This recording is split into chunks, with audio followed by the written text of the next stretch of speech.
Chapter 1, starting by flirting with the Valkyrie. Chen Hao has been a member of the Alliance Academy for 3 years now, hasn't he? Yet he still hasn't awakened his warrior talent? Spiritual energy is reviving, and all things are evolving. The Martial Arts Alliance Academy is a place for training warriors and a birthplace of the new generation. What face does trash like him have to stay here? What face does he have?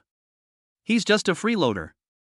Letting someone like him stay in the college is a waste of resources. I really don't know how he got in through the college entrance exam. Chen Hao, let's break up. It's been 3 years, and I see no hope in you. I hereby declare that the possibility of Chen Hao awakening his martial arts talent is 0. Therefore, he is to graduate early and leave the Alliance Academy. Chen Hao. Chen Hao. A series of nightmarish voices echoed in Chen Hao's mind. He opened his eyes and glanced at his phone. The time was 2:10 p.m. It turned out he had another nightmare during his lunch break. Wait. I'm going to be late for class. Out of habit, he jumped off his bed in the dorm, then suddenly froze, and said with a wry smile, I'm still half asleep. My advisor has already told me to graduate early and I'm leaving the academy today. What kind of stupid class am I supposed to attend? Yes, he remembered. It wasn't a nightmare after all. The academy had organized another test this morning, and since he had no spiritual energy left, he received a 0 score again.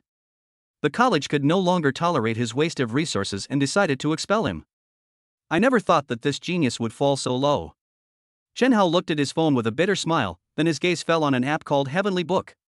Chen Hao was originally quite talented. By his senior year of high school, he had already reached the standard of a quasi-warrior. He also achieved excellent results in tactical theory and basic training courses.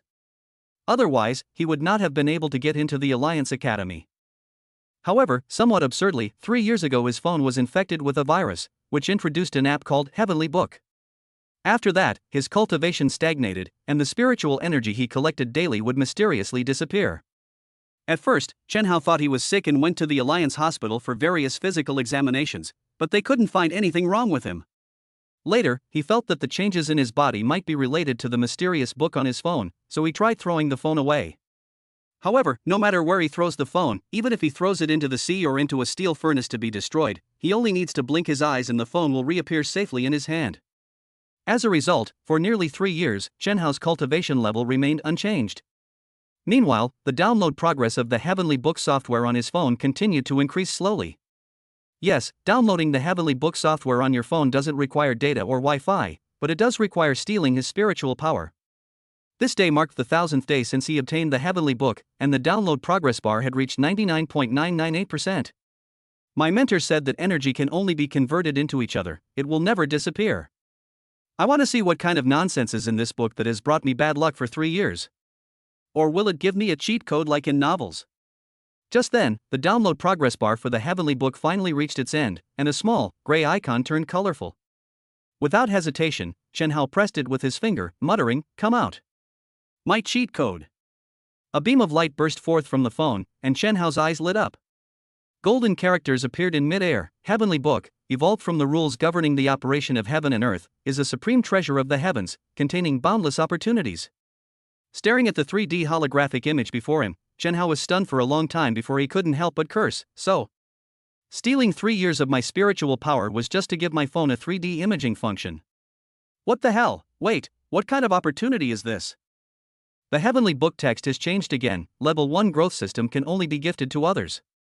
System. It's 2020 already, so Chen Hao had certainly heard about the incredible power of the systems in novels.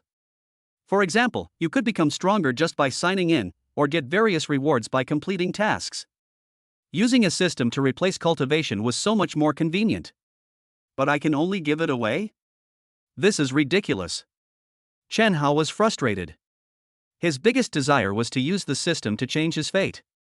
This Heavenly Book thing could only be given away as a system. What a ripoff. Chen Hao was speechless. The Heavenly Book continued to urge him in words, "Please give the level 1 system to the destined person." Why are you rushing me? What benefit would I get from giving it away to someone else? Chen Hao said. The Heavenly Book, there is a mysterious grand prize. A mystery prize? That sounds pretty good. Can I give it to anyone? A girl's name immediately came to Chen Hao's mind without any hesitation. He habitually touched the ring on his ring finger, but only felt a mark left by the ring was gone. Forget it, whoever it is, anyone is fine. Chen Hao shook his head. Heavenly Book, automatic detection in progress. Detection complete. Within a 10-mile radius, a total of 12,082 people were detected, all of whom were utterly useless and did not meet the requirements for inheriting the Heavenly Dao system. Detection is proceeding to more distant areas. Everyone within a 10-mile radius is trash? Chen Hao was stunned. He thought that a 10-mile radius was exactly the area of the entire Alliance Academy. Did that mean that in the eyes of the Heavenly Book, everyone in the Academy was trash? Were those people who called him a waste all day long actually the real trash? Thinking this way, Chen Hao actually felt a sense of relief. The light from the Heavenly Book flickered incessantly. This time, the detection range seemed extremely far. A full 5 minutes later, the text reappeared: a suitable target has been detected 1,000 kilometers to the east, but the opponent's strength is too overwhelming to force a binding. Assistance is required to complete the process. How do I provide support? Chen Hao asked, somewhat puzzled. Please persuade the other party to bind their system. The Heavenly Book, video call connecting. 1,000 kilometers away, a warship was flying at a steady speed over the East China Sea. A cute little girl looked at the incoming call on her communicator, feeling very puzzled. Anonymous number? Unidentified signal source? Logically speaking, most people would hang up without hesitation when faced with such a video call. However, Yan Yuer was no ordinary person. Her communicator was specially made by the organization, and civilian signals simply couldn't connect. This means that the person calling is definitely not an ordinary person. 7 or 8 out of 10 they are someone from within the organization. So, the beautiful Yuer decisively answered the phone. With a ding, the video call connected, and a 3D holographic image appeared in Chen Hao's vision. He looked at the beautiful young woman's exquisite face, at her delicate soft armor, at the blue sky and white clouds outside the transparent glass window behind her, and at the sun slowly rising beneath her feet. Chen Hao was completely stunned. It wasn't because he was powerless against beautiful women. It was because this girl in front of him was not only beautiful, but also had a terrifyingly powerful identity. Spaceships and warships. These aren't things money can buy. In this world, only one type of person can pilot these warships anywhere: the god of war.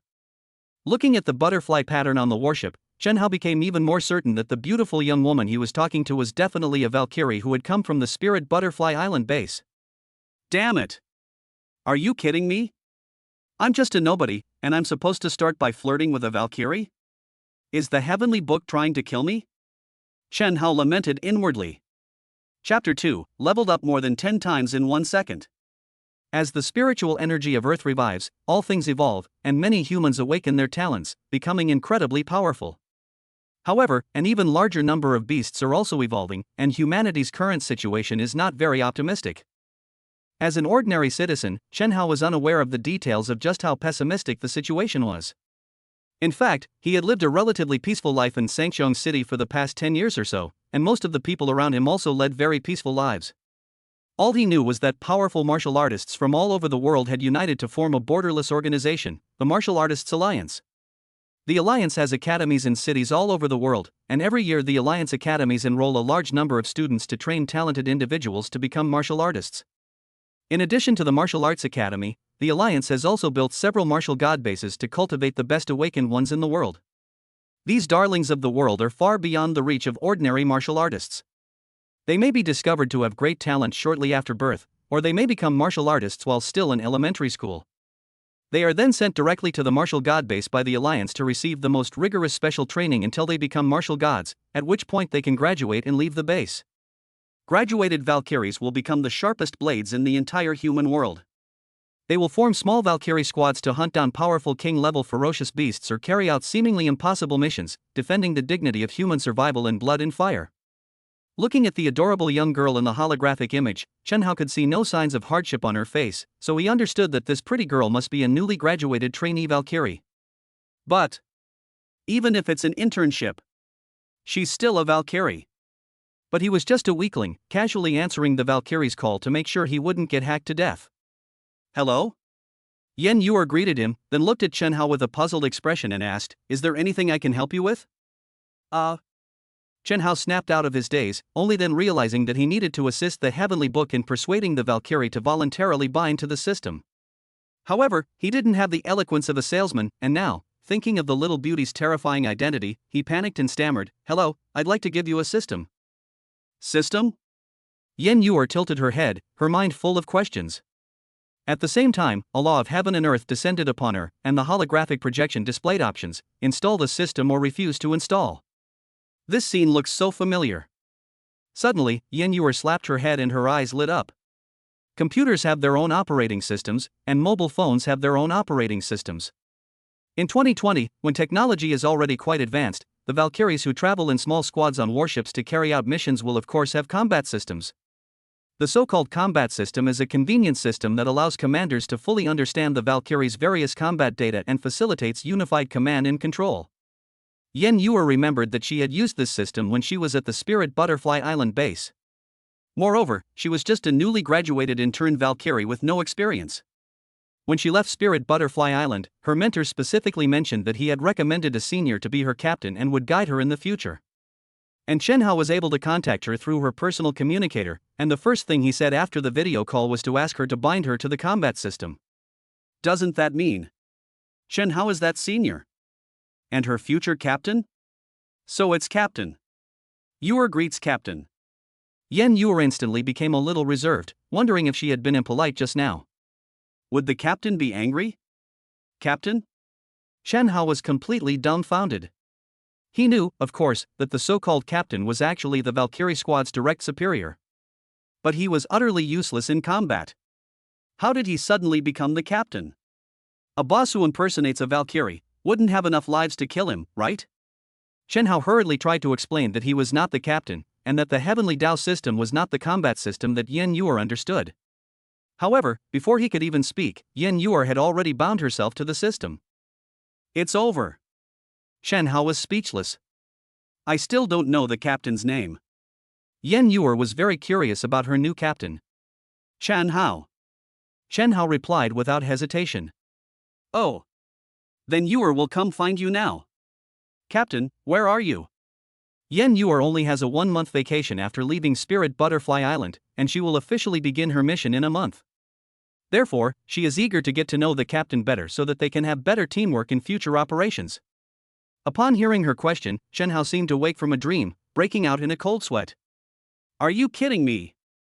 The Valkyrie is actually coming to find him? If they actually meet, wouldn't the whole thing be exposed? Ahem. I suddenly have something to do, let's talk later. Chen Hao decisively ended the video call. What's up? Looking at the closed video feed, Yen Yuer pouted unhappily. Hanging up so quickly? This captain's a bit cold. But the combat system he gave me seems pretty advanced. Yen Yuer began studying her system inside the spaceship. Drop.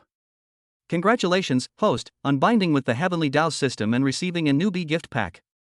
The system notification sounded. At the same time, Chen Hao was panting heavily, still shaken. He thought to himself that it was a good thing he hadn't revealed his location, otherwise he might have been finished if the Valkyrie had found him. This is so unfair. I kindly gave them the system, and they scared me half to death. Is there anything more ridiculous than this? Just as he was feeling indignant, a powerful energy suddenly surged from his body, and his strength inexplicably began to increase dramatically. This. Chen Hao was a little confused. According to the strength of martial artists, from low to high, they are E-level martial artist, D-level martial artist, C-level, B-level, A-level, S-level, SS level, and SSS level. Once a warrior reaches SSS rank, they can advance to E-rank general. Based on this reasoning, generals who reach SSS rank can advance to the rank of war god. However, he was only a quasi-martial artist. He wasn't even an E-level martial artist, yet he instantly reached the level of an S-level martial artist. He advanced 5 levels in a row? At his previous cultivation speed, he wouldn't have reached that level in a year or two, right? A celestial book, what on earth is going on? New information has appeared in the Heavenly Book. After the Heavenly Dao system binds to the Valkyrie, it can copy the Valkyrie's combat attributes. Currently, the Valkyrie's affinity with you is 10%, so you can copy 10% of the Valkyrie's combat power. In other words, the higher the intimacy level, the higher the combat power I can replicate. The stronger the Valkyrie, the stronger I will become? Chen Hao understood the meaning of the heavenly book and thought to himself, however, isn't 10% a bit too low? Before he could finish speaking, even more powerful energy surged within him, and Chen Hao watched as the intimacy level data skyrocketed. Heavenly book, intimacy level has reached 20%, 25%, 30%. Chen Hao's strength instantly soared from S-rank warrior to general level. This guy's a military general? Is this some kind of crazy thing? Chen Hao blushed. In less than 2 seconds, he had actually gone from a complete weakling to a general. I can't even dream of such a thing. But why is this so strange? I shared Yuer's little martial god power, and she seemed quite happy? And the video call has already ended, so what reason does she have to like me? Why is our intimacy level keeping increasing? At this moment, Yin Yuer had already opened the newbie gift pack, her big, dark eyes shining with excitement. The new S-rank Valkyrie sword, Moon Goddess's Light? The S-rank Valkyrie armor, Silver Moon armor? These are all things that only S-rank Valkyries can use. Yuer is just an apprentice Valkyrie. It's our first meeting, Captain. You're being too generous. With more powerful weapons and armor, her chances of surviving in battle will be much greater. Yuer is so lucky to have met such a generous captain. Chapter 3 Once upon a time, it wasn't worth it. Seeing the dazzling equipment, Yin Yuer's affection for Chen Hao grew stronger. As a result, their intimacy level increased, and Chen Hao would share more of his combat power. Chen Hao himself couldn't believe that he had gone from a quasi-warrior to a general in just 1 second. Yin Yuer couldn't believe it either. She was just an apprentice Valkyrie and hadn't even carried out a single dangerous mission, yet she had obtained S-grade equipment that most Valkyries dreamed of. She couldn't sense that Chen Hao had shared her strength. In fact, it had no effect on her whatsoever. After a brief moment of excitement, she felt that something was amiss. No. These things are too valuable. Even if the captain gave them to us, we can't accept them so easily. Yin Yuer looked at the S-class equipment with reluctance, but her small face was full of determination. What if the captain gave them to the wrong person? We have to ask him about this in person. But where is Captain Chen Hao? He seemed to have something urgent and hung up the phone right away. Oh. Right, during the video call, he seemed to be in his bedroom. There's a poster on the bedroom wall that says Alliance Academy of Sky City. Perhaps, Captain Chen Hao is at the Alliance Academy in Sky City? Alone in his dormitory, Chen Hao gradually calmed down. He was unaware that the poster behind him had betrayed his exact location, and even less aware that the Jade Maiden Martial Goddess, 1,000 kilometers away, was on her way. In his view, these were all impossible things and had nothing to do with him. He only felt a pang of regret after gaining immense power. What is regret? It's also a pity to achieve great things late in life. In terms of strength, he has now reached the level of a martial general, making him an absolute standout in a small place like the Alliance Academy. But so what? Having been treated like trash for 3 years, he eventually lost something. He habitually reached for the ring on his ring finger, only to find that not only was the ring gone, but the mark it had left behind had also disappeared. The person he loved had finally broken up with him. Besides the breakup, he also had to graduate early from his 4-year course at the Alliance Academy. The Academy didn't want to waste resources on a useless person and wanted him to leave as soon as possible. With the resurgence of spiritual energy, Blue Star is not peaceful. Without becoming a martial artist, there is no future. It's not too hard to predict that Lu Xin would propose breaking up, is it? Chen Hao shook his head, unwilling to think about her anymore. After all, she was so resolute when they broke up.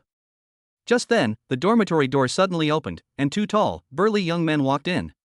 Hey, wasn't this good for nothing expelled from the academy? Why hasn't he left yet? Does he think he can stay? Chen Hao frowned, looking at the 2 people in front of him. Jia Yong, Li Chen, what are you doing here? Don't worry, we're not here to cause trouble. It would be embarrassing to fight with a piece of trash like you. Jia Yong glanced at Chen Hao disdainfully and said indifferently, get out of here, I'll help Sister Xin get her things. Still calling her Sister Xin? Li Chen said from the side, she's my sister-in-law now. If young Master Yin knew you were calling her that like that, he definitely wouldn't let you off the hook.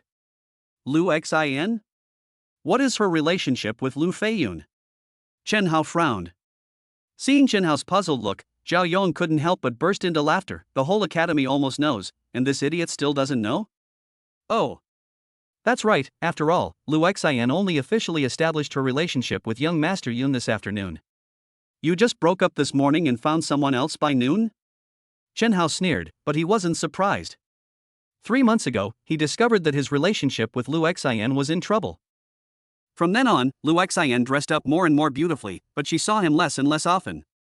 It is said that women dress up for the men they love, so if they dress up beautifully not to see him, then who are they seeing?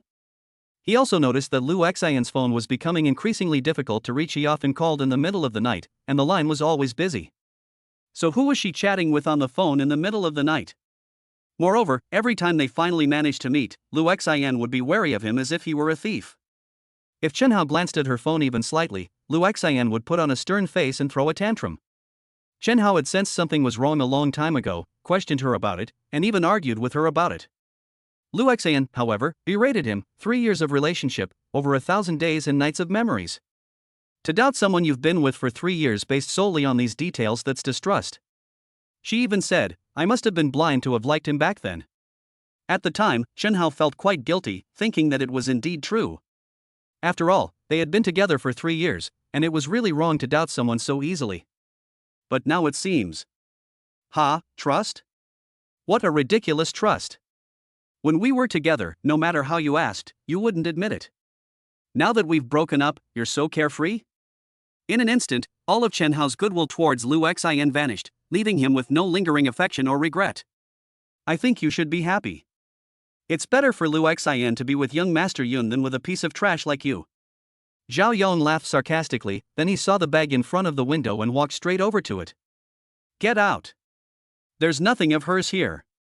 I bought that bag too, and everything here is mine. It has nothing to do with her. Chen Hao picked up the bag first, tore it to shreds, and threw it out the window like trash. You son of a bitch. You're asking for it, aren't you? Zhao Yong and Li Chen were furious. He was just a piece of trash. As sea-level martial artists, they had already been very considerate of Chen Hao by talking so much nonsense with such a piece of trash. This was all because of Lu Xian. However, that good-for-nothing Chen Hao actually ruined Lu Xian's bag? He's utterly ungrateful. This isn't over until I've crippled both your hands. The two men grinned maliciously, their fists slamming towards Chen Hao almost simultaneously. The force of their punches was terrifying. They could easily pierce through stone, let alone human bones. Under normal circumstances, Chen Hao would have been crippled. However, at this moment, he felt that those fists were pitifully slow and weak. He casually grabbed Zhao Yong and Li Chen's fists, and then gently squeezed them. With a crack, the two screamed in pain at the same time. They, who had threatened to cripple Chen Hao's hands, now had their hand bones broken simultaneously. This is impossible. He's just a piece of trash. I'm already a C-rank samurai, how could I possibly be injured by him? Impossible. This piece of trash couldn't possibly be this strong. The two stared wide-eyed in horror, screaming in disbelief as they looked at Chen Hao as if he were a monster. Chen Hao remained expressionless, ignoring their fear, and tossed them out like trash. He then closed the dormitory door and walked away. Before leaving the Alliance Academy, he had one last thing to do. Chapter 4, A single thought causes chaos throughout the school. The dormitory door was closed, and Zhao Yong and Li Chen lay on the ground, howling in pain, their minds blank. Even now, they still can't believe that a dignified C-rank warrior would have his arm broken in one move by a piece of trash like Chen Hao, and then be thrown out like garbage. Could he have been hiding his strength for the past 3 years? What reason would he have to do that? Li Chen wondered in horror. What kind of strength does he have now? A B rank warrior? Or has he already reached a rank? That's terrifying. This kind of strength would already be considered talent in the Alliance Academy, right? Damn it! Zhao Yong looked at his twisted wrist, wincing in pain, his heart burning with hatred. So what if he's an A-rank warrior? He knew we were young Master Yun's men, yet he still dared to attack. That's disrespecting young Master Yun. Does he think he can act recklessly just because he's leaving the Alliance Academy today, relying on his strength? Let alone the fact that he hasn't left the academy yet. Even if he had, young Master Yun could still cripple him with a single word. Stop talking, let's go back to the clinic first. My arm hurts terribly, Li Chen said. Coward. Go yourself if you want. Zhao Yong said angrily, this matter can't be left like this. I'm going to find young Master Yun right now. As Chen Hao walked along the path in the academy, he took a deep breath of the cold air, and his mood gradually calmed down, making him feel somewhat relaxed. It was a feeling of complete relief, a sense of being free from worries and regrets. He stopped thinking about Lu Xin and didn't consider the consequences of hitting Zhao Yong and Li Chen. While lamenting the unpredictability of life, he inexplicably thought of the Valkyrie on the warship. Without the heavenly book, without sharing the Valkyrie's combat power, what a miserable day this would have been. Being dumped in the morning, being forced to graduate early by the academy's higher-ups, and then getting beaten up by Lu Yunfei's lackeys and losing both hands? It's truly awful. Luckily, my strength has improved, otherwise I would be the one lying on the ground with my hands crippled. Speaking of which, I really have to thank that cute and adorable Valkyrie. She's practically my little guardian angel. Chen Hao looked up at the sky, as if he could see a distant warship, and for some reason, he felt a little hopeful that he could see her again. Just as he was thinking this, the heavenly book sensed Chen Hao's intention and flickered slightly. On the distant spaceship, the heavenly Dao system's notification sounded once again. Ding, congratulations, host, you have gained 10 favor points. Favorability points? What are those? Yen Yuer was full of questions and quite puzzled. System, accumulate enough favor points to exchange for treasures in the system shop. Exchange for treasures? The system the captain gave me seems to be much more advanced and complex than the combat system I used on Spirit Butterfly Island. Muttering to herself, Yen Yuer's eyes lit up as the shop interface appeared before her. She saw a dazzling array of treasures, including various magical potions and equipment for many S-rank Valkyries. Moon Goddess Bracelet? Moon Goddess Battle Talisman? Can it be combined with the Silver Moon Armor to form the Moon Goddess Throne Set? Individual S-rank Valkyrie equipment pieces are already extremely rare, and sets of equipment are even rarer. Typically, set equipment not only significantly increases various attributes but also activates the armor's exclusive skills, multiplying the Valkyrie's combat capabilities. There's also a gene potion? It can improve physical condition and increase cultivation after taking it? Wow, the system that the captain gave me is amazing. I really can't wait to meet the captain. Yuer wants so many things, but they're all so expensive. Gene potions cost 100 favor points, and S-grade equipment costs at least 1000 favor points. How can I gain favor points? Yen Yuer tilted her head and began to think about this extremely important question. Affection points, as the name suggests, are related to affection. This combat system was a gift from the captain, so the affection points come from the captain's affection? Or, are affection points like combat resources? The captain can freely allocate them to me? But it's so strange. The video call ended a long time ago, and the captain can't see Yuer anymore. Why would he suddenly develop feelings for Yuer and assign her affection points to me? This is a very perplexing question, but the adorable young lady's reasoning ability is simply too strong. In her opinion, the system that Captain Chen Hao gave her was similar to the combat system used by the Valkyries of Spirit Butterfly Island. The combat system is a convenient system that allows captains to understand the Valkyrie's real-time status, which means Chen Hao should be able to understand what she is doing through the system. During the previous call, the captain did not reveal his location. However, Yuer had already guessed where he was and was heading towards the Alliance Academy. So, is the captain praising Yuer for being clever? Yes. That must be it. Maybe this was a little test left by the captain. He wanted Yuer to go to the Alliance Academy to find him, and Yuer guessed the answer, so she got the favorability reward. In that case, Spirit Butterfly. Full speed ahead. Yen Yuer laughed and issued the command to the AI in the warship. She was initially hesitant to go directly to the captain without permission, but now she was completely unconcerned. Oh. By the way, it seems a bit impolite to just barge into the Alliance Academy like this. We should call the Academy and say hello. Meanwhile, in the dean's office of the Alliance Academy, a middle-aged man with a plump figure answered the phone. His face suddenly turned red, and he even became incoherent. What? You mean, you're coming to our college? You'll be there in 10 minutes? Welcome. How could we not welcome you? It's truly an honor for our college. After hanging up the phone, the chubby dean was still unable to contain his excitement, while the martial arts instructors in the office looked at him with suspicion. What are you looking at? Get to work. A Valkyrie is coming to our academy. Immediately. Prepare a welcoming ceremony. Go. Go. Go. I'll repeat it again. This is not a drill. This is not a drill. We only have 10 minutes. Within 10 minutes, I must see a brand new college. Not a speck of dirt anywhere. Within 10 minutes, I want to see festive banners and streamers adorning the entire college. Seeing the chubby dean's excited expression and hearing that a Valkyrie was approaching in a warship, all the instructors and directors also became excited and began to busy themselves. Chen Hao walked towards the academy's teaching office. Before leaving the academy, he needed to ask his advisor for a favor. However, before he could even go upstairs, he saw the usually serious martial arts instructors running downstairs like madmen. Some of the more powerful instructors even jumped down from the building in excitement, not bothering to go downstairs themselves. They held colorful streamers and banners. A calligraphy master was on the spot, splashing ink on the banners, and the words on the banners were dried by the warm touch of his palms before they even had a chance to air dry. Then, the usually serious martial arts instructors, too lazy to even use ladders, leaped up trees and walls like nimble monkeys to hang up the banners. At this moment, countless martial arts students in the academy also went crazy, rushing out with brooms as if going to war, busying themselves in every corner of the academy. However, the instructor in charge of sanitation still felt they were too slow, and, disregarding his own spiritual energy, unleashed the cloud-dispelling palm.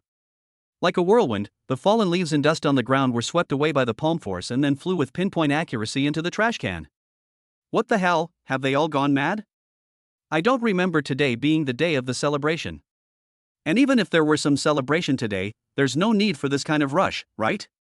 Chen Hao was very puzzled, but little did he know that the whole thing stemmed from a single thought he had. The adorable Valkyrie gained 10 points of favorability and then made a phone call to the academy.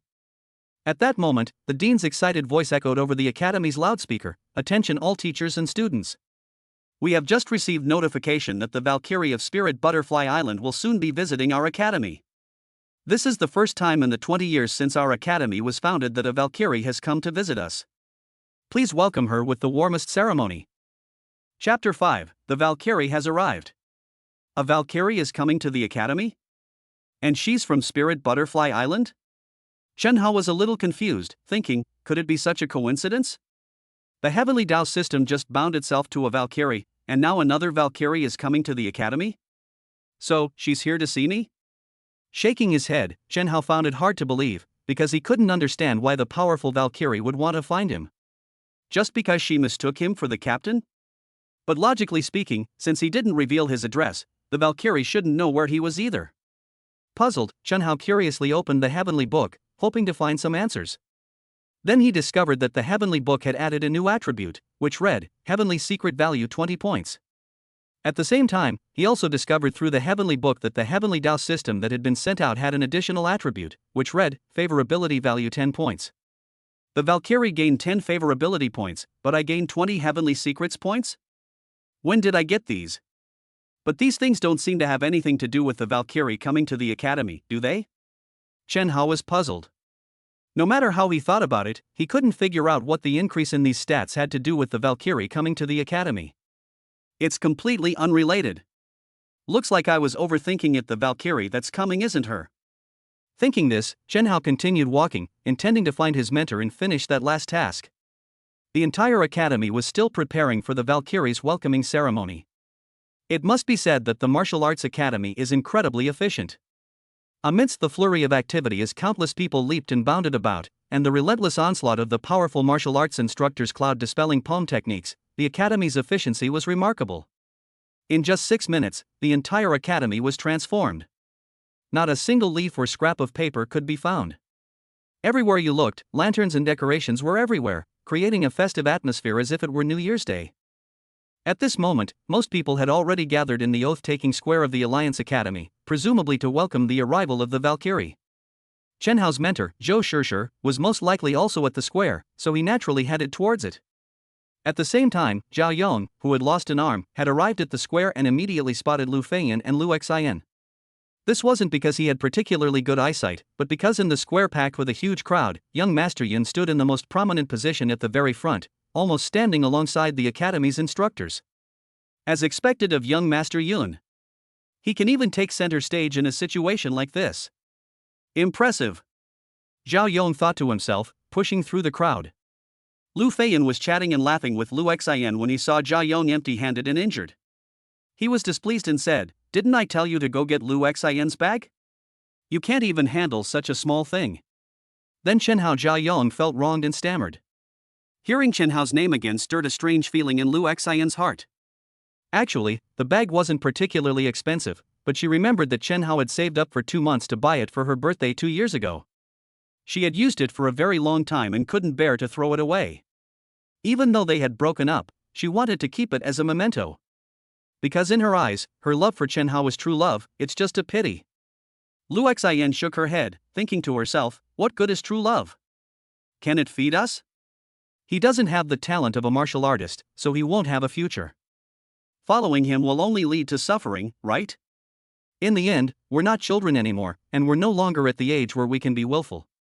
For a better life, we always have to make better choices. Thinking of this, she smiled sweetly and said to Lu Yunfei, it's just a bag. It's okay if I couldn't get it. Why be angry? I don't want it. Lu Yunfei narrowed his eyes. He was already reluctant to let Lu Xian continue using the bag Chen Hao had given her, but he had only recently gotten his hands on this girl, so he was temporarily going along with her wishes. However, he hadn't expected that Lu Xian would actually give up on her original idea. No, that's fine. What's so great about a tattered bag? Lu Yunfei pulled her into his arms and laughed, darling, give me a kiss, I'll buy you a better one another day. There are too many people here, Lu Xian said hesitantly. Just then, Chen Hao pushed through the crowd and walked over. When Lu Xian saw him, the smile on her face instantly froze. Chen Hao glanced at her, feeling somewhat annoyed, but mostly disgusted, so he kept his eyes straight ahead and continued walking. As Lu Xian watched him walk towards her, her expression slowly turned ugly, and a sense of impatience rose within her. She thought, he's already been expelled from the academy, why hasn't he left? Why is he still coming to find me? Is it so hard to get him to let me go? Wouldn't it be better to part ways amicably?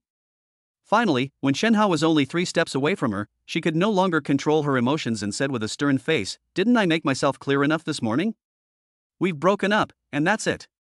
Even if you ask me 1,000 times, 10,000 times, we've still broken up. Why are you clinging on like this? Persistently pestering me? Chen Hao glanced at her. Sorry, you misunderstood. I'm not here to see you. No? Then you're here to see Lu Feiyun? Lu Xian paused for a moment, then instantly realized a possibility, and said disdainfully, I know what you're up to. Aren't you just trying to take advantage of this big gathering of all the teachers and students to cause trouble for Feiyun? Are you trying to go down in flames and get Feiyun punished by the academy as well? At this point, she took a deep breath and continued, we broke up this morning, and I'm already with Feiyun so soon. I know you must be very upset. Okay, I admit what happened before. 3 months ago, I did contact Feiyun frequently by phone, and that's when I started to like him. It was wrong of me to keep this from you. I apologize, okay? Seeing Lu Xian apologizing, Lu Feiyun wasn't displeased. He could tell that Lu Xian was completely protecting him, thinking of him in every way, and had no lingering feelings for Chen Hao whatsoever. He thoroughly enjoyed this feeling. So, he happily pulled Lu Xian into his arms and looked at Chen Hao smugly, saying, a good woman should be treated well and live a good life. That kind of wonderful life isn't something everyone can give. I advise you to have more self-awareness and not humiliate yourself here. Chen Hao initially didn't want to pay attention to the two, but after being repeatedly shown off, he couldn't help but feel annoyed. He sneered, you're so proud of picking up what I've already done. You. Lu Feiyun's expression changed slightly as he looked at Lu Xian, as if he wanted to ask something. Chen Hao. Don't talk nonsense here. Although we were together before, you only held my hand. I never let you touch me, Lu Xian said quickly. Heh, is he trying to show off how clean he is? Chen Hao sneered inwardly, suddenly finding the man disgusting. He said disdainfully, even if you let me touch you now, I might not be willing. After saying this, Chen Hao continued walking forward without looking back. He wasn't there to see Lu Xian and Lu Feiyun, he just wanted to find his mentor and get the graduation certificate he deserved. As Lu Xian watched his retreating figure and listened to his hurtful words, she suddenly felt a sense of loss and anger. What do you mean he wouldn't even let me touch him? In his heart, am I that worthless? Seeing the two of them completely break up, Lu Feiyun was actually quite happy. Holding the beauty in his arms, he said, humph. Someone is just saying sour grapes because he can't have them. With his kind of good for nothing, he probably won't even be able to find a girlfriend in the future. How dare he spout such nonsense here? The surrounding crowd couldn't help but burst into laughter. Indeed, even though his girlfriend was stolen, even though Lu Xian dumped him, he's talking as if he dumped her. Chen Hao heard these words but ignored them. He went straight to his instructor and asked for his graduation certificate. Just then, a loud bang erupted, and the entire academy burst into cheers. A massive warship appeared above the academy. The Valkyries had arrived. Chapter 6: The Billionaire Heiress. Colorful flags fluttered, thousands of people shouted, and the entire academy instantly erupted in excitement. Everyone stared excitedly at the rare warship, no longer caring about anything else. Looking down from inside the warship, Yen Yuer saw a sea of people. Even the square formations of the crowd seemed to be welcoming them. She couldn't help but feel ashamed. She thought to herself, I only greeted them out of politeness. How did it cause such a commotion? I should have just not greeted them. Then, she hovered the warship at a height of 100 meters and jumped down. Each time the Valkyrie's warship takes off, it consumes a huge amount of energy. If it's only for a short time, hovering in the air would actually save more energy. Moreover, a height of 100 meters is nothing to the Valkyrie. It's as easy as walking on flat ground. She leaped from the sky, the wind whipping her long hair, her tight-fitting soft armor outlining her perfect figure. The armor rubbed against the air, shimmering faintly in the sunlight, making her look like a goddess descending to earth. People looked up at the scene, and as the stunningly beautiful face became clearer and clearer, they were all stunned. So beautiful. This is the first time I've ever seen someone so elegant and beautiful. Suddenly, someone recognized her and became even more excited. She's more than just elegant, more than just beautiful. Don't you recognize who she is? She's the daughter of the president of Yan's financial group in this city, an heiress from a multi-billion-dollar family. It's her. I remember now, I saw her on TV last year. No wonder she, a Valkyrie, came to our academy. It turns out she's from Sky City too. And Yan's financial group seems to be a major shareholder of our academy, right? A rich heiress worth billions, with stunning looks, captivating charm, and she's also a powerful Valkyrie. If I could have a girlfriend like that, I'd be willing to give up 10 years of my lifespan. No, I'd be willing to give up 100 years, a young man said dreamily. Are you stupid? You'd be gone if you shortened your lifespan by 100 years. Someone retorted mercilessly. If I could hear the way in the morning, I could die content in the evening. If I were so fortunate, I would live only one day, the young man said. At this time, everyone was talking about her, looking up to her, respecting her, and deeply infatuated with her. Lu Xian raised her head and looked up at her, without any sense of comparison, and not even a feeling of envy or jealousy arose in her heart. Envy or jealousy? Those emotions usually arise when the other person is slightly better than oneself. In terms of family background, she is far inferior. In terms of talent, she is far inferior. In terms of ability, she is still far inferior. In every aspect, the other person has reached a height that she could never achieve in her entire life. How could she possibly feel envy or jealousy? Only respect. Only admiration. Lu Feiyun was also looking up at her. Faced with such a woman, even someone as dissolute as him dared not harbor the slightest thought of approaching or profaning her, because he knew very well that such a thing was impossible. He was simply thinking of something from many years ago and said proudly, Actually, I know her. My family's company has business dealings with Yan's Financial. I saw her often 10 years ago, before she was sent to the Valkyrie base on Spirit Butterfly Island. Upon hearing this, Zhao Yong immediately flattered, You're really something, boss. You even recognize the Valkyrie. Lu Xian was also surprised by Lu Feiyun's family background, and then couldn't help but feel a little proud, thinking to herself, the man she had chosen now could even come into contact with a martial god-level figure. If she continued to follow Chen Hao, she was afraid she would never be able to come into contact with such a dazzling and important person in her entire life. Yen Yuer had no idea what others were thinking. At this moment, she was in mid-air, searching for the captain's figure in the crowd. Suddenly, her eyes lit up and she saw Chen Hao at the front of the crowd. So she flipped in the air and landed directly there. When Chen Hao saw the Valkyrie descending in this direction, he was puzzled. After taking a closer look, he was immediately terrified and broke out in a cold sweat. Damn! It really is her. What is she doing here? How did she know I was here?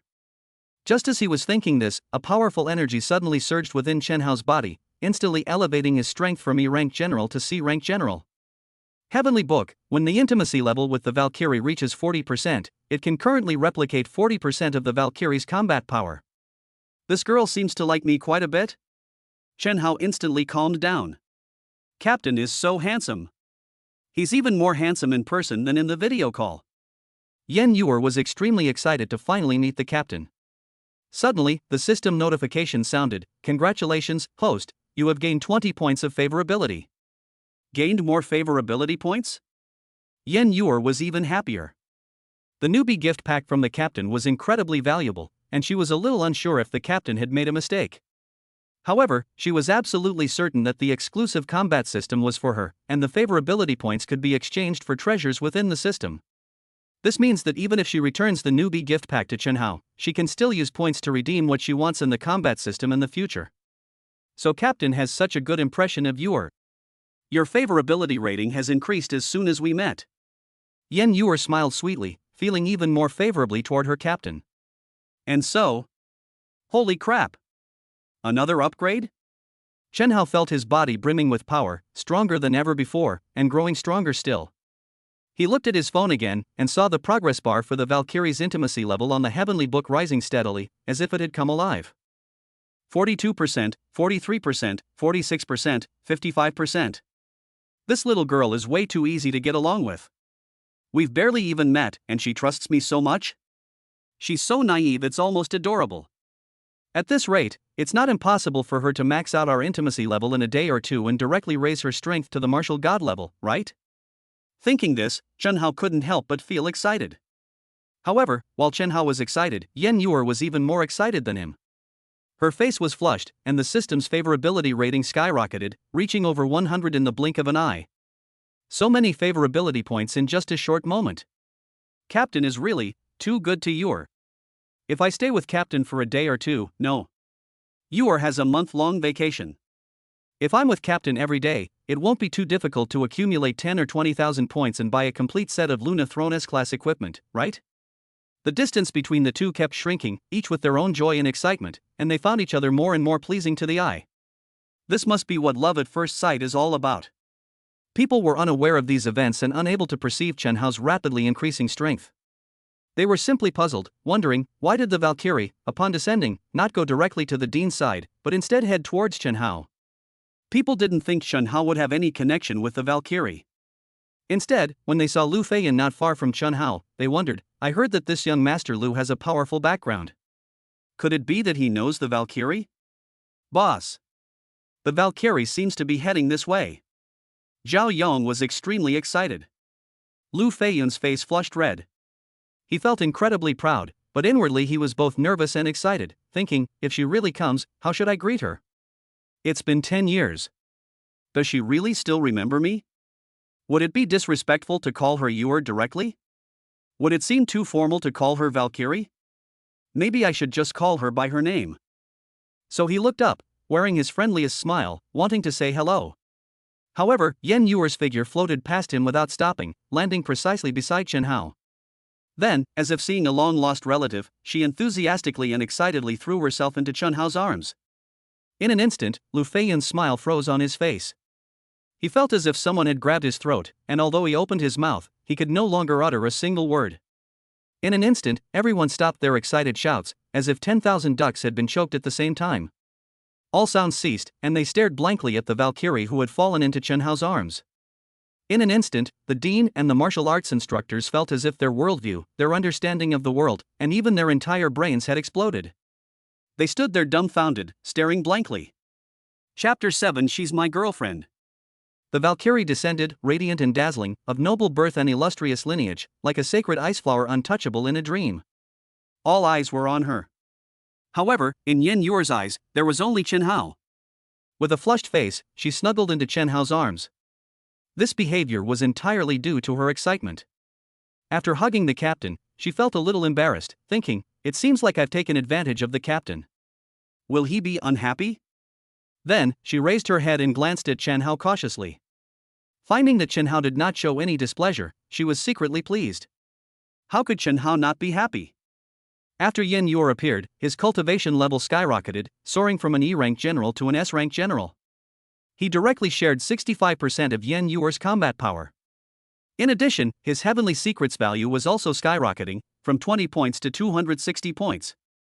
Although he wasn't quite sure what the Heavenly Secrets value was for, he knew without a doubt that it was something good. His strength skyrocketed, he received a Heavenly Secrets points bonus, and he even had a beauty in his arms. What reason did he have to be dissatisfied? The Heavenly Book is amazing. The Valkyrie is amazing. Time slowly passed, and the stunned people finally came to their senses, feeling boundless envy, jealousy, and even resentment towards Chen Hao. In their eyes, Yen Yuer, like a goddess, could be generous, enthusiastic, and willing to hug. But why was it Chen Hao who was hugging Yen Yuer? Chen Hao is clearly a piece of trash. Out of the thousands of students in the entire Alliance Academy, any one of them is far stronger than Chen Hao. Why is it that such a good-for-nothing can win the favor of a billionaire heiress and a powerful Valkyrie, while they can't? Could it be that Chen Hao and Yen Yuer already knew each other? Moreover, Yen Yuer's enthusiasm for him suggests that their relationship might not be just a simple friendship. Could they be lovers? They instantly considered this possibility, yet simultaneously felt it was an even greater impossibility. How could a piece of trash like Chen Hao be worthy of a powerful Valkyrie? It was utter blasphemy against the goddess. People speculated, envied, resented, and were green with envy. However, the entire square remained silent. They only dared to speculate in their hearts, but dared not raise the slightest question about Yen Yuer's actions. However, just because most people don't dare to do it doesn't mean that everyone does. Lu Feiyan, who considered himself quite familiar with Yen Yuer, stepped forward and asked, "Miss Yen, may I ask what your relationship is with Chen Hao? What does this have to do with you?" Yen Yuer retorted, tilting her head as she said, "Besides, we don't seem to know each other." "Don't you know me?" Lu Feiyan was immediately embarrassed, especially since he had tried to strike up a conversation in front of thousands of people, only to be told that he didn't know me. It felt like he had been slapped in the face, and his face was burning with pain. Seeing Lu Feiyan's embarrassed expression, Lu Xian felt extremely awkward herself. She had heard that Lu Feiyan had known the Valkyrie since childhood and assumed they were close acquaintances. Now it seemed that was not the case at all. So here's the question, given Lu Feiyan's illustrious family background, if he doesn't even know Yen Yuer, or even if he did, he wouldn't be worthy of being remembered by her, then why is Chen Hao so familiar with such a radiant Valkyrie? Having been with Chen Hao before, Lu Xian knew his capabilities well. She didn't believe he could have such connections and suspected the Valkyrie might have mistaken him for someone else. So she stepped forward and asked Chen Hao, "Aren't you going to introduce me?" Introduce? As Chen Hao met her gaze, he couldn't help but think of Lu Xian's resolute expression when they broke up. Then he looked at Zhao Feiyan, Zhao Yong, and everyone in the Alliance Academy. At this time, everyone had their own jealousy and their own dissatisfaction. The reason people are unhappy is probably that he is a good-for-nothing, not worthy of being friends with the Valkyrie, and not worthy of standing with the Valkyrie. Just as Zhao Feiyan said before, a good-for-nothing like him deserves to be dumped. He probably won't even be able to find a girlfriend in the future, and no girl will like him. This seems to be the fate of a nobody. When the beautiful and noble Valkyrie fell into the arms of this nobody, everyone was very dissatisfied and unhappy. But he only feels good when others are unhappy. Because someone else had made him very unhappy. Seeing the displeasure of others, Chen Hao, emboldened by some unknown source, boldly pulled the beautiful goddess in everyone's eyes into his arms and said calmly, "Yuer is my girlfriend, is that not allowed?" What? His girlfriend? Even a toad wants to eat swan meat? People simply couldn't believe it. Lu Yunfei and Lu Xian didn't believe it either. All eyes were fixed on Yen Yuer. They hoped that Yen Yuer would deny it, hoped that Yen Yuer would push Chen Hao away, and even fantasized that Yen Yuer would fly into a rage and kick Chen Hao, this good-for-nothing, away. However, none of the things they hoped for happened. Upon hearing the words girlfriend, Yen Yuer's face flushed slightly, showing no sign of resistance whatsoever. She simply thought to herself. Back at the Spirit Butterfly Island base, I always heard the sisters say that in the battles of blood and fire, the lives of the Valkyrie squad are bound together. It's very common for Valkyries to marry the captain or other people on the warship. So, is the captain confessing his feelings to me? But we've only just met, isn't Captain Chen Hao being a little too hasty? No. Captain Chen Hao isn't that kind of person. Besides, he's so generous and his actions are extraordinary, he's definitely not an ordinary person. Such a powerful person is hiding in a small place like the Alliance Academy. Perhaps he's on a secret mission? Or perhaps he doesn't want to reveal his identity for some special reason? Oh no. Yuer came directly to the captain, could that have exposed his identity? Yuer doesn't want to ruin the captain's plans. since he just said I'm his girlfriend. Thinking of this, Yin Yuer leaned closer to Chen Hao and said earnestly with her little face upturned, "That's right, he's my boyfriend." Hearing Yin Yuer's affirmative response and seeing the intimate scene between the two, Lu Yunfei was completely dumbfounded. Recalling his past mockery of Chen Hao for never finding a girlfriend, he felt utterly ridiculous. He thought, what is this? Wasn't he a good-for-nothing? How could he be the Valkyrie's boyfriend? Had he been hiding his true self for the past 3 years? Lu Xian was utterly shocked. Looking at the man she had loved for 3 years, Chen Hao suddenly seemed like a complete stranger. Her mind reeled as she thought, just who is he? Even the Valkyrie was willing to be his girlfriend. At this moment, the portly dean of the Alliance Academy seemed to suddenly realize something, and felt a chill run down his spine. He rushed forward and asked Yin Yuer uncertainly, "So, what is the purpose of your visit this time?" "The Spirit Butterfly Island base finally has a holiday, and I want to bring my boyfriend home for a few days." Yin Yuer made up an excuse casually, and while speaking, she looked at Chen Hao, asking for his opinion like a little wife. Chen Hao nodded in agreement, indicating that he had agreed. Upon seeing this scene, the fat dean became even more terrified, and his lips trembled. Going home? Chen Hao is going home with the Valkyrie. Has their relationship progressed to that point? Moreover, judging from Yin Yuer's words, it seems that she had just left the Spirit Butterfly Island base and hadn't even gone home before coming to pick up Chen Hao. This shows just how important Chen Hao is in Yin Yuer's heart. The real key issue is that this Valkyrie's family is quite extraordinary. The Yen family financial group is a major shareholder of the Alliance Academy. And he, the dean, not only offended the Valkyrie's boyfriend, but also fired the future son-in-law of the major shareholder. This guy's got a death wish. The more the fat dean thought about these things, the more he felt that he had kicked a hornet's nest this time, and he was filled with regret. Chen Hao thought about his own affairs, looked at the dean and his mentor, and casually asked, "Can I have my graduation certificate now?" Chapter 8 Welcome the Captain home. A gentle breeze rustled the lush leaves of the summer trees, causing a few blossoms to fall softly. The square was silent. Chen Hao gazed at the fallen flower, as if seeing his own lost youth, and a pang of sadness gripped his heart. In the early morning, he scored 0 on his martial arts talent test again, then experienced a breakup and faced the predicament of being forced to graduate from the academy early. At this point, he already possessed the strength of an S-rank general, making him stronger than most of the instructors present, and he had no attachment to the academy. However, we still need to get back what's necessary. Even if the Alliance Academy lets him graduate early, he absolutely must get the graduation certificate. Because here, he had worked hard for 3 years. He had shed sweat and tears during his youth. Even though his strength hadn't improved in those 3 years, and even though he was often ridiculed, he still achieved excellent results in combat theory and basic training courses. Therefore, he needs to give himself an explanation. Even if it's just receiving a certificate for graduating early and failing, it's still a way of making amends for his lost youth. Graduation? Ha ha ha. Chen Hao, what are you talking about graduating? The dean laughed and said, "What happened this morning was just a joke. You are the most resilient and dedicated student in the academy. How could the academy let you graduate early? Good student?" Chen Hao found these 3 words extremely ironic, thinking to himself, "That's not what you said this morning." So he shook his head and said, "I don't want to stay." He has no attachment to this college, so why should he stay? Besides, his strength has already reached the level of an S-rank martial general. What else can he do at the academy? Just show off in front of a bunch of ordinary students when he has nothing else to do? Chen Hao had no interest in such trivial matters. The chubby dean looked at Chen Hao's expression, which was extremely awkward, but for a moment he didn't know what to say. "Are you really not going to keep it?" Zhou Shishir sighed. Looking at his beautiful mentor, Chen Hao's expression softened considerably, because he knew very well that his early graduation had nothing to do with Zhou Shishir. After all, it was a decision made by the academy's higher-ups, and she was just an ordinary mentor who had no power to overturn the academy's arrangements. Moreover, for the past 3 years, no matter how useless he was, Zhou Shishir never had any prejudice against him. She is truly a very responsible and good mentor. "Mentor, I want to see the outside world," Chen Hao said with a smile. "Of course, I'll visit you when I have time."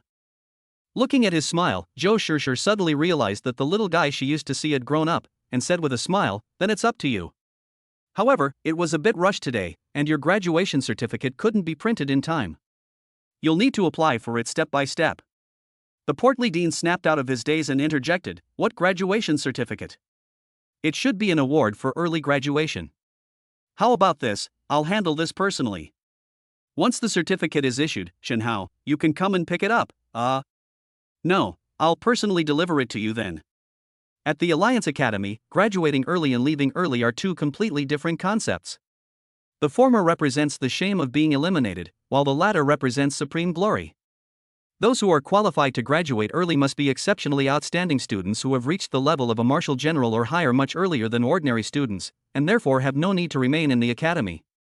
With Chen Hao's current strength, he deserves a graduation certificate from the Alliance Academy, but he was too lazy to prove it. Just before leaving, he thought of something else, glanced at Zhou Shishir, and said to the fat dean, "You can leave the certificate with Shishir for now. I'll come and get it when I have time." The fat dean was very clever and immediately understood the hidden meaning in those words. Moreover, he knew that this mentor, Shishir, had always been dedicated and a very good mentor. He had been considering promoting her recently, so how could he let go of such an opportunity to give Chen Hao face, taking advantage of Chen Hao's words? He quickly said, "Although teacher Shishir is young and inexperienced, she is truly talented and dedicated. Effective immediately, she will be promoted to the Dean of Studies at the Alliance Academy." "Congratulations." Chen Hao smiled, waved to his mentor, and then left. This guy actually pulled this trick before leaving. Zhou Shishir was speechless. She could easily see that her promotion and raise were entirely orchestrated by Chen Hao. It is an honor for a teacher to produce a good student. If a student becomes successful and then becomes a mentor, the teacher often benefits from that success as well. But she never expected that this would happen so quickly. Just this morning, her student was considered a good-for-nothing by others, and in barely half a day, her seemingly useless student had reached a level that even the dean needed to look up to? So, is such a person really useless? It seems this guy is far more mysterious than I imagined. Zhou Shishir sighed to herself. A gentle breeze blew as Chen Hao and Yen Yuer leaped into the air and entered the warship. However, the warship remained hovering 100 meters above the academy, not in a hurry to leave. Perhaps this couple hasn't decided where to have their candlelight dinner tonight? Europe or Asia?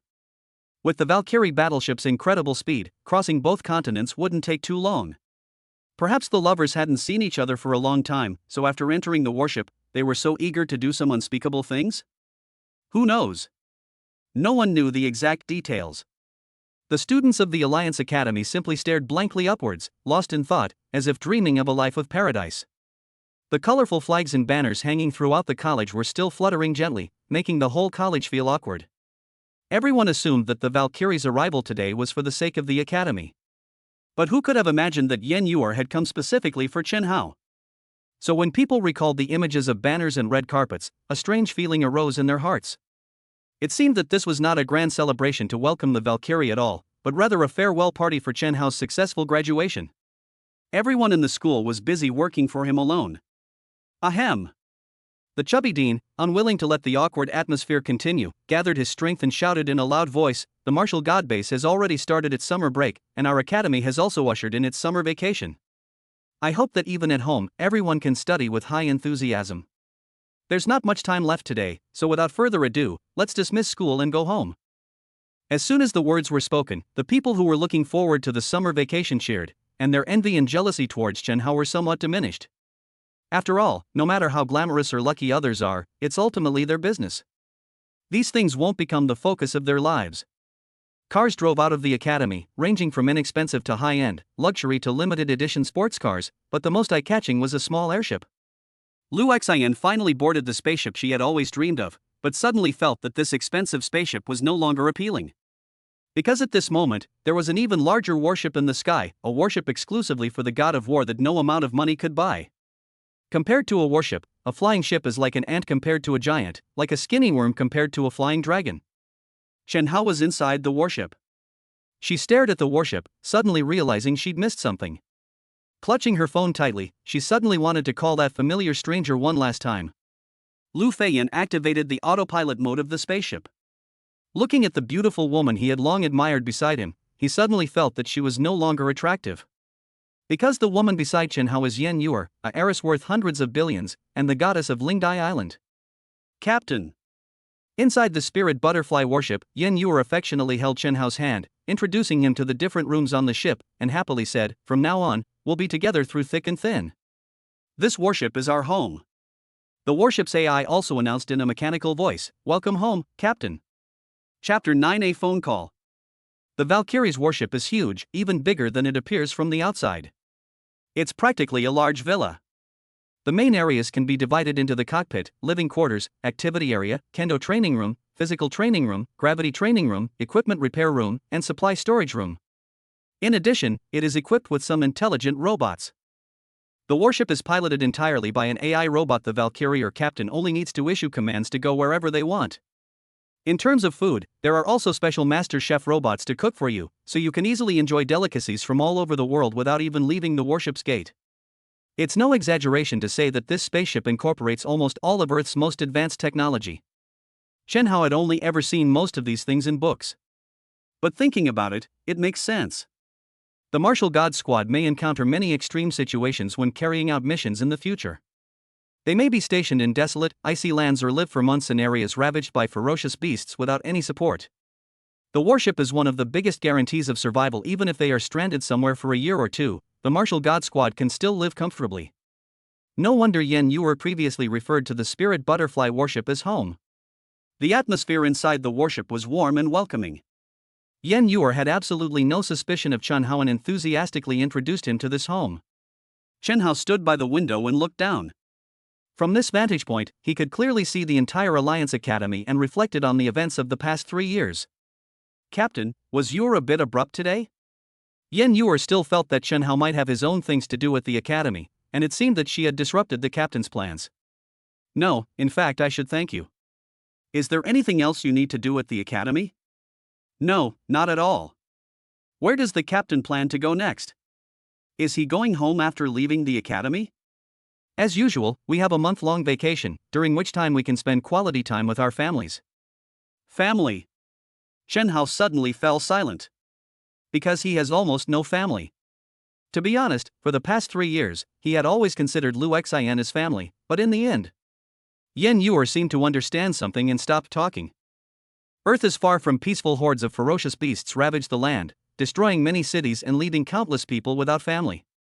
Not everyone is as fortunate as she was. "Captain, this will be your home from now on, and Yuer will be your family too." Yen Yuer gently hugged him from behind. The hug had no other meaning. It was a way the sisters comforted each other when they were unhappy on Phantom Butterfly Island. This little girl. Hearing these heartwarming words, Chen Hao couldn't help but feel a warmth in his heart. However, when he realized that he wasn't the real captain, he couldn't help but feel envious of the real captain, and also felt guilty. Yen Yuer was so innocent, like a flawless piece of jade. She had no ill intentions towards others at all, so much so that he couldn't bear to deceive her. Even though he knew that telling the truth might cause trouble, he still couldn't bear to lie to her anymore. Actually I'm not the captain," Chen Hao said honestly. "No?" Yen Yuer paused for a moment, but did not show any surprise. She said matter-of-factly, "I know. Yuer is not a real Valkyrie yet. The appointment letter will be issued from the Alliance headquarters after the 1-month vacation ends. Even if you are not the captain now, you will be the captain in the future." Chen Hao felt ashamed, thinking to himself, why can't this be explained clearly? He carefully considered his words, preparing to tell the whole truth, but just then, Yen Yuer's private cell phone suddenly rang. "Oh, Captain, I need to take this call," Yen Yuer said. As Chen Hao watched her retreating figure and recalled what she had just said, a sudden inspiration struck him, and a bold idea arose in his mind. "I'm not the captain now, but I will be in the future." "Right. Why didn't I think of that? I can just take the captain's exam later, right? With the help of the Heavenly Book, I've gone from a complete weakling to an S-rank general in half a day. Will it be difficult to reach the God of War level? Becoming a qualified captain within a month shouldn't be too difficult either. If I really become the captain, it wouldn't seem like I'm deceiving anyone, would it? Fine. Even if this is still deception, so what? I won't harm her anyway. Besides, she's already bound to the Heavenly Tao system. The more we interact, the more favor she gains, and the more heavenly secrets I gain. We can both become stronger together. What's wrong with that?" Just as he was thinking this, Chen Hao's phone rang. He glanced at the caller ID and a smile crept onto his face. As mentioned before, Chen Hao has almost no family. The reason I say almost is that he does have family, but this family member is a bit special. Sister Xiaoyu, I thought you had forgotten about me. Stop talking nonsense. I'm asking you, weren't you expelled from the Alliance Academy? Didn't I tell you? Even if your strength doesn't improve, you can't neglect your theoretical knowledge, it'll come in handy someday. How did you find out about this? Don't worry about how I know. Even if you hide at the ends of the earth, I'll still find out how you are doing. Then came a long, drawn-out scolding. Chen Hao listened quietly to her reprimand, but couldn't help but smile. His older sister has a very gentle name, Xiaoyu, but a very cold surname, because her surname is Lung, meaning cold. She chose this surname herself. In fact, Lung Xiaoyu and Chen Hao are not related by blood. When his parents were still alive, Chen Hao's family was relatively well off. They adopted a little girl, who was supposedly going to be his child bride. Later, due to some unforeseen circumstances, he and Lang Xiaoyu became each other's only support. When he was 12, Lung Xiaoyu was already 15. She was chosen by a mysterious and powerful figure to be trained, and from then on, they saw each other less and less, only once or twice a year. But as the saying goes, time reveals all. Over the years, Lung Xiaoyu has quietly played the role of an older sister. No matter how busy she is in other places, she calls Chen Hao at least once a month and sends him some living expenses. Even though Chen Hao said that he was already working part-time and didn't lack living expenses, Lung Xiaoyu still insisted on her own way. Chen Hao vaguely knew that his older sister seemed to be doing quite well now, but her work seemed to be very dangerous. Therefore, he rarely called Lang Xiaoyu first, for fear of distracting her. Moreover, Chen Hao was always very happy to receive a call from this older sister. This would at least prove that his sister is currently safe. Those guys at the Alliance Academy are getting more and more outrageous. How can they bring up graduation? Didn't we pay their tuition? Haven't they heard of late bloomers? Anyone can awaken the potential of a martial artist before the age of 20. Are they really that afraid of lowering their credits? Don't worry, bro, I'll take care of it for you. Lang Xiaoyu said angrily. Sister, there's no need to trouble yourself. There's nothing good about staying at the academy anyway. Chen Hao shook his head. Lang Xiaoyu assumed Chen Hao was a little discouraged, so she softened her tone and comforted him. Didn't I tell you before? As long as you study the theoretical courses well, you'll still have a bright future. I'll arrange a job for you then. And that Lu Xian, she doesn't like you. It's her own fault for being blind. She'll regret it later. Don't take it to heart. My brother, Lung Xiaoyu's brother, do you think he'll have trouble finding a girlfriend in the future? Chen Hao laughed, and in an instant all the gloom in his heart disappeared. Then he suddenly thought of his improved strength and couldn't help but want to share this good news with her. Beep, beep, beep. Just then, a rapid, low alarm came through the phone. Chapter 10, Going to see my father-in-law? Along with the low siren of the alarm came a slightly annoyed sigh. What a hassle. Sis, you go ahead with your work. After I finish what I'm doing, I need to take a few days off. I'll come see you then. Lang Xiaoyu said the last sentence and hung up the phone in a hurry, as if she had something very urgent to deal with. Chen Hao stared silently at the phone in his hand, showing little concern. He was used to this kind of thing. Every time the alarm sounded, it meant hanging up the phone, and it meant separation. Even now, Chen Hao still doesn't know what kind of work Lang Xiaoyu does. He has never asked. Because he knew that even if he asked, he couldn't help. Lang Xiaoyu never mentioned work to him, probably because she didn't want him to worry. Perhaps, this is what family is? Regardless of profession, status, ability, or talent, no matter how the world changes or how far apart we are, there will always be that inseparable bond in my heart. Chen Hao stood at the window of the warship, taking one last look at the Alliance Academy. The many experiences of the past 3 years were fading in his eyes. When he broke up with Lu Xian completely, he seemed indifferent. But only he knew that he was actually heartbroken at the time. After all, that was 3 years, more than 1,000 days and nights. After all, he had genuinely considered that woman as family. But if they were truly family, would they leave him when he was at his lowest point because of his lack of talent? At the very least, Lung Xiaoyu wouldn't do that. Someone as pure and kind as Yen Yuer would never do such a thing, right? 3 years are over, Chen Hao thought to himself. From this moment on, it's a new beginning. My sister will be back soon. If I become a martial god and a captain, will she be very happy? If I really become a martial god, then I should be qualified to take care of her instead of being taken care of by her, right? Yes.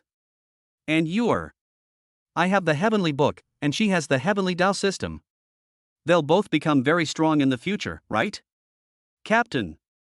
Just then, Yen Yuer finished her phone call and ran back happily. It seems like the captain has something to say to Yuer.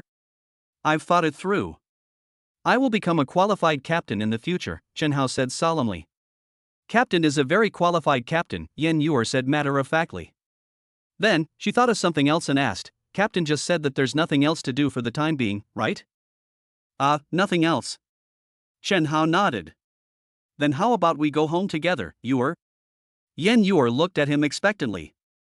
Go home? Chen Hao glanced around and asked uncertainly, you mean, you're home? Yeah. Dad just called and told me to come back. And then I told him I was with the captain. Yen Yuer said, a little embarrassed, her face slowly turning red. He seems to have already heard that the captain is my boyfriend. So he really wants to see you. Huh? Chen Hao felt his brain buzz and go blank. He thought, impersonating someone's captain isn't enough. Now I'm even impersonating her boyfriend, so, am I going to meet her father-in-law?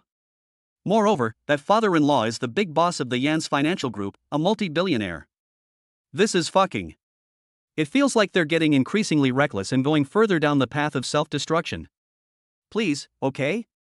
Yen Yuer tugged at Chen Hao's arm and said coquettishly, besides, Daddy is a very easygoing person. What else could Chen Hao say? He brought this boyfriend label upon himself. Back at the Alliance Academy, he declared Yen Yuer to be his girlfriend in front of so many people. Yan's financial group is the major shareholder of the academy, so it would be difficult for his future father-in-law not to know about it. Now that his future father-in-law wants to see him, how can he refuse? If we don't go, where will we put the face of our beautiful Yuer? You have to take the blame for the mess you made, even if you're crying. Thinking this through, Chen Hao nodded decisively. That's great. Yen Yuer was very happy to see the captain nod and continued, anyway, the captain doesn't have anything to do for the time being and doesn't have any family in Sangcheng City. Why don't you stay at Yuer's house under the guise of being her boyfriend? Yuer only has a month's vacation, which is a good opportunity to get to know the captain better and have more tacit understanding with him in future battles. Heavenly Book, congratulations on reaching 75% intimacy with the Valkyrie. You can now share 75% of the Valkyrie's combat power. Looking at the prompt in the Celestial Book and listening to the pretty girl's words, Chen Hao thought, is this an invitation to live together? Seriously. Yuer. Can't you be a little more wary of me? You're inviting a wolf into the house, you know that? Captain? Yen Yuer tilted her head, looking at Chen Hao's ever-changing expression. Ahem. We'll talk about that later. Chen Hao said, his face flushed. Meanwhile, the Heavenly Tao system's favorability rating was also constantly increasing. Strictly speaking, ever since Yen Yuer met Chen Hao, the favorability rating had been slowly increasing. Looking at the favorability points in Chen Hao's slightly flushed, embarrassed face, she couldn't help but feel suspicious. She thought, favorability points can be used to buy equipment, so they must be very valuable. Why is Captain constantly allocating favorability points to Yuer through the system? Could it be that Captain likes Yuer? But why doesn't he just confess his feelings directly? Thinking this way, Yen Yuer felt a little flustered but also a little expectant. She quite liked this generous captain. However, she had been sent to the Valkyrie base since she was a child and all she knew were girls. She had no experience in romance and didn't know how to accept or express it. Captain, you must have graduated from the Valkyrie base, so perhaps you don't have this kind of experience? That's why you also don't know how to express it? Suddenly, she remembered her newbie gift pack and said solemnly, Captain, are you sure you're not mistaken about these S-class equipment? Every single piece is far too valuable. It's a gift anyway, it was meant for you, Chen Hao said. He understood very well that his strength had not yet reached the level of a martial god. Even if Yen Yuer gave him the S-grade equipment of the Moon God Throne, he would not be able to use it for the time being. More importantly, the newbie gift pack was originally a gift from the Heavenly Tao system to Yen Yuer, equipment tailor-made for her by the Heavenly Tao system, and it should rightfully belong to her. No matter how shameless Chen Hao is, he can't take it back now. Moreover, he has already shared Yen Yuer's combat power, improving from a weakling to a near god level. His gains are already considerable, and he should be content. You're giving me something this valuable? Yen Yuer looked into Chen Hao's eyes, becoming even more certain of her guess. Then, she realized that accepting it so easily was not a good idea, so she shook her head and said earnestly, "No. Even if you like it." She was about to say that even if you like Yor and want to pursue her, you shouldn't give her such a precious gift, but Chen Hao interrupted her. "If you find it too valuable, consider it as something I'm temporarily keeping with you." "Store her?" Yen Yor tilted her head and looked at him, thinking, it seems like storing her shouldn't be a problem, right? But the captain really likes Yor from the bottom of his heart, trusting her so much. But why does it feel like I'm being flirted with by the captain? So, are Yor and Captain a real couple or just pretending to be? Yen Yor felt a little confused.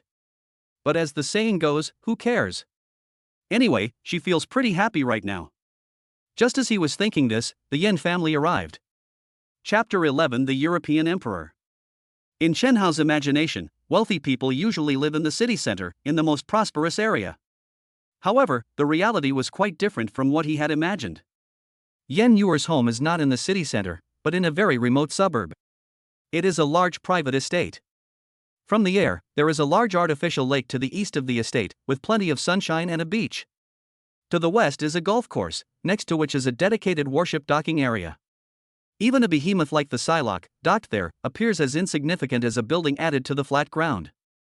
Stepping off the Spirit Butterfly, Chen Hao was somewhat surprised to see another warship exclusively for the god of war. The golden yellow exterior exudes an air of ostentation, but the text on it is entirely in English. "The European Emperor 421 from the European base?" Chen Hao asked. "Could it be that your family is a family of martial gods? And that there is more than one martial god in your family?" Yen Yor shook her head. "Perhaps they are guests?" "Oh." Chen Hao nodded, not paying any attention. He thought to himself, after all, he's a CEO with assets in the hundreds of billions. It's normal for him to know some powerful martial arts masters or wealthy patrons. "Let's go, the villa area is to the north." Yen Yor took Chen Hao's hand. Chen Hao was somewhat puzzled. He felt that Yen Yor seemed to be getting closer and closer to him, almost like a real couple. Perhaps, if you're going to put on an act, you have to go all the way? If you're going to act, you have to make it convincing?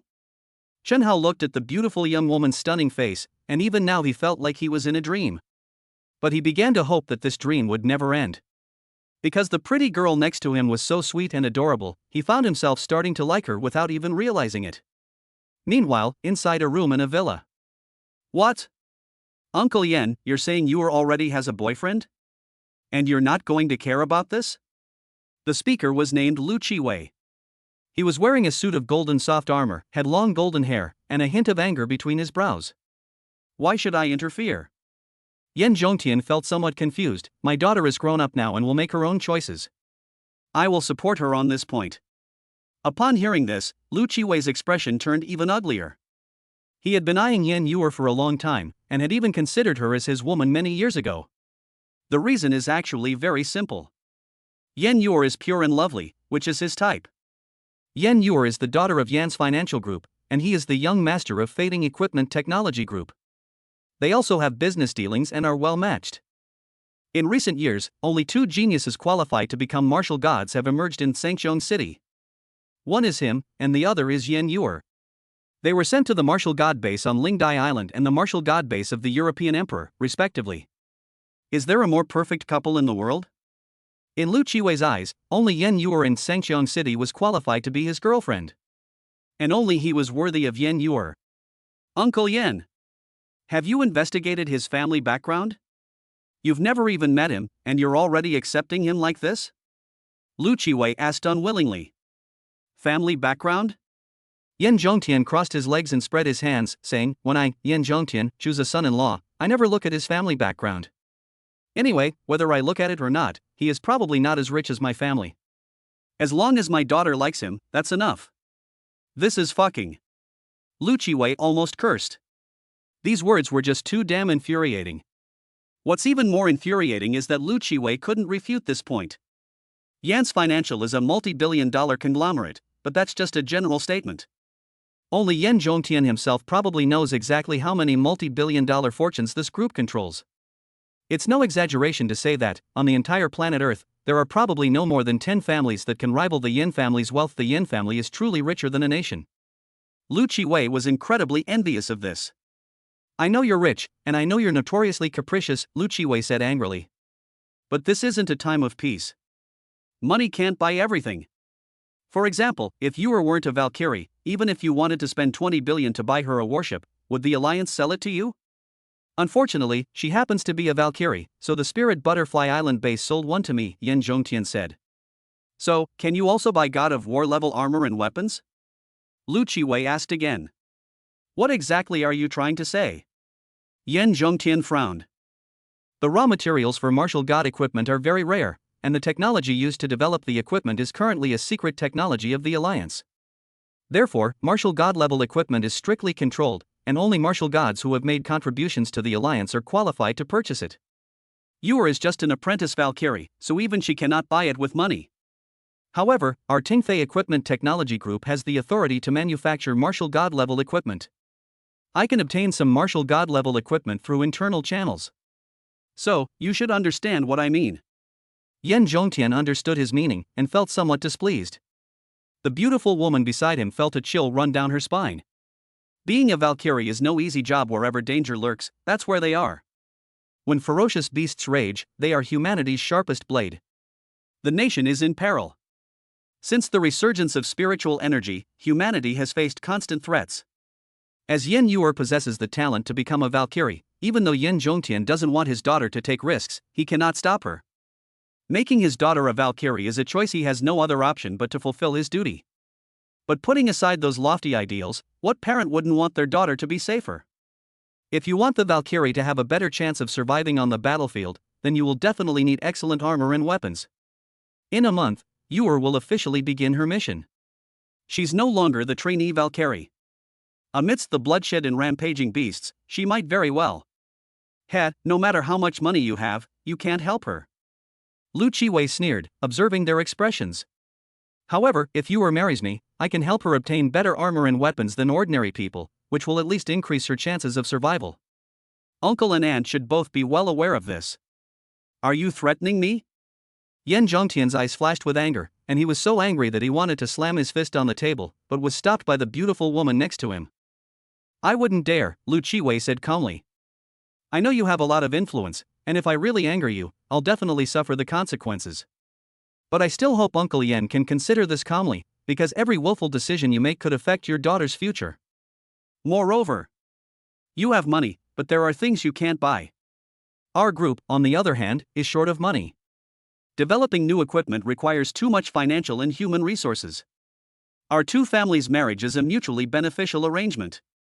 This is my father's idea, and it is also my idea.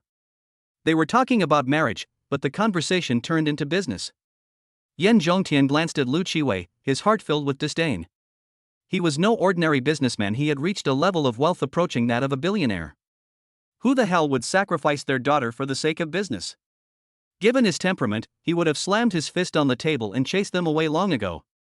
However, considering the dangerous nature of the Valkyrie profession, Yan Zhongtian couldn't help but hesitate. Lu Chiwei looked at him smugly. Even the strongest person has weaknesses. Clearly, this rich and willful doting father cared most about the life and death of his daughter. If he can grasp this point, the Yan family will have to compromise sooner or later. Then not only will the beautiful Yuer be his, but the entire wealth of the Yan family will also be his. Imagining that scene, Lu Chiwei felt like he was floating. Just then, the villa door was suddenly pushed open, and Chen Hao and Yan Yuer walked in together. Sunlight streamed in from outside, and Lu Chiwei looked at the light, then at the beautiful woman in the sunlight. He felt as if he were seeing a goddess, and was completely captivated, so much so that he completely ignored Chen Hao's presence. Ah! My dear Yuer, it's been another year since we last met. You've become more and more beautiful. He performed a European-style curtsy, took Yan Yuer's hand, and wanted to kiss the back of her hand. Chapter 12. Please begin your performance. What the hell is this? Chen Hao looked at the young man rushing towards him. The man was golden all over, shining brightly, like a metal man wrapped in gold. Okay, his strange clothes have nothing to do with him, but to kiss his girlfriend's hand as soon as they met. This is completely disregarding him. Chen Hao felt that as Yan Yuer's boyfriend, even if he was pretending to be her boyfriend, he should at least pretend to be her boyfriend. So, almost reflexively, he reached out his hand. Lu Chiwei had no idea Chen Hao would do this. He lowered his head and kissed Chen Hao's palm. Damn it! He realized something was wrong, looked up at Chen Hao with disgust and anger in his eyes, and kept spitting on the ground as if he wanted to spit out something dirty. Seeing his disgusted look, Chen Hao thought to himself, are my hands really that dirty? Besides, he was annoyed by Lu Qiwei's blonde hair, and this guy actually tried to kiss his girlfriend's hand right away, which made him even more annoyed. So he deliberately said, sorry, I didn't wash my hands when I peed. You fucking. Lu Qiwei suddenly felt nauseous, and the anger in his heart was almost uncontrollable. However, he was, after all, from a prominent family and had studied at the European martial god base.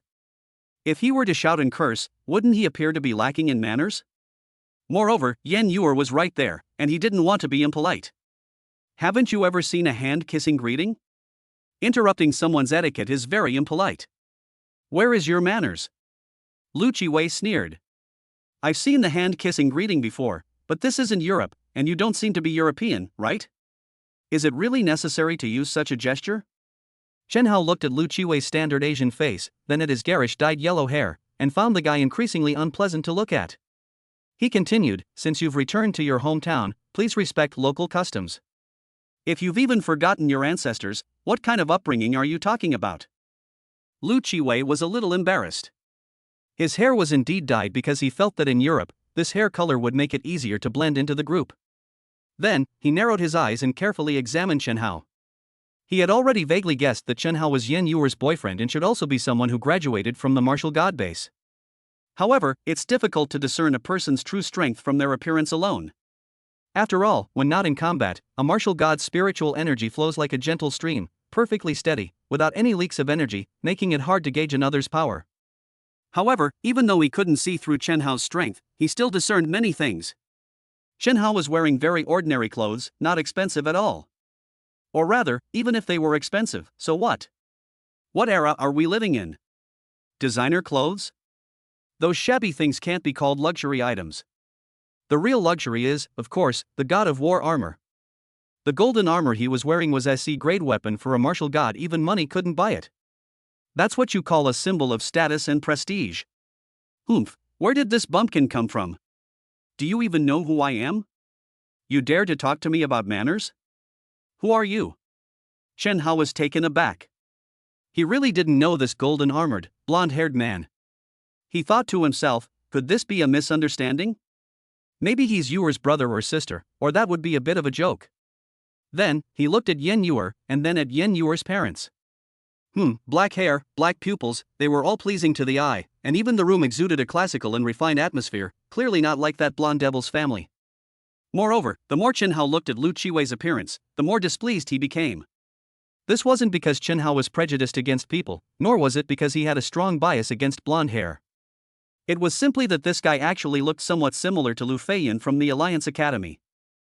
Chen Hao even suspected that this guy was Lu Feiyan's relative. I am Yuer's fiancé. Lu Qiwei said directly. Fiancé? Chen Hao was even more bewildered this time. He glanced at Yan Yuer, a pang of jealousy rising in his heart. Then came a bit of annoyance, thinking, it's one thing for Lu Feiyan to have taken Lu Xian away, it was Lu Xian's own choice, and she wasn't worth cherishing. But this guy, who seems to be Lu Feiyan's older brother, is actually trying to steal his Yuer away? Yan Yuer frowned unhappily, pulled Chen Hao into the room, and whispered, he's crazy, don't listen to his nonsense, and I don't know him well. Oh. Chen Hao nodded and ignored him. Yuer, you may not know this, but your parents have already agreed to our marriage. Lu Qiwei smiled smugly, gave Yan Yuer's parents a wink, and said with a hint of threat. He was absolutely certain that Yan Zhongtian would stand by his side. Everyone in Sangxiang City knows that Yan Zhongtian is not only rich and willful, but also a notorious doting father. For Yan Yuer's future safety, Yan Zhongtian has no reason not to compromise with him. However, to everyone's surprise, Yan Zhongtian completely ignored his gaze and said to Chen Hao in a very friendly manner, Captain Chen Hao, right? I already heard Yuer mention you on the phone. Don't be shy, make yourself at home. Oh. By the way, let me introduce you. That man in the golden armor is Lu Qiwei. He's the son of a business acquaintance of mine. He's probably been studying in Europe for too long, so his way of speaking is a bit blunt. Please don't mind him. Chen Hao nodded, thinking to himself, so studying abroad has made him a bit silly, no wonder he keeps mistaking people for others when he meets them. Thinking this, Chen Hao stopped caring about Lu Qiwei and sat down with Yan Yuer, her father, and her mother. He was always a bit of a social butterfly. Moreover, he was no stranger to Yen Zhongtian. He had seen him on television more than 800 times and knew very well that this important figure was not only wealthy but also a philanthropist. He held this man in high esteem. At this moment, Yen Zhongtian was so kind to him, so Chen Hao naturally treated him like a kind elder, helping him peel fruit and asking about his well-being. In an instant, the four of them felt like a real family, and the atmosphere was surprisingly harmonious. Yen Zhongtian was also very satisfied with Chen Hao. As the saying goes, there's no harm without comparison. That Lu Qiwei is so disrespectful, relying on his authority to manufacture equipment, he actually dared to threaten him? It's really outrageous. Chen Hao, on the other hand, was much more sensible. Moreover, in his opinion, since Chen Hao was Yuer's captain, he must also be a genius who graduated from the martial god base, and he might not be any worse than Lu Qiwei, right? Whether he's a genius or not isn't really important. The key is that my daughter has chosen Chen Hao as her boyfriend. My daughter likes him, and that's what matters most. That old bastard won't shed a tear until he sees the coffin. Lu Qiwei stood at the door, watching the seemingly harmonious family gathering, his face growing increasingly grim. He took a deep breath, suppressing his anger, and looked at Chen Hao, saying, "I heard you're Yuer's captain? So what if it is?" Chen Hao said casually. "Then do you know what the key to victory is in a combat mission?" Lu Qiwei asked again. "Teamwork and unwavering will." Chen Hao answered with the standard answer from the textbook. "You mean willpower?" Upon hearing this, Lu Qiwei couldn't help but burst into laughter. Even a 3-year-old knows that the most crucial thing is, of course, equipment. A high-performance set of martial god equipment can double a martial god's strength. It can also greatly increase a martial god's chances of survival in extreme situations. Chen Hao glanced at the golden armor on his body and recognized it as a C-grade martial god armor. He thought to himself, is this guy trying to show off his equipment? You seem to be no match for him in terms of equipment. Lu Qiwei patted his armor and continued, for example. This martial god C-grade armor I'm wearing is made from the genetic bloodline of a king-level behemoth, combined with a new type of soft alloy. Not only is its defense amazing, but it also has an independent power drive inside. As long as I have a thought, my power can increase by 15% on the original basis. Chapter 13 is all an illusion. As Yen Zhongtian listened to Lu Qiwei's introduction, he gradually narrowed his eyes. Although he was a businessman, he knew that the God of War armor was extremely rare and scarce. The reason they are so rare is largely due to the scarcity of raw materials. To create such armor, none of the existing metal materials on Earth could meet its requirements.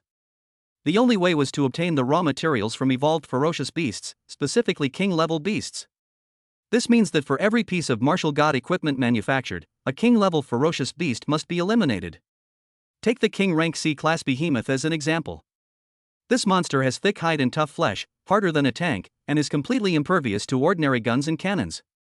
Nuclear weapons might be able to destroy it. However, humanity must consider the impact of the powerful radiation from nuclear weapons on the Earth's environment. Therefore, the best approach is to have the martial god squad risk their lives to hunt down monsters of this level. During the hunt, some will be injured, and some martial gods may even perish. The raw materials for every piece of martial god equipment are hard-won, stained with the blood of countless people. It is for this reason that the Alliance headquarters maintains extremely strict control over martial god equipment. Normally, trainee goddesses who have just graduated from the martial god base can only be assigned E-grade martial god equipment. Yen Zhongtian originally thought that even if Lu Qiwei's family had some ability, they could probably only obtain D-grade martial god equipment. However, he did not expect that Lu Qiwei was actually wearing the more precious C-grade martial god equipment. The Lu family does have some ability. Yen Zhongtian's expression underwent a very subtle change.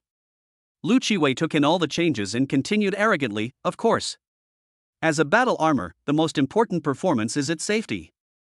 Nowadays, king-level ferocious beasts have become increasingly powerful, and due to their different attributes, their attack methods vary greatly. Among them, the most troublesome are the ferocious beasts with highly poisonous attributes.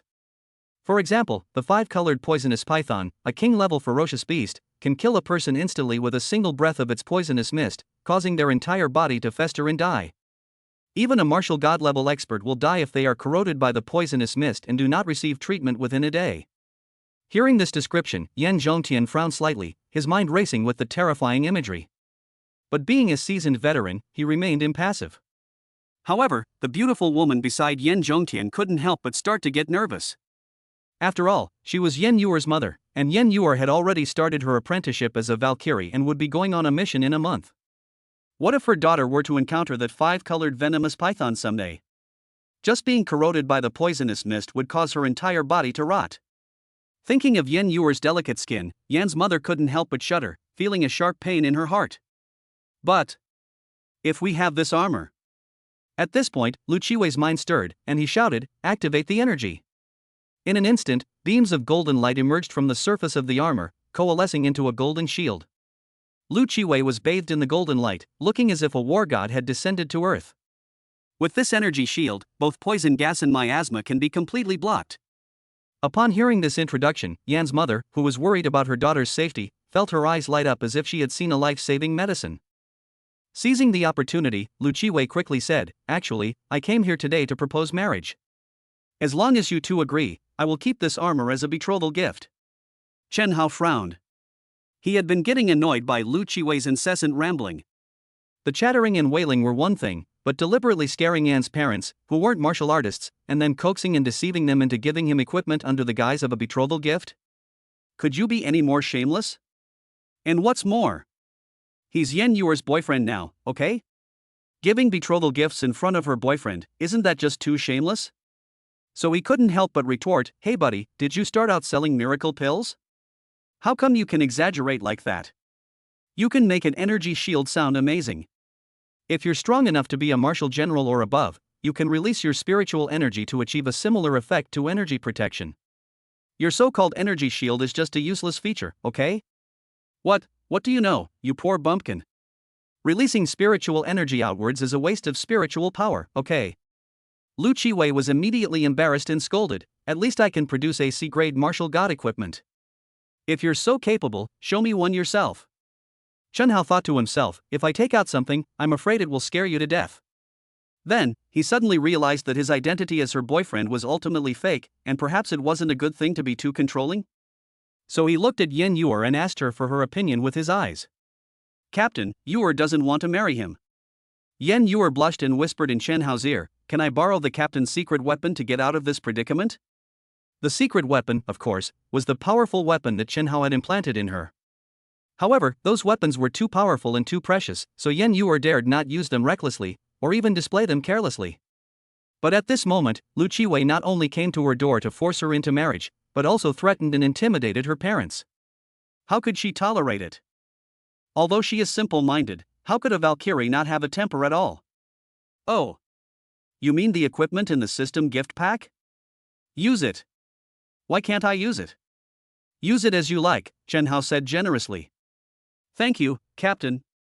Yen Yuer became excited and, perhaps due to her excitement, kissed Chen Hao on the cheek. This scene completely stunned Lu Qiwei. Seeing his goddess kiss Chen Hao made him extremely jealous. Moreover, it seems Yuer is borrowing Chen Hao's equipment? What good equipment could that poor guy possibly have? Just as he was thinking this, Yen Yuer stood up, looking at him with a fierce expression. "A C-grade martial god's equipment is very powerful, right? Having equipment makes you amazing, right?" Lu Qiwei, completely oblivious to the impending danger, arrogantly stated, "Isn't this an obvious problem? All right. I'll test how powerful your equipment really is." As soon as she finished speaking, a sword appeared in Yen Yuer's hand. The sword had no fixed shape and seemed to be woven from the purest moonlight, with light flowing continuously on it. This. Lu Qiwei was momentarily dumbfounded, clearly sensing that the sword was extraordinary. He quickly used the identification system built into his battle armor, and a wealth of information surfaced in his mind. Luna's Light, one of the Luna Throne set pieces, is an S-rank Valkyrie equipment with unknown materials and origins, and its attribute is Void. S-rank. And the rarest Void attribute? Or part of a set? This is the equipment Chen Hao lent to Yuer? Lu Qiwei's eyes widened in disbelief. No. This is impossible. There must be a mistake in the identification. The entire Alliance headquarters has no more than 200 S-rank equipment. Each one is managed by the higher-ups at headquarters. How could someone as poor as Chen Hao have such a good thing? Before she could finish speaking, Yen Yuer had already slashed down with her sword. Lu Qiwei dared not be careless and quickly drew a gleaming golden behemoth sword to defend himself, but then his sword broke. Hallucination. This must all be a hallucination. Lu Qiwei waved the broken sword like a madman. Yan Yuer drew her sword again, the sword light ignoring the energy shield on Lu Qiwei's body and piercing through it directly. Then, the martial god sea-level golden battle armor that Lu Qiwei had praised to the skies tore apart like paper. A sword wound appeared on Lu Qiwei's chest, and blood spurted out. Chapter 14. This captain is pretty strong. Part 1. Ah! Lu Qiwei cried out in pain. The sword wounds on his body finally brought him back to his senses, and a look of horror appeared in his eyes. S rank. It really is a martial god S rank equipment. Yan Yuer, who had been holding back her anger for a long time, still felt unsatisfied. She kicked him to the ground, stepped on his neck, and her sword flashed like a whip. Having equipment makes you so great, huh? You want to marry me, right? You're threatening and intimidating my parents, aren't you?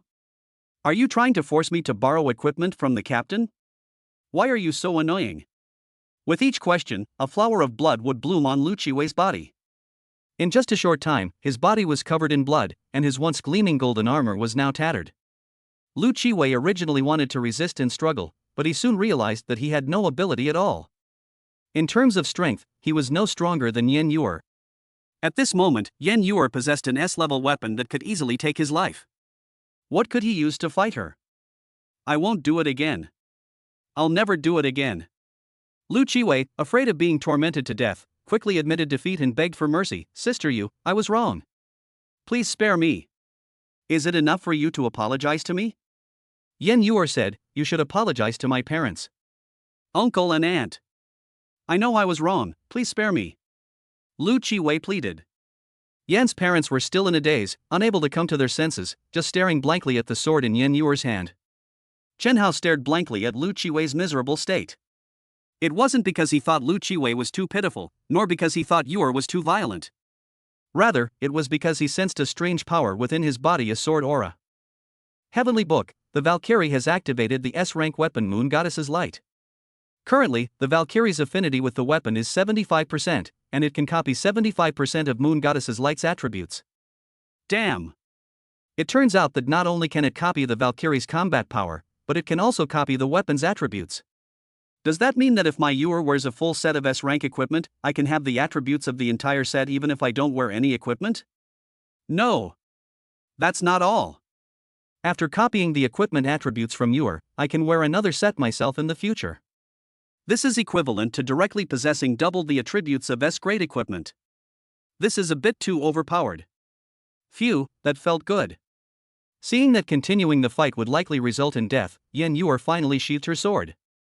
After all, martial gods were protected by the Alliance's laws. Every future elite fighting against ferocious beasts was forbidden from being killed casually. Even if she was angry, she wouldn't risk getting herself into trouble over such a trivial matter.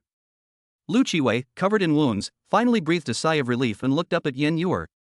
At this moment, Yan Yuer was still holding that shimmering sword, its soft glow making her look like a fairy from the Moon Palace. However, the fairy, who was both incredibly noble and incredibly terrifying in his eyes, threw herself into Chen Hao's arms, like a cute little girl in love, and clung to Chen Hao's arm, saying coquettishly, "This time, we really owe a debt to the captain. If it weren't for the equipment that the captain entrusted to Yuer, Yuer might have really been in trouble today." It's all a small matter. Chen Hao couldn't stop smiling. He felt that he had gained much more today than Yan Yuer. Just then, Chen Hao suddenly felt his strength increase again, and his cultivation level directly rose to the level of SSS level general. The Heavenly Book displayed another prompt. Congratulations on reaching 80% intimacy with the Valkyrie. You can now share 80% of the Valkyrie's combat power and 80% of the attributes of the weapon Luna's Light, activating the skill Moonstrike. Congratulations! You have completed 80% of the hidden quest. Once all quests are completed, you will receive a Heavenly Book gift pack. His strength has increased again? And judging from the Heavenly Book, it seems there are new rewards after maxing out the intimacy points? You already got such amazing equipment from the newbie gift pack, so what will the Heavenly Book gift pack reward her with? Chen Hao smiled even more happily, thinking that playing with the little beauty while getting stronger was simply too wonderful. Looking at the two people who were so close, chatting and laughing, not only showing off their superiority but also their affection, Lu Qiwei suddenly felt a sharp pain in his heart. No matter how hard he tried, he couldn't understand why Chen Hao, who looked so poor, possessed S-level equipment. And why could he lend such precious items to Yan Yuer so casually? No. Something's definitely wrong. Although Yen Yuer kept saying that she borrowed the equipment from Chen Hao, she didn't take the equipment from Chen Hao just now, she took the equipment from her own person. This means that the equipment most likely originally belonged to Yen Yuer. She must like Chen Hao, but she's afraid the Yin family will look down on him, so she deliberately said that. Perhaps it was due to preconceived notions, or perhaps it was because rivals disliked each other. Lu Qiwei simply couldn't believe that Chen Hao was better than him. He would rather believe that the S-grade equipment was originally Yen Yuer's treasure than believe that Chen Hao could produce such a valuable item. Moreover, this reasoning isn't entirely without merit. After all, Yen Yuer is a well-known Valkyrie at the Spirit Butterfly Island base, with a simple, cute, and likable personality. Perhaps a senior figure admired Yen Yuer and thus bestowed upon her a powerful weapon for self-defense. This isn't impossible. The more Lu Qiwei thought about it, the angrier he became, and his resentment towards Chen Hao grew stronger. On what grounds? Why would Yen Yuer, who is so talented, cute, and rich, like Chen Hao? Why is it that what he tried so hard to obtain, but could not, is so easily obtained by that poor fellow? Is it just because Chen Hao has a fair complexion and is handsome? Damn it! What a pathetic pretty boy! How could I lose so badly to someone like him? Jealousy fueled Lu Qiwei's determination. He gritted his teeth, slowly rose from the ground, and glared at Chen Hao, saying, "Chen Hao, do you dare accept my challenge?" Before Chen Hao could speak, Yen Yuer had already stood up, thinking to herself, has this guy not been beaten badly enough? How dare he provoke my captain? Lu Qiwei was startled. Naturally, he dared not argue with Yen Yuer anymore. He said even more angrily, "Chen Hao, if you're a man, don't always hide behind women. So you mean you want to fight me?" Chen Hao looked at him and said uncertainly, "I think you've had a pretty rough day. Even if I win, it won't be a fair victory for you. Maybe we should just forget about it." Yes, Lu Qiwei has already suffered quite a bit. He's been seriously injured. Even if this guy isn't a good person, and even if he looks a bit like Lu Feiyan, there's no reason to bully him to death, is there? Besides, Chen Hao is in a good mood right now and can generously let him off the hook. Stop being so indecisive. Just tell me if you dare or not. Lu Qiwei said arrogantly. All right. Seeing his insistence, Chen Hao stood up. At this moment, he already had 80% of the combat power of Yen Yuer plus an S-level weapon, and had also activated a skill called Moonstrike. He was quite curious about what level his current combat power could reach. Chapter 15. This captain is pretty strong. Part 2. Upon seeing Chen Hao nod in agreement, Lu Qiwei was overjoyed and rushed over immediately. His charge, though seemingly reckless, was actually calculated.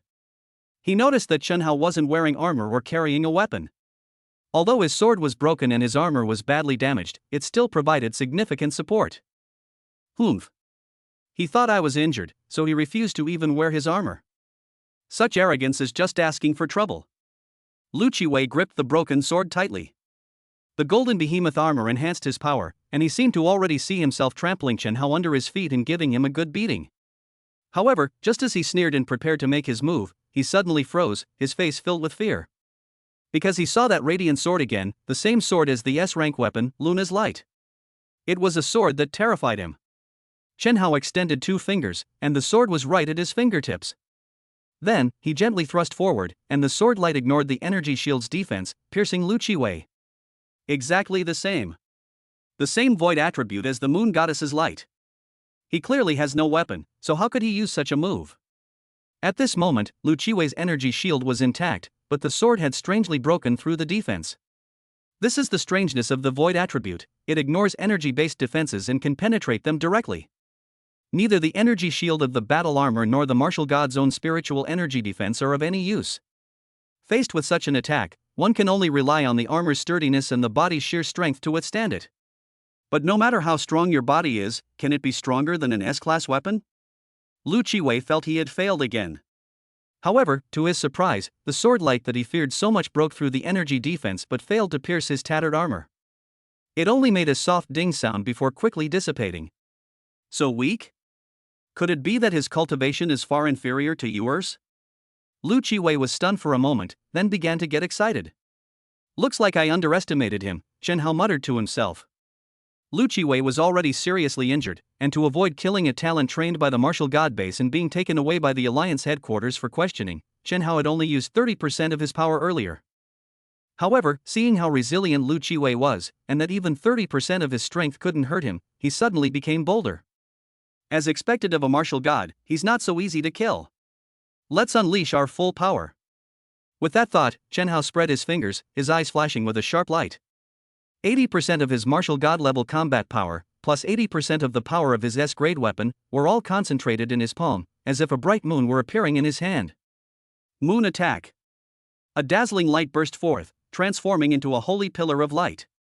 Lu Qiwei, rushing towards it with a face full of excitement, looked up and saw the pillar of light, several times more terrifying than before, and was completely stunned. He had no time to react. With a deafening boom, the beam of light struck him, causing his shattered golden armor to tremble violently. His desperate resistance was instantly reduced to ashes. Lu Qiwei coughed up blood and was sent flying. The dissipated energy, however, raged in a fan shape along the direction Lu Qiwei flew out, like a destructive storm. In an instant, the villa door shattered, a huge sword mark appeared on the wall, and the exquisite solid wood flooring cracked inch by inch, shattering into wood chips. I give up. I'm not fighting anymore. Lu Qiwei's voice came from the ruins outside the door. He was beaten to the point of being half dead, lying on the ground like a dead dog, covering his head and trembling with fear. He didn't even dare to look at Chen Hao again. Looking at the ruins ravaged by the energy storm and hearing the terrified voice, Yan Yuer's parents, who were being protected by her, suddenly realized what was happening and thought to themselves, this captain is really something else. Captain is so strong. He's so strong even without weapons. No wonder he entrusted his equipment to Yuer. Captain doesn't need equipment at all to deal with ordinary trainee martial gods, right? Yan Yuer looked at Chen Hao at this moment, her dark eyes sparkling with admiration. Yuer is so lucky to have met such a strong captain. No, he's not only a captain, but also Yuer's boyfriend. It seems I used too much force. Chen Hao looked at the mess in front of him and was speechless. He thought to himself, my Yuer is amazing. She was able to control the power of the S-class weapons so perfectly. During the battle, there was almost no excess energy dissipation. She didn't even damage a piece of the floor in the room. It seems I still need to work harder. Then, he scratched his head, looked at Mr. and Mrs. Yen, and said awkwardly, Uncle, Aunt, this house. Houses are no problem. My family has plenty of houses, nothing else. How could Yan Zhongtian care about such a trivial matter as houses? First, he saw the S-class equipment, and then he saw Captain Chen Hao kill Lu Qiwei in one move. Even Yan Zhongtian, who had seen many scenes, was a little stunned. After a long while, he finally came to his senses and asked uncertainly. Yuer, where did you get your weapon from? Of course it was lent to me by the captain. The captain is very good to Yuer. Yan Yuer hugged Chen Hao's arm, her feelings for him growing stronger. In front of her parents, she couldn't help but speak well of him. You mean, those precious S-grade martial god equipment really all belong to Chen Hao? Yan Zhongtian looked at Chen Hao, his emotions, which had finally calmed down, were stirred up again. Chen Hao, ever the daredevil, said bluntly, what do you mean by borrow? Didn't I already say it's a gift for you? He had thought it through clearly. The stronger Yan Yuer was, the stronger he would be, and if Yan Yuer wore equipment, he could share the equipment's attributes. Since that was the case, why wouldn't he give it to her? It would be best if Yan Yuer could collect a complete set of Luna Throne armor and wear it all. That way, he could share the attributes of the entire Luna Throne S set. Then he could get another set of equipment of the same level. Wouldn't that be incredibly overpowered? Give it to me? Yan Yuer looked at Chen Hao's expression and thought, is the captain really pursuing me? Although he hadn't confessed, the things he had done for Yuer were enough to show his feelings, weren't they? Besides, Yuer liked the captain very much too. Thinking this through, Yan Yuer didn't hesitate to refuse again, and said very seriously, from now on, Yuer's things also belong to the captain. Whenever the captain needs equipment, he can take it back. He just gave it away like that? Yan Zhongtian stared wide-eyed at the scene, thinking that this was too crazy. Lu Qiwei took out a C-grade equipment and acted like a king, but Chen Hao casually gave away an S-grade equipment. Furthermore, Yuer said, her things are Chen Hao's things? He can take them away anytime? Such a precious treasure, one dared to give it away, and the other dared to accept it, and even dared to let the other take it away after accepting it. What does this mean? These two don't treat each other like strangers at all. This is what true love is all about, isn't it? With this in mind, Yan Zhongtian made a bold decision. Chapter 16, Sharing a Room? The villa was still the same villa, but the way billionaire Yan Zhongtian looked at Chen Hao had completely changed. I still remember that just a moment ago Lu Qiwei was showing off AC grade equipment and even tried to threaten him and force him to marry off his daughter. What kind of person is he? Do they really think Yan Zhongtian is so easily threatened? Is it because he's been keeping a low profile these past few years, or has the Lu family become arrogant? It must be admitted that the Lu family does have some influence, and they're doing quite well in the field of martial god equipment. But doesn't developing martial god equipment require money? And selling that equipment to the martial god base doesn't require distribution channels? The new research project at Fading Equipment Technology Group was funded by him, wasn't it? Now that the Lu family has grown a bit too powerful, they actually dare to threaten him instead? Yan Zhongtian thought he might be able to deal with these ungrateful wretches another day. However, he was too lazy to deal with such trivial matters right now, and just found Chen Hao increasingly pleasing to the eye. In terms of strength, Chen Hao is capable. In terms of ability, Chen Hao could obtain S-level equipment. He is capable, but doesn't flaunt it. What does it mean to be low-key? That's true humility. A self-aggrandizing guy like Lu Qiwei is nothing more than a clown in front of Captain Chen Hao, right? Chen Hao doesn't make a move unless he's absolutely sure, but once he does, Lu Qiwei immediately backs down. More importantly, Chen Hao is not only low-key but also generous, treating his daughter with heartfelt kindness. He generously gives away S-grade equipment without hesitation, never treating his daughter as an outsider. And his daughter, in turn, likes Chen Hao. This is all so perfect. Yan Zhongtian felt that the most perfect son-in-law he could imagine was someone like Chen Hao. So he stepped forward, looked at the sky outside the villa and said, "It's getting late, Chen Hao, why don't you have dinner here tonight and stay the night?" "Captain, didn't you say you weren't busy lately? Is it all right for you to stay here for the time being?" Yan Yuer looked at him expectantly. Chen Hao thought about it. He really didn't have much to do lately, so staying here wasn't bad. The little beauty Yuer was so lovable he could see her often and also increase his intimacy level with her. Why not? Anyway, the Yan family had many houses and rooms, so one more person wouldn't be a big deal.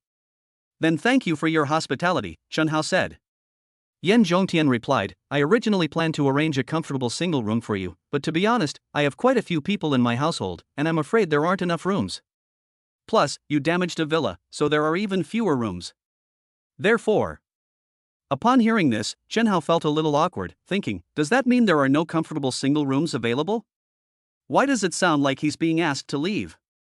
Unexpectedly, Yan Zhongtian burst into laughter, patted Chen Hao on the shoulder, and continued, "So, I won't arrange a room for you. You and Yuer can stay together." Upon hearing this, the room fell silent, and everyone was stunned. "What? You want me to share a room with the beautiful Yuer? Like, a lone man and a lone woman?" Chen Hao was completely dumbfounded. "Living with the captain?" Yan Yuer blushed, thinking, this is developing too fast. Yuer isn't mentally prepared yet. At the ruins outside the villa, Lu Qiwei, who was seriously injured, had finally regained some strength after a long time. When he suddenly heard such a sentence, he was so angry that he almost fainted. What's going on here? Chen Hao is going to live with his goddess. Is this a sign they're about to consummate their marriage? He had long regarded Yan Yuer as his woman and had long hoped that he could marry Miss Yan and inherit the Yan family's assets. How could he allow such a thing to happen? No. I don't agree to this. Lu Qiwei shouted incoherently. Upon hearing this voice, Yan Zhongtian realized there was such an uninvited guest in his home. He frowned and said, "What business is it of yours? You're not welcome here. Get out of here."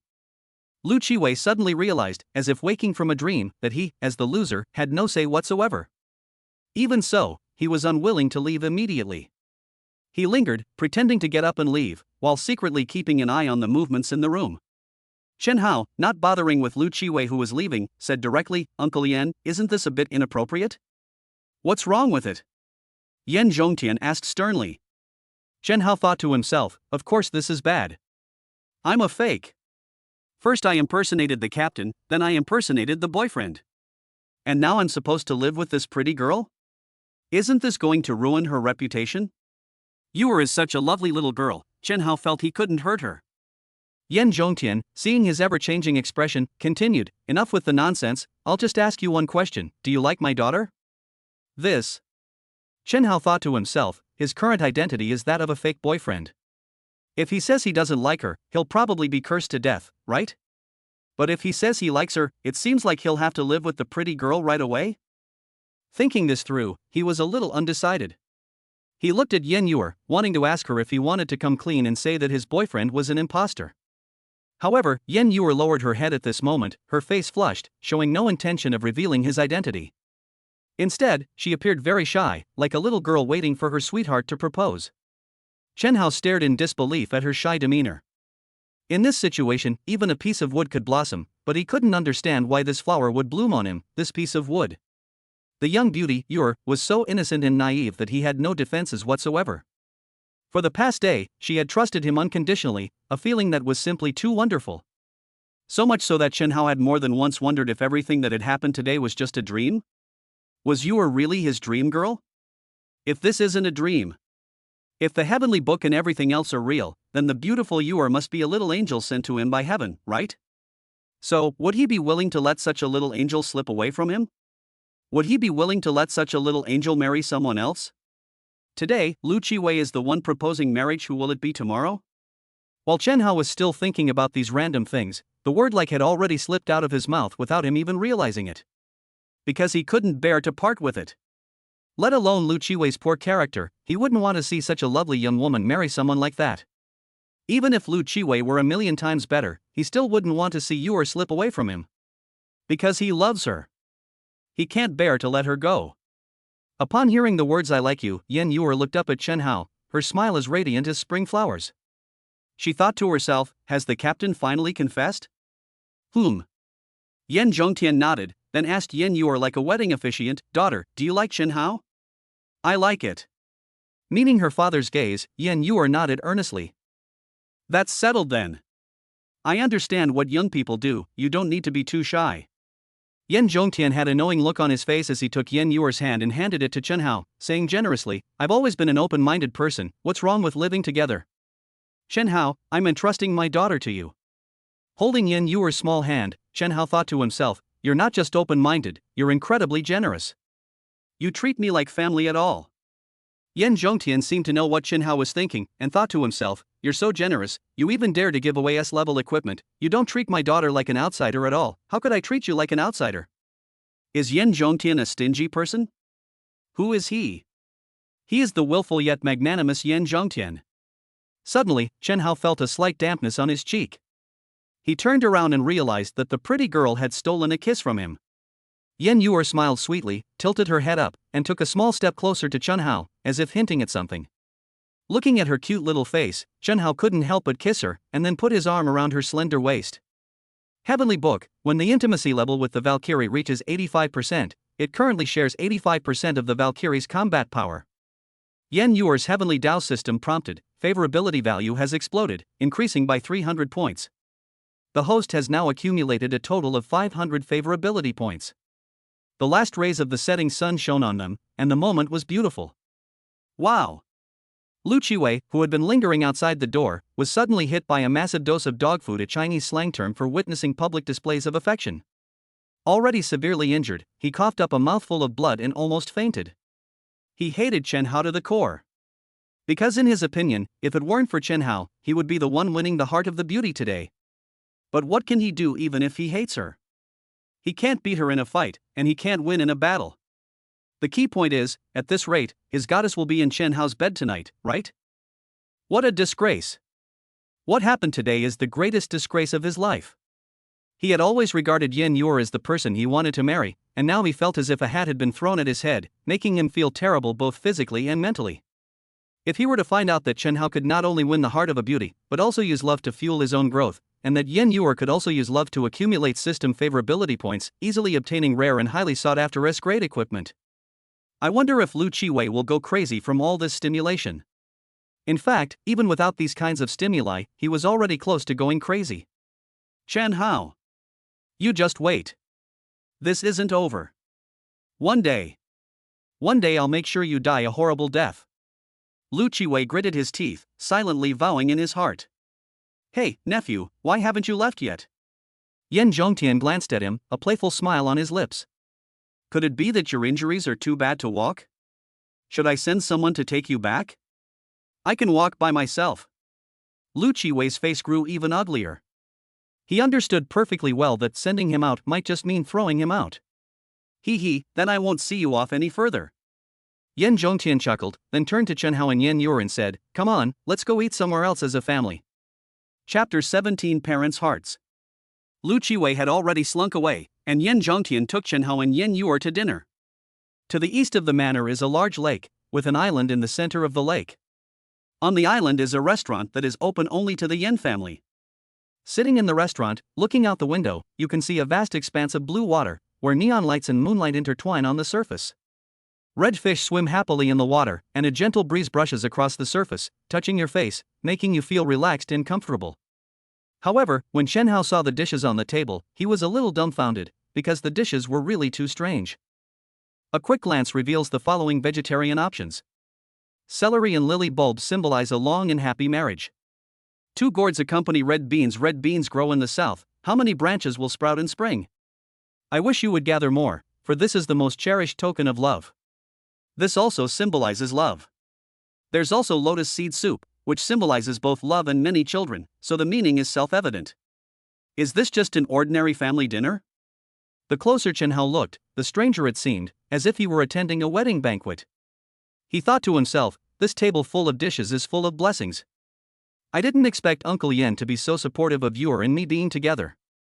I thought I would face some tests during the meal. Thinking this way, Chen Hao felt much more relaxed. While eating, he politely chatted with his elders and felt that the Yan family members were all very easy to get along with. Perhaps caught up in the conversation, the magnanimous Yan Zhongtian suddenly slammed his hand on the table and ordered the waiter, "Bring up my treasured dragon bone wine." Dragon bone wine? Chen Hao, who was eating, almost choked. Dragon bone wine, said to be brewed from the bones of a type of earth dragon, has a global production of no more than 50 bottles per year and is extremely expensive. The key issue isn't the price, but rather its supposed purported potent effects. It's said that men who drink this will be incredibly virile in bed. Uncle Yan has already agreed to let Yuer and me live together, and now he's making me take a lot of tonics. What does he mean by that? Is he afraid that something might happen between him and the pretty Yuer tonight? I know he supports me, but this is too much of a support. Chen Hao was truly speechless. Looking at Yan Zhongtian's enigmatic smile, for a moment, a great deal of suspicion arose in his heart. Chen Hao suspected that he was the biological son. Yan Yuer, on the other hand, seemed like a bride-to-be. Before even living together, she actually used medicinal wine to enhance their relationship. Only a biological father would do something like that, right? It's said in books that live-in sons-in-law are constantly subjected to disdain and lead a stifled life. But where exactly does this disdain come from? And where does the stifling feeling come from? The naive Yan Yuer seemed not to understand these things and remained calm throughout. Yan Zhongtian, on the other hand, was beaming with health and frequently clinked glasses with Chen Hao. After several rounds of drinks, Chen Hao became somewhat tipsy and, in the midst of his excitement, at Yan Zhongtian's insistence, drank a toast with Yan Yuer. Holding a light, stemmed glass in his hand, the neon light shone on it, giving it a vibrant red hue. Chen Hao bent his neck and drank the wine with Yan Yuer, momentarily feeling as if he were on a wedding ceremony. Yan Zhongtian squinted at the scene, and for some reason suddenly a smile of relief appeared on his face.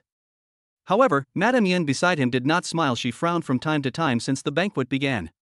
Ignoring his wife's expression, Yan Zhongtian stood up and said to Chen Hao, "That's enough for today. I still have some things to take care of. You two can stay a little longer. You'll be staying at the villa on the island in the middle of the lake. It's very close to here. Yuer has the key." After saying this, he stood up and walked out the door with Madame Yan. Chen Hao and Yan Yuer stood up to see him off, but Yan Zhongtian waved his hand. As the two walked further and further away, Madame Yan, seeing that no one was around, could no longer suppress her displeasure and frowned, saying, "I think this is going a bit too far. We only have one daughter, and we're just going to let her live with Chen Hao like that?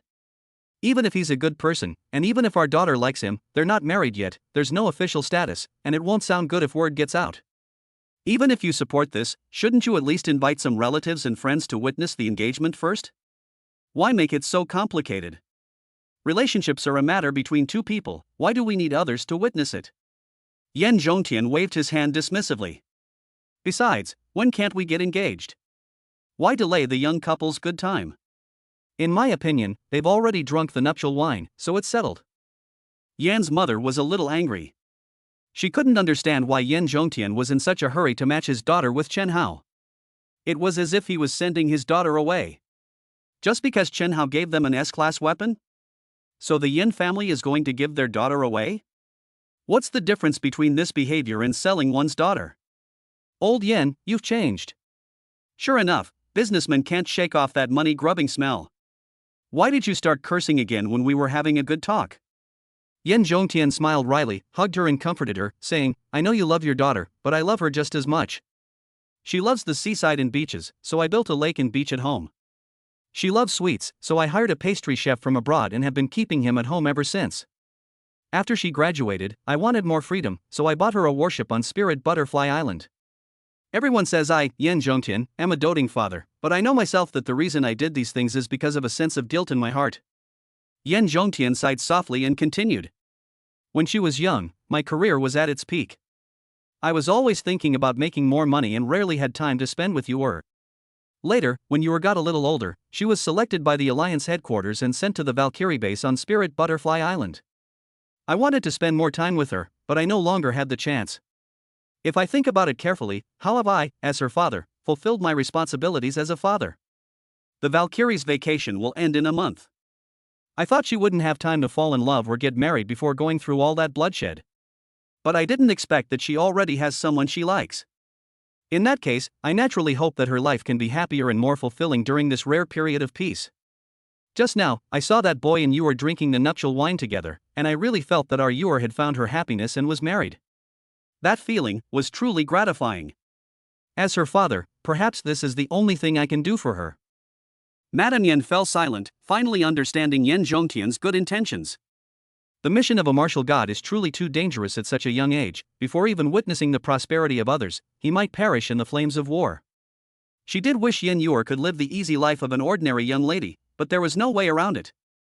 Faced with the threat of ferocious beasts, someone had to step forward, and Yen Yuer had the talent to become a Valkyrie, destined to walk that path. So, before embarking on a bloody path, giving my daughter more happy days seems like a pretty good choice, right? Yen Zhongtian continued. Moreover, Chen Hao is quite strong, at least stronger than Lu Qiwei. He has precious S-grade equipment, yet he's willing to let our Yuer use it. You should understand how important superior equipment is to a martial god. It's no exaggeration to say it's like having an extra life. Where can you find a silly boy like this who's willing to risk his life for our daughter? I believe that as long as this kid is alive, our daughter will be safe. So I feel very reassured in trusting our daughter to him. Upon hearing this, Yan's mother no longer wanted to hear anything and quickened her pace towards the new villa. Where are you going? Yen Zhongtian asked, puzzled. Mother Yan said, what else can we do? Our daughter and son-in-law are living together, so of course the room should be decorated in a festive and romantic way. The memory of the first night is too important for a girl. I already called and had it all set up. Don't worry. Absolutely professional. Perfect for newlyweds. Yen Zhongtian laughed heartily. Chapter 18 Blessings from Elders. The night breeze was gentle. Chen Hao was already a little drunk, and the wind made him feel lightheaded. Looking at the cute young woman beside him and thinking about his magnanimous father-in-law, he felt even more lightheaded. Your uncle and aunt are really good people, Chen Hao couldn't help but think to himself. However, amidst his admiration, he also felt a sense of unease. He could certainly see that Yen Yuer liked him very much. To be fair, he also liked Yen Yuer very much now.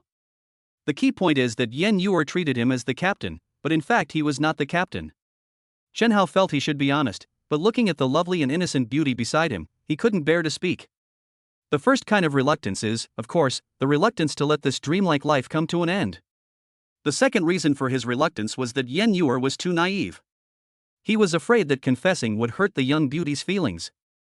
The thought of this adorable little angel being heartbroken and shedding tears for him was painful for Chen Hao to even contemplate. Captain? Yen Yuer noticed that something was wrong with Chen Hao and looked at him with a puzzled expression. Yuer, have you ever thought that I might have lied to you? Chen Hao asked boldly, emboldened by the alcohol. Lying to me? Captain would never do that. Yen Yuer said, even if Captain accidentally lied to Yuer, it's not a big deal, right? When I was little, my dad often lied to me too. He would always say he would take me to the amusement park, but he would always break his promise. But I always knew that my dad was actually very good to me. He was just too busy. Chen Hao felt embarrassed and, after carefully considering his words, said, "What I mean is, what if it wasn't something as trivial as going to the amusement park, but something very serious that I lied to you about?" "Is it serious?" Yen Yuer thought for a moment, then looked intently into Chen Hao's eyes. "Would Captain harm Yuer?" "Of course not," Chen Hao said firmly. "Will you still treat Yuer well in the future?" Yen Yuer asked again. "Definitely." Chen Hao nodded without hesitation. "Then it doesn't matter. As long as Captain continues to like Yuer and treats her well, that's enough." Yen Yuer's face regained its smile. "Is it that simple?" Chen Hao was somewhat surprised. Liking someone should be a very simple thing, right? Yen Yuer thought. The captain is good to Yuer, and Yuer is good to the captain. There seems to be no need to consider anything else. What if? Chen Hao looked into her eyes. What if I really wasn't your captain? Not my captain? Yen Yuer tilted her head and looked at Chen Hao. After thinking for a while, she reached out and gently flicked the tip of Chen Hao's nose. Not my captain, but still Yuer's boyfriend. Besides, you've already confessed, and my parents are very supportive. Are you trying to back out? This, of course not. Chen Hao thought to himself, Yuer, my lovely little girlfriend, can't you be a little more wary of me? Being trusted so completely like this, it's really so easy for a person to fall for you, body and soul. Chen Hao realized he had fallen for her. He wasn't a particularly evil person, nor was he a scumbag who liked to deceive kind girls. Initially, he approached Yen Yuer simply because he thought it would increase his intimacy level and make him stronger. He planned to find an opportunity to confess later and then back off. In fact, he had been looking for an opportunity to confess. But at this moment, Chen Hao suddenly didn't want to be honest anymore.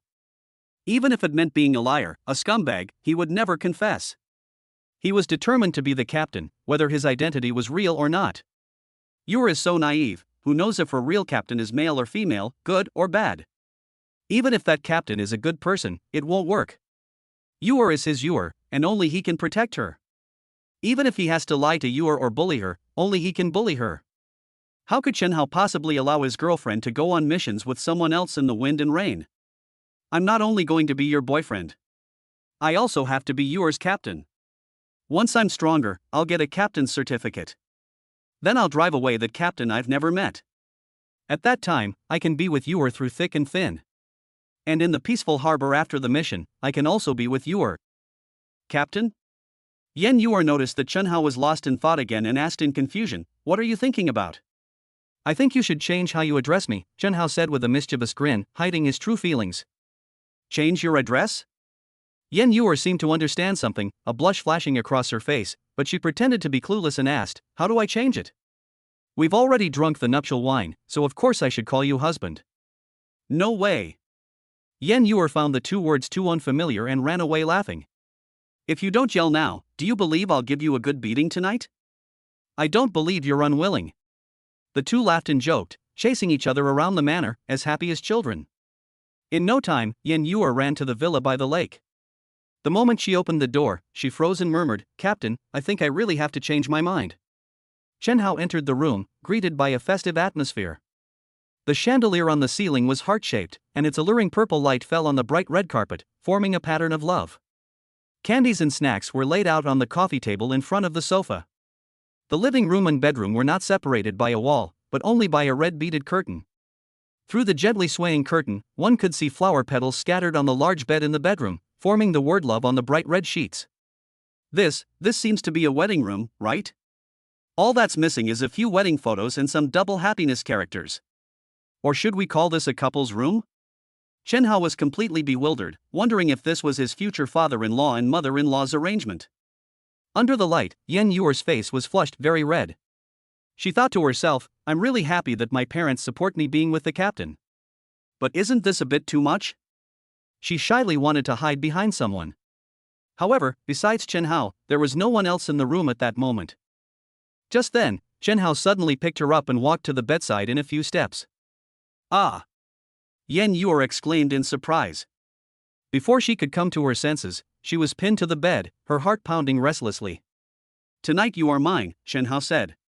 As the saying goes, people are in high spirits when they encounter happy events. In fact, People are also easily in high spirits when they see festive scenes. What's more, the pretty girl liked him, and he liked her more and more. Even Yin Yuer's parents were blessing them. In the dead of night, alone with his girlfriend right in front of him, who could remain unmoved? Captain, Yuer isn't ready yet. Yin Yuer panicked even more, her little hands grabbing at the sheets, but she found two new things among the fragrant petals, a red date and a peanut.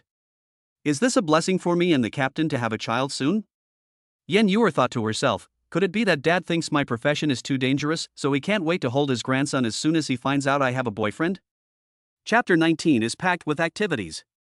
Chen Hao looked at the red dates and peanuts and said with a wicked smile, with such a big bed, how come you managed to grab such small red dates and peanuts? Even fate is on my side. You should just go with the flow.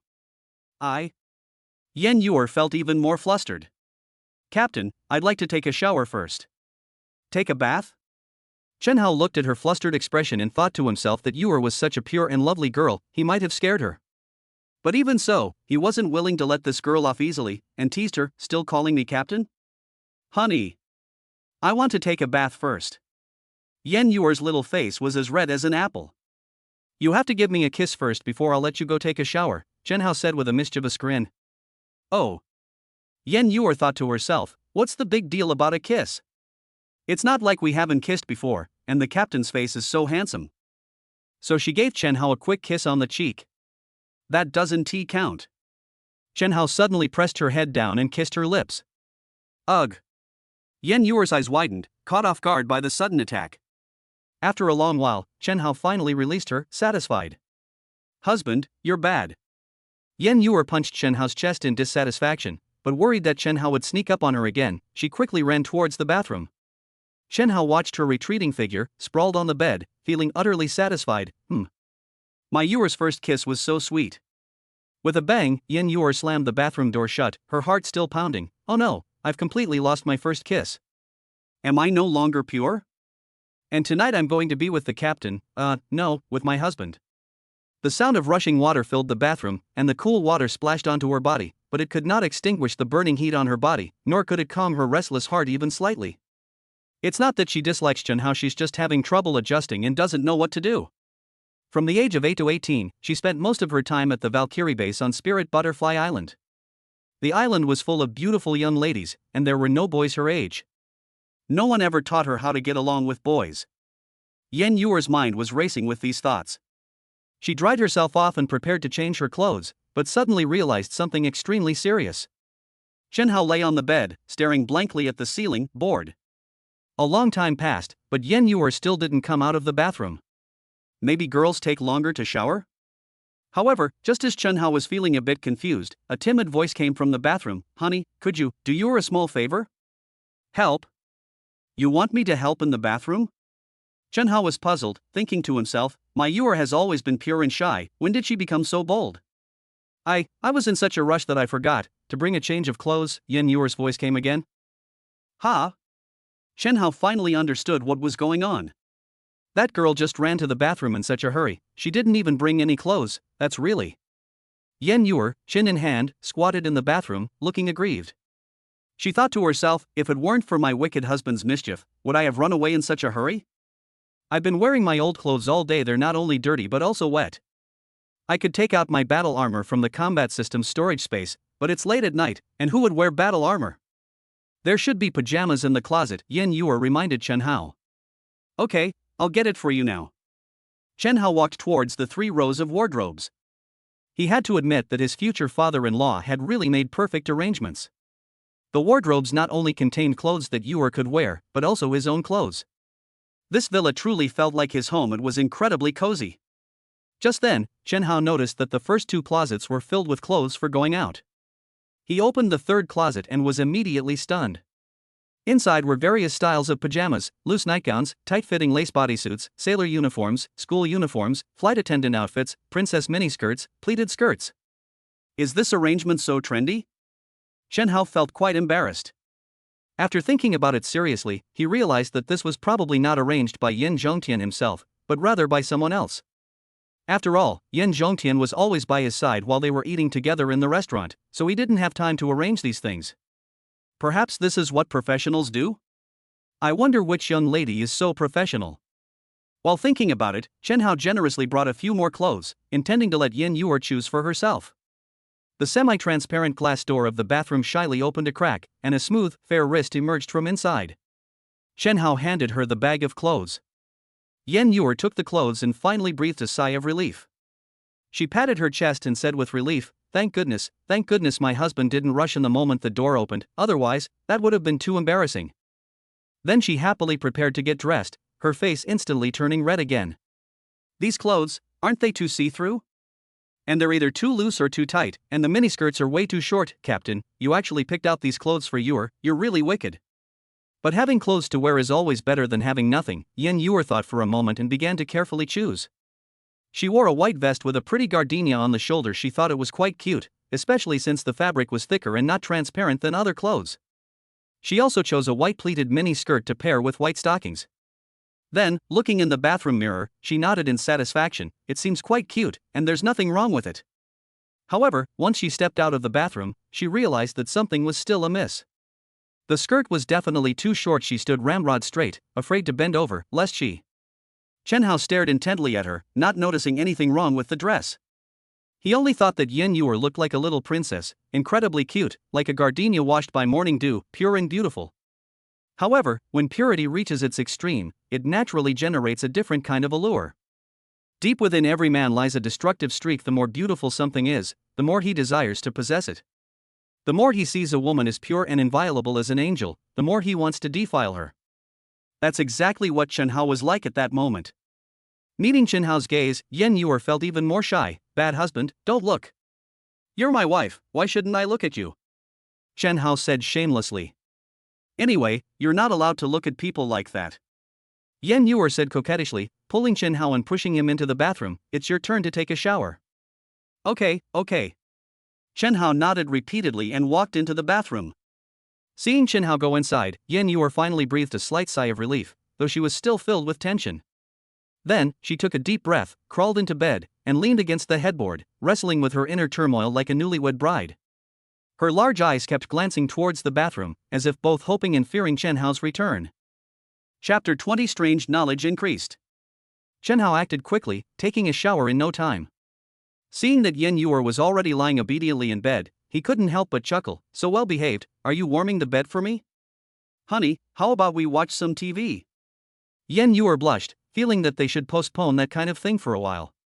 Chen Hao glanced at the digital clock on the wall. It was still 8:30 p.m., not too late. "Sure." Chen Hao nodded, thinking, Yuer is a little reserved, maybe watching some TV will help ease the tension. Yin Yuer thought to herself, back on Lingdai Island, all the older girls said that watching romantic and heartwarming love movies with your boyfriend would create a very warm atmosphere. So, the two sat against the headboard, and Chen Hao naturally pulled Yin Yuer into his arms. Yin Yuer didn't mind this level of intimacy and obediently let him hold her. Then, the two of them stared at each other as they watched TV. An image slowly appeared on the blue screen, and a line of text flew out. Chen Hao looked at the words and his face immediately became very strange. Sexual health education? Why is this the first program I see when I turn on the TV? And why does such a serious-sounding educational name smell like something's not? Just then, a couple appeared on the television, and Chen Hao and Yin Yuer both blushed.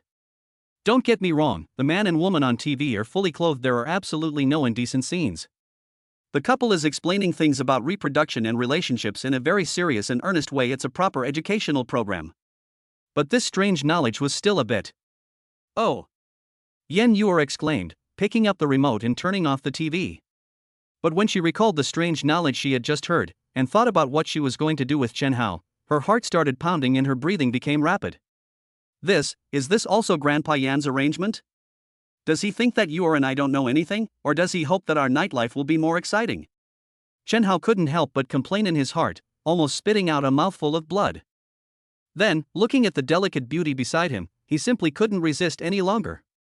That night he drank his fill of dragon bone wine, personally helped the pretty girl Yuer choose her clothes, and now the little beauty was in his bed, having just learned some strange knowledge. Chen Hao has always been a studious child. As the saying goes, learning should be applied to practice. He decided to put his newfound knowledge into practice, otherwise he would be letting down his grandfather's good intentions. So, with a wicked grin, he pounced on the pretty girl. The television and lights in the villa went out, leaving only him and her in the darkness. Wah, you bad husband.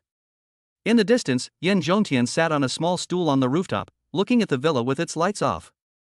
A gratified smile appeared on his lips as he thought to himself, I wonder if my arrangements have come in handy. Will they watch the educational film together? Chen Hao and Yuer are both martial arts geniuses. They are already apprentice martial gods at a young age. They have spent a lot of time cultivating since they were young. I'm afraid they are frighteningly naive in some aspects, right? Especially a place like Spirit Butterfly Island, where not only is the education closed off, but they only teach martial arts and cultivation, and cultural classes are rarely taught. The island is full of girls, so I'm afraid Yuer has never even had a sex education class, right? The last time we met, she actually asked me why I had an Adam's apple while she didn't. Now that the young couple is living together happily, it wouldn't be good if Yuer made some kind of joke. Fortunately, my arrangements were quite thorough. Speaking of Spirit Butterfly Island, how stingy. Since they're on vacation, why not give it a year or two? If they did, maybe we could have a grandson this year. Then, he thought about the Liu family. That brat Liu Qiwei dares to threaten me, forcing me to marry off my daughter, and even saying it was his idea, and his father's idea too? All my investment in Tingfei equipment technology over the years has been for nothing. What a bunch of ingrates. It's a businessman's duty to stay out of the affairs of the Alliance headquarters and the distribution of martial god equipment. But the Liu family, relying on their authority to develop martial god equipment, is trying to cause trouble. That's really getting carried away. Yan Zhongtian took out his phone, made a call, and calmly issued several instructions. 10 minutes later.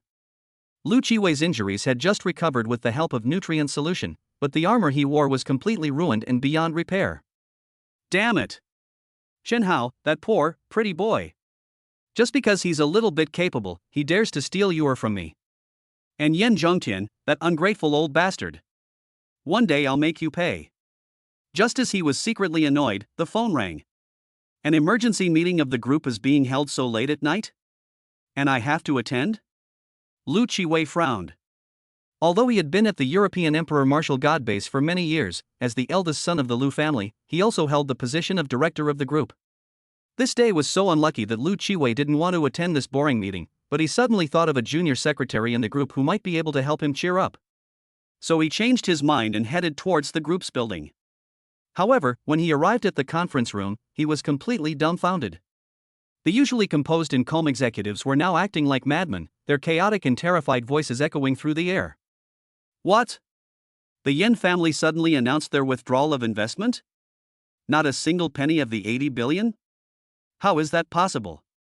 The Yan family invested so much money in the early stages to support the research and development of new equipment, and they're withdrawing their investment before they've even seen any returns. They'll lose at least 5% of their profits. Are you sure this news is true? It's absolutely true. The official website of Yan's financial group has officially released an announcement. They've terminated their project cooperation with Tingfei Technology Group.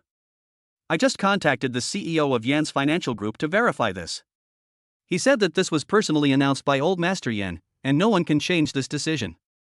No matter how much they lose, the Yan family will withdraw their investment and refuse to cooperate with our group from today onwards. That would be disastrous.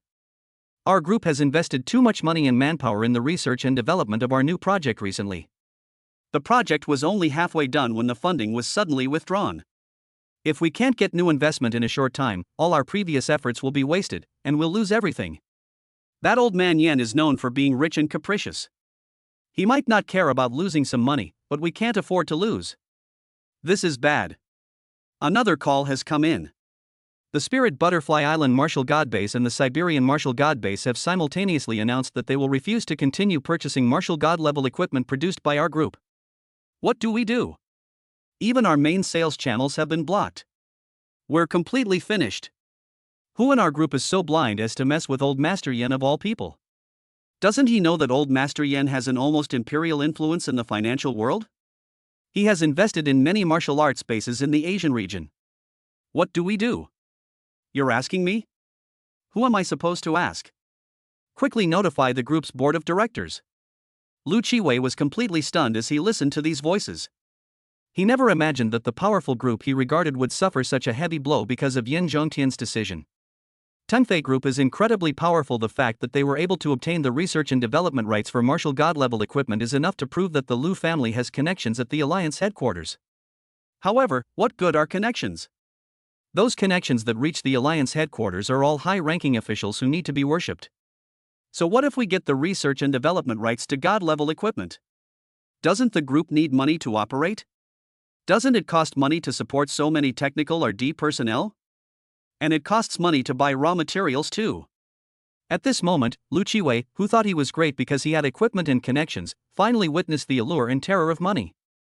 Chapter 21 Meeting You was so lucky.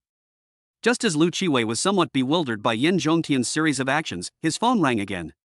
On the other end of the line, Lu Tengfei, the head of the Lu family, couldn't help but burst into curses. "You unfilial son. What exactly did you do? Didn't I tell you to go to the Yin family to discuss the marriage alliance? How did you offend that willful old man?" Hearing his father's scolding, Lu Qiwei wanted to cry but had no tears, and his resentment towards Chen Hao grew deeper and deeper. Chen Hao. If it weren't for Chen Hao, I would definitely have succeeded in proposing marriage, right? Yu would already be my fiancée by now, wouldn't she? If it weren't for Chen Hao, how could I have ended up in this situation? That despicable, penniless pretty boy. Then, filled with resentment, he recounted the whole story about Chen Hao to Lu Tengfei. "You mean Miss Yen already has a boyfriend? That doting father Yin Zhongtian has already acknowledged Chen Hao as the Yin family's son-in-law? And that new son-in-law is unhappy with our marriage proposal, so he's instigating old Master Yin to deal with our family?" Lu Tengfei's brows furrowed deeply. The reason why the Yin family suddenly turned against the Lu family must be because of that bastard Chen Hao. Lu Qiwei said. After speaking, a long silence ensued. The father and son both felt a deep sense of helplessness. Chen Hao was now the Yin family's son-in-law. Even if he deliberately sabotaged the Yin family to target Tengfei Group, what could they do? After a long time, Lu Qiwei tried to calm himself down and said in a deep voice, "Over the years at the European Emperor Martial God Base, I have met quite a few people, including many high-ranking officials and dignitaries. I should be able to think of a way." Hearing this, Lu Tengfei's brows gradually relaxed, and he realized that his son had already grown up. The European Emperor Martial God Base was the largest martial god base in Europe, and it was home to many members of powerful families. His son had spent so many years at the European Emperor base, and naturally, he had already built up a considerable network of connections. "Alright then, I'll leave this entirely to you." "Leave it to me. It's too late today. I'll go to the martial god realm tomorrow morning," Lu Qiwei assured him. The so-called martial god realm is a world that only martial gods and their relatives and family members can enter. It is a virtual world, but also a very convenient one.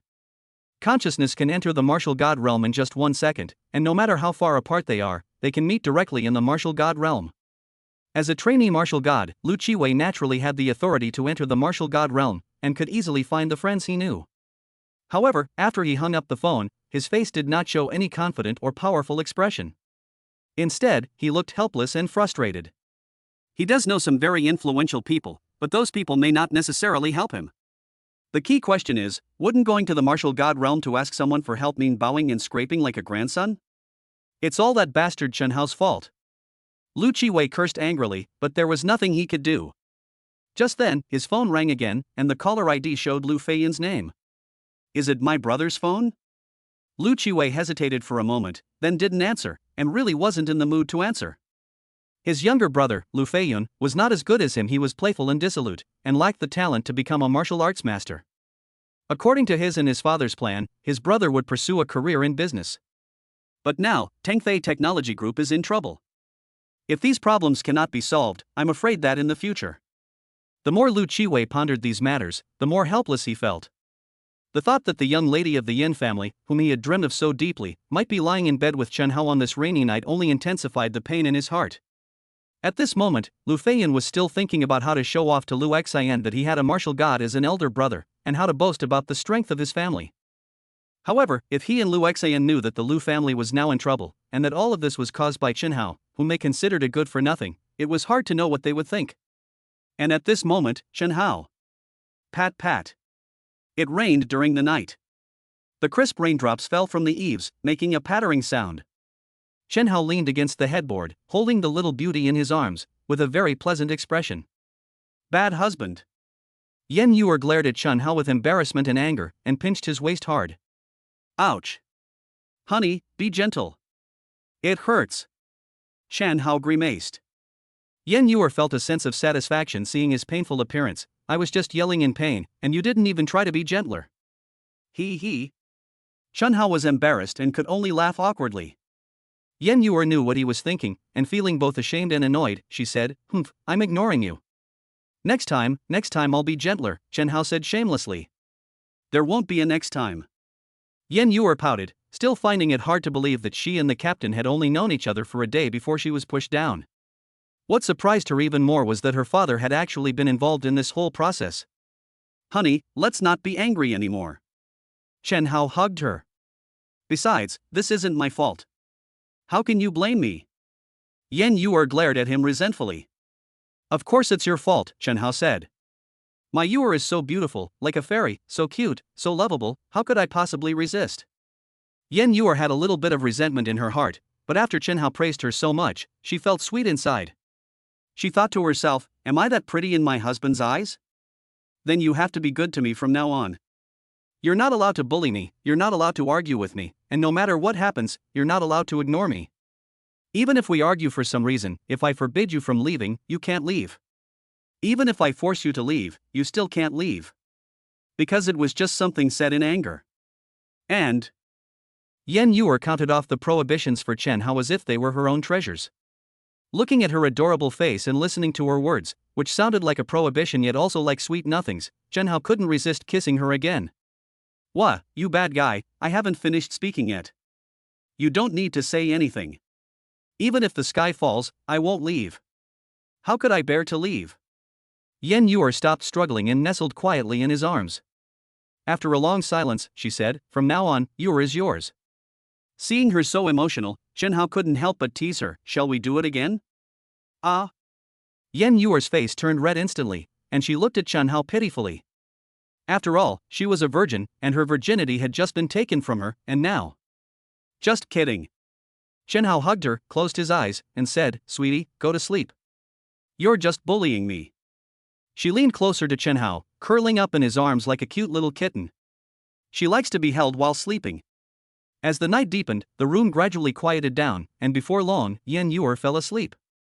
However, Chen Hao suddenly opened his eyes, unable to fall back asleep.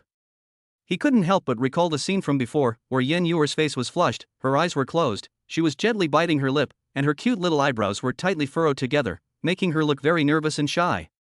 He knew that Yen Yuer was not mentally prepared at the time. But this girl was just too good to him. Even though she wasn't fully prepared, she still cooperated with him so well, even indulging his recklessness, wanting to be with him without any complaints. I'm so lucky to have met you. Chen Hao couldn't help but smile. Then, he thought of something worrying. Chapter 22 The Fierce Fairy. The things that worried Chen Hao had nothing to do with Lu Qiwei. Lu Qiwei was merely a defeated opponent of Chen Hao, and was not worth Chen Hao's concern. The person who truly worried Chen Hao was Yen Yuer's captain. When the system was first given to her, Yen Yuer mistook him for the captain. This means that Spirit Butterfly Island must have assigned a captain to Yen Yuer. Although it is unknown why this mysterious captain has not yet met with Yen Yuer, this matter was bound to happen sooner or later. Moreover, this is very likely to happen in a very short time. The captain will definitely appear within a month. So, what will happen when the real captain appears? Will the people at the Spirit Butterfly Island base ask Yen Yuer to go with that captain? Will he get into trouble for impersonating the captain? Chen Hao wasn't too worried about whether he himself was in trouble. What worried him most was Yen Yuer. Yuer is so cute and innocent, how can I feel at ease letting her stay with someone else? My Yuer, of course she should stay by my side. Strength. Strength is still needed. Chen Hao thought silently as he held the girl in his arms. To have a captain who was an E-rank Valkyrie, one must at least be a D-rank or C-rank Valkyrie or higher, right? I need to be stronger to be able to compete with that captain. That night, Chen Hao thought about many things, the heavenly book, the heavenly Dao system, and many plans for the future. He didn't know how much time had passed before he finally fell asleep holding the little beauty. In the dead of night, the Valkyrie's intimacy level, as shown in the heavenly book, increased at a constant rate, slowly rising from 85% to 95%, but there was still no sign of it stopping. Yen Yuer's favorability points increased rapidly due to Chen Hao's growing affection for her, quickly reaching nearly 1,000. Correspondingly, her heavenly secrets points multiplied, reaching 2,000. The next day, at 5 a.m., Saicheng City is located on an isolated island 400 nautical miles off the coast of the East China Sea. A woman dressed in ancient Hanfu, looking like a fairy, stared at her communicator, which had no signal, utterly exasperated. It's 2020 already, and the communicators they produce are still so useless. They're completely unreliable. They're not even as good as the communication talismans from 1,000 years ago. It's a pity that there aren't many people who understand talismans anymore. Otherwise, this captain would have already contacted those lovely female crew members, right? You're Shuechong, and that short-haired crazy girl, they would never guess that I, the fairy, am the captain, right? Thinking of those familiar faces, the girl in Hanfu couldn't help but smile, but when she sensed the powerful restrictions faintly present on the island, her brows furrowed again. I have no idea what kind of place this is. I just sensed something unusual about this island and came to take a look out of curiosity. How did I end up trapped here? This formation, is it a demonic energy array that's been lost for thousands of years? Could this be an ancient ruin? Whatever. The formation was too complicated, and the fierce-looking girl in ancient costume didn't bother to examine it closely. She drew her sword and slashed. A massive sword light raged, forcibly cleaving open the invisible spatial barrier. The sword light continued its advance, tearing the ocean apart with its overwhelming and unstoppable true energy, splitting it directly in two. Wherever the sword energy passed, a straight path was created. The surging seawater split on both sides, transforming into towering waves hundreds of meters high. A single sword strike cleaved the sea. Anyone witnessing this scene would be speechless with astonishment. This seemingly delicate woman in ancient attire possessed a casual strike whose power surpassed that of an A-rank martial god. The waves of the sea raged everywhere, the massive array of blocks on the island trembled violently, and the demons that had been sealed away for countless millennia in the ancient ruins were awakening. Once I've dealt with things here, I'll go pick up Yor and the others. Those girls are all troubled youths. Especially Yor, she's so naive. How can I trust anyone else with them? The girl in ancient costume sensed the awakening aura, but her expression remained unchanged. She muttered that she was going to find Yor and confidently walked forward. However, if she knew that her lovely and innocent little beauty, Yor, had been taken as a wife by some bastard, I wonder if she would strangle that bastard to death. It was just getting light. The time was 6 a.m. Chen Hao groggily opened his eyes, vaguely sensing something amiss with the heavenly book. After a quick glance, he discovered that the Valkyrie's affinity level had reached 99%. His cultivation had thus reached the level of an E-rank martial god. If he were to add the attributes of his S-rank equipment, defeating a typical E-rank martial god would likely be a breeze. By the way, I remember the heavenly book mentioned that reaching 100% intimacy level would unlock a hidden prerequisite quest and reward you with a heavenly book gift pack, right? I wonder what the reward will be. Ring ring. Just then, Yen Yuer's phone suddenly rang, and the urgent alarm clock interrupted Chen Hao's thoughts. He turned to look at the pretty girl beside him and found that Yen Yuer was still fast asleep. Without thinking, he picked up Yen Yuer's phone and turned off the alarm. However, with a gentle swipe of his finger, a beam of light flew out. Only then did he realize that it wasn't an alarm clock, but a video call. A three-dimensional holographic projection appeared in the air. Chen Hao saw snow-capped mountains and hot springs steaming among the snow-capped peaks. In the hot springs, an elegant and serene woman lowered her head and splashed the clear water. Her kind voice came over, "Yor, it's time to get up. The instructor said that even after we go home for the holidays, we can't slack off in our training. Today is the day we agreed to go to the Valley of Death in the martial god realm for training." Chen Hao was completely bewildered, staring blankly at her, thinking to himself, what's going on here? I haven't even left the house this early in the morning, and I see such a beautiful woman taking a shower? Taking a shower while video chatting, what's wrong with her? Or am I actually still half asleep and having some kind of weird dream? The girl slowly raised her head, somewhat bewildered as she looked at the strange man in the video call. She always made it a habit to soak in a hot spring after waking up in the morning, a way to completely awaken her body and mind. She also liked to use the hot spring to plan her day, including waking Yor up so they could go to the martial god realm together. That was one of her plans for today. But she never expected that when the call connected, she would see a man. And the lovely Yor was actually fast asleep in his bed? An awkward eye contact ensued. Instead of the cliché scream, the girl in the distance said, "Sorry." Chen Hao instantly realized something, and immediately pulled up the blanket to cover himself and the sleeping Yor together. The girl in the distance finally realized her mistake and, like a nimble fish, dived into the water. Her slightly hesitant voice came again. When Yor wakes up, don't forget to tell her that I will be waiting for her at the usual place. After saying that, the video call ended. Chapter 23. He became an immortal. Staring at the disappearing holographic projection, Zhenhao was stunned for a third of a second before gradually coming back to his senses. You want me to pass on a message to Yor? Meet at the usual place in the martial god realm? But girl, at least tell me who you are. Zhenhao looked at his phone helplessly. The call was made in an encrypted way, without even caller ID.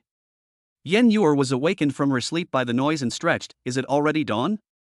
Honey, I think I heard someone calling for me just now. Someone did call you, but she didn't say her name, Zhenhao said. What does she look like? Yen Yor asked casually. Long hair, oval face, fair skin, and beautiful features, she looks rather quiet yet a little cold, figure. Zhenhao recalled the shocking scene he had just witnessed, but suddenly woke up halfway through his sentence. He thought to himself, I just got intimate with the beautiful Yor, and now I've seen another girl taking a bath. If Yor finds out, am I sure I'll get a beating? No way. I absolutely can't let my little wife know about this. Husband?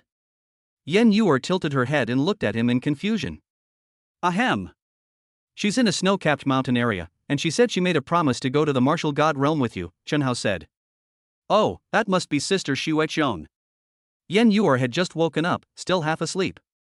She didn't immediately associate the snow-capped mountains with hot springs, much less with Sister Xueqian taking a bath. At that moment, she just felt incredibly sleepy and wanted to sleep a little longer. Zhenhao breathed a slight sigh of relief, looking at her adorable, dazed expression, and couldn't help but find it a little funny. He thought to himself, no one is perfect, really. Who would have thought that the only female martial artist in Sangchong City, the young lady of the Yin family, is such a terrible sleeper? This little flaw I doubt many people in the world, besides him, would even know about it. No.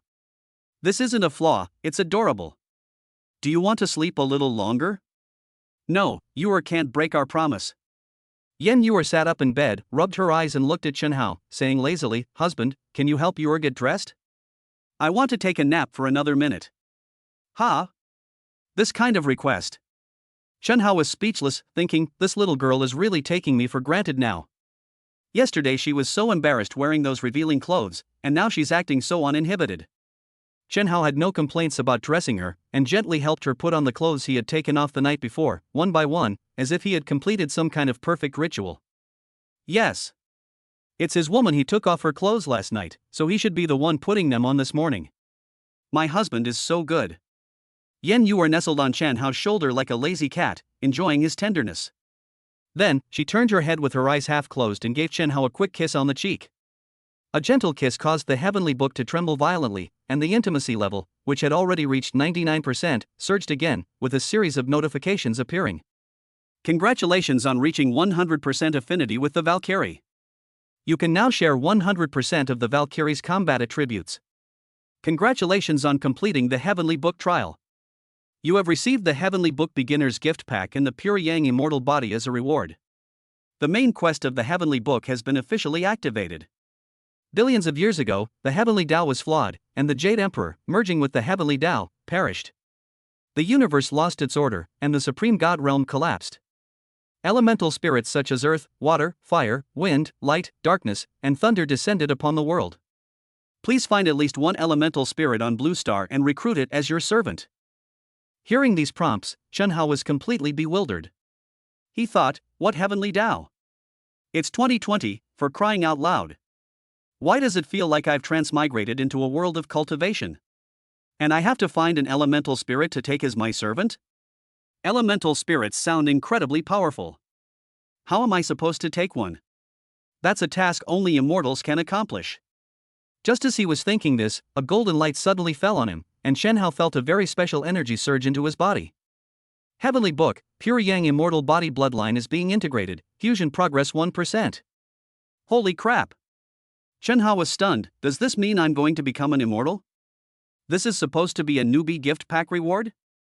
A newbie can become an immortal?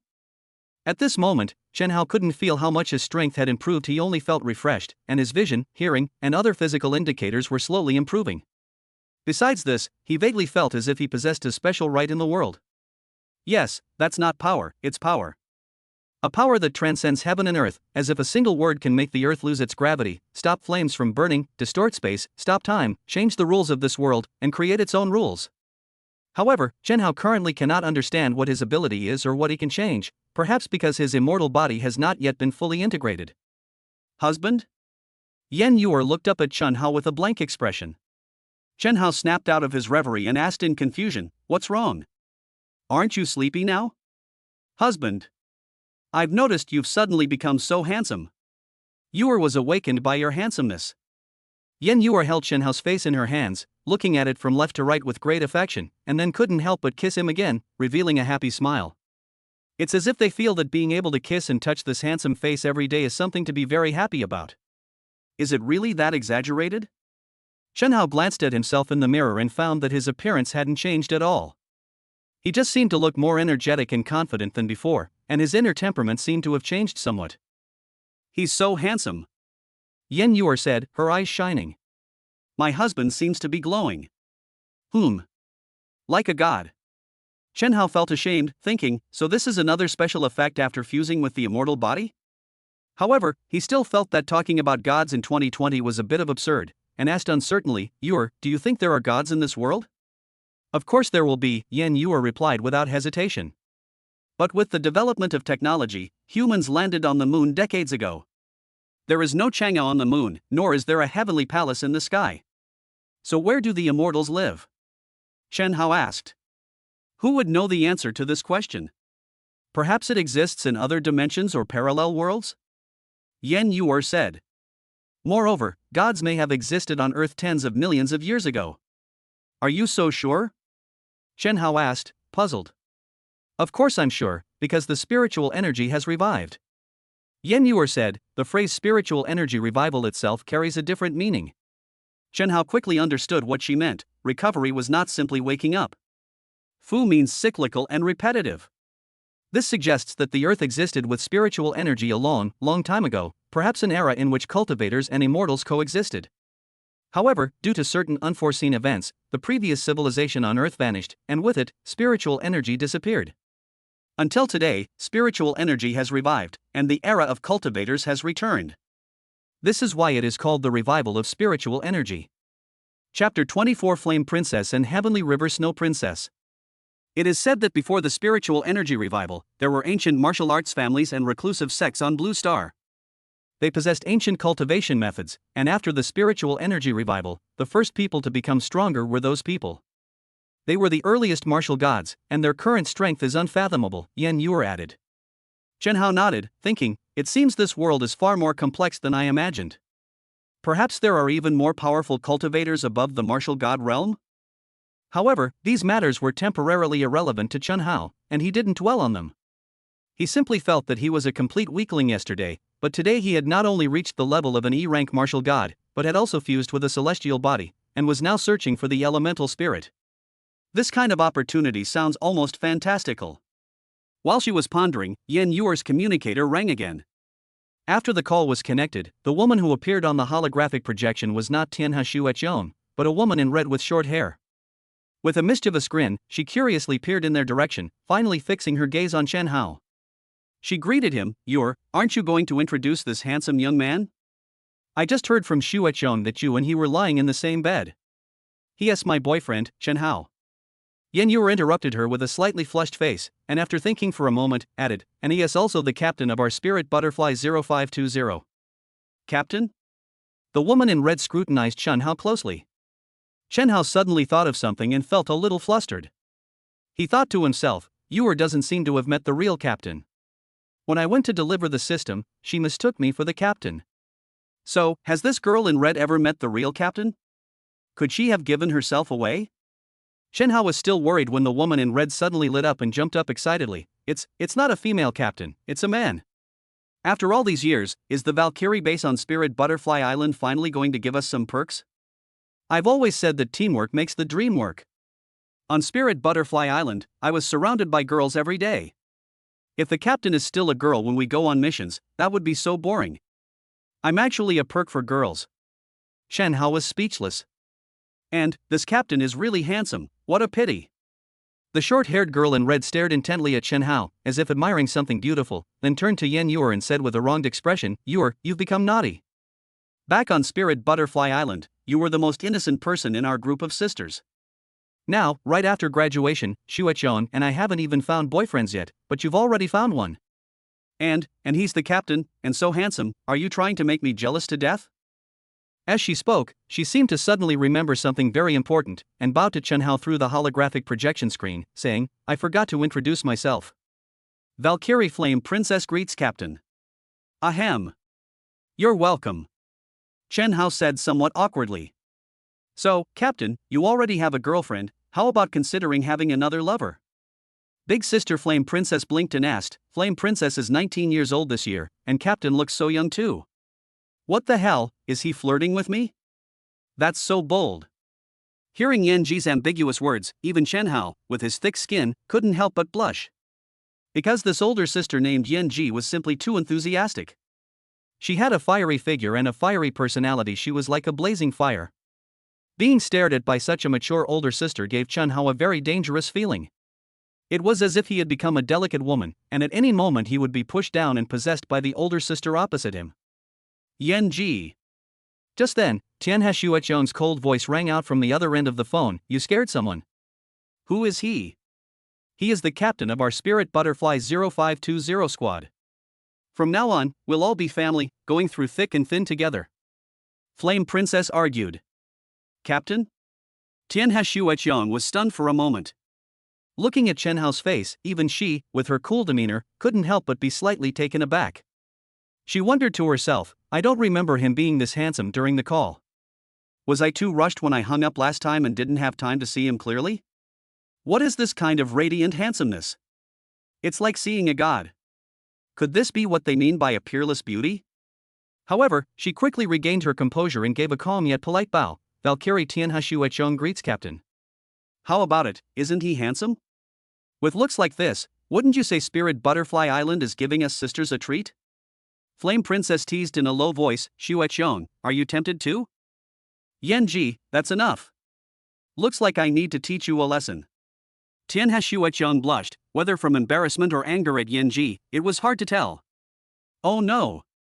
The Ice Queen is angry. Captain, you need to keep an eye on her. With the instructor away, Flame Princess will have to rely on you from now on.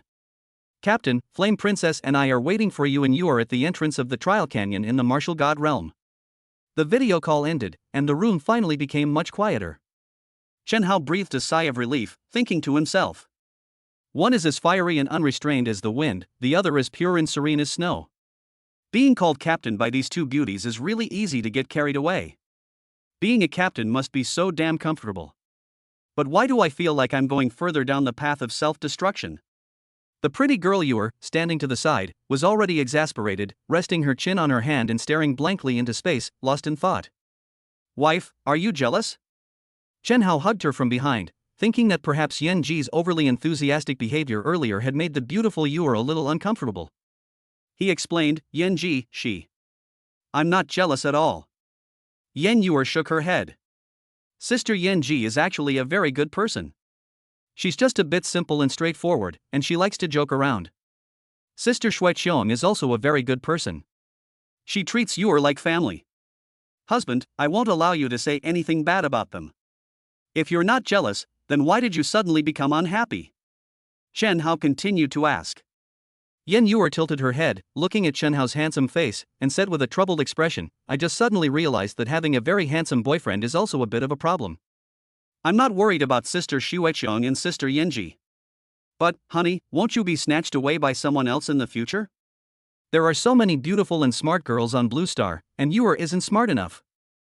There are many beautiful girls in the world, but there is only one lovely and kind Yuer, and only you are my wife.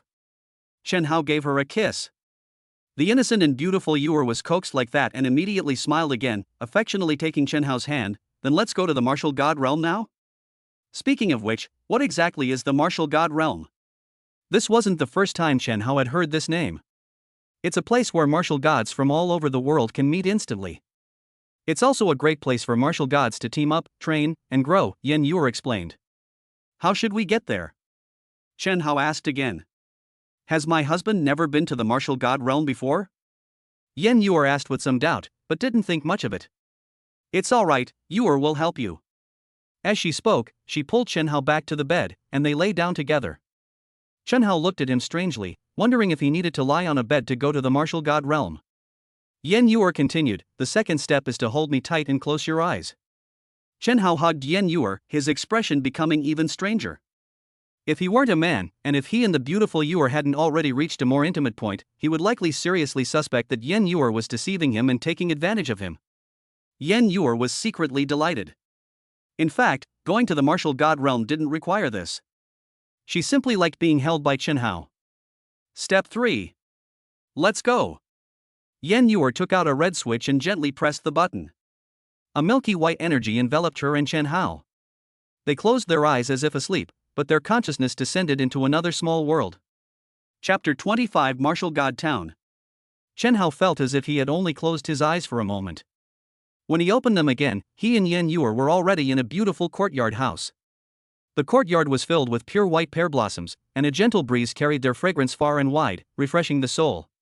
Chen Hao squinted at the surrounding scenery, feeling the touch of the breeze and smelling the fragrance, yet he could not perceive the slightest sense of illusion, which made him feel a chill in his heart. This is Pear Blossom Garden, our home in the martial god realm, Yan Yuer introduced.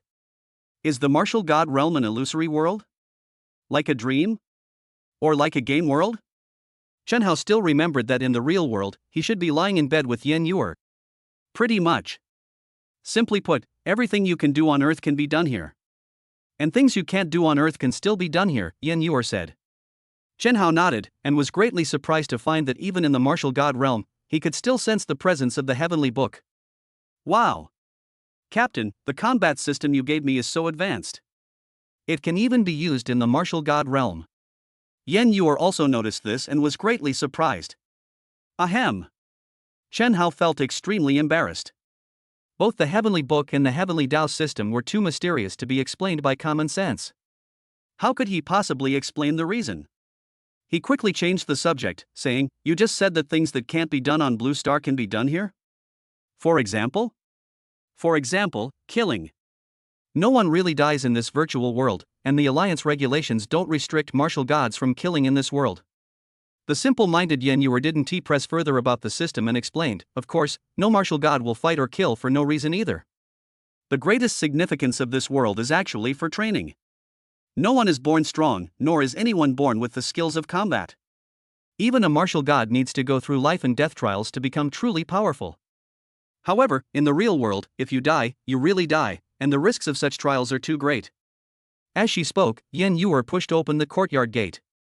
What came into view was an antique street with pedestrians and shops. It was a small town.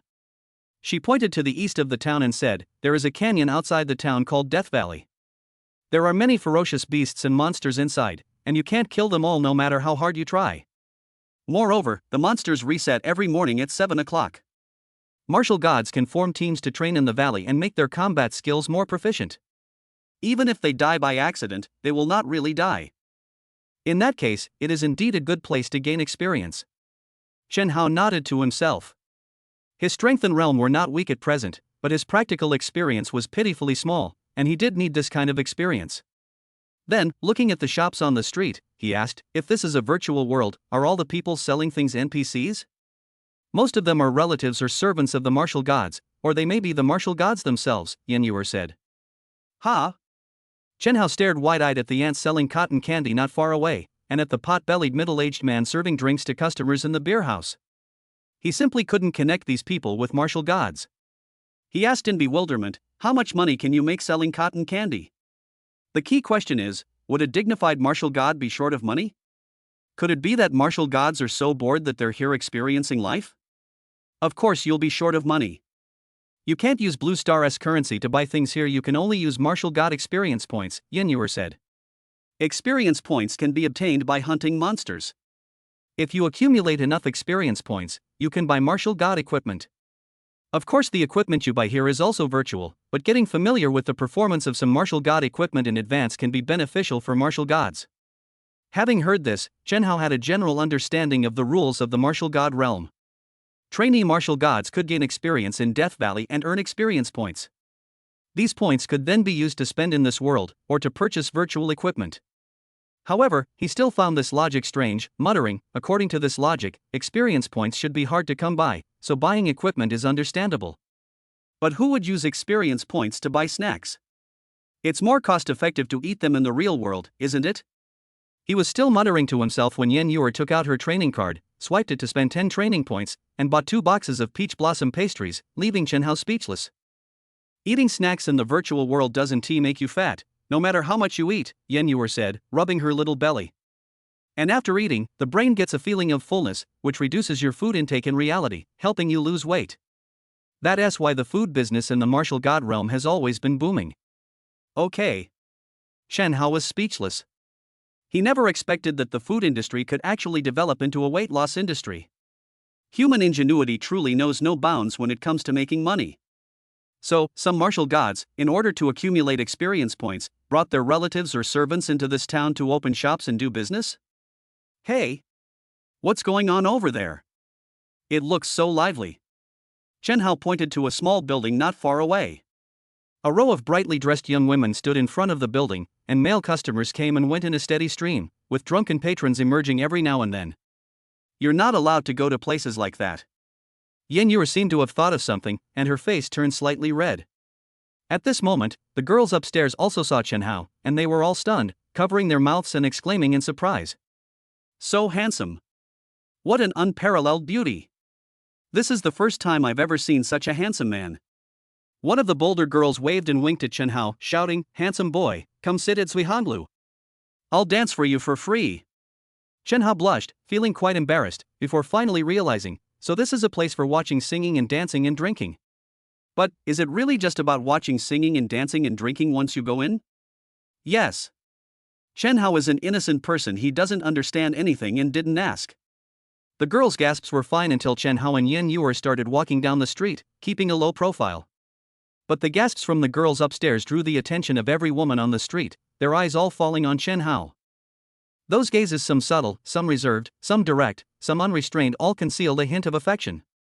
People are naturally drawn to beautiful things. Men, upon seeing a stunningly beautiful woman, can't help but steal a second glance. And girls, of course, can't help but steal a second glance at an incredibly handsome man. If Chen Hao hadn't been holding Yen Yuer's hand the whole time, making it clear that he was already taken, some more outgoing girls would probably have already approached him directly. However, opposites attract, and likes repel. The girls thought Chen Hao was very handsome, but the men found him very unpleasant to look at, staring at him with jealousy and resentment. They secretly cursed him with words like "pretty boy." When they discovered that Yen Yuer, who was beside Chen Hao, was also incredibly beautiful, their jealousy and resentment became even more undisguised. Having a handsome boyfriend is definitely troublesome. Yen Yuer looked at the girls around her and said to Chen Hao, "Honey, I've decided. From now on, I'm going to hide the login device for the martial god realm and never let you sneak over alone. Otherwise, you'll be overwhelmed by a sea of girls, won't you? Actually, I'm quite helpless about it too." Chen Hao looked innocent, thinking to himself, perhaps it's because the pure yang immortal body hasn't fully integrated yet, and immortal energy is constantly leaking out, causing this effect? Hopefully, this attraction to the opposite sex will disappear once the immortal body is fully integrated. Heavenly Book, the fusion level of the pure yang immortal body has reached 3%. It seems this effect will last for a long time. Chen Hao covered his face. Just then, from the noisy crowd, 2 of Chen Hao's former acquaintances walked towards them. Chapter 26, Too Handsome to Believe. "Brother Yun, are you here to help Westbrook with his business again? Brother Yun, who's that beautiful woman next to you? She's really gorgeous. Brother Yun, next time you have the chance, ask Westbrook to get me some good stuff." Lu Feiyan strolled around the martial god town with Lu Xian, feeling incredibly proud as the martial gods addressed him as one of their brothers. His elder brother, Lu Qiwei, is a martial god, and as a family member of a martial god, he naturally has the authority to enter the martial god realm. This is not his first time in the martial god realm. Furthermore, because his elder brother was doing well in the circle of trainee martial gods, and his family had the authority to develop martial god equipment, many trainee martial gods were willing to give him some face. This was Lu Xian's first time in this world. Seeing how friendly the martial gods, whom she had never been able to reach before, were to Lu Feiyan, she couldn't help but be shocked by the Lu family's background. Brother Yun, since you've come to my doorstep, you're my guest, Li Qingshu. Let's have a couple of drinks together later, Li Qingshu said in a friendly manner. Then thank you for your hospitality, Lu Feiyun said. Just then, gasps of surprise suddenly erupted from the crowd gathered ahead, as if something major had happened.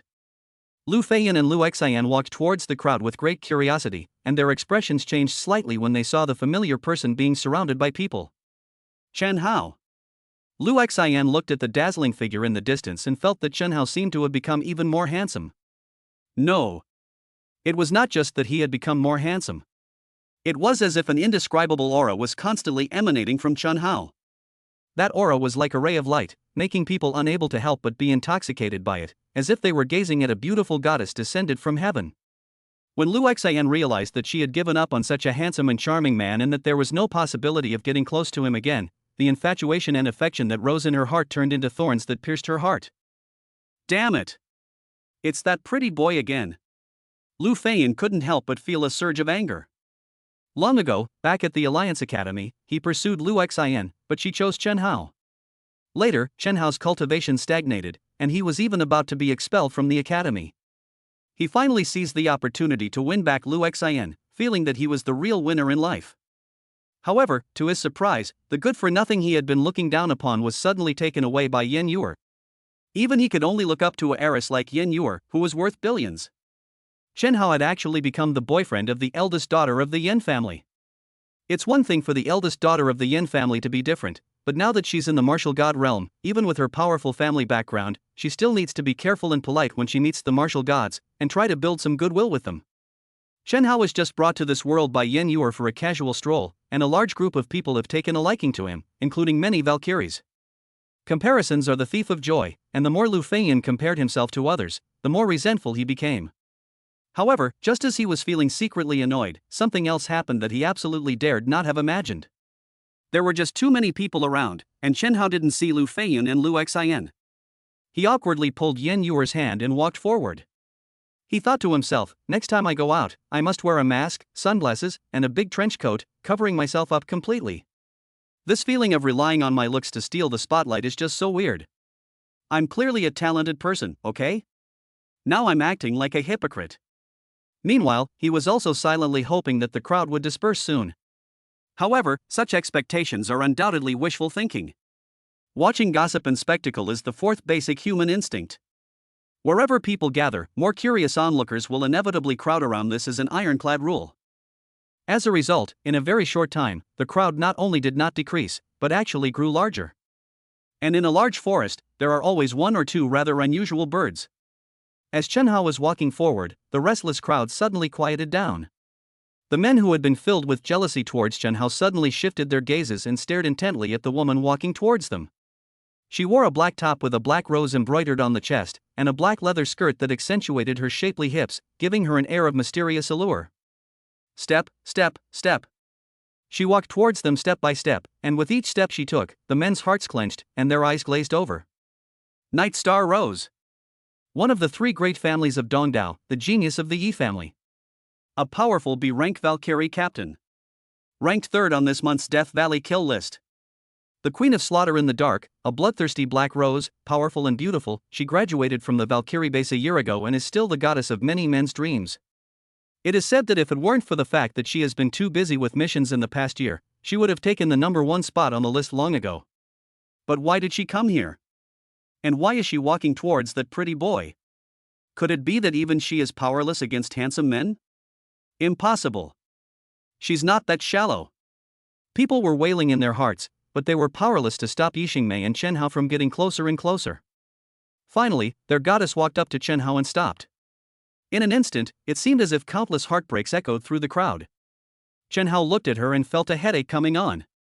Yen Yuer gripped Chen Hao's hand even tighter than before. As the eldest daughter of the Yen family, Yen Yuer naturally knew this famous woman and had interacted with her before, but their relationship wasn't particularly close. Yixingmei stared at Chen Hao for a long time before slowly coming back to her senses and saying to Yen Yuer, "This handsome guy looks unfamiliar, Yuer. Did you bring him from home? Is he your cousin? Or a servant of the Yen family? Can I borrow him for a day? Don't worry, I won't do anything to him. Fighting and killing every day is quite annoying. If there's a handsome young man to keep me company while I enjoy the scenery, it can help to relax. Of course. I won't lend him for free. I can give you 10,000 martial god experience points as a reward. Upon hearing this, Chen Hao nearly spat out a mouthful of blood. He thought to himself, what the hell, you can actually rent someone to go shopping and see the sights. This is getting more and more ridiculous. Hearing these words, the men standing nearby were all consumed by jealousy. To be able to stroll and enjoy the scenery with goddess Xingmei is something countless people dream of. With just a flick of her finger, the line of people willing to agree could stretch from Martial God Town all the way to Death Valley. However, the goddess actually had to pay Chen Hao to go shopping with her? Is there no justice in this world? How are people who aren't good looking supposed to live in the future? The men were all jealous, wishing they could replace Chen Hao. Yan Yuer, however, was somewhat angry. He's my boyfriend. No, he's my husband. I won't lend him any amount of experience points. Chen Hao nodded and calmly replied, yes, Yuer is my wife. Please have some self-respect, young lady. I see. Yi Xingmei glanced at Chen Hao again, feeling that this man was extraordinary. She couldn't help but feel a pang of regret and said to Yan Yuer very seriously, Yuer, you were so lucky. The heiress of Yan's financial group, worth hundreds of billions, is already his woman? Hearing these conversations, people felt even more envious, and it seems like the two goddesses are jealous and competing with each other.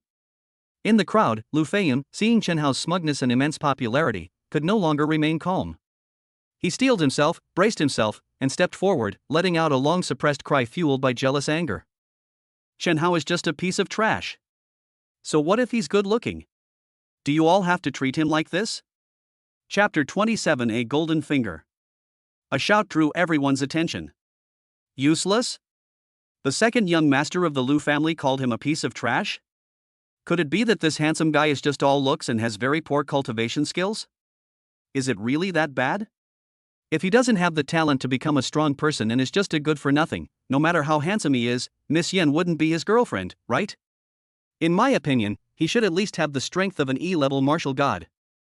People were talking and looking at Chen Hao and Lu Feiyan with curiosity, wondering what the relationship between the two was, and why this second young master of the Lu family could be so sure that Chen Hao was a good-for-nothing. Lu Feiyan stepped forward, looking at Chen Hao with a cold smile, feeling extremely displeased. In terms of family background, he was the second young master of Tengfei Equipment Technology Group, while Chen Hao was just a poor man. In terms of strength, he was at least in the top 10 of the Alliance Academy, while Chen Hao was a good-for-nothing who hadn't made any progress in 3 years. However, this good-for-nothing actually manages to steal the spotlight everywhere. Even in a place like Martial God Town where martial gods gather, he can command the wind and rain, and even attract the favor of a big shot like Qingchuan Mai. How can anyone tolerate this? Chen Hao. You're a man, yet you're acting like a woman, shamelessly hanging around here. Don't you feel ashamed? It's disgusting. Lu Feiyan said indignantly, do you dare accept my challenge? Others may not know Chen Hao's true background and may mistake him for a martial god, but he knows that Chen Hao is a good-for-nothing in the Alliance Academy. And he has at least the cultivation level of a D-level martial general. In this world, strength reigns supreme. As long as Chen Hao is beaten down and that pretty boy is trampled underfoot, no matter how good-looking he is, he won't be able to be handsome. Therefore, he wants to challenge Chen Hao. He wanted to prove that Chen Hao was a complete waste. And trash is destined to be despised by everyone. Challenge me? Chen Hao looked at Lu Feiyan's appearance and couldn't help but think of Lu Qiwei, becoming even more convinced that the two were brothers. He thought to himself, why is this idiot like his brother? Always issuing random challenges? However, he had absolutely no interest in Lu Feiyan's challenge. Lu Qiwei had been outmaneuvered by him yesterday, so why would Lu Feiyan be a match for him? Defeating Lu Feiyan, who hasn't even reached the level of a martial god, is really too boring. Don't you dare? Lu Feiyan pressed on, thinking he had guessed all of Chen Hao's thoughts, and sneered, I know what you're afraid of. As a good-for-nothing, you finally managed to win the favor of Miss Yan and Captain Yi with your looks. Are you afraid of losing face in front of beautiful women? If you're afraid of losing face, you should know your place. If you don't have the strength, don't approach the Valkyrie. Seeing Lu Ershao's domineering demeanor, people couldn't help but believe his words even more. The people living in Wushan Town were no strangers to the second young master of the Lu family. They knew that he often came to Wushan Town to help Lu Qiwei take care of the shop's business, and they also knew that Lu Feiyan's strength was only at the martial general level. However, a weakling at the martial arts level dared to call Chen Hao a piece of trash. If Chen Hao were truly a martial god, would Lu Feiyan dare to do such a thing? They absolutely did not believe that this second young master was a fool, so the answer was obvious: Chen Hao must be a weakling with low cultivation, who had not even reached the level of a martial general. Turns out he's just a good-for-nothing pretty boy. What's the use of being handsome? Can you defeat ferocious beasts and protect your country just by being handsome? You're just a piece of trash with an empty shell. I never expected Miss Yen to be so shallow, actually becoming the girlfriend of this kind of person. Hearing these comments, Chen Hao's expression remained unchanged. Having spent 3 years at the Alliance Academy, he was already used to being ridiculed and ignored, and could easily dismiss these words as mere whispers in the wind. Face and reputation were irrelevant, he was capable, and that was enough for him. However, Chen Hao didn't care about his own face, but he cared a lot about Yuer's face. During his most desperate times, it was the beautiful Yuer who helped him through the toughest times. This young woman trusted him so much, giving him everything she could. How could he allow the beautiful Yuer to be ridiculed by others? Alright then, I accept your challenge. Chen Hao looked helpless. You insist on courting death, I have no choice but to accept it. You're the one who's courting death. Lu Feiyan charged forward with a sinister grin. His aura was overwhelming, and his eyes were full of confidence, like a lion pouncing on a weak rabbit. Chen Hao remained expressionless, his aura showing no fluctuation whatsoever. Facing Lu Feiyan's punch, he simply extended a finger. With a light tap of his finger on Lu Feiyan's fist, Lu Feiyan was sent flying like a dead dog, coughing up a mouthful of blood. People were slightly taken aback by what they saw. No. Impossible. Lu Feiyan was dumbfounded, staring at Chen Hao as if he were a monster. You were clearly still useless yesterday. He wanted to say that Chen Hao was still a piece of trash yesterday, and it was impossible for him to become a martial god in a single day, but before he could finish speaking, he suddenly screamed in agony. He looked at the wisp of golden flame on his fist, his eyes filled with terror. No, that wasn't actually flame, it was merely a wisp of Chen Hao's finger strike, left on Lu Feiyan's fist. However, that wisp of energy was extremely powerful and yang, carrying an indescribable destructive force. Under the crushing force of that energy, Lu Feiyan's fist, flesh and bone alike, was turning to dust inch by inch. Ah! What kind of insidious trick is this? Lu Feiyan cursed, terrified. He channeled all his spiritual energy to try and extinguish the golden flame like pure yang aura, but it was completely useless. He could only watch helplessly as the pure yang golden flame continued to spread across his body. His fist was completely shattered and disappeared, then his arm, then his shoulder. He was far too weak, not even reaching the level of an E-rank martial god. How could he possibly withstand an attack from a martial god? Moreover, that wisp of pure yang energy wasn't formed from the spiritual power of an ordinary martial artist, but rather...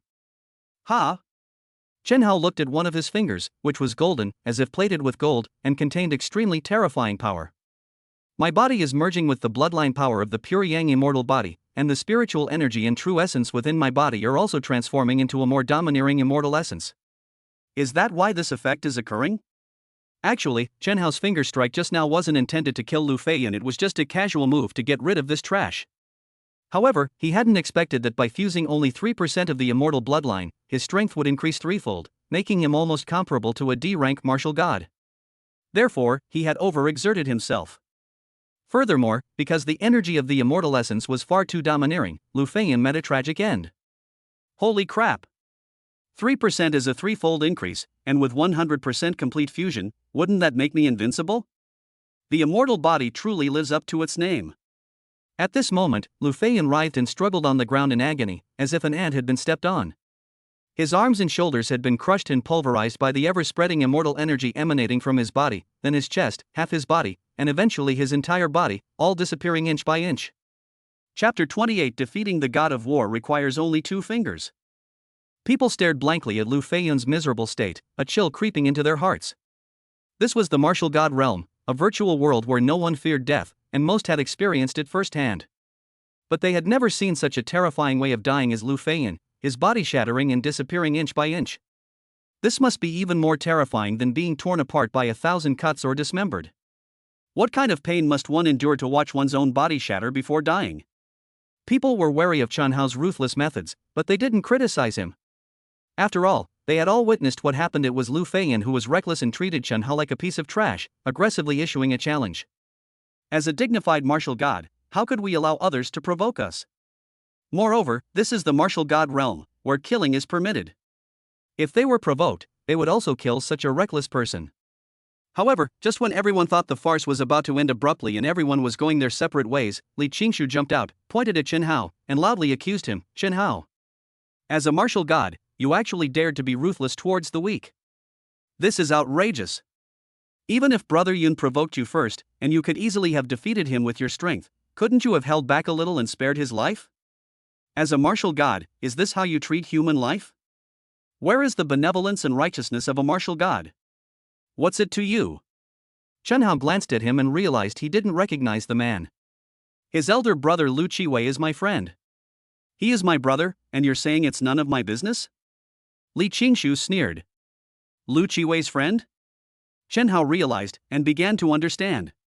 Seeing Chen Hao's silence, Li Qingshu assumed that Chen Hao was about to back down and said arrogantly, "You know you've caused trouble, right? Do you think we people from the European Emperor martial god base are easy to bully? Of course, considering that you still have some ability, I won't make things difficult for you. As long as you kneel down, admit your mistake, and apologize, I will forgive you this time." "Ha!" Chen Hao sneered.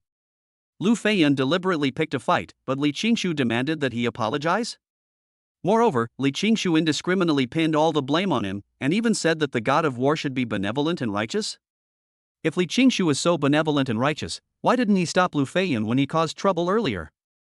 When Lu Feiyan was picking a fight, Li Qingshu, as a friend, did nothing to stop him. Now that things have gone wrong, he's jumping in to blame him? And he even wants an apology? Does he think Lu Feiyan is easy to bully? What's the point of reasoning with someone like that? This is the martial god realm. There's no point in arguing. Let's settle things with our fists. Chen Hao was too lazy to reason with him and walked calmly toward Li Qingshu. "Since you're courting death, I'll grant your wish." Li Qingshu sensed Chen Hao's fighting spirit and, instead of being angry, was delighted. His spiritual energy surged and erupted, and his armor glowed with a pale blue light, which converged into strange runes. What he's wearing is Martial God C grade set, Wind Demon Dance. I didn't expect him to have collected the full set. No wonder he's so arrogant. It is said that the Wind Demon set can increase the movement speed and attack speed of an E-rank martial god by 80%. Of all martial arts techniques, none can be broken by speed. With his speed increased to this level, I'm afraid even an ordinary martial god trainee wouldn't be able to touch the hem of his clothes. Before others can even draw their swords, he might have already made 2 strikes. How can anyone fight like this? I guess Chen Hao is going to be in trouble. At this moment, many of the trainee martial gods were surprised by the suit Li Qingshu was wearing. Li Qingshu was secretly pleased with himself. He was already skilled in speed, and with the added attribute bonuses from the Wind Demon set, he was even more formidable. He absolutely loved this set of equipment. Unfortunately, the martial god realm is ultimately a virtual world, and the equipment is also virtual. Obtaining such high-quality items from the outside world is extremely difficult. However, the Lu family's Tingfei Equipment Technology Group possesses the authority to manufacture martial god equipment below grade B. He has been trying to cultivate a good relationship with Lu Qiwei to obtain the Wind Demon series armor from the Lu family. Humph. Chen Hao, that hothead, dares to offend even the Lu family. What an idiot. Well, this is good. I'll stand up for the Lu family in front of everyone, and Lu Qiwei will owe me a favor. Thinking this, Li Qingshu's figure flashed, turning into 2 afterimages, attacking Chen Hao simultaneously from different directions. His face was ferocious, his eyes flashed with excitement, and the cyan battle blade in his hand also gleamed with cold light. Die. Swift blade. Chen Hao remained calm, his heart unmoved. He had fused with 3% of the immortal body, which tripled his reaction speed, perception, and even all aspects of his body. Li Qingshu was indeed very fast, and his movements were also very strange. But Chen Hao still found his true location at a glance. So he raised his hand, ready to kill this guy in one move, just like he had casually killed Lu Qiwei before, to end this boring battle. However, the moment he raised his arm, a strange feeling arose in his heart. Li Qingshu was charging towards them at an alarming speed, yet Chen Hao could clearly feel the rhythm of the wind and sense every change occurring in this world within a fraction of a second. He seemed to grasp certain rules governing this realm. This feeling was not unfamiliar to Chen Hao. When the pure Yang immortal body first began to fuse, he vaguely felt that the immortal body granted him the power to transcend heaven and earth and break the laws of heaven and earth. However, back then, only 1% of the immortal bloodline had been fused, so his senses were very vague, and he couldn't be sure what abilities he had gained. But now, with 3% of the immortal bloodline fused, his senses were much clearer. It seems, to control time? Chen Hao frowned, somewhat uncertain. At this moment, Li Qingshu's cyan battle blade came crashing down, seemingly intending to cleave Chen Hao in two. Chen Hao looked up at him, and the space seemed to freeze, the scene instantly still. Li Qingshu seemed to be frozen in place, his movements suddenly stopping. No, to be more precise, Li Qingshu's movements did not stop. His eyes still flashed with a fierce light, and the knife in his hand was still falling, but all his movements had become slow motion. As Chen Hao watched Li Qingshu's knife slowly fall, he calmly sidestepped to dodge, then put his middle and index fingers together to form a sword finger, and gently touched Li Qingshu's brow with his finger as if an adult were bullying a child. Click! The outermost energy shield on Li Qingshu's body broke, and his cyan helmet also broke. With the support of the domineering immortal body power, the two golden fingers advanced relentlessly like an indestructible sword, eventually leaving a bloody hole on his forehead. Even someone as powerful as him, clad in his C-grade martial god set, didn't even have time to utter a sound before his body crashed to the ground. The onlookers were all stunned. They stared at Li Qingshu, who had suddenly collapsed to the ground, and kept rubbing their eyes. No one noticed the subtle change in the flow of time, they only felt as if they had blinked, and before they could see anything clearly, Li Qingshu collapsed. What exactly happened just now? When did Li Qingshu get a bloody hole on his forehead? Li Qingshu's speed is so fast that it's impossible to see. Could Chen Hao be even faster than Li Qingshu? Did anyone see Chen Hao make a move just now? Moreover, he defeated Lu Feiyan with one finger, and killed Li Qingshu, a trainee E-level martial god, with only 2 fingers? What kind of monstrous strength is this? What realm is he exactly? Chapter 29 Blood Cherry Blossom. A gentle breeze rustled Chen Hao's simple shirt. People stared at him in disbelief, their shock reaching an unimaginable level. Defeating an E-level martial god is one thing. The key point is that Li Qingshu was wearing the powerful Wind Demon set, while Chen Hao didn't use any equipment at all, and just used 2 fingers to kill him. This is truly astonishing. Even a D-level martial god might not be able to accomplish something like this. Does Chen Hao possess the strength of a C-level martial god, or even a B-level martial god? No. That's impossible. He appeared with Yen Yuer, so he's most likely a trainee martial god. Even if he's a top student from the martial god base, a newly graduated trainee martial god shouldn't be strong enough to reach rank B, right? Moreover, although he killed Li Qingshu in one move, his attack power was not strong, at most stronger than an E-level martial artist.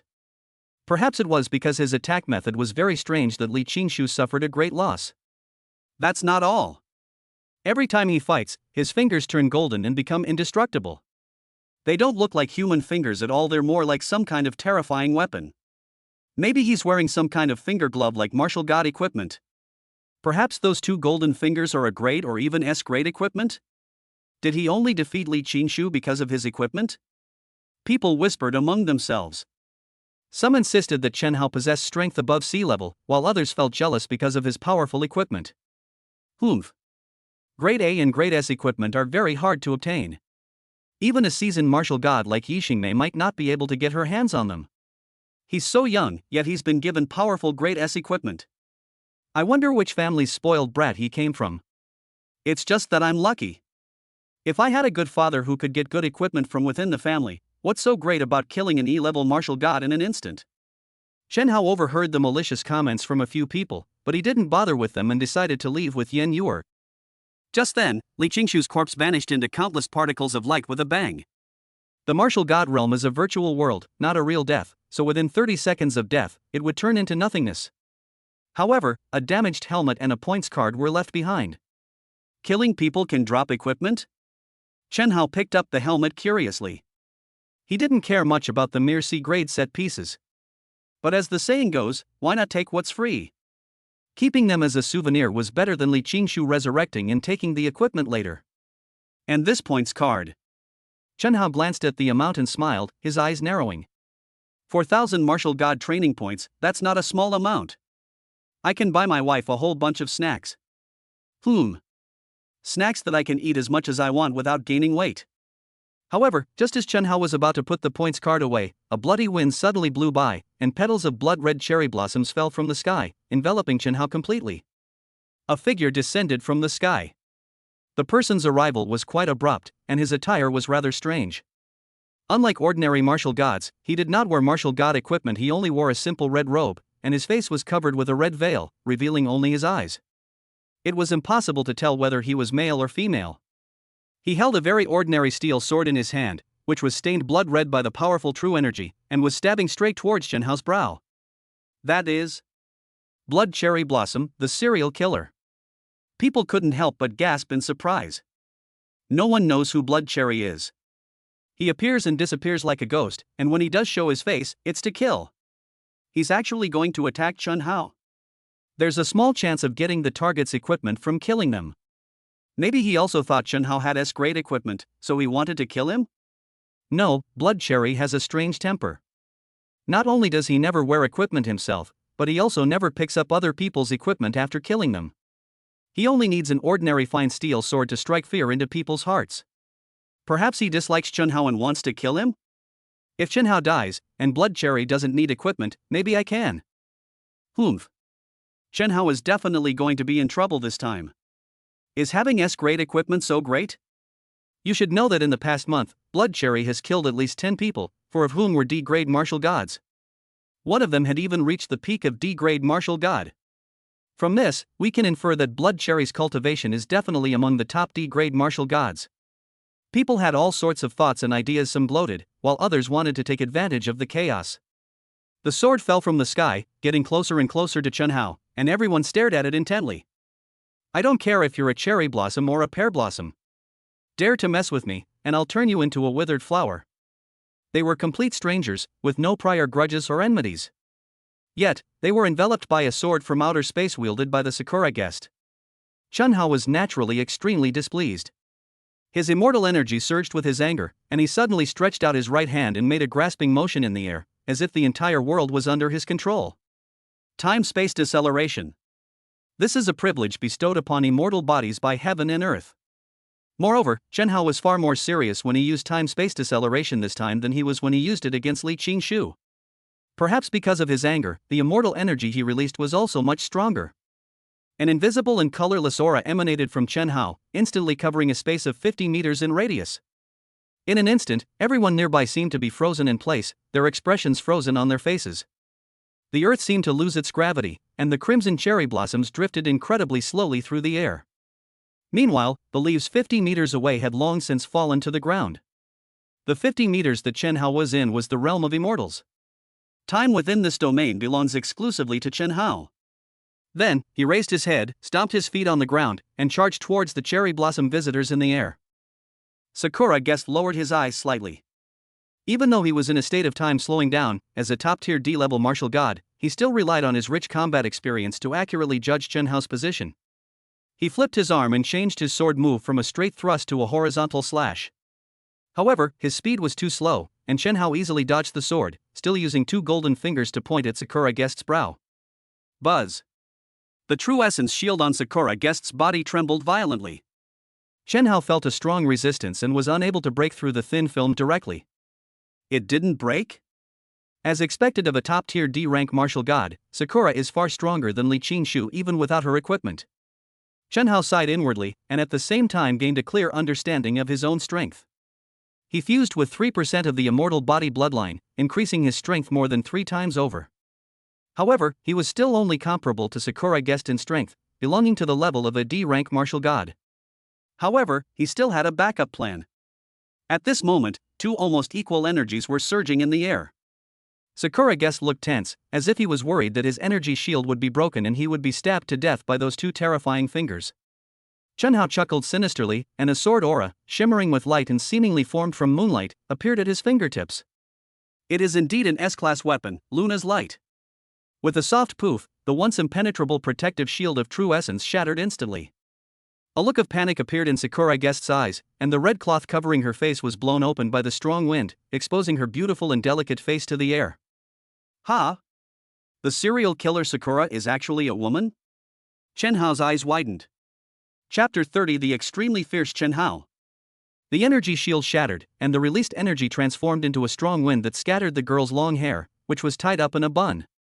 Her red robe clung tightly to her body under the force of the wind, outlining her exquisite curves. Because of the time-space deceleration, the red-robed girl was unable to move and could only watch helplessly as the energy shield shattered and Chen Hao's terrifying sword energy drew closer and closer. A pitiful look, as if she had been bullied, appeared on Qingji's small face. Who would have thought that the notorious serial killer Sakura, a legend in the town of Martial God, would actually be a beautiful young girl named Akiji? However, this scene is destined to be unseen by others. Only Chen Hao, who controls time, can see it. What the hell is going on? Chen Hao cursed under his breath, frowning. He'd never been comfortable hitting a woman, and a slight hesitation crept into his mind. Perhaps this was a common flaw in most men when faced with a beautiful woman, especially one who appeared petite. They always felt a tiny bit reluctant to make a move. But you're going to let her go just for this reason? Chen Hao thought to himself, what if he hesitated and the time-slowing effect wore off, and this girl managed to kill him again? Time slowdown can only last for a very short moment. You have to understand, this girl has recently killed 10 people in a row. She's definitely not a soft-hearted person. If it weren't for his special skills, he might have lost his life too, right? Although the martial god realm is just a virtual world, dying once doesn't seem like a big deal. But Chen Hao always understood that the Alliance headquarters created the martial god realm with the intention of training the trainee martial gods. This is not just about honing combat experience, but also about tempering one's mind. One must be ruthless when facing ferocious beasts, and ruthless when facing enemies. Even if the enemy is as beautiful as an angel, one must learn to be ruthless. Otherwise, in the real world, if someone carrying out a dangerous mission encounters a beautiful enemy, they might die at the hands of that person if they harbor even the slightest bit of goodwill. Kill. I must learn to be ruthless. I am destined to be a captain. If I show mercy at a critical moment, I will not only get myself killed, but I might also implicate you and my lovely crew members. After a fleeting moment of hesitation, a chill flashed in Chen Hao's eyes. Just as he had said before, whether it was cherry blossoms or pear blossoms, he only wanted to turn the man before him into withered flowers. And whether the cherry blossom visitor was a man or a woman, he only wanted to turn the cherry blossom visitor into a dead man. And so, under the pitiful gaze of the cherry blossom girl, Chen Hao's sword finger mercilessly pierced her throat, blood spurting out and staining the cherry blossoms red. The girl gritted her teeth and stared fiercely at Chen Hao, her eyes filled with endless resentment and hatred. Chen Hao ruthlessly pulled out his finger, and his body plummeted towards the ground. At the same time, the blood cherry blossoms that had been suspended in midair finally scattered, the time-slowing effect disappeared, and the red-robed girl in the air turned into particles of light and dissipated in the wind. The stunned people finally came to their senses. Looking at the specks of blood falling from the sky and at Chen Hao standing calmly in place, they were all dumbfounded and unsure of what had just happened. Just now, Chen Hao and Sakura Guest exchanged blows? I don't know. I didn't see it clearly. What's with the bloodstains? Where did Sakura Guest go? Could it be that Chen Hao killed him? Impossible. Sakura Guest is so mysterious, how could he be killed so easily? And Sakura Guest's body has not been found. People looked around in confusion, trying to find more clues to explain what was happening before their eyes. Not far away, Yixingmei looked at Chen Hao, a strange light shining in her eyes. As a B-rank Valkyrie who had graduated long ago, her strength far surpassed that of the trainee Valkyries in the town. Even though time and space had been slowed down by at least 3 times, she still easily saw through all of Chen Hao's movements and naturally knew whether Sakura Guest was dead or had escaped. I warned that little girl from the Miyazaki family long ago not to play assassination games, or she'd run into trouble. She's already killed quite a few people, and this death penalty will probably be enough for her to suffer. But Chen Hao's abilities seem a bit heaven-defying, like he can influence space-time? Could he be a special awakened one? Or a cultivator from an ancient hidden sect? Just then, a world announcement from the martial god realm resounded in everyone's minds. Miyazaki Ryo, a ruthless killer, was punished after her death and imprisoned in the Abyss prison for 7 days. People were stunned when they heard the news. The martial god realm doesn't prohibit killing, but to prevent excessive bloodlust and chaos, an unspoken rule exists. If a martial god kills 3 people within a month, he will receive a warning. If he kills 10 people in a row, he will be given the title of Ruthless Killer. If he is killed by someone else, he will be imprisoned in the Abyss prison and will be released after 7 days of contemplation. If you kill more than 10 people, you will be enveloped in red or black light, signifying deeper sins. The punishment of death will also be more severe. This kind of setting, which is similar to the red-named and black-named players in the game world, is already well known to people. The reason they were stunned was certainly not because Sakura Guest had been imprisoned in the abyss.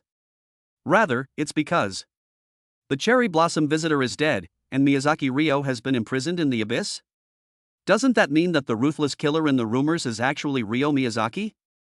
That mischievous girl who always swings on the swing under the cherry blossom tree? People found the whole thing utterly absurd, especially when they thought about how so many grown men had been living in the shadow of that mischievous girl, and they felt ashamed and embarrassed. What shocked them even more was that the formidable female demon Li Yang, who had killed several D-level martial gods, was actually killed by Chen Hao in one move. When Chen Hao killed Li Qingshu earlier, they didn't think Chen Hao was that great. They thought that Chen Hao's 2 golden fingers might be an S-class weapon. But now that even the female demon Ryo has been instantly killed, what can we say? If Chen Hao's own strength was not strong enough, even with an S-class weapon, he wouldn't have been able to kill this blood cherry blossom so easily, right? So, what kind of godlike strength does Chen Hao possess, who can destroy a general with 1 finger, a god of war with 2 fingers, and annihilate Shueisha with a single move? Ryo Miyazaki was also eager to know Chen Hao's strength. Looking at the void of darkness before her, she stomped her feet in anger. Damn it! He's so strong, couldn't he just spare me? He has no class whatsoever. Now everyone knows I'm Blood Cherry Blossom, how am I supposed to play with my friends anymore? Wah! Chen Hao, I hate you. And, this is a virtual world, what's the big deal about killing a few people?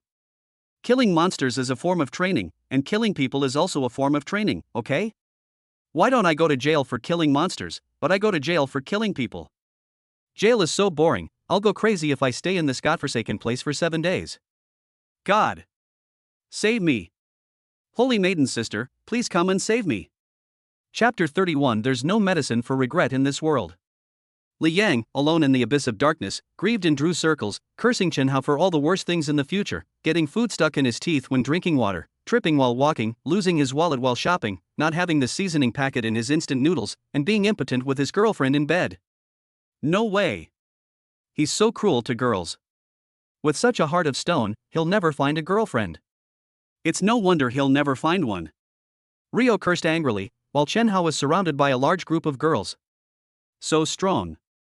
Even a D-rank martial god couldn't withstand a single move from him. He must be at least C-rank, right? Moreover, he came with Yan Yuer, and he seems to be a trainee martial god as well? A newly graduated trainee martial god actually defeated Shueisha in an instant. He must have at least C-level strength? Even the most outstanding geniuses in the martial god base are no more than this, right? And the best part is, he's so handsome. So handsome, it's mesmerizing. A Korean female warrior excitedly clenched her little fist. I think his name is Chen Hao. Appa. I want to get his autograph. In the world of martial arts, the strong are revered. And someone like Chen Hao, who is not only strong but also incredibly handsome, is naturally very popular with girls. Seeing this, the other men all lowered their heads, filled with envy and jealousy. They initially thought Chen Hao was just handsome, a good-for-nothing pretty boy, and therefore looked down on him. But at this moment, they didn't even have the courage to look up at Chen Hao. However, the people who are most heartbroken at this moment are not them. In an inconspicuous corner of the crowd, Lu Xian listened to these praises and suddenly felt a pang of sadness. She initially thought Chen Hao was a good-for-nothing who couldn't offer her a bright future. So, she cruelly left Chen Hao and chose Lu Feiyan instead. Lu Feiyan did not disappoint her. At a young age, he had already become a military general, had a powerful family background, and even knew many martial gods in the martial god world. For a moment, Lu Xian felt that she had obtained what she wanted and was standing on a cloud. But she never expected that the very talented Lu Feiyan couldn't even beat Chen Hao's 1 finger. The powerful E-level martial god was defeated by Chen Hao with just 2 fingers. Even when facing the terrifying Blood Cherry Guest, Chen Hao only used 1 move. Chen Hao was so powerful, so mysterious, so handsome, so radiant, and so sought after. Yet, he was no longer relevant to her. What Lu Xian found even more unacceptable was that Chen Hao didn't even glance at her once throughout the entire process. She even felt that if Chen Hao could just glance at her, even if he slapped her with resentment and berated her for being heartless and ungrateful, it would be a kind of happiness. Resenting her, or even cursing her, would at least prove that she still lingered in Chen Hao's heart. But ignoring her without hitting or cursing her would make them complete strangers. This means that Chen Hao has completely given up on her and is now utterly indifferent to her. Thinking about these things, Lu Xian suddenly felt a sense of resentment, as if she had been dumped by Chen Hao, not the other way around, back at the Alliance Academy. A deep sense of reluctance welled up from the bottom of her heart. It was as if, in that instant, the 3-year relationship that she had clearly abandoned suddenly became important again. So, she couldn't help but step out from the crowd, wanting to say or do something more to Chen Hao. However, she couldn't do anything because Chen Hao grabbed Yen Yuer's hand. Captain is so amazing.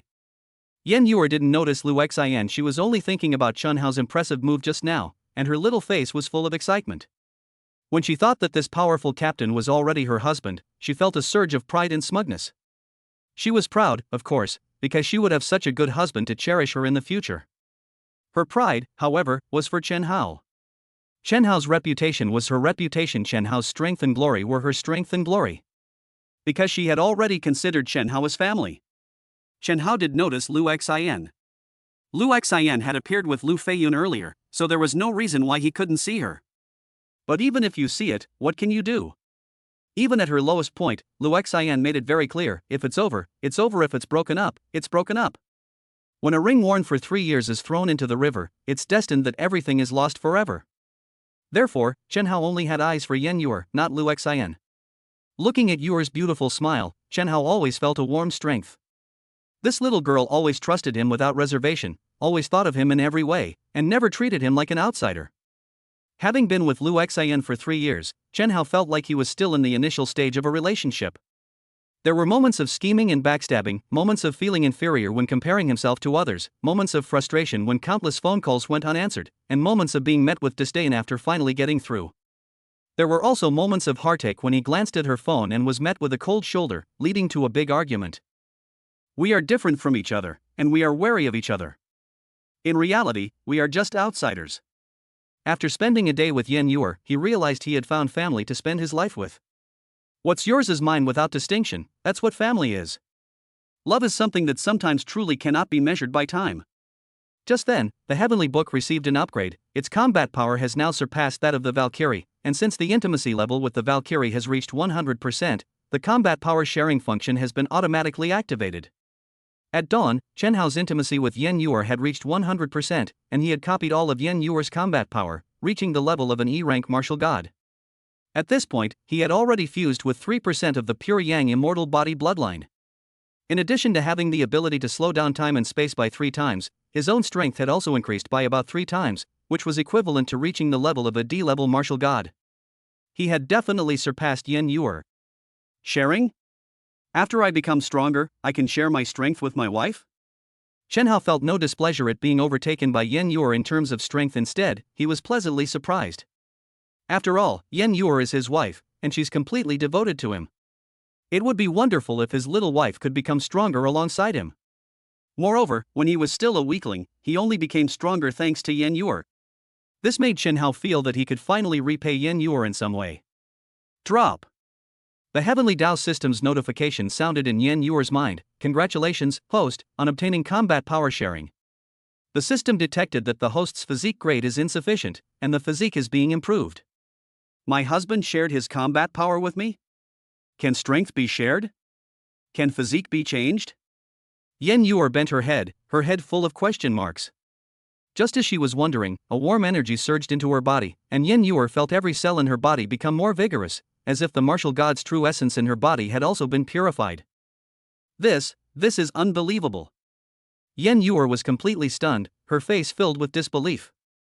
Then, in an instant, she seemed to realize something, and couldn't help but think of the older sister she knew on Spirit Butterfly Island who loved wearing traditional hanfu. Such amazing abilities. Could my husband be a fairy-like being who knows magic? I actually have a divine husband? But, helping Yuer improve her constitution must have consumed a lot of his divine power, right? My husband loves Yuer so much Yuer must repay him even more in the future. Shock and disbelief instantly transformed into a deep sense of being moved touched. Yen Yuer blushed, wishing she could give Chen Hao a big kiss right then and there. She also had many questions she wanted to ask Chen Hao, but after thinking about it carefully, she ultimately didn't ask anything. Because she understood that the fairy sister's identity was very secretive, Chen Hao's identity probably couldn't be revealed casually either. In her opinion, as long as Chen Hao was sincere to her, that was enough, so she didn't ask any more questions, just trusted him and smiled sweetly. Chapter 32 Making Friends. Influenced by the immortal energy within Chen Hao's body, Yan Yuer's physique was quietly changing. People didn't know what had happened in that brief moment, but they felt that Yan Yuer, who was already very beautiful and charming, had become even more beautiful and noble. She was as beautiful as a fairy descended from the heavens, breathtakingly beautiful, so beautiful that one glance would make one feel ashamed, and some with weak wills even couldn't help but want to kneel down and kowtow, wanting to kiss her feet and become her devout followers. What a nice view! Like a fairy. Not only is she beautiful, but she is also very talented. Goddess Jade is the Valkyrie who graduated the fastest on Spirit Butterfly Island and is also the youngest Valkyrie. That's not all. Goddess Yuer's family background is also very impressive. The Yen family is famously wealthy. If I could have a girlfriend like that, no. Even just a friend would be great. Just being able to meet and interact with such a heavenly beauty would be such a blessing, wouldn't it? Hearing this conversation and seeing the radiant and happy Yan Yuer, Lu Xian felt a pang of heartache and deep regret. What Lu Xian found even more unacceptable was that, witnessing such a scene, she couldn't feel the slightest bit of jealousy, nor could she feel any desire to compete or compare with Yan Yuer. In terms of family background, strength, beauty, temperament, and personality, she is no match for Yan Yuer, not even a toe. What makes her think she can compete with Yan Yuer? Lu Xian smiled bitterly, still secretly comparing himself to Yan Yuer, but unexpectedly, another heartbreaking thing happened. A gentle breeze stirred, lifting the girl's black skirt, and the black rose on her chest swayed softly in the wind, exuding a unique allure. She is the Queen of Slaughter, ranking among the top 3 on the Death Valley kill list. She is Captain Yixingmei, a B-rank Valkyrie who graduated a year ago and has faded out of the trainee Valkyrie circle, yet remains extremely famous and is also a goddess admired by countless people. Yixingmei slowly walked up to Chen Hao, a strange light flashing in her eyes. She then gently plucked the rose from her chest, as if she were tearing off her own heart, and offered it to Chen Hao, saying, "Can we be friends? Trainee Captain of the Spirit Butterfly 0520? Wow! Captain Knight actually sent flowers to Chen Hao, and roses at that. She's a powerful B-rank Valkyrie. Countless men have tried to pursue her, but all have been rejected. But now she's giving roses to Chen Hao. Is this a confession? Heavens! Chen Hao's charm is just too much. Nonsense! Not only is he handsome, but his abilities are also unfathomable. It's only natural that people would like him, right?"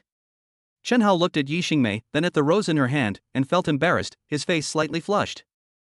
Being confessed to in public, especially by a powerful B-rank Valkyrie, was just too much.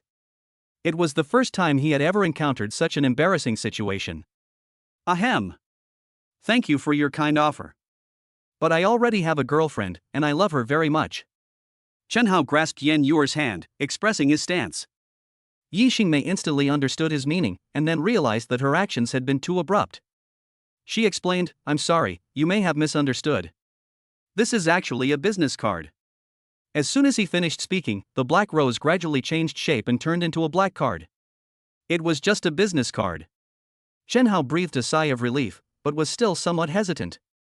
He thought to himself, is it really okay to accept another beautiful woman's contact information in front of my wife? What if Yuer gets jealous? Yan Yuer wasn't jealous, she wouldn't be jealous. Jealousy is actually an emotion that arises from a lack of self-confidence and security, and the feeling that the person next to you might be taken away. Well, not long ago, when Yixingmei wanted to invite Chen Hao to enjoy the scenery together, Yan Yuer was indeed a little jealous. After all, this Xingmei is so outstanding, and her husband is so handsome and capable. But Chen Hao was just too good to her. He gave her the system, the equipment, and even helped improve her physique.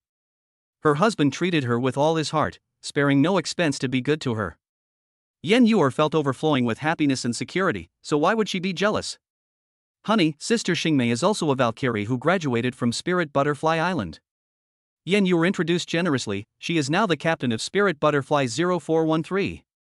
Maybe we will have the opportunity to carry out missions with Sister Xingmei in the future. It's good to get to know her in advance.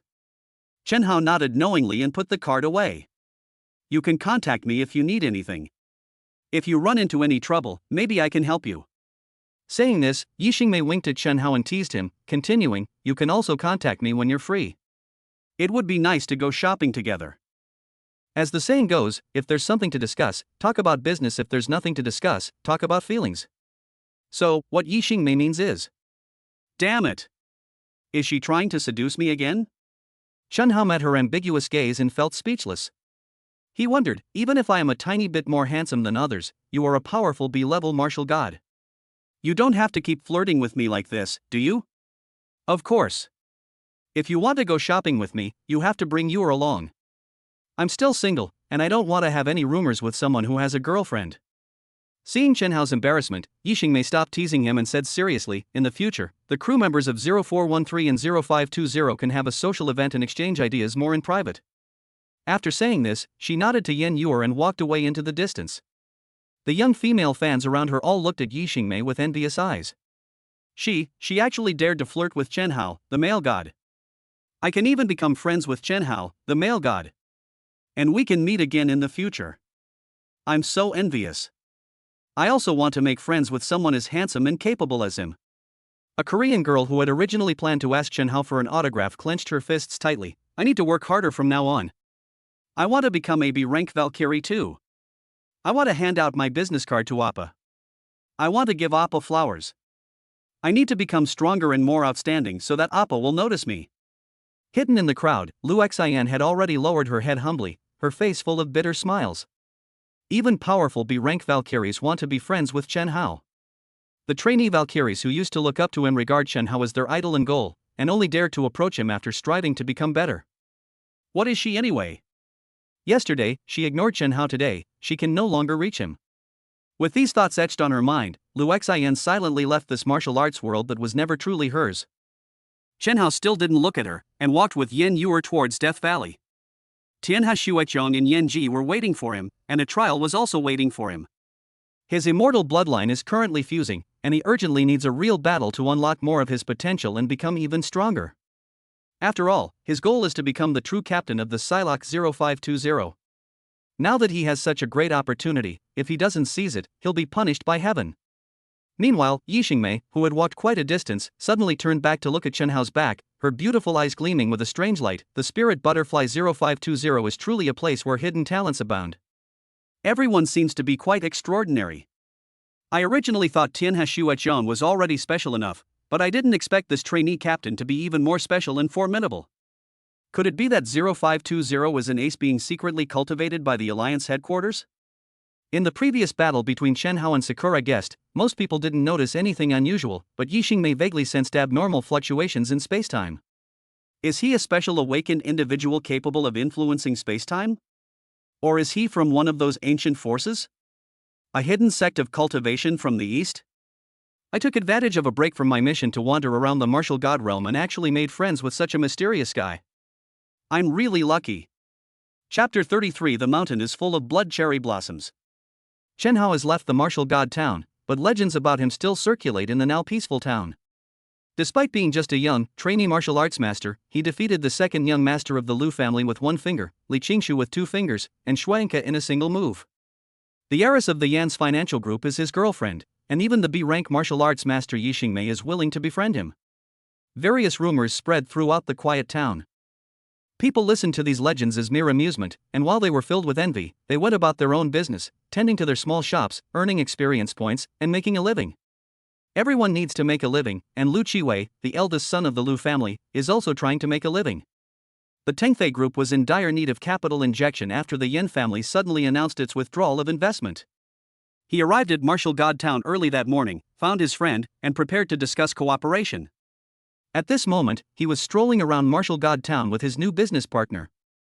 Suddenly, he heard a series of comments about Chen Hao. What? Chen Hao attacked my brother. Li Qingshu was killed by Chen Hao with just 2 fingers?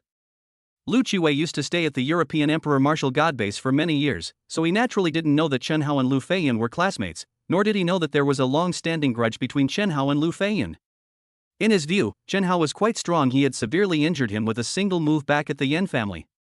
However, this powerful martial god attacked his own brother. Damn it! Chen Hao, that bastard. My brother is only at the martial general level. How can he bully the weak like this? Has he no shame? Li Qingshu was also my good friend. He must have been furious that Chen Hao was bullying the weak with a gun, so he stood up for him, and that's why Chen Hao killed him, right? Bastard! What a heartless and insane bastard. With Chen Hao's name constantly on his mind, Lu Qiwei's anger was almost bursting out like flames. While at the Yin family, Chen Hao ruined his marriage proposal and stole the goddess in his heart. Then, the Lu family's Tingfei group was suppressed, and this matter was also related to Chen Hao. Now, his beloved younger brother and his friends are being bullied by Chen Hao in the martial god realm. With so many things happening at once, how could Lu Qiwei not be furious? You seem to be in trouble? The man next to Lu Qiwei suddenly spoke. He was dressed in samurai clothes, with a katana at his waist, and exuded a murderous aura that seemed to never dissipate.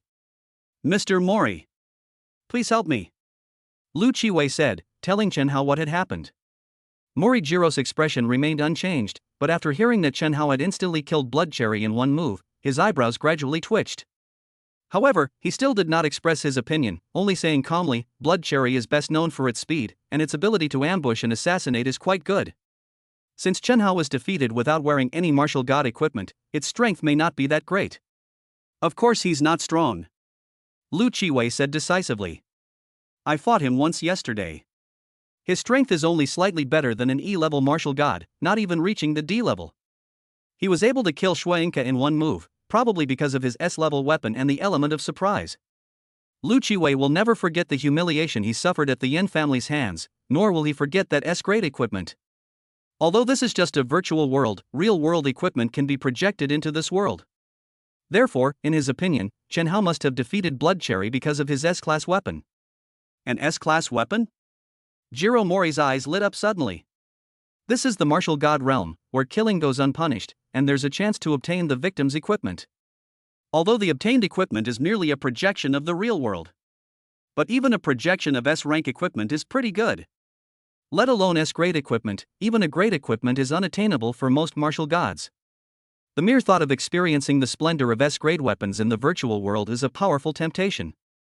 Lu Qiwei understood what he was thinking and sneered. How can someone who hasn't even reached the level of a D-rank martial god be worthy of such equipment?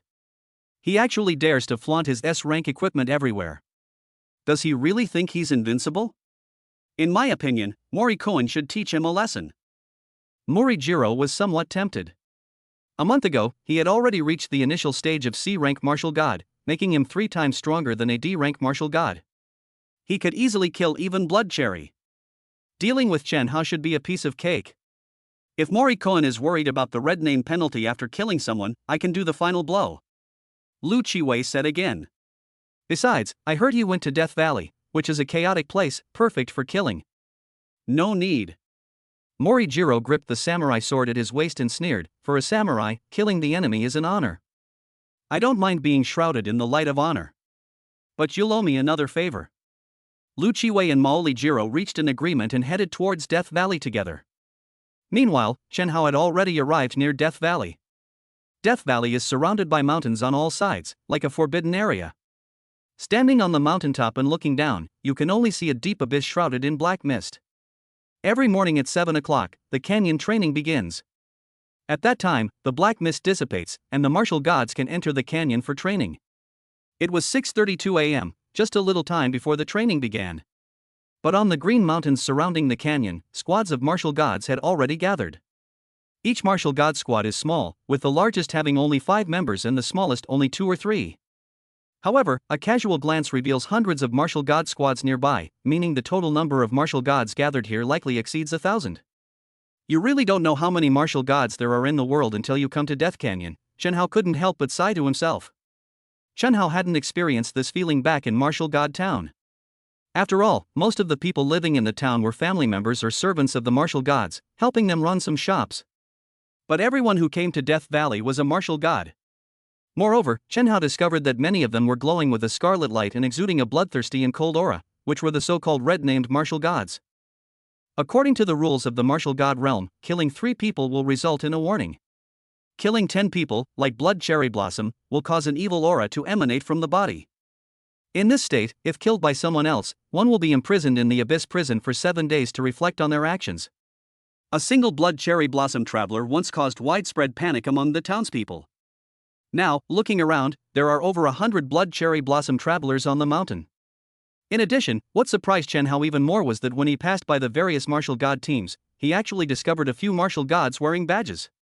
Having an official martial god badge means you're no longer an apprentice martial god. The 3 stars on the badge indicate that your strength has reached rank C. There are truly many experts here. Chapter 34: The Mysterious Heavenly River Snow Queen. As he looked at the scenes around him, Chen Hao's emotions kept changing. He was a very young man, not a true martial god who had been through many battles, nor a strange person who had cultivated for thousands of years and remained calm in the face of anything. Just a few days ago, he was a complete weakling, but he had easily defeated a D-level martial god like Bloodcherry in Martial God Town, earning the respect of many trainee martial gods. Naturally, he was a little arrogant. But at this moment, looking at the prevalent D-level martial gods and the few C-level martial gods, his floating heart immediately returned to the ground, and he became more low-key and composed. The C-rank martial gods acted like kings here, frequently approached by people engaging in enthusiastic conversation. They, however, remained calm and composed, displaying an air of commanding authority. Some playboys, upon seeing a beautiful female martial god, couldn't resist trying to get to know her. Yen Yuer was already used to everything here. She took Chen Hao's hand and walked forward, saying, "Sister Xuechang and Yen Ji are not far ahead. They must be getting a little impatient, right?" 100 meters away, there grows a laurel tree, its branches covered with delicate white flowers. Tianhe Xuechong stood quietly beneath the snow-white flowers, her delicate face devoid of any superfluous expression, appearing exceptionally serene and tranquil. Meanwhile, Flame Princess beside her idly plucked a flower, peeling off its petals one by one, muttering to herself, "The captain will come in 1 minute. The captain won't come in 1 minute." Innocent petals scattered, piling up at her feet like falling snow. During this waiting period, who knows how many flowers Flame Princess destroyed? Chen Hao saw them from afar, but a strange feeling rose in his heart. Within a 50-meter radius of that laurel tree, there was absolutely no one else around. As if influenced by some kind of serene atmosphere, the chaotic crowd was deliberately avoiding the two people under the laurel tree. Even the occasional passerby seemed hurried, their eyes revealing a hint of apprehension, not daring to linger even a moment by the laurel tree. This scene was truly bizarre. Along his journey, Chen Hao had seen countless martial gods. He had even witnessed male martial gods approaching and chatting with female martial gods, but where Tianhe Xuechong and Yen Ji were, no one dared to approach. Even a powerful C-rank martial god wouldn't bother to glance over there. Isn't the aloof and elegant Tianhe Xuechong beautiful? Isn't the passionate and unrestrained Flame Princess more appealing? While pondering these questions, Chen Hao and Yen Yuer arrived near the laurel tree. Yen Ji, who was counting flower petals, looked up, her big eyes lighting up.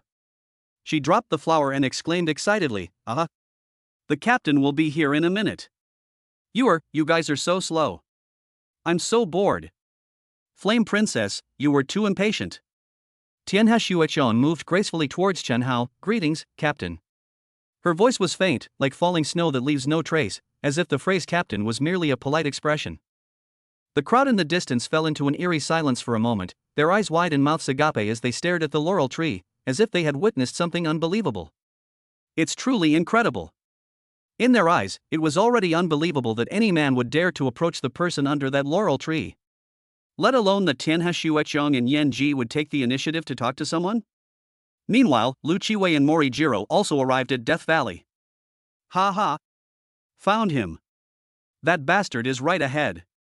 Lu Qiwei pointed at Chen Hao in the distance and excitedly said to Mori Jiro, "Should we attack now, or wait until the training officially begins and then make our move inside the canyon?"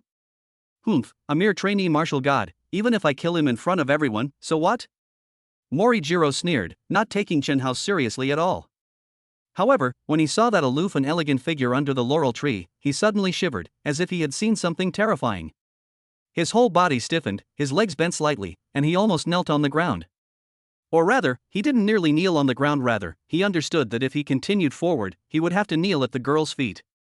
If he had shown the girl even the slightest disrespect, he might have met a terrible end. Moreover, it wasn't just a gruesome death in the martial god realm, it was a truly gruesome death. How does she know Chen Hao? What's wrong? Lu Qiwei asked, quite puzzled.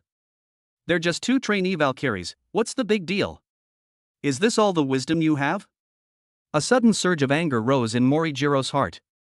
He felt that Lu Qiwei was simply a blind idiot and sneered, "I think there's no need to continue the cooperation with the Lu family." What? Lu Qiwei was dumbfounded, completely bewildered as to what he had done wrong. He wondered why Mori Jiro had gone back on his word when they had clearly agreed to cooperate. And why was Mori Jiro angry now, given that they had agreed to cause trouble for Chen Hao? Humph. If you're not completely stupid, you should be grateful. The Lu family has only suffered a slight setback in business.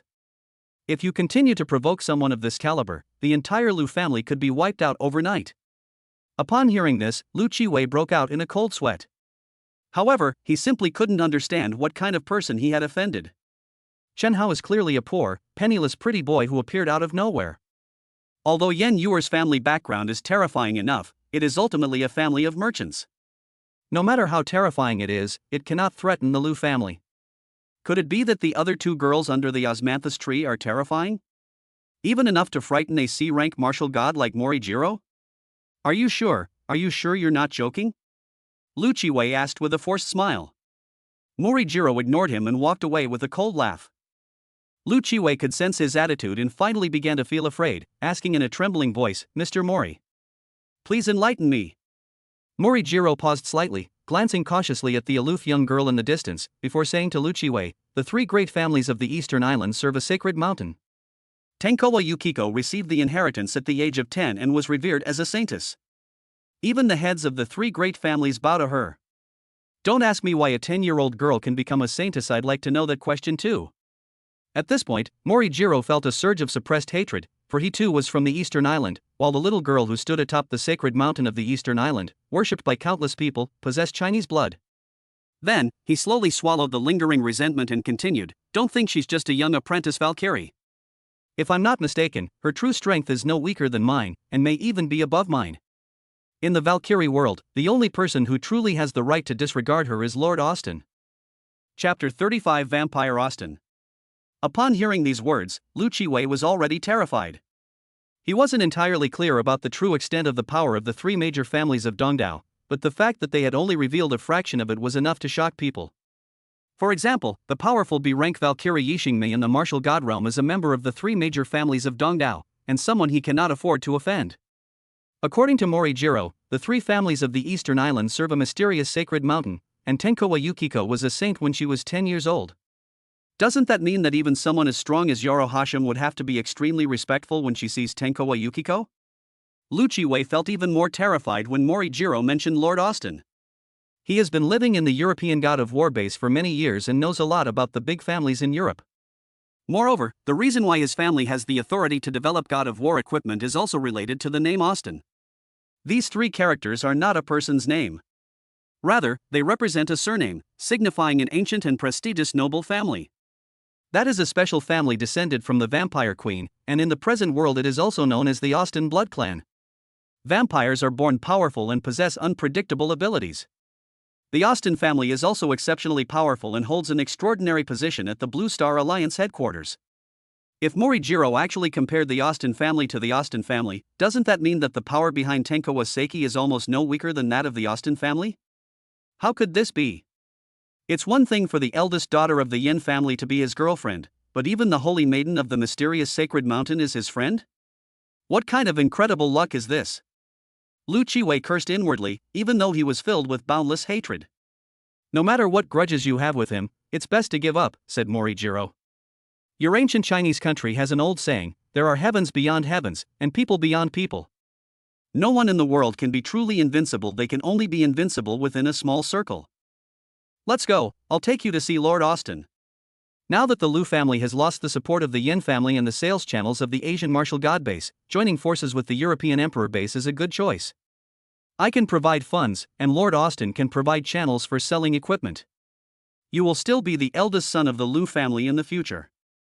Lu Qiwei nodded with difficulty, comforting himself, "That's right, as long as I don't provoke Chen Hao, I can still live comfortably in my own circle." Moreover, he clearly understood that while the Austin family had many members, there was only one person in the martial god world whom Morijiro could address as Lord Austin. That person was Tyler Austin. Number 1 on the Death Valley kill ranking. The strongest martial god in the martial god world. A true king. If only Lord Austin would help me deal with Chen Hao, Lu Qiwei thought wistfully. Of course, he was just fantasizing. Even if he could meet such a big shot, he would at most be just a lackey. A lackey going to ask Austin, a big shot, to deal with Tianhe Xuecheng and Chen Hao? He didn't have that kind of face, nor that kind of guts. So he can only secretly resent and envy Chen Hao in his heart. At this moment, Chen Hao had no idea what kind of terrifying background Tianhe Xuecheng had.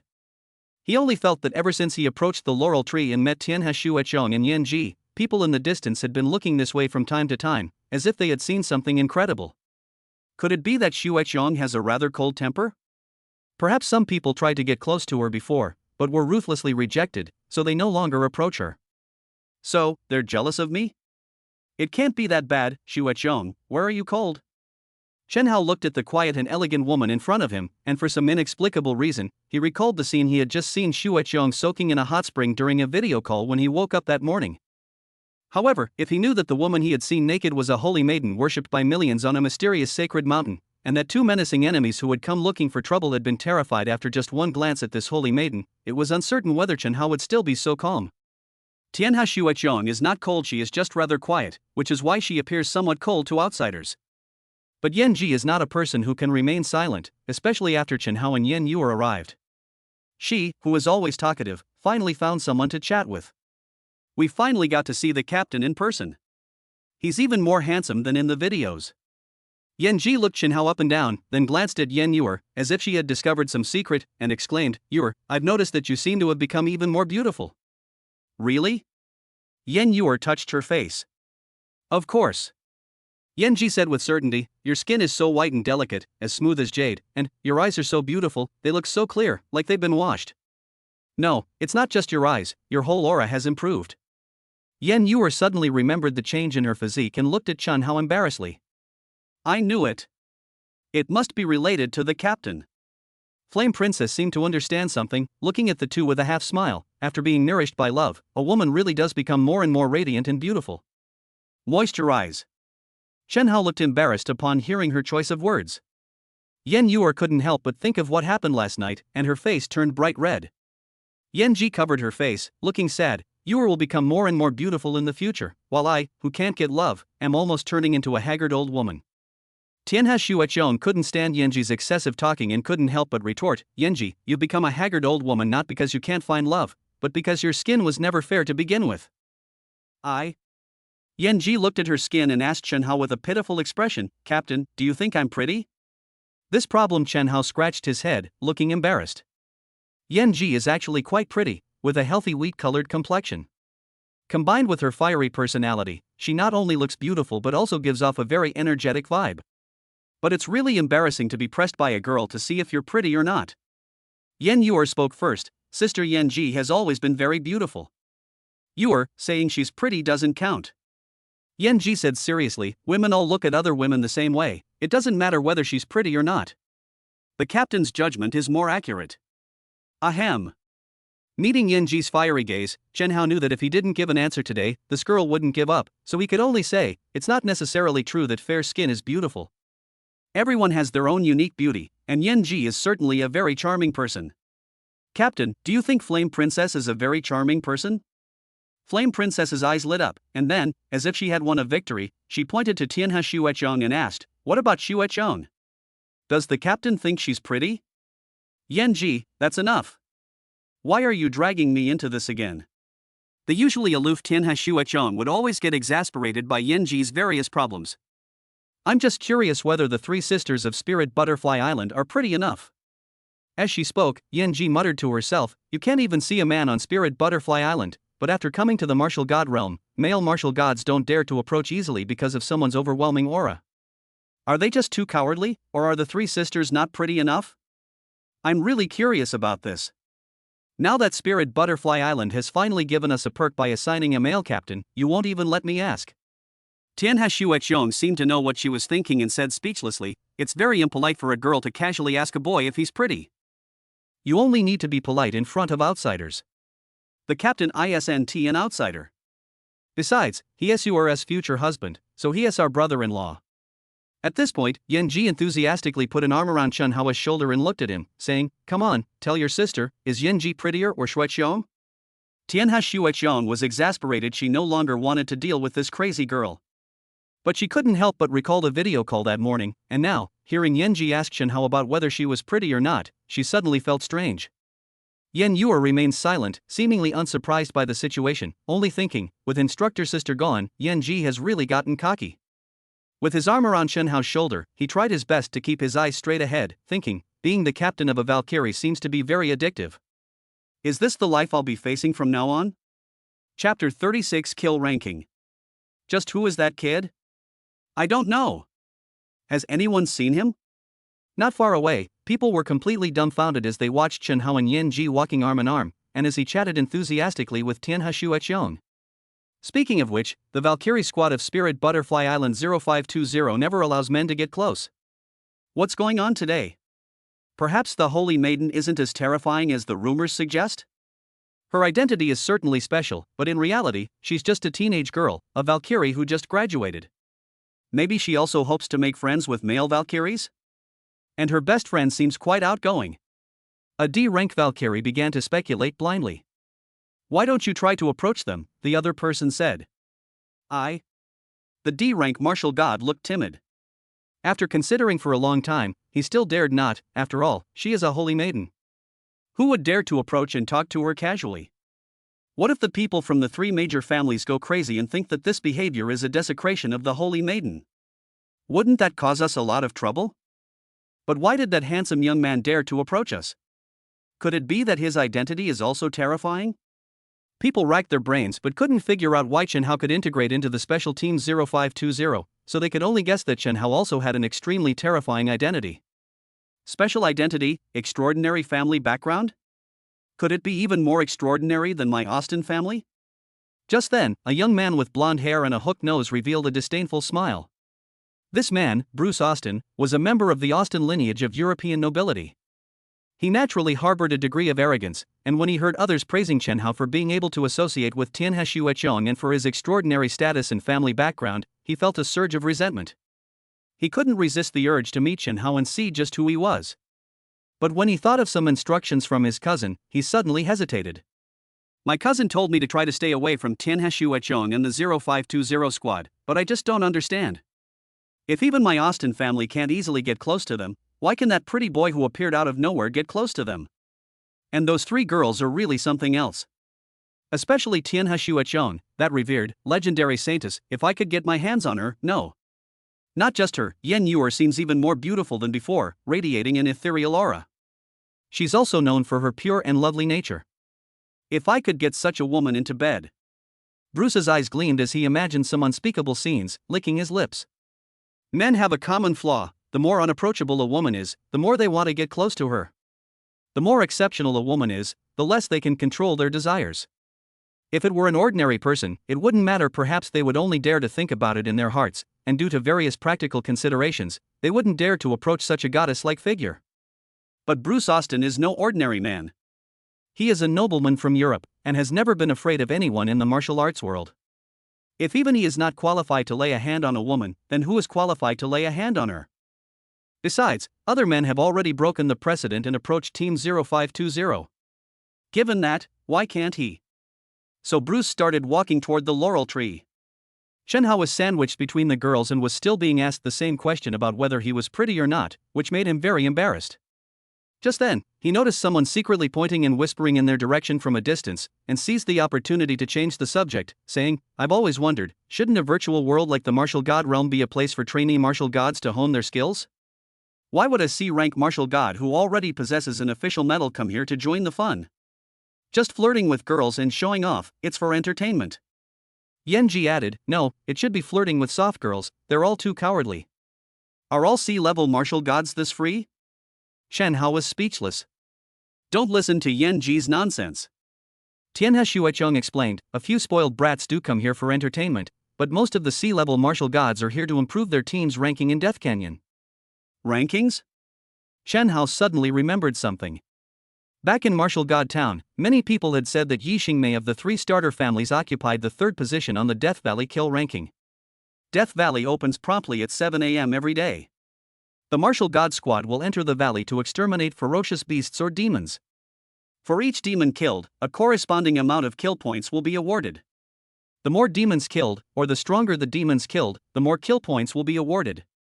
Death Valley will close after 3 hours, and the top 10 squads in terms of kill points will receive equipment rewards. The team that ranks first will receive a level of virtual martial god equipment for all its members. Ranked 2nd to 10th, all team members will receive a B-grade virtual martial god equipment.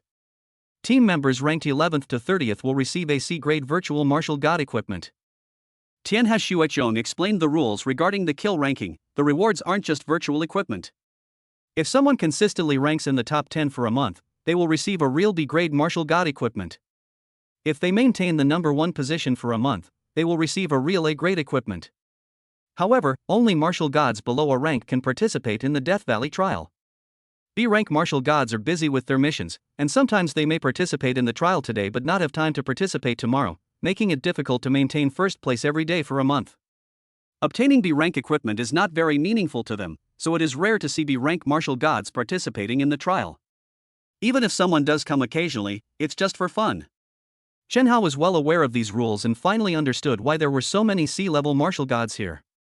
Rank A martial artists can't participate, and Rank B martial artists are too busy, so this place naturally becomes a treasure trove for Rank C martial artists. They don't necessarily have to get first place as long as they consistently stay in the top 10, they can obtain valuable Rank B equipment. The same principle applies to newly graduated intern martial arts masters. The martial god equipment is very difficult to obtain in reality. Back then, Lu Qiwei would flaunt his C-grade equipment everywhere. However, in the martial god realm, as long as you have enough strength and rank in the top 30 of the monthly rankings, you can get a real martial god C-grade equipment as a reward. So it seems that Death Canyon in the martial god realm is not only a training ground, but also a benefit. Chen Hao nodded to himself. Thinking about it, it makes sense. Not all martial god graduates have powerful family backgrounds, some may come from humble backgrounds. If a promising student from a poor family can't even get a decent piece of equipment and dies young in danger, wouldn't that ruin a genius? The Alliance headquarters approach isn't bad, at least it provides more opportunities for those from impoverished backgrounds to become stronger. Chen Hao himself was not lacking in equipment. At this time, he had already stored 2,000 points in the Heavenly Book. If necessary, he could easily buy 2S grade equipment for himself. He just thought the rules set by the Alliance headquarters were pretty good, and he thought that if possible, it would be nice to train himself and at the same time get some more equipment for his lovely crew members. Just then, Hutun Austin arrived nearby and overheard Chen Hao and Tianhe Shuechong discussing the kill leaderboard and equipment. An idea immediately came to him, and his eyes lit up. Chapter 37 Sorry, I don't accept followers. Top 30 on the kill leaderboard can get equipment. Oh right, why didn't I think of that? In an instant, Bruce thought he had figured out a lot of things. Tianhe Shuechong's identity is special, so she may not lack equipment. However, her good sister may not be lacking in equipment. Perhaps Yen Ji lacks good equipment, and Yen Yuer also lacks good equipment. The control over martial god equipment is stricter in the Asian region, so Tianhe Shuechong may not be able to get martial god equipment for her sisters through other channels. Therefore, they have no choice but to come to Death Canyon, hoping to get a relatively high ranking in Death Canyon and obtain the equipment in this way. How pitiful. As a European nobleman, I simply cannot understand the hardships of these commoners. If I had figured this out earlier, I probably would have already gotten involved with them. Then, his gaze fell on Chen Hao. According to the rules of Death Valley, each team can have a maximum of 5 people.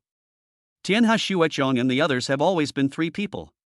It must be because their ranking was too low before, and they felt that it would be a disadvantage to have too few people, so they allowed that pretty boy to join the team, right? But how can that kind of guy be compared to me? Thinking this way, Bruce felt like a king, his heart filled with a sense of superiority. Then, with arrogant strides, he stepped into the area where the laurel tree was located. When he brushed past Chen Hao, he didn't even bother to look at Chen Hao. Instead, he walked directly towards the 3 girls, his gaze fixed on Yen Yuer. Bruce had heard of the famously pure and beautiful heiress of the Yen group long ago, and even from afar, he thought she was stunning. Now that he was closer, he found her breathtakingly beautiful. Bruce couldn't help but lick his lips, feeling a pang of envy. Moreover, he had thought it through very clearly. Among the 3 women, Tianhe Shuechong had the most special identity, while Yen Yuer had a very clean background. She was definitely the one who lacked the most equipment. As long as he showed off some powerful equipment in front of this innocent little beauty, he could easily win her favor. So what if she's pretty? She's just an unsophisticated Eastern woman. I can easily get her with a couple of pieces of equipment, and then dump her when I'm done with her. Thinking this, he patted his crimson armor and greeted her in broken Chinese. Miss Yuer, what do you think of this armor I'm wearing? Battle armor? Not bad, huh? Yen Yuer glanced at him and recognized it as a martial god B-grade battle armor. She thought to herself, I accidentally broke Lu Chiwei's C-grade battle armor last time, so AB grade should be much stronger, right? It should be considered pretty good. How about I give you one? Bruce said arrogantly, as if he were a prince in a nightclub, throwing money at people. Give it to me? Yen Yuer felt a little confused, thinking, he's not the captain, why would he allocate combat resources to me? I don't even know him well, why would he give me armor out of the blue? Is he crazy? Oh. Right, the book says that unsolicited favors are either for ulterior motives or thieves. I should stay away from people like that. So, Yen Yuer quietly retreated to Chen Hao's side and said to Bruce, sorry, I don't need it. Chen Hao grabbed Yen Yuer's hand, also finding the European man in front of him rather strange, but since the other party didn't seem to have done anything outrageous, he didn't bother with him. Ungrateful Eastern woman. Bruce was somewhat displeased and spat inwardly, but he didn't pay too much attention to it, since there were 3 girls in front of him. So he turned to look at Yen Ji. Just then, the elder sister Yen Ji was also looking at him, resting her chin on her hand, seemingly sensing that a man was approaching. This fact was quite unexpected. Meeting Flame Princess's fiery gaze, Bruce thought this girl was quite bold, and perhaps he had a chance, so he said again, Flame Princess, look at my equipment. However, no sooner had he finished speaking than Flame Princess sighed, glanced at her handsome captain, then at Bruce, and muttered discontentedly, finally, a fearless man comes to chat, and not only is he not as handsome as the captain, but he's also such an idiot. Does anyone show off their equipment when they meet his friends? Is he just flaunting his superiority? What a boring soul, what a foolish behavior, nowhere near as witty and interesting as the captain. Besides, this guy seems to be from that despicable family.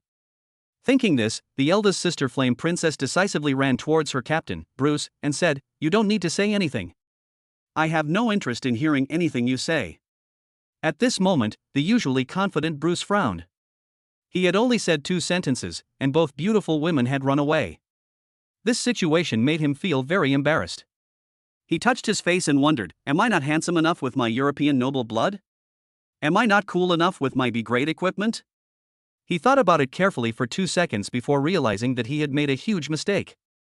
He was European and accustomed to European customs. Women there were mostly outgoing and direct. A man and a woman who met on the street could become lovers at the other end. And for a nobleman like him, getting a woman was even easier, just a word was enough.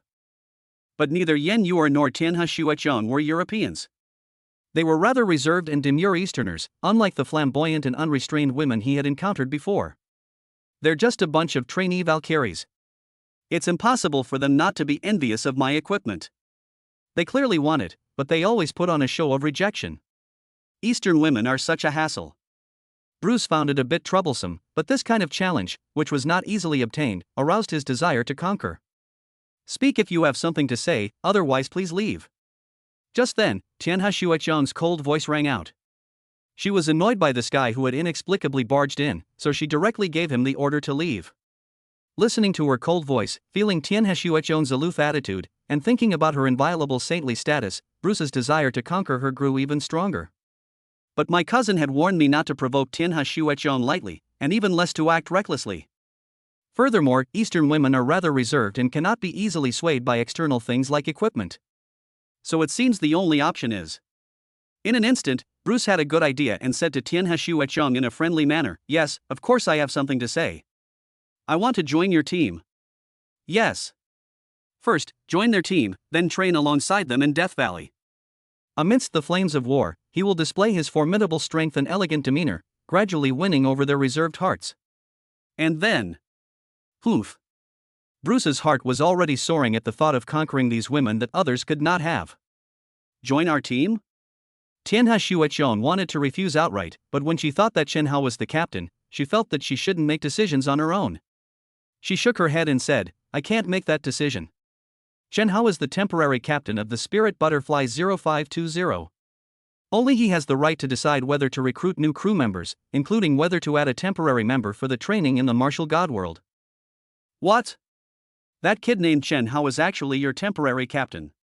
Bruce, who was in the middle of a pleasant fantasy, suddenly changed his expression. He wanted to join the squad because he wanted to become the temporary captain of 0520. Although Tianhe Xuechong is of noble status, she is, after all, just a newly graduated trainee martial god, and her strength should only be at the E level, or at most the D level, right? But he is a C level martial god. His plan was to first join the team, then lead the girls through training in Death Valley. Using his powerful C-rank martial god strength, he could help them achieve better rankings on the kill leaderboard, earning their admiration and making him a powerful hero in their eyes. Finally, he could win the hearts of the beauties. What a perfect plan! However, before he could implement his plan, someone else beat him to it. The thought of 3 beautiful women with different identities and personalities surrounding Chen Hao, sweetly calling him captain, made Bruce's face turn green with anger. Bruce is a member of the Austin family. He's a European nobleman. He's qualified and capable of being the temporary captain of Tianhe Shueqian. Who does Chen Hao even belong to? Feeling indignant, Bruce strode confidently toward Chen Hao, ready to announce his name and tell Chen Hao to get lost. However, before he could speak, Chen Hao waved his hand and said, "So, after all this time, you're begging to join the team?" "Sorry, I don't take underlings." Yes, Chen Hao had witnessed everything that had happened. After the European blonde guy appeared, he first showed off his equipment to demonstrate his superiority, and then he tried to curry favor by offering to give him equipment. It turned out he was looking for someone to help him level up and join the team. "Sorry, Captain Chen Hao has no intention of taking on any underlings." "I'm a lackey? He actually treats me like a lackey." Bruce, a nobleman, was completely enraged upon hearing this. Anyone who frequents the martial god realm knows that Bruce comes from the noble Austin family. Who doesn't know that his cousin, Tyler Austin, is #1 on the Death Valley killing list? Is this guy blind? Bruce stepped forward, looked down at Chen Hao, and proudly announced his full name, "My name is Bruce Austin." Bruce was absolutely certain that even the most insignificant merchants in the martial god realm had heard of his illustrious name. If Chen Hao had any sense at all, he would have been scared away by his name immediately. However, Chen Hao's reaction was strange. He was stunned for a moment, thinking, why is this person so stubborn? Is he introducing himself and asking to be taken in? Alright, I understand your sincerity. You don't need to introduce yourself anymore. I really don't accept followers. Austin. Haven't you even heard of the Austin family? Bruce exclaimed angrily. Austin? Never heard of him. Chen Hao was even more puzzled. Is that surname so great? But what does it have to do with me? Even if your surname is Oscar, I don't take on followers. You. In an instant, Bruce was filled with rage. Chapter 38 Sunfire Greatsword. You. Bruce was instantly filled with rage. However, seeing Chen Hao's innocent expression, as if he really didn't know about the Austin family, he couldn't help but feel puzzled, unsure whether Chen Hao was deliberately playing a trick on him or was genuinely ignorant. Then, he began to scrutinize Chen Hao carefully. When he discovered that Chen Hao was not wearing any martial god equipment and was only dressed in simple casual clothes, his anger instantly turned into contempt. Under normal circumstances, who wouldn't wear something cool in front of a girl? Moreover, this is the Valley of Death trials, and there are only a dozen minutes left before the trial begins. What reason does Chen Hao have not to wear equipment? Humph. His equipment must be too rubbish, probably E grade or D grade. He's afraid of embarrassing himself by wearing it, so he refuses to wear it, right? What can a country bumpkin with no equipment and no knowledge do to fight me? Thinking this way, he wasn't so angry anymore, because as a nobleman, it would be beneath his dignity to get angry with such an ignorant bumpkin. Captain Chen Hao, right? You need to understand this first. First, I'm not here to be a subordinate. Second, I have serious doubts about your abilities as a captain. Bruce raised his head, puffed out his chest, his equipment gleaming, the 3-star war god badge on his chest also glowing. He looked down at Chen Hao. You can't even afford decent equipment. What makes you think you can be someone else's captain? You can't be a captain without wearing equipment? Chen Hao was speechless. Actually, he wasn't deliberately not wearing any equipment, rather, he felt that he didn't need to wear any equipment at all. With only 3% of the immortal bloodline fused, his strength tripled. In addition, he also mastered the immortal domain and the skill of time-space deceleration. What need is there for him to wear equipment? Most importantly, his main purpose in coming to Death Valley was to hone his skills, to explore his potential, and to become stronger. Chen Hao felt that his strength was already quite good. If he could get 2 more S-grade equipment to wear, he wouldn't need to train in Death Valley anymore. He could probably just crush the weaker opponents. If you can easily defeat weak opponents, what about when you encounter stronger ones? Chen Hao didn't want to rely too much on powerful equipment at the very beginning of his cultivation. Bruce, unaware of all this, judging from Chunhao's expression, assumed he couldn't afford decent equipment and arrogantly said, "If you can't even afford respectable gear, how can you protect your crew? And how can you lead Squad 0520 to an excellent kill ranking? If you don't have the ability, you might as well." Before he could finish speaking, his tone had already aroused great dissatisfaction among the girls. "We came to Death Valley for training. We don't need protection, nor do we need a high ranking. Besides, Team 0520 never wears equipment when training," Tianhe Shuicheng said calmly. "In the martial god realm, there is no true death, nor true injury, yet one can experience the threat of death and the agony of injury, recklessly honing one's will amidst the flames of war. What a wonderful world this is!" The fiery red, form-fitting combat suit accentuated Flame Princess's capable and direct demeanor. She patted the greatsword on her back, looking at Bruce with a mocking smile. "One sword to kill enemies is enough, but some people always like to wear a sturdy tortoise shell. Are men so afraid of pain? If they don't even dare to experience the little hardships of the virtual world, I really worry that in the real world, when they get slapped by a ferocious beast, those tortoises will be in so much pain that they'll wet themselves." Yen Yuer seemed to have thought of something, and said with a serious face, "The instructor also said that as a martial god, one must be prepared to endure hardship and pain. Training in Death Valley is a rare opportunity." As the wind blew gently, Chunhao listened to these words and looked at the three girls in front of him, who had different personalities but were equally stubborn at heart. He couldn't help but feel very satisfied and admired them. Thinking to myself, the crew of 0520 are indeed extraordinary. Not only are they talented, but they also have a stronger awareness of becoming strong than others. The female instructor they mentioned must also be an extremely outstanding instructor, right? Chunhao felt that once he became a real captain, he would definitely treat that female instructor to a couple of drinks to thank her for training such outstanding crew members. Bruce was incredibly embarrassed by the mockery. Perhaps it was because of a hint of resentment in his heart, or perhaps it was because he wanted to save face. Looking at Chunhao, who had no hands, he said, "What they said makes sense, but even if you don't wear protective armor, you should at least have a good weapon. It seems that this captain can't even produce a decent weapon." As he spoke, Bruce's hand had already quietly reached for his waist. He had a B-grade battle sword that matched his armor, amulet, and helmet. As a C-grade martial god, being able to assemble a complete set of B-grade equipment was a rare thing in the entire martial god world. Many B-grade martial gods might not be able to do it. In his opinion, Chunhao's weapon must be terrible. As long as Chunhao takes out a weapon, he will destroy it with one strike, which will at least save face for himself. Chunhao glanced at him, understanding perfectly what he was thinking, but couldn't be bothered to compare himself to him. This guy was just a show-off fanatic, wasn't he? What was the difference between him and a useless playboy? What was the point of comparing oneself to someone like that? However, since Tianhe Shuicheng and the others all have weapons, Chunhao felt that he should probably get one too. So, he used his mind to open the built-in shop in the Heavenly Book. Yen Yuer's Heavenly Dao system has a shop, and the more advanced Heavenly Books naturally have one as well. However, Yen Yuer consumes favorability points, while he consumes Heavenly Secret points. The shop interface was filled with countless small spaces, all displaying Martial God S rank equipment. Besides the Martial God equipment, Chunhao also saw many spirit liquids, potions, and other strange and unusual items, but he didn't look at them closely. He just kept searching for cheap equipment. It's not because he doesn't have enough Heavenly Secret points to buy cheap equipment. S-grade equipment is only worth 1,000 Heavenly Secret points, and if he wanted to, he could easily buy 2 pieces. He just felt that the girls around him were all quite low-key, so he didn't need to stand out too much. Getting a C-grade or B-grade weapon would be enough. To Chunhao's dismay, he spent a full 3 seconds scrolling through hundreds of different pieces of equipment, row after row, and found that they were all S-grade, not even an A-grade. His eyes lit up when he saw a dull, ancient sword in the corner of the last page of the online store. The Sunfire Greatsword? Rank unknown, only 300 Heavenly Secrets points? Cheap enough. It shouldn't be too eye-catching, I'll take it. Chunhao bought the broken sword from the Heavenly Book. Unexpectedly. Chapter 39 actually, were very low-key part 1. Chunhao spent 300 Heavenly Secrets points to buy a dull and unlustered sword, intending to use it for practice.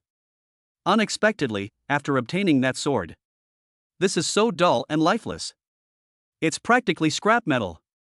Chunhao looked at the rusty sword in his hand, his face full of black lines, feeling that the 300 Heavenly Secrets points he had spent were a complete waste. After all, even S-grade equipment only sells for 1,000 Heavenly Secrets points. How dare they ask for 300 for such a rusty sword? Bruce was stunned for a moment when he saw the sword in Chen Hao's hand, then couldn't help but burst into laughter. Chen Hao, are you kidding me? This rusty piece of scrap metal is your weapon?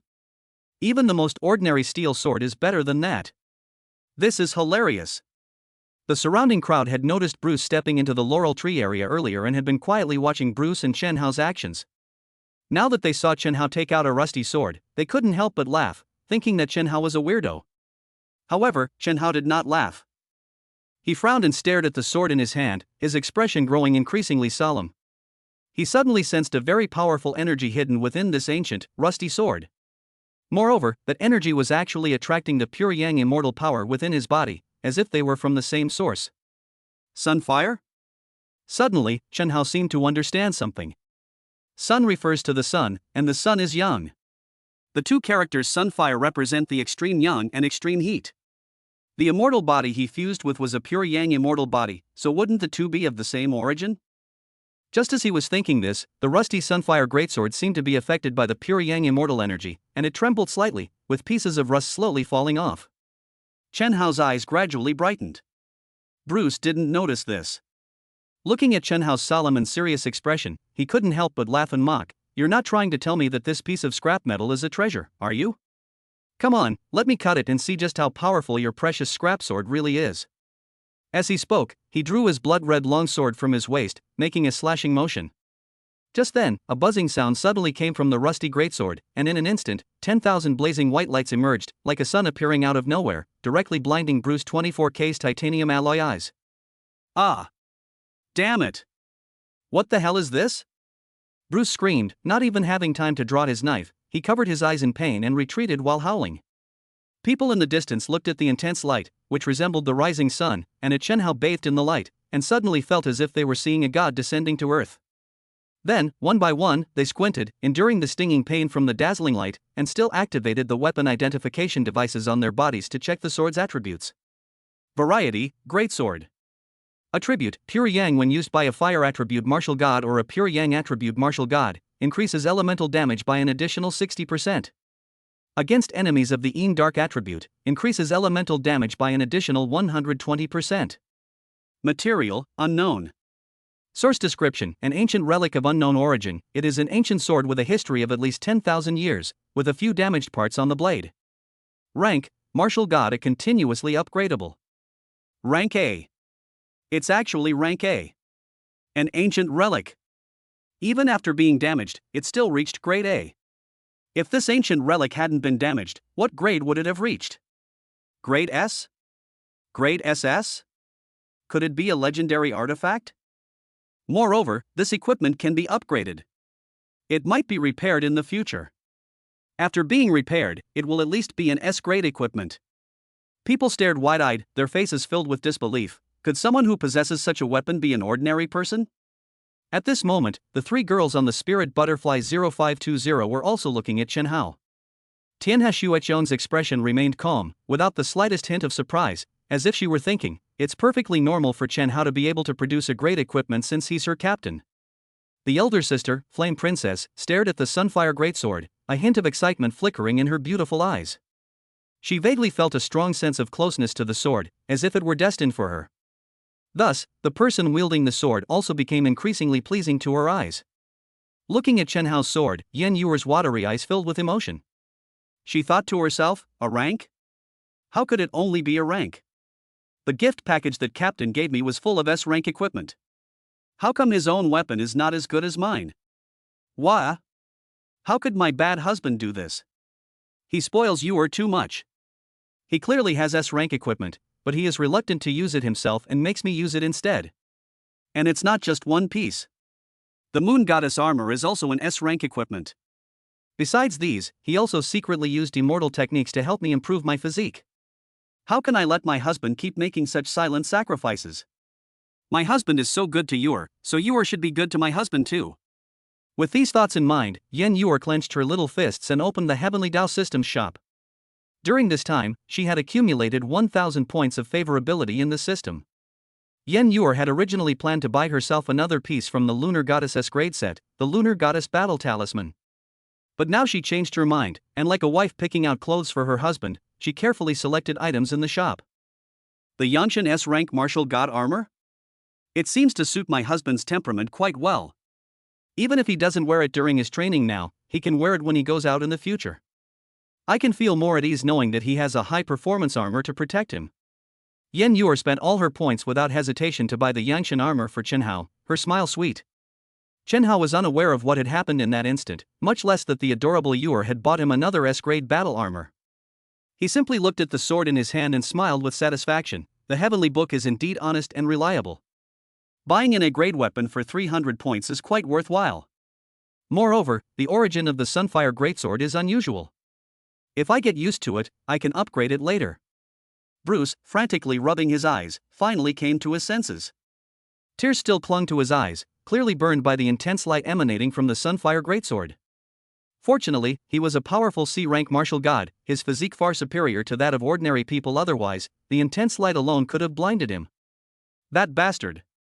Even I only have B-grade equipment, where did he get a grade equipment? Did I misjudge him just now? Is his identity extraordinary? Does he also have a powerful family background? Bruce couldn't believe what he was seeing, because no matter how he looked at it, Chen Hao was just a nobody. Even though Tianhe Xuechong and Yan Ji came from extraordinary backgrounds, in his eyes they were just newly graduated, inexperienced martial gods with no strength or equipment. Only he, Bruce, a European nobleman and a powerful C-rank martial god, was a true king. How could a king like him lose face in front of a bunch of bronze-level players? How can anyone tolerate this? However, just as he decided to find a way to regain some face, something completely unexpected happened. Chapter 40 Actually, we're very low-key part 2. The clear morning light shone down from the east, making the entire martial god world even brighter. The sunlight fell on the valley sealed by the black mist, and with a hum, the black mist churned violently and disappeared without a trace in an instant. At the same time, a world announcement from the martial god realm rang in everyone's ears. It is now 6:50 p.m. There are only 10 minutes left before the Death Valley trial officially begins. Teams that wish to participate in the trial, please immediately enter Death Valley and prepare. Every morning at 7 o'clock, the Valley of Death trials opens precisely on time, a process that never fails. Upon hearing these sounds, the people around lost all interest in watching the show. They began to organize their equipment, carefully clean their swords, and prepared to disperse and enter the valley. Just then, Tianhe Xuechong casually drew her sword from her waist and said to Chen Hao, "Captain, the training is about to begin, stop playing around." Her voice was indifferent, and she didn't even glance at Bruce as she spoke, as if Bruce, who kept showing off his equipment and trying to flaunt his superiority, was nothing more than a trivial joke in her eyes. And her captain shouldn't waste her time on such a person. Bruce understood what she meant and became even more displeased, but when he saw the sword in Tianhe Xuechong's hand, he suddenly froze. The sword was about 5 feet long, with an icy blue body and a cold light swirling around it. The surrounding temperature seemed to be affected by the aura within the sword, gradually becoming colder, and even a thin layer of frost appeared on the ground. This sword. Could it also be? Bruce couldn't believe his eyes. At this moment, the people around who were organizing their equipment seemed to notice, and they all looked up at the chilling sword in Tianhe Xuechong's hand, their mouths agape in astonishment. At the same time, Flame Princess casually drew the fiery red greatsword from her back and muttered to herself, "Is the battle finally about to begin?" The broadsword silently emitted a dark red light. That understated dark red was like the dormant magma deep underground. Everyone believed that when that seemingly unremarkable broadsword was unleashed, it would surely unleash extremely terrifying destructive energy. This sword is also a grade? They're all a grade? Bruce stared dumbfounded at the icy longsword in Tianhe Xuechong's hand, the dark red broadsword in Yan Ji's hand, and then at the B-grade weapon in his own hand that was being touted as being the best. He thought he should be a king, while Chen Hao was just a nobody who had never seen the world, and Yan Ji and Tianhe Xuechong were just newly graduated martial gods. So he showed off his B-grade equipment and even fantasized that he could win the favor of the Valkyries with 1 or 2 precious B-grade equipment. However, now not only Chen Hao has taken out an A-grade weapon, but Tianhe Xuechong and Yan Ji have also taken out A-grade weapons?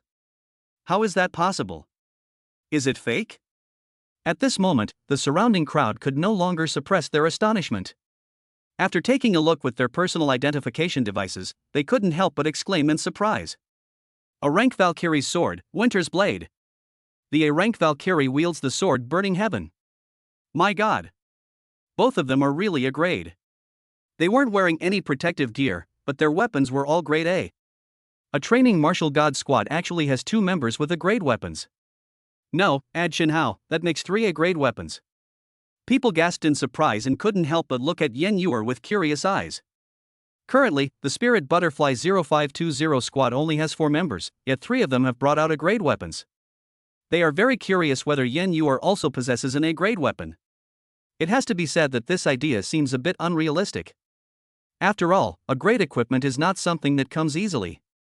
Among those who frequently come to Death Valley for training, apart from a very few B-grade martial gods, almost no one has ever seen anyone take out A grade equipment. Even a martial god with an extraordinary background like Bruce Austin only possesses a complete set of B-grade equipment. As for the 0520 team, 3 out of 4 people are using A grade weapons, which is already a rare spectacle. How could we expect to see a 4th A grade weapon? However, people still couldn't help but hope. After all, the 0520 squad was a very special Valkyrie squad. Facing the expectant or curious gazes of the crowd, the adorable little beauty Yuer was a bit embarrassed. If she wanted to show off, she could do more than just bring out an A grade weapon. The S grade weapon, Moon Goddess's Light, was on her body, and the S grade battle armor, Moon Goddess's Armor, was also stored in her system space. But she's always been a low-key person, why would she flaunt S grade equipment? Besides, her sisters and husband all use A grade weapons, so let's go with grade A. Yen Yuer took out the grade A sword that she and her sisters had obtained together after accomplishing something big last time. But even though it was only grade A, it still left the people around it speechless with astonishment. A rank Valkyrie's sword, Spirit Void. There really is a 4th grade A item. A 4-person squad, all equipped with grade A weapons. Good heavens! Is this some kind of crazy thing? Are they really just apprentice martial gods? The simultaneous appearance of 4 A grade weapons in a training squad was a rare sight that astonished many.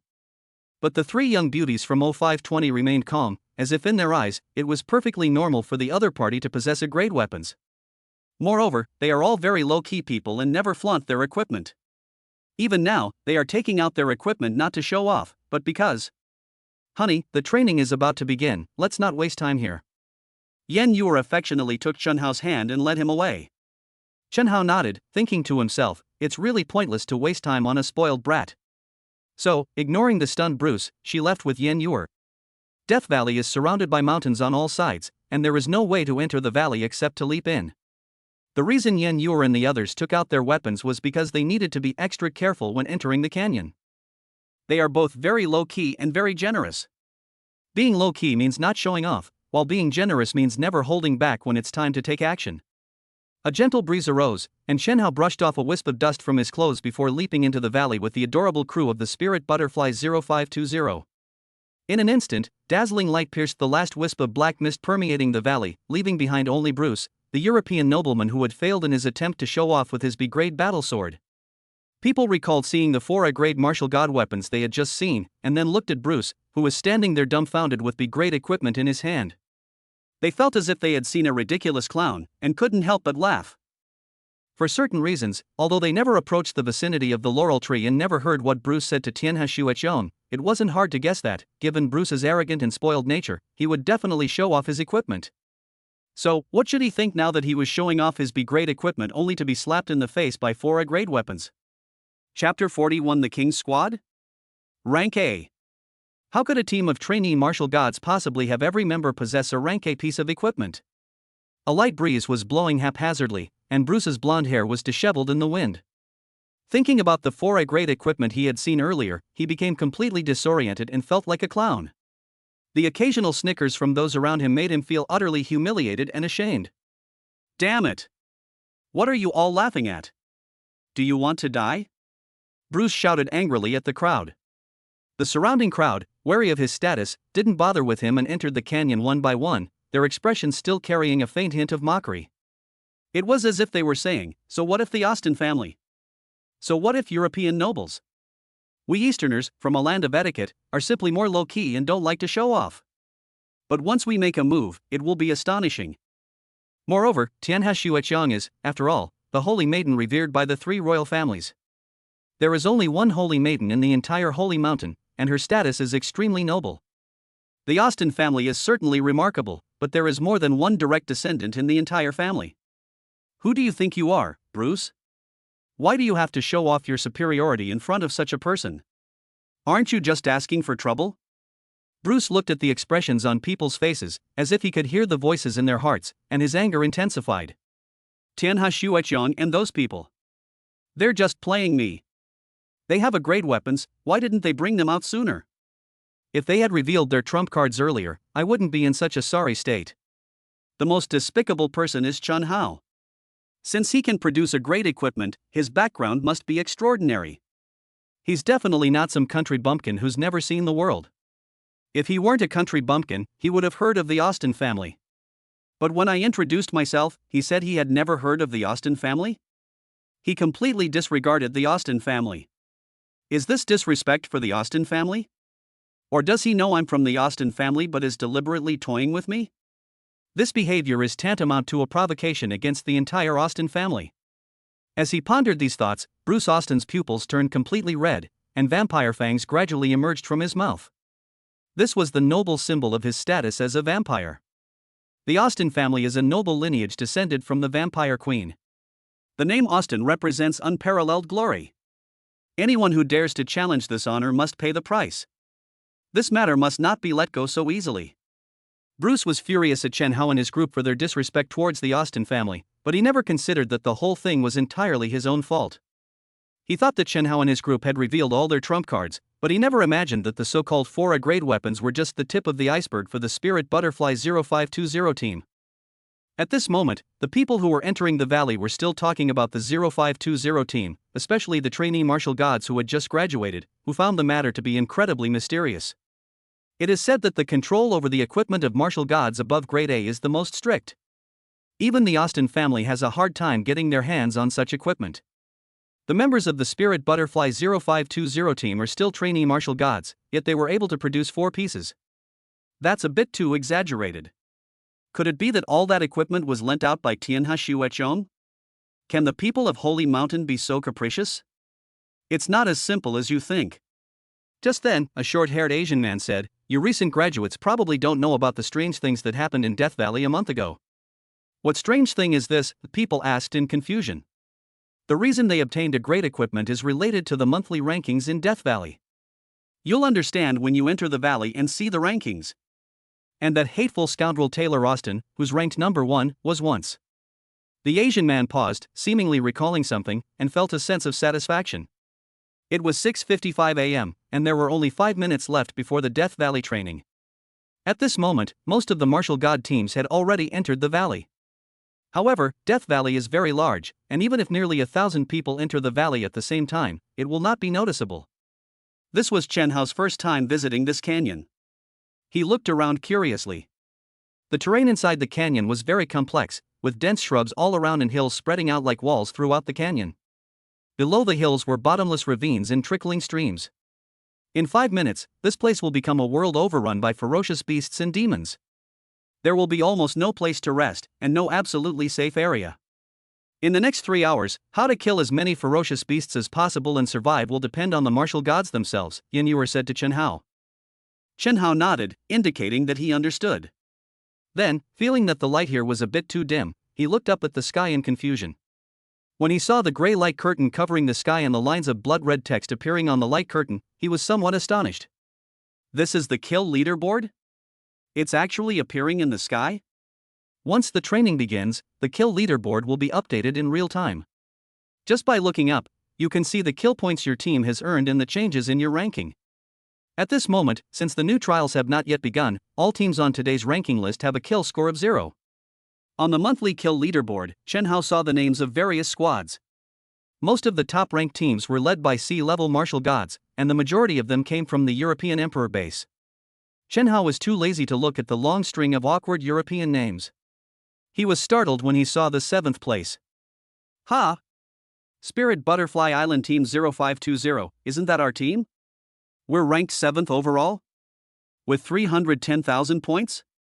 We're even stronger than some C-rank martial god teams? Chen Hao stared wide-eyed at the 3 women in front of him, finding it utterly unbelievable.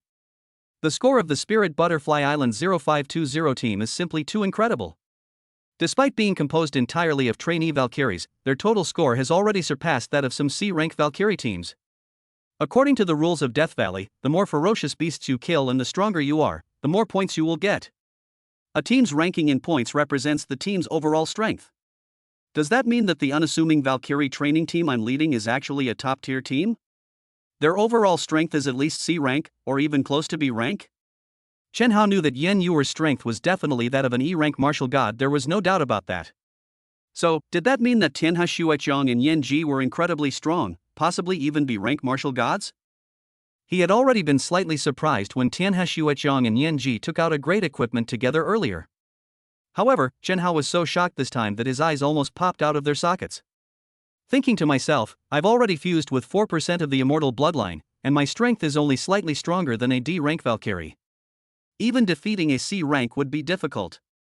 But these two seemingly harmless girls who constantly call me captain are actually B rank Valkyries? At this moment, Chen Hao felt like a husky who had infiltrated a wolf pack, and even became the Wolf King. Chapter 42, an old story. How about it? Captain, are you surprised by our ranking? Yan Ji looked at Chen Hao's silly expression and teased him with her eyes blinking. Your sister is very strong. Our ranking has dropped to 7th place. Tianhe Xueqiang covered her forehead and said helplessly, Yan Ji, how dare you show off? Falling to 7th? Judging from their words, they were already in 7th place before? Chen Hao was even more shocked. Looking at the expressions of the three girls, he thought, and they all look like being 7th is shameful. What's going on? Won't the other martial gods be furious when they see this? Yan Yuer said helplessly, it's really a bit embarrassing to drop from 1st place to 7th place. You're number 1? Chen Hao was even more confused. Seriously? Even a B-rank martial god team like Yixingmei only came in 3rd place. Oh, honey, you don't know, it's like this, Yan Yuer explained. A month ago, our instructors took us to Death Valley for our first training. At the time, the instructors were worried about us and stayed with us, taking care of us. The training was going very smoothly, but as we were fighting, a king-level ferocious beast suddenly appeared in the valley, stronger than an ordinary A-level martial god. And then? Chen Hao asked. Our instructor killed it with a single sword strike, and our team earned 150,000 points, taking 1st place in the day's rankings and leaving the 2nd place team far behind. Yan Yuer spread her hands. Our A-level martial god virtual weapon was the reward we received that day. So that's how it is. A king-level ferocious beast, equivalent to the strength of an A-level martial god, killed in one sword strike? Chen Hao was speechless, thinking, this female instructor's strength is truly extraordinary. The instructor is really strong. And very handsome too. Yan Ji said, I still remember that day when that A-level ferocious beast scared everyone into running away with their heads in their hands. The instructor, with her fairy dress fluttering, made a sword gesture with one hand, and a flying sword came from the sky, cutting that A-level ferocious beast in half from hundreds of feet away. Wait a minute. Chen Hao interrupted Yan Ji, why does your description sound like you're talking about gods fighting? Yan Ji said, our instructor is actually a cultivator from a hidden immortal sect, and she always likes to wear ancient hanfu, saying it makes me, this fairy, look more ethereal. Chen Hao thought to himself, it seems this female instructor is not only strong, but also quite vain. Wait. Why is this team so special? The three girls all seem unusual, and the female instructor is actually from a hidden immortal sect? Chen Hao had a vague feeling that there might be some secret hidden here, but he couldn't guess what it was yet. He just suddenly realized another problem and said with a puzzled look. That's not right. Isn't the Valley of Death Trials only open to martial gods below rank A? That instructor killed in rank A beast with a single sword strike, her strength is close to rank S, right? Logically speaking, the beast she killed shouldn't count towards her kill points, right? Indeed, the points shouldn't have been counted. The instructor was planning to find the person in charge of the martial god realm and have those 150,000 points removed, Yan Ji said. However, before she could do that annoying guy who always hogged 1st place came to our door with a person in charge from the Alliance headquarters and started criticizing us without even asking what happened. And then? Chen Hao asked. The instructor was annoyed by their logic, so she deliberately kept those 150,000 points, Yan Ji said. She can keep it as she pleases? Chen Hao was taken aback. Won't the administrators of the martial god world, or rather, the people at the Alliance headquarters, interfere? The person in charge said that the instructor, as a martial god of a level or above, was interfering with the rules of Death Valley in a mess, and that was wrong in many ways. The instructor got annoyed and retorted with one sentence that shut everyone up. At this point, Yenji put her hands on her hips and imitated the older woman from before, saying, "Open your eyes wide and look carefully, this fairy is only C rank." She really only has the strength of a C-level martial god? A C-level can instantly kill an A-level? Chen Hao was a little confused. I don't know. Yenji said honestly, the instructor's strength has always been a mystery. Perhaps cultivators know immortal arts? They can become whatever level they want. Anyway, the Alliance leader tried every possible method that day, even using the equipment to detect combat values until it was smoking, but they could only detect that the instructor had the combat power of a C-level martial god. In the end, the matter had to be dropped. The instructor's combat power test result was C-level martial god, which didn't violate the rules, so the 150,000 points were kept. We also took the top spot on the leaderboard for the day, and everyone received an L-level virtual weapon. Yenji waved the red greatsword in her hand.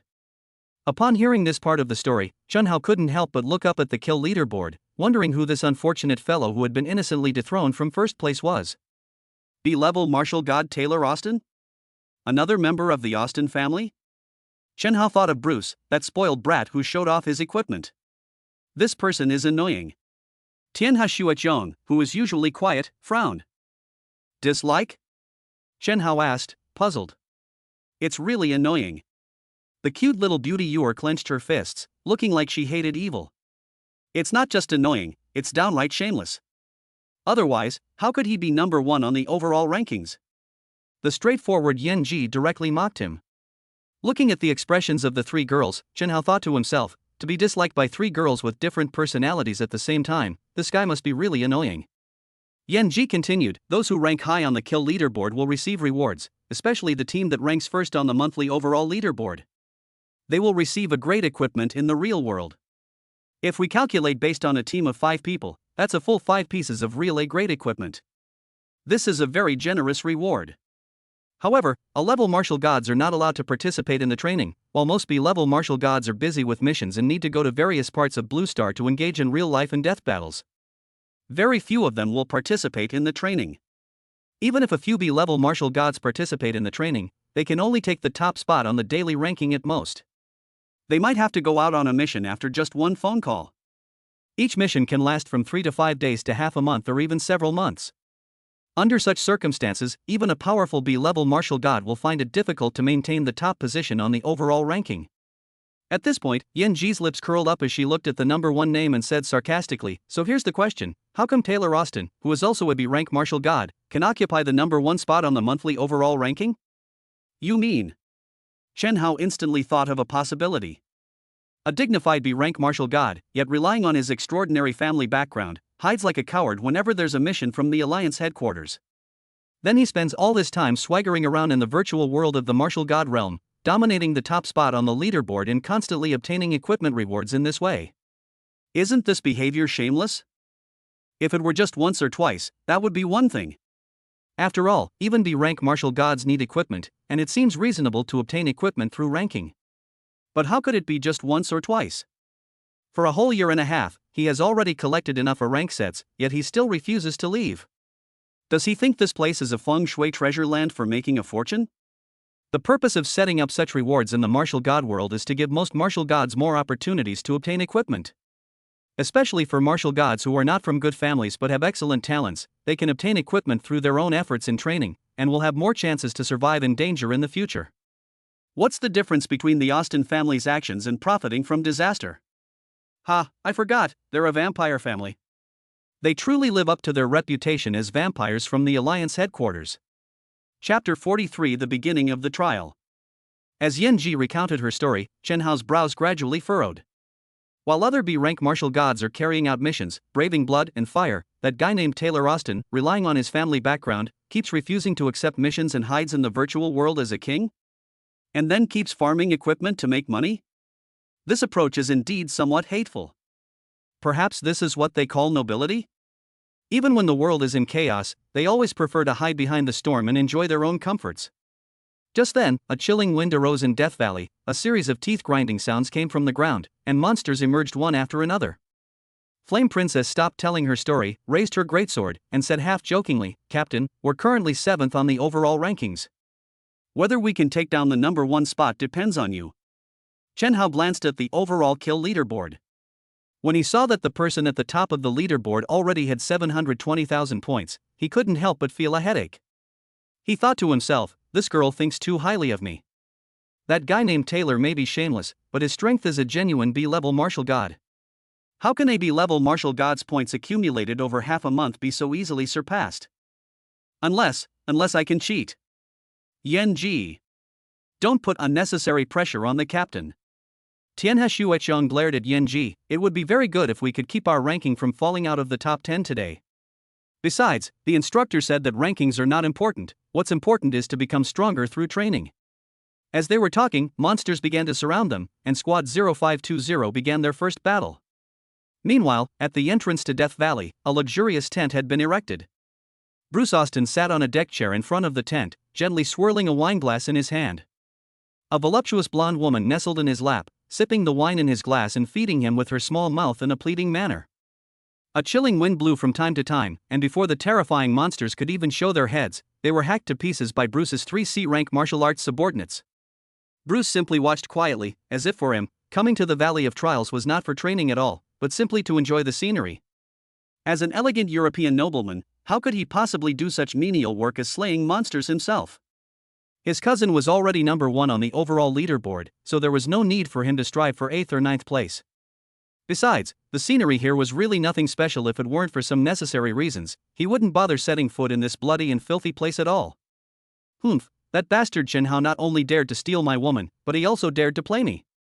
I'll kill him out of the martial god realm, or I'm not Austin. Now all we need to do is wait for the other teams from the European Emperor base to encounter Chen Hao and his group and report their location before we can set off. As he was thinking this, he looked up at the kill leaderboard.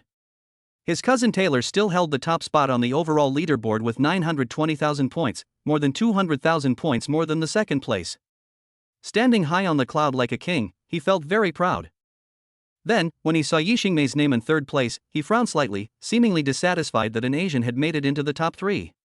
But when he slowly looked down and saw that the 7th place was the Spirit Butterfly 0520 team, he was completely stunned. 7th? Tianhe Shueqiang and those trainee martial gods can be ranked 7th overall? No way. They're just a bunch of newly graduated trainee martial gods. Their strength couldn't possibly be stronger than veteran C-rank martial gods. Could it be? Bruce recalled a rumor from a month ago. The rumor claimed that a mysterious instructor from an Eastern immortal sect led a training team to kill an A-level monster, instantly gaining 150,000 points and taking the top spot on the daily rankings.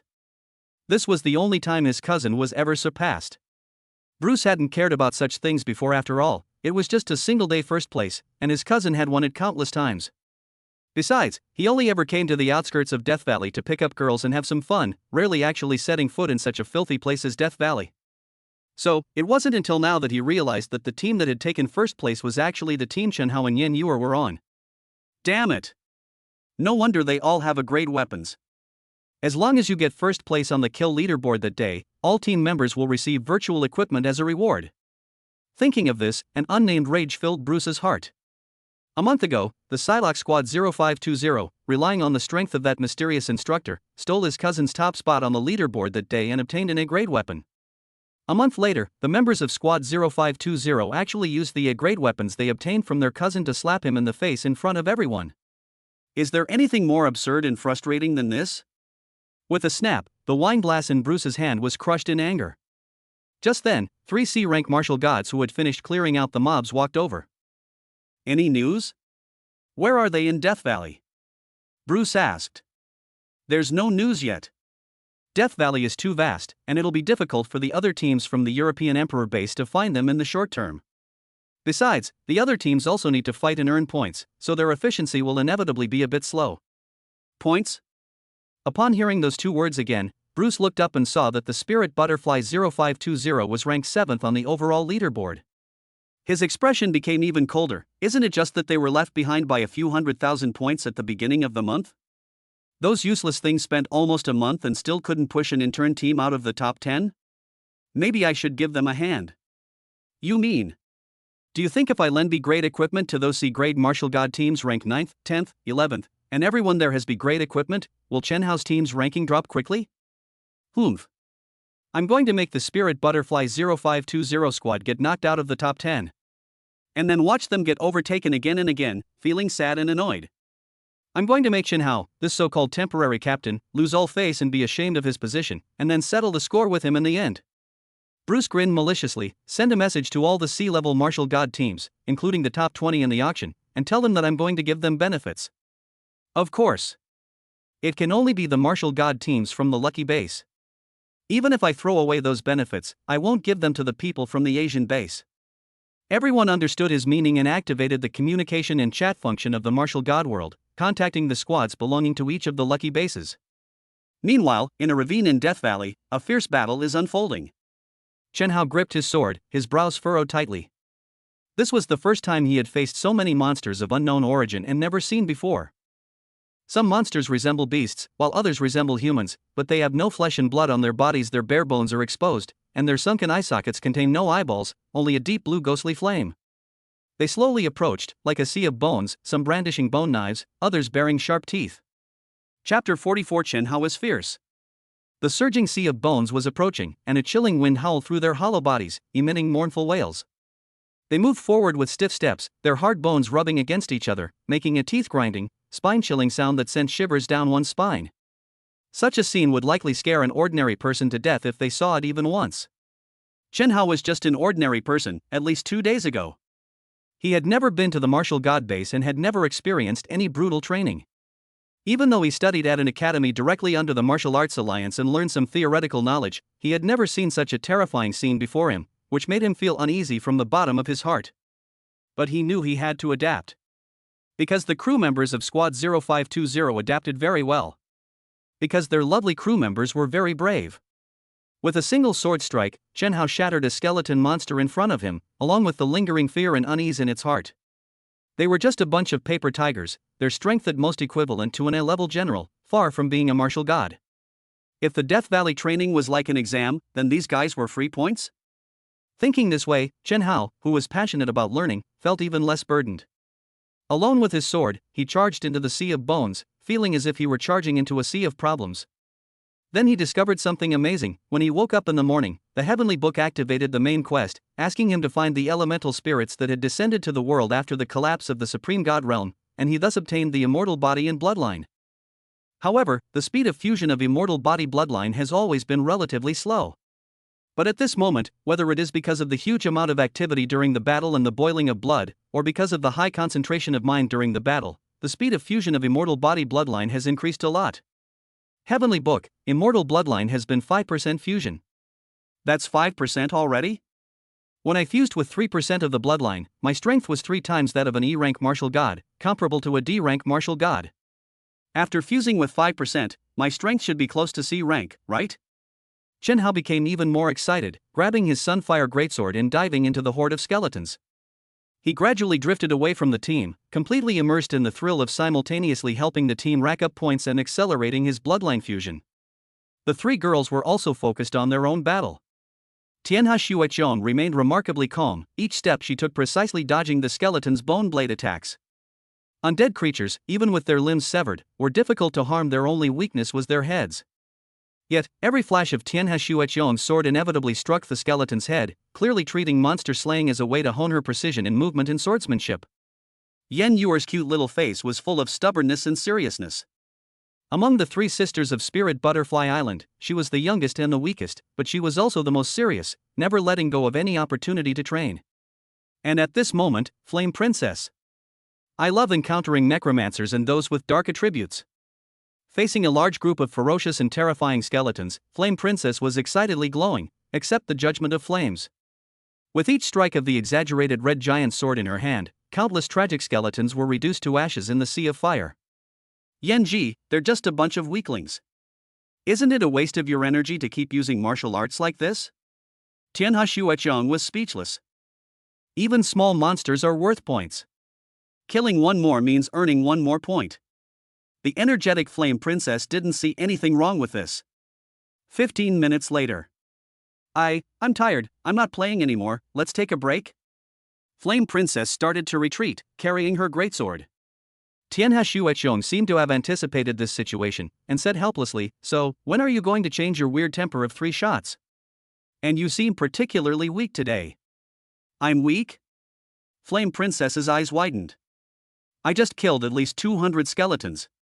But even you who is weaker, hasn't he started complaining about being tired yet, and you're the first to complain about being tired, Tian Heshuechong said. Yu. Yenji looked at Yen Yu, who was still calm and composed, and felt a little incredulous. Killing such a low-level skeleton doesn't require much effort, but even a little effort is still effort. The true essence within a martial god's body is not inexhaustible. Yen Yu only possesses the strength of an E-level martial god, and her true essence is not as abundant as hers. In fact, this kind-hearted older sister has always been a very considerate person. The reason she used to deliberately squander her true energy and call out for a break when she was almost tired was to take care of Yu's feelings. After all, among the three sisters, Yu is the weakest. If the other two maintain their full fighting strength and make it impossible for Yu to keep up, it will more or less embarrass the beautiful Yu. However, Sister Yenji did not expect that when she complained of being tired today, the little beauty Yu showed no signs of fatigue at all. Could it be that Yu has become stronger? How strange. Yenji was both puzzled and pleased. Yen Yu felt a little embarrassed by her gaze, and after thinking for a moment, she said modestly, "Actually, I'm a little tired too." Then let's rest for a while. The low-level skeletons moved rather slowly, and the three of them easily slipped away as they did during their usual training, flying up a nearby hillside. As they stood on the low hill, the skeleton monsters were still slowly climbing halfway up the hillside. The three girls chatted and laughed. Everything was just like the usual training session for the three sisters. But for some reason, they felt as if something was missing, as if they had forgotten something. Yen Yu, meanwhile, was thinking about herself, thinking to herself, "I don't feel very tired today. Could it be the effect of improved physical condition? The true energy in my body seems purer than before. Speaking of which, I really should thank my husband." Wait. Where's my husband? Yen Yu suddenly froze. Tian Heshuechong and Yenji were both stunned. Oh no. I forgot to notify the captain during the retreat. Won't he get overwhelmed by the monster horde? Then, they nervously looked down the mountain, only to witness an extremely surreal scene.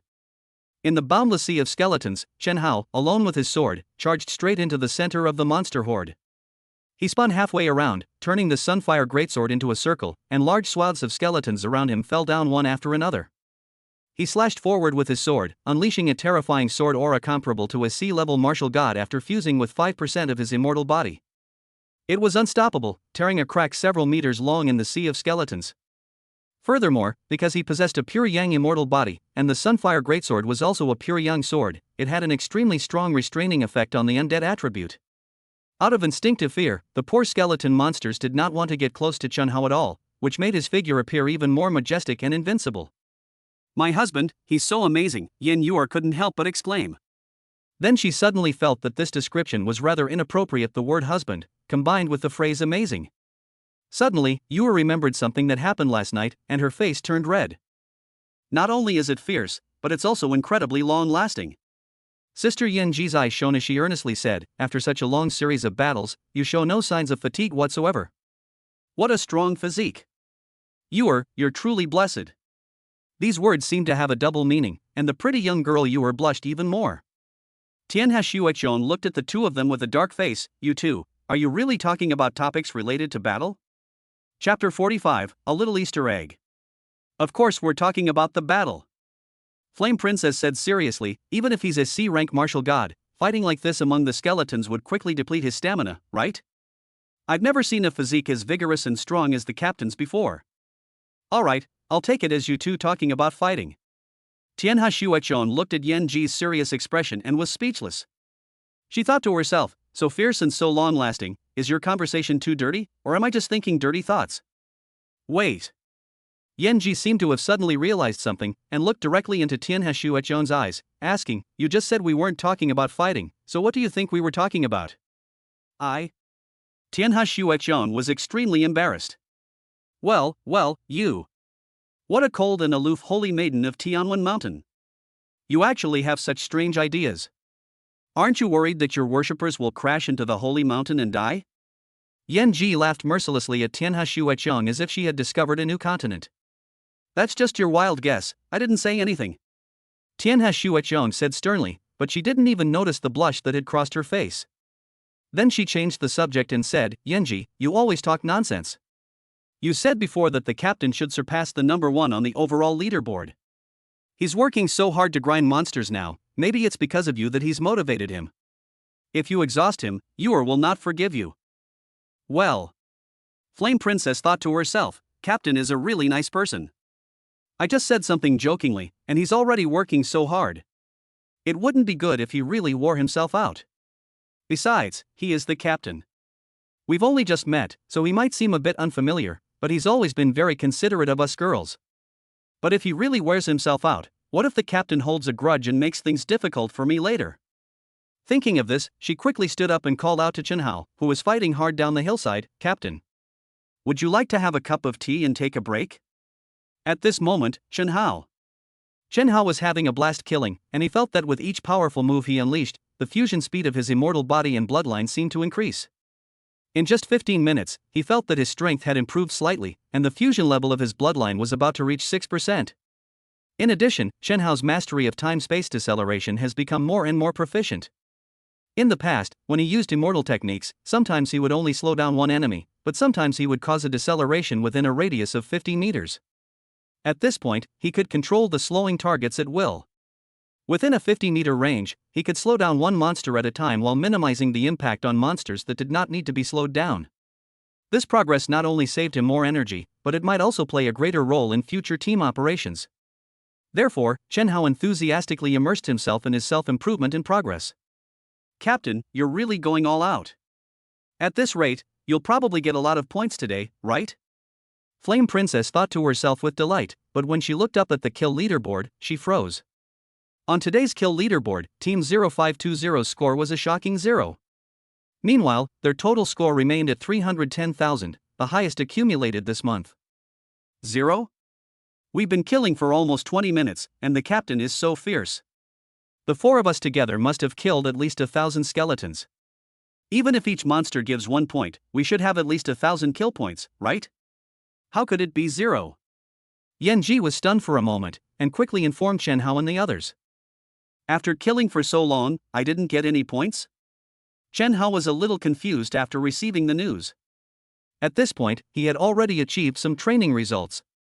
Who would want to waste their energy if they couldn't even get any points after killing for so long? So he decisively withdrew from the battle, reunited with his crew, and asked, have we encountered a similar situation before? Yen Yuer shook her head. There have been times in the past when a certain type of monster had a lot of points or a little points. But there has never been a time when the points were 0. Could someone have tampered with something? Is the AI robot that tallies the points in the martial god realm deliberately targeting us? Yen Ji started speculating wildly again. Tianhe Xueqiang rolled her eyes at her, looked at the daily rankings on the kill list, and said calmly, of the 516 teams participating in the training, only 3 teams have earned points so far. Most teams haven't earned any points. It's definitely not intentional targeting. Moreover, the Death Valley training has always been fair and transparent. No one has ever dared to use such underhanded tactics in decades. Chenhao nodded, looking at the other 3 teams on the leaderboard, and said, 2 of these 3 teams are actually led by D-rank martial gods. Many C-rank martial god teams are not as good as them. It seems that the key to gaining points has nothing to do with strength, nor with the number of monsters killed. Perhaps, it's a little Easter egg. Tianhe Xueqiang said, Mr. Feng Tangyuan, the person in charge of the Asian region of the martial god realm, once said that a qualified martial god should not be a brute who only knows how to pick up a weapon and kill people, but must also have keen insight and the wisdom to solve problems in the face of unknown difficulties. Therefore, the trials in Death Valley will occasionally include some tests related to wisdom and insight. Intelligence? Chenhao nodded. That seems interesting. So, if you're smart enough, even if you're weak, you might still get a lot of points? It's not that simple. For a martial god, strength is always the most important thing, Tianhe Xueqiang analyzed. For example, right now, due to the restrictions of the unknown game rules, even strong teams cannot gain points for the time being. But, as long as they uncover the mystery, they can quickly catch up with weak teams with their superior strength. Of course, the premise is that they can figure out how to gain points. This is so troublesome. Yen Ji felt a headache coming on. Holding the adorable Ewer, she looked at Chenhao and said, let Captain deal with these kinds of headaches. Chen Hao shrugged, trying to clear his jumbled thoughts. Death Trial Valley is ultimately a place for martial gods to train, not for cultivating a group of strategists. The most crucial test is still related to strength. In other words, the way to gain points will definitely involve fighting monsters. Or, could we try finding even more powerful monsters? That makes a lot of sense. Tianhe Shueqiang nodded approvingly. As aloof as she was, she seemed to only become talkative when discussing serious matters. She continued, it's also possible that only monsters with the necromancy attribute don't award points, while killing monsters of other attributes will earn you points. In short, whether you're looking for other types of ferocious beasts or monsters, or even stronger ones, you must leave this place first. Chapter 46 Skeleton Ancient General. Thanks to a little Easter egg set up by Mr. Feng Tangyuan from the Asia region, the entire Death Canyon is in chaos. Unlike the usual battles where each team occupies a territory, the teams are now leaving their original positions and running around in all directions. Chen Hao's speculations were all very logical and simple excuses. Of course, he wasn't the only one who could think of these questions. The Valley of Death Trials is, after all, a place for martial gods to hone their skills and refine their strength. Even if some minor tests of wisdom are included, the way to earn points will never bypass combat and slaughter. Since killing skeletons doesn't yield points, killing other monsters must. It seems there's no other answer. So, one team after another trekked through mountains and rivers, searching for monsters other than those with the necromancy attribute. However, 40 minutes later, people gradually realized a puzzling answer. The entire Death Valley seemed to be filled with undead skeletons. They killed countless skeletons as they went, but they couldn't earn any points. What's even more perplexing is that while most people are unable to gain points, dozens of martial god teams have been accumulating kill points, and their points are increasing rapidly, leaving other teams far behind. The Death Valley training began at 7 in the morning and was scheduled to last 3 hours. Only 2 hours remained. A tense and oppressive atmosphere enveloped most of the teams that hadn't yet earned any points, including Chen Hao's group. I've explored quite a few places, and it seems that the entire Death Valley really only has monsters with the attribute of death. Chen Hao was increasingly puzzled. Killing monsters with the attribute of death doesn't earn me any points, so what's wrong? But why can others get points? Yan Ji guessed unhappily, Death Canyon is too big. It's impossible to walk through the entire valley in a short time while being harassed by hordes of skeletons. Could it be that there are only a very few monsters that can be obtained by points, and those lucky teams just happen to find them? This is so unfair. This isn't training at all, it's just a matter of whoever's lucky gets the points. She glanced at the kill leaderboard, her frustration growing. The lucky ones 0773 and 0662 have gained nearly 20,000 points in just 1 hour. We've dropped from 7th to 9th place on the leaderboard. So infuriating. Points and rankings aren't important. We'll encounter difficulties in the real world during missions, so let's just consider this a test. Tianhe Shueqiang remained calm, then said after a moment's thought, I've traveled to many places, and all the monsters I've seen are skeletons. I think there's a high probability that only this type of monster will be present in Death Valley. Moreover, these skeletons are behaving very strangely. Back when we were training in Death Valley, it was almost impossible to find a place to rest. No matter where we went, if we encountered monsters, they would pounce on us like madmen. But these skeletons were divided into zones, and as long as you didn't step into their zones, you wouldn't be attacked. It was as if they were guarding something. What are we protecting? Chen Hao seemed to suddenly realize something. Could we be making a mistake? Perhaps we shouldn't be running around looking for other monsters, but should first kill all the monsters in the designated area?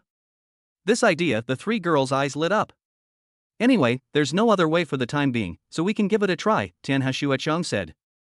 My greatsword has been thirsting for blood for ages. Flame Princess jumped up impatiently. There happens to be a large group of skeletons gathered up ahead, let's try it here. Having agreed on their objective, the 4 of them plunged once again into a sea of skeleton monsters, embarking on a new battle. Perhaps because their rankings had fallen behind, Chen Hao and the 3 women were all a little impatient, and this time they were killing monsters much faster than last time. They all used every means at their disposal, fighting with all their might. In just 10 minutes, most of the skeletons in the area had been wiped out. Sister Yan Ji frequently checks the overall ranking of kill points, even though Tianhe Shueqiang keeps saying that rankings aren't important. But thinking about it carefully, how could the ranking not be important? After all, it was the first place that the fairy instructor helped them win before she left. It was like the wealth and glory that the fairy instructor left them. In terms of strength, Yenji knew very well that their training squad was no match for a true elite squad. Even if I can't keep first place, I should at least stay in the top 10, right? At the beginning of the month, I was leading others by hundreds of thousands of points. If I can't even stay in the top 10, it would be too embarrassing. Yenji thought to herself, otherwise, when I see my instructor next time, won't she laugh me to death? The battle continued, with skeletons being hacked to pieces, and wisps of black mist rising from the broken bone fragments. The mist was gathering silently, as if something terrible was about to appear. Just then, a curse came from not far away. Damn it! What's going on? No matter how many kills I make, I can't get any points. Zhao Changbai from the European Emperor base cursed angrily. He is a sea-level martial god, and the team he leads is also quite strong, ranking 13th on the overall leaderboard. Zhao Changbai was initially very happy because, at the very beginning of the Death Valley training, the European nobleman Bruce generously gave a benefit to the martial god squad, which was ranked in the top 20 and graduated from the European Emperor base. Although he was Asian, he happened to graduate from the European Emperor base, so he also received that benefit. Each member of the team received a B-grade piece of equipment. Their overall strength was even greater than before. Zhao Changbai felt that his team was now even stronger, and they would definitely achieve a higher ranking, with a chance of breaking into the top 10. However, he did not expect that after wandering around and exploring for an hour during this training, he would not have earned a single point. How on earth do I get points? Damn it! Why make the training so complicated? Can't it be simpler? Zhao Changbai cursed impatiently. And those despicable guys in the lucky base who have already gotten points, when I asked them how to get points, they wouldn't just tell me directly. They only said that you can get points by finding the skeleton ancient general or other monsters of king rank or above and killing them. Where the hell is the skeleton general? I've practically searched the entire Valley of Death. All I've found are ordinary skeleton monsters. Where are the king-level monsters? At this rate, I won't even get half a point by the end of the training. As he was anxiously thinking, he suddenly heard the sounds of fighting ahead. Leading his squad curiously towards the scene, he saw. Chapter 47 Outright Robbery. The whistling of swords and the cracking of bones blended together. Wisps of black mist, carrying an evil and chilling aura, continuously seeped from the shattered bones, and as more and more skeletons fell, the black mist grew thicker and thicker. Chen Hao and the three girls noticed this scene, their expressions showing a mix of excitement and nervousness. This change might indicate that they've found the right method. Perhaps wiping out all the skeleton monsters in the area will solve the mystery. The last one. Chen Hao swatted the last skeleton monster into dust and warily watched the black mist ahead.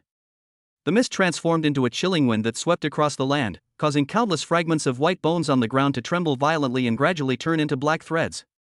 These black bone fragments, mixed with soil and gravel, were swept up by the wind and then slowly coalesced into a tall figure.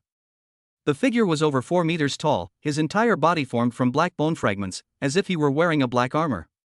He held a black shield in his left hand and a black broadsword in his right, looking majestic like a general from ancient times. Is this the skull? Chen Hao asked. This is the skeleton ancient general, whose strength should be equivalent to a D-level martial god, Tianhe Shuecheng introduced. This kind of monster is very rare in reality. It usually only appears in some ancient ruins and tombs. Even during our training in Death Valley, it has never appeared before. Everyone should be careful. Who cares what it is? In my eyes, it's just a lot of points right now. Yenji didn't care about anything else and excitedly rushed over with her sword in hand. Just then, a burst of laughter, born of excitement, came from not far away. So that's how it is. All we need to do is kill all the monsters in an area, and the skeleton general will appear. Zhao Qingbai's eyes turned red with excitement as he looked at the skeleton general not far away. Everyone, charge! Take down that skeleton general first. Let's get our team's first points. Zhao Changbai led his squad like bandits descending a mountain, rushing over at lightning speed. They completely ignored Chen Hao and the others, preemptively surrounding the newly appeared skeleton general, drawing their swords and ready to kill him. These bastards! Yenji was immediately furious. Since the start of the training, their team had been killing monsters for a full 20 minutes, but hadn't earned a single point. For the next 40 minutes, they trekked through mountains and rivers, traversing groups of small monsters, searching for those non-existent point-earning monsters. Until now, they had spent nearly half an hour killing monsters in this low-lying basin, finally clearing out all the small monsters and welcoming the first monster that might bring a lot of points. However, at this moment, a group of guys came over to steal the monster without even saying hello? Where did all this trash come from?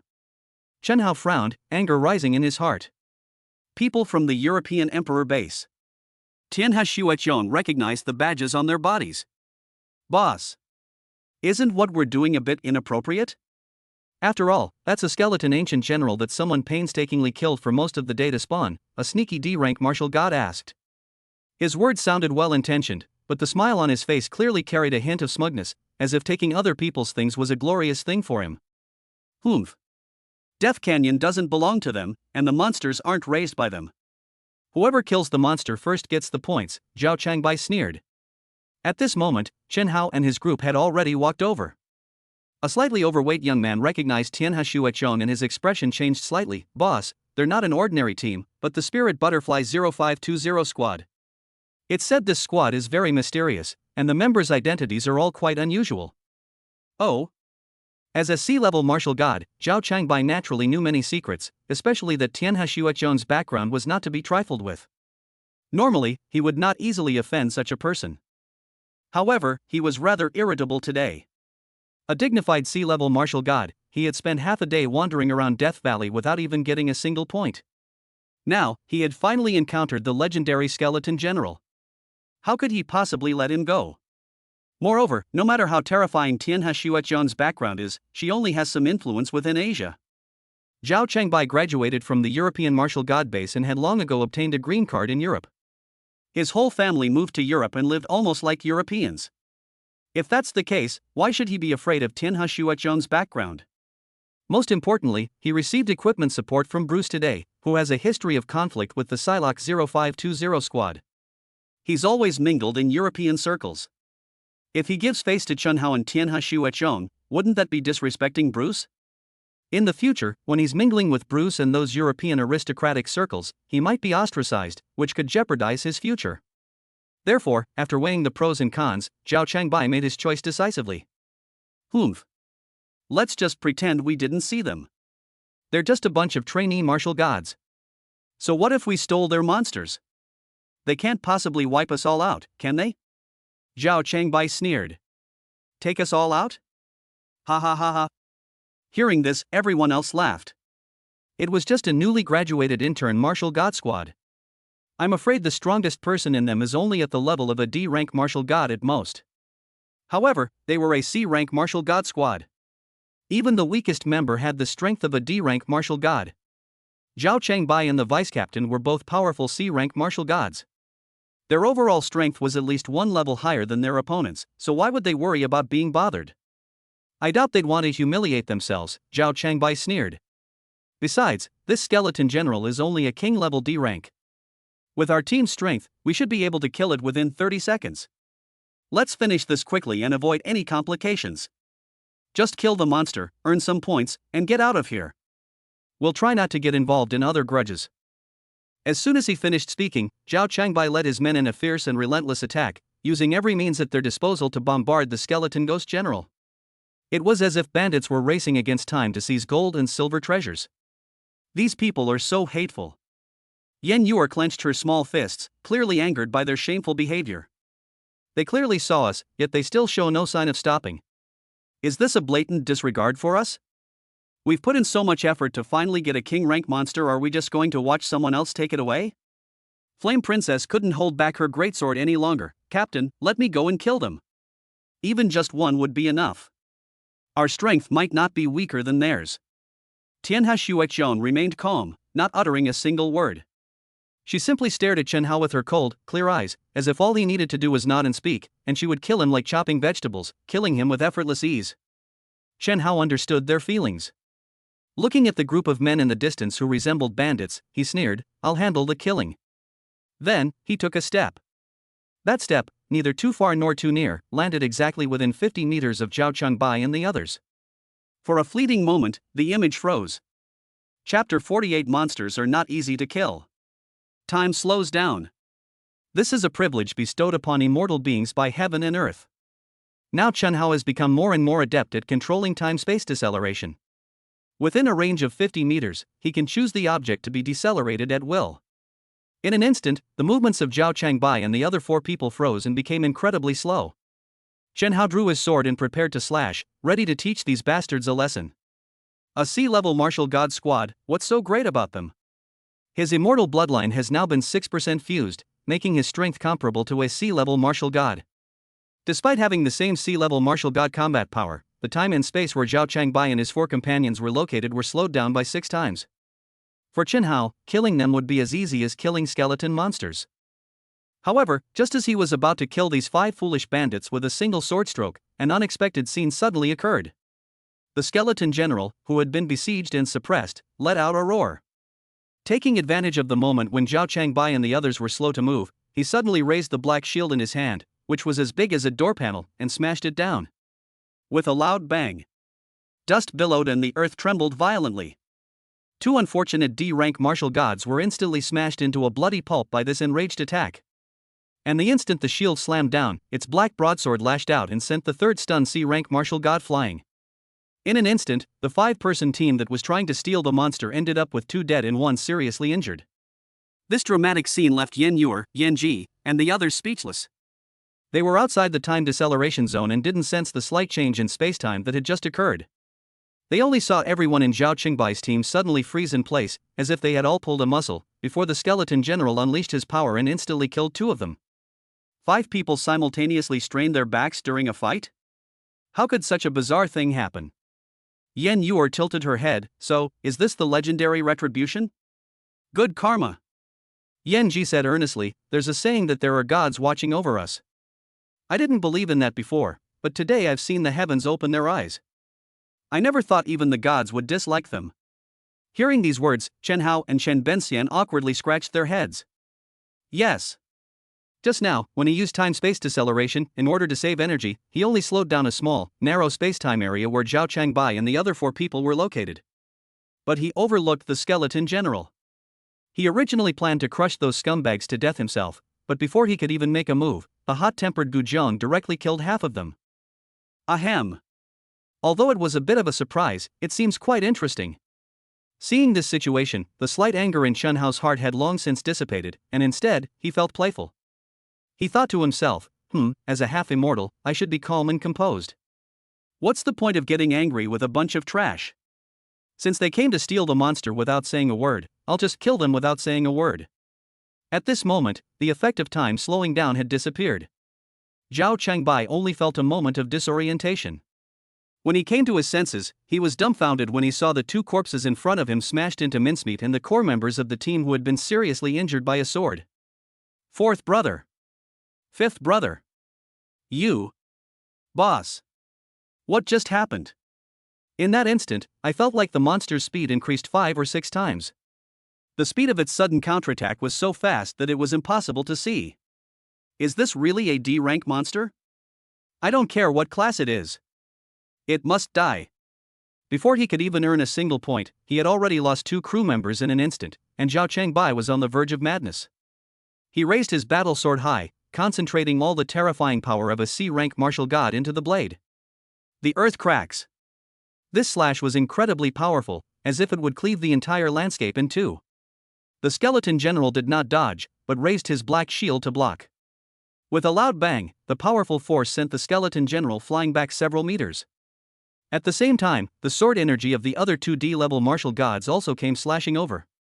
Seeing this situation, Chen Hao originally intended to secretly help the skeleton general one more time, quietly toying with Zhao Changbai and the others to their deaths.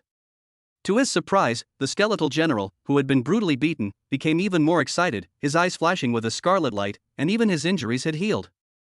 At this moment, the blade energy and sword energy continued to bombard the skeleton general, and each time he faced those attacks, the skeleton general would cowardly raise the shield in his hand to defend. That black shield, made of an unknown material, showed no signs of breaking after enduring multiple attacks. Instead, it became even darker, a black that gleamed. This shield seems unusual. Chen Hao stared at the shield, feeling as if he were looking at a bottomless abyss that could devour everything. Chen Hao noticed something amiss, but Zhao Changbai and the others, blinded by rage, failed to see it. They attacked the skeleton general frantically, venting their anger in the process. The skeleton general didn't retaliate, appearing quite docile, simply using its shield to block each attack, which looked rather cowardly. Meanwhile, the shield intermittently emitted a dark, eerie light, seemingly absorbing energy, while the crimson light in the skeleton general's eyes grew increasingly intense. Finally, when the red light reached its peak, the skeleton ancient general, which had been developing stealthily for a long time, suddenly raised its arm and roared. Thick black smoke spewed from its mouth, and the black smoke, like a black whirlwind, swept up countless white bones on the ground, turning them into a second skeleton ancient general. What the hell? It can actually split? One becomes two? Chen Hao was even more surprised. He originally thought that the skeleton ancient general, who only had the strength of D level, was just a little brother who could be easily bullied. But he didn't expect that after this guy developed in a sneaky way, it seemed that he might have the potential to unleash great power. Zhao Qingbai's team was completely dumbfounded when they saw the two skeleton generals. Logically, their purpose in coming here was to compete for the skeleton ancient generals to gain points. Now that two skeleton ancient generals have appeared, they should be happy. However, Zhao Qingbai could not be happy no matter what. To gain points, they at least need to kill the skeleton general. But after their relentless attack for so long, the skeleton general not only didn't die, but there are now two of them. How are they supposed to fight now? Having been secretly developing their strength for a long time, the two skeleton generals were not going to give them any time to be stunned. Fueled by the hatred they had just suffered, they launched a counterattack. Zhao Qingbai's team dared not be negligent and hurriedly went to fight. However, after several consecutive moves, the two skeleton generals raised their arms and shouted again, and a third skeleton general appeared in their sight. At this moment, Zhao Qingbai's team only had 3 people, one of whom was injured. The indestructible and increasingly powerful skeleton general had now multiplied into 3. Their previous cowardly and weak appearance was gone. They now approached Zhao Qingbai like kings, shields in hand and greatswords in hand. Zhao Qingbai stared blankly at this scene. The once arrogant and invincible sea-level martial god had begun to cower. Chen Hao watched with great interest, thinking to himself, the Skull General's black shield seems to possess the magical ability to absorb energy. After absorbing energy, it can help it heal its injuries, and when it accumulates enough energy, it can also split itself, creating more clones. If this ability were to develop without limit, it would be quite terrifying. Tianhe Shuecheng said, the undead belong to the dark element. Evil, curse, and devouring are the 3 most famous abilities of the dark element. I didn't expect the Easter egg in the Valley of Death to be so big. The skeleton general may carry a trace of the original power of the dark element. Even a strong team can suffer a great loss if they encounter such a monster. Upon hearing this, Chen Hao inexplicably thought of the heavenly book's instruction to find the elemental spirit. He wondered, if a monster with a little elemental power possesses such terrifying abilities, how monstrous must the true elemental spirit be? Then, he was puzzled to discover that Tianhe Shuecheng seemed to know a lot about this. Chapter 49. A true king is always humble. A scream rang out, and another D-level martial god fell in Zhao Qingbai's team. For them, they were already helpless against a single skeleton general who grew stronger with each battle. Let alone 3 of them? How could this be? It's just a D-rank monster, how can it be so troublesome? Other teams can kill this kind of monster. Some D-rank teams have even killed this kind of monster. Why can't we do it? Zhao Qingbai was extremely annoyed.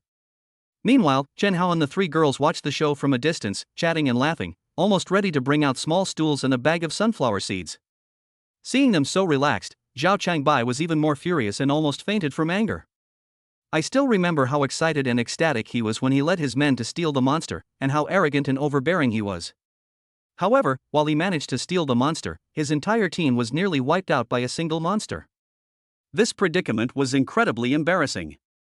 More importantly, this monster was so formidable that Zhao Qingbai deeply felt that if he hadn't stolen the monster, the entire 0520 team might have been wiped out. His squad replaced Squad 0520 to face a formidable enemy, and 3 of the 5 members had already perished. The enemy, however, seemed to be watching and laughing. Hateful. Boss. Boss. Let's run. The skeleton general is too monstrous, we can't beat him at all, the last remaining C-rank martial god said in terror. Even if we have to escape, we can't let them get away with this. Zhao Qingbai sneered, then withdrew from the battle, leading the 3 skeleton generals towards Chen Hao's location. He thought to himself, a trashy training squad, instead of running away, they dared to watch the show? Fine. I'll show them how terrifying this monster is. This guy was definitely up to no good, Yen Yuer said. If they could use that kind of cleverness in combat, They wouldn't have been killed so badly by the D-rank skeleton general, Yan Ji said with some disdain. Having watched this battle for so long, they naturally discerned many intricacies. In truth, the skeleton ancient general's strength wasn't particularly formidable, merely comparable to a D-rank martial god. The only strange aspect lay in the black shield wielded by the skeleton ancient general, which possessed the ability to absorb energy.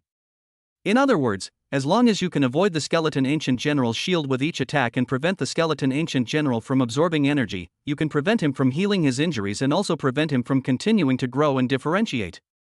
However, while the principle is simple to explain, it is still very difficult to put into practice. The skeleton general is quick-witted and surprisingly cunning, always preferring to use its shield to block attacks. If an attack lands on the shield, things can get very troublesome.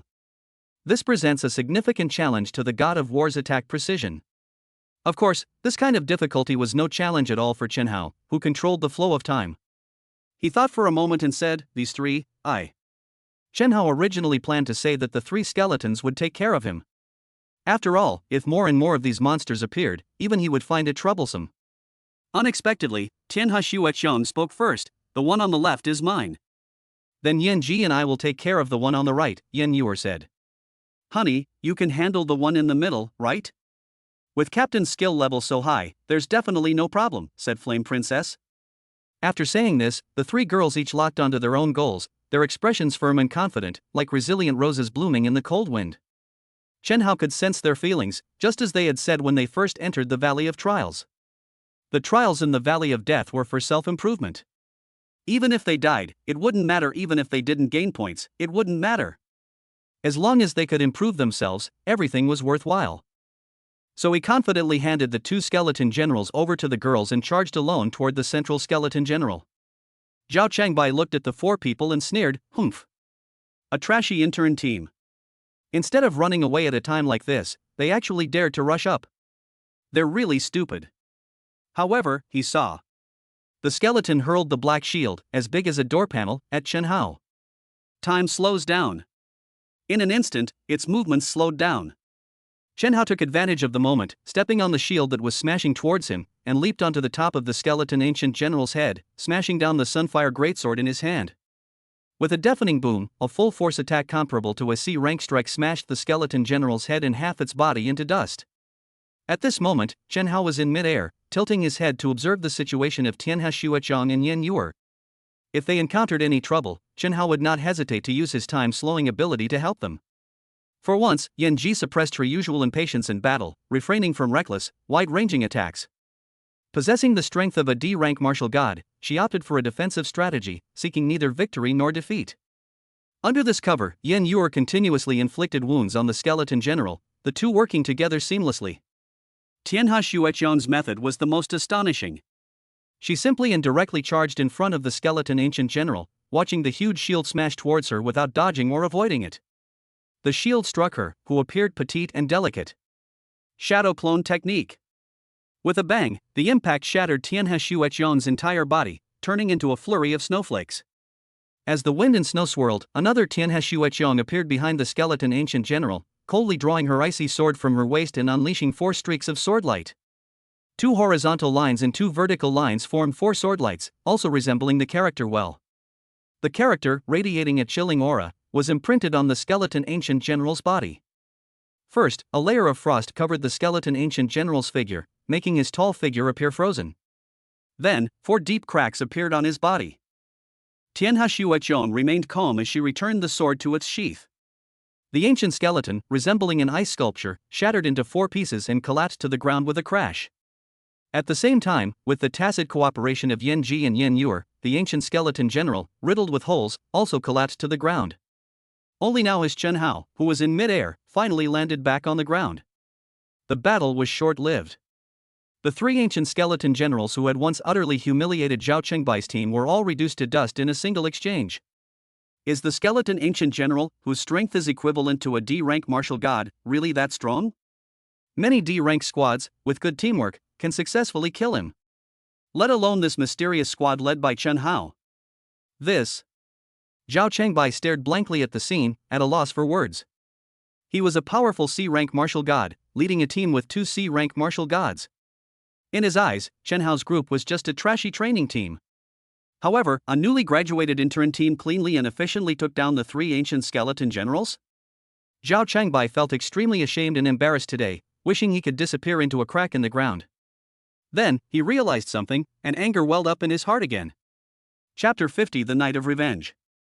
It's obvious that the skeleton general isn't powerful, because many D-rank teams have also gained points since the Death Valley trials began.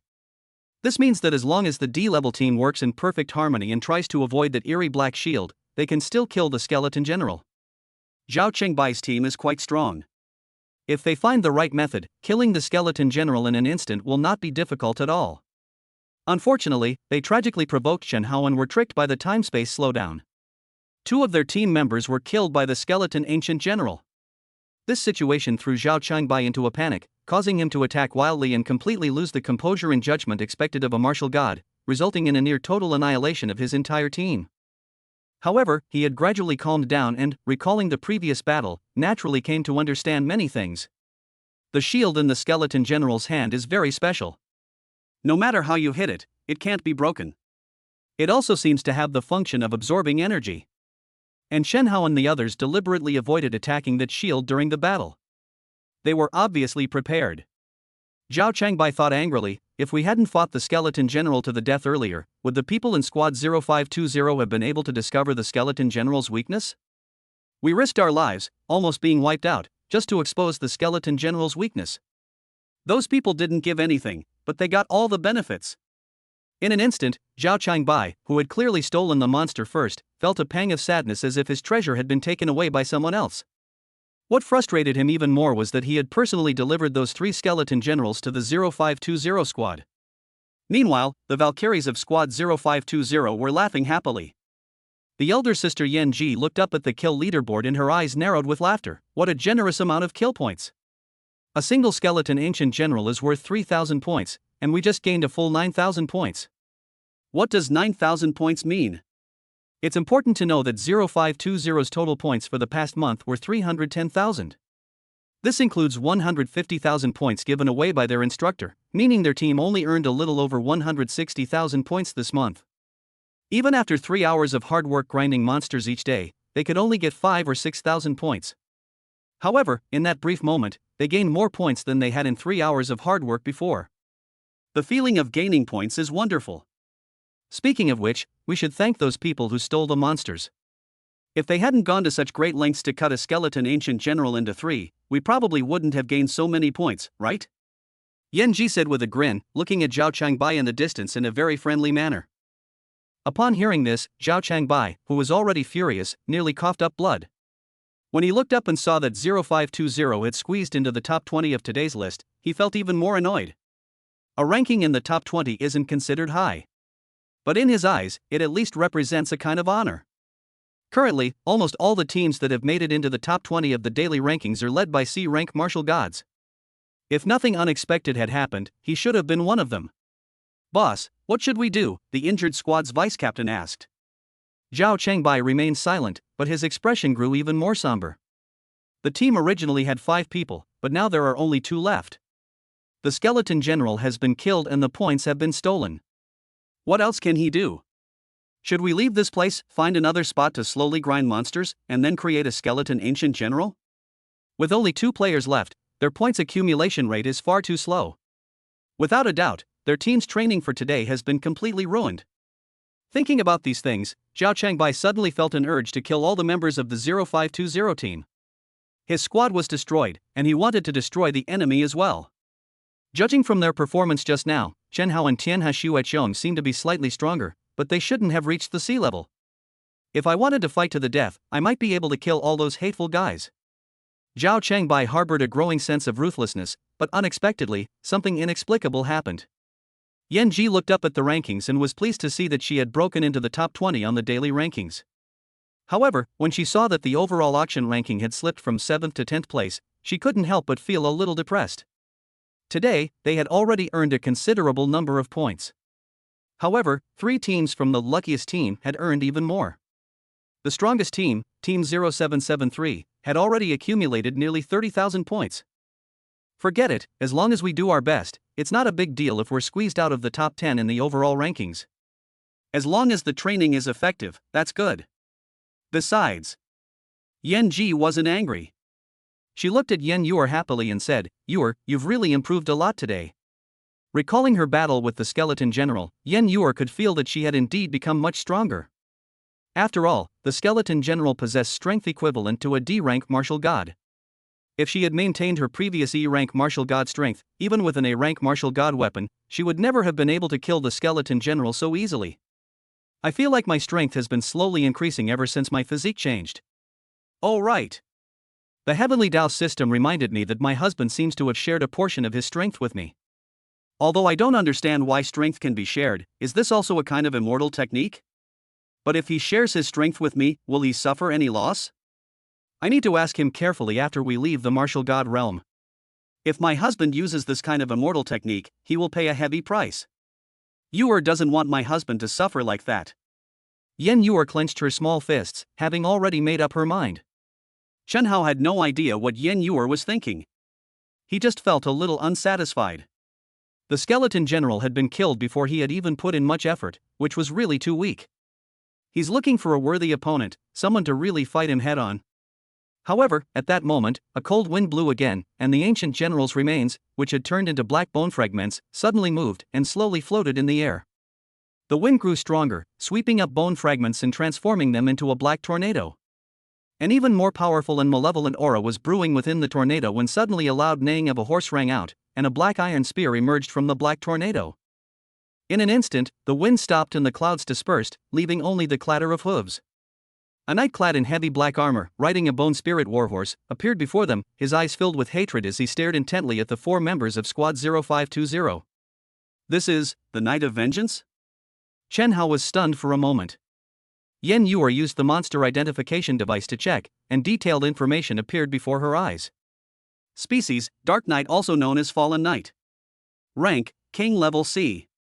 Attribute, Dark Necromancer. Skill, unknown. Weakness, unknown. This seems like a tough opponent. It's actually a C rank this time. Yen Yuer frowned. The previous D rank skeleton general had very special abilities. The Dark Knight will definitely not be easy to deal with. Chapter 51: The Beginning of Defying Heaven. Boss. A King rank C level monster. They've actually been targeted by a C rank.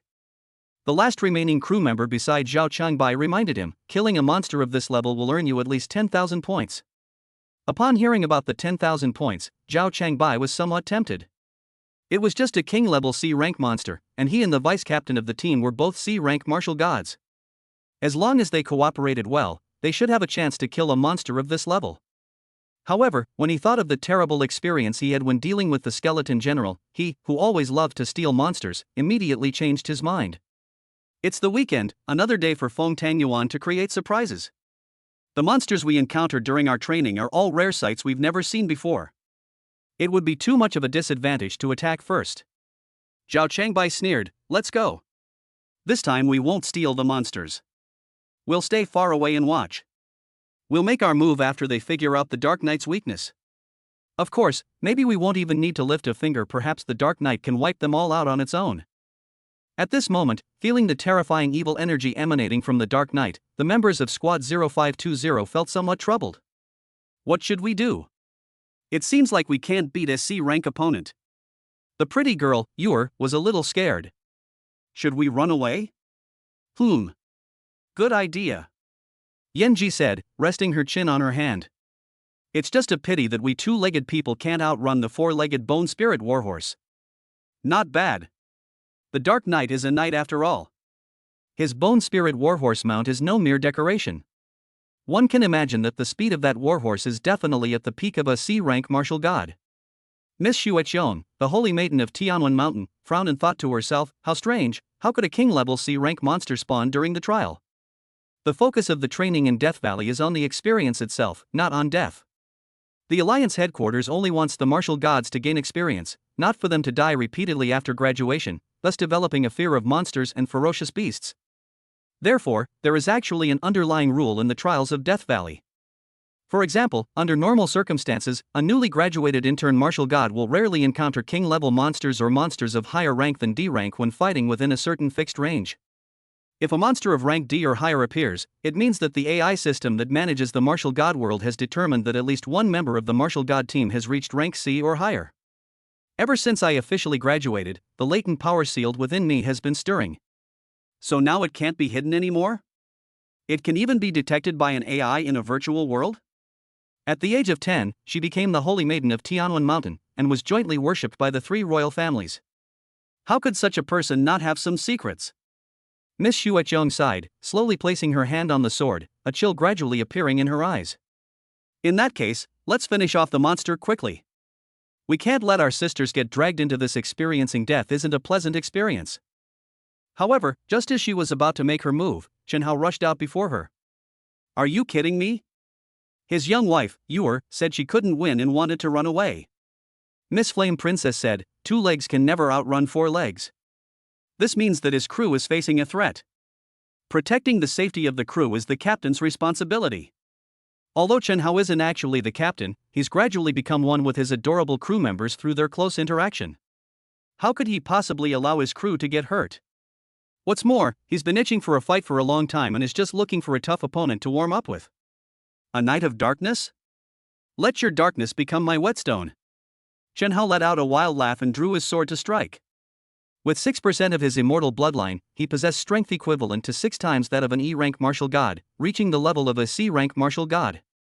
When fighting against dark-type enemies, the Sunfire Greatsword provides a 120% attack power bonus. In other words, even among C-rank martial gods, its attack power is definitely among the top.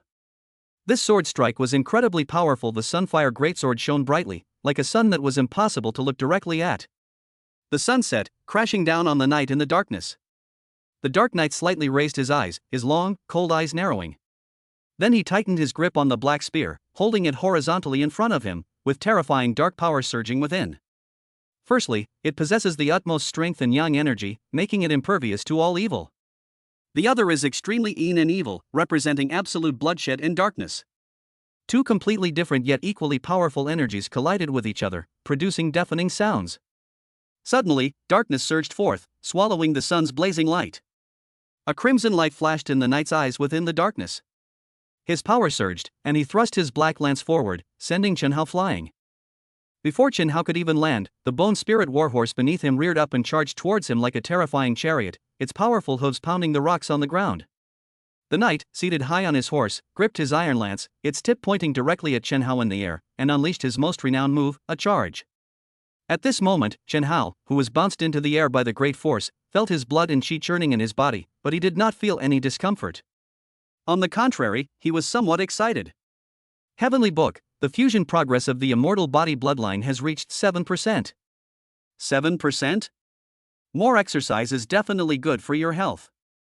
Chen Hao grinned, looking at the black iron spear that suddenly thrust at him, and casually snapped his fingers with his right hand. Snap. Like the sound of water droplets falling on a stone, the sound was incredibly long and slow, causing the charging Dark Knight to slow down as well.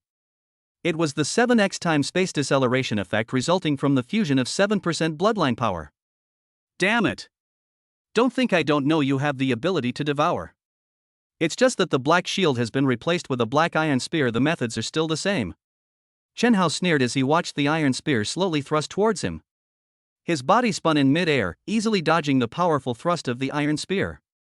He raised the Sunfire Greatsword high above his head and smashed it down on the Dark Knight's head with even greater force. Let's finish this off in one move. With a loud bang, the towering Dark Knight, horse and all, was slammed more than 4 meters away by the sword strike, crashing heavily into the nearby rocks and kicking up clouds of dust.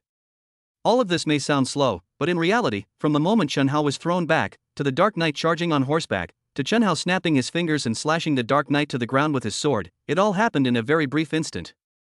People didn't even feel the slightest pause in the entire battle, nor could they detect that the Dark Knight's speed had decreased for a fleeting moment during his rapid charge. All they saw was the charging knight being cut down by a single sword strike.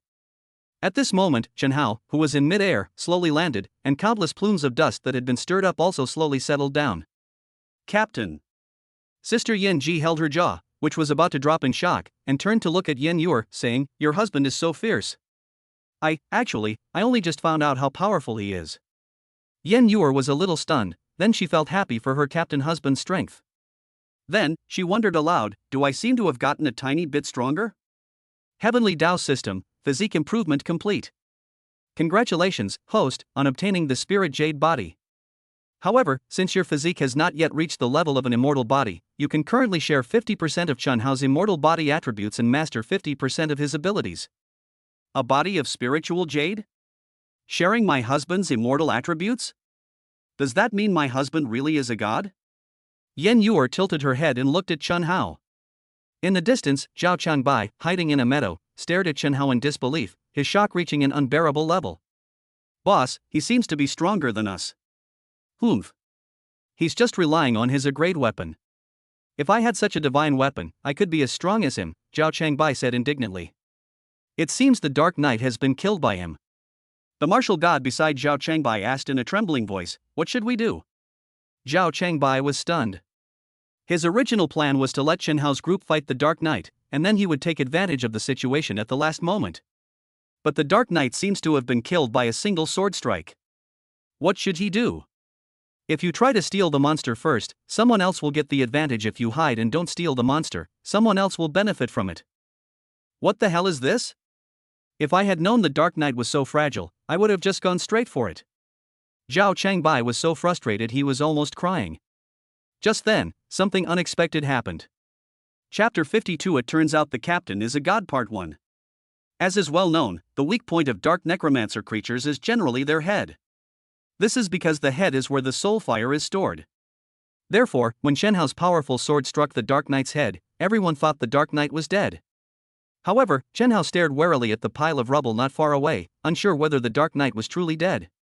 Although his sword strike hit the Dark Knight's vital point, it didn't smash the opponent's head to pieces like when he fought the skeleton general.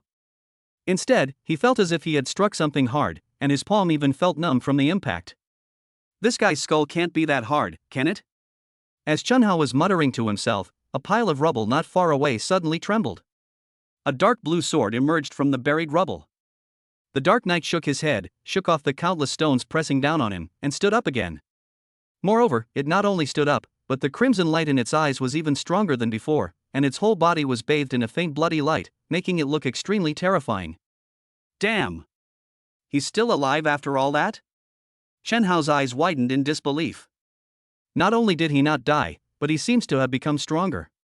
Yen Yuer said, it feels just like when I fought the skeleton ancient general. He has the ability to absorb energy, and the more he is beaten, the stronger he becomes. Chen Hao knew this principle, of course, but the skeleton ancient general was only powerful because of its shield. As long as he avoided attacking the shield, he could easily defeat it. But this Dark Knight is too strange. When you clash head-on with the Dark Knight's iron spear, his energy is absorbed. Even when an attack lands on the Dark Knight's head, the energy is still absorbed. It's practically indestructible. How the hell can you even play like this? Not far away, two people hiding in the meadow became excited. Boss! The Dark Knight isn't dead yet. It's good that he's not dead. Zhao Changbai, who had been looking depressed, now sneered, the Dark Knight can't be invincible. He must have a weakness. But the Dark Knight is so troublesome.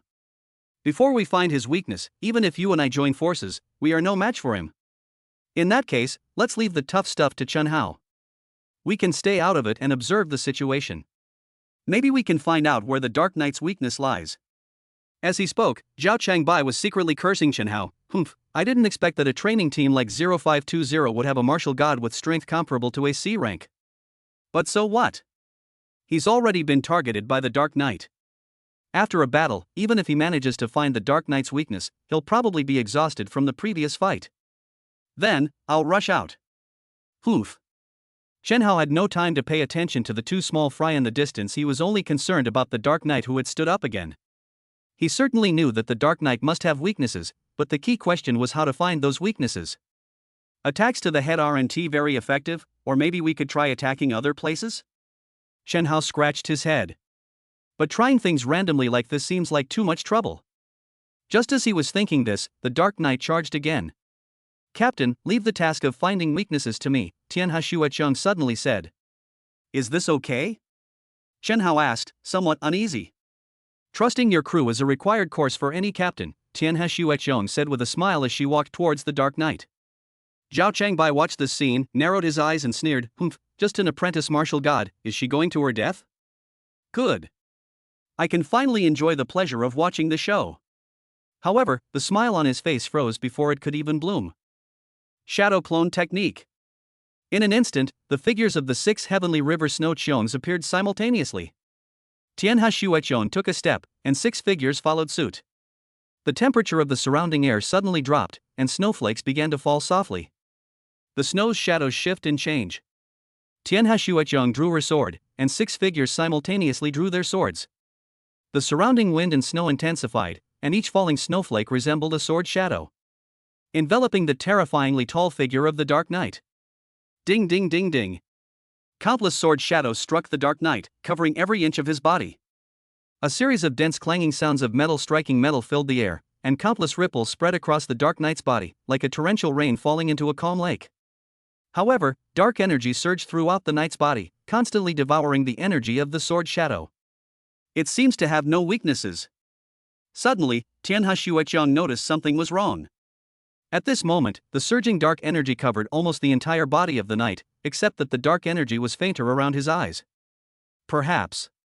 Tianhe Shueqian's swordplay instantly changed. The countless sword lights before were merely tests. Now, she thrust her full power into the Dark Knight's eyes. The Dark Knight, who had been basking in the sword light as if enjoying it, suddenly made a move and immediately covered his eyes with his large hand. The sword light landed on his palm, and the chilling sword intent froze half of the Dark Knight's arm into a block of ice. Unfortunately, as the dark energy surged, the cold sword intent was gradually devoured. The Dark Knight grew even more excited and roared to the sky. The dark aura around him surged wildly, and a second Dark Knight was created. Everyone witnessed this scene and was deeply shocked. The eyes? The Dark Knight's weakness is his eyes? But the eyes are only so big. If he covers his eyes with one hand, wouldn't he be unkillable? Moreover, like the skeleton general, he also has the ability to split himself. In other words, the more attacks he launches and the longer the battle lasts, the more likely a second or third Dark Knight will appear, making the situation even worse. In the meadow not far away, the martial god beside Zhao Changbai was trembling with fear. Boss, let's run. The Dark Knight is too monstrous. Even if we know his weakness, the two of us can't steal the monster. Moreover, Chen Hao's strength seems to be C rank, and Tianhe Shueqian's strength just now was not weak either. It seems that she has been hiding her strength before. If we stay here, there is no chance of getting any points. Humph. So what if we don't get any points? Our team only has 2 people left. Even if we leave, we won't get many points. This training is completely ruined. Zhao Changbai sneered. Those guys from Team 0520 just watched our team suffer. Now that there's a good show to watch, why would they leave? Moreover, Chen Hao's strength has actually reached the level of a C-level martial god. Tianhe Shueqian's skills just now were also quite impressive. Their team's hidden strength is clearly very strong. If they had helped our team without holding a grudge when we were in danger earlier, we wouldn't be in such a terrible situation. Now, I'm going to watch them die. It would be best if the Dark Knight splits into a third and a fourth, and kills everyone in Squad 0520. Hearing this, the martial god beside Zhao Changbai also revealed a fierce glint in his eyes. That's right. Anyway, they are the ones being targeted by the Dark Knight. Even if we can't defeat the Dark Knight, we can still watch this good show before we leave. Under the menacing gazes of the two, the towering Dark Knight rode Bone Age at full gallop, launching a simultaneous attack on the 4 members of Squad 0520 from different directions. We VE found his weakness, but attacking his eyes is really too difficult. Tianhe Shueqian said with a little helplessness, and now there are 2 Dark Knights. I accidentally attacked his arm just now, which seems to have caused even bigger trouble.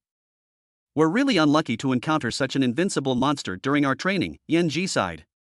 At this moment, the sound of dense hooves grew closer and closer, and 2 Dark Knights charged in from different directions at the same time, their black spears gleaming with a cold light.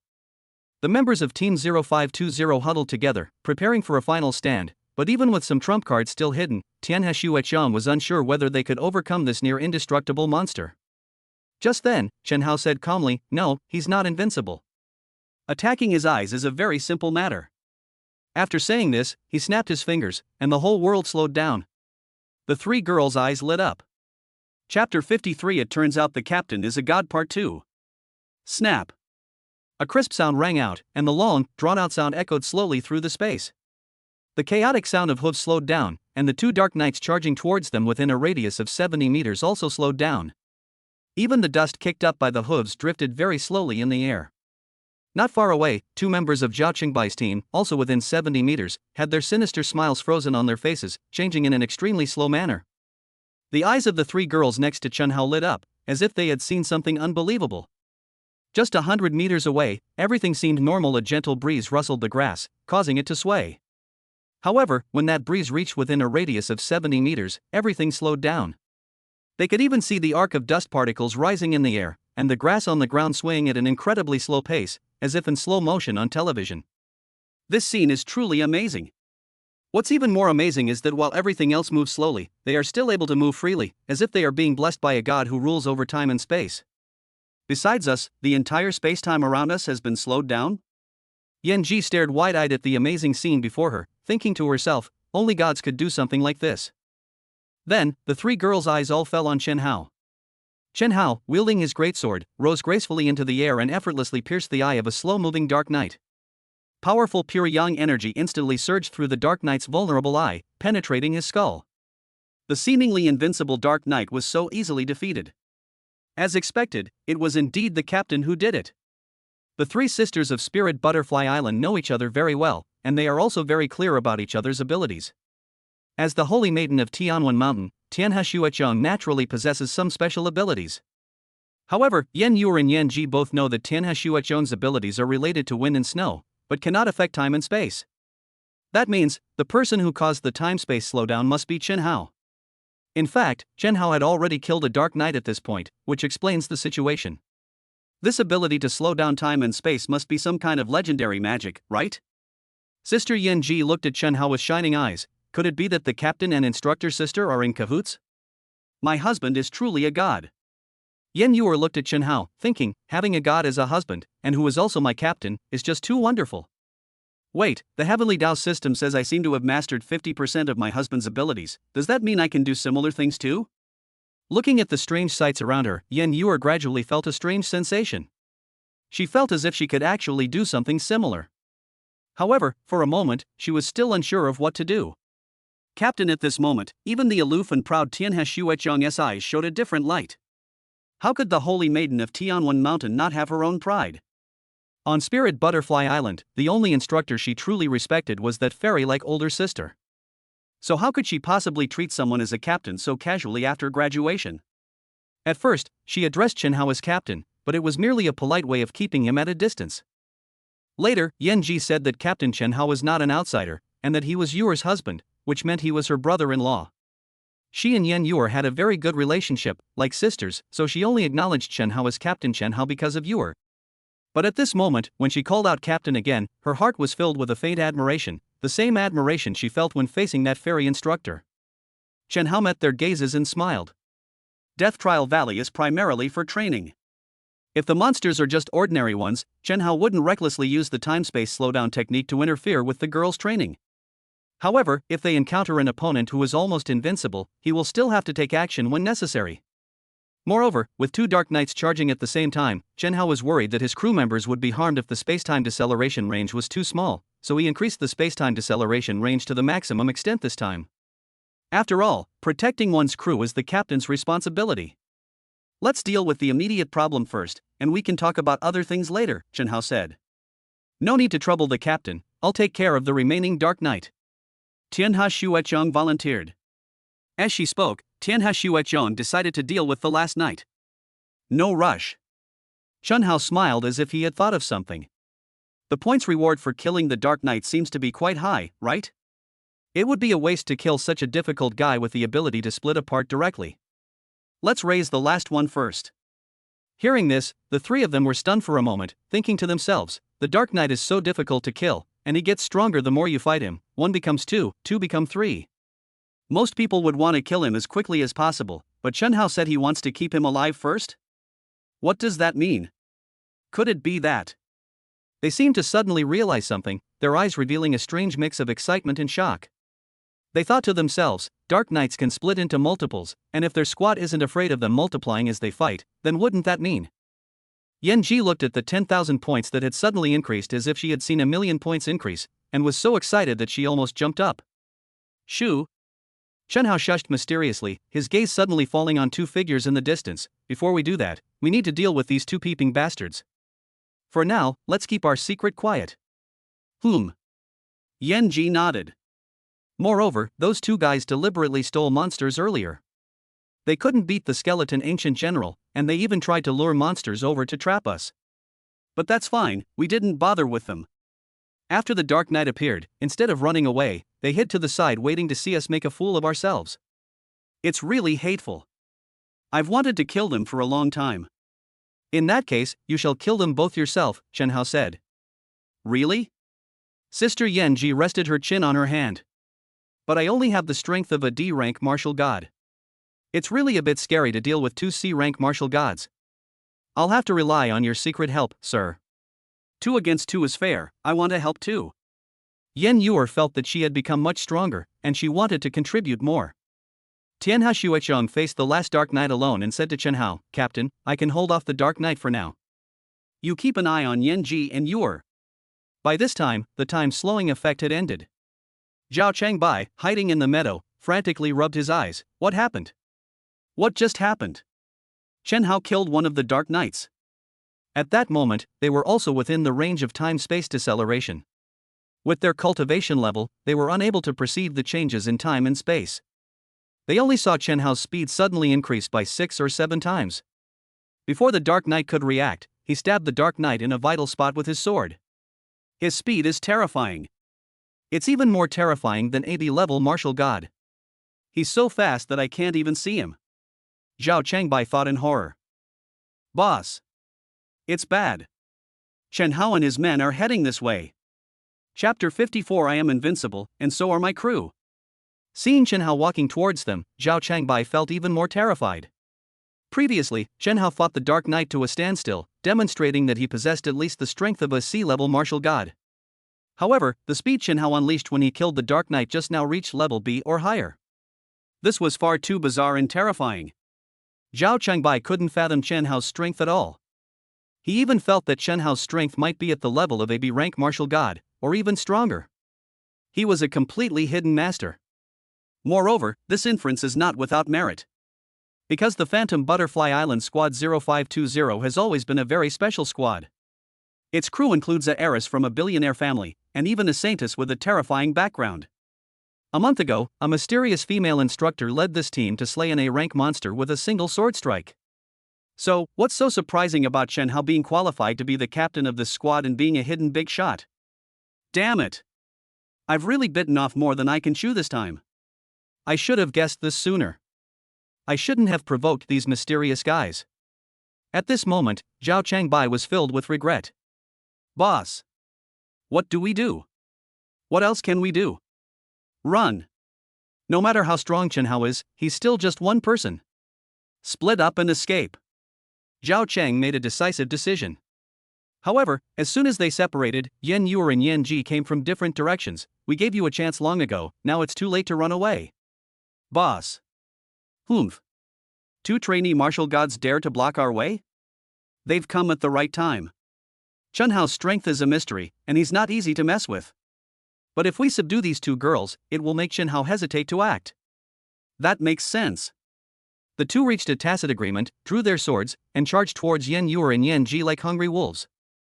Chen Hao watched this scene from afar and casually snapped his fingers. In an instant, everything in the surrounding spacetime slowed down 7-fold, except for him and his crew. This was a unique effect of fusing 7% of the immortal bloodline. Ha ha! Yan Ji looked at the slow-moving C-rank martial god in front of her and smiled excitedly. What does it mean to slow down time by 7 times? Under normal circumstances, a D-rank martial god is 3 to 5 times stronger than an E-rank martial god. A C-rank martial god is about 6 to 8 times stronger than an E-rank martial god. With time and space slowed down by 7 times, even a mid-level C-rank martial god would immediately drop to the level of an E-rank martial god in terms of speed. Yan Ji had already reached the level of a D-rank martial god, and with the help of time-space deceleration, her speed actually exceeded that of a C-rank martial god by more than 3 times. Such a huge speed difference can completely determine the outcome of a battle. Bang bang bang. With 5 consecutive sword strikes, the C-rank martial god in front of her hadn't even realized what was happening before his energy shield was shattered. The C-rank martial god looked around in terror, only to see afterimages flashing by. Then another sword came and slit his throat. The C-level martial god became a corpse in one move. This is so exhilarating. As a D-rank martial god, killing a C-rank martial god is as easy as slicing vegetables. Captain's magic is truly amazing. Ugh, even more exhilarating than when I was following the instructor. Looking at the powerful C-rank martial god lying dead at her feet, Yan Ji felt a little unsatisfied and turned to gaze into the distance. At the same time, Yan Yuer also met her match. Zhao Changbai rushed towards her with a sinister smile. From the subtle details of their past interactions, he had already noticed a problem. It seems that the person Chen Hao cares about most is Yan Yuer. Moreover, Yan Yuer and Chen Hao have the closest relationship, just like lovers. Therefore, in his view, the key to victory lies in whether or not Yan Yuer can be captured before Chen Hao arrives, given the current disadvantageous situation. Although this is a virtual world, death still involves pain. As long as I put a knife to her neck, Chen Hao certainly won't just stand by and watch his girlfriend die, right? It's not impossible for him to kneel down and surrender. Besides, looking at Yan Yuer's exquisite face, her shapely figure, and feeling her flawless and pure temperament, Zhao Changbai suddenly started drooling. Besides, holding her at knife point while hugging her might even give me some advantages. Thinking of something wonderful, Zhao Chengbai's smile grew increasingly lewd, and he pounced on the target like a hungry wolf, his eyes gleaming. Yan Yuer glanced at him, but instead of attacking like Yan Ji, she stood there blankly, her brows furrowed, as if she was thinking about something, or perhaps she was trying to understand something very important. Having the spirit jade body, she was already able to share 50% of Chen Hao's immortal body attributes. When Chen Hao used time-space deceleration earlier, she vaguely felt that she could do something similar. At this moment, she once again sensed the shift in space and time, and the feeling of being able to control time and space became even clearer. Yan Yuer felt as if her little hand had grasped something wondrous, but for a moment she couldn't be sure. Are you scared out of your wits by my strength? Seeing Yan Yuer's dazed expression, Zhao Chengbai's expression became even more excited. He actually put away his sword and reached out with his hand to grab Yan Yuer's shoulder. Ugh! This guy is so annoying. Yan Yuer easily dodged to the side. Zhao Changbai was suddenly dumbfounded, because from his perspective, Yan Yuer's easy and natural sidestepping movement was as swift as lightning. He couldn't even see Yan Yuer's figure clearly, only a fleeting afterimage before his attack landed in empty space. How can she be so fast? At least 2 or 3 times faster than me? Comparable to the speed of a B-level martial god? No! This is impossible. It must be an illusion. Zhao Changbai refused to believe it and drew his battle sword, attacking Yan Yuer with the fastest and most swift speed he had ever used. How did my husband do that? He just snapped his fingers. Yan Yuer didn't even look at Zhao Chengbai's knife, still sensing the changes in time and space. Then, imitating Chen Hao, she concentrated and snapped her fingers with her jade-like hand. Snap! With a crisp sound, time and space suddenly slowed down once again. Chen Hao is fused with 7% of the immortal body bloodline, which currently only slows down time and space by 7 times. Yan Yuer's spirit jade body can share 50% of Chen Hao's immortal body attributes. Therefore, time and space slows down by another 3.5 times. The combined effect slowed down spacetime in the vicinity by 10.5 times. In an instant. With the 10.5x deceleration effect, the rules of heaven and earth and the entire space seemed to be greatly affected, and even the light became a little dimmer. In the slightly dark, slowed-down space, Zhao Chengbai's blade slashed at Yan Yuer with extreme slowness. After being slowed down by 10 times, the powerful sea-level martial god's pitiful speed was probably no more than that of a mere war general. Yan Yuer looked at his slow-moving blade, getting a little impatient and itchy to fight, and couldn't help but raise her hand and swing the sword. Bang! Zhao Chengbai's energy shield shuddered violently. This time, he didn't even see the sword's shadow before he was sent flying. He fell to the ground, looking at the pure and lovely Yan Yuer not far away, his face full of terror. A dignified C-rank martial god, was actually sent flying by a single sword strike from a newly graduated martial god? No. Impossible. This is not the strength of a trainee martial god. What is her strength? What kind of amazing team is this? Chapter 55 Flame Princess's Itchy Hands. The wind was blowing gently, and time and space were slowed down by 10.5 times. Everything became incredibly slow, but Zhao Qingbai's vision and perception were also slowed down by 10.5 times. So in his eyes, the frequency of the wind blowing across the lawn and the grass rustling was normal. The only abnormal thing was that Yen Yuer's speed in all aspects had increased many times in his eyes. At this moment, looking at the innocent and cute little beauty not far away, Zhao Qingbai dared not have any extraordinary thoughts anymore. He only felt that the person he saw was a powerful and invincible B-level Valkyrie. Rank B. Her speed is terrifying. Her strength must be at least rank B. Yes. Chen Hao's strength is incredibly powerful, and she's his girlfriend, how could she be weak? Damn it. The waters on the Spirit Butterfly 0520 are too deep. Chen Hao is very strong. Tianhe Shuichong can fight the Dark Knight one-on-one, so she is also very strong. Yen Yuer, who seems to be the weakest and youngest, actually has the strength that is suspected to be B-level? Zhao Cheng panicked, feeling that he had not only kicked a steel plate, but the hardest steel plate in the entire martial god realm.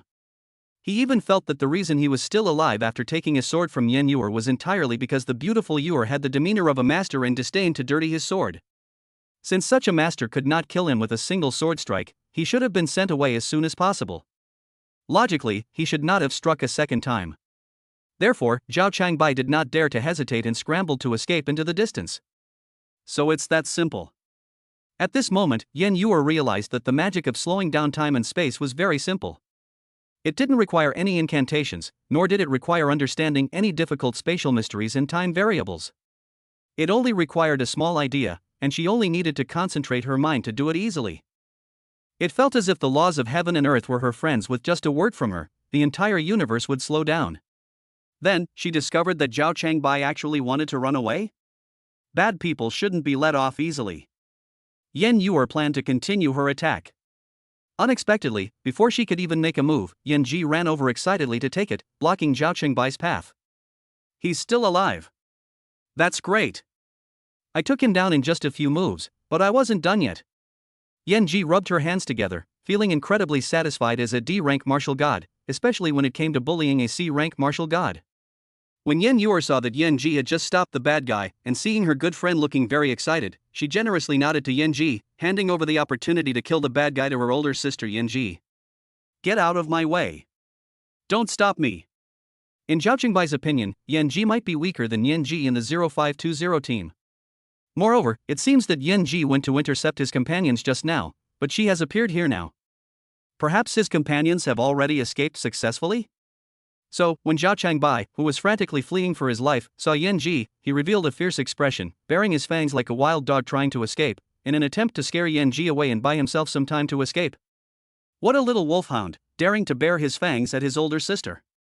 The elder sister Yen Ji revealed a charming smile, and in a flash, she appeared in front of Zhao Qingbai. Zhao Qingbai was stunned again, because he discovered that Yen Ji's speed was also frighteningly fast. Without a word, Yen Ji drew her sword. No. It should be said that she dropped her greatsword and threw a punch. That C-rank martial god was killed in just a few moves, and Yen Ji felt it was really not satisfying. They hadn't even started warming up yet. Bang bang bang bang bang. In an instant, aggressive, fiery fists rained down on Zhao Qingbai. Zhao Qingbai couldn't see the fist shadows clearly at all. He could only watch as the true essence shield on his body vibrated at a high frequency, as if countless pebbles had been thrown into a calm lake. As a C-level martial god, and wearing B-level armor, his true essence protective shield is undeniably powerful. However, even the strongest true essence defense cannot withstand such rapid and dense attacks. Most importantly, under the effect of time-space deceleration, Zhao Qingbai was not only slowed down in terms of movement speed, but also in terms of the speed at which the martial god true essence circulated within his body. With the effect of time-space deceleration, Flame Princess can easily crush a C-rank martial god. This is like a god who controls the laws of time, crushing ordinary people. It's like someone deep in a three-dimensional world crushing a pitiful ant that only sees a two-dimensional world.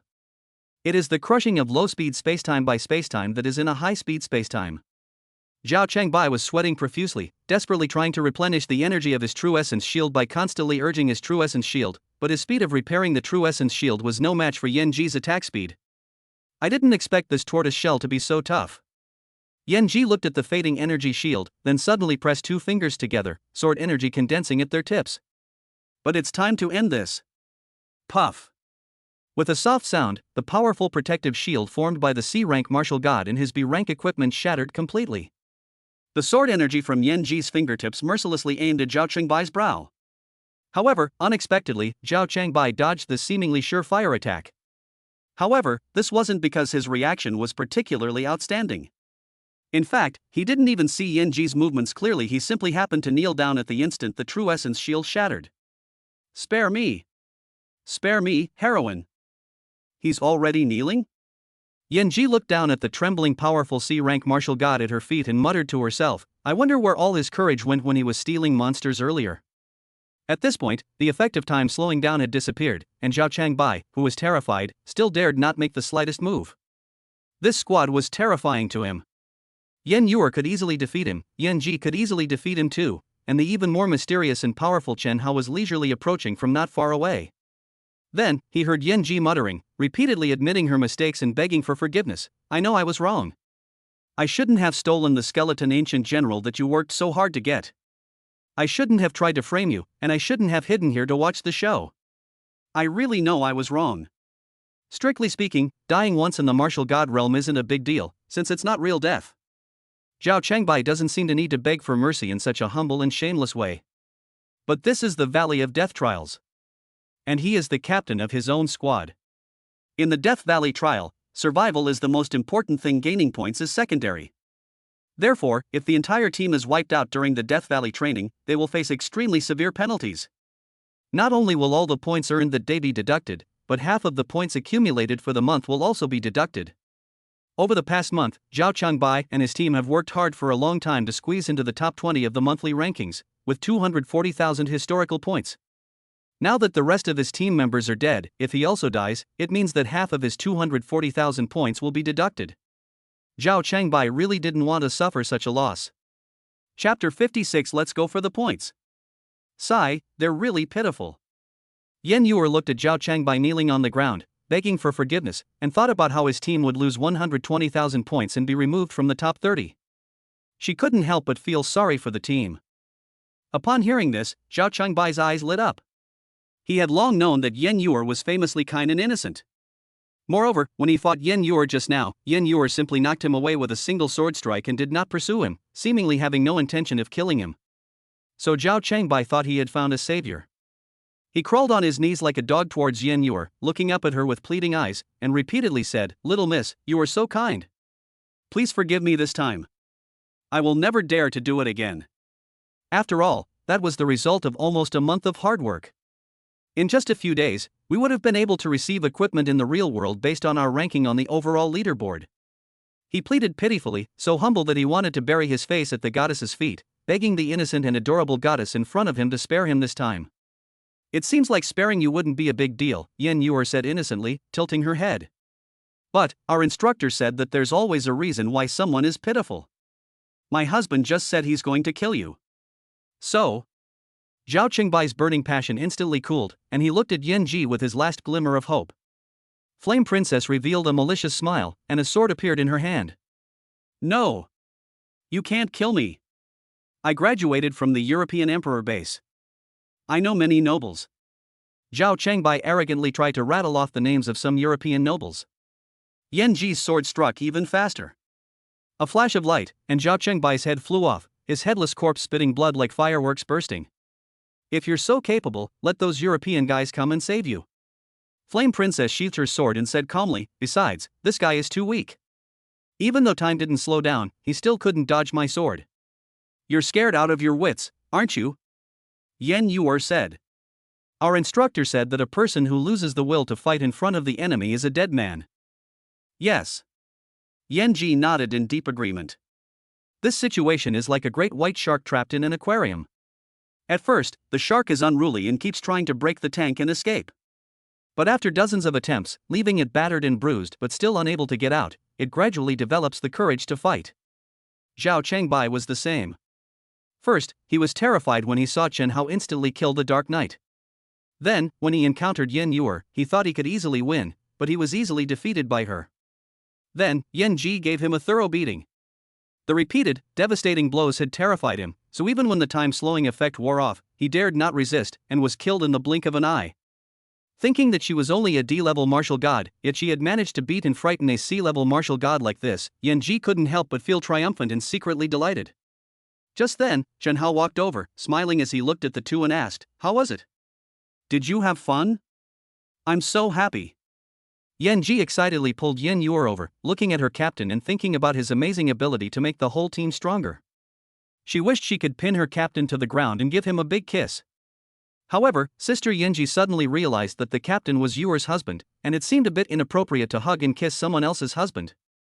However, the intense emotions she felt were too much to bear, so she suddenly tilted her head and, almost without thinking, kissed the adorable little beauty, Yuer, beside her. "Ugh. Flame Princess. You're being silly again." The beautiful Yuer, who had been ambushed, was quite helpless. Hee. I'm so happy today." Yan-ji chuckled. Yuer, the pretty girl, didn't mind. After all, they were all girls, and being kissed wasn't a big deal. At this moment, she was also very excited, especially when she thought that she, like her husband, had mastered the ability to slow down time and space. Her joy and excitement were even more overwhelming, and she happily threw herself into Chen Hao's arms. Chen Hao was aware of Yan Yuer's situation and thought to himself, my current strength is enough to slow down time by 7 times, which is already incredibly powerful. But with my little wife Yuer by my side, the power of time slowing down reaches more than 10 times. Wouldn't that be even more incredible? Thinking this, Chen Hao hugged the pretty girl as a reward and kissed her lips. Yan Yuer responded to her warmly. Yan Ji looked at this scene with a strange expression on her face. Yan Yuer also thought of something, and her face instantly turned bright red. Wait. Yan Ji just kissed me, and then my husband kissed me right away. Doesn't that mean Yan Ji was indirectly kissed by her husband? Chen Hao was perfectly normal and didn't think much of it at all. However, when he noticed that both girls looked a little off, he immediately understood the key point and couldn't help but feel embarrassed. Yan Ji, don't be angry. You can't blame me for this, nor can you blame the captain. It's all my fault for always acting recklessly, Yan Yuer said. It seemed that her sweet kiss had been indirectly stolen by the captain, and the older sister Yan Ji felt strange. However, she was always straightforward and enthusiastic, so how could she really care about such a thing? Why worry about such a thing? Just consider it Yuer's blessing to captain on behalf of her older sister. As she spoke, she boldly blew a kiss to Chen Hao. This girl is really outgoing. Chen Hao's face turned red from being teased. He coughed twice and quickly changed the subject, saying, "The small fry are done, it's time to get down to business." "Oh. That's right. We were having so much fun that we forgot about the beautiful Xueqian." Yan Ji said apologetically as she walked with Chen Hao toward Tianhe Xueqian's location. At this moment, Tianhe Xueqian and the Dark Knight were still fighting. With her snow shadow clone, it was easy for her to hold off the Dark Knight. However, the Dark Knight possessed the ability to absorb and redivide energy, which somewhat hampered her movements and left her feeling frustrated. Just then, she saw Chen Hao approaching and, already understanding his next plan, immediately unleashed her powerful fighting strength. The snow's shadows shift and change. The 6 snow shadow clones erupted simultaneously, unleashing countless sword lights that swept across the land. In the blink of an eye, the Dark Knight was engulfed by the sword energy. But the Dark Knight was not in pain. Instead, his eyes gleamed with excitement. After absorbing enough energy, he raised his arm and roared, creating a second Dark Knight. The 2 Dark Knights felt their chance to counterattack had arrived, and they charged forward with lances drawn, shrieking like invincible kings. However, Chen Hao snapped his fingers again, slowing down time. Hee. Flame Princess smiled, her eyes crinkling as she looked at the slow-moving Dark Knight, as if she could see 10,000 points beckoning to her. Charge. Charge for points. Hey, you actually stole my monster. The once mighty Dark Knight, like Zhao Changbai, was ravaged, and countless more ravages awaited it in the future.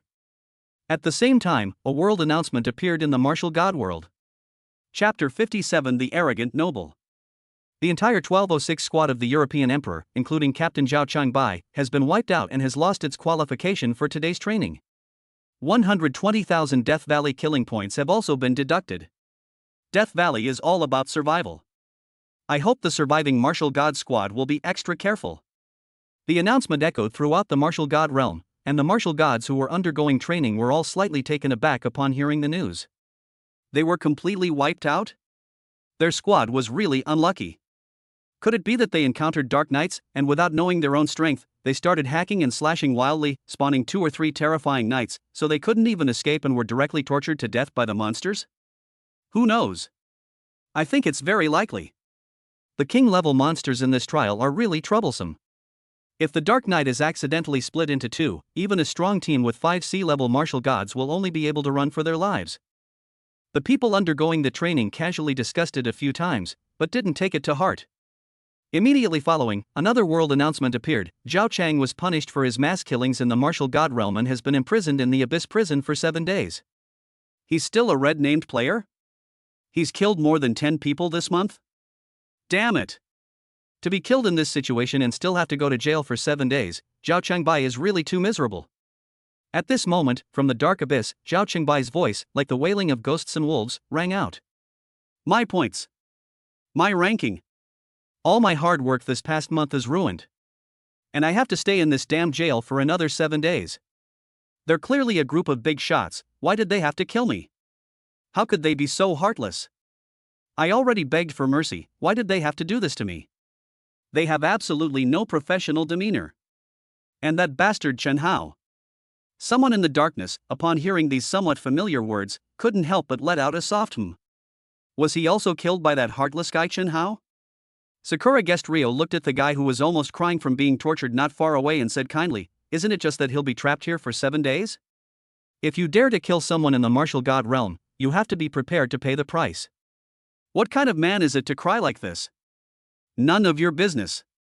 Zhao Changbei was already furious, and upon hearing this, he became even angrier, saying, "If you keep spouting nonsense, believe me, I'll slap you." Li Yang was stunned. She was clearly trying to be kind, but the guy not only didn't appreciate it, he even cursed at her. Li Yang stretched out half of her fair wrist, beckoned with her finger and said, "If you're so capable, come over here." You. Zhao Changbei really wanted to go over, but since they were locked in different prisons, he couldn't leave his own prison and naturally couldn't hurt Li Yang in the slightest. You just wait. As soon as I get out. If you're so capable, then get out of here. Since you can't come here or leave, what are you spouting nonsense about? You're already in jail, can't you use your brain a little smarter? So, the reason you were killed was because you were stupid, right? Li Yang said calmly, rebuking him mercilessly. Zhao Changbei was even more furious. He had already been severely beaten in the martial god realm, with half of his total points deducted and him imprisoned in the Abyss prison. He could be said to have been extremely unlucky. However, even after entering the Abyss prison, one is still subjected to criticism from others. He felt particularly stunned when he heard the words "stupid to death." He felt his team was very strong, at least compared to a team of recent graduates and interns. They were like a king's team. However, he ran into the toughest nut to crack. Trying to show off in front of a squad whose entire crew seemed to be B-rank war gods was just asking for trouble. Thinking about these things, Zhao Changbei was so angry that he almost exploded on the spot. Listening to Li Yang's sarcastic remarks from time to time, he finally chose to log off and temporarily leave this virtual world. At this moment, Rio's voice still echoed in the abyss, "Idiot, logging off won't help. The 7 days you're imprisoned only count the time spent in jail. Even if you hide in the real world for a month, when you come back, you'll still be imprisoned." Then, watching Zhao Changbei log off in a disheveled state, she felt a bit bored and thought to herself, he seems to have been sent here by Chen Hao too? Does that Chen Hao have some kind of chivalrous streak? Going around punishing evil, cough cough. No. I mean, meddling in other people's business, specifically killing red-named martial gods? How come there's suddenly a guy like that in the martial god realm? Looks like I'll have to be careful after leaving the abyss. Meanwhile, Zhao Changbei had returned home. After thinking for a long time, he silently dialed a phone number. Chen Hao. I remember when Bruce Austin lent the equipment to the people at the European Emperor base, he specifically mentioned that he seemed to be targeting Chen Hao, right? Bruce is a fool. The 0520 team is hiding its strength too deeply. How could a noble playboy like him deal with them? However, his cousin is really strong. Perhaps I can give Bruce some information so that he can make more preparations. It would be best if he could invite Lord Taylor out. Taylor Austin. Number 1 on the all-time kill list, his strength is unfathomable. Even Chen Hao and the others are no match for Lord Taylor, are they? Death Trial Valley, near Blackwater Falls. Bruce squinted as he lay back in his chair. Having just heard the world announcement, he looked up at the changes in the kill leaderboard and a mocking smile appeared on his lips. Zhao Chengbai's team is really trash. It's a waste that I lent them some equipment. I was hoping they could squeeze into the top 10 and also lower the overall ranking of Team 0520. I didn't expect them to be completely wiped out. As expected, even though he graduated from the European Emperor base, he is still of Asian blood. No matter how much help he receives, he is still hopeless. Just then, his friend Kate gave a disdainful smile. Zhao Chengbei just called me offline. Oh? He actually told me that Chenhao's 0520 training team had at least 3B level martial gods, and that his team was completely wiped out by Chenhao. He also told us to be careful and not to provoke Chenhao. If we really want to fight Chenhao, we must ask Lord Taylor to take action personally. Ha ha ha ha. A newly graduated internship team with 3B level martial gods? That's hilarious. Is Zhao Chengbei stupid or crazy? Bruce's smile became even more disdainful. I think so too, Kate said. However, just to be on the safe side, I also contacted the other members of his team, and guess what they said? How so? They said the entire team was wiped out because Chenhao tricked them. At the beginning, when they were fighting for monsters, they had no idea how strong the monsters were in this training. 2 of them were killed by monsters without warning. They don't know much about what happened after that. Ha ha. 2 of them actually got killed by a monster? Trash. Absolutely trash. I bet their total annihilation this time was due to Chenhao's treacherous scheme. Zhao Chengbei is too concerned about his reputation, so he deliberately boasted that Chenhao's team had a powerhouse who was suspected to be a B-level martial god, right? Zhao Chengbei and his gang are not only weak, but also so stupid as to try to deceive me. It seems that I should avoid dealing with even the Asians in the European Emperor base in the future. After all, the lowly are just lowly. Even if they receive a better education in Europe, they can't change the baseness and stupidity in their blood. Bruce gave an arrogant smile, unwilling to dwell on the matter any longer, his gaze slowly settling on the points leaderboard. Chapter 58: The Soaring Points. Looking at the European teams that firmly occupy the top 3 spots on today's kill leaderboard, Bruce's smile widened. Dylan, Johnson, they did a fantastic job. Dylan's team already has 36,000 points, and Johnson's team has 32,000 points. To get such high scores in a single day is a testament to the value of the full set of equipment I lent them. Of course, they are the real elites trained by our European Emperor base. How can those Asians compare to them? Kate tossed her golden hair and said proudly, "Oh, right. It's the weekend, and it's another Easter egg time that Feng Tangyuan has come up with. Humph, that guy always likes to add some random stuff to the training, thinking that he can use this method to let the weaker people gain some advantages through their cleverness. But he doesn't even consider that in the world of martial arts, strength is always the most important factor." Dylan and Johnson didn't get any points at first, but once they found the trick to getting points, didn't they quickly overtake those trash from the Asian bases and directly climb to the top of the leaderboard today? That's right. Bruce smiled. But speaking of which, I wonder how many points Chenhao's trash team got. Then, his gaze slowly moved down until he saw the score of Team 0520, and he couldn't help but show a hint of surprise. 19,000 points? A newly graduated internship team actually got a high score of 19,000 points. They really worked hard.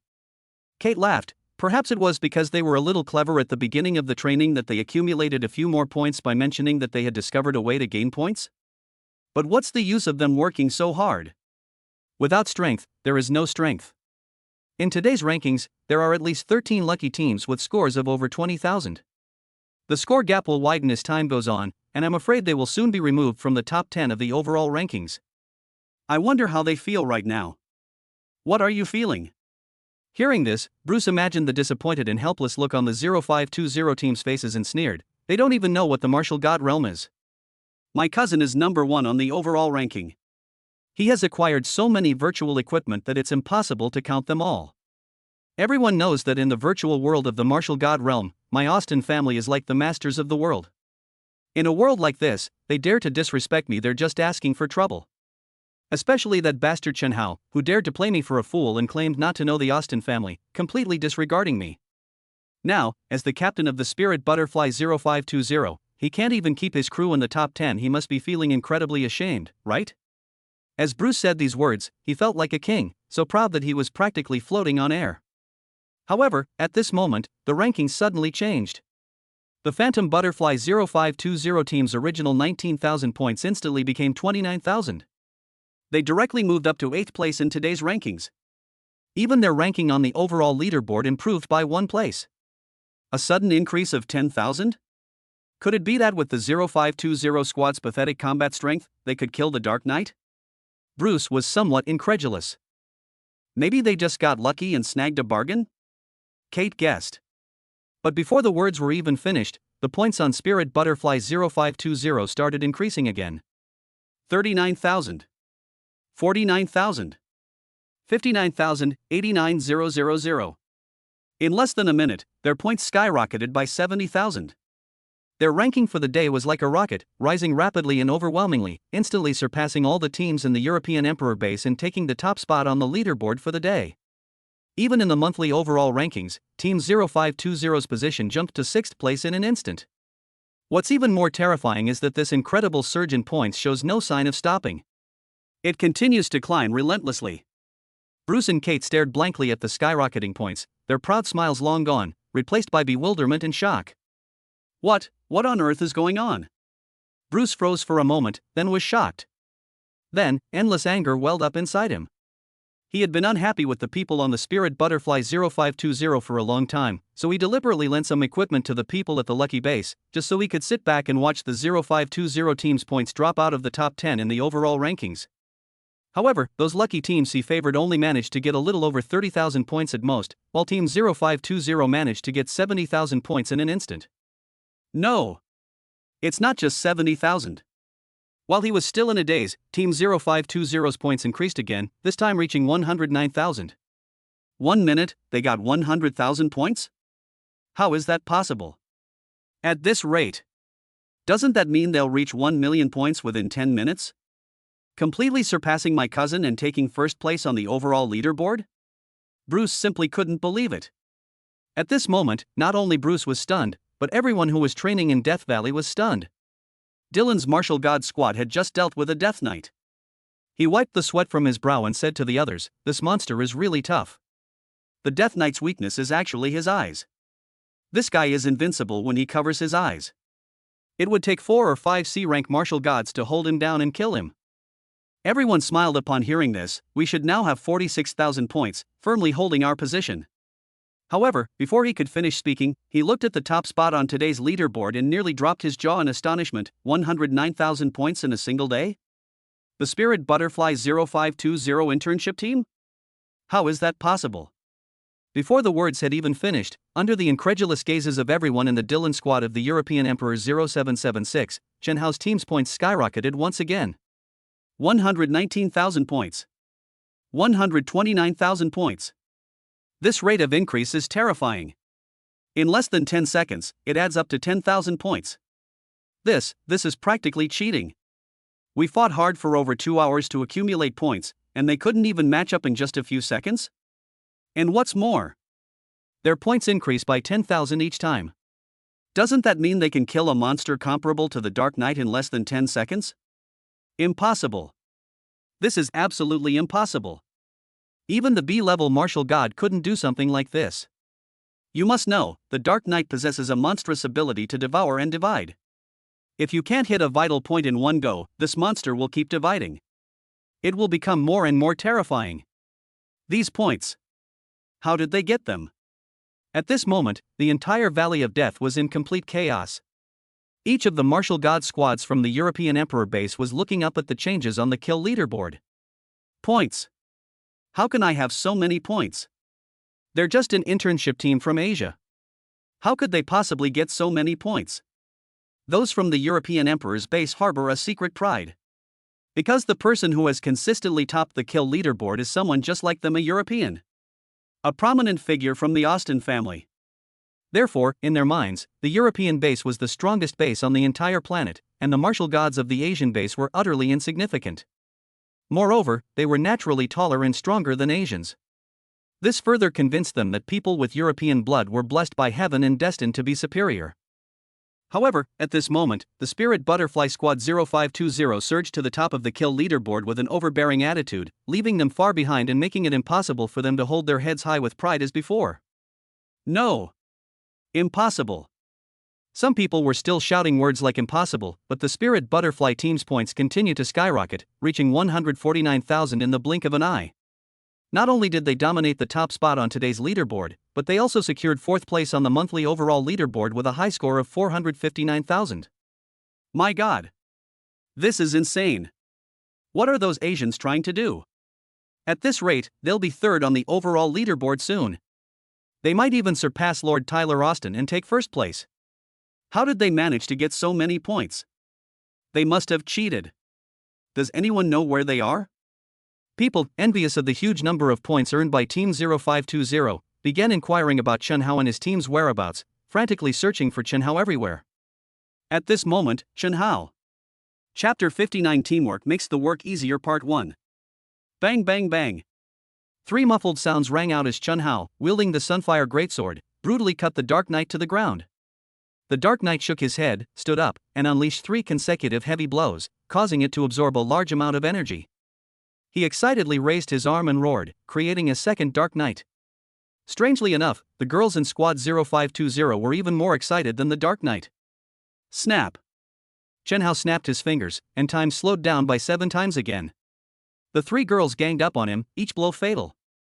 The newly formed Dark Knight didn't even have time to understand what was happening before he was dead within 3 seconds. Ha ha! 159,000. Scoring like this is too easy. Flame Princess danced excitedly. Captain, I love your ability to score like this. Using the magic of time slowing down to score is like cheating. Moreover, keeping a Dark Knight alive and deliberately not killing him, constantly using him to create new knights and farm points, this method is amazing. If you were to get points in the normal way, you would need to go to another location and kill countless skeleton monsters in the area before another Dark Knight would appear. But with our method, a Dark Knight can be refreshed in 1 second. So, does this count as a bug? Are we using a loophole in the Death Valley training to cheat? The pretty Ewer was worried about being punished for cheating, but looking at the increasing points, her little face was full of excitement. Earning over 150,000 points in a single day. This is a first for them. Well, strictly speaking, it wasn't the first time. Last month, the instructor killed an A-level ferocious beast with a single sword strike, and they received a huge reward. However, those were monsters killed by the instructors, while this time they fought their way out by themselves, one by one, so the feeling was naturally different. Moreover, if they continue killing, the points they get will be far more than 150,000. It's not exactly a bug. Today is the weekend, and the rules are different from usual. Many years ago, when Mr. Feng Tangyuan first set up the weekend surprise, he said that the weekend is the most surprising day. If you make good use of the rules of the surprise during the training and have enough ability to do things that ordinary people cannot, you may get more points. Tianhe Shueqiang said, if it exists, it must be reasonable. Our method seems simple, but it is a method that others absolutely cannot replicate. Then what are we waiting for? Let's keep earning points. Flame Princess looked at the number 1 spot on the overall rankings. How about we take down number 1? Take 1st place from Taylor Austin? Yen Yuer and Tianhe Shueqiang were greatly moved when they saw the name at the top of the list. Despite being a B-rank martial god, he relied on his family's influence to avoid carrying out missions, instead dominating the top spot on the virtual world rankings. They had long disliked this guy. No, to be more precise, it's that many people are unhappy with it. For example, Yi Xingmei attempted to climb the rankings 3 times, hoping to dethrone Taylor Austin and diminish his prestige. However, each time she reached the crucial moment, Yi Xingmei was bogged down by real-world tasks, ultimately ending in failure. At this moment, with a large number of points right in front of them, what reason did they have not to take a step forward? What reason did they have not to compete for the top spot on the overall leaderboard? Are European nobles allowed to occupy the top spot, while Asians are not allowed to compete? Yan Ji suddenly remembered something and said embarrassedly, "Oh. I forgot, Captain, won't it be tiring to use magic continuously? If it's too tiring, then forget it. He's just a shameless person who only dares to compete for rankings with those weaker than himself in the martial god realm. We won't compete with him. It's not hard work, it's not hard work." Chen Hao shook his head. Using time-space deceleration requires concentration and is quite mentally taxing. If Chen Hao maintains the effective time-space deceleration for an extended period, he might feel dizzy and unwell. However, if each use only lasts for a brief moment, this level of consumption is not considered serious for him. Just then, the tamed Dark Knight charged forward again. Tianhe Shueqiong drew her sword to meet the attack, and several sword lights flashed as the dark night split into two again. Honey, I'll do it this time.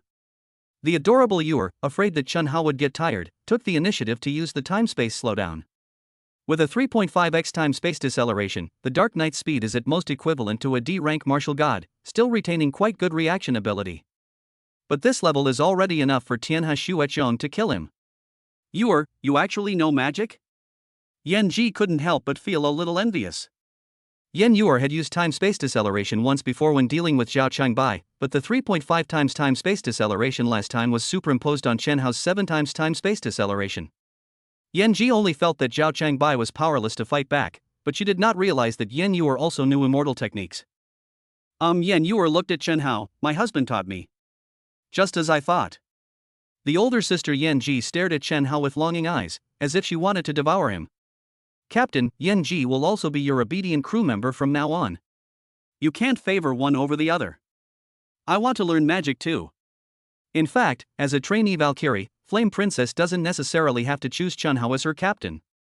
According to the Alliance's rules, every Valkyrie has the right to freely choose her captain.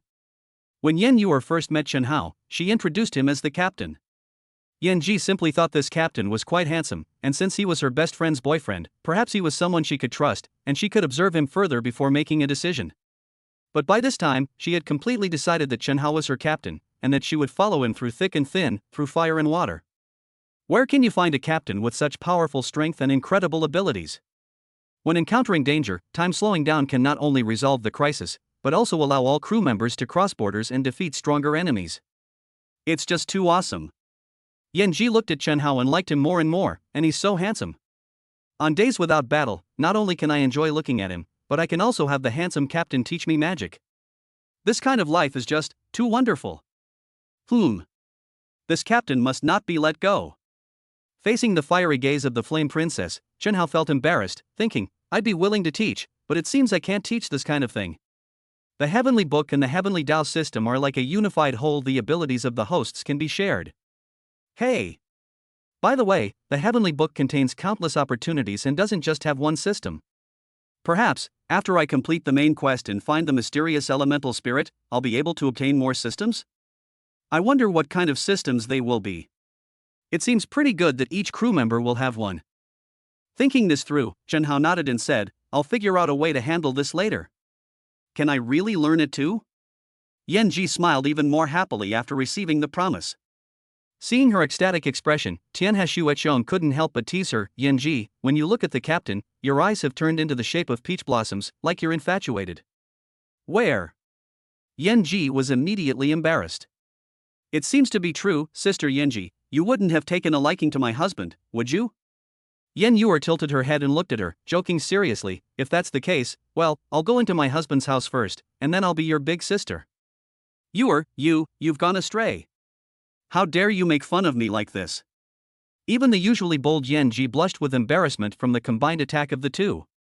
Chen Hao looked at the three women and thought, these three sisters are really close, aren't they? But have they considered how I, a grown man, feel? Being teased like this all the time can easily lead someone astray, you know? Chapter 60 Teamwork Makes the Work Easier Part 2. Just as they were laughing and joking, the reckless Dark Knight charged forward again. Alright, enough fooling around. Time to get to work, Tianhe Shueqiong said. Team 0520 has 4 members. Chen Hao and Yan Yuer can take turns using time-space deceleration, while Tianhe Shueqiong and Yan Ji can also be responsible for output or killing monsters. The 4 of them chatted and laughed, having a great time, and kept grinding monsters without feeling tired or bored at all. Perhaps this is what they mean by men and women working together, making the work easier? During this process, their points skyrocketed, bringing them ever closer to first place. Meanwhile, outside Death Valley, in the very center of the town of Martial God, a grand banquet is being held in a palace. The palace interior was resplendent in gold and jade, adhering to the decorating style of European royalty. The hall was filled with guests on both sides, the vast majority of whom were Europeans. Lu Qiwei, the once arrogant and domineering eldest son of the Lu family in Sangqiang City, was now sitting in a corner, appearing very low-key. In fact, if it weren't for Morijiro bringing him here, he wouldn't even have the right to set foot in this area. At this moment, he looked up at the emperor-like man in the main seat in the distance, only daring to lower his head and drink, not daring to say too much, and even hesitant to offer a toast. Meanwhile, many other martial gods, also from Europe and of distinguished lineage, were offering toasts.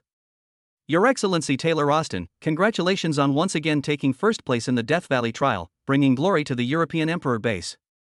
Please allow me, on behalf of the Nancy family, to extend my highest respect to you, Paul Nancy said, raising his glass. Taylor waved his hand dismissively, completely unconcerned about such praise. He was only ranked first on the overall leaderboard of the Death Valley training. Most B-level martial gods were busy in the real world and lacked real opponents, so it was too easy for him to get first place. On the kill leaderboard, he has already accumulated a massive 920,000 points this month, and even the second place player is more than 300,000 points behind him. With such an absolute lead, Taylor hadn't participated in the tedious training for 3 days straight. In fact, if it weren't for the potential profits, he wouldn't want to participate in those boring training sessions even for a single day. Paul, we're old friends, no need for such formalities. Just speak your mind, Taylor said. In 2 days, it will be the end of March, and it will be time to settle the rewards for the Death Valley training. You are ranked first on the overall leaderboard, and each member of your team will receive a genuine A-grade equipment. Since your team has 5 members, you can get 5 A-grade equipment. Among the 5 A-grade equipment pieces, there must be 1 weapon, and I'm currently lacking a suitable weapon. So Paul gave a humble smile. Of course, I won't take such a valuable item for nothing. I happen to have a spare A-grade armor, so we can exchange them for equal value. People's expressions turned somewhat strange upon hearing this. Generally speaking, weapons are slightly more valuable than armor, so this exchange is actually a disadvantage for Taylor. Taylor was well aware of this, but he didn't pay it any mind and casually said, "You can come to St. Petersburg to find me in 2 days." Paul was overjoyed upon hearing this and bowed, praising, "The Austin family truly lives up to its reputation as the noblest and most generous family in Europe." Seeing how easy Taylor was to talk to, people showered him with compliments. Some from wealthy families offered valuable items in exchange for A-grade equipment. Those who couldn't offer anything substantial tried their best to please Taylor, hoping to one day reach some kind of cooperation agreement with him. Looking at Taylor Austin in the main seat from afar, Lu Chiwei felt as if he were seeing a true emperor. He couldn't help but want to go up and greet him, but he simply didn't have the courage. Because Taylor is too powerful. This strength is not just about physical power. It's also about the power of connections. It's about the power of family background and connections. Everyone present had an extraordinary background, representing various European conglomerates or powers, all of which bowed down to the Austin family. Who dared to say that Taylor, as a member of the Austin family, wasn't powerful? Taylor looked at the people around him offering toasts, and even someone as composed as him couldn't help but smile. Martial god equipment of grade A and above is the most strictly controlled equipment by the Alliance headquarters. Even powerful and wealthy families find it difficult to obtain such high-quality items. However, he has already acquired a considerable number of A-grade equipment in the past year. He will gain even more in the future.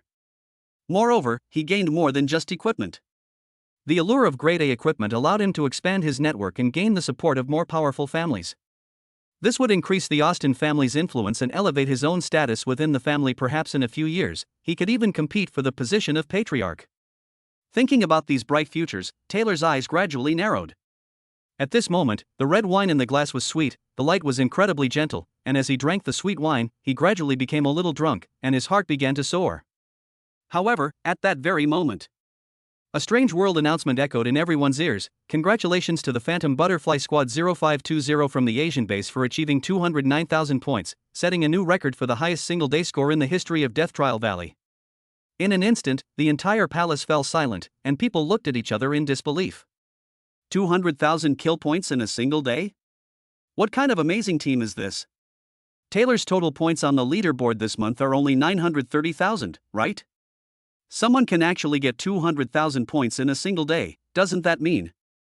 A sense of foreboding immediately arose in people's hearts. Taylor awoke with a start, all the blissful feeling gone. And when he heard the name of the Phantom Butterfly 0520 squad, he couldn't help but feel a surge of nameless rage. He was certainly familiar with this squad. He also set a record of 100,000 points in a single day. A month ago, this same team, led by a mysterious female instructor, broke his record with a score of nearly 160,000. But this time, he broke the record again with a score of 200,000. Could it be that mysterious instructor causing trouble again? Taylor thought to himself, feeling frustrated. However, the world announcements kept flooding the screen, constantly agitating everyone present. Congratulations to Team 0520 from the Asian base for achieving 259,000 points, setting a new record for the highest single-day score in the history of Death Trial Valley. Congratulations to Team 0520 from the Asian base for achieving 309,000 points, setting a new record for the highest single-day score in the history of Death Trial Valley. Congratulations! In an instant, all the European nobles in the hall were thrown into a panic. Chapter 61. The show is about to begin. The world announcement appears every 30 seconds, and with each notification, Team 0520's points will increase by at least 50,000. 400,000. In just 2 or 3 minutes, I gained another 200,000 kill points. Is this really something that a martial god below rank A can do? The proud European nobles listened dumbfounded as the Asian martial arts team was repeatedly congratulated in the world announcement, their shock reaching an unparalleled level. Damn it! They already had 310,000 points, plus today's 400,000. That's over 700,000 points. Seeing this, Taylor could no longer maintain his composure. He worked hard for a month and only managed to accumulate 920,000 points. Now he was about to receive the A-grade weapon reward. But his first place ranking was about to be snatched away by someone else? Moreover, he has just made a deal with Paul. He even made promises to other people. If the reward for first place on the overall leaderboard is snatched away like this, what will become of his reputation? What will become of the Austin family's honor? Team 0520 has reached a total score of 700,000? Upon hearing this news, the nobles who had already reached a cooperation agreement with Taylor changed their expressions drastically. Like a group of mice trying to steal cheese, only to find their delicious plate of cheese had been taken away by its owner, they all showed expressions of panic and anger. Then they all looked at Taylor, awaiting his reaction. It's definitely her doing again. Does the Eastern Hidden Sect think it can do whatever it wants? Last time an A-level ferocious beast appeared, she casually killed it and gained 150,000 points, which I could consider an accident. But what about this time? Taylor was furious. She clearly has the strength of a suspected S-level, yet she's competing with me for first place in the virtual world? This needs to be explained. After saying that, Tyler Austin rushed to Death Valley, determined to get an explanation. The group exchanged glances and followed suit. In an inconspicuous corner of the crowd, Lu Chiwei murmured in confusion, "Squad 0520? Isn't that Chen Hao and Yin Yuer's squad?" He couldn't understand why Chen Hao's elite team could accomplish such a feat, but after thinking about the many grudges between himself and Chen Hao, he revealed a gloating smile. Even if Chen Hao is powerful, he can't possibly be a match for the Austin family, right? Besides, so many important figures are making a move together, including quite a few powerful B-level martial gods. Let's go and see, maybe we'll witness a good show. A large number of European nobles appeared together. Among them were even a few B-rank martial gods. What a spectacular sight! When the residents of Martial God Town saw this scene and heard the continuous stream of world announcements, they immediately guessed what had happened. So many important figures gathered together, are they going to the Valley of Death to cause trouble for the Spirit Butterfly 0520 team? The Psylocke 0520 team seems really strong. How many terrifying monsters did they kill to get so many points in a single day? If the two sides meet, will a bloody battle break out in Death Valley? At this moment, no one could be sure what would happen when the domineering and proud European nobles encountered the mysterious team of the Phantom Butterfly 0520, but everyone vaguely sensed that a storm was brewing. Those warriors who followed Tyler Austin were all tall and imposing, like soldiers being led into battle by a general. However, they did not know that their leader, Lord Taylor, was not as calm as they imagined. In fact, Taylor was in a panic at this moment. In his view, the surge in points for the Spirit Butterfly 0520 squad must be due to the help of that abnormally strong female instructor. In the face of someone who is suspected to be an S-class powerhouse, no matter how many people he brings, it will be of no use whatsoever. His idea was simply to rely on the combined pressure from many noble families in Europe to make the female instructor stop. Moreover, he had a clear idea that he had to make the female instructor stop before the 0520 team's score exceeded 920,000 points. Otherwise, things will get very complicated. After all, at the beginning of this month, after that female instructor helped Team 0520 obtain 150,000 points, she used some unbelievable means, both unreasonable and reasonable, to forcefully reduce her suspected S-level strength to C-level martial god. No matter how the Alliance headquarters tested her with instruments, they could only detect that she was SC-level martial god. If the female instructor uses the same trick again this time, wouldn't he have to suffer in silence again? We must find a way to stop her before she loses her #1 spot on the overall leaderboard. Taylor was frantic. Meanwhile, Chen Hao was having a great time playing with 3 beautiful girls, and his kill ranking points naturally rose rapidly. 459,000 in a single day. 509,000 in a single day. 509,000. Add to that their previous accumulated 310,000 points. Their total points have already exceeded 800,000. They're about to be overtaken. Taylor was frantic with worry. Paul said, "I have already notified all the European teams that are training in Death Valley via communicator. They will help find the exact location of Team 0520. I'm afraid it's too late." Taylor wiped the sweat from his brow. At their rate of point accumulation, they'll gain over 50,000 points in almost half a minute. They've already reached over 800,000 points. Within 3 minutes at most, they'll surpass 920,000 points. And by then, we'll probably have only just arrived at Death Valley. Meanwhile, in the Valley of Death, the arrogant and conceited Bruce was also in a state of utter panic. He was desperately rushing eastward through the canyon. Others may not know where Chen Hao is, but Zhao Chengbai's team had encountered Chen Hao before, and based on that, he had already deduced the approximate location of the 0520 team. Furthermore, he had already notified many of the martial god squads, including Dylan and Johnson. He mobilized almost everyone he could, forming an encirclement towards Chen Hao's location, hoping someone could find him as soon as possible. Hurry!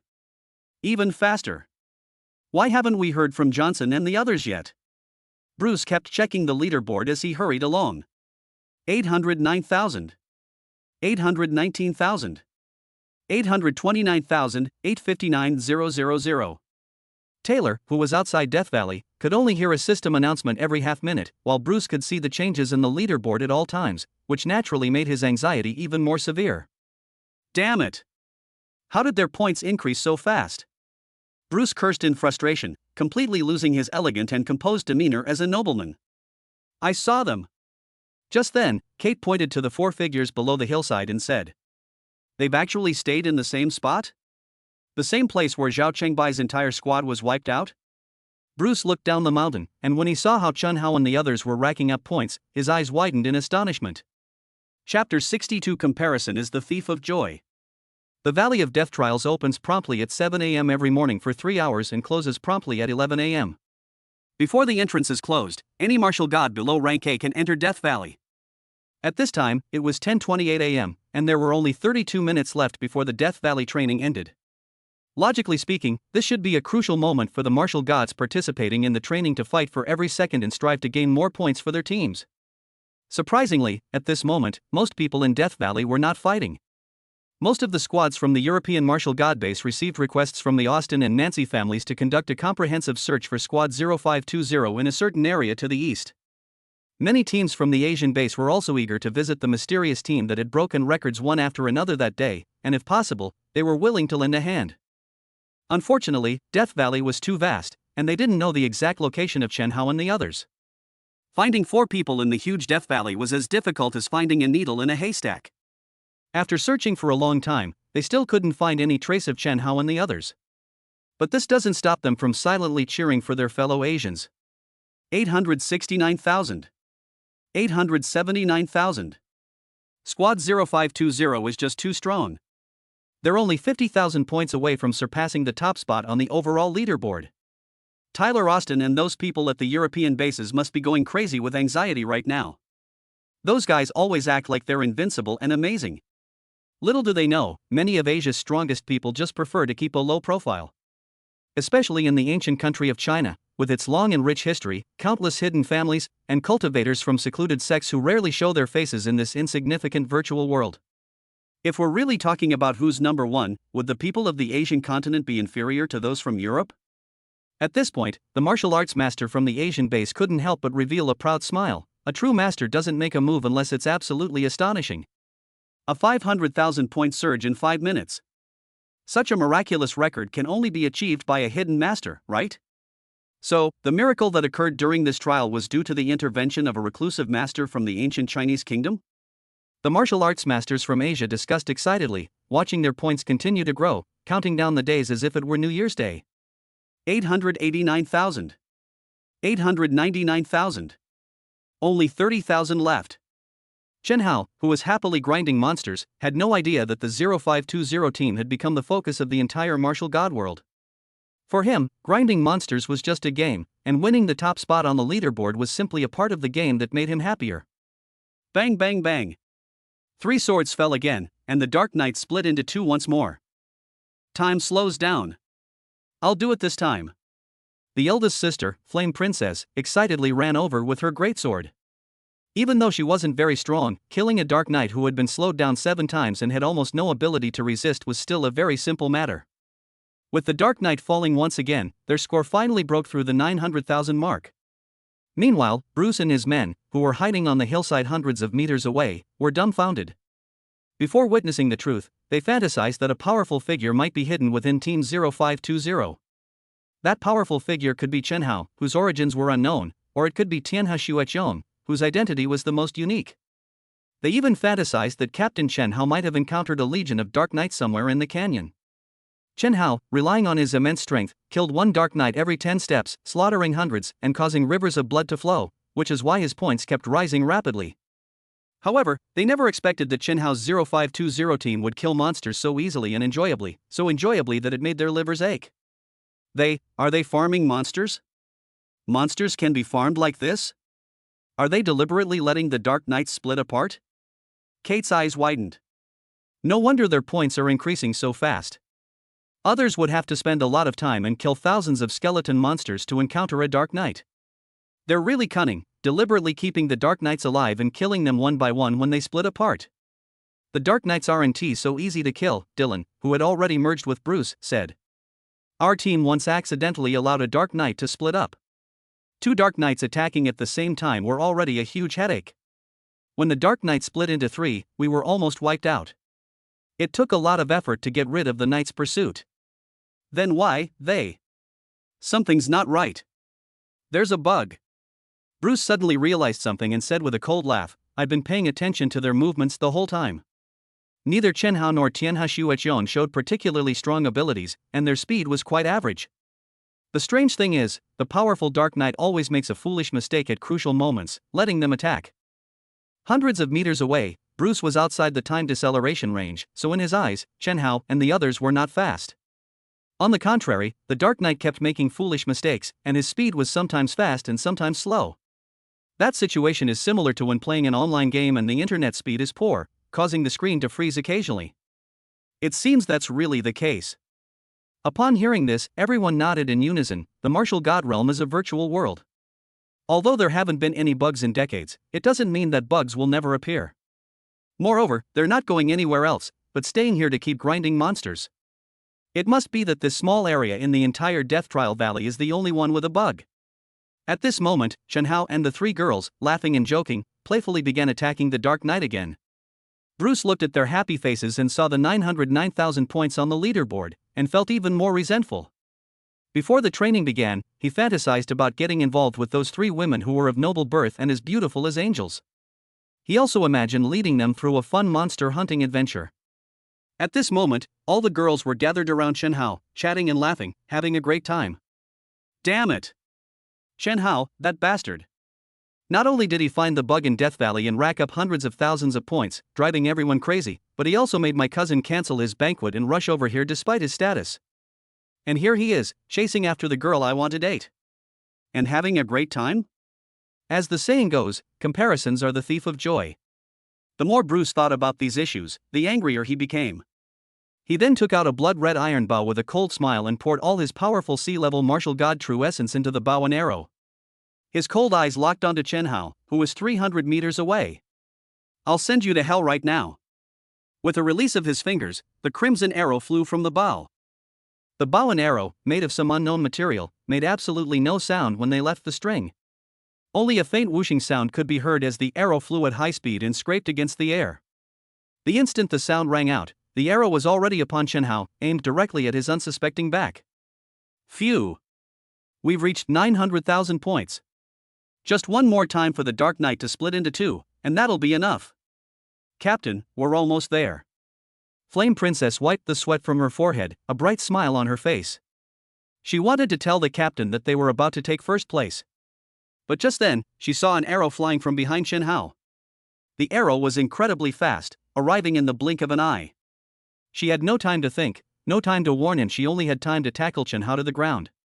So, she lunged towards Chen Hao, facing the arrow. Chapter 63 A bunch of trash. Seeing Yan Ji rushing towards him, Chen Hao was a little confused, but Yan Ji's panicked expression made him realize that something was wrong. Whatever the situation, let's slow it down first. Almost without thinking, Chen Hao immediately used time-space slowdown. The instant the time-space deceleration took effect, Yan Ji pounced on him, and the two collapsed onto the soft grass. At the same time, the arrow, which was slowed down by 7 times but still had a considerable speed, passed by the two of them and landed on the mountain wall not far away like a ray of light. With a deafening roar, the powerful true energy within the arrow erupted completely, blasting a deep crater into the hard mountain wall, from which fragments of rock continuously tumbled down. That was close. It turns out Yan Ji was trying to save me. But that arrow was so sudden and quite powerful. Wasn't this silly girl afraid of hurting herself? Luckily, it was just a close call. Chen Hao breathed a sigh of relief and lay back on the grass. However, before he could even take another breath, he was unable to breathe through his mouth. Because the older sister Yan Ji, who had pounced on him, was now pinned down on top of him, the two locked eyes, and by sheer coincidence, her alluring lips landed on Chen Hao's. Ugh!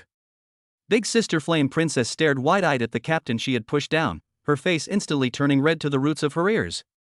She had only seen the danger and rushed to save the captain without a second thought, never imagining that something like this would happen.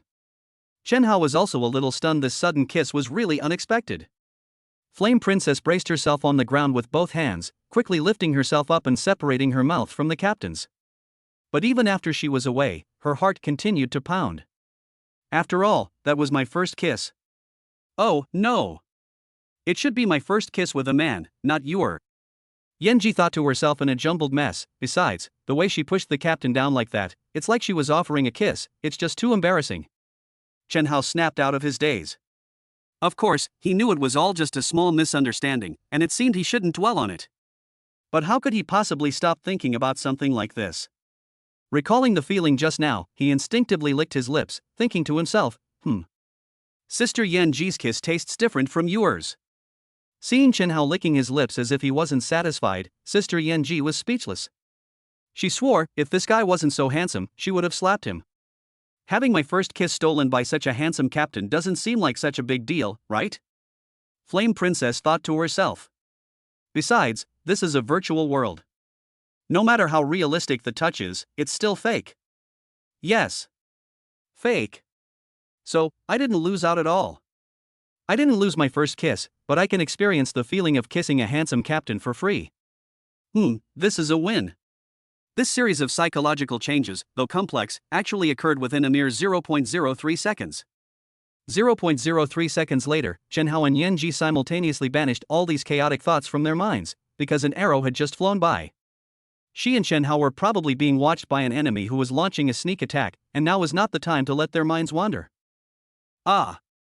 Bruce watched the scene from a distance on the hillside 300 meters away, and almost had a heart attack from anger. The reason he shot that arrow was because he was very unhappy to see Chen Hao playing intimately with a girl.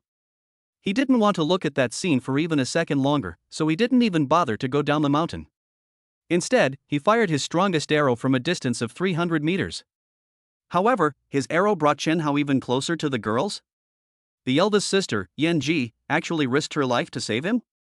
And the two of them hugged and it even looked like they kissed? Bruce completely lost his temper. Damn it! What kind of luck does this kid have? Why does all the good things happen to him? Fuck! Bruce cursed as he threw down his iron bow.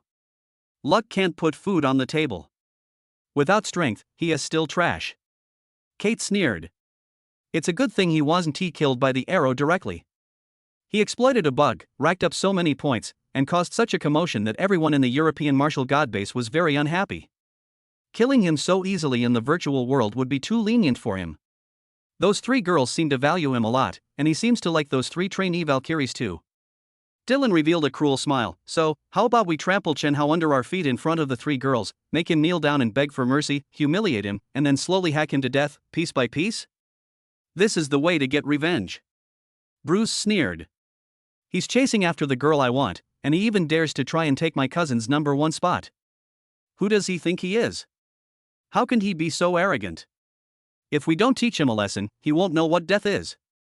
Johnson reminded him, if we use Chinese, the proverb is something like, if you don't teach him a lesson, he won't know why the flowers are so red. I know. Bruce yelled, but I don't want him to know why the flowers are so red, I just want him to know how to die. A dignified martial god, actually hiding and launching sneak attacks, how utterly shameful. Captain. Flame Princess. Are you alright? Tianhe Xueqiang and Yan Yuer ran over with concern. And nothing. Yan Ji seemed a little uneasy, as if she had thought of something. Yan Ji, thank you, Yan Yuer said. She and Tianhe Xueqiang were just engaged in a fight with another Dark Knight and didn't see Chen Hao and Yan Ji kiss or anything. She only saw Yan Ji try to save Chen Hao when he was ambushed. It's nothing. I was right next to the captain when I saw the arrow, so. Anyway, it didn't hurt at all. The captain is very flexible. Flame Princess stammered, thinking to herself, it's best not to let Yuer know about this embarrassing kissing mishap. Besides, it was just a small coincidence, nothing serious. We're fine, but someone's in trouble. Chen Hao turned to look at the opposite hillside. Just then, Bruce, Dylan, and Johnson's team walked down the hillside with their heads held high, their armor gleaming, like a group of kings. In fact, within the Valley of Death Trials, they truly deserve to be called a kingly squad. Moreover, there were 3 squads, 15 people in total, all of whom were C-rank martial gods. This combined power was enough to sweep away any other squad in the Valley of Death Trials. However, everyone in the 0520 team remained calm. They're just C-rank martial gods. In a 7-fold time-space deceleration, they're nothing but easy prey. If Yan Yuer and Chen Hao team up, under a 10.5-fold time-space deceleration, the reaction ability of C-rank martial gods will be about the same as that of a general. Basically, they're just a bunch of trash. Chen Hao always felt that fighting with these aristocratic playboys was actually quite pointless. However, if the other party insists on causing trouble, then he has no choice but to. Chapter 64, they're all here. So it was that annoying nobleman again. Yan Yuer recalled the incident where her husband was ambushed earlier, and clenched her small fists unhappily. Same as always, I'll hold off the last Dark Knight, you guys can take care of the rest. Tianhe Xueqiang looked uninterested, killing people doesn't give you any points. We still need to keep grinding monsters later, we're only a little over 10,000 points away from first place, it would be a real shame to give up halfway. This is fantastic. I love taking down those arrogant bastards. Flame Princess drew her sword, but accidentally aggravated the wound on her shoulder. The members of Squad 0520 never wear armor, and Bruce's sneak attack with an arrow was so sudden that she didn't even have time to protect herself with her true energy before rushing towards Chen Hao. Even though the arrow only grazed her shoulder, the force of the arrow still left a small wound on her shoulder. When Chen Hao saw the wound, he couldn't help but think of the formidable power of the arrow he had just fired. If he didn't have the ability to slow down time, and if he had been even less lucky, Yan Ji, who was standing in front of him, might have died from that arrow. Chen Hao knew, of course, that this was a virtual world and that he wouldn't actually die. However, a person's reaction in a crisis doesn't lie. The arrow was so sudden that Yan Ji didn't even have time to use her true energy to protect herself before rushing over to save him. This means that Yan Ji never thought about whether she would get hurt or die, she only wanted to save him. She would do this in the virtual world, and she would likely do the same in the real world. This outgoing and incredibly kind-hearted older sister always risks her life to protect others. No, it wasn't just Yan Ji, the entire 0520 team gave Chen Hao a very comfortable feeling. Tianhe Xueqiang may seem aloof, but she always quietly and diligently performs the more mundane tasks in the team, leaving the more attention-seeking Yan Ji to handle things like taking revenge. Yan Yuer is the most innocent and kind-hearted, but she always likes to think of the other members of the team. In Squad 0520, everyone seemed to want the other to be happier. The atmosphere was like that of the closest family. So much so that Chen Hao, who had no home of his own, often felt a sense of home within the squad. Without realizing it, he had gradually become immersed in it and fallen in love with the feeling. Then, seeing a drop of blood seeping from Yan Ji's shoulder, he suddenly clenched his fist. How can the blood of family members be shed in vain? Not a single drop can be wasted. The elder sister Yan Ji shed a drop of blood for him, so as the only man in the family, he must make others bleed profusely. Yan Ji had no idea what Chen Hao was thinking. Looking at the 15 figures approaching, she said to Chen Hao in a coquettish tone, "I want revenge. I want to kill. This time I want to kill 10, 5 more than you are. Captain, you need to take care of the wounded and give me more opponents. You're not allowed to kill a single one this time," Chen Hao said coldly. "As an injured player, you'd better rest quietly. I'll just take Bruce's head off and let you kick it around like a ball." Yan Ji froze, wanting to explain, but when she saw Chen Hao's cold expression, she hesitated.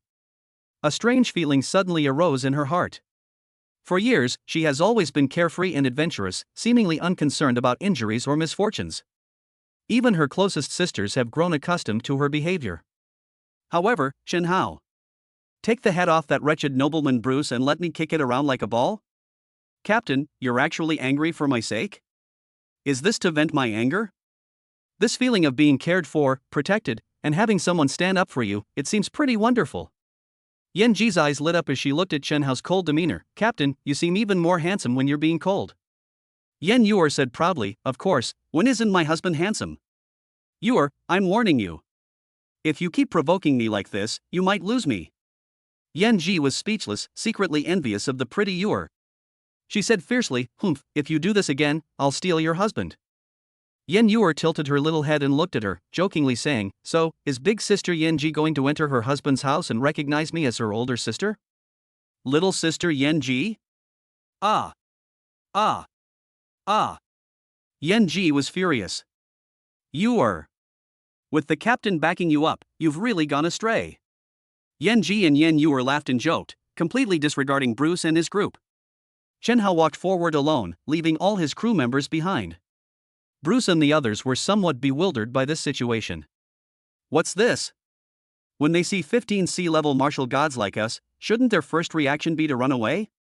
Kate was dumbfounded. One of them stayed behind to deal with the Dark Knight, while the other two were just messing around, and Chen Hao came all alone to fight our 3 teams? Johnson said angrily. Is this some kind of blatant disrespect? Or is one of them crazy? Of course they're not crazy. Bruce smugly guessed the truth. Don't forget, Chen Hao has also brought out a great weapons before, and his family background might not be ordinary either. So, coming here alone at this moment is nothing more than trying to lay bare his family background and confront us, hoping to make a big deal out of a small deal and let it go. Should we forgive him? Dylan sneered. Forgiveness? I don't care about his damn family background. Do you think he's more powerful than my Austin family? Bruce sneered. Just charge in and beat him half to death first. As soon as the words were spoken, the group quickened their pace, baring their fangs like wolves descending from the mountain, and charged towards Chen Hao. The distance between the two was getting closer and closer, 200 meters, 100 meters, 70 meters. They had already entered the range where Chen Hao could use time-space deceleration.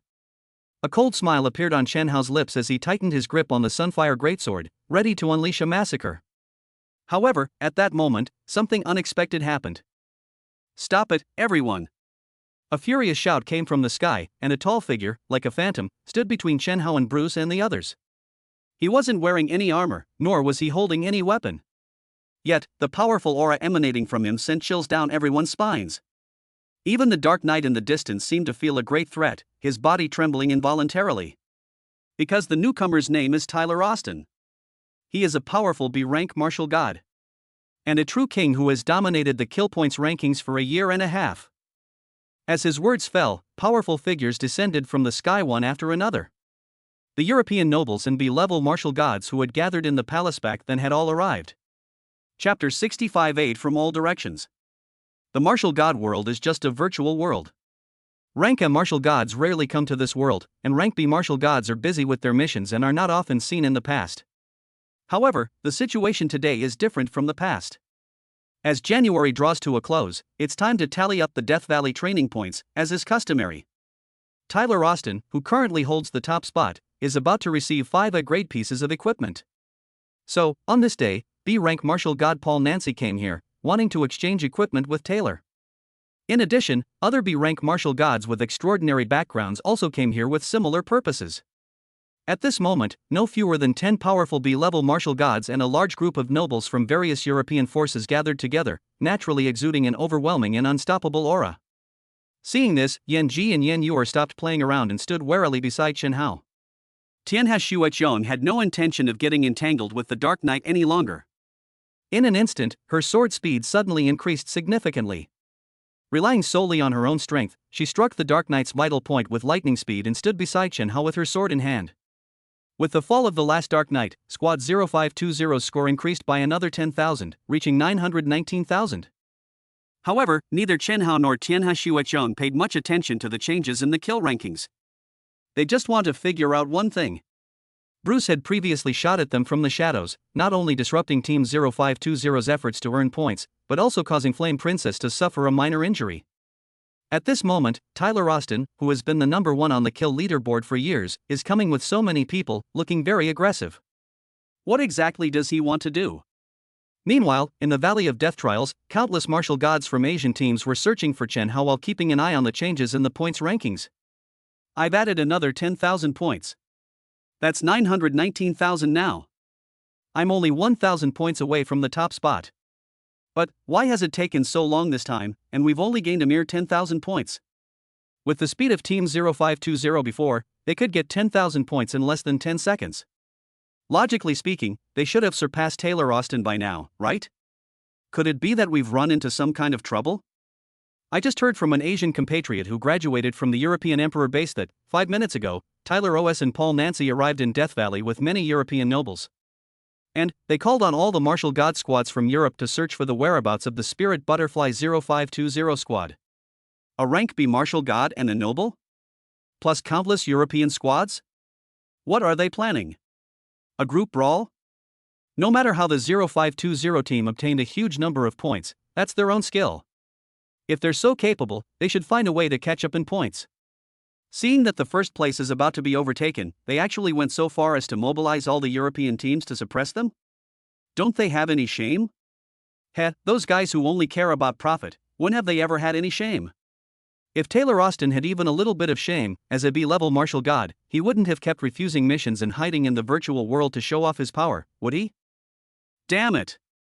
This is outrageous! Our people from the Asian base were finally about to take first place. And then this disgusting thing happens. Are they allowed to have the European base take first place, but we're not allowed to be number one? Indignant voices emanated from every corner of Death Valley. They came from different places in different countries, and most of them had never even seen the members of Team 0520. Team 0520 was an Asian team that had only started to become active in the martial god realm a month ago, and they didn't have many opportunities to get to know them. But none of that matters. Because they all know that the Psylocke Squad 0520 comes from Asia, and like them, has yellow skin and black eyes.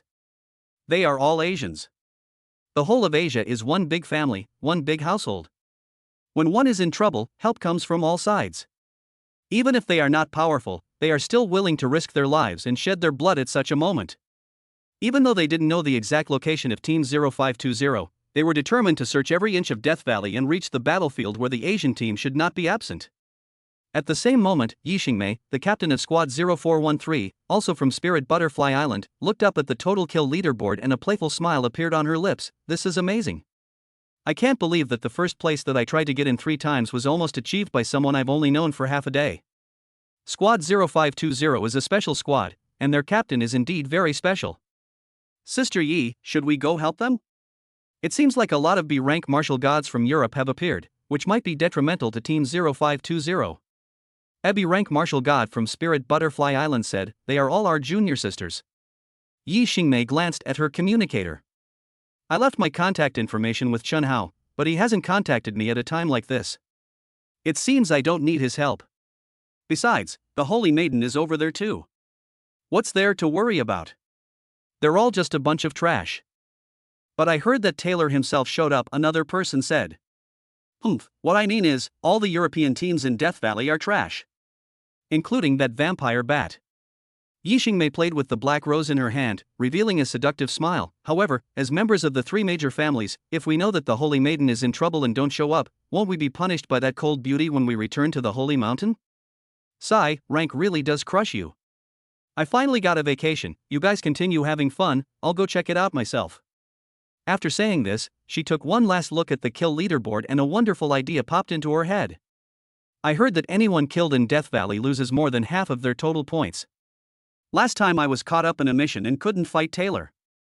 How about we just take him out this time? With this thought in mind, Yi Xingmei, known as the Killing Queen of Death Valley, felt a strange excitement. Her figure completely blended into the darkness, vanishing without a trace. At the same moment, Tyler Austin looked at his ranking on the kill leaderboard and slowly breathed a sigh of relief. Team 0520 currently has 919,000 points, while his points are exactly 920,000.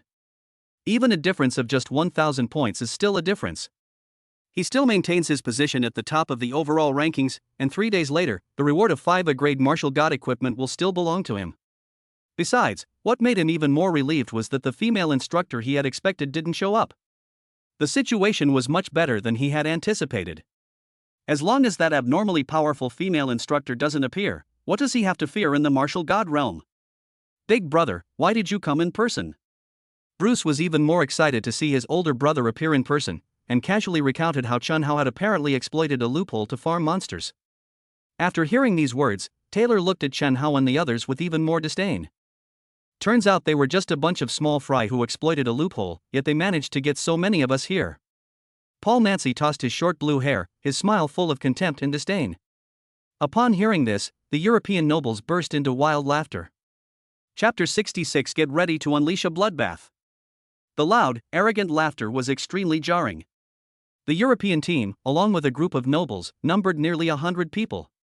However, Chen Hao's 0520 team only had 4 people. This situation seemed extremely bad, and what was even worse was that before Taylor and Paul and other nobles arrived, a large number of European squads had already been notified to search for the whereabouts of Squad 0520. Furthermore, Bruce had already determined the approximate location of Team 0520 based on the clues provided by Zhao Changbai, and shared this information with countless teams from Europe.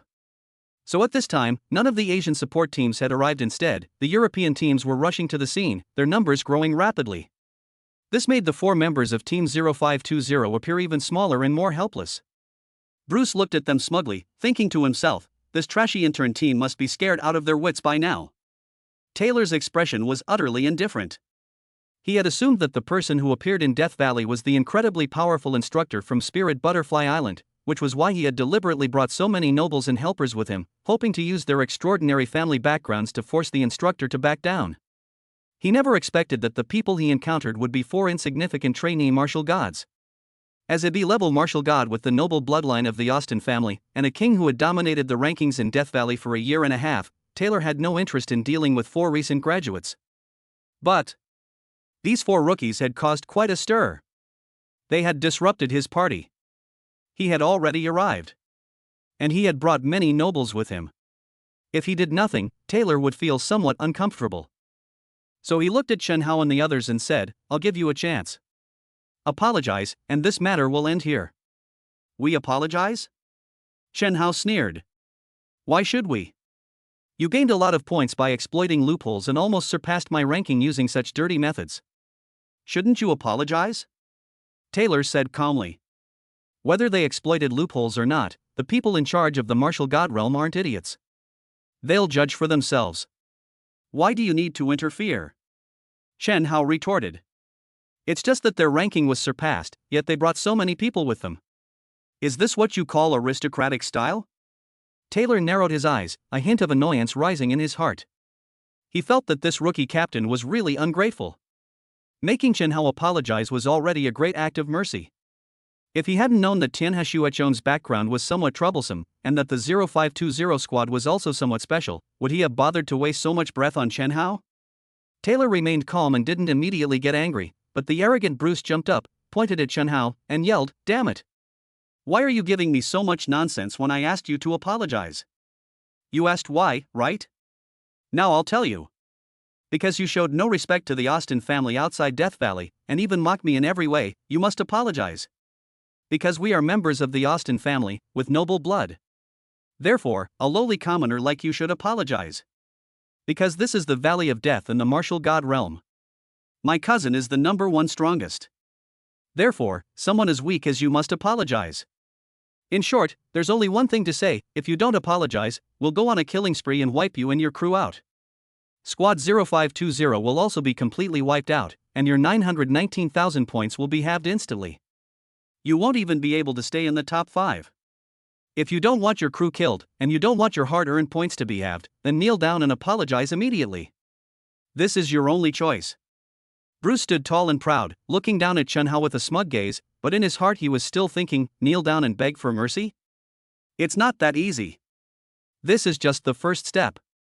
Make him kneel first, then kill him. Upon hearing such domineering words, the members of the surrounding European squad all revealed arrogant smiles, as if seeing the captain of the 0520 squad from Asia kneeling and begging for mercy was a very pleasant thing for them. Lu Chiwei, the eldest son of the Lu family, hid in the crowd, watching Chun Hao being forced by the Austin family, looking at the hundreds of martial gods from the European base around him, and imagining the scene of Chun Hao about to kneel down and apologize, and couldn't help but feel a secret pleasure. Humph. What an arrogant fool. He even dared to offend Lord Austin. And he dared to dream of winning first place in the trial. Serves him right. Chun Hao took in everyone's expressions. Strictly speaking, he wasn't someone who liked to cause trouble, and he didn't have much hostility towards the martial gods at the European base. After all, this is a world ravaged by ferocious beasts and teeming with monsters. The Alliance headquarters is a martial arts alliance that transcends national borders and races. It is an alliance that embraces all rivers and is magnanimous. He doesn't want to make enemies unnecessarily unless absolutely necessary. Bruce had already launched a sneak attack with an arrow, and he decided to rip Bruce's head off and use it as a ball. But when Taylor and many nobles appeared, Chun Hao had already made a slight concession. In his view, if Taylor and those nobles were polite and reasonable enough to get Bruce to apologize, he could resolve the matter amicably and let it end peacefully. However, these arrogant and rude guys not only refused to apologize or admit their mistakes, but actually tried to force him to kneel down and apologize. Especially Bruce, who actually dared to say he'd kill all his crew. Dared to threaten him like that? This is really infuriating. Chun Hao said angrily, but a cold smile appeared on his face because he felt that things would become much simpler from now on. Murder has always been the easiest thing in the world. So, you should have listened to my advice earlier. To deal with such arrogant and shameless guys, you should just draw your sword and chop them down, right? Yanji drew her greatsword again, looked at the large group of people around her, and said, counting on her fingers, this time I'm going to kill 10, 20, I can't count them all. But whatever, if anyone dares to come near, I'll kill them one by one. Tianhe Shuechong made no comment on this, and quietly drew her sword. Husband Yan Yuer suddenly grabbed Chun Hao's hand. Chun Hao initially thought the adorable little beauty, Yuer, was a bit nervous and scared. Unexpectedly, when Yan Yuer grabbed his hand, a ray of light radiating pure yang energy entered his palm. Chun Hao instantly understood what the light was, and felt a warmth in his heart. He temporarily stored the personal treasure in the heavenly book storage space. Yan Yuer whispered in his ear, to hone our skills, Team 0520 never wears equipment. But this time it's not about killing monsters or training. Only with that good item protecting you, Yuer can feel at ease. Yes, my wife truly is my considerate wife. Chun Hao laughed, resisting the urge to kiss her in public. In a moment of thought, two beams of light entered Yan Yuer's palm and were stored in the storage space of the Heavenly Dao system. Husband. Yan Yuer was somewhat surprised, never expecting that in this dangerous moment, at this crucial juncture, her thoughts would actually coincide with Chun Hao's. Don't worry about me during the battle. If Shuechong and Yanji are in danger, they might need your protection. Chun Hao gave her a reason why she had to accept the gift. By this time, Taylor had grown impatient and looked at Chun Hao coldly, saying, have you finished discussing with your crew? If you, as the captain, are willing to apologize, I, Taylor Austin, can spare your lives and allow you to complete this trial alive, retaining your second place ranking. Ranking? Ha ha. Chun Hao strode forward and sneered, my choice is to rip your cousin's head off and use it as a football. Chapter 67. A bunch of trash. My choice is to rip your cousin's head off and use it as a football. The cold voice echoed in the silent valley, and the surrounding European warriors were all stunned, unable to believe what they were hearing. Despite having only 4 members, the team was surrounded by nearly 100 martial god teams and threatened by no fewer than 10 B-rank martial gods. Furthermore, the team was led by Tyler Austin, the number 1 on the kill leaderboard. Chun Hao actually claimed he wanted to rip Bruce's head off and use it as a football? Take my head off? Arrogant. You're asking for death. Bruce laughed in fury and jumped out, intending to personally lead his men to kill Chen Hao. They're just a bunch of trashy interns, yet they dare to spout such big talk? In Bruce's opinion, if his cousin hadn't arrived at the crucial moment, he, along with Dylan, Johnson, and the others, would have already killed Chen Hao. Surprisingly, Taylor pulled Bruce back, glanced at Chen Hao calmly, and said, "You'll never have this kind of opportunity in your life." As soon as he finished speaking, he waved to the crowd behind him like an emperor. The warriors from the European base stared at the gesture in disbelief, and after confirming Taylor's meaning, they were overjoyed. Taylor meant to let these insignificant little people do the work. In other words, the noble Austen family disdained to take action, thus giving them an opportunity to express goodwill towards the Austen family. One can imagine that if anyone killed Chen Hao, Lord Austen, holding Chen Hao's head, would surely gain Lord Taylor's favor. This appreciation not only means that they may receive some rewards in the virtual world, but may even affect the fate of their family in the real world. With this thought in mind, the martial gods of the European base rushed towards Chen Hao in a frenzy. "I am willing to execute this arrogant fool before me for the sake of the great Austen family. I'd love to. Chen Hao's head is mine." Bruce, however, was somewhat displeased. "Cousin, why are you stopping me? It would be much more satisfying to let me kill that bastard Chen Hao myself." "Naive," Taylor admonished. Bruce didn't dare to utter a sound. "Your Excellency Bruce, how can a nobleman take action himself?" Paul Nancy smiled elegantly. "You must understand that if you were to take action, others would be unable to do so to save face for you. Squad 0520 has a sea-level martial god, and you yourself are only a sea-level martial god. If you win in a one-on-one fight, that is fine. But if you lose in front of so many people, you'll lose face big time. Even if your cousin Taylor helps you, then, even if we tear Chen Hao to pieces, it's still shameful for a nobleman like you to have lost once, isn't it?" Upon hearing this explanation, Bruce suddenly understood. To deal with such insignificant people, a nobleman only needs to sit in his chair, sip red wine, and watch them die, Paul said, gesturing to the people beside him. Surprisingly, some of them actually carried bottles of red wine with them. The red wine in the stemmed glass swayed gently, its color resembling the red of blood. Bruce calmed himself down, looking at Chen Hao, who was surrounded by hundreds of people, and thought to himself, "In just a moment, Squad 0520 will be hacked to pieces. They actually said they wanted to rip Lord Bruce's head off? That's hilarious. I've never seen such an arrogant person before. Can't he have any self-awareness and see the situation before him? With so many D-rank and C-rank martial gods around us, how dare he mess with the Austen family? Killing him is just a matter of a word. Kill them. Ha ha. Chen Hao, I never thought you'd have a day like this." Lu Qiwei, hidden in the crowd, licked his lips and laughed excitedly. He had long hated Chen Hao, so how could he let go of this opportunity for revenge? Being targeted by so many people at the same time. I refuse to believe he won't die. I need to go up and finish him off with a couple more stabs to vent my anger. And Yen Yuer, if you had chosen me back then, you wouldn't be so unlucky today. In that instant, people's expressions twisted, and the shouts of killing, the sneers, and the clinking of wine glasses in the hands of Bruce, Taylor, and others blended together, creating an incredibly chaotic scene. However, at that very moment, countless voices suddenly paused for a moment, and countless expressions seemed to freeze in time. Snap! Snap! Chen Hao and Yen Yuer snapped their fingers at the same time. The two inconspicuous, crisp sounds eerily drowned out all other sounds. The 7x time space deceleration and the 3.5x time space deceleration superimposed each other, resulting in a 10.5x time space deceleration within a radius of 105 meters. Lu Qiwei, who was laughing wildly, was stunned, and the countless martial gods who were charging forward were also stunned. Because in their eyes, the speed of everyone in Squad 0520 was unbelievably fast. They could only barely see afterimages flashing by, let alone attack or fight. They couldn't even touch the shadow of their opponents. A figure flashed by, and the 6C rank martial gods at the forefront only caught a glimpse of a sword light. They felt the surrounding temperature suddenly drop, then a chill run down their necks. But as they felt the chill on their necks, they strangely discovered that they had no necks, because their heads had flown off. Then, someone else's figure flashed by, leaving a red greatsword with an afterimage. Flames erupted on the ground, and the powerful, sweeping attacks killed or seriously injured a large number of D-rank martial gods. Even the more resilient C-rank martial gods were simply swatted away by the greatsword. In an instant. Just for an instant.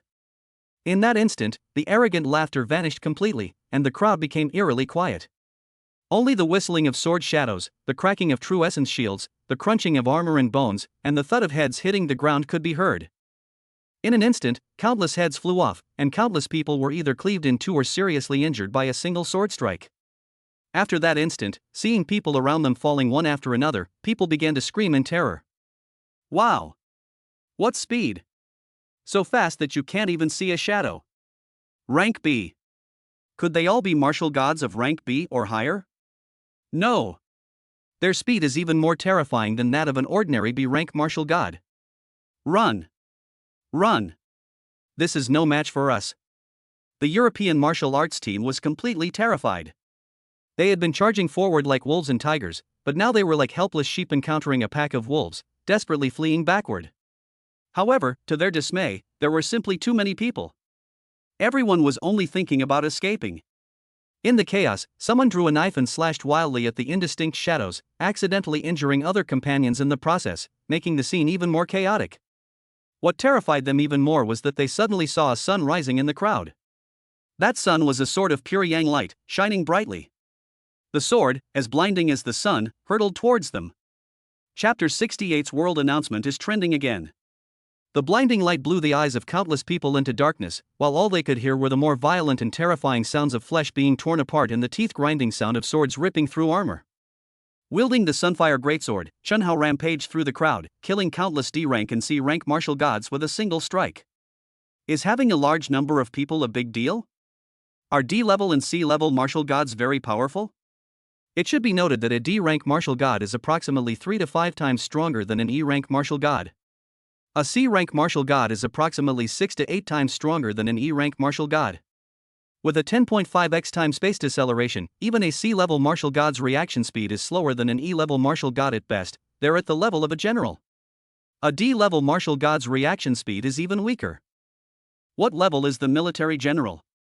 The skeleton monsters in the training valley are at the level of generals. At this point, the D-level and C-level martial gods are at most just a group of relatively tough skeleton monsters that still maintain considerable attack power, but are difficult to hit. Moreover, Chen Hao is fused with 7% of the immortal body bloodline, making his strength already above C-level. Coupled with the A-level weapon in his hand, even if a D-level martial god has a strong defense, he will die if he touches it, and a C-level martial god will be injured if he touches it. How can this martial god squad, who can't even get their hands on B-grade equipment and is under 10.5 times time slowdown, possibly resist? From the very beginning, Chen Hao didn't take the European martial god team seriously. The only people he could take seriously were a few B-level martial gods like Taylor. Sigh. Why don't these guys just watch the show quietly? They haven't even mastered martial arts, yet they insist on fighting a captain who knows magic? How can they be so arrogant? Flame Princess's red greatsword danced in her hand. The heaven-burning sword. It has also reached the A-level standard. The Spirit Butterfly Squad 0520 has a peculiar characteristic: they never wear protective gear during their training. The days spent navigating through hordes of monsters have honed their reaction speed and dodging skills to an exceptional degree. Now, navigating through a large group of slow-reacting martial gods is as easy as navigating through a horde of monsters. What's even more terrifying is that not only Chen Hao, the member of the Spirit Butterfly 0520 squad, is carrying an A-grade weapon, but every single one of them is. Under these circumstances, a D-rank martial god, as dull as a log, could be instantly killed with a single move, becoming nothing more than slicing vegetables. Even a C-rank martial god would be severely injured or killed after 3 or 5 sword strikes. Exceptional dodging ability. Terrifying attack output. They seemed destined to be a sharp blade squad. But when time and space were slowed down by 10.5 times, that sharp blade instantly turned into a butcher's knife. Only 1 second had passed since the start of the battle, and 10 seconds had passed since the space was slowed down. The world announcements in the martial god realm suddenly started flooding the screen. Howard Giles was a ruthless killer. He was punished after death and imprisoned in the abyss for 7 days. Cody Gunther was a ruthless killer. He was punished after death by being imprisoned in the abyss for 7 days. Derek Dart was a ruthless killer. He will be punished after death. Spencer Zimmerman was a ruthless killer after his death. Among the hundreds of European martial arts masters, there will naturally be those who kill more than 10 people this month, earning the title of ruthless killer. After being killed, they will face imprisonment. Meanwhile, another global announcement was also constantly appearing on the screen. Chen Hao has killed over 50 people and earned the title of bloodthirsty maniac. Please be careful of him. Tianhe Shuechong has killed more than 20 people and earned the title of bloodthirsty madman. Please be careful of this person. Yan Ji has killed more than 20 people. Yan Yuer killed more than 20 people. If someone has only killed more than 10 people, but no more than 20, like Sakura guessed, then out of respect for privacy, the martial god realm will not issue a special world announcement to remind them. But if a martial god kills 20 or even 50 people, the AI in the martial god realm will automatically identify such a martial god as a dangerous individual, giving them the titles of bloodthirsty maniac and bloodthirsty madman, respectively, to remind other martial gods to be extra careful when encountering such a person. This moment, the whole world seems to have gone mad. The speed at which the world announcements were flooding the screens couldn't keep up with the speed of the killing. After the death of the martial god, a large amount of equipment was scattered all over the ground, but no one had time to pick it up, and no one dared to pick it up. Li Yang, a girl in the Abyss prison, stared blankly at the imprisoned European martial gods and listened to the constantly updated world announcements. The Asian compatriots who were rushing over, looking at the ever-changing kill leaderboard, suddenly noticed that European teams that had previously had good rankings were disappearing, and couldn't help but exclaim, "Holy crap!" Then, they noticed several more names of bloodthirsty monsters appearing in the world announcements. The European team, having suffered a brutal massacre, was terrified and completely routed. No. Impossible. Lu Qiwei, hiding at the back of the group, trembled with fear. They're all newly graduated interns. How could this be? Bruce was so shocked by what he saw that he spilled the red wine he was holding all over himself. A hallucination. It must all be a hallucination. Just then, Chen Hao broke out of the encirclement and swept his sword, killing 3 more D-level martial gods. The 3 dead bodies were very close to Lu Qiwei, and blood splattered all over his face. He had been thinking of taking advantage of the chaos to stab Chen Hao a couple of times, but now, seeing Chen Hao so close, he was terrified and fell down with the 3 corpses, putting on a show of being dead, secretly hoping that Chen Hao would not find him. The pain in the martial god realm is too real. No one wants to experience being hacked to death. Lu Qiwei certainly didn't want to either. Besides, there's a chance of losing equipment after death. As expected, Chen Hao did not notice him. He continued forward, stepping on Lu Qiwei's blood-stained face. Then, he swung his sword to block the 4 incoming blades. His free left hand suddenly opened, and his cold gaze fell on Bruce not far away. Another sword shadow appeared in his outstretched left palm. That sword was an intangible substance, as if it were formed from the purest moonlight. It was after Chen Hao and Yan Yuer reached 100% intimacy that Chen Hao received the attributes of the S-level martial god weapon and equipment, Moon God's Light, from her. Bruce, prepare to die. As soon as he finished speaking, a pure white sword aura shot straight towards Bruce's head. Bruce, who was also in the time-space deceleration process, didn't even have time to blink before the terrifying sword energy was already in front of him. However, Taylor and Paul had time to react. Even though time slowed down by 10 times, as B-level martial gods, they could still see Chen Hao's movements clearly. In fact, since the battle began, they had been observing Chen Hao and the 0520 squad's exact strength, going from surprise to shock. They were puzzled by the 0520 squad speed, which was no weaker than a B-level martial god, and also by their relatively weak attack power. But one thing is certain. Squad 0520 is far from as weak as people think. This unassuming squad may be hiding many trump cards. They all underestimated this squad. Or rather, the entire martial god world underestimated this squad. Therefore, when this sword struck, both Taylor and Paul took it very seriously. They acted almost simultaneously, erecting an energy barrier. 2 B-rank martial gods attacked simultaneously. They were absolutely confident. Let alone Chen Hao being merely a suspected B-rank, even if Chen Hao were a B-rank martial god, even if he were the pinnacle of B-rank martial gods, it would be absolutely impossible for him to break through the defensive barrier set up by the 2 of them with a single sword strike and harm not a single hair on Bruce's head. However, what they didn't expect was Chapter 69 The person I want to kill, no one can stop. The purplish-red barrier gleamed with intense light, appearing far more powerful than Chen Hao's sword strike. The energy barrier had indeed not been broken. However, the sword energy, as bright as moonlight, ignored the energy barrier and passed through it like a beam of light, its remaining power still striking towards Bruce's head. Because this move is called Moonstrike. Because the void sword that Chen Hao is holding in his left hand is called the Light of the Moon Goddess, which is an S-class weapon with the void attribute. As the rarest void attribute equipment, the most bizarre ability of Luna's light is that it ignores all energy defenses. Chen Hao and Yan Yuer's intimacy level had long since reached 100%. In addition to sharing combat power with Yan Yuer, the Heavenly Book could also copy the attributes of the equipment Yan Yuer wore. However, during their training, Chen Hao felt that S-grade equipment was too conspicuous and had kept a low profile by not using it. Back when they were at the Yan family's residence, Lu Qiwei boasted about how powerful his energy shield was. Chen Hao used this same move to ignore the energy shield's defense and, relying solely on his martial arts cultivation, severely injured Lu Qiwei and even damaged the Yan family's villa. At this moment, the energy barrier that Taylor and Paul had jointly erected was indeed powerful, but it was completely useless in the face of the strange ability of the void attribute. Taylor Austin reacted extremely quickly, pushing Bruce the instant the Moonstrike sword chi broke through the energy barrier, but unfortunately he was still a step too late. Bruce's body jerked backward, his head wasn't directly shattered, but the sharp sword energy severed his throat.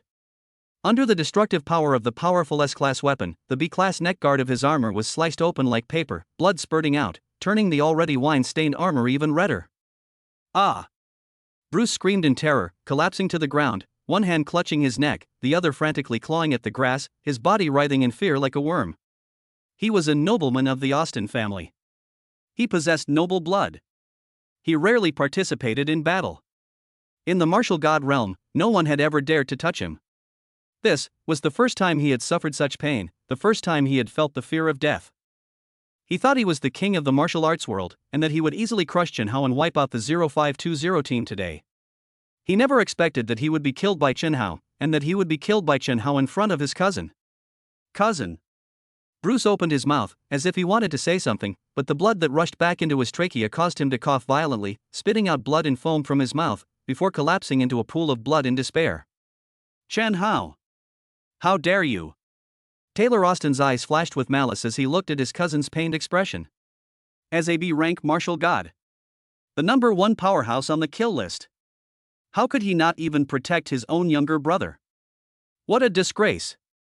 I told you, I'm going to rip your brother's head off and use it as a football. Chen Hao said calmly, this is just the beginning. He won't die immediately from blood loss. I still have to play football later. Besides, what you just said was nonsense. Yes, what Taylor said was indeed nonsense. Chen Hao had previously stated that he wanted to kill Bruce. At that time, Taylor told him that Chen Hao would never have a chance in his life. Now, Chen Hao has shown him. He can not only kill Bruce, but he can do it right in front of him. Fine. Fine. Fine.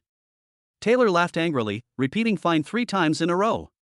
In fact, after Chen Hao led the 0520 team to display incredible strength, Taylor had already decided to settle things peacefully.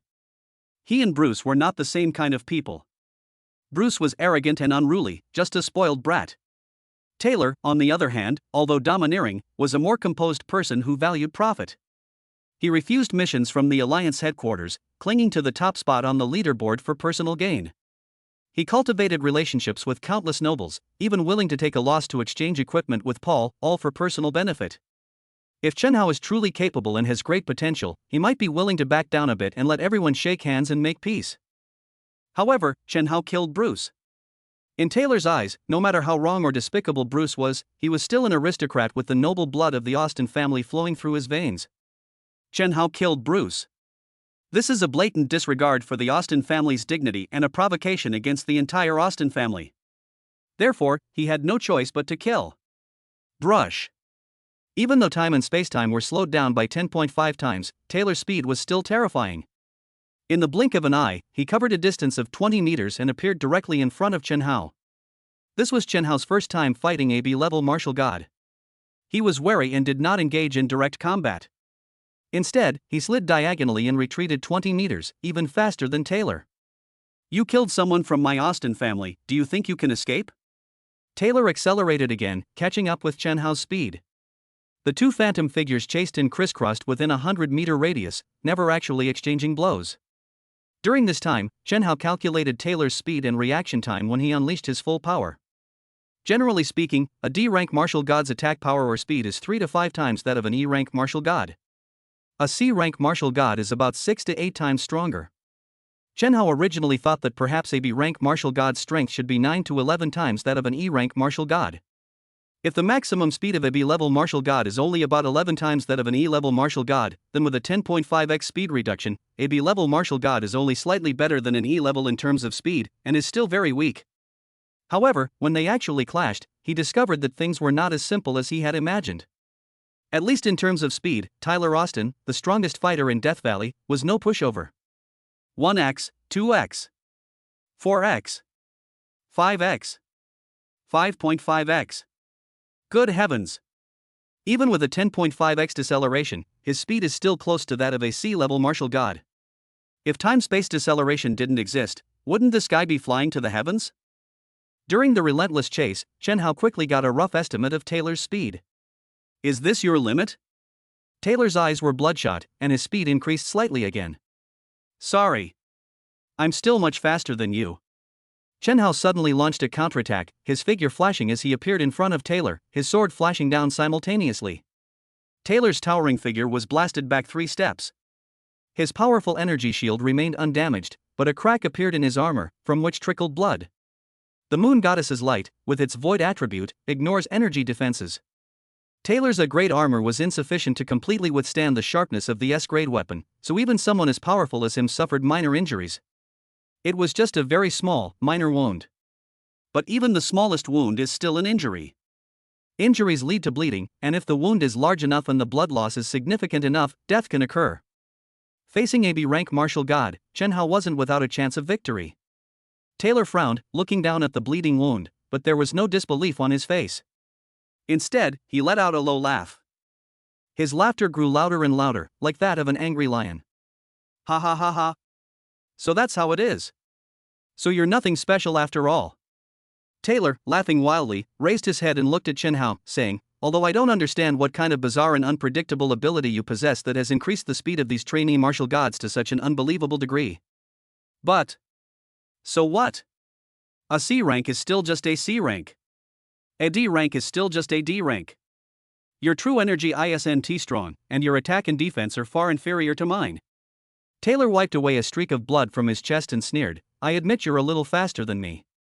But unfortunately, with your pitiful attack power, even if you slashed me 100 times, I might not die.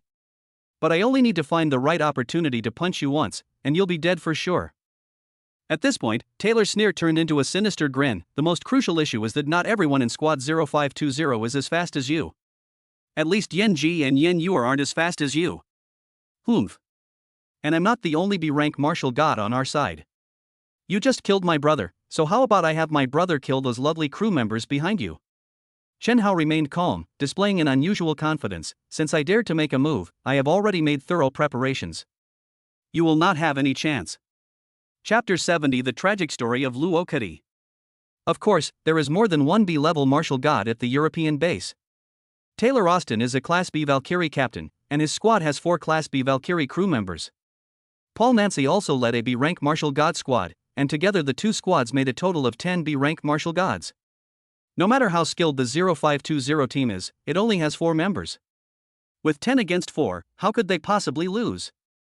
Moreover, the members of Squad 0520 only have a slight advantage in speed. They do not possess strong offensive or defensive capabilities. If the B-level martial god in the European team seizes the opportunity, he can easily wipe out the 0520 team. We have no chance? I really don't understand why you're so confident.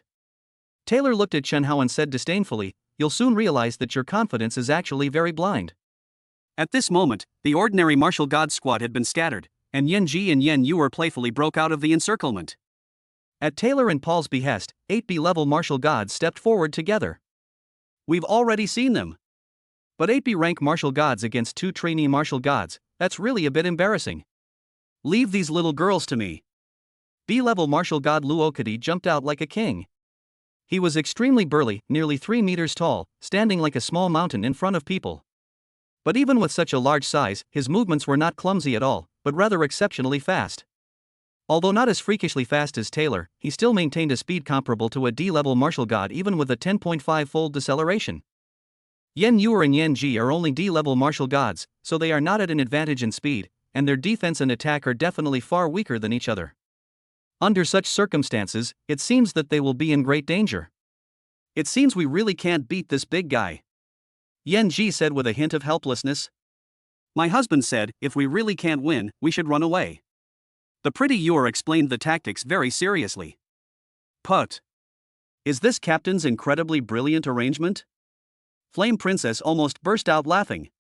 If we can't escape, we'll have to use our ultimate move, Yan Yor muttered softly. But my husband said that if we use our ultimate move, we won't be able to continue playing. So many martial gods are here as sparring partners, even B-rank martial gods. The key is that killing them would be satisfying. Such opportunities are rare. Leave this to me. Just then, Tianhe Shuichong rushed over and with a flick of her wrist, 4 sword lights appeared.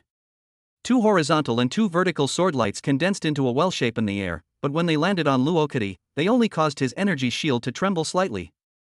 Ha ha. It's like a tickle, with a slight coolness. Luokadi laughed wildly. Come on, cold beauty, continue. I like opponents like you. Utterly foolish. Tianhe Shuichong's figure flashed, and 6 clones appeared. The snow's shadows shift and change. The 6 clones drew their swords together, unleashing dozens, even nearly 100, sword shadows that rained down like a storm. For a moment, all that could be heard was the dense clanging sound of sword energy colliding with the true essence shield. Luokadi stood unmoved by the rain of swords, appearing invincible. 7 B-rank martial gods watched this scene from afar, and all of them smiled. In terms of defensive capabilities, Luokadi should be the strongest among our group, right? This guy is naturally tough and thick-skinned. Anyone who runs into him will have a headache. I reckon that girl will exhaust herself to death and still won't be able to break through Luokadi's defenses. Let Luokadi play this battle slowly. Hearing these comments, Luokadi, a B-rank martial god, felt smug and arrogantly said, You actually possess a clone. I must say, you do have some skill. But such weak attacks are completely useless against me. Even if you fight for another 3 hours? Before he could finish speaking, Luokadi suddenly shivered and realized something very bad. With his abundant true essence, he could indeed easily withstand Tianhe Shuichong's sword energy. However, a chill crept through his true essence defense and into the room. The chill wasn't sword energy, nor could it even be called energy. It was simply a cold temperature. Temperature is formless and intangible, so it cannot be defended against or isolated from. As the sword energies continued to fall, Luokadi felt the small space protected by his true essence shield growing colder and colder. His arms were gradually covered with a layer of frost, and his true essence, eroded by the cold, began to stagnate as if frozen. The performance of his B-grade battle armor was also weakened. Luokadi was shocked. He had seen attacks with ice attributes before, but the coldness emanating from Tianhe Shuichong was so extreme that it could even freeze true essence. This was the first time he had ever seen such a strange thing, pushing the cold resistance of an A-grade battle armor to its limit. The cold is terrifying. Could she be? Luokadi thought of a legend, his expression turning extremely frightened. He took a step back, only to find that his legs had been completely frozen. Help, help me. Seeing no hope of escape and with the chill growing stronger, Luokadi panicked and urgently called for help from his 7 companions. The 7 B-level martial gods were stunned for a moment, looking at Luokadi with confusion. Is this guy putting on an act again? Damn. The acting is too realistic. My brothers, look at his terrified expression, it's like he's really going to die. He deliberately feigned a crushing defeat to give his opponent a moment of joy before unleashing his full power, making the enemy feel like they've fallen from grace. Luokadi is too good at this. Luokadi. This year's Oscar for acting is definitely yours. A bunch of clueless teammates thought Luokadi was just messing around, but Luokadi was already on the verge of tears. With his strength, he shouldn't have suffered such a great loss so easily. He was just too careless. He thought he could be invincible by relying on his powerful defense and stand still to be cut down. But he didn't expect that the cold aura emanating from Tianhe Shuichong was so cold that it was beyond comprehension. If this continues, he'll really be ruined. Most importantly, others can afford to die, but he can't. He, Luokadi, was a member of Taylor's squad. Taylor Austin currently holds the top spot on the overall leaderboard. This means that when the rewards are tallied in 3 days, one of the 5 A-grade martial god equipment pieces will belong to Luokadi. However, if he dies during the training in Death Valley, as one of the crew members, he will be recorded by the AI of the martial god realm and temporarily removed from the squad. When the rewards are settled, the Alliance headquarters will only award 4 A-grade equipment items, and he won't get any. To receive an A-grade piece of equipment as a reward in the real world is incredibly rare. This loss is far too great for him. Luokadi was filled with regret. Looking at the aloof little beauty in front of him, he, who had been invincible just a moment ago, now only wanted to make his tall body kneel down and beg for mercy in front of that petite figure. Spare me. He was almost frozen into a coma, and his teeth chattered as he uttered those two words. The 7B level martial gods in the distance finally realized that something was wrong. Because they discovered that Rocco's almost invincible energy defense shield was getting weaker and weaker. Even more terrifying, Rocco's body was now covered by a layer of solid ice. It was as if he was about to turn into an ice sculpture. It's over. Xueqiong ignored Luokadi's pleas for mercy. Her 6 clones suddenly paused, took 0.3 seconds to charge up, and then raised their swords simultaneously. It was still the same well-shaped sword energy with 4 horizontal and 4 vertical lines. In addition to the 6 clones and the original body, there were 28 crisscrossing sword energies. 7 well characters were imprinted on Luokadi's body. His powerful A-grade armor, weakened by the extreme cold, had lost its resilience and cracked open. Luokadi, protected by the armor yet still frozen into an ice sculpture, shattered into countless pieces of ice and snow, turning into human remains. Chapter 71: The Embrace of a Fallen Angel. Ice shards flew everywhere as the 7B rank martial god stared at Luokadi, reduced to a mangled corpse, utterly dead. They were all stunned, seeing the A-rank equipment lying in disrepair, cracked and mangled on the ground. How is this possible? Luokadi is exceptionally talented, and his true essence is far more abundant than that of an ordinary martial god. Even among martial gods of the same level, it would take a great deal of effort to break through his defenses. How could he be killed so easily? Not only that, even the A-grade armor has been damaged. You have to know that A-grade armor is extremely tough. Even for us B-grade martial gods, it would be very difficult to tear an A-grade armor like this. But Tianhe Xueqiong's strength is at most a C-level martial god, right? How could her destructive power be so formidable? The B-level warriors were baffled by both Luokadi's death and the fact that the A-level armor had been torn apart. Could it be? People's eyes fell on Tianhe Xueqiong's sword. With the help of the personal identification device, they finally found a clue that could be understood. That sword is the A-rank weapon, the Winter's Sword? Every A-grade weapon is formidable. She possesses 6 clones, and during her previous encounter with Luokadi, she attacked at least hundreds of times, analyzed B-grade martial god Dai Qiangxi. Under the relentless onslaught of A-grade weapons, Luokadi's armor appeared undamaged on the surface, but under the corrosive chill of the Winter's Sword, its internal structure may have been damaged, and the armor's material had lost its original toughness. That's why it cracked directly in the final strike. I have to say, Luokadi was far too careless this time. We also underestimated him. The B-rank martial god squad actually suffered a complete defeat in front of a newly graduated intern squad. What a disgrace! Dai Qiangxi sneered. Then, we need to turn the tide with overwhelming force. This time, we will not hold back at all. 7 B-rank martial gods grinned and surrounded the 3 girls. Unfortunately, Tianhe Xueqiong plus her 6 clones made a total of 7 people. Thus, the 7 Tianhe Xueqiong directly confronted the 7 B-level martial gods. Tianhe Xueqiong, who once fought the Dark Knight one-on-one, already possessed combat power no weaker than a C-rank martial god. Even with a 10.5x speed reduction, she was still slightly faster than a B-rank martial god. Even though her attack power was somewhat lacking, and her defense seemed weak as well, her 6 clones were formed from wind and snow, so they were not afraid of being destroyed once or twice. As the 7 figures fought back and forth, even the B-rank martial gods couldn't tell which were real and which were fake. For a time, she alone completely held off 7 B-rank martial gods. The Holy Maiden of Tianwen Mountain is indeed quite capable. Taylor watched as Luokadi was killed, and then watched as Tianhe Xueqiong single-handedly dragged out 7 B-level martial gods, yet his expression remained unchanged, as if victory was in his grasp. Although there was a slight mishap, maintaining 6 clones will inevitably consume a great deal of true energy she can't hold on for long. A C rank cannot defeat a B rank, not even a Saintess. Besides, I deliberately delayed for so long. Chen Hao was somewhat surprised by Xueqiong's performance in killing a B rank enemy. He thought to himself, so this low-key girl only uses her true abilities when she's in danger? However, the battle has reached this point, it's about time to end. Maintaining this state of time slowdown is taking a toll on our mental strength. However, at that very moment, now is not the time to be distracted. Taylor Austin suddenly launched an attack, his iron-hard fist smashing down. Chen Hao knew that the power of this punch was extraordinary, so he did not directly take it head-on. Instead, he pushed off the ground with his right foot and leaped into the air, taking advantage of his greater speed. Taylor was not surprised when his punch missed. Instead, he revealed a sly smile, as if his scheme had succeeded. Chen Hao had a vague feeling that something was wrong, and a sense of unease suddenly arose in his heart, as if there was a trap behind him. He turned his head in confusion and looked back, only to see a very strange scene. Paul Nancy's body shone with a dark light, intricate black tribal patterns appeared on his forehead, and a phantom shadow 10 meters tall appeared above his head. The illusory figure was extremely handsome, giving off a warm and sacred feeling, as if he were an angel from heaven.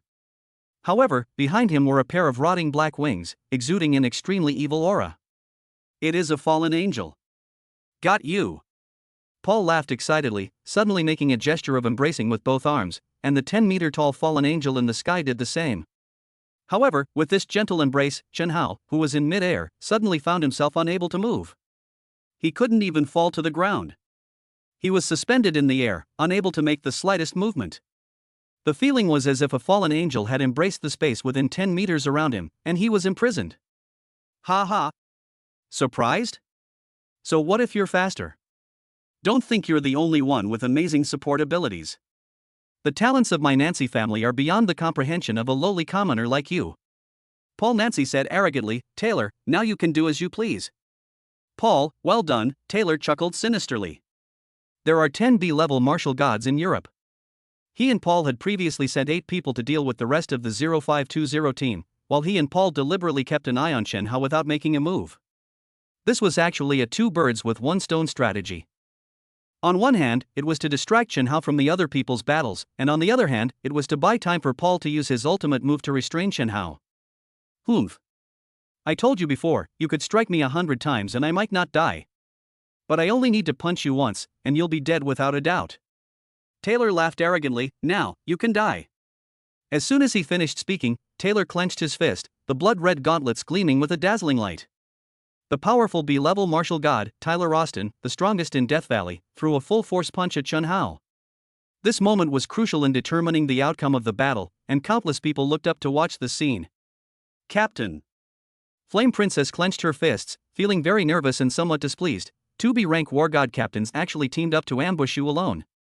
In the midst of the battle, Tianhe Shuechong raised her head, a cold glint flashing in her dark pupils, and a snowflake appeared.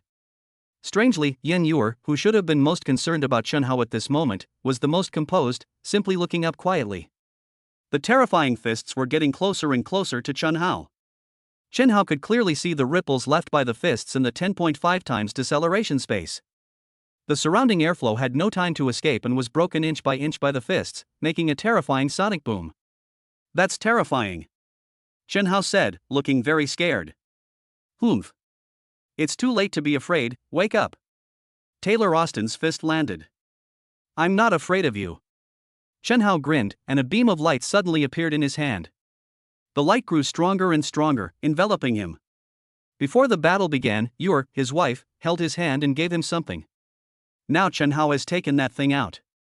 Taylor punched Chen Hao in the chest, but felt as if he had struck the hardest thing in the world, and his expression changed drastically. Chapter 72 Sun God Throne Armor. How terrifying is a full-force punch from a B-level martial god? Taylor Austin is an outstanding B-level martial god. Even other B-level martial gods could die or be seriously injured on the spot if hit by his full-force punch. Chen Hao only has a minor C-level strength. Logically speaking, one punch from Taylor would be enough to blast him into dust. However, after this full-force punch landed, Taylor did not feel the thrill of killing an enemy with a single blow. Instead, he felt as if he had returned to his weak childhood, clenching his fist and smashing it into an unshakable iron plate. Because this time, his fist struck a golden light. The light transformed into armor, perfectly covering Chen Hao's body. The pale gold armor was engraved with mysterious and complex patterns, and an aura of power so strong that it seemed indestructible, like that of a god, emanated from the mysterious armor. This aura. Taylor stared wide-eyed, unable to believe what she was seeing. Chen Hao withstood Taylor's full-force punch, but under the protection of that mysterious armor, he only felt his blood and chi surge from the impact of the punch, without suffering any substantial damage. Moreover, this surging energy actually accelerated the fusion of the immortal body's bloodline. This To withstand Lord Taylor's full-force punch unscathed, could this armor be?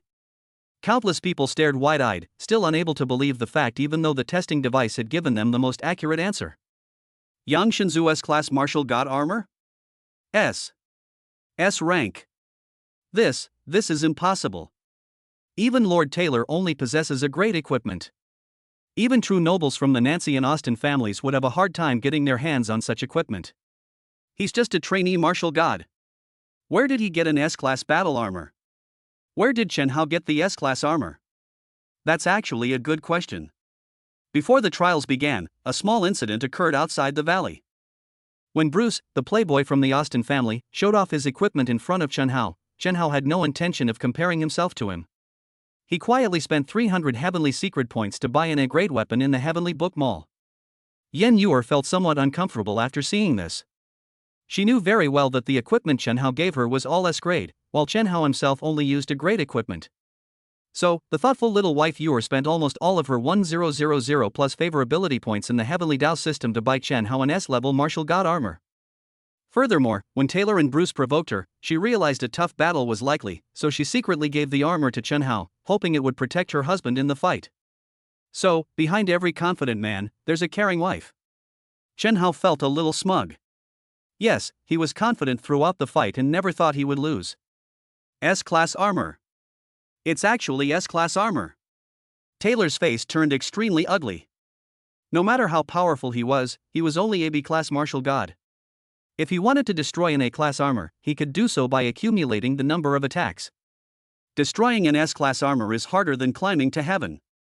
But don't be so smug. So what if you have an S-class armor? A C-class strength is still a C-class strength. The armor may be indestructible, but your body is still very fragile. Taylor grinned and threw another punch. Even through this ion plate, my punch can still cause you internal injuries. However, before he could finish speaking, he froze again. This time, when his fist was only a foot away from Chen Hao's armor, it couldn't move forward even half an inch. A pale golden light membrane blocked his fist. Energy protection is just that, it's the most basic function of the martial god armor.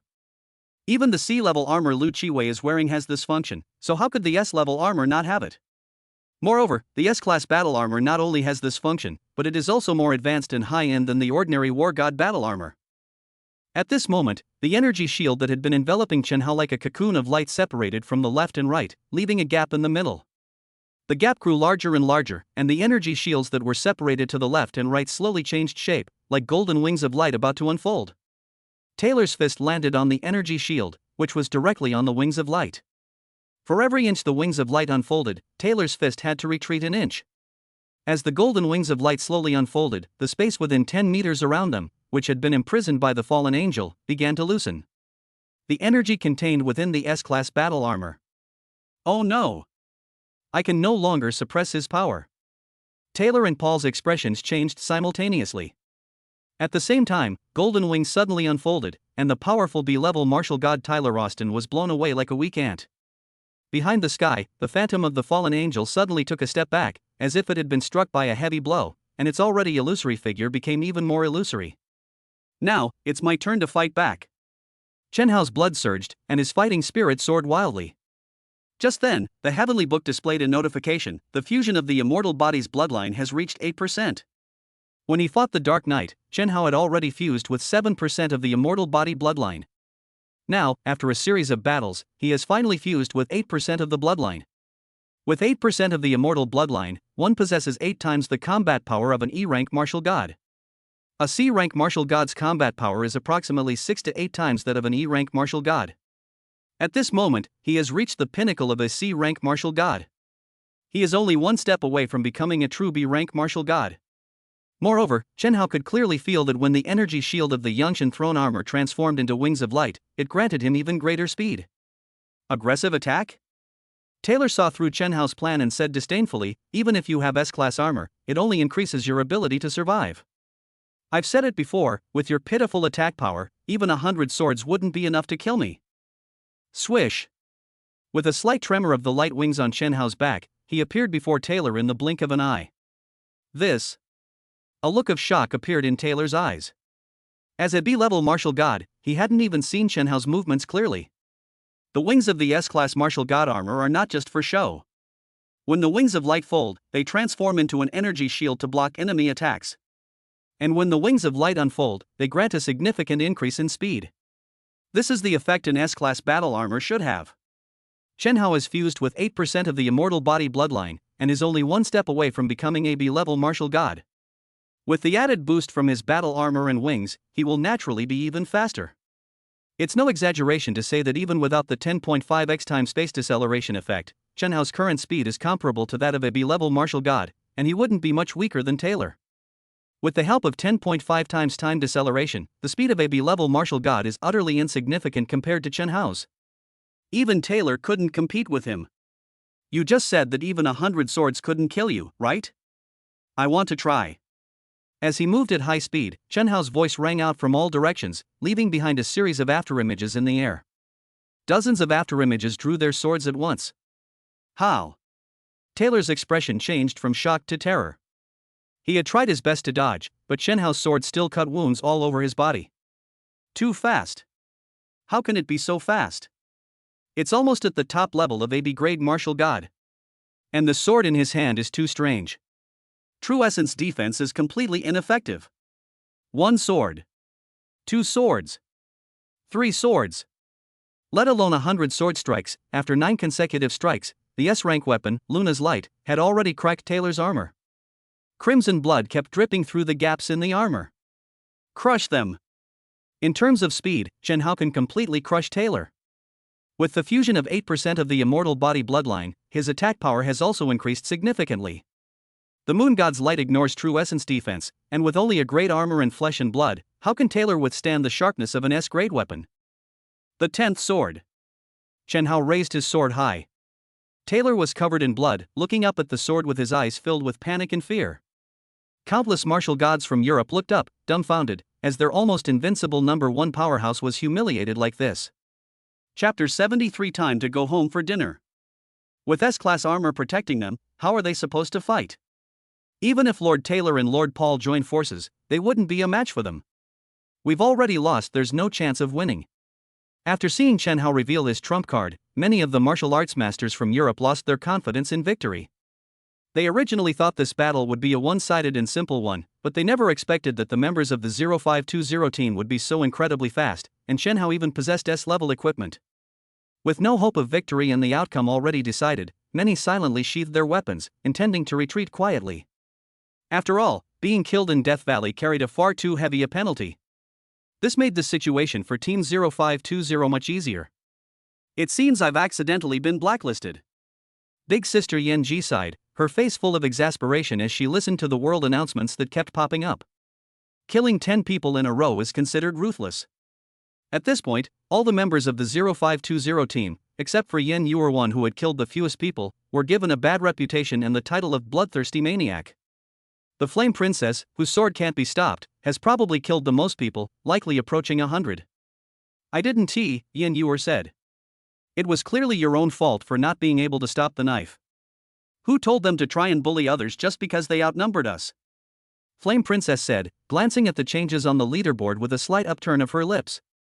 Quite a few European teams have lost points, so the top 30 on the leaderboard looks much better now. There are at least 25 Asian teams. However, Taylor's team is still in first place. We'll just have to wait for Captain to take care of him. I never expected Captain to be so rich, even managing to get his hands on S-class equipment. Yen Yuer didn't speak, she just stared blankly at her heavenly Dao system.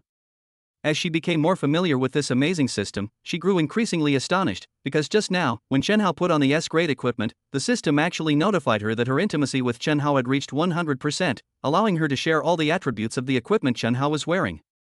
However, she felt that the S-rank equipment was a bit too conspicuous, and the battle situation was completely under control, so she didn't share that attribute for the time being.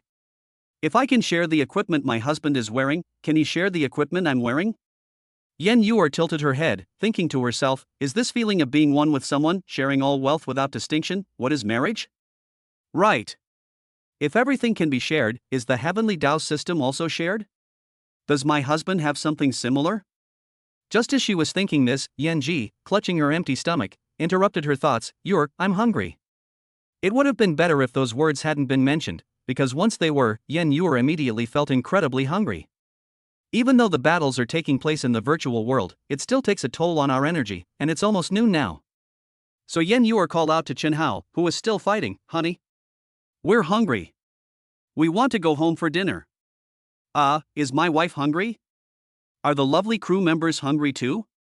Chen Hao thought to himself, letting his little wife go hungry is simply outrageous, so he quickly replied, "Don't worry. We'll finish this in a minute." Oh shit. Upon hearing this conversation, people turned purple with anger. What's this? Hundreds of people surrounded and killed him. 10B rank martial gods are in charge. And the number 1 ranked expert from Death Valley is personally making a move. The members of Squad 0520 are actually saying they're hungry? And Chen Hao even directly stated that the battle must be ended within 1 minute? In their eyes, is this battle for glory, for the top spot on the overall rankings, merely a child's game? Not even worth a meal? Arrogant. Absolutely too arrogant. This is utterly disrespectful.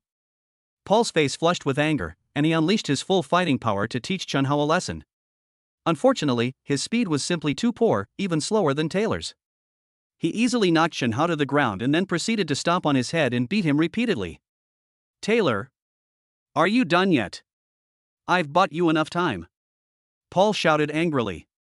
Yes, he had been locked in a fierce battle with Chen Hao to buy time for Taylor. He knew Taylor's trump card all too well. And he was absolutely certain that once Taylor revealed that trump card, even if Chen Hao possessed S-grade equipment, he would undoubtedly lose. At this moment, Taylor's eyes had turned completely red, and his expression looked extremely painful, yet also seemed to conceal a hint of excitement. Suddenly, a pair of red, sharp horns sprouted from the top of his head. At the same time, a pair of blood-red, bat-like wings burst forth from his back. In an instant, Taylor's aura surged, and he was surrounded by a chilling crimson light. "This is... You've transformed?" "I've heard that the Austin family possesses the bloodline of immortal vampires, but not all family members can master this bloodline power. Only the best among them can possess the ability to transform. I never expected Lord Taylor to possess such abilities." The European team, which had previously lost all fighting spirit, seemed to have regained their confidence and were now full of fighting spirit. In European legends, the most powerful vampires are nearly immortal and possess extremely deep reserves of power. Moreover, vampires in their transformed state possess astonishing speed and immense strength, with almost no weaknesses, making them virtually invincible among their peers.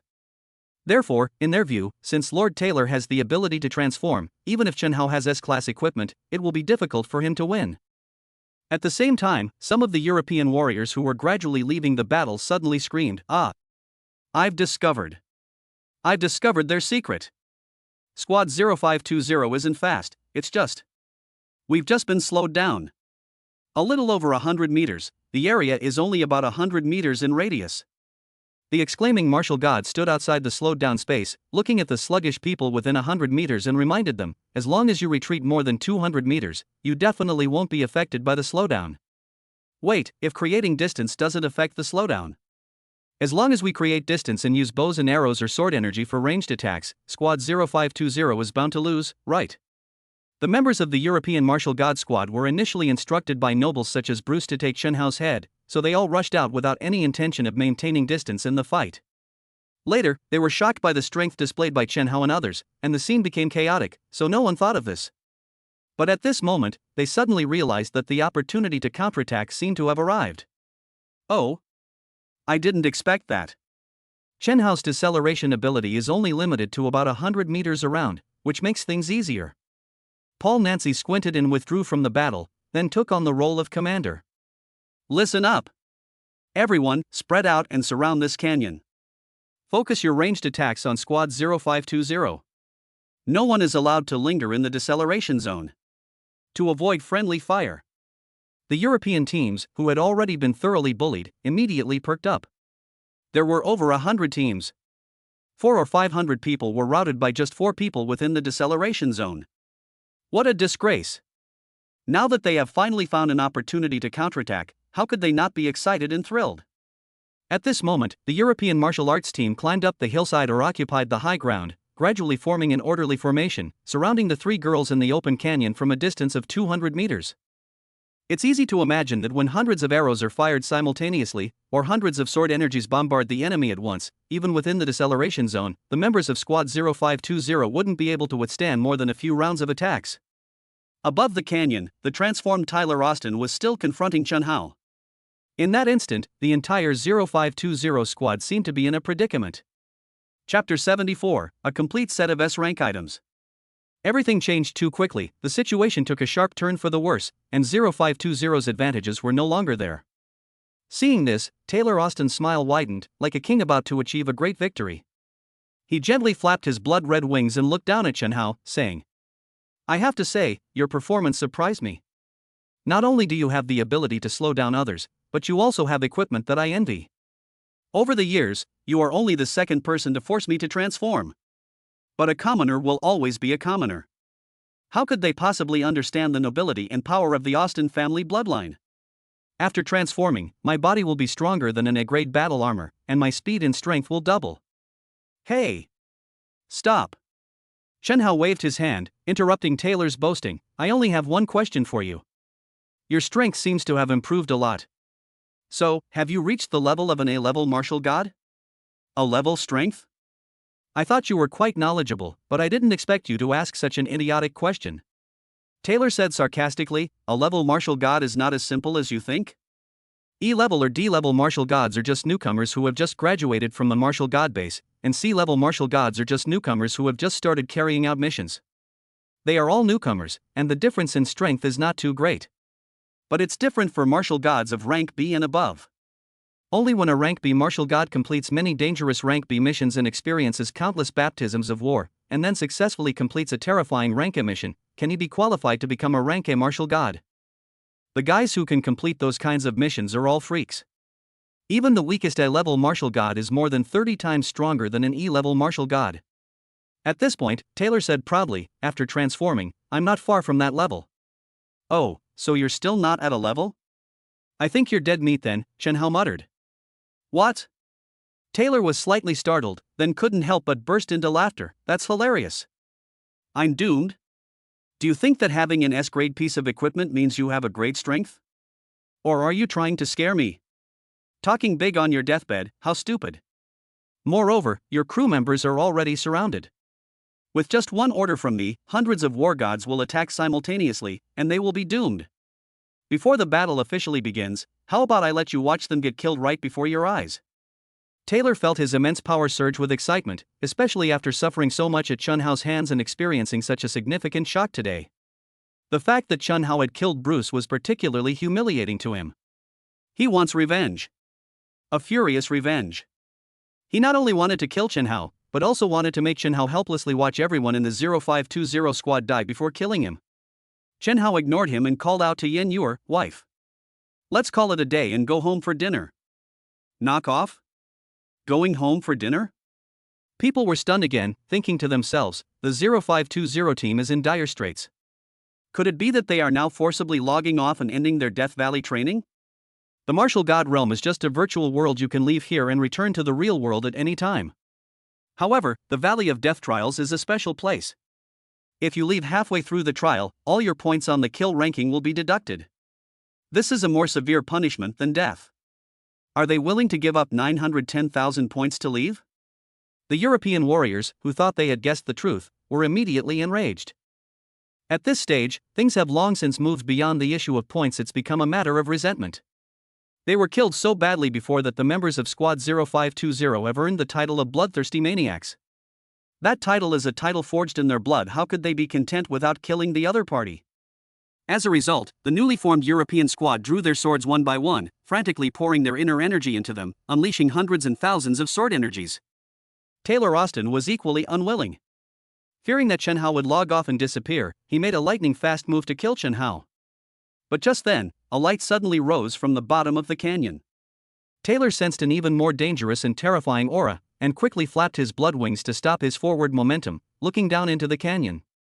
Below the canyon, 3 girls stood together. Yen Yuer spread her hands with a little helplessness, and beams of light appeared. The first ray of light appeared in Yen Yuer's right palm. It was the Luna Seed's great equipment, Luna Light. A second ray of light enveloped her. It was the Luna Armor, the equipment of the Luna S-class machine. Yen Yuer had obtained these two pieces of equipment a long time ago. They were both items from the Heavenly Dao Systems beginner gift pack. Then, a third ray of light slowly emerged, imprinting itself on the surface of the Moon Goddess armor. The runes on the Moon Goddess armor became more complete and powerful, and under the bright, moonlight-like glow, she appeared as if she were a fairy descended from the Moon Palace. This is the third S-grade equipment, the Moon Goddess Battle Talisman. Taylor was completely dumbfounded. One S-grade piece of equipment is already eye-catching enough, but someone in Squad 0520 actually has 3 such pieces? And each one is a set, almost forming a complete set. Could it be that the most unassuming little girl is actually the strongest hidden ace in Squad 0520? Just as he was thinking this, a fourth ray of light appeared again, transforming into a pure white gemstone, which was set in the center of the armor. This is the fourth S-grade equipment, the Luna Core. These last two pieces of equipment were items that Yen Yuer had only recently acquired. Before the battle began, she grabbed Chen Hao's hand and secretly gave him the Yang God armor that she had bought with all her points. As a result, Chen Hao spent 2,000 points from the Heavenly Book and gave her 2 pieces of Moon Goddess equipment, allowing her to complete a full set of Moon Goddess equipment. At this moment, streams of pure and powerful energy continuously flowed out from the core of the Moon Goddess. This energy then surged through the complete runes on the armor to all parts of Yen Yuer's body, and finally connected with the Moon Goddess light in her hand. The 4 pieces of equipment worked together seamlessly, transferring energy to each other and further enhancing the performance of each piece. Congratulations, host, you have obtained the set's exclusive skill, Moon Goddess's Protection. Congratulations, host, you have obtained the set exclusive skill, Moonlit Divine Strike. At the same time, the hundreds of sword energies unleashed by the European Martial God Squad had already passed through the deceleration space and reached Yen Yuer and the others. Yen Yuer remained calm and simply injected her true essence into the core of the Moon Goddess. The Moon Goddess's protection was activated, and its flawless moonlight protected a 10-meter radius area, shielding the 3 girls. Hundreds of attacks landed on the light protecting the Moon Goddess, but only caused slight ripples, making soft popping sounds, like rain. The older sister Yen Ji tilted her head up, all the tension gone, and said while admiring the falling rain, "So, this is the captain's arrangement? They actually brought out a whole set of S-class equipment. Of course. How could the captain let anything happen to us?" Yen Yuer said, "We're just playing around with them, treating it as practice."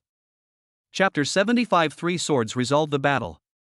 Practicing against the number 1 ranked killer in Death Valley, and you easily get an S rank. Flame Princess was speechless, then suddenly remembered something, staring at Yen Yuer with undisguised envy, and said, Yuer. We graduated together, we promised to work hard together. But before we even started, you hooked up with the captain and are already rolling in money. S-rank equipment, so many A-rank warriors would risk their lives for it. How about I share my husband's thigh with you? Little sister Yen Ji, would you like to hug him? Yen Yuer tilted her little face up and teased Yen Ji as usual. Well. Flame Princess imagined herself clinging to the captain's leg, secretly thinking that it wasn't such a big deal. As the captain, it's natural for him to take care of his crew. And since the captain is so handsome, it's quite nice to be able to act cute and ask for special attention. But upon closer reflection, she realized something was amiss. If I try to curry favor with her, and little beauty Yuer watches me from the sidelines, won't she become incredibly arrogant? No way. I'm the older sister. I don't want to be bullied by Yuer in the future. Thinking of this, Yen Ji turned her head away with a haughty expression and said ruthlessly, "Yuer, if you keep making me angry like this, I'm breaking off all ties with you." Just then, Tianhe Shuicheng added, "Yen Ji, when you first video called the captain, who was it that shouted that the captain was so handsome and clamored to be your lover? Or you could try it? The captain seems to be quite extraordinary." Yen Ji stared wide-eyed at Shuicheng. "That was just a joke. Even you are teasing me." Under the protection of the Moon Goddess, the 3 joked as they watched the rain fall, clearly not taking the European Martial God Squad's attack seriously. Meanwhile, hundreds of D-level and C-level martial gods were panting heavily, staring at this scene in disbelief. Hundreds of them attacked together. There were even 8 B-rank martial gods among them, including Paul Nancy. And they couldn't even break through the defenses? Is this some kind of twisted thing? At this moment, Taylor Austin also frowned, looking at Yen Yuer chatting and laughing with her sisters not far away. The shock in her heart had already reached an unparalleled level. The defense of a single S-class battle armor is already considered insane. Let alone a complete set of S-class equipment? He knew that Yen Yuer was only a D-level martial god. However, as a B-level martial god, and in his transformed state, he still felt extremely wary of Yen Yuer. He was even unsure whether he could defeat her. As a member of the Austin family, his knowledge was vast, and he was well aware of the power of the entire S-class equipment set. The core gem is the most crucial part of S-grade equipment. As long as the war god injects his true essence into the core gem, and it is further enhanced and transmitted through the complete runes on the armor, the energy will be amplified exponentially.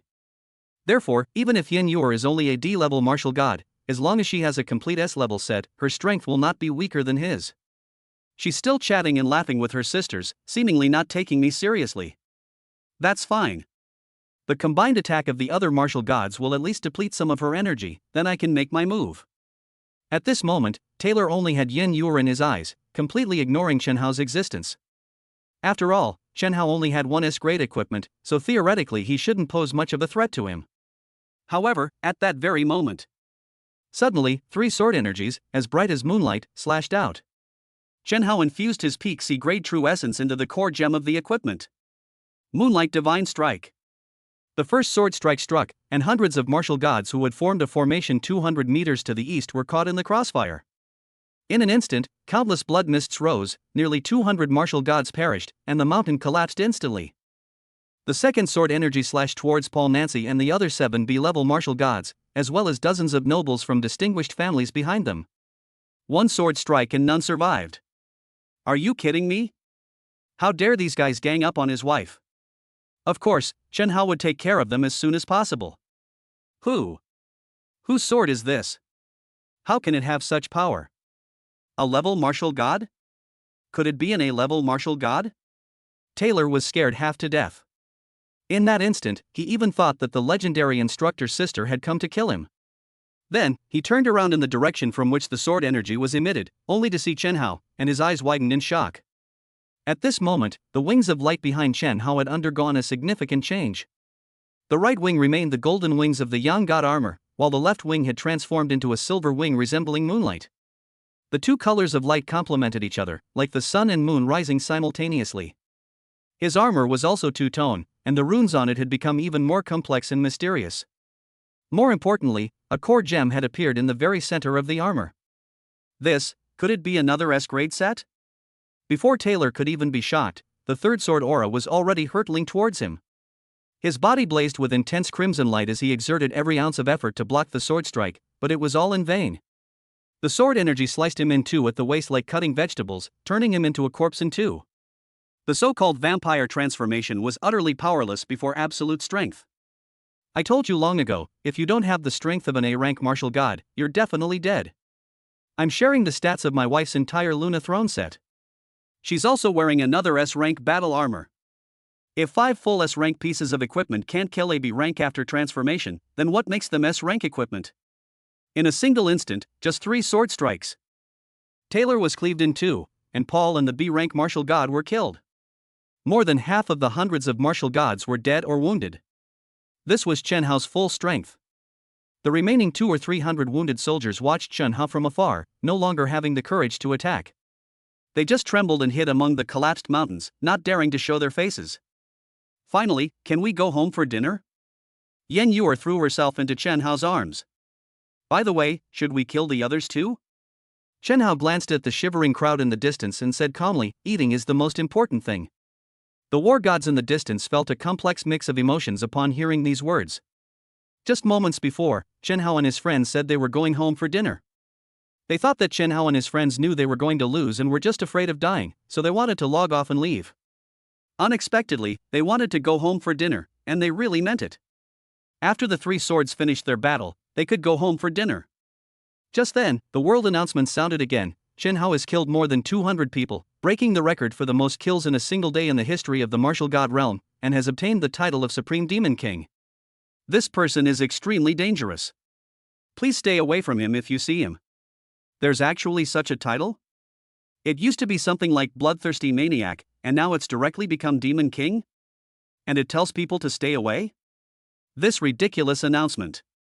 Chen Hao stroked his chin, speechless, and said, doesn't that mean that in the martial god realm, people will run away when they see me? Yen Ji said with a grin, if we come to the martial god realm alone in the future, will we be able to bully people under the banner of Captain Demon King? Who are you bullying? Yen Yuer said, Yen Ji, you are now infamous and will be cursed with death this month. Be careful not to be thrown into the abyss prison. What's there to be afraid of? Even the number 1 on the kill list has been taken down. The captain is protecting us. Flame Princess said dismissively. At this moment, the rankings on the kill leaderboard were also changing. Because Chen Hao had killed too many people with his previous sword strike, countless people from the lucky base had their points reduced by half. Looking around, it's surprisingly difficult to find any European names among the top 30. Chapter 76 Floating Island. At this moment, all the fighting had ended, and everything seemed to have returned to calm. However, Death Valley and the entire martial god realm could no longer remain peaceful. Inside Death Valley, the Asian teams who had originally gone to find Chen Hao and support him, listening to the still echoing words of world justice, looked up in astonishment at the European teams, whose leaderboards had been almost completely wiped out, speechless for a long time. The battle is over? Squad 0520 wiped out half of the squads at the entire European base? Chen Hao killed over 200 people in a single day? The first person in the martial god realm to obtain the Supreme Demon King title? My god, is this some kind of crazy thing? It feels like the world is going to be ruined. Wait, the European team has suffered heavy casualties, it seems like we won by default. My team only has 200,000 points, yet we've managed to squeeze into the top 5. We are too. Meanwhile, in the dark abyss, Rio listened to the world announcement that took 2 whole minutes to finish reciting the list of death penalties, her big, dark eyes filled with astonishment. So many martial gods from the European base were sent to the abyss in an instant? Could it be that the European and Asian bases were engaged in a head-on battle in Death Valley? But that's so strange. Why are all the dead people from the European base? And then there's Chen Hao, the great demon king who killed 200 people. Hearing about this figure who struck fear into the hearts of European martial arts masters, Miyazaki Rio felt not afraid at all, but rather excited. After all, she used to be a blood Sakura who enjoyed assassinating other players and seeking thrills. So this is how you can have fun training in Death Valley.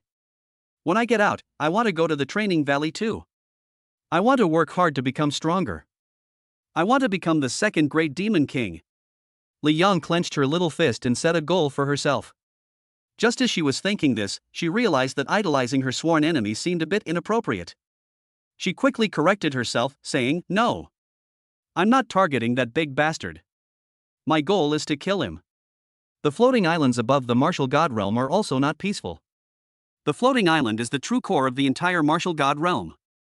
Only important figures in the alliance and administrators of the martial god realm can come here. On this day, the world announcements were refreshed countless times, the total kill leaderboard reached a record high of 919,000 points for a single day, and the squad from the European base was almost wiped out. So many astonishing events naturally attracted the attention of many people. What's going on here? Feng Tangyuan. You have to give me an explanation for what happened today. Augusta Austin's face was extremely gloomy.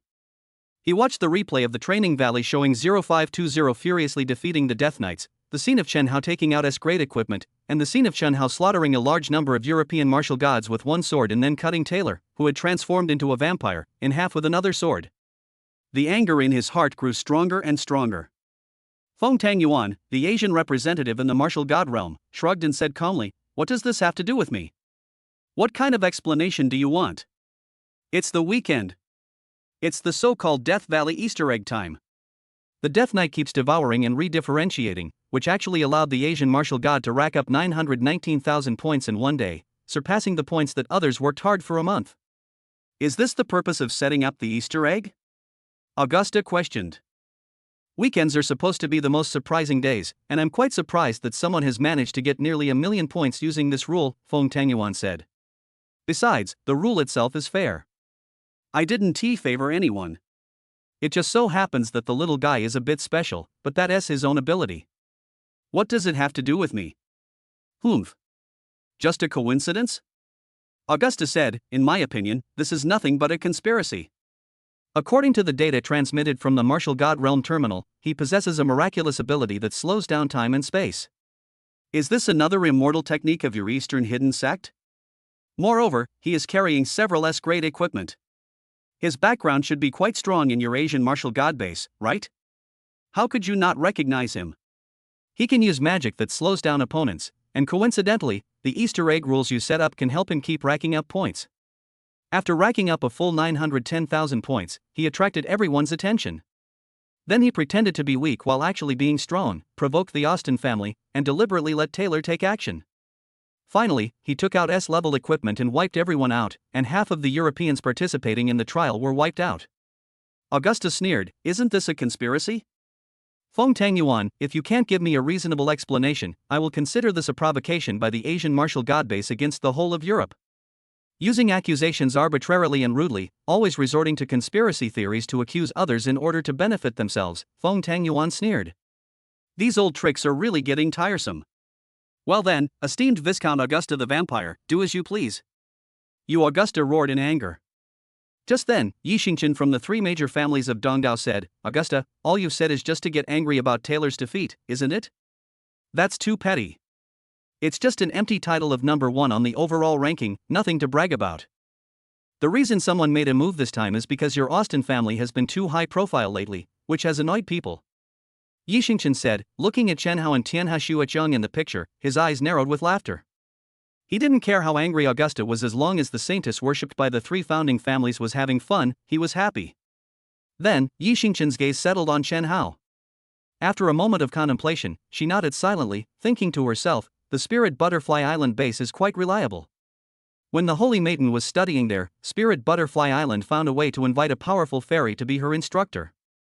Now that the Holy Maiden has graduated, Captain Chen Hao, appointed by Spirit Butterfly Island, is also an extraordinary cultivator. So far it seems quite good.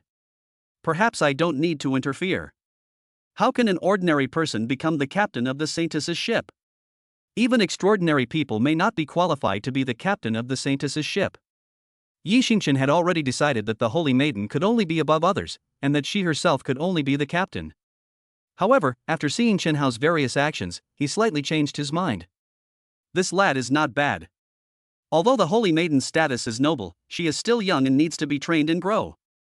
Being with equally outstanding young people may be a beneficial thing. Augusta looked at Chen Hao, but a deep hatred lingered in her heart. As Yi Xingqian said, "What's the big deal about being number 1 on the overall rankings? Actually, this matter isn't important. The Austen family does lack a few great equipment. But Austen's honor must not be trampled on. The Austen family might not want the top spot on the Death Valley leaderboard. They could even generously give it away, but they would never allow anyone to snatch it away with such an overbearing attitude. Snatching first place from the Austen family. That's disrespectful. Perhaps I should teach him a lesson." Augusta harbored resentment, but he never expected that Chen Hao would do something even more infuriating. Chapter 77, He Came Back from the Dead. In Death Valley, Chen Hao was about to leave with 3 beautiful young women. The canyon was stained with blood and littered with corpses, resembling a scene from hell. However, among the scattered corpses, one rather unusual one twitched its fingers. Having been terrified and feigning death for a long time, Lu Qiwei secretly watched Chen Hao not far away. What happened that day was absolutely terrible for him. Chen Hao stole the goddess he had secretly loved for so long, and he had long hated Chen Hao. He had considered having Morijiro deal with Chen Hao, but Morijiro was so frightened upon seeing Tianhe Shuozheng that he immediately knelt down. Afterwards, Chen Hao offended the Austen family, and he thought his chance for revenge had finally come. But to his surprise, Chen Hao killed Bruce right in front of him, and even the powerful Taylor was cut in half by Chen Hao's sword. This is terrifying, absolutely terrifying. If he finds out I'm here. Lu Qiwei was filled with fear. Just then, Chen Hao, holding Yan Yuer's hand, walked over from a distance. Seeing his goddess being intimate with Chen Hao, Lu Qiwei felt a pang of bitterness in his heart, but he only dared to close his eyes and pretend to be dead. Unfortunately, as Chen Hao walked forward, he accidentally stepped on Lu Qiwei's hand, and the beautiful Yuer stepped over his head. As Lu Qiwei listened to the sounds of Jade Girl Goddess and Chen Hao chatting intimately, and felt his rival and goddess step over his head together, he felt even more miserable, to the point that he wanted to die. But he remained patient and dared not utter a sound. Because Chen Hao is too terrifying. Lu Qiwei doesn't want Chen Hao to know he's here. He doesn't want Chen Hao to know, yet he's still jumping around recklessly. Just then, the beautiful Yuer let out a soft looking at the corpse at her feet and saying, "Honey, this corpse is so strange." "What's strange about it?" Chen Hao asked, puzzled. After death in the martial god realm, if the person is guilty of sins, they will be thrown into the abyss prison, and their body will disappear immediately. Even if a martial god has not killed many people, under normal circumstances, their body will disappear within 30 seconds to 2 minutes after death, and the martial god will be reborn at the resurrection point in the town. Yen Yuer asked, I remember this area was where the battle first took place. All the other corpses have long since disappeared, but this one is the only one that hasn't.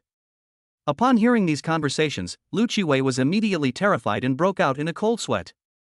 Yes, there were almost no other corpses within a radius of dozens of meters, only him. He was already terrified and hadn't thought much about it before, but now he realized that his disguise wasn't very clever. Is he faking his death?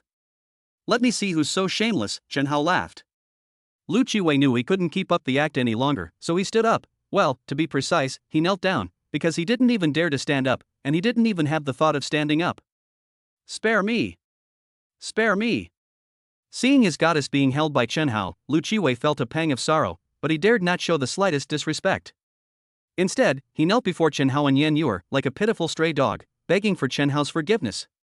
Dying in the martial god realm is not terrible. But Lu Qiwei had to consider whether he could survive in the real world, and whether the Lu family could continue to exist.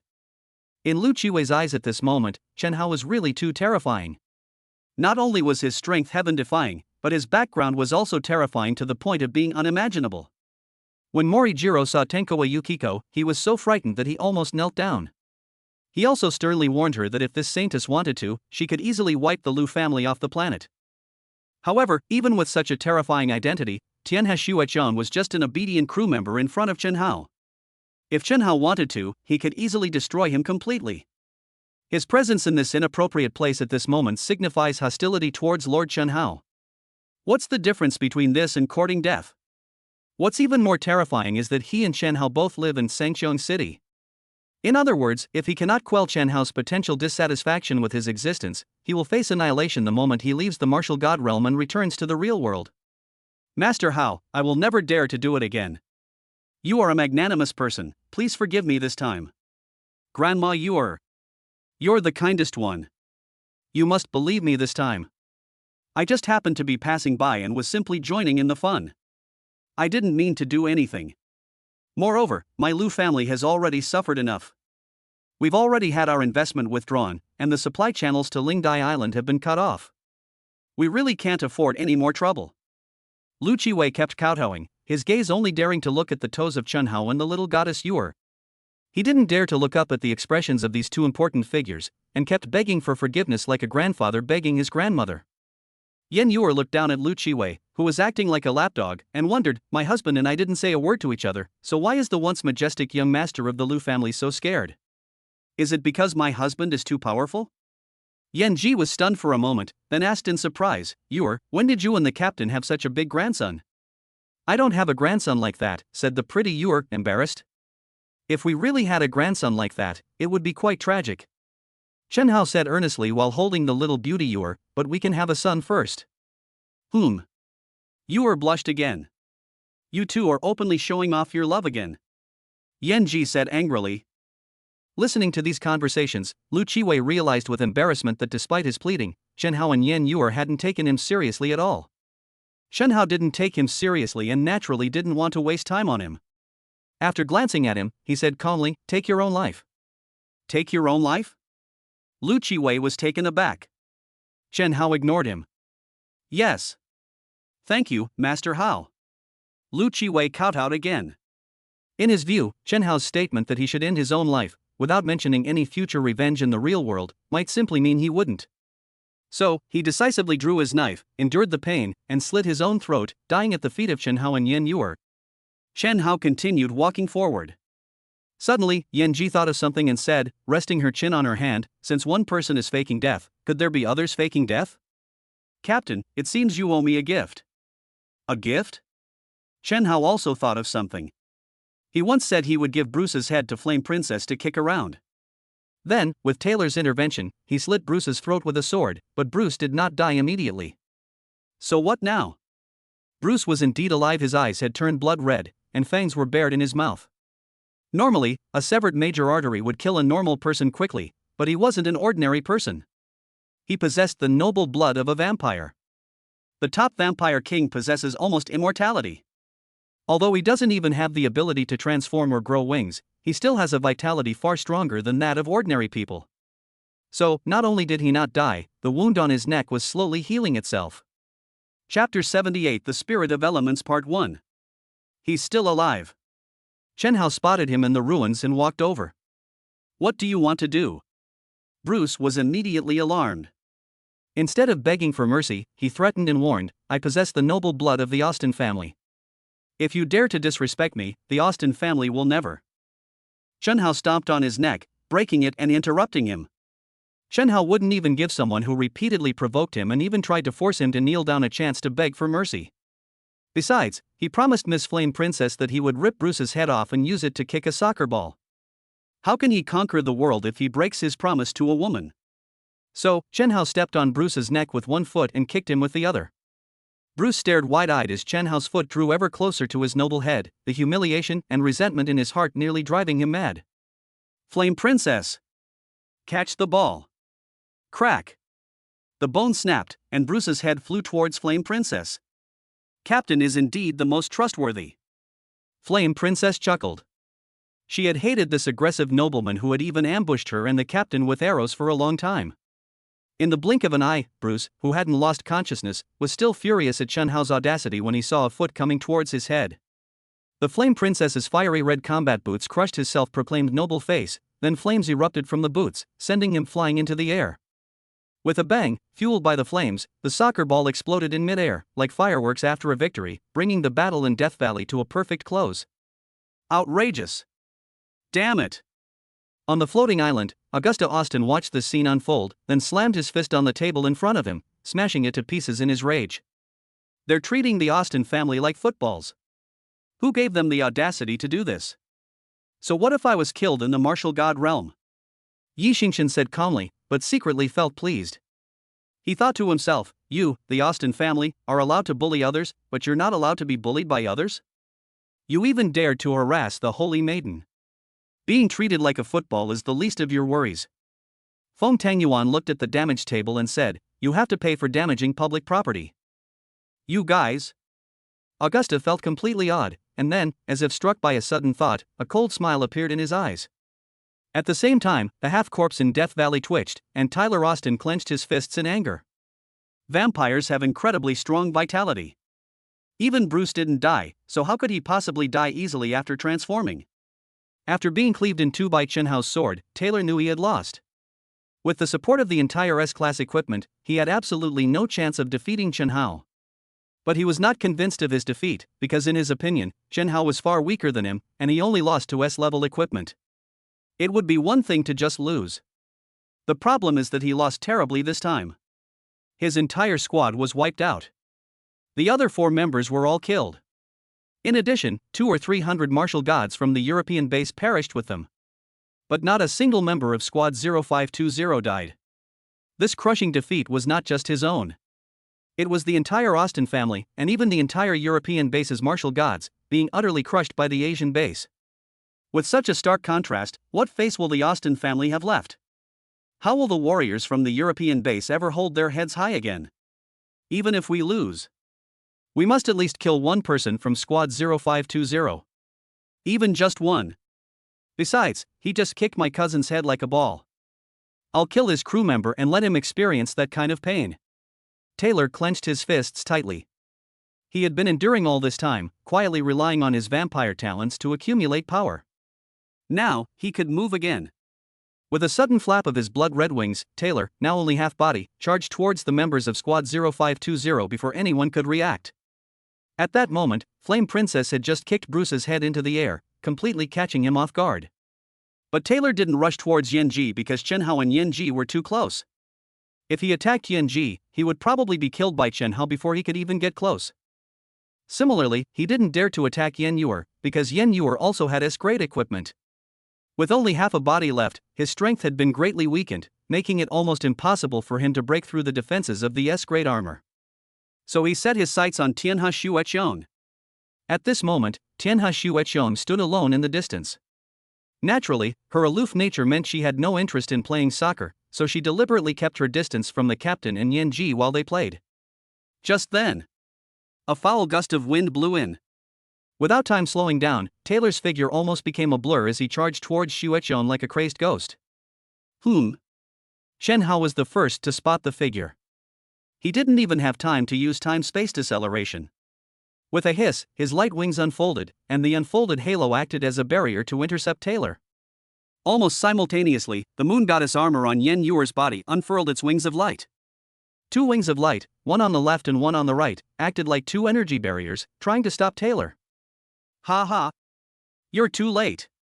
Taylor grinned maliciously, his already terrifying speed surging even higher, bypassing the two wings of light that blocked his path, and flying right in front of Tianhe Xuechong. Then, his hands transformed into blood-red claws, viciously grabbing for Tianhe Xuechong's neck. At the same time, an extremely anxious voice came from the floating island. This is bad. Has that idiot Taylor gone mad? He even dares to touch the holy maiden of Tianwan Island on East Island. Yi Xingqian tensed up instantly. So what if she's a saintess? People from my Austin family can die, but a saintess can't? Augusta sneered. Now you know what shame tastes like? Now you know how much face this kind of thing matters? As a member of the vampire clan, he knew Taylor's abilities all too well. From the very beginning, he knew Taylor wouldn't die so easily. At this moment, Taylor suddenly attacked Tianhe Xuechong, which was exactly what he wanted. If all the saintesses worshipped by the three great families die once, at least my Austin family can save some face, right? Augusta thought smugly. Face? Yi Xingqian roared in fury, you think I care about laughable face?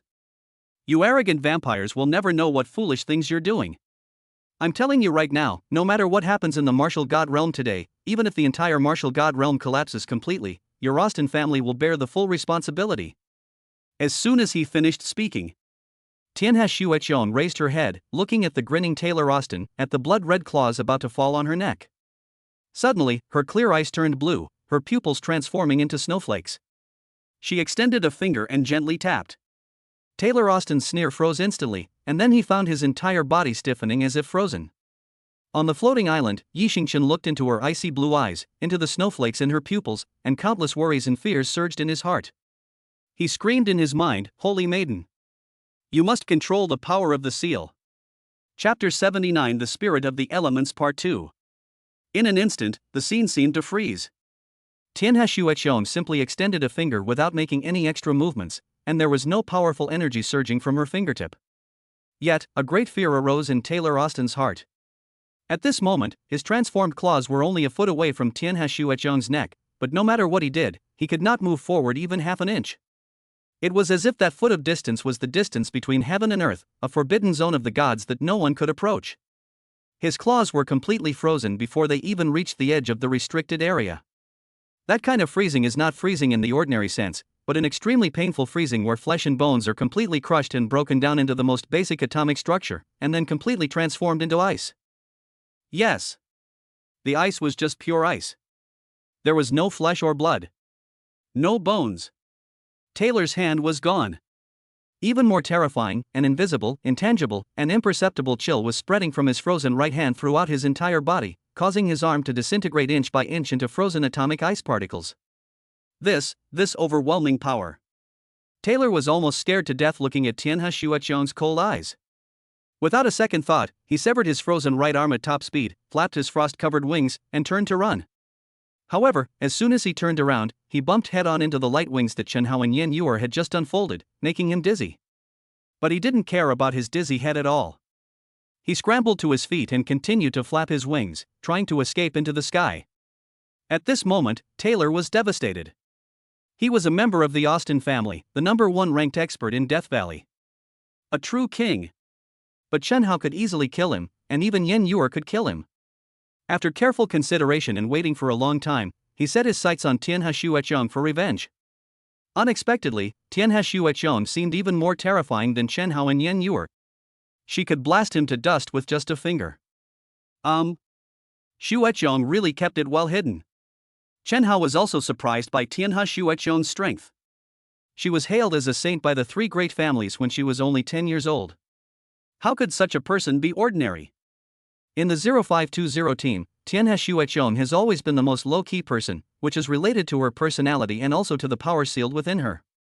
Because she understood very well that that power was a forbidden power that she could not control for the time being, she rarely revealed her true strength.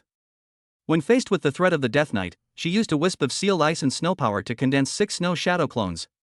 In her battle against Luokity, a B-rank martial god, she used a trace of sealing power, unleashing 6 well-shaped sword energies that tore through a rank armor and killed Luokity. At this moment, under Taylor's unexpected sneak attack and stimulated by the crisis, another dormant soul within her begins to awaken, and the sealed power also awakens. The culprit behind all this has now fled to a hillside about 200 meters to the east. Scum! Become atoms! Tianhe Xueqiong drew her sword. The pent-up power within her compelled her to unleash a strike. The chilling sword energy pierced through Taylor's body, abruptly halting his flapping of wings. Before his body could even freeze, it shattered into particles finer than the very essence of heaven and earth. Suddenly, a terrified scream came from the hillside 200 meters away. Unfortunately, this hillside was not just any hillside, it was the very hillside where over 500 European martial arts masters had gathered to launch a long-range attack on Squad 0520. Not long ago, Chen Hao cleaved half a mountain in two with a single sword strike, instantly slaughtering over 200 people. At this moment, nearly 300 wounded survivors remain, barely clinging to life, yet to descend the mountain. The chilling sword intent struck the mountain mercilessly. The entire mountain didn't even have time to collapse, it was instantly frozen into an iceberg. The expressions of terror on people's faces remained, as they were transformed into lifeless ice sculptures. At the same time, a faint chill began to spread throughout Death Valley, and the green grass turned into white grass covered with frost. 1,000 meters, 2,000 meters, the frost continued to spread. Holy crap! Xueqiong's burst of power is even more insane than an S-rank set. Chen Hao's eyes widened, thinking, you really can't mess with a low-key girl. Then, he discovered a very strange problem. She killed 200 or 300 people with a single sword strike, yet Xueqiong did not receive the title of Supreme Demon King, and none of the dead were imprisoned in the Abyss Prison. Furthermore, no world announcement was made. Moreover, with nearly 300 warriors from European bases wiped out, countless other squads should have been wiped out as well. However, the kill leaderboard above Death Valley remained unchanged. It was as if the whole world had become quiet. The floating island, however, has fallen into chaos. Beep, beep, beep. Amidst the urgent and piercing alarm, the AI of the martial god realm continuously issued warnings. Warning! Warning! The martial god realm is experiencing interference from an unknown energy source. System malfunction. Warning! Warning! The temperature in the martial god realm will continue to drop.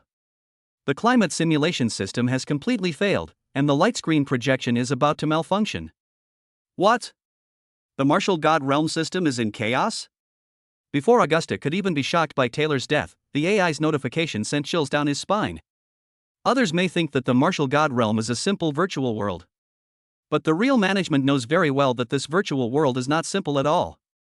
The martial god realm possesses perfect gravity, perfect climate, and all the rules of heaven and earth operate to the same degree of perfection as the real world. In this world, the god of war can use any martial art at will, even special bloodline transformation abilities and mysterious Eastern magic. If this is just a simple virtual world, how could it possibly perfectly simulate an infinite variety of martial arts skills based solely on the limited data generated by the AI? Actually, the martial god realm is a real little world that the Alliance headquarters discovered many years ago in ancient ruins. After the small world was modified, the martial gods could use the login device to let their consciousness descend into this world in a quantum state. With the assistance of various virtual reality technologies, the martial god realm became a semi-virtual world where the martial gods could grow and train. Therefore, the martial gods can use any martial arts technique they know, just like in the real world. Feng Tangyuan frowned and said, the world has its own laws, the Earth's gravity, the generation of spiritual energy, climate change, these are fundamental laws beyond human control. The AI's so-called management of the martial god realm is limited to creating things we can create, refreshing virtual monsters we know, and making this place a battlefield for martial gods to train. Once some kind of energy can interfere with the laws of heaven and earth in the martial god realm, all the management systems that the Alliance headquarters has set up in the martial god realm will be gradually interfered with, or even completely collapse. In other words, if the situation continues to deteriorate, all the Alliance headquarters deployments in the martial god realm over the years will be destroyed, and for a long time to come, no one will be able to log into the martial god world.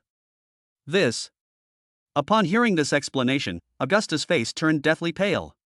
He suddenly remembered what Yi Xingqian had said: if you dare to attack the Holy Maiden, even if the entire martial god world collapses completely, your Austin family will bear the full responsibility. How could this happen?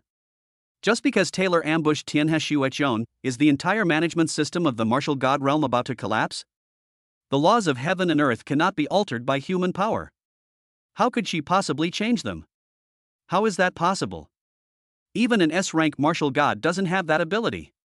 Yi Xingqian glanced at Augusta with displeasure, thinking to himself, idiot. This ability has nothing to do with strength. Elemental spirits are the laws themselves. In the legend of Tianwen Mountain, the Heavenly Emperor bestowed upon the spirit of ice and snow to descend upon the world. It was worshipped by the three royal families for 10,000 years. Later, when the spiritual energy was exhausted, the elemental spirit fell into a period of slumber. Now that the spiritual energy of Blue Star has recovered, the spirit of ice and snow has also begun to awaken. 8 years ago, the Holy Maiden merged with the soul of the spirit of ice and snow, and she is now a deity who controls the elements of ice and snow.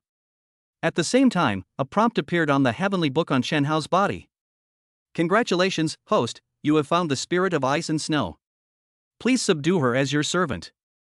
Congratulations, host, on obtaining the punishment system and the servant system. These two systems can assist you in subduing the spirit of ice and snow. What? Shueqiong is an elemental spirit? Chen Hao was dumbfounded. What the hell are the punishment system and servant system? Chapter 82 Systems. The unassuming Shueqiong is actually the elemental spirit I've been searching for? Two systems actually appeared in the heavenly book at the same time? And why do the names, punishment system and servant system, sound so sinister? The heavenly book states, with the collapse of the supreme god realm, the elemental spirits have descended upon the world for countless millennia. Uncontrolled and unrestrained, the elemental spirits are of unpredictable good and evil. Once their potential is fully awakened, they will be extremely dangerous. The disciplinary system is a manifestation of the majesty of heaven. It can forcibly bind and suppress her with the power of heavenly lightning. It can subject her to 5 forced disciplines and punishments each day, gradually making her submit over time. Forced punishment, submission. Chen Hao thought to himself, punishing such a beautiful girl, this system is truly evil. No. It's far too evil. Wait. Anyone can bind to the punishment system? Ignoring the difference in strength? Doesn't that mean they're invincible? The heavenly book states, the elemental spirits have not yet fully awakened. The spirit-level punishment system can forcibly bind anyone with strength within the S rank. So that means you can be invincible up to S rank? Chen Hao muttered. If you use this kind of system to deal with powerful enemies, it would be a devastating weapon. Then what's the use of the servant system? The heavenly book states, the attendant system and the heavenly Dao system share the same origin, both being manifestations of the heavenly Dao's opportunities. Those who bind themselves to the attendance system will become messengers of the heavenly Dao in the human world, receiving numerous resources and rewards. However, every elemental spirit is extremely dangerous. It is recommended to first bind the elemental spirit with the punishment system, slowly discipline and conquer it, and then destroy the punishment system and grant it the servant system. Upon hearing this explanation, Chen Hao couldn't help but conjure up a very strange image. Disciplining and punishing Shueqiong 5 times a day, like taming a servant with a small leather whip, slowly making her submit and become obedient, and then binding her to some kind of servant system, making her a personal maid or something like that? However, Miss Shueqiong is your sister. Sisters who train their own wives? This feeling is really. Are you serious? Chen Hao asked the heavenly book. The heavenly book states, the elemental spirit is currently in a semi-awakened state and its emotions are very unstable. The servant system adheres to the principles of fairness and voluntariness and does not have a forced binding function. Only the punishment system can be used. What if I refuse? Chen Hao asked again. The heavenly book says, if you refuse, the main quest cannot be completed temporarily, the heavenly book cannot be upgraded, you will not have more functions, and you will also lose the opportunity to receive rewards. There's no reward for now, Chen Hao said, unconcerned. The usually silent heavenly book seemed to become anxious, its language becoming much more vivid as it tried to persuade Chen Hao. The power of the elemental spirit has already caused chaos in the laws of the martial god realm. If we don't subdue her within 5 minutes, the entire martial god realm will completely collapse. Moreover, her soul has already merged with the elemental spirit, and she is no longer the original Tianhe Shueqiong. At this moment, the alarms on the floating island became even more urgent. Augusta's distorted face was filled with bewilderment and fear. The collapse of the martial god realm system was something he had never encountered before. When he realized that the system had crashed, and he was overwhelmed by the cost of rebuilding the AI system and transforming the martial god realm, he was completely devastated. Yi Xingqian was silently smoking. Similar things had happened before, but the real world was far larger than the martial god realm, so even if the Holy Maiden occasionally lost control and threw a tantrum, it only turned Tianwen Mountain into a snow mountain. But the martial god realm is really too small, it probably can't withstand the Holy Maiden's antics. At this moment, the people living in the martial god town suddenly shivered. They looked up at the sky in confusion and found that snow was falling in the martial god realm, which should be in the warm season. It's snowing throughout the entire martial god realm. The snow fell heavier and heavier, with the heaviest snowfall occurring in Death Valley. Many martial arts towns from Asia stared blankly at the falling snow, their expressions utterly bewildered. They discovered that the kill leaderboard displayed in the sky had completely vanished, even the skeletal monsters created using virtual reality technology had disappeared. The entire world was now only filled with snowflakes. Yi Xingmei stood atop a mountain not far away, the black rose on her chest now transformed into an ice flower. We were careless after all. I just heard the world announcement that huge numbers of European teams had died, and I thought everything was resolved. She toyed with the ice flower in her hand, resting her chin on her hand as she silently mourned for the world. When the Holy Maiden is in danger, her elemental power erupts uncontrollably. Now she can only rely on herself. I hope she stops her powers soon. Otherwise, the martial god realm will become an ice and snow realm, won't it? At that moment, it felt as if the whole world was under threat. Tianhe Xuechong stood alone in the wind and snow, her eyes filled with indifference and struggle. She no longer held a sword, even the A-grade weapon, Frosty Winter's Edge, shattered into dust under the surge of cold energy within her. At this moment, no one dared to approach her. Xuechong has lost control again, Yanji said worriedly. It happened twice before on Spirit Butterfly Island, but neither time was too serious, and the instructor was also there. Yen Yuer nodded, her cute little face unusually serious. It feels like many facilities in the martial god realm are malfunctioning. She is no longer Tianhe Xuechong. It is recommended to use the punishment system. The heavenly book coldly repeated its prompt. Chen Hao ignored the heavenly book and walked straight toward Tianhe Xuechong. Tianhe Xuechong glanced at Chen Hao, her snowflake-shaped pupils flashing as if she were engaged in some kind of complex struggle. Danger! Danger! Unable to determine the other party's morality. Do not approach. Do not approach. You can remotely bind to the punishment system. She is no longer Tianhe Xuechong. The heavenly book's warning appeared again. Chen Hao ignored it, not taking the hints seriously at all. He thought the heavenly book was making a fuss over nothing, and wondered, who else could she be but Tianhe Xuechong? It's just an energy surge, how could she possibly transform into someone else? Besides, Miss Xuechong isn't a new elemental spirit. She's lived peacefully for so many years. Why should I punish her after she meets me? How terrifying must the power of heavenly lightning be, which can even suppress elemental spirits? If I really punish Tianhe Xuechong, Yuer and Yanji will be heartbroken, right? As the captain, I'll feel sorry for her too. Even if Tianhe Xuechong is in some danger right now, there's no need to use that method unless things get to the very last moment. Thinking this, Chen Hao stubbornly walked towards Tianhe Xuechong.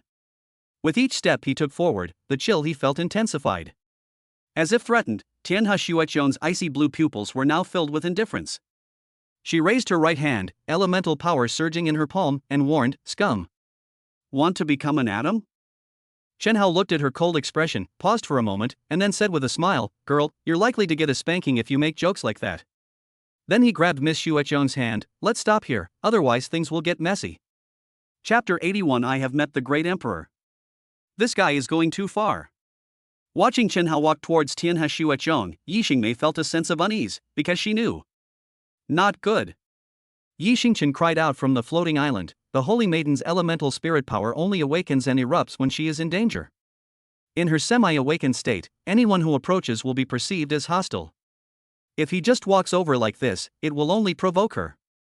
Captain, Yen Yuer and Yen Ji were also somewhat worried. Similar incidents have occurred before. Xuechong lost control twice on Spirit Butterfly Island.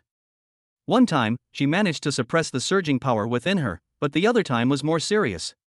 An A-level martial god, relying on his profound strength, attempted to approach her and was instantly frozen, questioning his very existence.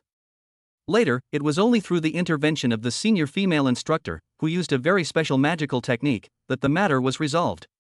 With Chun Hao's strength, approaching rashly. However, just when everyone felt things were going wrong and was worried about Chun Hao, something unbelievable happened. Chun Hao held Tianhe Xueqian's hand, and a warm light emanated from it. The elemental spirits are terrifying. When Taylor launched his sneak attack, his transformed claws were frozen into ice shards the moment they got within a foot of Tianhe Xueqian. How much more terrifying would it be if he directly grasped Tianhe Xueqian's hand?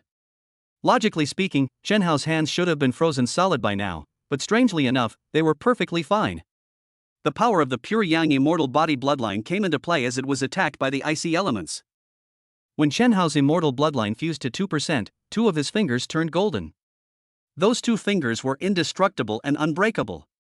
At that time, with only the strength of an E-level martial god, he easily pierced through the entire C-level armor of Li Qingshu with just 2 fingers.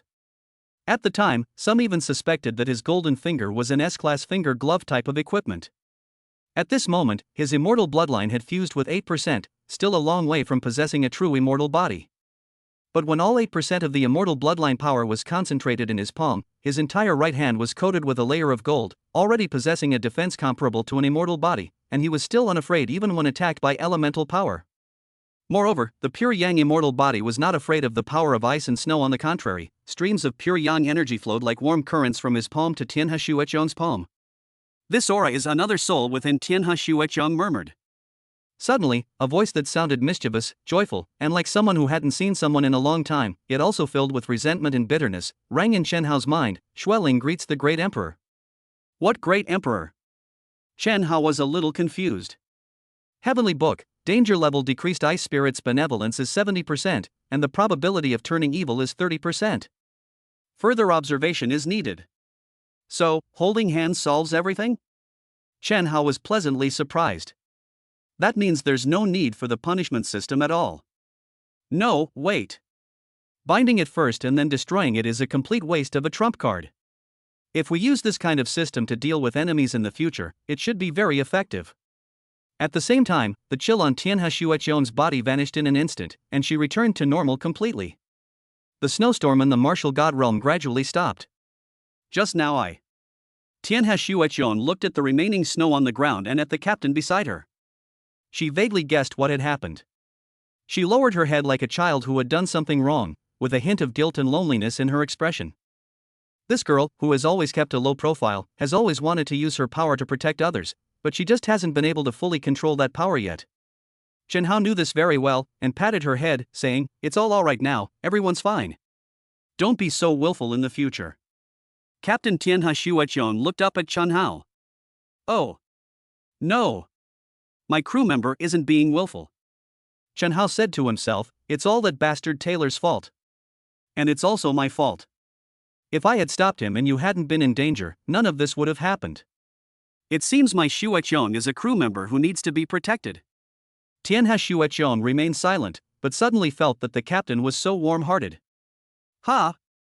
Yan Yuer's eyes lit up. "It seems like everything's all right now." "It's true." Flame Princess's eyes narrowed with laughter. "Captain, you're amazing. Just as amazing as Instructor's sister." They had been worried for a long time, but the chill emanating from Tianhe Xueqian was truly terrifying. They didn't have Chen Hao's abilities, which was why they hadn't approached her earlier. By this time, things had calmed down, and the girls naturally ran over, their little faces beaming with the same friendly smiles as always. They didn't care at all about the powerful energy hidden within Tianhe Xueqian. Even though that energy was like a time bomb that could explode at any moment, they were still willing to embrace their sister. After all, the members of Team 0520 are all one family. "Have I gotten into trouble again?" Tianhe Xueqian asked. "No, not at all."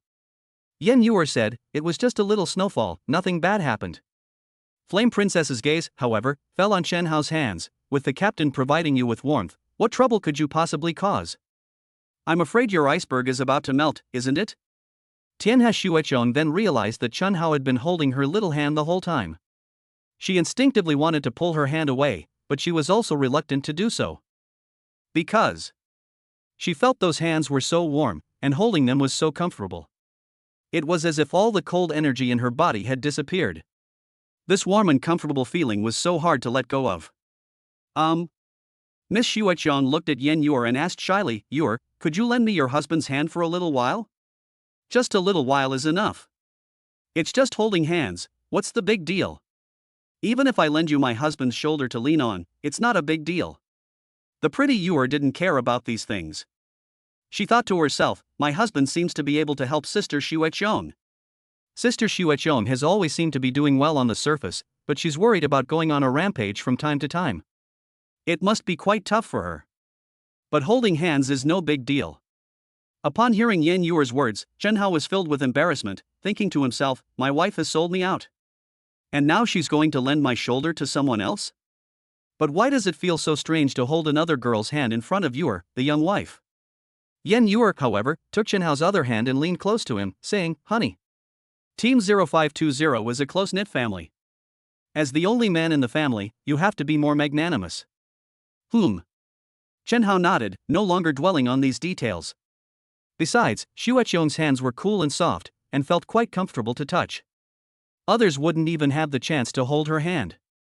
Moreover, the aura of the pure yang immortal body seems to be able to help Xueqiang.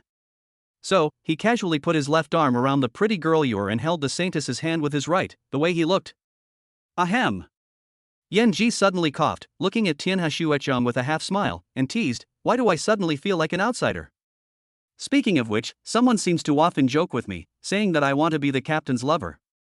Xueqiang, who do you think looks more like a lover between us now? Yan Ji, you. Xueqiang blushed, whether from embarrassment or anger, it was hard to tell. Ha ha. Just kidding. Just kidding. Yan Ji grabbed Tianhe Xueqiang's other hand and said to herself, but, Captain is really like a perk that Spirit Butterfly Island gave us. In the future, I can enjoy looking at the handsome captain, and Xueqiang, you can ask the captain to help you with your health check when he has time. Yuer will be even happier. What does physical examination mean? What does even more fun mean? Miss Xueqiang and the pretty Yuer were both in a panic. All the bad things seem to have passed, and all the previous turmoil is like a dream. When he woke up from the nightmare, the three sisters from Spirit Butterfly Island were laughing and joking as usual, which made Chen Hao feel somewhat relieved. Meanwhile, on the floating island, Yi Xingqian kept rubbing her eyes, staring at Chen Hao in disbelief. He actually managed to calm the holy maiden down? And it was just by holding her hand? Could it be? Yi Xingqian couldn't help but think of a long-standing legend about Tianwen Mountain. Chapter 82 Binding to Another System. On the floating island, all alarm sounds ceased. The disordered intelligent brain system began to recover automatically, and in a very short time, everything returned to normal. Augusta stared blankly at the world gradually returning to order, completely bewildered as to what had happened. He even thought he had just dozed off and had a rather unpleasant dream. Then he burst into laughter. What do you mean that offending the holy maiden of Tianwen Mountain would cause the martial god realm to collapse? Everything has returned to normal now, hasn't it? Yi Xingqian, you're really exaggerating. Do you think the holy maidens of the three royal families are goddesses? How utterly ridiculous. It's 2010 already, and there are still people trying to create a mystery, trying to conjure up tales of ghosts and gods. Are you trying to glorify the three major families, creating some kind of mystique so that people will fear you? Augusta mocked mercilessly. It was clearly just a minor glitch in the AI management system of the martial god realm, and it has already fixed itself. Yi Xingqian ignored him completely, and instead used the smart interface of the floating island to keep looking at Chen Hao, who was holding the noble saintess's hand, thinking about the origin and legend of Tianwen Mountain, and guessing Chen Hao's identity. The holy maiden of Tianwen Mountain is certainly not an evil person. The spirit of ice and snow, which has been worshipped by the three founding families for at least 10,000 years, or even longer, is certainly not an evil spirit.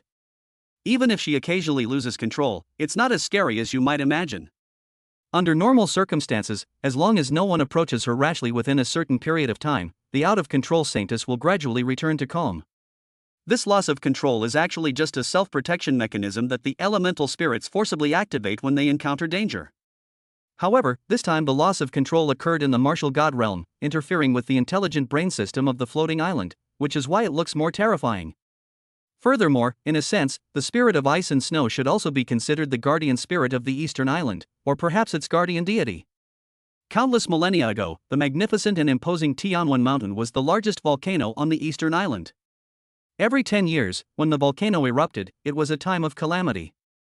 People within 1,000 miles suffered greatly. At that time, the people were not enlightened and all believed that the volcanic eruption was a punishment imposed on mortals by the anger of the gods. There is another towering peak in Tianwan Mountain, which is considered to be a place close to the sky. So people climbed to the top of the mountain and asked the sky, what crime have the common people committed? Unexpectedly, this question actually alarmed the heavenly emperor, who replied, a demonic spirit is sealed in the mountain. When the demonic spirit becomes angry, the mountain fire will erupt. Later, to alleviate the suffering of the people, the heavenly emperor sent his attendant, the spirit of ice and snow, to transform the volcano into a snow-capped mountain. He said, when the demon spirit is utterly destroyed, I will descend upon this mountain once more. Of course, logically speaking, the mighty heavenly emperor should not have time to concern himself with the trivial matters of a mere mountain, so this is merely a legend with mythological elements, perhaps an ancient people's wishful thinking that they hope for favorable weather and to avoid disasters. It is also possible that in ancient times, a peerless expert with extraordinary abilities lived in seclusion on Tianwan Mountain. People at that time regarded him as a god and imagined him as a figure like the heavenly emperor. The story behind these legends remains unknown. With the changing times, the depletion of spiritual energy, and the rise of technology, these mysterious tales have gradually been forgotten. Even the three founding families only knew that, since their ancestors, the three families had been worshipping the spirit of ice and snow, the deity who slept in the volcano. It wasn't until many years after the spiritual energy of Earth revived, and the Tianwan volcano, which had been dormant for 10,000 years, erupted again, that the three families began to pay attention to the legends of the volcano spirit and the ice spirit. On the day of the volcanic eruption, a little girl merged with the awakened spirit of ice and snow. That was the day Tianhe Shuechong first lost control. She stretched out her chubby little hands and prevented the disaster from happening. It was for this reason that Tianhe Shuechong, despite her young age, was jointly revered as a saint by the heads of the three families. Although we don't know what secrets are hidden behind these ethereal myths, since the spirit of wind and snow exists, evil spirits may also exist. The heavenly emperor or the ancient powerhouse who once said he would return to the holy mountain should also exist. Yixingchen squinted at Chen Hao. When the holy maiden is in danger and her elemental power is in a semi-awakened state, she will not allow anyone to approach her. However, this guy named Chen Hao held the holy maiden's hand very intimately, and he was not attacked at all. Instead, the holy maiden quickly regained her composure, as if he had a very close relationship with the spirit of wind and snow. Could it be?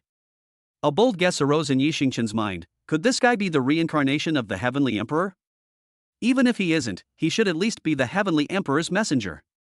In any case, this person must have a very deep connection with the legends of Tianwan Mountain. Otherwise, how could he be so close to the spirit of ice and snow?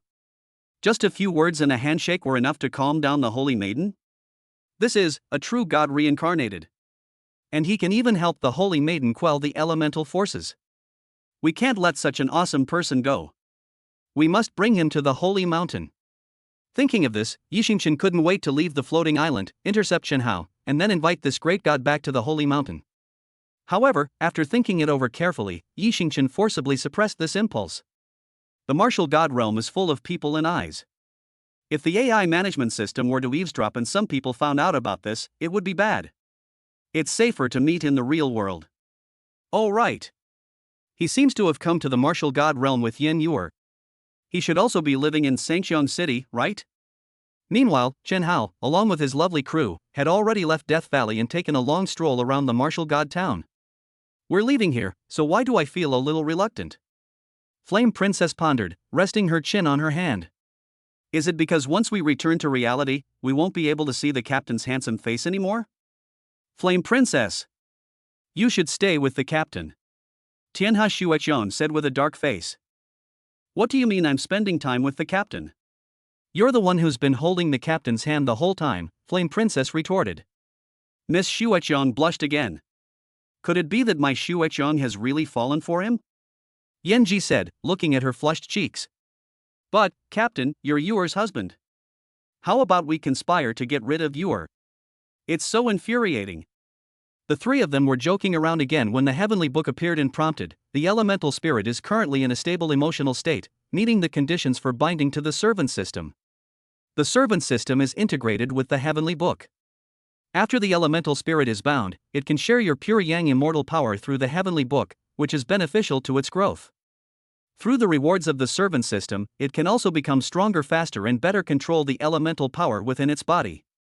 It sounds pretty good, but how do I bind it? Chen Hao scratched his head. Heavenly book, the servant system adheres to the principles of fairness and voluntariness. Please persuade the other party to bind. Upon hearing this, Chen Hao was speechless. Persuade? How can I persuade him? Should I say to Miss Xueqiong, "Hi, girl, you've been bound to the system, you'll be my little maid from now on"? Holy crap! Treating this girl with such an unusual background as a maid, are you sure you won't get beaten up? At this point, the three girls began to say goodbye to each other. Chen Hao hesitated for a moment before saying, "Xueqiong, I have a gift for you." Chapter 83 An Unexpected Bondage Part 1. The servant system transformed into a beam of light, passing from Chen Hao's palm into Tianhe Xueqiong's palm. A gift from the captain? Tianhe Xueqiong stared at the light in her palm, completely bewildered as to what it was. She thought to herself, Captain is being way too kind.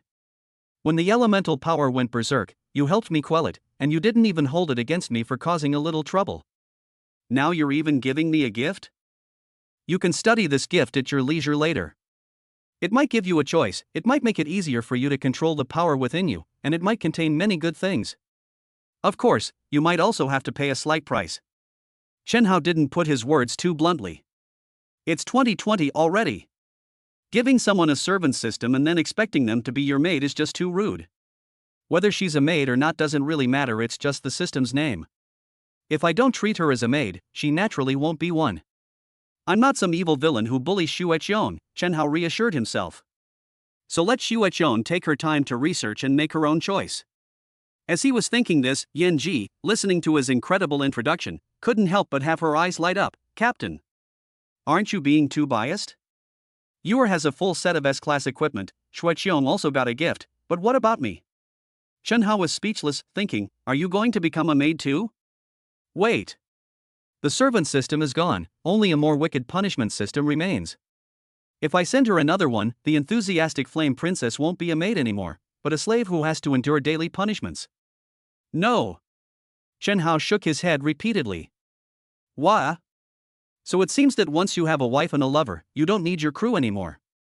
Sister Yan Ji looked very aggrieved. Back then, I even took an arrow for you, and you also. Stop. Chen Hao thought of the time when he was ambushed and dodged arrows and accidentally stole Yan Ji's first kiss. He glanced at Yuer with a guilty look. He. Yan Ji also looked at Yan Yuer, revealing a threatening smile to Chen Hao. It seemed to say, if you dare not give a gift, I'll tell Yuer you're bullying me. Husband? Yan Yuer tilted her head and looked at the two of them. Why do I feel like you two are having a secret? Yuer. Your husband. Yan Ji stopped mid-sentence, deliberately trying to scare Chen Hao she would never actually tell anyone such an embarrassing story. Chen Hao was startled, fearing that his little wife Yuer would be angry. He forcibly suppressed the urge to give Yan Ji a punishment system and spank her hard. He said irritably, next time. There aren't any today. I'll give you one next time. Perfunctory. Flame Princess pouted, her little face tilted back, a mischievous glint in her eyes. She didn't necessarily need the captain to give her a gift, it's just, this feeling of teasing the handsome captain and making him furious is just so satisfying. Cough cough. Chen Hao was also aware that what he had just said was indeed a bit perfunctory. Even he himself didn't know when he could get another heavenly Dao system or servant system.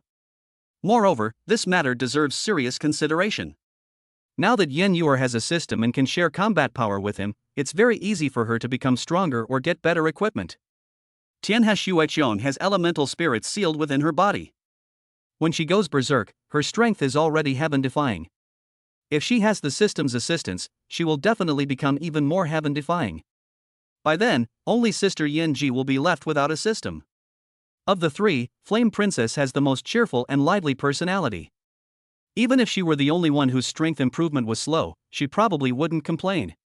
But after a while, wouldn't she feel a little uncomfortable? I can get a lot of equipment from the Heavenly Dao system, so the servant system should be able to too, right? Thinking this, Chen Hao looked at Tianhe Xueqiong and said, there should be a lot of things in the gift. It just so happens that you and Yan Ji live together in the real world, so you can share some with Yan Ji. I understand. Tianhe Shueqiang nodded. She had just heard Yan Ji say that this was a gift from the captain to his lover, and she felt a little embarrassed to accept it. Now that the captain has said that Flame Princess is also among the gifts, she can't refuse. So many things?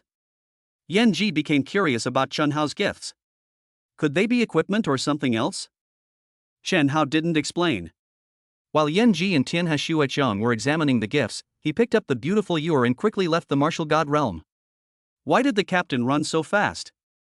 He looks like he's done something wrong. Flame Princess was even more puzzled. So, what exactly is this gift? Why do I smell something very evil and exciting? I don't know. Tianhe Shueqiang studied the ball of light in her hand. Suddenly, a prompting voice rang in her mind. Consciousness is in a quantum state, and the soul structure is not stable enough. Please return to the real world. Can the gift only be opened when we return to the real world? Tianhe Shueqiang wondered. A gift from the virtual world can actually be brought into the real world? Yan Ji's eyes widened. That sounds so high-tech. Let's go back quickly. Yan Ji and Tianhe Shueqiang returned to the real world together. At the same time, Chen Hao opened his eyes on the large bed in the Yan family villa. It was 11:30 a.m., and the villa still maintained its festive atmosphere. He remembered that last night, he and his wife, Yor, had done something intimate on this very bed. At this moment, Yor, the young wife, was still nestled in his arms, as if everything in the martial god realm was a dream, giving people a feeling of being in another world. Honey, the gift you just gave to Sister Shueqiang was actually a system, right? I could feel that the gift had the same aura as the Heavenly Dao system, Yen Yor asked, tilting her head up. It's similar to the Heavenly Dao system. Chen Hao came to his senses, thinking, the system is a very precious thing. Giving such a valuable item to another woman? Is my Yor jealous? It really is like that. Yen Yor gave him a quick kiss, looking very happy. Yen Yor was indeed very happy because she felt that her fate had completely changed since she met her husband. When she first graduated from the martial god base, she was still thinking about the bloodshed, hardship, and danger. Now, not only has her physique improved and her strength increased significantly, but she has also obtained a complete set of S-class equipment. What fear is there of bloodshed? And what hardship has she ever suffered? Moreover, it wasn't just her fate that changed. Her sisters also had their destinies changed. My husband can help Sister Shueqiang suppress the cold energy in her body. Maybe she will be able to completely control the power sealed within her body in the future. Moreover, Sister Shueqiang and Sister Yanji now have a system with them. When the 0520 team all have S rank sets, everyone will be safe and won't have to worry about life and death separations like before. It's so wonderful. Sister Yanji is right, husbands are indeed a blessing.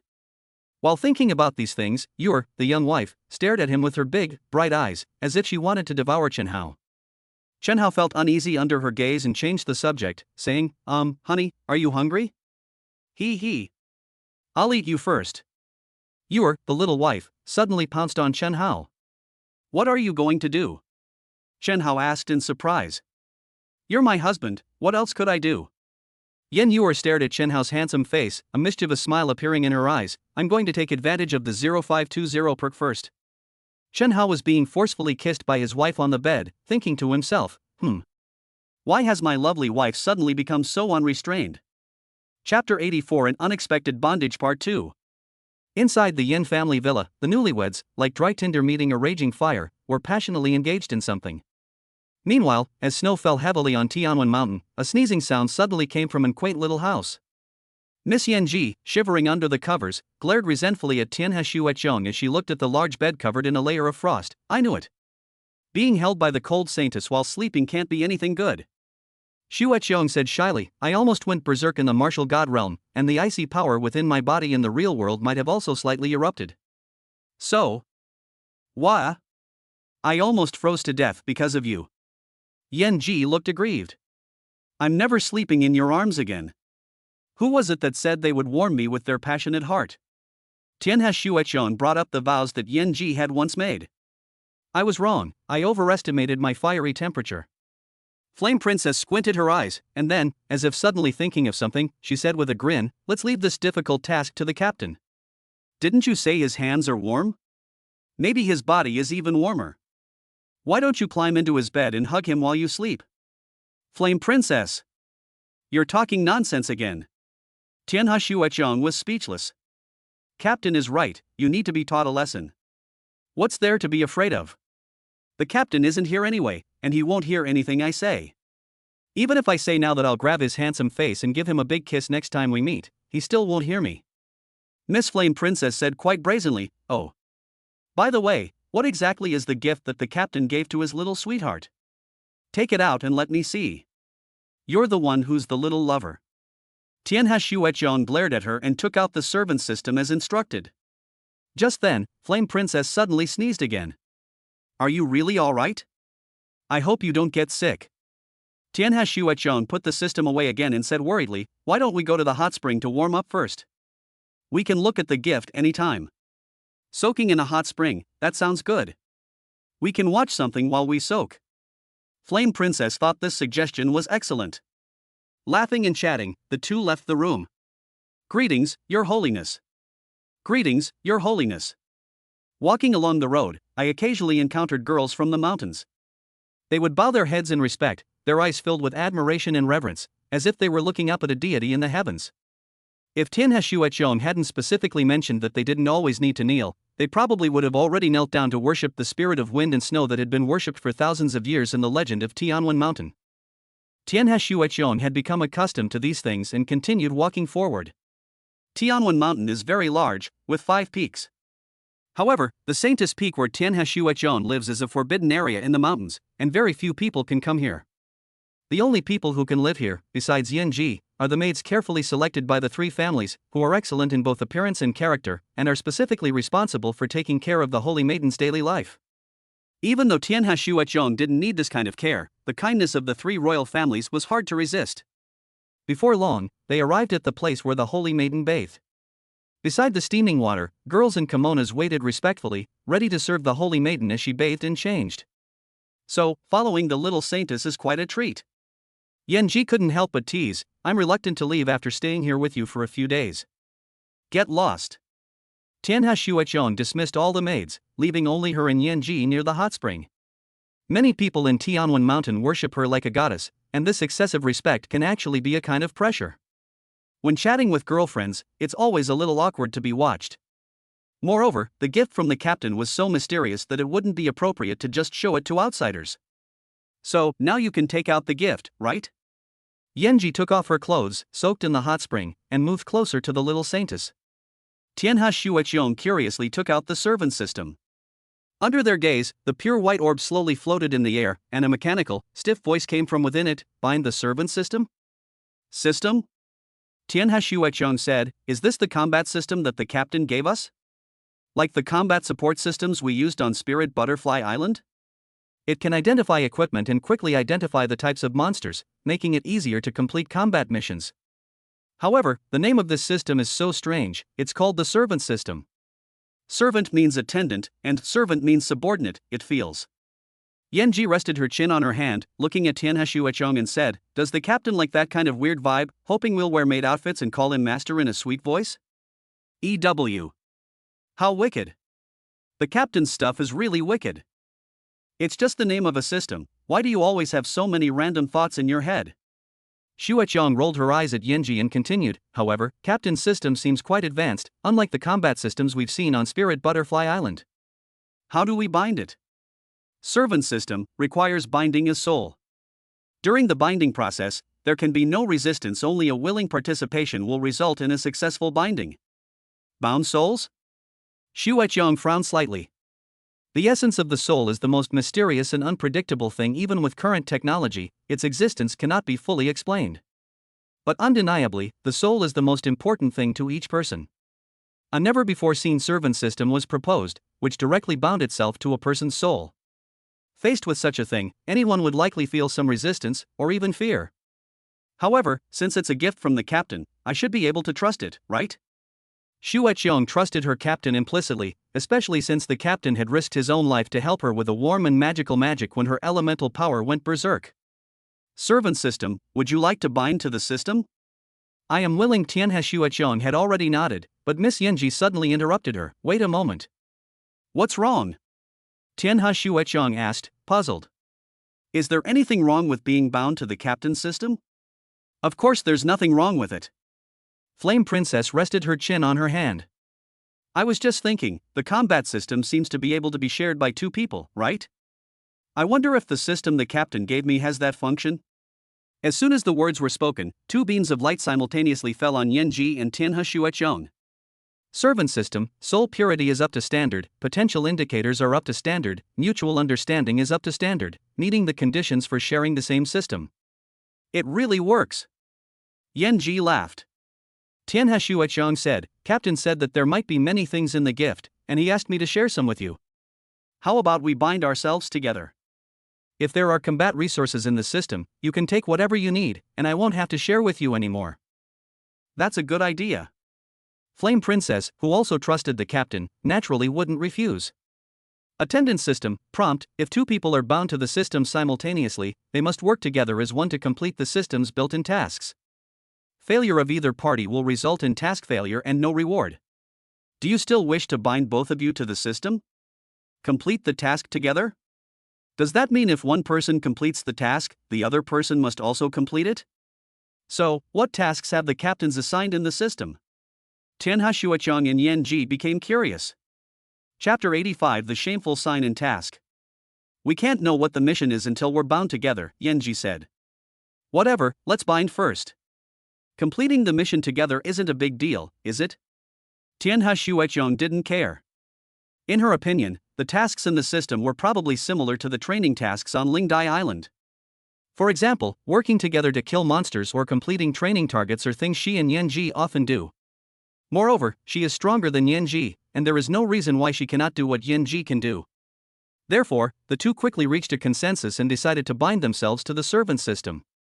The ball of light from the servant system split into two halves, which merged with the souls of Yanji and Tianhe Xuechong respectively. System binding in progress. Binding progress, 30%, 60%, 99%. System binding complete. Attendance system, please have the two hosts complete the sign and task together. How to check in, please complete the following steps together. A sign and task? Tianhe Xuechong's face flushed red instantly upon hearing the sign and method. This sign and method is just too embarrassing. Flame Princess was also taken aback for a moment, then burst into laughter. Haha. What did I say before? Captain really does like that kind of wicked vibe. Ha, men. They're all the same. However, I've suddenly become curious about what the evil captain is doing with Yor. The beautiful Yor had just finished a vigorous workout and was now nestled in Chen Hao's arms, resting. After a passionate encounter, Chen Hao had just entered a state of enlightenment, contemplating life. Just then, the heavenly book displayed a notification: the attendance system has been successfully bound. You can check the current status of the system host. Has Xuechong made a decision so quickly? Chen Hao asked, somewhat puzzled. Then, he saw a small icon for a servant system appear within the light screen formed by the heavenly book. Following the prompts, Chen Hao focused his consciousness on the servant system icon, and a wondrous scene appeared in his mind.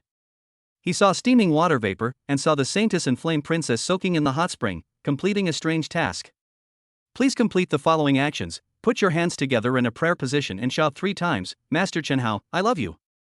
Master Chen Hao. And you have to shout I love you? Tianhe Xuechong was stunned for a long time by the bizarre way of signing in.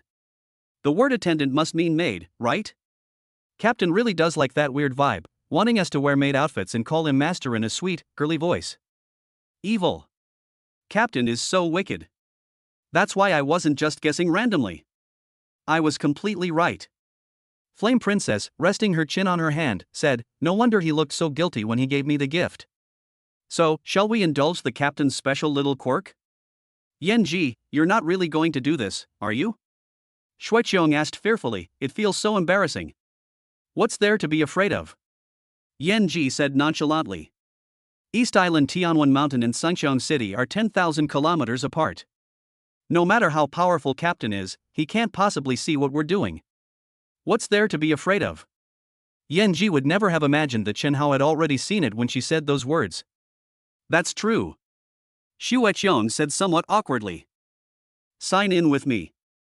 Yanji interrupted her, and following the servant system's instructions, she made a praying gesture with her hands, tilting her small face up as if making a vow, repeatedly saying, Master Chen Hao, I love you, Master Chen Hao, I love you. What the hell? Chen Hao watched the scene through the heavenly book, and his newly entered sage mode was now irritating again. The fiery flame princess, like a little maid, cried out, Master, I love you. And all while completely naked and exposed. Who the hell can withstand this? At the same time, seeing that Yan Ji had already done so, Tianhe Xueqiang cleared her throat and opened her charming little mouth, Lord Chen Hao. Before she could finish speaking, Xueqiang's face turned red to the roots of her ears. It's too embarrassing, I really can't do such a thing. What's so difficult about it? Flame Princess said casually, Master Chen Hao, I love you. Master Chen Hao, I love you. It's just a few simple words. This should just be a little prank. The captain won't really do anything to us. Let alone just saying such simple words. Even if we changed into a maid outfit and did some cosplay in front of him, it wouldn't be a big deal, right? He's not going to eat me, is he? Chen Hao, far away, was speechless. He thought to himself, if we weren't separated by thousands of miles, if you dared to act like this in front of me, I might really eat you up. I'm a man too, okay? I can act impulsively too, okay? Can't you respect a man's impulses? Of course I know it's no big deal, but not everyone is as shameless as you. Tianhe Xueqiang looked at Miss Yanji with annoyance, feeling as if she had been dragged into a quagmire by the very filthy Yanji. She originally thought that completing the mission together meant things like fighting monsters or training, things she could do better than Yanji. But I never expected the tasks within the servant system to be so bizarre. In terms of shamelessness, she simply cannot compare to Yanji. Moreover, since the two people are bound to the servant system together, both of them must complete the task to receive the reward. In other words, if she gives up the sign-in reward, Yanji will also not receive the reward. Just then, the servant system notification sounded, Yanji host has completed the task. Tianhe Xueqiang host, please cooperate to complete the task, otherwise you will not be able to receive today's sign-in reward. So, I'm finally going to get my reward? He. Xueqiang, you won't let me lose my reward, will you? Yanji said. I. Tianhe Xueqiang hesitated. Actually, given her status, she didn't care much about the reward. However, if it prevented Yanji from receiving the reward, she would feel a little guilty.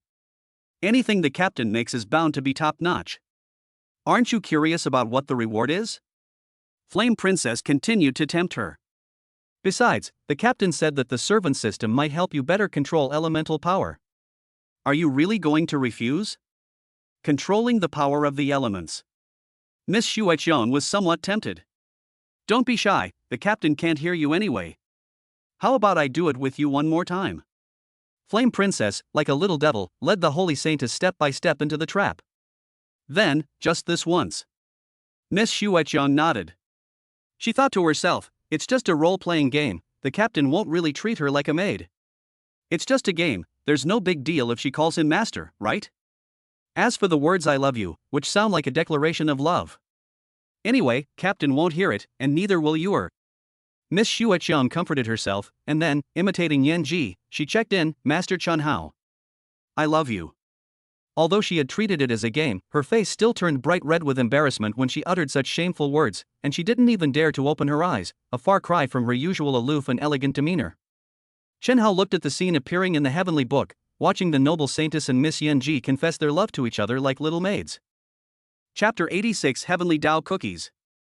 Who the hell can withstand this? Chen Hao looked at Yanji and Tianhe Xueqiang through the heavenly book. Even though I know it's just a minigame. Even though I don't see the cute crew members as maids or servants, but seeing this kind of scene still makes me so angry I want to explode. This damned servant system. I feel like it's leading me astray. Chen Hao thought to himself, just signing in is enough, and I have to shout Master, I love you. If there are any other tasks, wouldn't that be? Master Chen Hao, I love you. At this moment, the holy maiden finally finished reciting the 3 I love yous and finally breathed a slight sigh of relief. Yanji, however, eagerly awaited her reward. Attendant system, congratulations to both hosts for completing the sign-in task. You have received a newbie gift pack and a heavenly Dao cookie. The laws of heaven and earth transformed into light and descended upon the two. Yanji and Tianhe Xueqiang opened the gift package together, only to see the Glacier S-Class battle armor? Captain's gift is indeed quite extraordinary. Tianhe Xuechong was somewhat surprised. Wow! Blazing Flame S-Class armor. It's an S-Class armor too. When I saw you were wearing a full set of S-Class equipment, I already guessed that the captain was rolling in money, but you is his wife after all. I didn't expect that we would get a share too. Flame Princess said excitedly. What are Heavenly Dao cookies? Tianhe Xuechong's gaze fell on the cookies. Since Captain likes the weird tone of being called master by the little maid. Flame Princess analyzed, resting her chin on her hand. So, is this a gift for the little maid, or rather, a reward from the master to the obedient little kitten slave? Little cat slave? Tianhe Xuechong was completely bewildered, having no idea what Yan Ji was talking about, but hearing such a title was just so embarrassing. Didn't I show you those kinds of videos back on Spirit Butterfly Island? It's another kind of cute cosplay outfit. Flame Princess looked like she knew a lot. You mean? The Saintess's face flushed even more. She suddenly recalled a night on Spirit Butterfly Island when Miss Flame Princess, as if she had discovered a new continent, dragged her to watch anime together. There were very cute girls wearing those cool and strange outfits with tails at the back. Flame Princess. It's just a cookie. You're overthinking it. Miss Xuechong felt like she was about to collapse. Do you want to eat it? Yan Ji looked at the cookie. This cookie is placed with S-rank equipment, it must be very special. Then I won't eat it. There's only one piece anyway, you can have it. Tianhe Xuechong shook her head. Although she knew it was just a cookie, Yan Ji's description was too wicked. What kind of kitten was that? She didn't want to be a kitten fed by its owner. Yes. Absolutely not. Snap. Yan Ji broke the cookie in half and stuffed one half into Tianhe Xuechong's mouth, saying with a grin, Captain said that gifts are for two people, so I dare not enjoy them all by myself. Ugh. Tianhe Xuechong wanted to spit out the cookie, but the taste. So delicious. No. It's more than just delicious. Suddenly, the Heavenly Dao cookie transformed into a magical power, flowing through her body and continuously strengthening her physique and soul. Even soul power can be enhanced. Doesn't that mean I can suppress it in the future? Many people know that a powerful force is sealed within the Holy Maiden's body, and that force will erupt whenever she faces mortal danger. But Tianhe Xuechong knew that it wasn't a sealed power, but rather that another soul resided within her. It was the soul of the ice and snow spirit. The ice spirit is usually dormant, but whenever danger arises, another soul awakens and takes over her body. Not only will the elemental power within her erupt uncontrollably, but the other soul will also attack indiscriminately if anyone gets close. Tianhe Xuechong had been troubled by this matter for a long time, but had no solution. But at that moment, she saw a glimmer of hope. Heavenly biscuits can strengthen the body and soul. If my soul power becomes stronger and reaches the level that can suppress the ice and snow spirit, then even if elemental power erupts in the future, I won't have to worry about losing control anymore, right? Captain said that the treasure in the gift might help me control the power of the elemental spirits. So, the Heavenly Dao cookie is the truly precious gift, isn't it? Such a precious thing is not cat food to tease pets. It should be a legendary elixir of immortality. Yan Ji always talks nonsense, and almost missed the elixir that the captain painstakingly prepared. Thinking about these things, Tianhe Xuechong, who had been reluctant before, chewed and swallowed the biscuit with great care, and then licked her lips with lingering satisfaction, not letting go of even the smallest crumb stuck to her lips. Although she didn't understand why the captain would have such a thing, Tianhe Xuechong felt that since the captain had already given it to her and she had already eaten it, it shouldn't be wasted. It smells delicious. At the same time, Yan Ji's physique was also strengthened. The power of the Heavenly Dao cookie is like a catalytic energy. The enhancement effect will vary depending on the individual's constitution after eating the cookie. Therefore, after Yan Ji ate the cookies, the fiery true essence within her body became even hotter and purer. I think I've gotten stronger. I feel like I'm about to reach the level of a C-rank martial god. Yan Ji said with lingering enthusiasm, if only there were one more. Are there any other tasks besides the daily sign-in tasks? Yan Ji, don't be too greedy, Tianhe Xuechong said. I think the things the captain gave us are a bit too extravagant. Maybe it wasn't easy for him to get these things. Is it really appropriate for him to accept such expensive gifts? What does it matter? Captain isn't an outsider, but a partner to whom I can entrust my life and soul. Flame Princess said nonchalantly, Captain also hopes that we can become stronger, right? That way, when we encounter trouble or danger in the future, Squad 0520 can more easily meet all challenges. That makes sense, Tianhe Xueqiong said. So, we can't let the captain down. Yan Ji teased Xueqiong as she looked at her deep in thought. If Xueqiong feels she owes the captain too much and feels bad, how about next time you meet the captain, you throw yourself into his arms to make up for it? If the beautiful and noble saintess is willing to give you a kiss, the captain might be very excited. Dead Flame Princess. Tianhe Xueqiong was furious. Do you have to be punished before you'll behave? Oh dear. The holy maiden is angry. Yan Ji immediately changed the subject. By the way, besides the sign-in task, are there any other tasks? And are there any rewards for them? Chapter 87 The Real Captain is Coming. Upon hearing Yan Ji's question, the servant system replied, in addition to the daily check-in tasks, there are also interactive tasks. You can also get rewards after completing the interactive tasks. There really is a mission? Yan Ji found it somewhat unbelievable. After all, the treasure she had just obtained was already quite precious. How many more of these elixir-like treasures like Heavenly Dao cookies will we be able to obtain in the future? But if we continue doing quests, given the system's wicked and strange nature, won't? Tianhe Xueqiong felt this prank system was a bit too wicked, and she didn't want to continue doing the missions. However, when she thought about how eating more Heavenly Dao cookies could allow her soul power to surpass that of the elemental spirits, a shameful sense of anticipation actually rose in her heart. Let's start the new mission quickly. Flame Princess couldn't wait. Attendance system, no interaction targets found. The host currently lacks interaction targets, and interactive tasks are temporarily unavailable. Lacking an interaction partner? Flame Princess paused for a moment, then rested her chin on her hand and analyzed. Could it be that the interaction partner is the captain? If the captain is around, can a new mission be started? Interacting with a very handsome captain. Why do I smell a wicked and exciting scent? It's better if there are no missions for now, right? Tianhe Xueqiong suppressed her slight disappointment at not getting the cookies and said with a sigh of relief, what if the interactive missions are as frivolous as the daily login missions? Wouldn't that mean we have to say Master Chenhao, I love you, in front of the captain? That's really... Xueqiong stopped mid-sentence, because she noticed that Yan Ji was looking at her and smiling. Why are you laughing? I was thinking, how could the aloof and reserved saintess say something like I love you, master? Flame Princess said with a mischievous smile. So, since the saintess is usually served when she takes a bath, will she serve the captain like a little maid when he takes a bath in the future? Or is this the kind of content that interactive missions will have?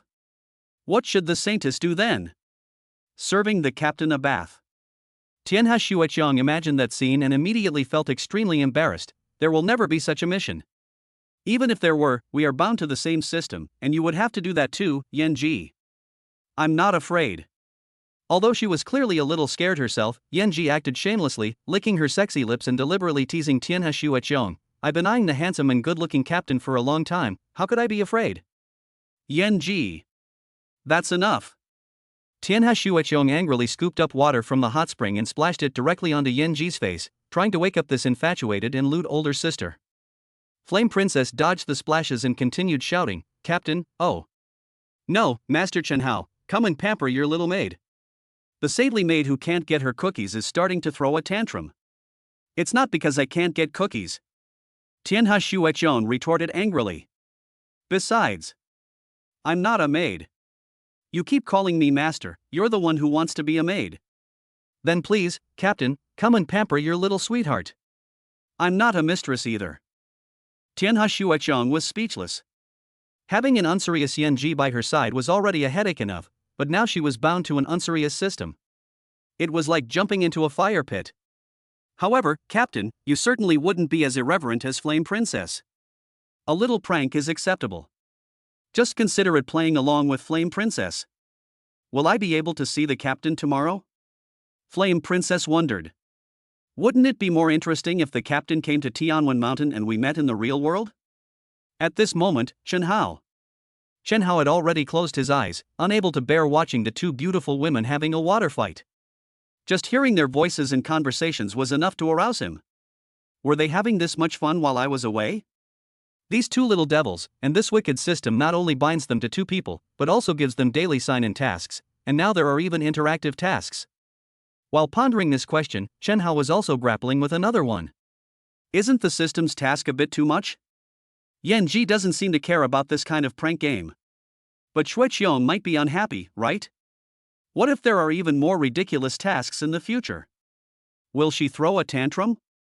The Heavenly Book states, none of the tasks assigned by the attendance system are mandatory. The system host has the right to choose freely, and will not be punished even if the task is deliberately not completed. This system aims to cultivate servants of the Heavenly Tao, requiring only wholehearted obedience, and will not use any coercive means. The passwords for the sign-in tasks, or the interactive tasks in the future, are only to increase the goodwill between the host and the owner of the Heavenly Book. If they don't like it, they can simply choose not to do it. Shouting "I love you, are you sure it's to increase my affection?" Chen Hao was speechless. Damn it! These kinds of things like heavenly books or systems can't distinguish between affection and confession, can they? The Heavenly Book remained silent. Chen Hao stopped dwelling on the matter. Just as the Heavenly Book said, if there were any missions that were too difficult, Xueqiong and Yanji could simply give them up without feeling wronged. Besides, he would never treat these respectable and lovable crew members as little maids or servants that would be too wicked. He'd just treat today's events as a little game. Huh, honey? Yan Yuer, who was snuggling in Chen Hao's arms watching TV, suddenly noticed that Chen Hao seemed a little distracted. Yuer's wife. Chen Hao looked at his delicate little wife beside him, and then thought of how Miss Xueqiong and Miss Yanji pretended to be little maids and played games. Suddenly, he realized a very serious problem. Before I knew it, I completely integrated into Squad 0520. Spending every day with the lovely crew members, and getting teased every now and then, seemed pretty fun. But I'm a fake captain. I'd almost forgotten that. Now the innocent Yuer has been turned into a little wife by me. Tianhe Xueqiong and Miss Yanji are shouting, "Master, I love you." If that real captain appears, he'll probably come after me to my death, right? Screw it. The captain of a Class B squad has been killed. Squad 0520 was just a training squad, how strong could the real captain be? Besides, with my current abilities, getting the captain's certificate should be a piece of cake. At worst, I can just go toe-to-toe with that captain who hasn't shown up yet. Humph. My Yuer is so cute. And my crew members are all such good people. I can't let her go to someone else. Just then, Chen Hao's phone rang. It was a call from someone he knew well. Meanwhile, on a mysterious island in the vast East China Sea, the fairy elder sister, who had been trapped in the massive array of blocks for most of the day, suddenly sneezed. Why do I keep getting the feeling that people are talking bad about me all day? Yuer is so innocent and cute, it definitely can't be her. Little sister Xueqiong looks cold but is the most sensible, it definitely can't be her either. Could it be that crazy girl Yanji who needs to be disciplined, complaining that I'm too strict again? 3 troublesome girls. If I hadn't been stricter with them, they would have been tricked away long ago, right? Especially Flame Princess, she kept saying back on Spirit Butterfly Island that she wanted to find a really handsome captain after graduation. But she probably never imagined that the captain was actually me. Thinking of this, the instructor's lips curled up slightly. Just wait and see, you'll be back to being under my control. With that, she shattered the last corner of the demonic energy barrier array with a single sword strike. Chapter 88 Darkness Descends Part 1. A single sword shatters the formation, unleashing raging waves. On the mysterious, isolated island, ferocious beasts, long since existing, scatter in terror. A roar, as if awakened from a 1,000-year slumber, erupts from the depths of the earth. At this time, the events that were taking place on the isolated island had not yet attracted anyone's attention. On Tianwen Mountain, which was worshipped by the Eastern Island Kingdom, Tianhe Xueqiong and Yanji had stopped playing around. During their rare days off, aside from participating in daily training in Death Valley of the martial god realm in the mornings, they had almost nothing else to do. Since the captain wasn't around and it was unclear when he would arrive, the situation felt rather leisurely and boring. It just so happens that this month coincides with the Cherry Blossom Festival on East Island. The cherry blossoms at the foot of the mountain are delicate and beautiful. It is the first time that Yanji has lived on East Island, so she naturally wouldn't miss the chance to join in the fun and enjoy the cherry blossoms. So she dragged Tianhe Xueqiong down the mountain with her. At the foot of the Saintess Peak of Tianwen Mountain, the young men and women of the 3 families gathered happily, and on the surface, everything seemed peaceful. However, deep within the ancestral hall, Yixingchen and the heads of the other 2 families were secretly plotting something in a small dark room. Is Chen Hao connected to the legends of Tianwen Mountain? A reincarnation of the great emperor? The son of a true god? How could he possibly calm the spirits of wind and snow? We must bring him back to the Holy Mountain as soon as possible, and we must do this without leaving a trace. It concerns the secrets of Tianwen Mountain, so it's best not to attract the attention of any people with ulterior motives. Let the Yi family handle it, they're experts at finding people. After the brief meeting ended, the three family heads each had their own thoughts and were pondering their own matters. The three families are three families, not one. Although they appear to be a united front, they secretly compete with each other to see who is the strongest and who is the true leader. Child of God? His bloodline must be very special, right? Aside from special beings like elemental spirits, the potential for an individual or even a race to become stronger is often related to their bloodline. If one could obtain his bloodline. Chief Miyazaki squinted at the footage of Chun Hao fighting in the martial god realm, a meaningful smile on his face. Meanwhile, Taylor Austin watched the replay of the martial god realm, saw himself being cleaved in two by Chen Hao's sword, and saw Tianhe Shuechong crush him with a single finger. He went mad, grabbing his blood-red hair and letting out a furious roar of resentment. The head of the three families was right when he said that a person's potential to become stronger is often related to their bloodline. He was a European nobleman, a member of the Austin family, and possessed extremely powerful bloodlines. Moreover, his wings are blood-red after he transforms. He possesses the talent of the fourth generation after the Vampire Queen.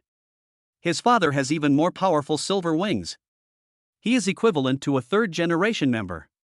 To put it bluntly, his father is the grandson of the Vampire Queen. He possesses the bloodline of the Vampire Royal family. The Vampire Queen, possessing a purplish-silver hue, was incredibly powerful. She was immortal, having lived for thousands of years, and rarely appeared in public. Even Taylor had never seen this ancestral figure. However, this does not prevent Taylor from being proud of his powerful royal lineage. However, in the martial god realm, Chen Hao and Tianhe Shuechong repeatedly crushed his pride. Who are they?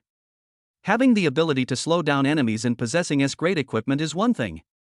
Losing isn't entirely incomprehensible. Taylor roared angrily, why is Tianhe Shuechong so strong? What exactly is that icy power that seems capable of destroying everything? Is it cold energy?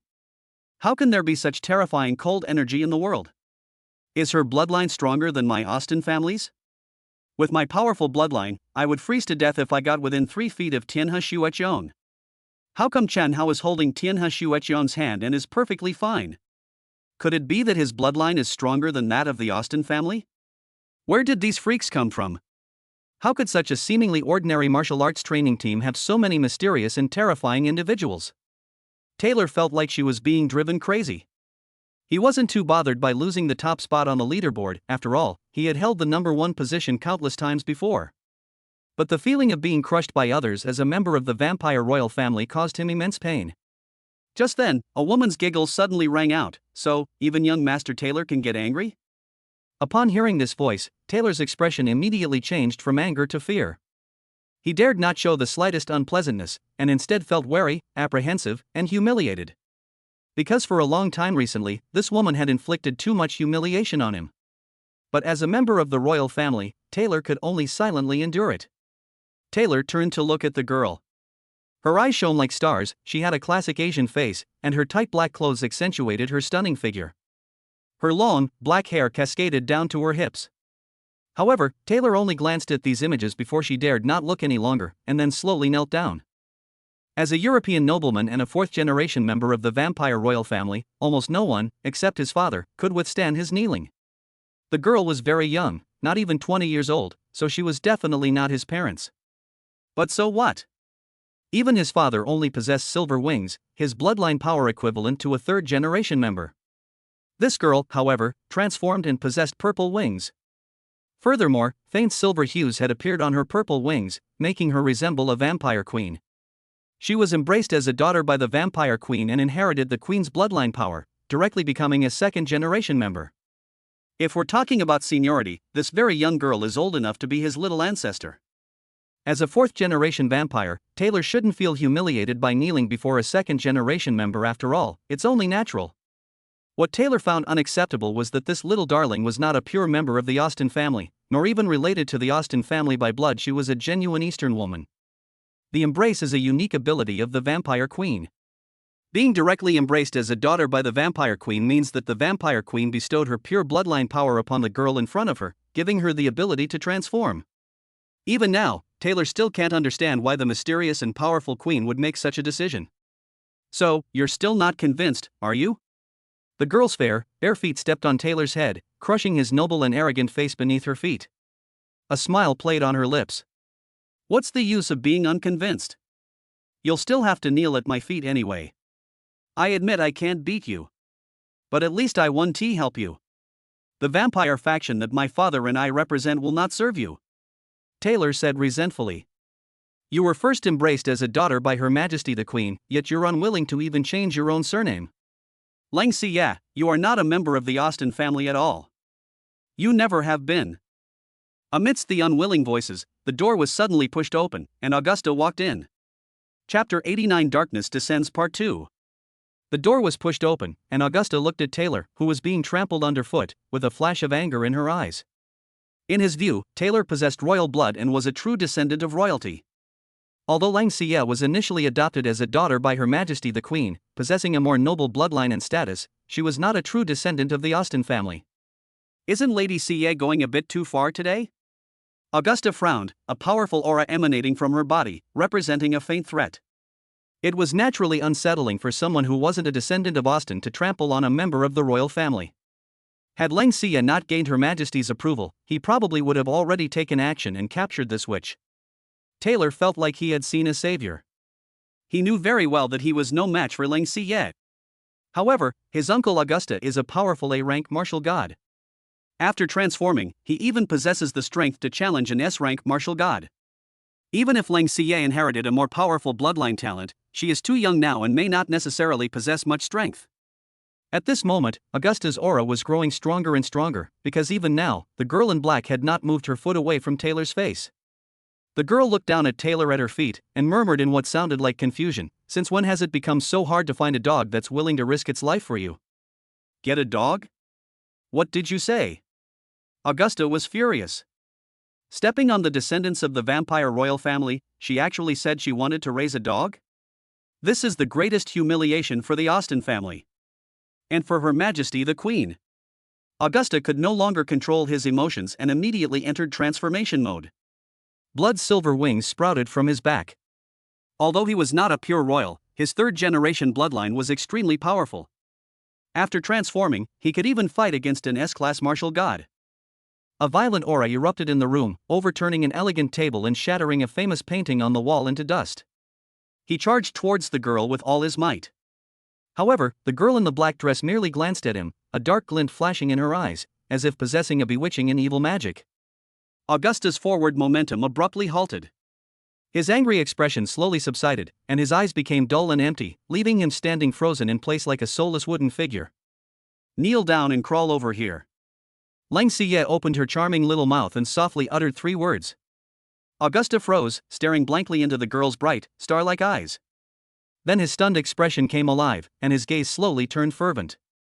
That fervor was like that of the most devout believer who had finally met the goddess he had long worshipped. After hesitating for only a third of a second, Augusta, who was about to make a move just a moment ago, slowly knelt down, crawled to the girl's side like a dog, and devoutly kissed the back of her feet. You can't just kiss Master's body like that, a girl's giggles came from above. Augusta realized what was happening and dared not kiss her again. He lowered his head deeply, not daring to look above the girl's buttocks, as if to him, even kissing the girl's instep or glancing upwards would be a desecration of the goddess. Remember, your master represents darkness, the girl's voice rang out again. Yes. Augusta swore devoutly, I, Augusta Austen, am willing to be a servant of darkness for life.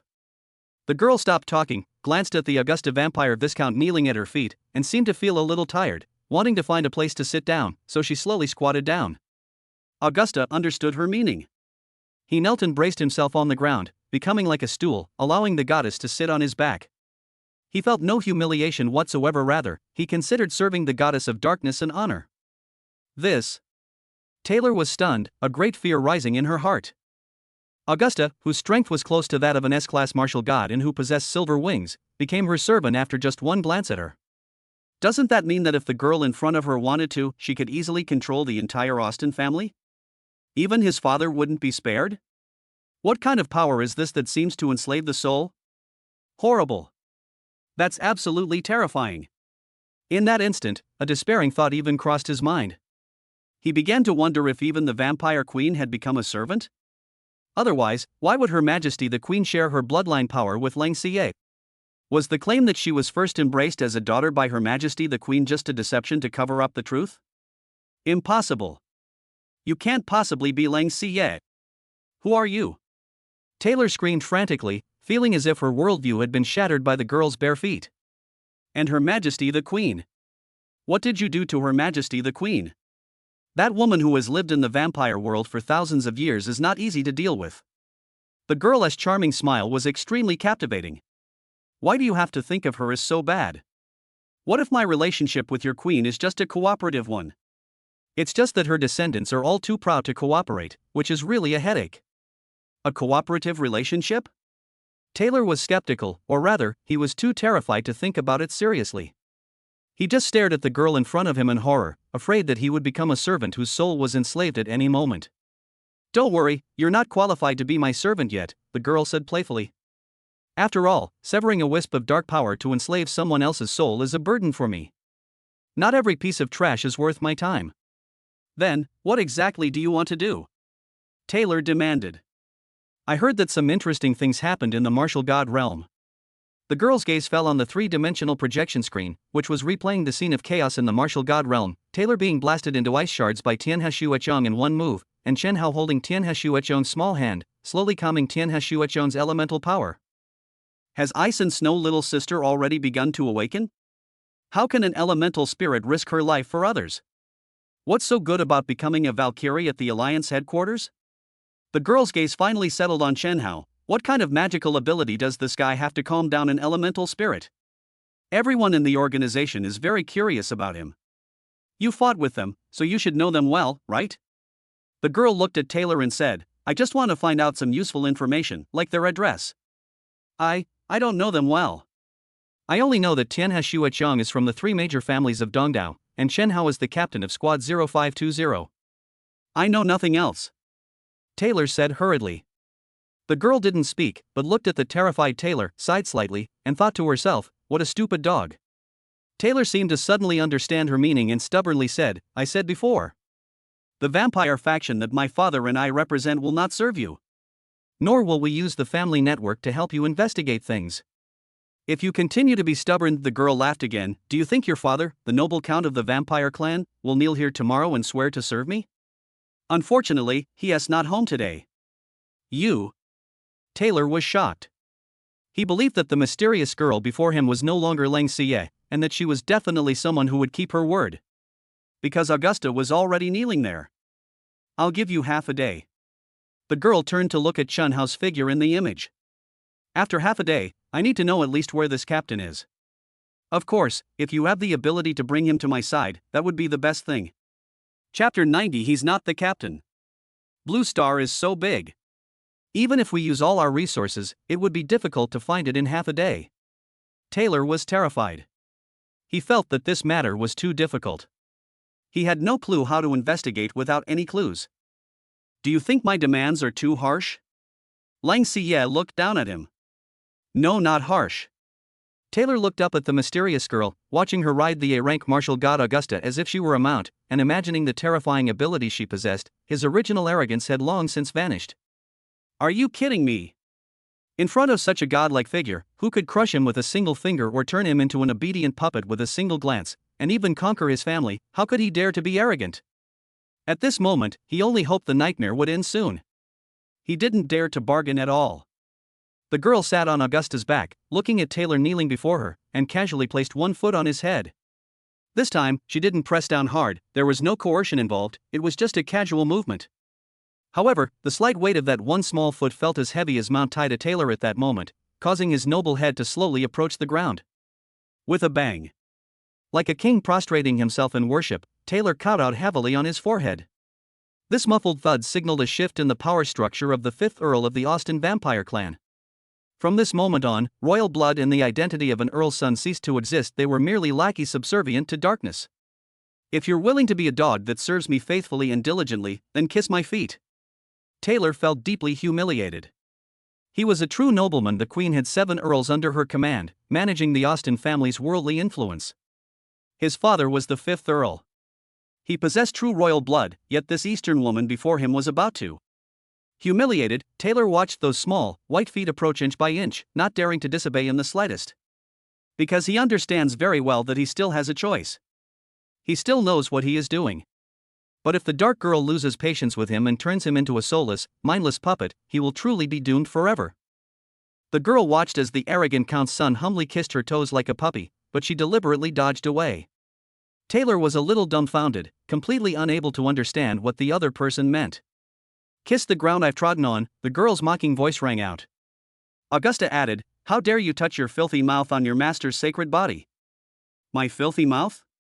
Taylor felt like her brain was turning into mush, and she thought in a daze, as a vampire, am I not even qualified to carry someone's shoes, not even worthy to touch those white lotus-like little feet? Alright, Taylor, you can crawl out and do your own thing now. The girl instructed calmly, remember, you only have half a day. If you can't even do something this simple, you might as well become a dead dog. Taylor didn't have time to think, and shakily crawled out of the room. The girl's gaze, however, fell upon Tianhe Shueqiong in the martial god realm's video recording. Augusta. Give me your orders, my master, Augusta said, her voice extremely submissive. As a viscount of the vampire clan, you should be familiar with Tianwen Mountain on East Island, right? Yes. Go to Tianwen Mountain and do something else for me. Augusta accepted the order, but remained kneeling on the ground, not rising to leave. Instead, he slowly crawled out. It seemed that in his heart, as long as this goddess of darkness was within his sight, his head would never be worthy of being higher than her hips. Lang Xia watched the figure crawl away, then sat comfortably in the large chair, a slight smile playing on her lips. With 2 more puppies helping out, things should be easier from now on, right? Just as she was thinking this, her communicator suddenly rang. She glanced at the name displayed on the communicator and wondered why the busiest person in the organization would suddenly contact her. So yeah, we just received a report that the secret base deep in the East Sea has been destroyed, and the magic array has been broken. That thing may no longer be able to be hidden. Let's close the net as soon as possible. The Witch of Darkness. Lang Xia wasn't originally embraced as a daughter by Her Majesty the Queen. She must be the daughter of the Demon King. She can control other people's souls so easily. Only an evil witch could possess such an ability, right? Taylor left the family, his heart filled with fear and sorrow as he thought of all the humiliations he had suffered. Because his family has been taken over by an evil witch. He had no way to deal with it. His uncle Augusta became his most loyal servant after just one glance from the witch. This ability was terrifying. Even his father, the 5th Earl, might not be a match for the witch. He could only watch helplessly as the witch tyrannized his home, constantly worrying that she might become displeased and turn all his relatives into obedient servants. It's all Chun Hao's fault. The witch's target is Chun Hao. If I had no connection with Chun Hao, perhaps I wouldn't have been targeted by the witch. It's all that hateful guy's fault. By the way, Lady Xia asked me to find Chun Hao within half a day. If I succeed in doing this, Lady Xia will deal with Chun Hao, and maybe my family will be saved. But where exactly does Chun Hao live? All I know is that he's Asian. It has to be said that people always become smarter when they are forced into a corner. Finding Chun Hao in the vast sea of people should have been a needle in a haystack for Taylor. However, when he thought of something that happened in the martial god realm, his eyes suddenly lit up. After the battle in the martial god realm, Chun Hao led the 0520 team away. During this process, they happened to encounter a corpse that was pretending to be dead. That person was Lu Chiwei. Lu Chiwei was terrified and kept begging Chun Hao to spare his life. It was clear that he and Chun Hao had a long-standing feud, and he must have been very familiar with Chun Hao. Lu Chiwei is also a graduate of the European Emperor base, so contacting him is not difficult at all. He definitely knows Chun Hao's whereabouts. Meanwhile, in the Lu family villa in Sangcheng City, Lu Chiwei stared wide-eyed at his younger brother Lu Feiyan and asked incredulously, "What did you say?" "Chun Hao is your classmate. He didn't graduate from the martial god base at all? He graduated from the Alliance Academy?" "That's right." Lu Feiyan said fiercely, "He used to be a complete weakling, but I don't know what happened to him in the last 2 days. His strength has suddenly increased so much. He actually killed me in one move in the martial god realm." Lu Chiwei completely ignored those words. Instead, he stared into Lu Feiyan's eyes and asked solemnly, "You're not joking? He's really been staying at the Alliance Academy for the past 3 years and has never been to the martial god base?" "More than 3 years," Lu Feiyan said with absolute certainty. Lu Xian was his ex-girlfriend. She knew Chen Hao back in high school. As far as I know, he hasn't even left Sangxiong City in the last 6 years. How could he have gone to the martial god base? He hasn't left Sangxiong City in the last 6 years, so he definitely hasn't trained at the martial god base. This actually means he is not even a trainee martial god. And he can't possibly be Yan Yu's captain. Lu Qiwei's eyes widened in disbelief, finding this matter utterly astonishing. When he went to the Yan family to propose marriage, Chen Hao personally admitted that he was the captain, and Yan Yu also confirmed that Chen Hao was the captain. Lu Qiwei naturally had no doubt about Chen Hao's identity. However, he hadn't expected. Damn it! This is outrageous. How dare they impersonate the captain of the martial god squad? This crime is enough to get them shot 8 times over. And he also, damn it! He impersonated the captain and ruined my marriage proposal. Yan Yu, who could have been my fiancé, is now his bedmate. And then he instigated the Yan family to have old Master Yan suppress my Lu family's equipment business? In an instant, Lu Qiwei's face turned green with anger. At this moment, Chen Hao. After receiving a call from an acquaintance, he was having lunch with Yu's wife and decided to do something that afternoon. Chapter 91, a text message. Honey, are you going out this afternoon? Yan Yu asked. Do you want me to come with you? It's just a small matter, I can handle it myself. Chen Hao was in a very good mood. He just received a call from his mentor Zhou Shishir from the Alliance Academy. The graduation certificate from the Alliance Academy has been prepared, and the beautiful mentor asked him to pick it up. While the Alliance Academy may not be as prestigious as the Martial God Base, it is still an academy directly linked to the Martial Arts Alliance. Therefore, as long as you possess a graduation certificate from the academy, you can still participate in the captain assessment at the local Alliance branch. With Chen Hao's current strength, even without any equipment, he has reached a level close to that of a B-rank martial god, making it easy for him to pass the captain's assessment. In other words, he will first go to his beautiful mentor's house to get his graduation certificate, and then go to the Sky City Alliance branch for strength testing and assessment, after which he will become a real captain. Once I get the captain's certificate, I won't have to worry about anything. If I have time tomorrow, I'll take my wife to Tianwen Mountain to find Xuechong and Yanji. I'm actually quite excited just thinking about it. Chen Hao thought to himself happily. Ha, honey, you seem very happy? Yan Yu asked, somewhat puzzled. Of course. Because I'm about to become your real captain. Chen Hao said excitedly. The real captain? Yan Yu tilted her head and asked in confusion, isn't my husband the real captain now? Chen Hao was dumbfounded. I was so happy just now that I got a little carried away and seemed to have let something slip. Could it be? The pretty Yu stared into Chen Hao's eyes, scrutinizing him for a long time before seemingly realizing something. She suddenly exclaimed, I understand. We're both newly graduated trainee Valkyries, so my husband must be a trainee captain too, right? According to the Alliance's rules, those with the strength of a C-rank Valkyrie or higher can become official Valkyries or captains. So, is my husband going to the Alliance branch to apply to become an official captain? Such logical reasoning ability. Chen Hao wiped away imaginary cold sweat. He thought to himself, my little wife is clearly very smart, so why does she always try to think the best of me when it comes to things? The Alliance branch is too serious a place, and applying to become a formal captain is boring, so I won't go with you. Yan Yu said like an obedient little wife, while helping Chen Hao pick up some food. But, honey, you have to do your best. I'll give you an extra chicken leg. Wife. Chen Hao looked at her innocent and adorable face, always sensing that this little girl was just too good to him, and trusted him far too much. So much so that it made him a little. Does your husband have something to say? Yan Yu continued, I happen to have a question for you too. What's the problem? Chen Hao came to his senses. The Heavenly Dao system isn't an ordinary combat system, is it? Yan Yu asked.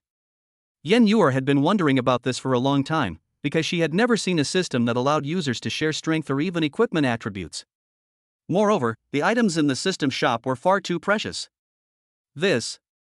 Chen Hao didn't know how to explain it. After considering for a moment, he said, perhaps you can understand it as some kind of divine artifact or immortal treasure that has been passed down from ancient times. In his view, the Heavenly Book was a legendary treasure of the Jade Emperor, and perhaps the system could also be called a divine artifact? A celestial artifact? Yan Yu thought to herself, my husband knows celestial arts. Is the heavenly Tao system a celestial treasure that he obtained from some secret place? Moreover, this kind of divine system is really a bit strange. In Yen Yuer's mind, the heavenly Tao system was indeed very strange. The strange thing is not how many equipment and good items are in the system shop, but that the way to obtain points is really weird. She originally thought that the heavenly Tao system was just an ordinary combat system, and that the points in it were allocated to her by the captain, just like giving her small amounts of money. But as she used it for a while, she discovered the pattern to gain points. As long as she and her husband were close, their affection level would increase. Holding hands will continuously increase your affection points by 1 + 1 + 1. Even if you do nothing but chat happily with your husband, his affection level will increase. If it's something like a light kiss, the increase will be even greater. The pretty girl Yuer blushed as she thought, especially when I pinned my handsome husband down on the bed earlier, my points increased by more than 300. Back in the martial god realm, I just spent 1000 points to buy my husband's great equipment, and now I've accumulated another 560 points. So, is this heavenly Tao system powered by love? Honey, what are you thinking about? Your face is so red. Chen Hao asked, a little puzzled. Huh? It's nothing. Yen Yuer snapped out of her reverie. Honey, would you like some dessert before you leave? As she spoke, Yen Yuer took out a heavenly Tao cookie. This is a new item she found in the system shop today, 200 points each, limited to 2 per day. Although it looked expensive and luxurious, Yuer, who always loved sweets, couldn't resist the temptation and secretly bought one to eat. Then she discovered that these cookies were not only delicious, but they could also stimulate a person's potential, improve their physique, and make them stronger. Now her husband is going to the Alliance branch to get his official captain's certificate, which might be a lot of work for him, so the young lady naturally wants to reward him. There's only one left. The pretty Yuer looked at the cookie with longing, and very reluctantly put the cookie to Chen Hao's mouth. Since you like it, you can enjoy it all by yourself. Chen Hao knew that the heavenly Tao cookies were beneficial for improving strength, and intended for Yen Yuer to eat them herself. However, before he could finish speaking, the beautiful Yuer fed half of the cookie to Chen Hao, then her charming cherry-like lips came over and kissed him, taking the other half of the cookie into her mouth. Of course, husband and wife should share happiness together. Little Beauty Yuer said with a mischievous smile as she ate cookies with her husband. This fun way of sharing. Chen Hao felt that his wife was becoming more and more alluring.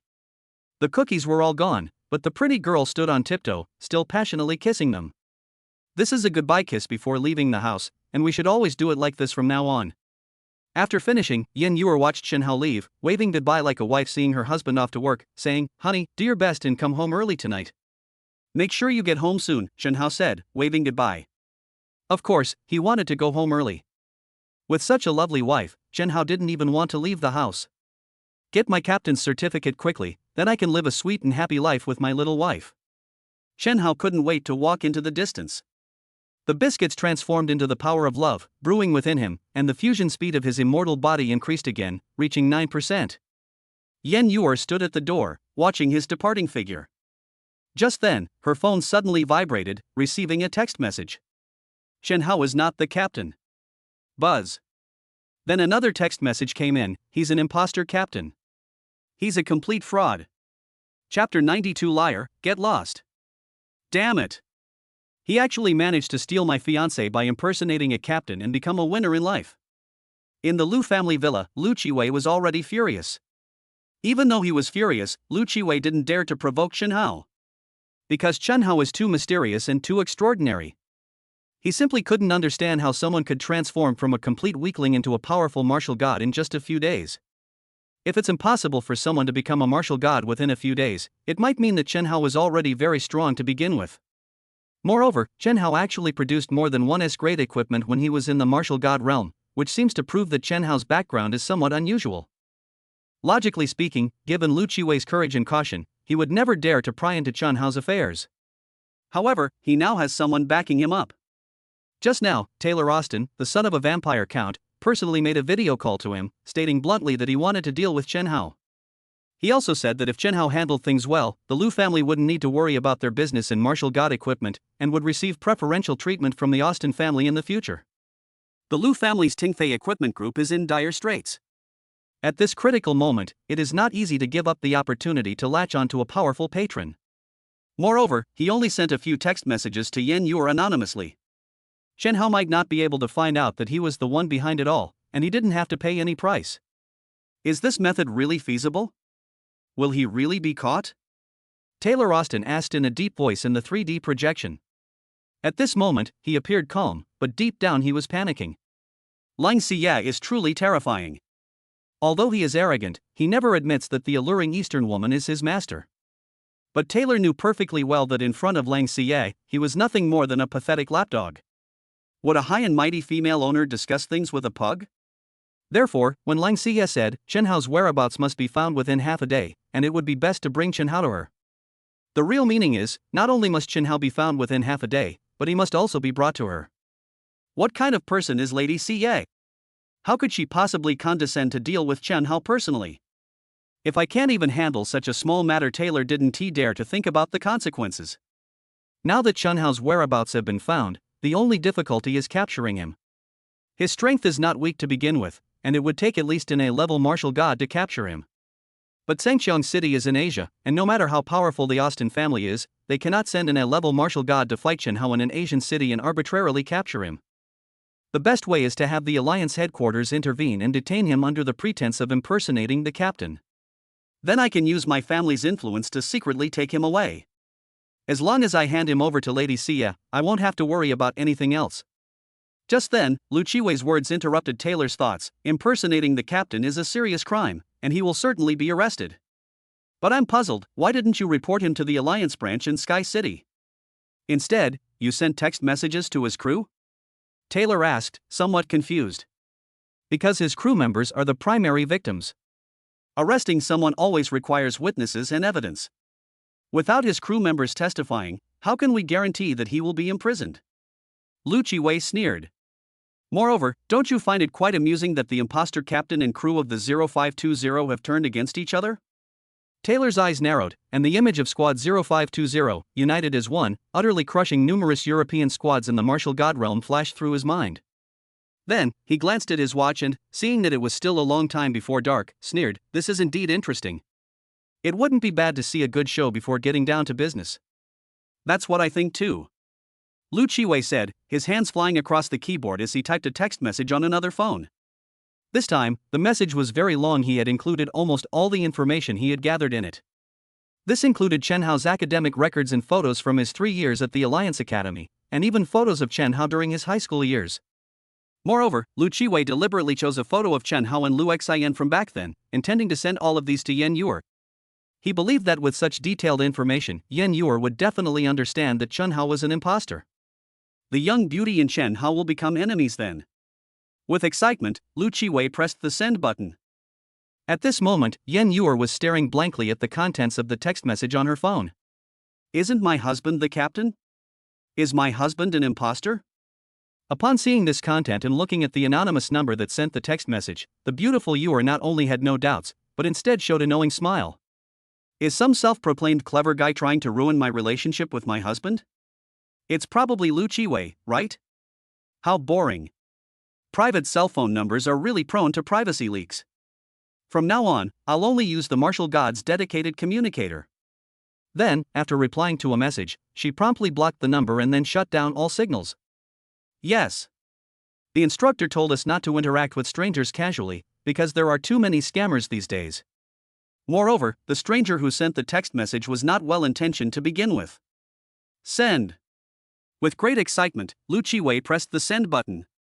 Then, staring at the 4 big characters send failed, he was dumbfounded. What does this mean? I've been blocked? Lu Qiwei thought to himself, is this for real? Is Yen Yuer's reaction normal? Logically speaking, she had already received 2 text messages. Shouldn't she be curious and confused, and then text me to ask about Chen Hao? Blocking me directly, what kind of operation is this? He was just thinking this when his phone suddenly received a text message. The text message contained only 3 words, liar, get lost. A liar? I'm going to tell her the truth. She actually called me a liar? Lu Qiwei was so angry he almost exploded. He stared blankly at the contents of the text message, feeling completely awful. Then, annoyed, he changed his number again and tried to send the text message, only to find that it still failed to send. Yen Yuer's phone has blocked all signal sources. Ah. Ah, After insulting someone, he blocked them and blocked all signals. that's so damn ruthless. Lu Qiwei was so angry he almost exploded on the spot. This time, he thought he had caught Chen Hao red-handed. He thought he had the winning formula. He was about to witness the dramatic breakup between Chen Hao and Yen Yuer. But his text message wouldn't send. Lu Qiwei felt that this situation was like playing three-player Dodiju, a popular Chinese card game. He clearly had 2 kings and 4 twos in his hand, and it looked like he was about to throw a bomb to double his winnings, but then the other player suddenly threw down his cards and stopped playing. This feeling can really drive you crazy with frustration. Chapter 93 SSS Level Confidentiality. What's going on? Through the projection of the video call, Taylor looked at Lu Qiwei, who looked very frustrated and had no idea what was going on. I've been blocked. Yen Yuer doesn't believe me at all, Lu Qiwei said helplessly. Her reaction is not the normal reaction I expected at all. Logically speaking, I directly mentioned Chen Hao's name in the anonymous text message and pointed out that Chen Hao was an imposter captain. Even if she didn't believe it easily, she should have taken it seriously and been very suspicious. But Yen Yuer blocked me directly.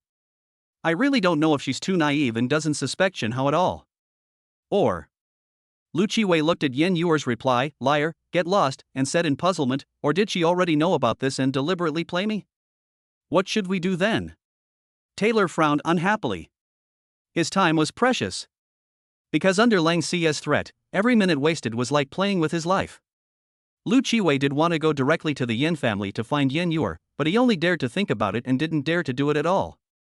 Sending text messages from the shadows isn't a big deal. But if he actually goes to the Yen family and runs into Chen Hao, he'll be killed in no time, right? Let alone Chen Hao, even if the pretty Yuer disliked him, she could kill him in a heartbeat. Therefore, directly confronting him was tantamount to suicide. He didn't have Taylor's family background or connections, much less Taylor's strength. Yen Yuer and Chen Hao are too close. Even if she knows the truth, she might not identify Chen Hao as the victim. Thinking that the beautiful Yuer could have been his fiancée, yet now trusted Chen Hao so much, Lu Qiwei felt a pang of bitterness in his heart.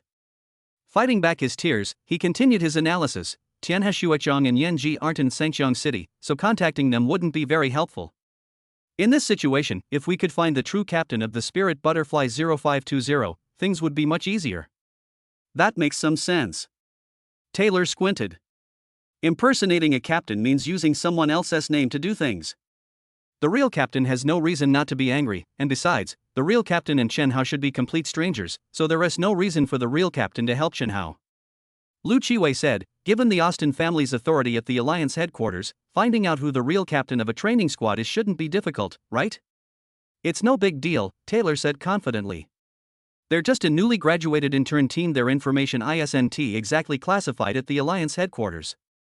As he spoke, the proud Earl's son, Taylor Austin, logged into the Alliance headquarters data query system directly in his father's name. Ding. Please enter the team number you want to query. Taylor calmly typed in Psylocke 0520 and then discovered. Ding. Sorry, you do not have permission to access this information. The data is classified as SSS. Damn. Just a newly graduated internship team. And the security clearance is the highest level, SSS? What the hell? Is there something wrong with the query system? Taylor, refusing to believe it, tried again and again. He tried to look up information on Lu Qiwei's team, and even tried to look up information on the A-level Martial God team, and succeeded each time. However, when he checked the information of the Spirit Butterfly 0520 team again, the security level displayed by the query system was still SSS. This essentially means that the query system is functioning correctly. The detailed information on the Phantom Butterfly Squad 0520 truly enjoys SSS level confidentiality at Alliance headquarters. This is impossible. How could the information on an internship team be so mysterious? Taylor's eyes widened. What does SSS level secrecy mean? The information about the legendary vampire queen, who has lived for thousands of years and whose appearance is rarely seen, is only at this level of secrecy. The level of confidentiality regarding Roy Elizabeth, the top official of the European Union, is only this level. This level of secrecy is so high that not only does the Austin family lack the authority to access it, but across the entire planet Earth, there are no more than 5 people qualified to do so. Taylor was utterly stunned by the news. If he were clear-headed enough at this moment, he might realize that Squad 0520 has too many secrets. For example, their female instructors once killed a level ferocious beasts as easily as slicing vegetables, but the Alliance's strength detection system could only detect that the female instructor's strength was sea level. For example, Tianheshuechon, who is not very strong, can crush him to death with a single finger once she unleashes her power. The information on this squad, and the mysterious captain, is not something that just anyone can access. But Taylor had no time to think about these things that didn't concern him. He only knew that if he couldn't bring Chen Hao to Lang Xia before nightfall, he was doomed. Perhaps half his family would be enslaved by that woman, and then she would slowly torment them all to death. How's it going? You should have found it by now, right? Lu Qiwei asked. No. I don't know what kind of incredible luck Chen Hao had. Every attempt to deal with him is always full of twists and turns. Taylor said angrily, his face grim. There's no time to waste like this anymore. I've decided to take my men directly to Sky City. Regardless of whether anyone else identifies him, the fact remains that he impersonated the captain. Even without sufficient evidence, we can arrest him first. Just then, Lu Feiyun, who was watching his elder brother talking to a high-ranking European figure, suddenly said, "Actually, there's another issue we need to be aware of. Chen Hao certainly wasn't a captain before. What if he became a captain now?" Upon hearing this, Taylor was stunned. Chen Hao's current strength is already considerable, so becoming a captain shouldn't be too difficult for him. The key is that Chen Hao's identity is a mystery. He can casually take out 4 or 5 S-level equipment. Perhaps he has a very strong family background and connections behind him? He seems to have a powerful background, and if he also possesses the captain's certificate, arresting Chen Hao under these circumstances would be quite difficult, wouldn't it? Taylor wasn't confident about this. If he wants to become a real captain, he can only get his graduation certificate from the Alliance Academy first, and then go to the Alliance to take the assessment. Lu Feiyun analyzed, a few days ago, when the Academy was on holiday, I happened to hear that Chen Hao's graduation certificate was kept at his mentor Zhou Shishir's house. Then what are we waiting for? Just in case.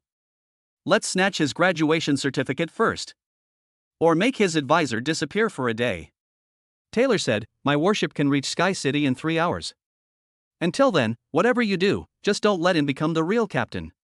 Don't worry, I thought of this a long time ago and naturally made arrangements in advance. Lu Feiyun revealed a sinister smile and said to Taylor as if to take credit for himself, Professor Zhou Shishir should not be at home today. Meanwhile, Chen Hao had already left the urban area of Sengqiang City and, following the instructions of his beautiful mentor, had arrived at the resort area along the coast. Isn't Shishir's mentor living nearby? Chen Hao began his search. Just then, his phone vibrated twice, and he received a text message from Shishir's tutor. No. Come here. Chen Hao frowned as he looked at the seemingly garbled text, vaguely guessing that his mentor had been in a great hurry while typing, resulting in the inclusion of many unnecessary symbols. You're telling me not to go see her? Why did my advisor suddenly change his mind? What happened? We can't be sure we've run into bad guys, can we? She's an instructor at the Alliance Academy, which means she works at the Alliance branch in Sky City. In broad daylight, who would dare to harm someone from the Alliance? Chen Hao shook his head and continued walking forward, but then he discovered. Chapter 94 isn't too late. Chen Hao's mentor can't possibly be home today? What exactly did you arrange? Kidnapping? After hanging up the video call with Taylor, Lu Qiwei looked at his cousin seriously. There are some things you can do and some things you can't do. You should know where the bottom line is. The Alliance Academy is a direct academy under the Martial Arts Alliance. Perhaps the instructors in the academy are not very strong, but they are all staff members of the Alliance and have official backgrounds. Moreover, both the instructors at the Martial God Base and the instructors at the Alliance Academy bear the sacred mission of nurturing talent and cultivating martial artists for the Alliance, and are highly respected by the humanities and society. Therefore, even though Zhou Shishir doesn't have a powerful background or strong abilities, if someone in Sengqiang City dares to mess with her, things can easily escalate. Don't worry, brother, I know what I'm doing. Lu Feiyun said with a sinister smile, Teacher Shishir doesn't know when Chen Hao will go to get the certificate, right? We can just find an excuse to lure her out of the house. Why would we need to resort to kidnapping? I've already asked Xia Yong and Li Chen to handle this. This is a good idea. It won't bring trouble upon us. Lu Qiwei nodded and said, as long as Chen Hao doesn't get the certificate today, that is enough. We can leave the rest to the Austin family. Lu Qiwei and Lu Feiyun were too clever for their own good. However, they did not expect that man proposes, God disposes. At this time, the city of Tsangxian was still peaceful, but something unexpected happened in the remote coastal area. Beep, beep, beep. The urgent sirens echoed through the air as citizens fled frantically toward the city center, as if they were in a state of extreme terror. My tutor, Shirshir, just sent me a text message specifically reminding me not to go looking for her. Most citizens are evacuating now, and things seem a bit unusual. Chen Hao frowned and stopped a fleeing citizen, asking, what exactly happened in the coastal area? Ferocious beasts. A sea monster has appeared from the depths of the East Sea. The sea monster and the ferocious beasts are going to attack the city. The middle-aged citizen said incoherently, young man, run for your lives. If we ordinary citizens are too late to escape, we'll all be dead. A sea monster? A ferocious beast from the depths of the East China Sea? Oh no! Our mentor's resort is right by the sea. Realizing this, Chen Hao vanished from his spot in a flash. By this time, the entire coastal area was in complete chaos, with the situation worsening the closer to the sea. The resort's beach area was particularly chaotic. The people who were relaxing on the beach and sunbathing have vanished, replaced by towering, black octopus-like sea monsters and rampaging, domineering sea crabs. They stormed the beach like a tidal wave and launched an attack on the resort's interior. Handsome men and beautiful women in bikinis ran around in panic. Pretty girls didn't care about being exposed or anything like that, they were only focused on escaping and didn't even notice that their bra straps were about to fall down. At the ruins of a damaged artificial hill, the injured Zhao Yong and Li Chen huddled in a corner, trembling like pitiful rats. They were just students at the Alliance Academy, not even at the level of a marshal general at most, they were only slightly stronger than ordinary people. That day, they received a large sum of money from Lu Feiyun and planned to find a way to lure Shirshir's tutor out of her house, preventing Chen Hao from finding Zhou Shirshir to demand her graduation certificate. However, they had barely arrived at the resort and found their mentors, and before they could even exchange a few words with their mentor, Shirshir, a horde of ferocious sea monsters that seemed to appear out of nowhere attacked the beach. This is just too damn unlucky. What did I ever do to deserve this?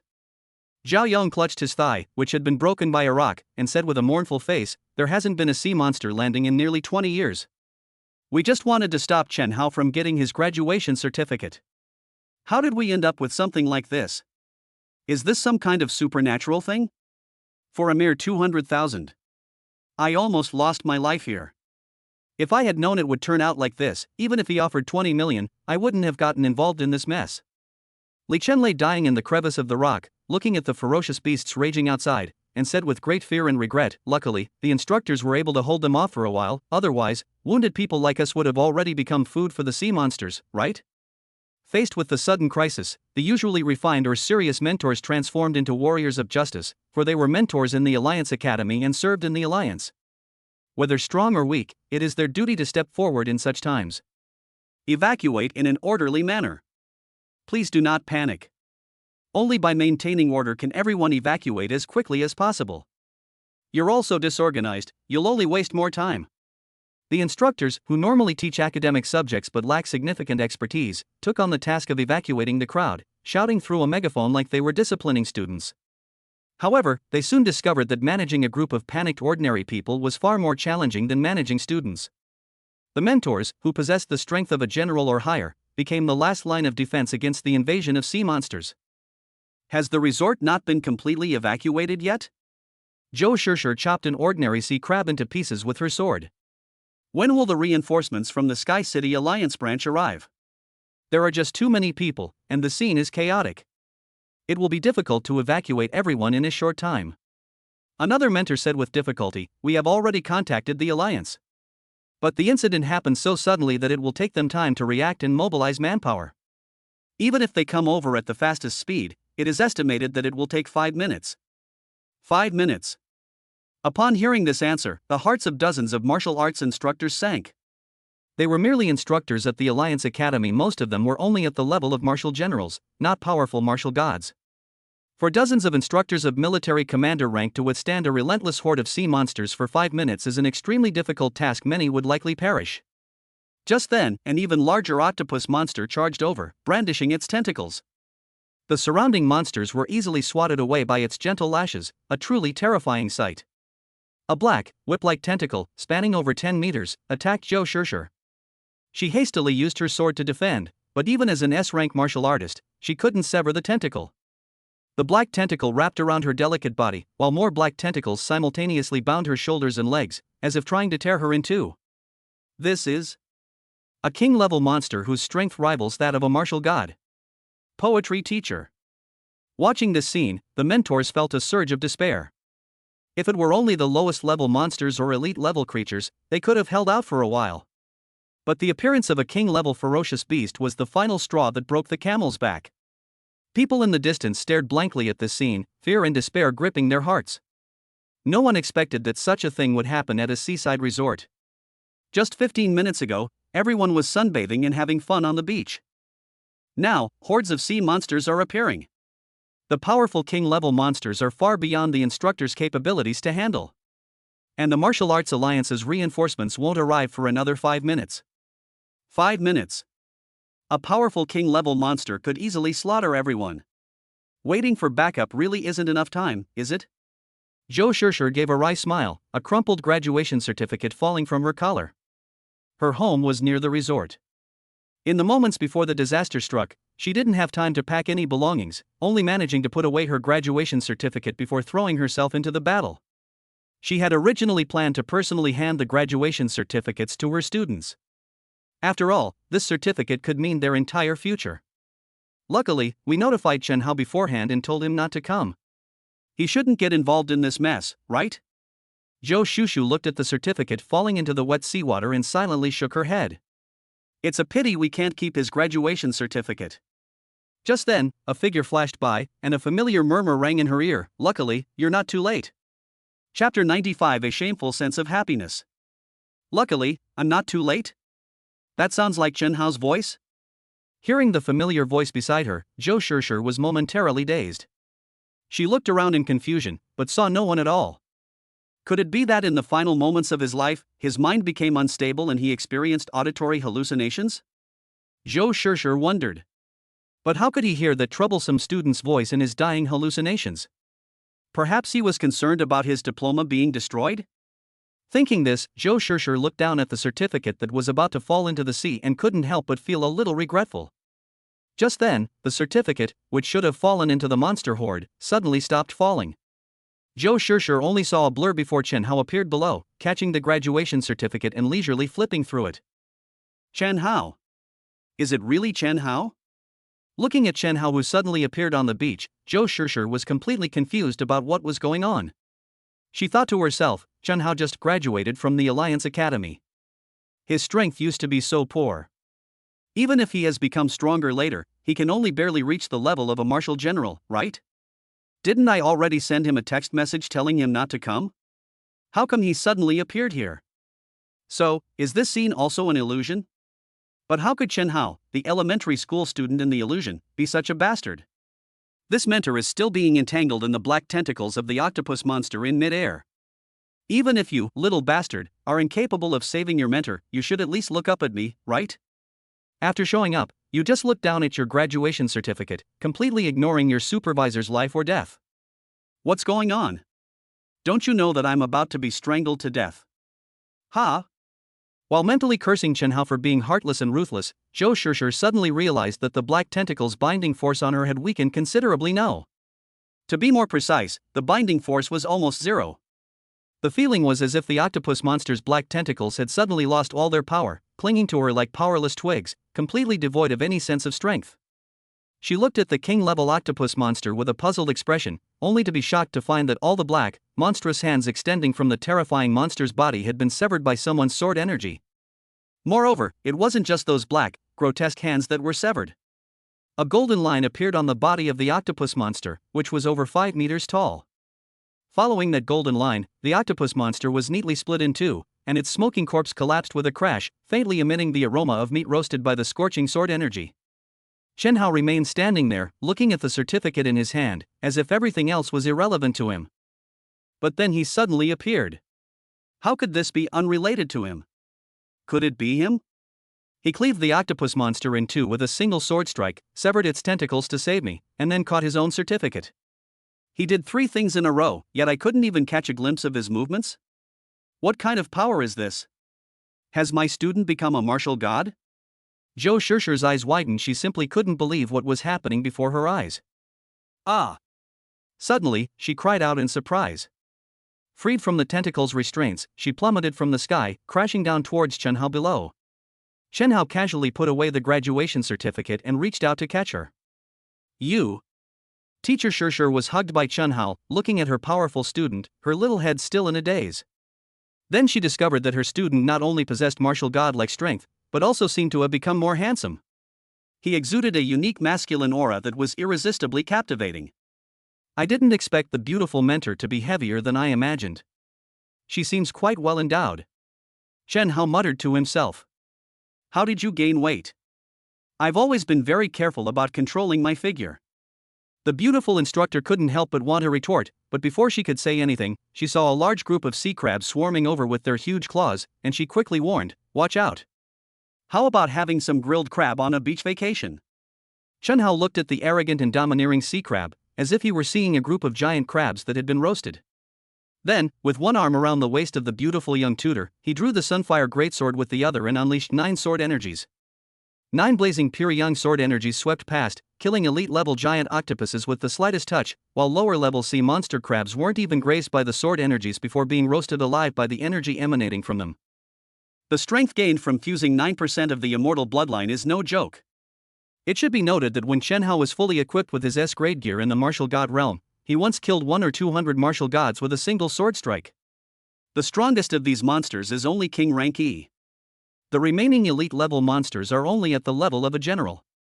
The weaker, ordinary monsters are only at the level of an average warrior, not even comparable to a general. And so, under the 9 blazing sword energies, hundreds and thousands of sea monsters were instantly destroyed, like pitiful ants in a raging fire. Their bodies emitted soft popping sounds as their flesh evaporated, and the hard shells of the sea demon crabs deflated, releasing bursts of the aroma of cooked meat. Add a sprinkle of seasoning, and you might just be ready to throw a seafood party. It's really... The instructors, who were fighting with their swords, were dumbfounded. They stared blankly at the few remaining ordinary monsters around them, which, like little devils seeing a terrifying demon king, were waving their slippery claws and desperately trying to burrow into the seawater. They were speechless. Just moments before, they were trapped in despair, on the verge of dying in this sudden disaster. However, in the blink of an eye, countless sea monsters were killed instantly, and the entire battlefield turned into a scene of delicious food with cooked crabs everywhere.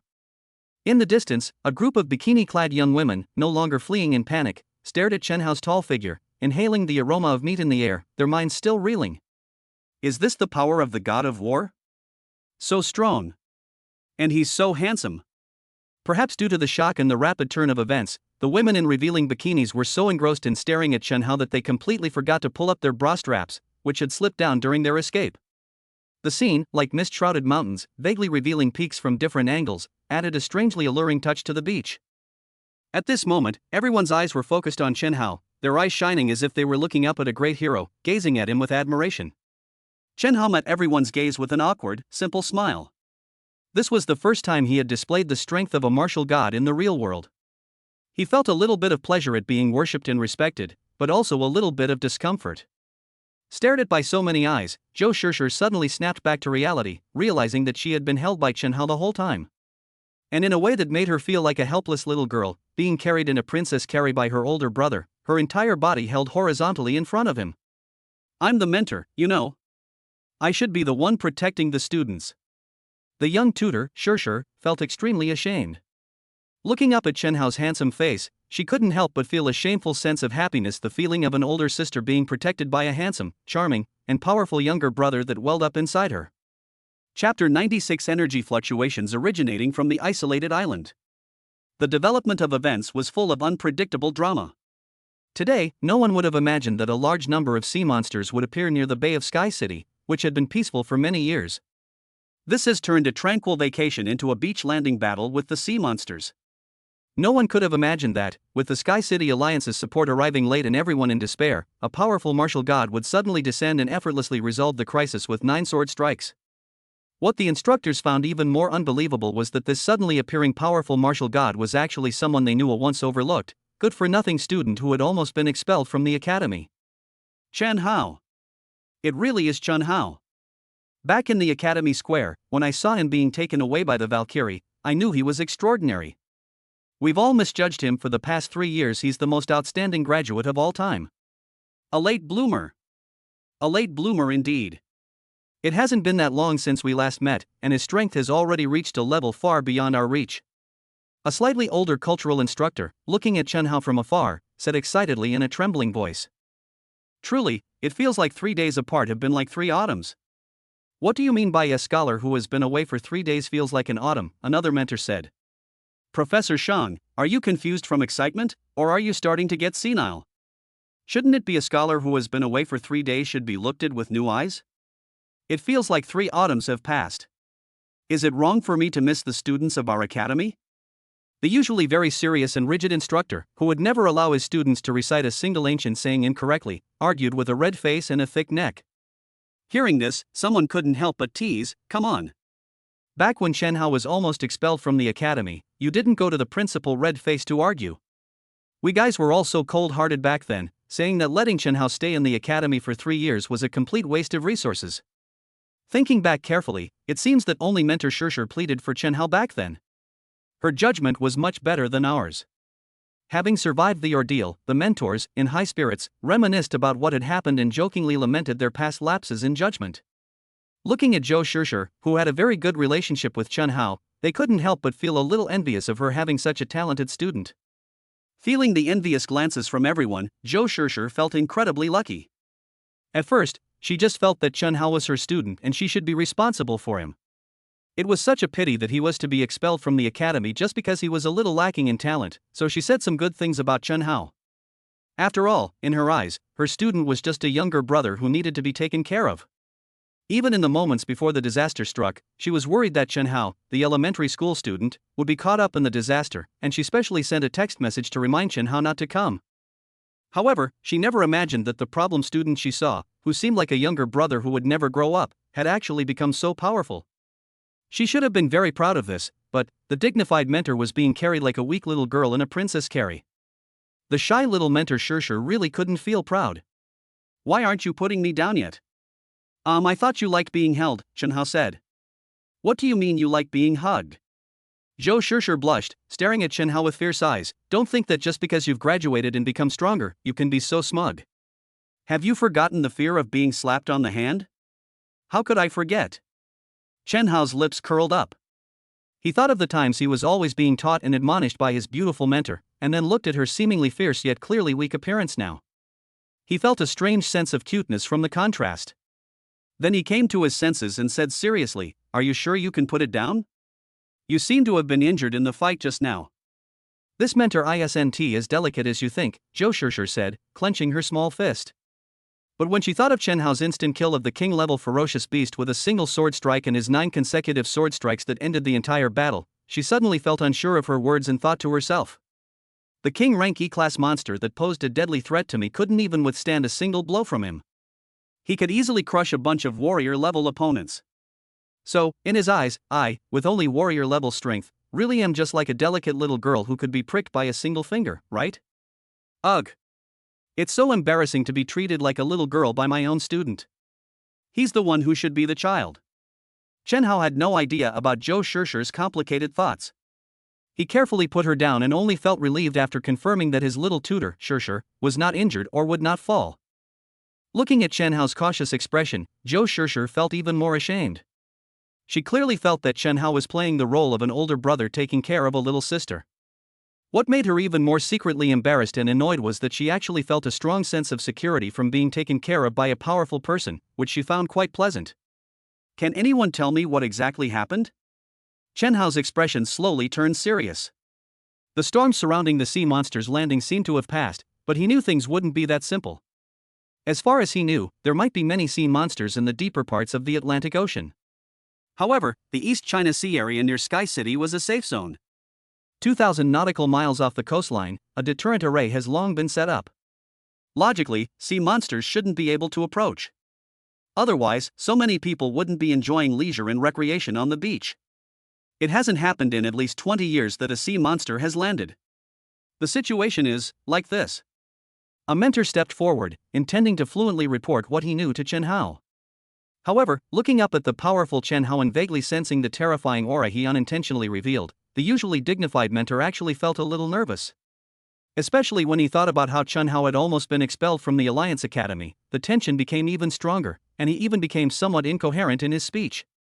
What's going on? Chen Hao looked at him patiently, a strange feeling rising in his heart, as if he had become the mentor, while the usually serious mentors had become a group of nervous elementary school students. Yes, cough cough. Let teacher Shirshir speak, she knows more about it. Oh. Chen Hao then looked at his beautiful mentor. Seeing Chen Hao, who had stopped joking around, and meeting his serious gaze, Zhou Shirshir also became a little nervous. Then she realized that with Chen Hao's strength in easily killing a king-level ferocious beast, he must already be a martial god. And a martial god of a very high level at that. The Alliance Academy is a branch of the Martial Arts Alliance in Sangchong City. She is an instructor at the Alliance Academy and also a martial arts officer of the Alliance branch. Chen Hao is a high-level martial god in Sangchong City. On the battlefield, generals must obey the orders of martial gods. Doesn't that mean that her student is also her superior at this time? Thinking of this, Zhou Shirshir tried to adjust her mindset, her face flushed, and she clenched her right fist to punch her left chest. She performed a very standard alliance salute and said loudly, "Report to Commander Martial God. The detector has detected a strong energy fluctuation of unknown cause 1,000 nautical miles to the east. This sea monster landing may be related to this matter. 1,000 nautical miles to the east? If the cause cannot be found out, doesn't that mean that Sangchong City cannot resolve the crisis for the time being?" Chen Hao pondered, resting his chin on his hand, not paying attention to the beautiful female tutor's reserved appearance. He was more like a beautiful female student reporting for duty, his attention completely focused on the important matter. Zhou Shirshir didn't care who was more like a mentor or who was more like a student at this moment. She opened the detector and said, "The satellite cloud image on the detector shows that the energy fluctuations originated from near an unnamed island." Chapter 97 Departure. The area within 1,000 nautical miles should be a safe zone, but now a sea monster has appeared out of nowhere. Could it be that there is a hideout of a ferocious beast near this isolated island? Chen Hao looked at the location of the isolated island, his brows furrowing deeper and deeper, because for the entire Sangchong City, this was like having a bomb planted on their doorstep that could explode at any moment. The real key issue is that it is still unclear what kind of power the bomb has, how many monsters and what level of monsters are in the lair. If a monster of king rank B or A or higher suddenly appears on that mysterious island and begins to attack Sky City, the entire city may be plunged into crisis. Zhou Shirshir also knew the seriousness of the matter and said in a low voice, "Sangchong City is just a small city, and the number of martial gods in the Alliance branch is extremely small. If we apply to the Asian headquarters for martial god support, we need to provide sufficient evidence to prove that the threat from the nameless island has reached a level that requires support." Chen Hao nodded, indicating that he understood. Don't be fooled by the fact that there are martial god teams everywhere in the martial god realm, making it seem like there are quite a lot of martial gods. Please note, the martial gods that appear in the martial god world encompass the entire Asia and Europe and America, while Sangchong City is just a small city in the Asian region. How could it possibly have a large number of martial gods? From a macro perspective, the martial god squad is actually a very scarce human resource for the entire Blue Star or Asia. This means that the Alliance headquarters in the Asian region will not easily send the martial god squad to support any city before receiving sufficiently accurate information, so as to avoid wasting human resources. Therefore, when a city faces a suspected major threat, the first thing to do is to investigate the degree of danger of the emergency and upload the data to the Alliance headquarters. Then, the headquarters personnel use video footage to determine the level of danger and dispatch C-level, B-level, or even A-level martial arts teams to provide support.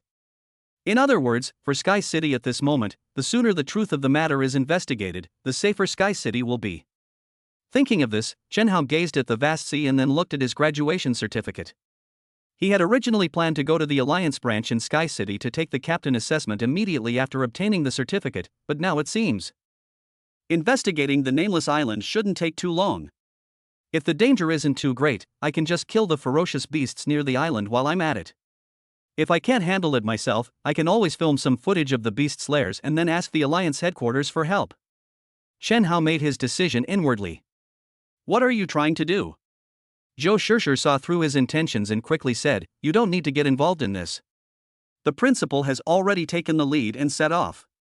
Moreover, he specifically instructed that for this kind of thing, only one person needs to risk their life to film the data. There's no need to make more people bear the risk." The principal actually went himself? Chen Hao couldn't help but picture the greasy, even slightly sleazy, image of the fat principal in his mind. He laughed and said, if even the chubby principal has such high awareness, then I can't just sit idly by. No one knows what's on that island. To gamble with your life so easily is not heroic, it's foolish. Instructor Shurshu's face hardened. Although Chen Hao was already very strong, she still didn't want him to take unnecessary risks. I have no interest in being a hero. Chen Hao's smile gradually faded as he looked at the city behind him.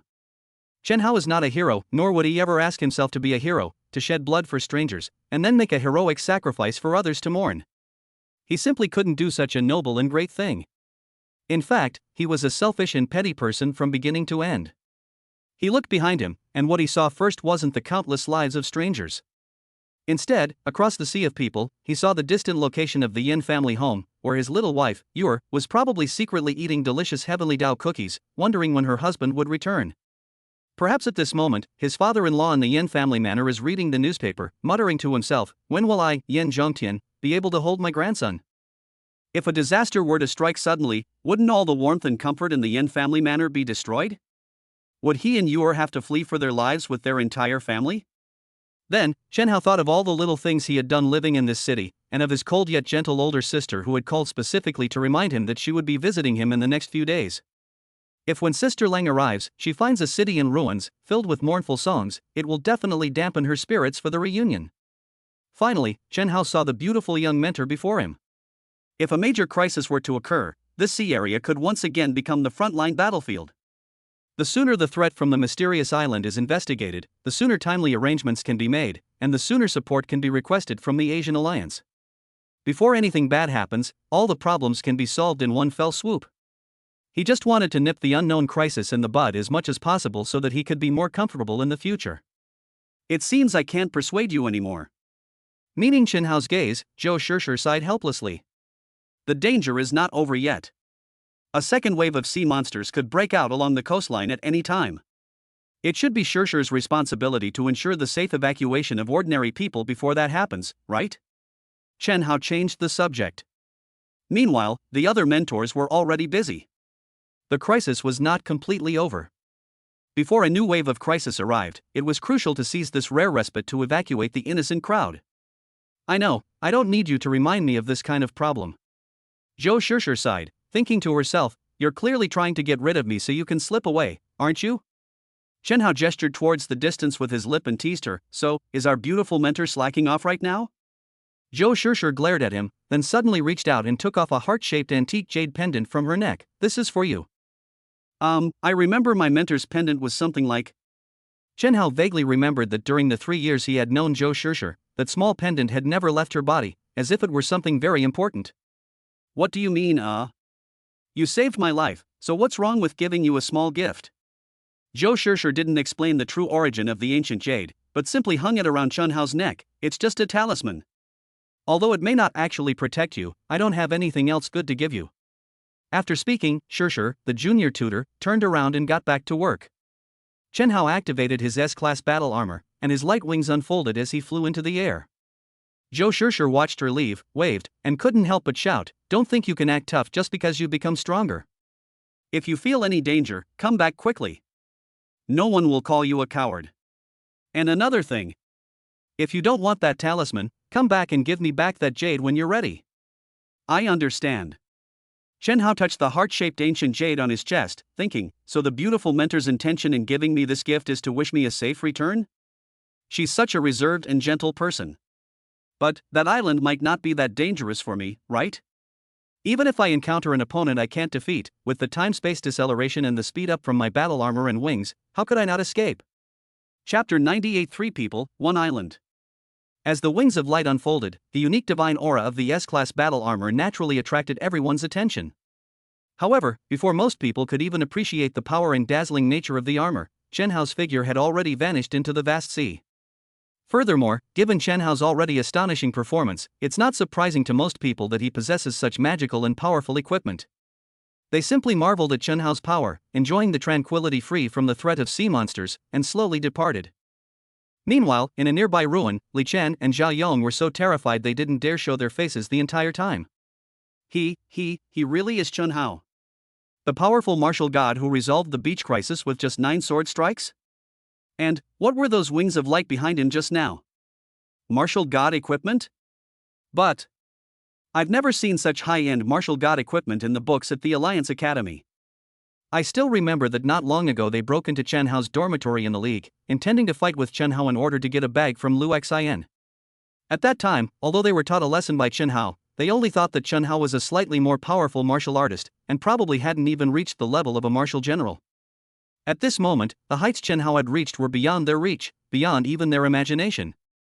Speaking of which, young Master Lu told us to stop Chen Hao from getting his graduation certificate, but now Chen Hao has already received it, so it seems our mission has failed, Li Chen said dumbfounded. So what if we fail? Are you still thinking about that 200,000 reward? Zhao Yong sneered and shook his head. I think we can't stick with the Lu family anymore. The Lu family are too stupid to mess with someone like that. And they're such a rip-off. They only promised 200,000, and they actually tricked us into messing with the martial god?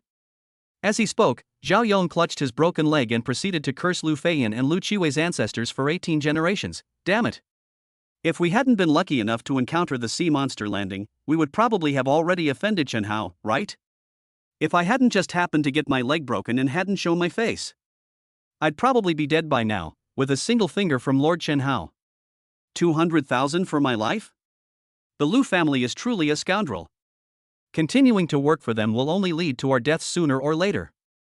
Li Chen nodded in deep agreement, looking at the sea monster corpses scattered on the ground, and said, besides, if Lord Chen Hao hadn't arrived in time, we would most likely already be food for the sea monsters.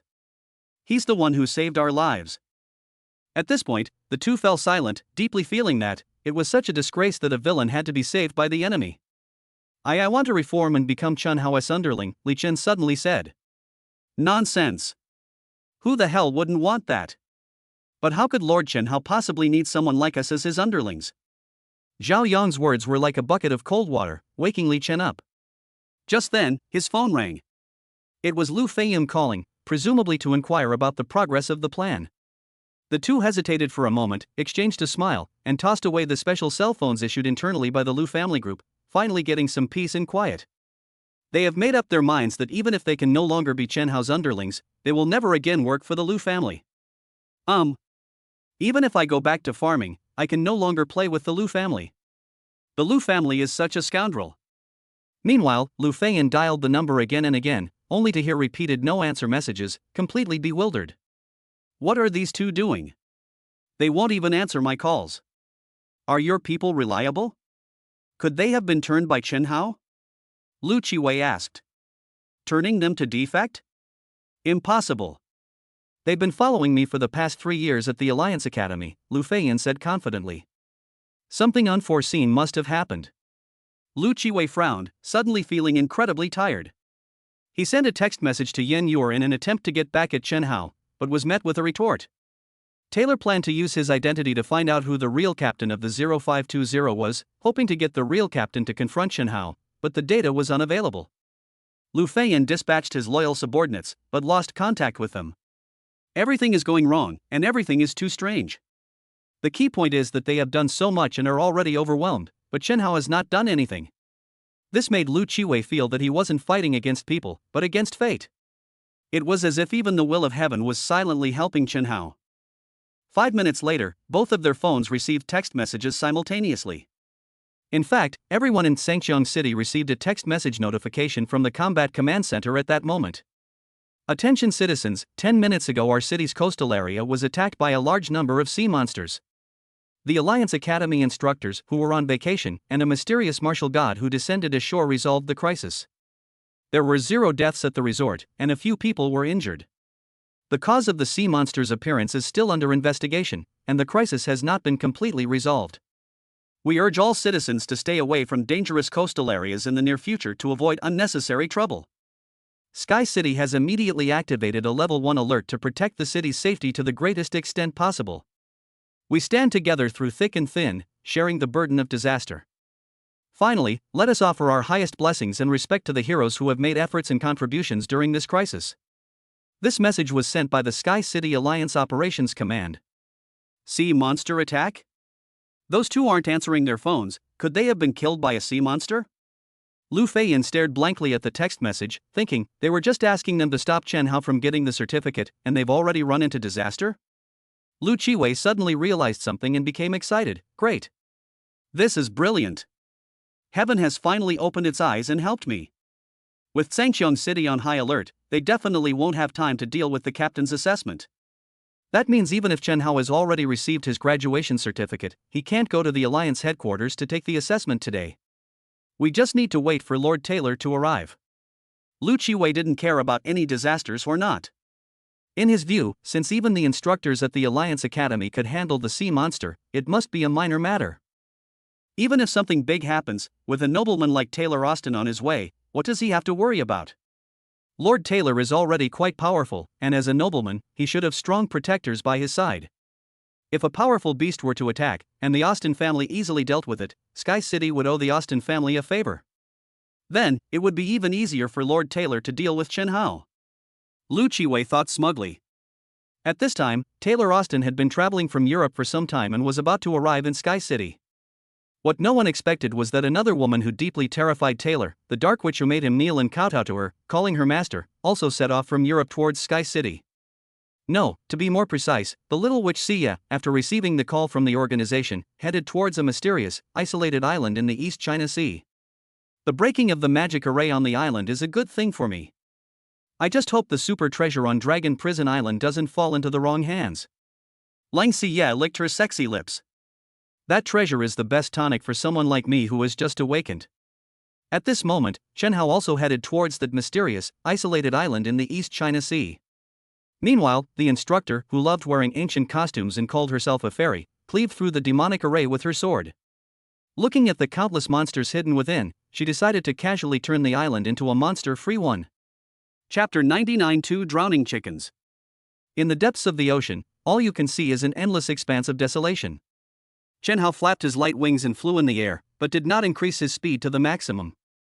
He just looked at the group of sea monsters that appeared on the sea surface from time to time and raised his eyebrows slightly. This is the 5th wave already. Each time, the number of sea monsters encountered is no less than 1,000. They are fleeing in all directions like refugees.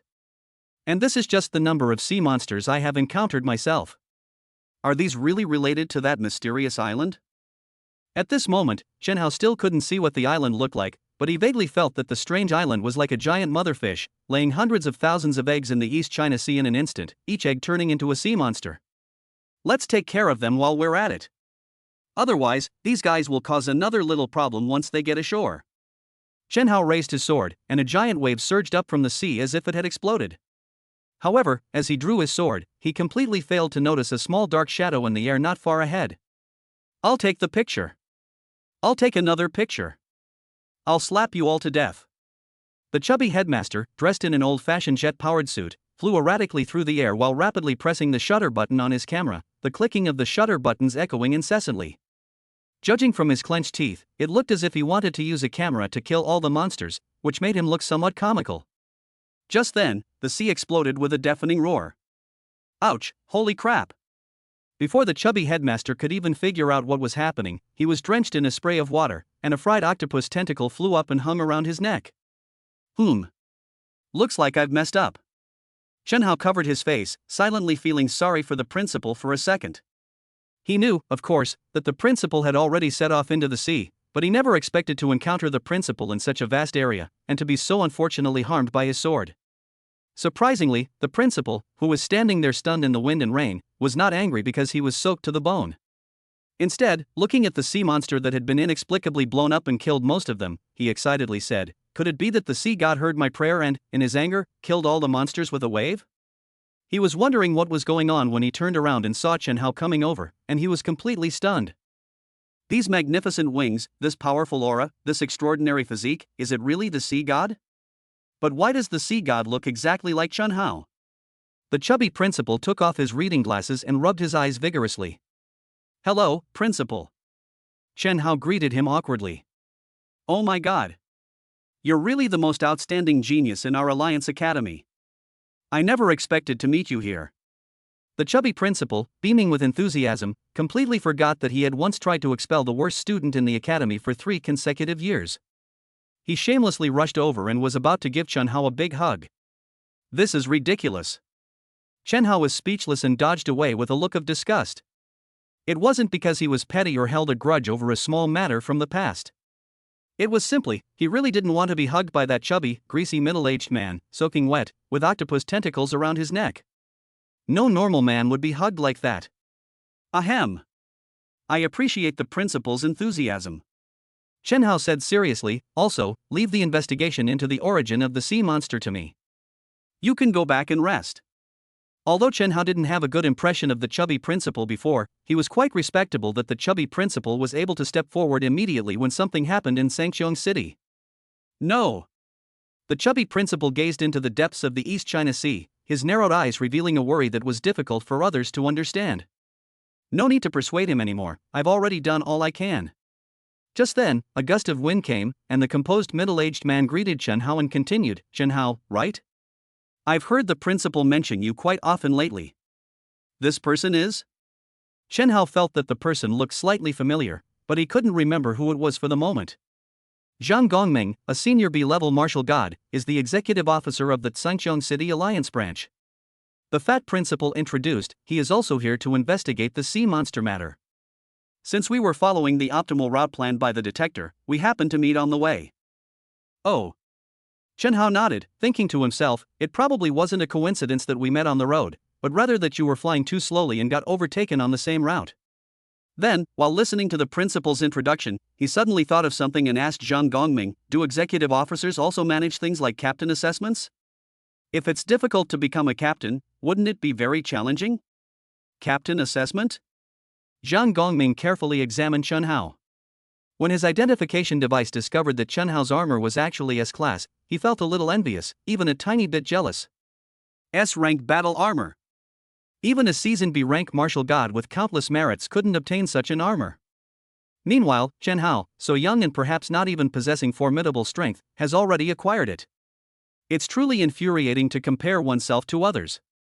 To pass the captain's assessment, one must possess the strength of a martial god of C rank or higher. This guy looks so immature, he shouldn't even be 20 years old yet, how could he possibly have the combat power of a martial god of C rank or higher? I, Zhang Gongming, only got my captain's certificate when I was over 30 years old, okay? His hair hasn't even fully grown in yet, and he already wants to be a captain? Does he think he can easily pass the test just by relying on his S-class martial god equipment? Young people are just a bit too arrogant. As a senior martial god and executor of Sky City, perhaps I should give him a wake-up call. Thinking of this, Zhang Gongming revealed a kind yet magnanimous smile, put his hands behind his back, and said to Chen Hao as if he were a senior looking down on a junior. To participate in the captain's assessment, you need genuine strength and skill, not just powerful equipment. With your current level, well. Of course, it's good that young people are ambitious. Since you want to apply to become a captain, I won't discourage you. How about this, don't use the war god weapon, just punch me with your bare hands and use all your strength, let me see what level you've really reached. Use all my strength to punch you? Chen Hao shook his fist, thinking, Zhang Gongming is a B-level martial god, but he probably doesn't have the special ability to transform, so his strength is probably not as good as Taylor's. Now my strength has roughly reached the threshold of B-level. If this punch doesn't kill him, it should at least cripple him, right? Go ahead and use all your strength. You can't hurt me with your current level. Zhang Gongming said confidently. If you can hurt me, that would be even better. It would mean that a remarkable genius has emerged in our Sky City. When we return to the Alliance branch, I will directly sign the Captain's certificate and send it to you. Upon hearing the words Captain's certificate, Chen Hao immediately perked up. He could just throw a punch now and save himself the trouble of going through the assessment. Why wouldn't he take advantage of such a convenient opportunity? Then you'd better be careful. Chen Hao clenched his fist, frantically gathering all his power. Under the influence of pure yang immortal energy, his entire right arm slowly turned golden. Be careful? Zhang Gongming's lips curled up, not taking it seriously at all, and he didn't even bother to use his true essence defense. He's just a young junior as a seasoned martial god. Just as he was confidently thinking this, Zhang Gongming's expression suddenly changed. A fierce aura rushed towards him, and a golden fist, as if burning with flames, smashed straight towards his face. For a moment, he felt a terrifying sense of impending being crushed to death. Holy crap! Zhang Gongming's composure vanished. He frantically tried to raise his true energy to defend himself, but it was too late. Boom. Chen Hao didn't punch Zhang Gongming on the head, he just punched the empty space next to his ear. The powerful fist force scraped against the air, producing a deafening sonic boom. Then, the force swept diagonally downwards into the sea, and a group of octopuses that hadn't yet escaped were once again caught in the crossfire, their severed limbs, as if about to be roasted by pure yang energy, splashing up with seawater. "Oh my god," the chubby principal yelled, skillfully leaping into the air to avoid the sudden downpour. Chen Haoguang folded his wings and hovered in the air, blocking the spray of waves. A bewildered Zhang Gongming stood frozen in place, instantly drenched in the fishy seawater, a seemingly innocent fish landing on his head, highlighting his dazed expression. Chapter 100: The Emperor's Arm. Is this the strength a young man can possess? Zhang Gongming looked at the constantly rolling waves. This truly shows that the younger generation surpasses the older generation. The senior was almost washed away by the waves and died on the beach. It seems to be more powerful than I expected. Chen Hao felt very apologetic looking at Senior Zhang's disheveled appearance. He had assumed that Zhang Gongming, as a seasoned B-rank martial god, would have no difficulty withstanding his full-force punch, so he spared no effort in channeling his pure yang immortal power into his right hand. However, during this process, something slightly unexpected happened. Chen Hao suddenly felt a surge in power in his entire right arm. Just then, the heavenly book appeared with a notification: the fusion of the immortal body's bloodline has reached 10%, achieving the first stage of perfection, and you have obtained the power of the right arm of the Jade Emperor. A small portion of the Emperor's abilities have begun to awaken. The Jade Emperor's right arm? What the hell is this? Chen Hao stared blankly at his entire golden right arm, thinking, is this the reason for the surge in power just now? And, what's with the golden color? My entire right arm turned golden after fusing 10% of the immortal bloodline. If I fuse 100%, wouldn't it turn me into an Oscar statuette? Like I've been given a golden body. If I could just crawl into a dilapidated temple, people would worship me like a Buddha. The heavenly book states that the pure yang immortal body is merely a bloodline talent, while the power of the Jade Emperor's right arm is a unique power sealed within the heavenly book before the Emperor's return to the void. So, I inherited a small portion of the great Emperor's power? So what? What abilities will I awaken? Chen Hao wondered. The heavenly book, the power of the great Emperor, is mysterious and unpredictable, and its secrets cannot be revealed. You will need to gradually uncover its potential yourself. Digging slowly? Okay. Chen Hao stared at his right arm, but after looking for a long time, he couldn't figure it out. He just vaguely felt that the strength in his right arm had increased a lot, but other than that, there didn't seem to be anything special. Then, to his astonishment, he discovered that although he had gained the strength of his right arm, his eyesight had inexplicably improved. Even from a great distance, he could see every subtle change in Zhang Gongming's face. At this moment, Zhang Gongming was staring at Chen Hao's 24K pure gold arm, recalling the terrifying feeling that Golden Fist had given him earlier. After being stunned for a long time, he finally understood something and said in a trembling voice, bloodline transformation? He has a special bloodline? As a seasoned B-rank martial god, Zhang Gongming naturally knew that a small number of martial gods with special bloodlines possessed the ability to transform. For example, members of the Austin family with sufficiently pure bloodlines possess the ability to transform. After transforming, their strength is enhanced. But everyone else transforms their entire body, while this guy only transformed one arm? Is his bloodline not fully awakened, or is he deliberately hiding his strength?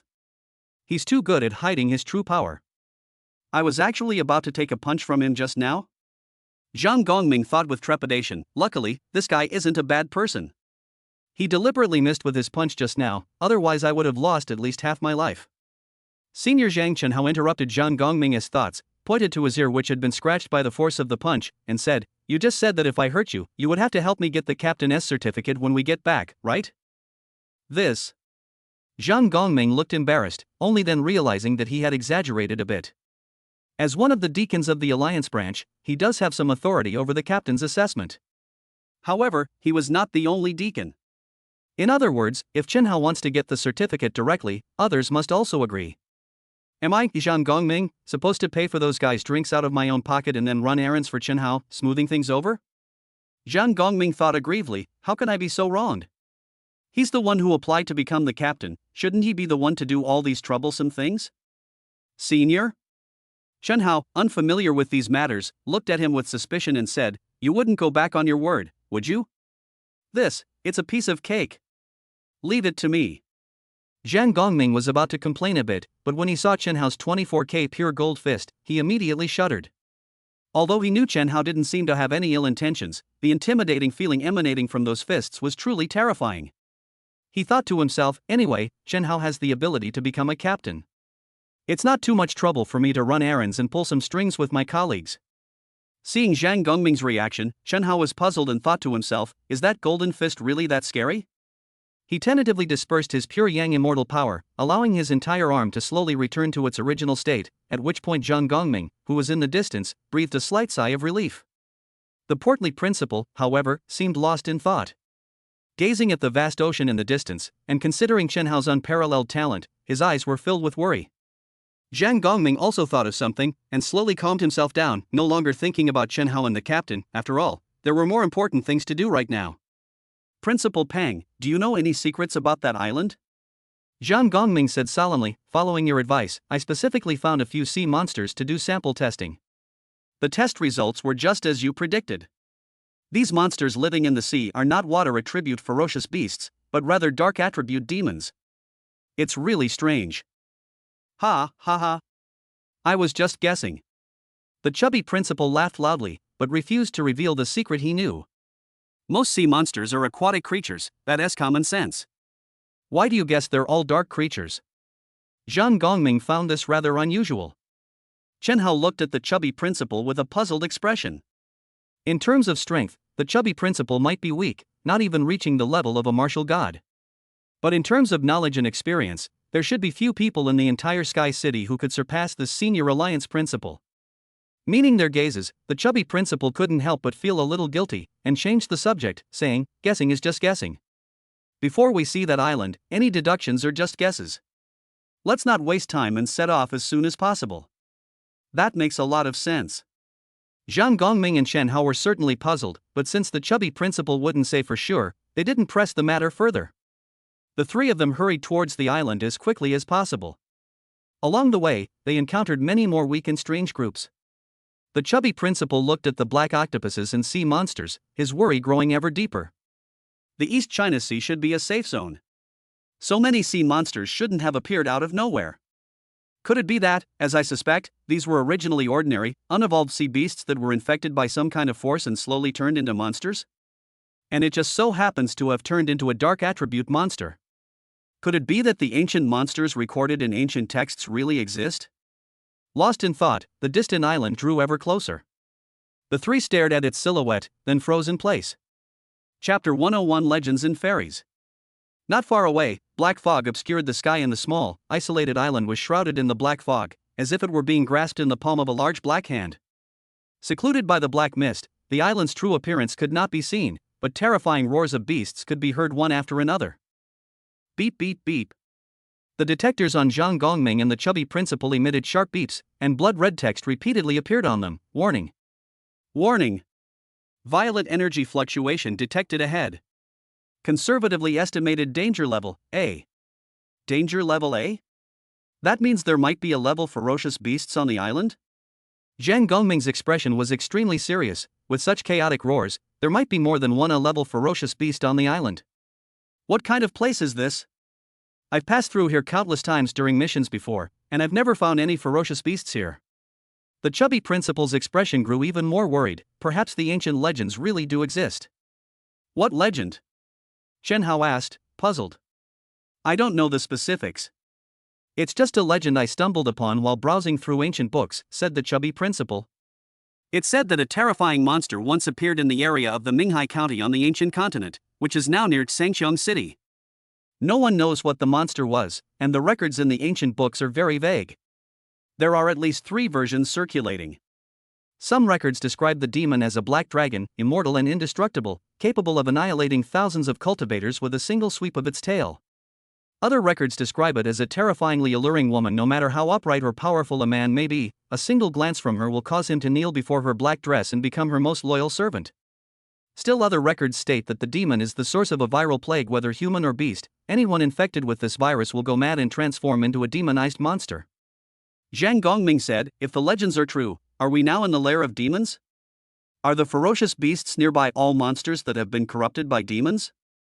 Can humans really handle these monsters that we don't even know what they are? Who would know? The chubby principal spread his hands and said, "The records in ancient books are all messed up and not very credible." Maybe it was just something made up by some ancient person. What's the ending of the story? According to the usual pattern of legends, both the Demon King and the monsters should have been defeated, Chen Hao said. That's right, the ending of this story is also very unoriginal. The chubby principal said, the endings of the three versions of the story are exactly the same. It is said that a handsome Kunlun immortal appeared, his whole body was shining with golden light, like an Oscar statuette. Then he put one arm around the fairy's waist and used the other hand to grab a golden greatsword to cut down all the monsters in the mountain. Finally, he and the fairy combined their swords and sealed that monster, whose exact nature was unknown and could not be completely destroyed, for eternity. An Oscar statuette. Chen Hao looked at his arm, then at the sunfire greatsword gleaming with golden light on his body, and for some reason felt that the incredibly handsome guy in the legend looked a lot like himself. All that's missing is a fairy-like lady by his side to join forces with him. So, this kind of legend is utter nonsense, said the chubby principal. Real-world problems still need to be solved with real action. We can't just kneel on the ground and pray for the mythical immortals and fairies of Kunlun to appear, can we? Hoping that some mythical immortal will solve the problem is indeed unrealistic. Zhang Gongming nodded in deep agreement. However, regardless of whether the legend is true or false, the detector's warning is true. The island's danger level has reached level A. It's simply a problem that Sangqiong City cannot solve. If we request support from the Asian headquarters, we still need to obtain more convincing evidence. Obtaining more detailed information about the island will also help the Alliance headquarters make a more accurate judgment. The portly principal gazed at the island shrouded in black mist. The detectors only indicate level A, but the level of terror within the island could be even higher. If headquarters doesn't know the full extent of the danger and sends only a level A martial god squad into the island only to have them completely wiped out, the loss to the Asian alliance would be enormous. Therefore, someone must get onto the island. The chubby principal and Zhang Gongming narrowed their eyes. They were faced with a life or death decision. I'll do it, the chubby principal said. There might be a level ferocious beasts on the island. For the three of us, anyone who rashly enters would be committing suicide. You're all young, but I've had enough of living. Ignoring the risk of death, we'll rush into the island, quickly take pictures, and then upload the data directly to headquarters. This isn't a difficult task. No way. Zhang Gongming retorted, Principal, your eyesight is failing, your reactions are slow, and your strength is weak. You might not even last a second on the island before being killed by the monsters, leaving no time to capture detailed monster data. I, on the other hand, am a B-rank martial god. I can survive on the island much longer. I should be the one going on the island.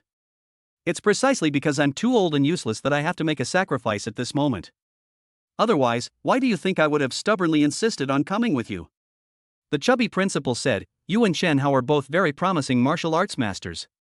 You have so much more to do in the future. How can you risk your life just to take a few photos? That won't do either. Zhang Gongming said, Chen Hao, you should try to persuade him. Chen Hao, you don't need to try to persuade me about this. The two people, who were shouting and yelling, suddenly froze halfway through their sentence. Because they discovered that Chen Hao had disappeared. Not far away, a figure with wings of light spread out flew towards the isolated island shrouded in black mist. Damn! He's already gone. How could this guy act so recklessly? He's like a newborn calf that doesn't fear death. Our Alliance Academy's most outstanding genius must not be harmed.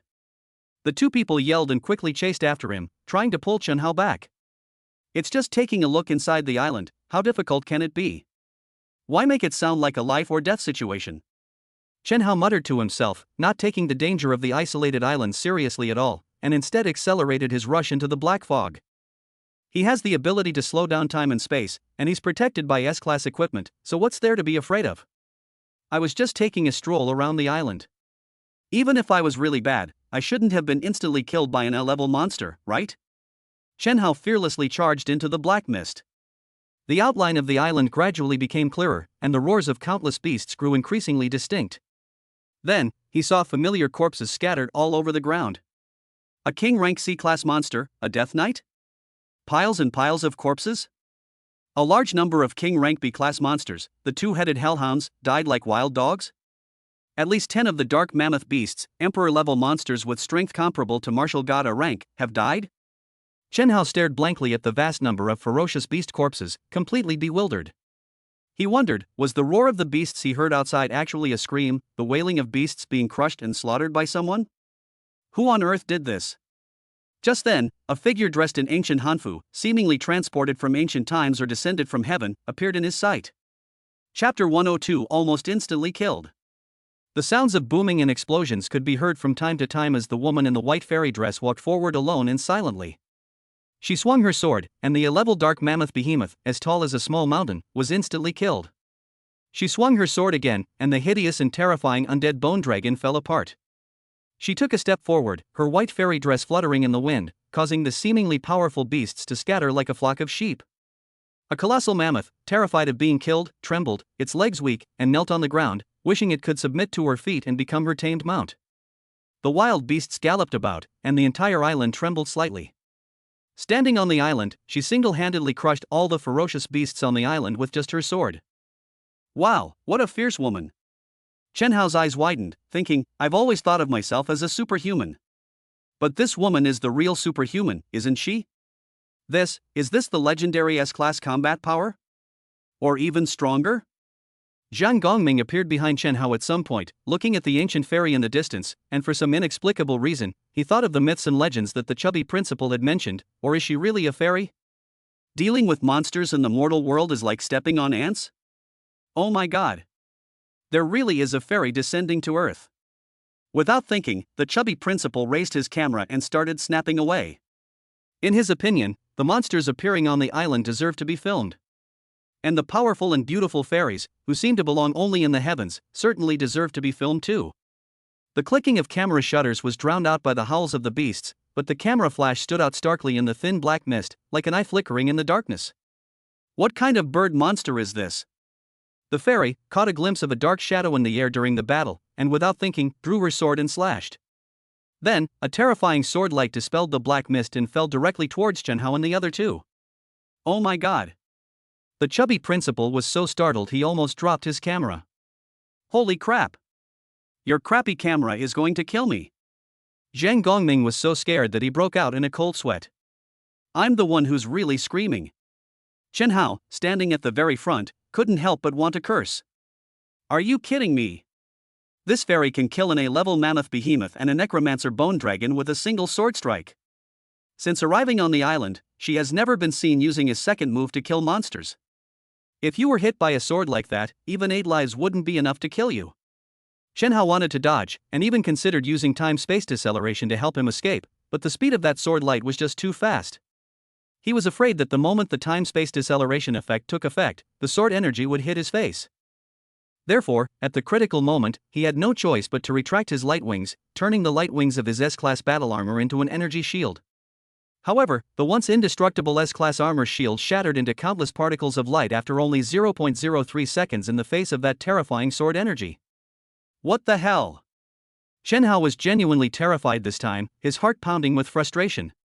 He thought, am I going to be instantly killed? This is too damn ridiculous. What happened to the legendary hugging a fairy's waist? He was mistaken for a monster and killed before he could even say hello. Is there any more unlucky way to die? Ha! As the energy shield shattered and the black mist in the air faded, the fairy who had unleashed her sword energy finally realized that the 3 figures in the air were not monsters, but 3 people. But what can you do even if you realize this problem? Once the arrow is released, there's no turning back. Even she couldn't possibly retract the sword energy she unleashed at the critical moment. I've been fighting alone all this time. Who would have thought someone would suddenly appear? The guy at the front is quite handsome. What a pity. The fairy lowered her head and covered her face in guilt, as if she was mourning for the unlucky Chen Hao. I don't want to be finished yet. My little wife Yor is still waiting for me at home. I have no choice but to take a gamble. In this life or death moment, Chen Hao, who was almost at his wit's end, clenched his fist and held his 24K pure gold right arm across his chest. Bite! The terrifying sword energy struck the golden arm with a crisp sound, leaving a faint white mark on his arm. This is all it took to block it? A sword strike that easily killed an A-level ferocious beast only scratched my arm a little? Losing his wings, he fell toward the ground. Chen Hao looked at his arm and was very surprised. Although he had long expected that the arm he had obtained after the first stage of the immortal body bloodline fusion reached 10% would be extraordinary, he did not expect that its defensive power could be so abnormal. Having averted the crisis, the chubby principal and Zhang Gongming quietly wiped the cold sweat from their foreheads. Looking at the fairy in her flowing white dress standing on the island and Chen Hao with golden light emanating from his arms, they suddenly remembered something. Zhang Gongming stammered, "What was that legend you mentioned earlier?" A guy who was incredibly handsome, a fairy who was glowing with golden light all over like an Oscar statuette, with one arm around the fairy's waist and the other slashing at a monster. In the end, he and the fairy combined their swords to seal the legendary demon, said the chubby principal. Chen Hao's golden arm seems to be a kind of bloodline transformation ability, Zhang Gongming said. Right now, he has only turned his arm golden. If his whole body were to change, wouldn't he be like the immortals described in legends? Fairies have appeared, and immortals have appeared too. The chubby principal rubbed his eyes hard and said, "Is the legend true? The pair of immortal lovers who sealed the demon in the ancient legend have traveled thousands of miles to meet again?" The fairy in white had no idea about the chubby principal and Zhang Gongming's chaotic thoughts. She was simply looking at Chen Hao's golden arm, feeling somewhat puzzled. But when she sensed the pure immortal aura emanating from Chen Hao, that puzzlement transformed into a deep curiosity. Then she raised her head, looked at the chubby principal and Zhang Gongming, and said calmly, "Are you the martial gods of Sangqiong City? It's dangerous here, and there are still some problems that haven't been completely resolved. You can leave first, and I'll take care of things here." Upon hearing this, the chubby principal and Zhang Gongming nodded repeatedly, intending to leave first. Chen Hao also wanted to leave with the chubby principal. Anyway, the investigation of the island was over. Although the island was a great threat, a mysterious fairy was going to take action to resolve it. What reason did he have to stay here and risk his life? Instead of having this much free time, I'd rather go home and watch TV with my lovely wife, Yuer. Unexpectedly, just as Chen Hao was about to leave, the fairy said, "You can stay." "Me?" Chen Hao pointed to his nose and asked, puzzled. "Yes, it's you," the fairy said. "Why me?" Chen Hao wondered, feeling incredibly unlucky. The three of them had come to this mysterious island together, so why could everyone else leave unharmed, while he had to stay? "Just because I want you to stay." The usually bold and straightforward fairy sister wouldn't give Chen Hao any reason. This is so unreasonable. Chen Hao looked at the chubby principal and Zhang Gongming with frustration, hoping that the two of them would support him. Ahem. The chubby principal coughed twice and said with a serious face, "Chen Hao, the sacred mission of eliminating all potential dangers on the island and protecting the safety of Sangqiong City is entrusted to you. Don't worry, when we get back, I will build a 20-meter-tall statue of a great man for you in the square of the Alliance Academy, so that generations of students in Sangqiong City will remember your name. If you're strong, you stay. If I'm weak, I leave. The Alliance won't forget the contribution you'll make today." Zhang Gongming gave Chen Hao a reassuring look, "Don't worry. I'll take care of what you asked me to do as soon as I get back. I'll personally deliver the certificate you requested to your doorstep." After saying this, the two shameless guys promptly turned and slipped away. "Are you just going to abandon me like this?" Chen Hao cursed, staring at their retreating figures. "Damn it! Do you guys have any sense of loyalty at all? Where did that fearless courage you had when you wanted to rush into the deserted island to take pictures go?" Hearing Chen Hao's complaints, the chubby principal and Zhang Gongming slipped away even faster. "Are you kidding me?" The woman in the ancient costume, dressed in a white fairy-like gown, resembled a legendary fairy, possessing unbelievable strength. Chen Hao, however, closely resembled the legendary immortal radiating golden light, and could even withstand a sword strike from the fairy with his bare flesh. This couple is so strong it's like they've been cheated. What are these two mortals doing here, meddling in their fun? What's more, these two are a perfect couple, and they've finally met. They might even get all lovey-dovey and then combine their swords to seal the demon away. Wouldn't they just be an eyesore if they stayed here? They can't stay. Absolutely not. Chapter 103. Hello, Instructor. After being abandoned by the chubby principal and Zhang Gongming, who showed no loyalty, only Chen Hao and Fairy remained on the island. A salty sea breeze blew gently as the fairy gracefully approached. The beasts retreated in terror, trembling in the distance, not daring to come within 20 meters of this terrifying woman. Meanwhile, Chen Hao, who was approaching. Chen Hao was trembling with fear. He was no match for the fairy in front of him. He might be lucky enough to block 1 or 2 of her swords, but he certainly couldn't block 10 or 8. Moreover, the fairy in front of him seemed rather fierce. She would draw her sword at the slightest provocation, and he had almost lost his life just now. Being with such a dangerous person is more dangerous than being surrounded by monsters. With her strength, she could easily sweep this place away. She definitely doesn't need my help. So, what reason would she have to keep me here? Could it be because... Shen Hao couldn't help but think of the legend that the chubby principal had told him, about how he could put one arm around a fairy's waist and use 2 swords to seal away demons. He had always thought the legend was ridiculous, full of male fantasy, and not very credible. But now, looking at the fairy walking gracefully towards him, he suddenly started to believe it. So, the legendary divine couple is real? She took a fancy to my body and thinks I'm the one from the legend. Is she deliberately keeping me here to seduce me?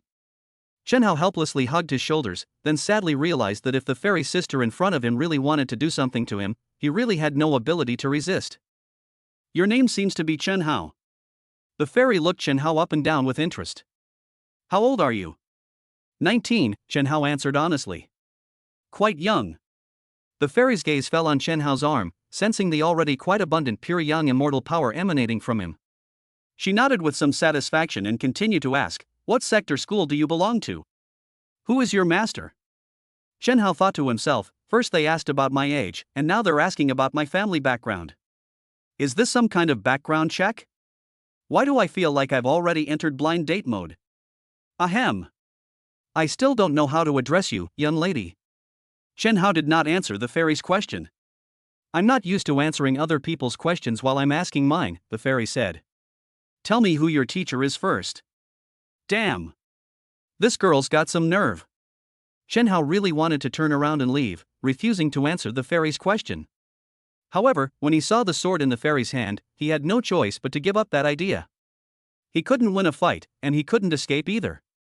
The fairy was so assertive. Chen Hao felt incredibly wronged. Then, realizing he couldn't remain passive, he puffed out his chest, confidently fabricating a powerful backer for himself, and decided to intimidate the assertive young woman before him. I am the young master of the Pure Yang Immortal Palace. My master is the 9 Cauldrons Immortal. Pure Yang Immortal Palace? And the 9 Cauldrons Immortal? Hearing this and seeing Chen Hao's pretentious manner, the fairy couldn't help but laugh. Are you kidding me? Find another one, there's no such sect in the world. You say there isn't, then there isn't? The world is so vast, and there are so many hidden sections. Do you really know them all? Chen Hao was still pretending, because he absolutely did not believe that anyone could figure out the power structure of the entire world. There are indeed many reclusive families or sects, and I cannot know them all. However, there is only one place on Blue Star where one can call oneself an immortal. The fairy said with certainty. Unfortunately, that place is not called the Pure Yang Immortal Palace. Therefore, the Pure Yang Immortal Palace definitely does not exist. There is only one place that can be called a place of immortals? This was the first time Chen Hao had ever heard of such a thing. You must be from no sect or faction to fabricate such a lie, right?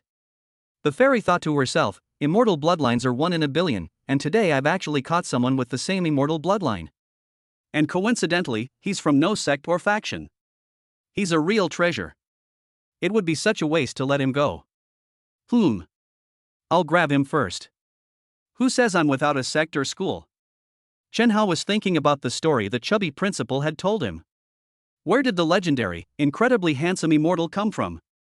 Kunlun. Yes. It was Kunlun. In Chen Hao's view, many stories in the numerous myths and legends passed down in China are related to Kunlun. For example, Kunlun contains the Jade Pool Wonderland, where the Queen Mother of the West, the wife of the great emperor, resides, and many fairies. Ironically, the story mentioned by the chubby principal also included the word Kunlun.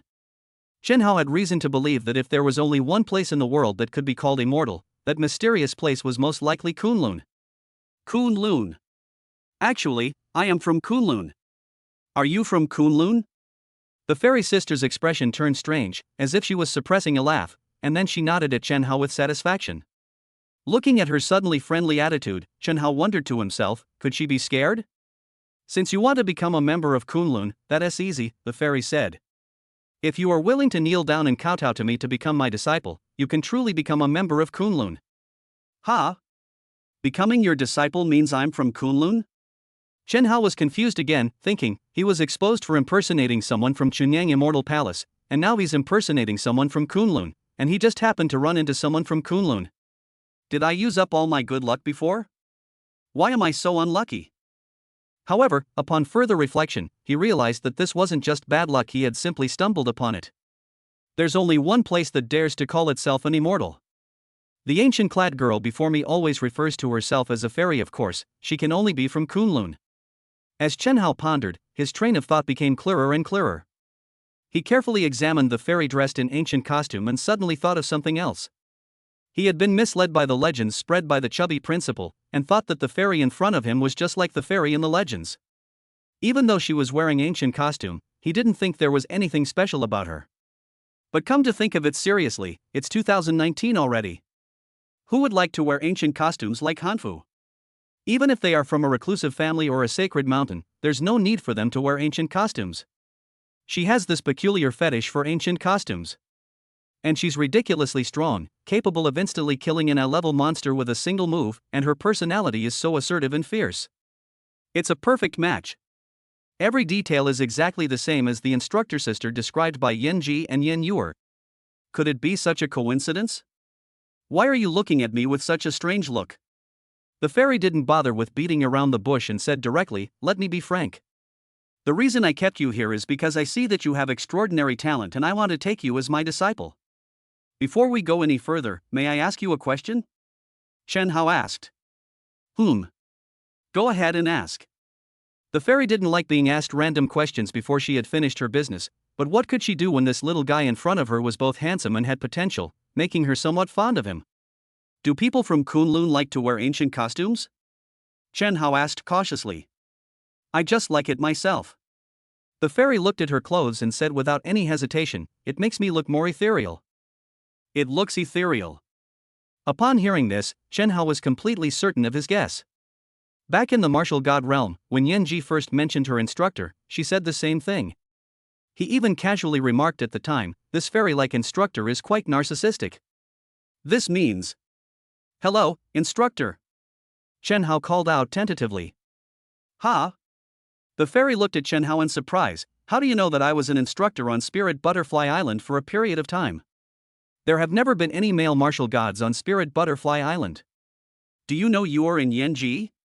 Chapter 10 for the powerful fairy sister. As expected of the instructor.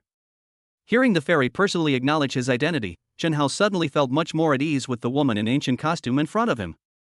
After all, whether it was Yen Ji, Xueqiong, or his own little wife Yuer, they all liked this instructor very much. Of course, he would also respect and like her very much. Are you very familiar with them?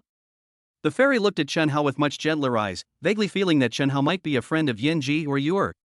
It was for this reason that Chen Hao guessed that she had been a temporary instructor on Spirit Butterfly Island. More than just familiar, I'm the captain. Chen Hao was about to say the word captain without thinking, but he suddenly stopped halfway through his sentence, feeling that it was very inappropriate. Although he's about to receive his captain's certificate, he hasn't actually received it yet. It's best not to boast in front of this all-powerful fairy instructor. The key point is that he had already been turned down twice before. The impostor of the Chunyang Immortal Palace has been exposed. She impersonated someone from Kunlun Mountain, but it turns out that the fairy elder sister was the real descendant of Kunlun Mountain. This made Chen Hao realize that trying to show off in front of the female instructor was far too risky and could easily lead to him being humiliated. What if he said he was the captain of the 0520 and then got called out and insulted? That would be a really bad feeling. What ship? The fairy asked, looking at her in confusion. The ship. I mean, I see them often. Chen Hao chuckled awkwardly. Is that so? The fairy never expected that the person standing in front of her was an imposter captain. She just felt that things in this world were truly full of coincidences. She was the former instructor of Squad 0520, and also the future captain. This slightly cunning fellow before him was not only familiar with his crew, but also possessed a rare immortal body. He was planning to take him under his wing at Kunlun. What a coincidence! Since we're all so destined to meet, why don't you kowtow and become my disciple? The fairy looked at Chen Hao's handsome face and thought to herself, it's not easy to meet a handsome and promising young man with a divine body like Chen Hao. How can I let him go so easily? Taking him as a disciple would not only be pleasing to the eye, but he could also serve me tea and water. It sounds wonderful. Become an apprentice? Shan Hao hesitated for a moment. In his view, the fairy was like an older sister instructor, meaning she had a mentor-student relationship with his wife, Yuer. Moreover, this fairy seemed quite capable and should be qualified to be his master. But that was only half a master. Yuer, the little wife, and Yanji, all call her big sister, okay? If I formally become an apprentice, wouldn't that mess up the seniority system? My little wife would become my junior aunt? And Yanji and Xueqiong would also become junior aunts? No way. Shen Hao shook his head vigorously. Are you sure? The fairy asked, her eyes wide. Absolutely not. Shen Hao was completely unfazed by her gaze, displaying a reckless and determined attitude. Afraid of yarn? Anyway, this fairy from Kunlun is the instructor. Yuer's little wife's instructor, could she possibly kill him? At this moment, Shen Hao was very confident. You're putting me in a difficult position, the fairy muttered, arms crossed, scrutinizing Shen Hao. He possesses a divine body and bloodline no weaker than mine. Given some time, his strength will definitely rival mine. I was hoping to take advantage of his weakness and trick him into becoming my disciple, but it seems it's not that simple. Alright then. I'll compromise. The fairy said in an unquestionable tone, I will accept you into Kunlun on behalf of my late master, and you will become my junior brother. That won't do either, Shen Hao still refused. With the heavenly book in hand, he has no worries about improving his strength, nor about treasures or resources. Why would he need another sect? It seems I've been too gentle with you. The fairy looked at Shen Hao's unruly appearance and revealed a mischievous smile. What do you want to do? Shen Hao took 2 steps back. You don't want to do anything, that's all. You simply don't want to join Kunlun. That's your own choice, do you think I could force you? The fairy looked innocently at the monster on the island. However, you're not my junior brother, so we're strangers. I have very important things to do, how can I waste time on strangers? After saying this, the fairy sister turned and left without any hesitation. Giving up so easily? Shen Hao was a little confused. Then, he discovered something very bad. As soon as the fairy sister left, the groups of docile, kitten-like monsters around them instantly transformed into ferocious tigers, baring their fangs and claws as they charged forward. Among them were 3 ferocious beasts with strength reaching level A. Damn! That's too ruthless. She did it on purpose, didn't she? Shen Hao's face turned ashen. Even after Taylor Austin's transformation, his strength hadn't reached a level. A group of King Rank B level monsters and 3 King Rank A level monsters surrounded him. Who could withstand that? Even with S level equipment protecting him, Shen Hao couldn't handle too many monsters. In this situation, even an A-level martial god might be brutally tortured to death. Senior sister, please wait. Shen Hao called out to the fairy's retreating figure, comforting himself inwardly, it's just calling her senior sister, it's no big deal. After all, she's Yuer and Xueqiong's instructor, and she's helped me take care of the crew members for so many years. It would be disrespectful to keep refusing her, wouldn't it? The fairy's lips curled up, but she deliberately asked, oh, I don't deserve it. Who is your senior sister? Whom should I call senior sister? You are my senior sister. Young and beautiful, full of fairy-like charm, a gorgeous senior sister who was invincible in the world. Shen Hao shouted with great embarrassment. Couldn't you just add my name before senior sister and call me that? The fairy was still somewhat dissatisfied. At this moment, Shen Hao easily blocked the claw of the A-level necromancer bone dragon with his golden, gleaming right arm. However, another dark mammoth beast slapped his S-level energy shield. Although the fierce force did not actually injure him, it still made him feel uncomfortable all over. Your name? Shen Hao asked, looking aggrieved and resentful. Senior sister. At least tell me your name first. Didn't you ask me once before? Didn't I tell you? The fairy asked, puzzled. Of course not. Shen Hao was about to vomit blood. Oh, that's really unfair to you. The fairy couldn't bear to see her handsome junior brother get beaten up, so she decisively took action and quickly cut the remaining 3 A-level monsters in 2. She then put an arm around Shen Hao's waist and rescued him, whispering in his ear, my name is Lin Xianer, and from now on I'll be your senior sister Xianer. Good junior brother, now you know how to address me, right? Senior sister Xian. Senior sister Xianer. Shen Hao's face turned bright red as his senior sister, who was holding him tightly around the waist, grabbed him. Suddenly, he remembered the ridiculous legend that the chubby principal had mentioned. There was a ridiculously handsome man, one arm around a fairy's waist, the other sweeping away all demons. How dashing, how awesome. However, the reality was that he was being embraced by a fairy. Damn it! Fairy tales are all lies. Legends are all lies too. Chen Hao roared inwardly. Come on, your senior sister will take you to subdue demons and search for treasures. The fairy seemed very happy to have gained a precious junior brother. Exorcise demons? Exorcise what demons? Chen Hao asked, puzzled. A small black dragon, sealed away for a long time, should be easy to deal with. The fairy did not hide anything. A dragon?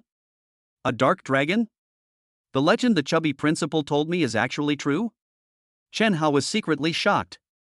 Looking at his fairy-like senior sister beside him, he now understood how much of the chaotic ancient legends were true and how much was fabricated by later generations. Chapter 105: The Mountain Gate Wide Open. As they flew overhead, the silhouettes of ferocious beasts could be seen on the island. Without exception, all of these beasts possessed dark attributes.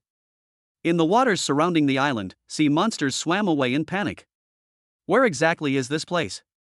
How come so many ferocious beasts have suddenly appeared? Chen Hao asked in confusion. I didn't know where this place was originally. I just happened to pass by and sensed some unusual aura, so I came to take a look. But I didn't expect to be trapped in the demon array. The fairy recalled, I broke the array, and all the hidden monsters came out. The great formation is broken, and the monster has appeared. Upon hearing this, Chen Hao felt like vomiting blood, so it turns out that you are the culprit behind the sea monster landing in Sangqiong City. Junior brother, how can you talk like that? The fairy elder sister glared at Chen Hao and said resentfully, what do you mean I'm the culprit? These monsters have been hiding under the cover of the demon array, using the aura on the little black dragon to become demonic. As time goes by, not only will the number of monsters increase, but their strength will also increase. When they all evolve into S rank, then it will truly be out of control. The sooner we find them, the sooner we kill them, the better. To prevent any A-level ferocious beasts from crossing the ocean and causing harm to the city, I, this fairy, have been personally killing them here for most of the day. And you're still blaming me? Looking at his senior sister's resentful eyes and aggrieved expression, Chen Hao was a little taken aback. He coughed and changed the subject, saying, how did you know there was a little black dragon on the island? At the center of the island is a mountain, and inside the mountain is a dragon's lair. Just now, when I arrived at the entrance to the dragon's lair, I saw 3 sword energies of true intent on the dragon-slaying stone, and I knew that this was imprisoned Dragon Island. The eldest fairy sister looked towards the center of the island. That black dragon was sealed by my grandmaster uncle himself, and there are detailed records in the Kunlun classics. How could I not know? The grandmaster uncle of Kunlun Mountain? Chen Hao thought of the legendary handsome Oscar statuette. It seems that the legend of the chubby principal is not too far-fetched after all. Well, 10,000 years ago, he single-handedly stormed Demon Mountain and wiped out the demons all by himself. The fairy elder sister was about to launch into a long speech. Stop. Are you sure it's just one sword? No other help? Chen Hao thought to himself, wasn't he supposed to be holding a fairy's waist with one arm? Of course, a single sword. Does our grandmaster need helpers in a fight? At this point, the usually proud fairy elder sister revealed a rare expression of admiration, even a hint of worship. Then, her gaze fell on Chen Hao, and she said meaningfully, you and your grandmaster have the same physique, and you are the second pure yang immortal body to be born in 10,000 years. Is the pure yang immortal body really that special?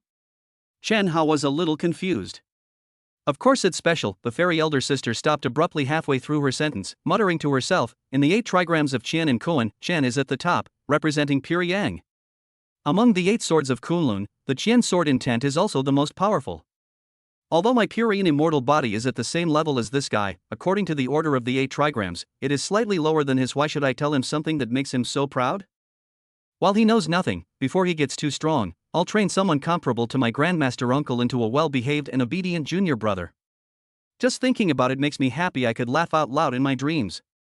Chen Hao squinted at the fairy's smug expression, as if she had found a treasure, and said seriously, Lin Xianer. Why do I suddenly feel like I've been tricked by you? I suddenly realize that you're not being obedient enough, junior brother. The fairy elder sister said, how can you call your senior sister by her first name? Be good, call me senior sister again and let me hear it. I won't call you that. Chen Hao turned his head to the side. Anyway, since we haven't gone through any formal initiation ceremony, you're not my official senior sister yet. Even if I join Kunlun in the future, I'll still be your senior brother. Want to be my senior brother? No way, the fairy elder sister retorted. Then we won't even begin, Chen Hao said. Stubborn again. Junior brother, have you been lacking the beatings of monsters again? The fairy elder sister threatened him. You're using this trick again? Chen Hao was speechless, his aggressive gaze slowly landing on Fairy. Do you know that if you push a man too far, the consequences can be severe? Is the disciplinary system a joke? While this system is a powerful weapon against elemental spirits, it can also be used on others. As long as the opponent's strength does not exceed S rank, they will be subdued by the punishment system. In Chen Hao's opinion, the fairy sister's strength is suspected to be S level, and the punishment system might be able to deal with her. However, since fairy sister was Yuer's little wife's instructor, Chen Hao didn't want to use her indiscriminately. But if you really push him too far, humph. What will happen if you push me too far? What do you plan to do to my senior sister? The fairy elder sister looked at Chen Hao with curiosity. I might spank you hard. Chen Hao's gaze shifted downwards, looking at the unapproachable and seemingly invincible fairy, and he couldn't help but feel a desire to conquer her. He really wanted to try what it would feel like to pin her down on his lap and give her a good beating. However, an idea is just an idea. If the mysterious fairy sister is actually an SS-level martial god, and the punishment system can't bind her, then he'll probably be the one who gets punished. Moreover, he wouldn't actually use such a powerful weapon, which can only be used once, on his own people. Seeing her junior brother's fierce expression, the fairy elder sister thought to herself, so, putting too much pressure on him will backfire? It seems my plan to subdue him will have to proceed slowly. The two conquerors each had their own agendas. Just then, the black mist in the center of the island suddenly surged, and a powerful and evil aura enveloped the entire island. Chen Hao and fairy sister simultaneously put away their playful bickering and looked towards the dark, towering mountain in the center of the island. At this moment, the dragon cave in the mountain resembled the open mouth of a giant beast, with endless black mist spewing out from the cave entrance. How strange. The eldest fairy frowned and said, when I came here, the gate to the dragon cave was closed. Even if I wanted to break it open, it would have taken some effort. Now the gate has opened by itself? Does that mean there are other people on the island? Did they open the mountain gate before us? Chen Hao wondered. Or perhaps the black dragon opened the gate itself. It's a dark demon seed, sealed away by our grandmaster uncle, and it must harbor resentment towards the people of Kunlun. The fairy elder sister squinted her eyes. The mountain gate being wide open is probably a declaration of war against me. The fact that I was temporarily trapped by the magic array on the island back then might also be due to its machinations. Actually, I've always had a question, Chen Hao said. If what you say is true, this place was already swept and destroyed by the Kunlun seniors, and the dark dragon has been sealed for 10,000 years, then why is there a demonic formation on the island? Chen Hao felt that there seemed to be a conspiracy involved, and the wide-open mountain gate seemed more like a trap. However, just as he was becoming wary, the heavenly book suddenly displayed a notification: Dark Elemental Spirit detected. Chapter 106: The Incomplete Darkness. Why would a demonic array appear on the island? The fairy elder sister asked. Who knows? Perhaps sometime within the next 10,000 years, this place will become a stronghold for some demonic cultivators again. Or perhaps some troublemakers in recent times have used this place as a secret base. More likely, the seal has loosened, and the black dragon has regained some power, putting it in a semi-sealed state. It then created a demonic array on the island to prevent others from disturbing its escape. But these aren't the most crucial issues. The crucial issue is, now that the door is open, should we go in? An open mountain gate always gives people a sense of conspiracy. However, the fairy elder's sister had already sensed the black dragon's presence deep within the cave, so even if there was a conspiracy, she still wanted to go in and see. This is a perfect example of the saying, high skill breeds boldness. A dark elemental spirit? Chen Hao looked around but couldn't see any other figures. Only the dark aura surging from the nearby dragon cave was visible. The heavenly book states, the aura of the elemental spirits is very vague. There must be a dark spirit hidden within the island's territory. Could the black dragon be the elemental spirit? After much thought, Chen Hao felt that the dragon cave in front of him was the most likely place to find the dark spirit. Moreover, after he arrived at Dragon Prison Island, the heavenly book had not given him any hints. It only appeared when he approached the dragon cave. All evidence seems to point to the black dragon being related to the elemental spirits. So, after only a slight hesitation, the two entered the dragon's lair together. However, the moment she stepped into the dragon cave, the fairy seemed to sense something and glanced at the sky behind her. However, there was no one in the churning black fog. Why do I keep feeling like someone was nearby? Am I mistaken? Shaking her head, the fairy didn't dwell on it and continued walking deeper into the dragon cave with Chen Hao. From the black mist above the island, the figure of a bewitching woman gradually emerged. Her figure blended into the darkness, as if she herself were darkness, and she failed to attract any attention. But she knew she couldn't fully represent darkness, because she wasn't complete darkness. So the great blockage formation was broken by the fairy of Kunlun. She really helped me a lot. Last time I wanted to see this ungrateful old friend, I was stopped by that broken formation. And the captain of Squad 0520, who appeared in the martial god realm, is here too. So he possesses a pure yang body. Pure Yin and Pure Yang have joined hands to come to the dragon cave again, embarking on their destiny of slaying dragons. It wasn't in vain that I specially opened the door for them. Well then, let me enjoy the real delicacies in peace. With a slight flutter of her purple wings, Lang Xie did not enter the dragon's lair, but instead flew off in another direction. As the two ventured deeper into the cave, the more intense the evil, dark aura became. Even a fairy as powerful as her had to use her divine power to keep the dark energy at bay. And Chen Hao. Pure Yang energy has a restraining effect on dark power. At this moment, his gleaming 24K pure gold arm has become a giant light bulb, illuminating not only the cave but also dispelling the darkness. So this is how the little light bulb can be used, Lin Xianer couldn't help but tease. I'm not a third wheel. Chen Hao's forehead was covered in black lines. Then, he looked at the celestial book again. Heavenly book, I sense that I am getting closer and closer to the spirit of the dark element. The aura indicates that it should be a basic dark element, which is very troublesome. What are basic elements? Chen Hao was hearing this unfamiliar term for the first time. The heavenly book, the basic elements possess the most unique abilities, making them the most troublesome. They are immortal and indestructible. Just then, the entire dragon cave suddenly trembled slightly, and two scarlet lights appeared hundreds of meters away. These were the crimson eyes of the black dragon, its suppressed loneliness and rage of countless years culminating in a deafening roar. What's all this fuss about? The fairy elder sister covered her ears, looking at the distant dragon with disdain, and complained, "It's a dragon, after all. And a demonic seed representing darkness at that, so why is it acting like an ordinary monster, shouting and yelling at everyone it sees? Could it be that it's been sealed for too long and has gone mad? Who cares about basic elements or any other elements? Let's take them first." At the same time, Chen Hao directly took out the punishment system from the heavenly book. This was the second time Chen Hao had seen the true form of the punishment system. It was a black collar wrapped in lightning. However, just as he was about to throw the collar away, a new warning appeared in the frustrating heavenly book. Only the aura of basic elements was detected on the black dragon, no soul was detected. The punishment system cannot bind to an elemental avatar without a soul. Elemental clones? Chen Hao was taken aback. So cunning? At this moment, the eldest fairy sister took the lead. She usually preferred to use a sword, but surprisingly, she did not use a sword this time. Instead, a series of spiritual talismans flew out, sealing the spirit. Hundreds of talismans flew about, landing on the black dragon, only to fall back to the ground. No soul? Lin Xianer raised an eyebrow. The black dragon's crimson eyes stared at the scattered talismans, thinking back to a distant, vaguely familiar event that had occurred long ago. A roar, a mixture of anger, excitement, and liberation, escaped its lips. It's you again. It's you people of Kunlun again. 10,000 years.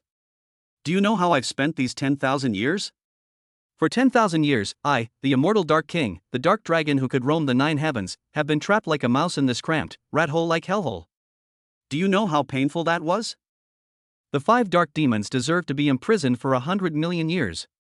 If you have the guts, come out and fight. What nonsense are you spouting here with just an avatar? The fairy elder sister never liked to waste words with her enemies, nor did she have the mood to experience the pain of being imprisoned for 10,000 years. Therefore, she drew her sword and destroyed the black dragon's clone. The immortal sword was drawn, and a purple light flashed from the Purine sword energy, causing the black dragon's huge head to fall from the sky. Countless stone fragments fell with it, and the dark energy that had accumulated on the black dragon's body for an unknown period of time surged wildly, triggering the array that had been set up long ago within the dragon's lair. Its body was rapidly fading away. Sealed for 10,000 years, I'd become too weak. From the moment you set foot on the island, I knew I couldn't defeat you. But so what? I still managed to trap you with the block formation. And I figured out your strength. You shouldn't have come here. I was prepared for everything. Even if I lose half my strength, I will make you pay the price. Imprisoned dragons? You'll taste the immortal trapping array I've researched for 10,000 years. For countless years to come, you will suffer the same torment I have. This is the retribution you deserve. A voice filled with madness echoed through the dark cave, and the illusory image of the black dragon's avatar gradually faded away. Meanwhile, in the underground palace on the island, a figure clad in black robes on a solitary throne revealed a sinister smile, as if he had achieved his revenge. Then, she stood up, intending to leave this place of trouble. However, when the palace gates opened, they saw Lang Xia's figure. Chapter 107 Stepping on Darkness. The black dragon in the dragon cave is merely an avatar, which proves that the true black dragon has already escaped. The blocky magic array on the island was created by it, and the ferocious beasts that appeared are also related to it. Lin Sienna frowned, letting the Black Dragon King, one of the 5 dark demon seeds, escape will probably cause a lot of trouble in the future. This kind of guy is simply a monster of natural disaster level. What are the 5 dark demon seeds? Chen Hao heard another unfamiliar name. He had clearly heard the heavenly book say that the black dragon was a basic element. The Kunlun records refer to the demon seed as the source of evil, and over the countless years, 5 forms of the demon seed have appeared, the fairy elder sister said. The first is in the form of a seductive woman. Anyone with a weak will become her servant if she only glances at them. The second appears as a virus, and the last one appears in the form of a black dragon, which is the most troublesome form. Chen Hao thought of the legend of the chubby principal again, and thought to himself, that legend that sounded so unreliable. Apart from the one about hugging a fairy's waist, the other 3 versions were all true? Meanwhile, the heavenly book displayed information about the basic elements of darkness, but he hadn't had time to examine it closely when he encountered the black dragon's clone. I only realized this after watching it. The heavenly book states that the dark attribute is not limited to a single elemental spirit. Depending on the dark laws controlled by each elemental spirit, it can be divided into evil, greed, calamity, night prayer, and the most basic dark element. Evil spirit, master of soul control, capable of captivating hearts with a single glance. The spirit of greed possesses the ability to devour almost everything. The spirit of calamity, like a virus, wherever it goes, people and beasts alike will be transformed into monsters. Night prayer spirit, the most mysterious elemental spirit in the Dark series, possessing the ability to pray and curse in the night. Dark element, the basic element of the dark attribute. Its essence is the dark element itself. Known as the King of Darkness, it is immortal and possesses all the abilities of the dark attribute, but each ability is half as weak as other elemental spirits. The Lord of Darkness? That's the sealed black dragon? Chen Hao asked, is it the strongest being among the dark elements? The heavenly book states, the 5 dark spirits were originally one, with no absolute distinction of strength or weakness. However, the Dark King possesses the most abilities, thus growing faster than the other elemental spirits. In the past, as an immortal black dragon, it has always held a dominant position. I see. Chen Hao nodded. Only now did he understand that the elemental spirits of darkness were the 5 demonic seeds the fairy sister had mentioned. At the same time, Lang Xia pushed open the palace door, looked at the black dragon that had transformed into a young girl, and asked with a smile, "Great Dark Queen, where are you in such a hurry to go?" "So, you were the one who opened the gates to the dragon cave?" The woman shrouded in black robes spoke in an extremely sinister voice. "Weren't you meddling too much? Letting the Kunlun fairy and the 2nd-generation successor of the pure Yang immortal body in is exactly what you wanted, isn't it? You should thank me for giving you the chance to take revenge." Lang Xia stepped into the palace and walked forward without stopping. Given the Kunlun people's incorrigible spirit of eliminating demons and protecting the righteous path, they will do everything in their power to break open the mountain gates even if they don't open them. That way, they'll expend more of their immortal power, saving you the trouble. The woman in black robes was venting her anger as if she were scolding a subordinate, but suddenly she froze. Because Lang Xie, who had been walking forward, had reached the highest point and sat down before her dark throne. "If I let the fairy expend too much power to break through a door, and if she is unable to kill the clone that inherited half of your energy, how dare I sit here so easily? Leng Xie's petite body sat on the wide throne, looking down at the person who had once sat on the throne. From this perspective, the former queen appears incredibly insignificant. You dare to oppose me? How dare you? She is the most fundamental elemental spirit of the dark attribute. She controls all abilities within the dark attribute. She is the true queen of darkness. Such provocation cannot be tolerated. Leng Xie is merely an evil spirit lurking in the darkness. Not long ago, she was still in an unawakened state. How could she possibly be a match for her? Dark power surged wildly within her, instantly splitting into hundreds of clones that, like countless shadows, rushed towards Leng Xie on the throne.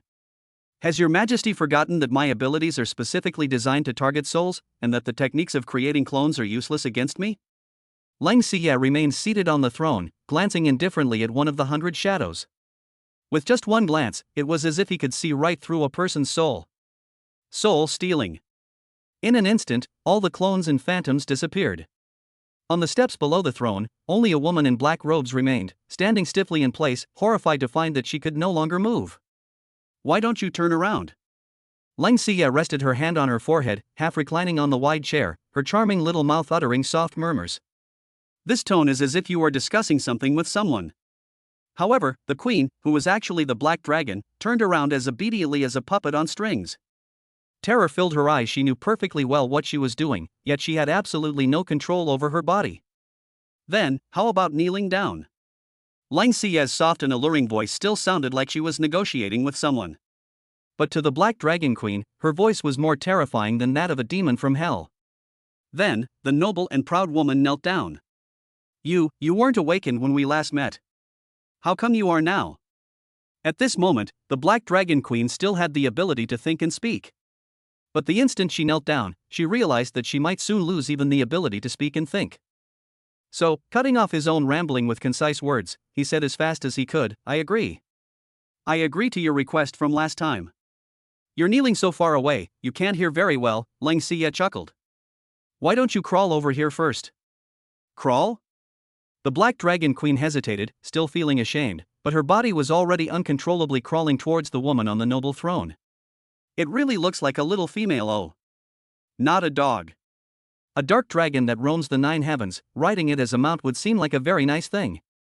Leng Xie said, but, Her Majesty the Queen certainly can't agree to such an excessive request, can she? I agree. Despite hearing such shameful words, the Black Dragon Queen chose to submit. Because she is now very worried about something that all elemental spirits of the dark attribute would fear. I'll grant you anything. From today onward, you are the true queen. I'll do whatever you say. She crawled step by step to the throne, looked up at Leng Xie with pleading eyes, and then lowered her head deeply, pressing her smooth forehead to the ground. Wouldn't it have been better if you had done this sooner? Leng Xie looked down at her. Half a year ago, with the help of the organization, I went to great lengths to rescue you from the seal. My only request back then was for you to join the organization. But you cursed me and even tried to kill me. How arrogant and rude. So, it's all too late. Upon hearing this, the Black Dragon Queen sensed Leng Xie's killing intent and was greatly terrified. As a fundamental element of darkness, she is immortal. Even the immortals of Kunlun could only seal her away for 10,000 years. But she was terrified of encountering other dark elemental spirits when she was weak. Because, Queen Xie, I beg you, please let me retain even a sliver of consciousness. I am willing to serve you as your slave for eternity. The Black Dragon pleaded, clinging to his last hope. If prayers were useful, what would be the point of strength? Leng Xie ruthlessly crushed that noble and beautiful face under her feet. Contribute all your power to me, and become half of my body. Yes. The 5 elemental spirits of the dark faction are one. By devouring and assimilating the other, they can perfectly acquire the other's abilities and become even stronger. She will absorb all the power of the Black Dragon Queen. She will unite the power of the fundamental dark elements with that of the evil spirits, to become an even more powerful queen. Chapter 108 Pure Yang and Pure Yin Part 1. A surge of dark energy coursed through the hall. Leng Xie sat silently on the throne, with the dark dragon, now in its true form, at her feet. However, the enormous and terrifying dragon appeared extremely small at this moment, lying motionless before the throne like a dead insect. Its upright black scales slowly melted away, transforming into strands of pure dark element. Its dragon body, blood, and bones were all disappearing, turning into the purest dark energy, which flowed entirely into Lang Xia's body. Truly worthy of being the energy of the basic element itself, it's so delicious. To be able to taste such a delicacy so easily, I have to thank the fairy of Kunlun and that captain of unknown origin. Lang Xia revealed a charming smile. Considering their potential, well, I'll reward them by making them my most loyal servants later. After merging and assimilating with the Black Dragon, Lang Xia not only gained all of the Black Dragon's abilities, but most importantly, as an evil spirit, her soul-capturing ability was doubled with the support of the basic elements. On the island, she had long since discovered the whereabouts of the Kunlun fairy, but she was not confident in defeating her opponent, so she did not take action. But after merging with the Black Dragon's power, she was now confident in her ability to strike. It will take some time for it to fully integrate with the power of the basic elements. Before that, let me give you a little appetizer. Lang Xia's small hands slowly landed on the control center of the Immortal Imprisonment Array, causing the array to operate faster. She had been imprisoning the Kunlun fairy and Chen Hao, but she wasn't that black dragon, nor did she have any interest in imprisoning them. Inside the dragon's lair, the heavenly book trembled with excitement, as if it had been injected with adrenaline, detected an evil spirit fusing with the basic dark element nearby. If I subdue her, it will be equivalent to subduing 2 elemental spirits simultaneously, potentially granting me an upgrade opportunity. The dark element is originally 5 elemental spirits fusing together can become a god of darkness. The fusion of 2 elemental spirits already grants a demigod-like body her potential. When the topic of potential upgrades came up, Tianshu started chattering on and on, even more excited than when he last met Tianhashu at Xiong. Chen Hao, however, was too lazy to pay attention and didn't care about the matter at all. He thought to himself, what's there to get excited about?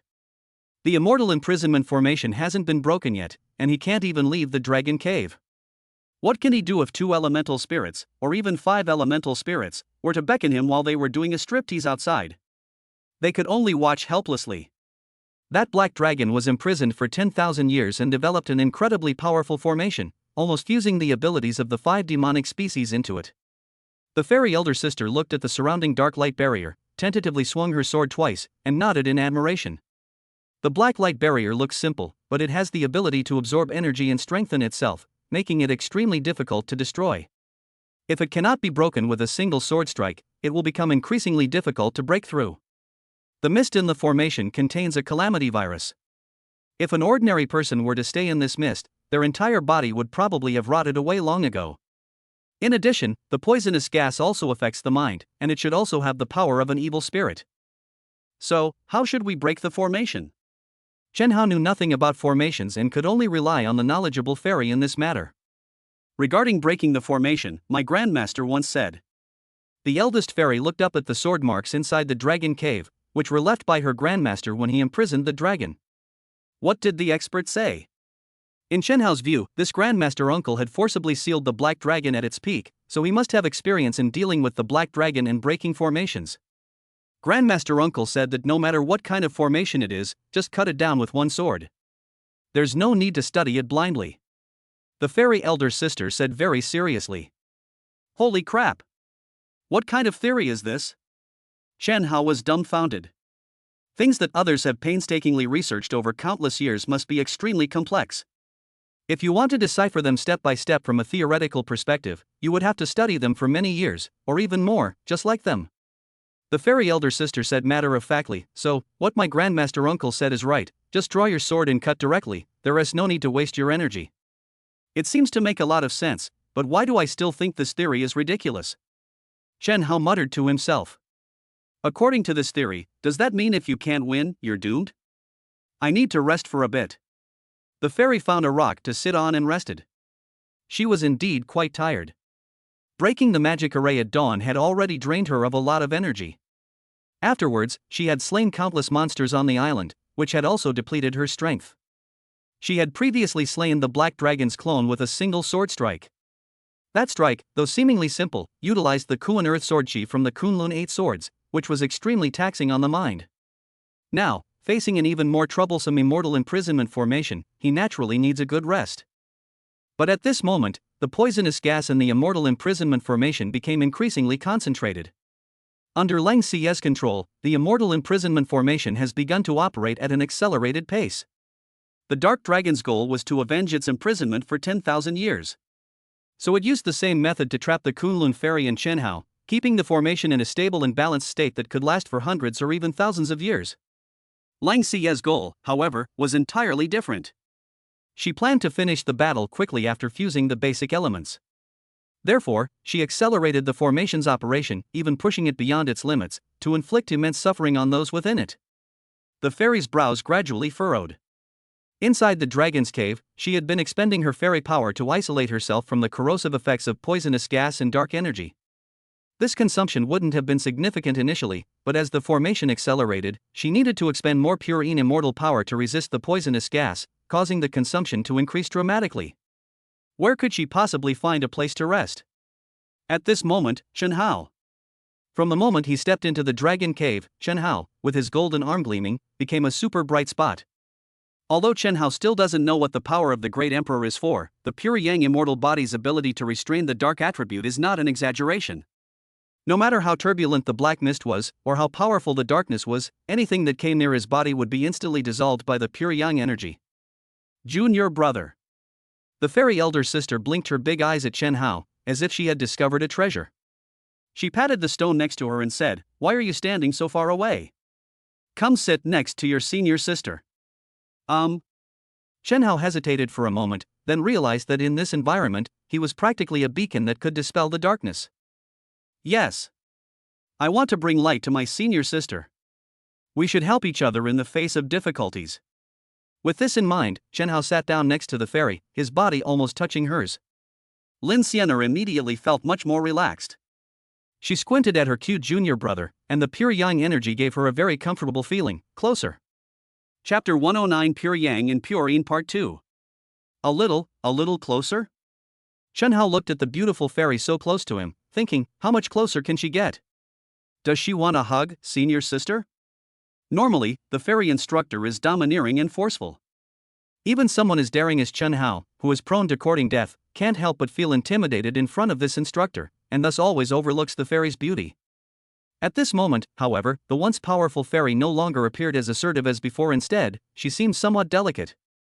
Thus, her unique feminine charm, and the beauty that had usually been masked by her strong personality, were revealed. Holding my delicate and beautiful senior sister in my arms, and she's also the instructor that you and Yanji admire, this is just, damn it. Chenhao's mind was filled with all sorts of random thoughts, but if I don't hold her, it doesn't seem quite right.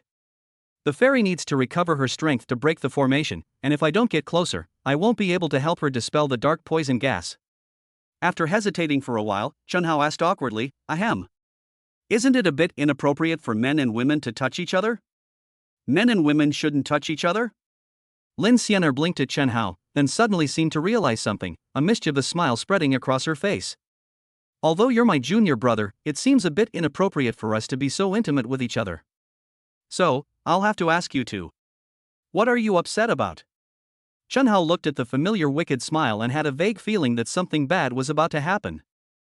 The fairy's slender finger touched Chenhao's brow. "Then you'll have to become my little pet."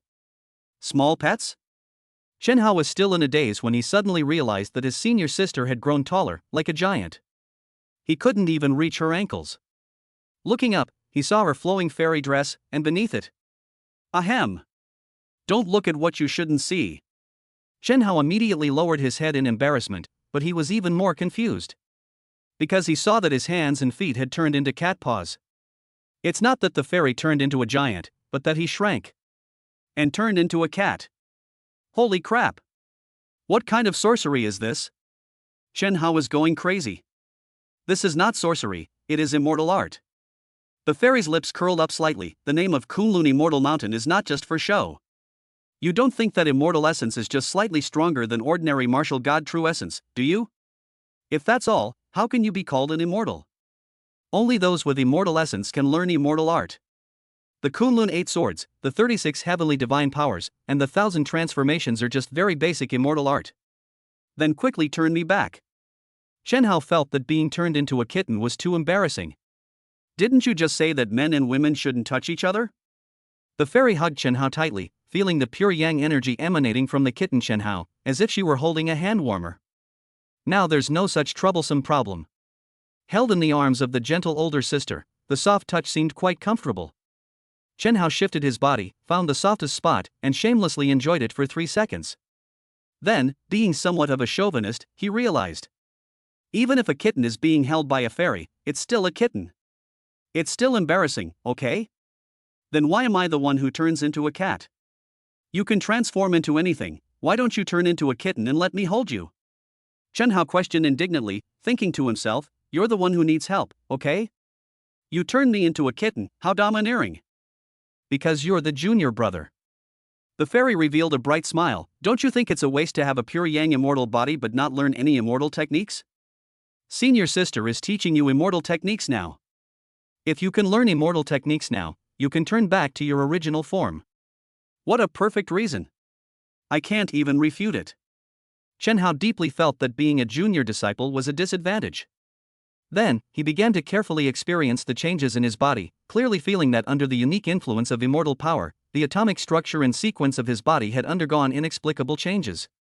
This change was extremely complex, like an incomprehensible equation. Chen Hao felt a bit overwhelmed. He also possessed immortal power and could do similar things.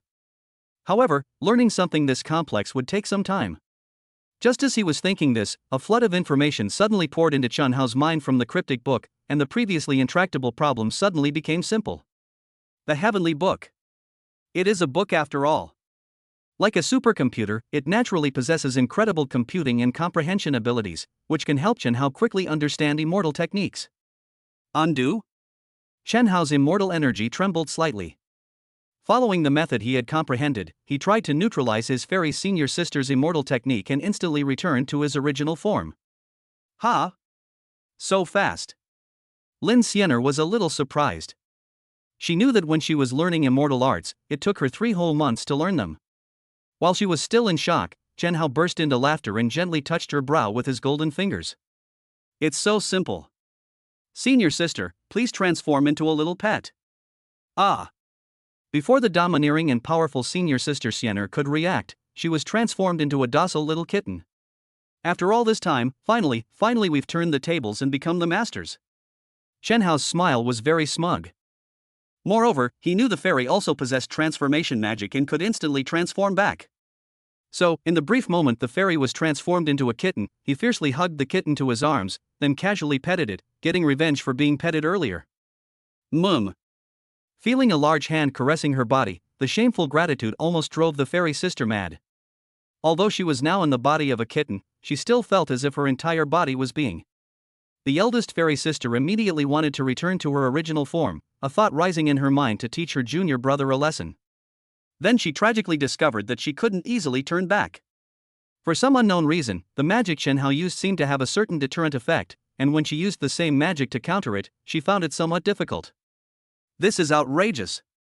My immortal energy is far more abundant than my junior brother's, so I should be able to dispel it easily. What exactly is this intimidating aura? The Kunlun scriptures do not record any enhancement effect when a pure yang immortal body uses immortal techniques. Although she didn't understand the reason, the fairy elder sister absolutely didn't want to continue being a little kitten. So, she became even more serious and used more of her fairy power to dispel the magic. Even so, the usually fierce and powerful fairy sister was teased by Chen Hao's magic hand for a full 2 seconds before returning to normal, just like a little kitten. Chen Hao's eyes narrowed with smugness. He felt that ever since he was forcibly taken in as a junior brother by the fairy, he, who had suffered so much oppression, had finally gained some back and even bullied the fairy once. That feeling was absolutely amazing. You brat! You should be punished. The fairy blushed and was determined to punish Chen Hao. However, at this moment, something unexpected happened. At this moment, she had just dispelled Chen Hao's magic, and her body was surrounded by rich pure yang immortal energy. After returning to her original form, she happened to be held in Chen Hao's arms. The immortal energy of the two attracted and intertwined with each other, and then, as if merging together, it returned to her body. That feeling. So comfortable. The fairy squinted, being held like this, and for a moment forgot to struggle. Chapter 110: The Special Inheritance of the Grandmaster Uncle. The cave was eerily quiet, with pure yang and pure yin energies mingling together. The beautiful fairy sat on Chen Hao's lap, half lying on him, a blush gradually creeping onto her face. As strong as she had never been held by a boy like a little woman before. Moreover, it was her junior brother who was holding her, which made her feel a little ashamed, but she was also reluctant to leave Chen Hao's embrace. The pure yang energy felt so incredibly comfortable to her. It made her feel as if she were bathed in warm light, as if her body and soul were melting away in bliss. Chen Hao held his beautiful senior sister tightly, unwilling to let her go. The sensations brought to him by the aura of the pure immortal body were incredibly comfortable. It felt as if he were floating on clouds, gently enveloped by a layer of incredibly soft white clouds, so comfortable it almost made him float away. But, isn't it said that men and women shouldn't touch each other? Chen Hao asked a very silly question. Lin Xianer's face flushed slightly, and she thought resentfully to herself, that idiot junior brother is such a fool. We just hugged each other like this, neither of us saying a word. Wouldn't it have been better if we just turned a blind eye and pretended not to know? How am I supposed to answer such a question? Am I supposed to admit to myself that it's comfortable to hold you and I don't want to let go? However, regardless of whether Chen Hao was genuinely stupid or pretending, since he had already asked the question, she couldn't pretend she hadn't heard it. Special times call for special measures. Since none of us like being cuddled like kittens, we'll just have to leave it at that for now. The fairy spoke shyly, as if explaining to Chen Hao, or perhaps using this reason to convince herself. After all, that comfortable feeling is just too hard to give up. Okay, I understand what you mean. Chen Hao felt even more at ease enjoying the moment. Then he realized that to break the immortal imprisonment formation, his senior sister needed to rest for a while. This way of keeping each other warm might have to be maintained for quite some time. So he raised his arm and casually put his arm around the fairy's waist, changing to a more comfortable position. Held in her junior brother's arms like a delicate little girl, the fairy senior sister's face was already flushed with embarrassment. She glared at Chen Hao and said, "Don't be so smug. You're only allowed this once." With the excuse of only once, Lin Xianer relaxed considerably. Since it would only happen once, and she wouldn't encounter a similar situation again, it wouldn't hurt to relax a little this time, right? So she raised her arm, gently hooked it around Chen Hao's neck, rested her head on his shoulder, and closed her eyes more comfortably. Chen Hao looked at the fairy in his arms.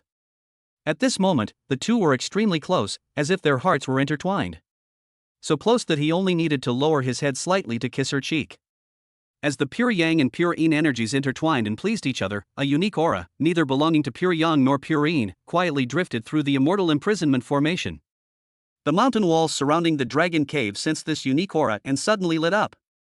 More accurately, the mottled sword marks on the mountain walls that had existed for tens of thousands of years lit up, emitting a powerful sword intent.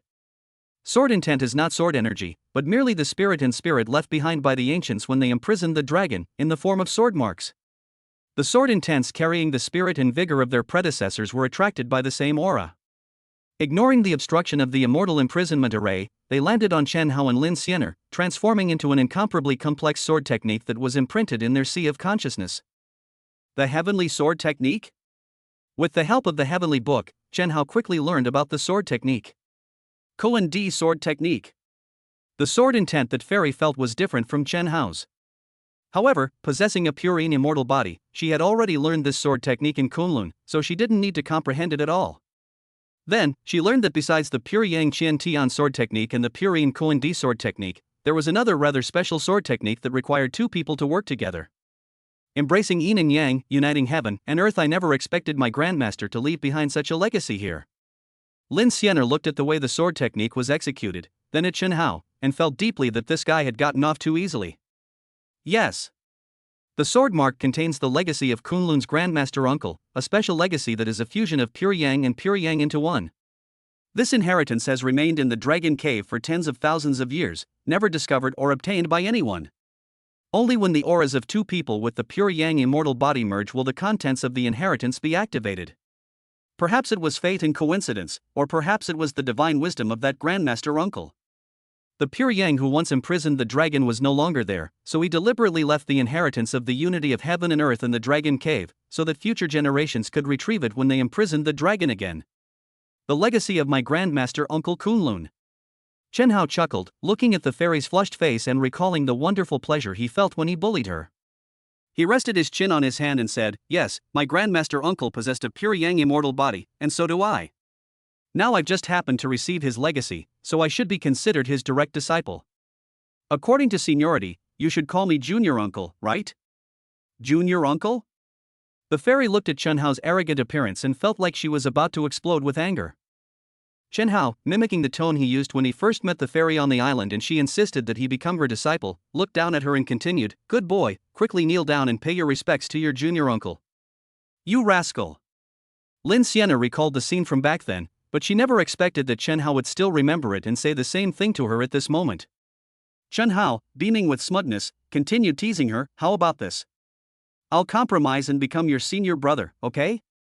"Junior brother, that's enough," the fairy said angrily.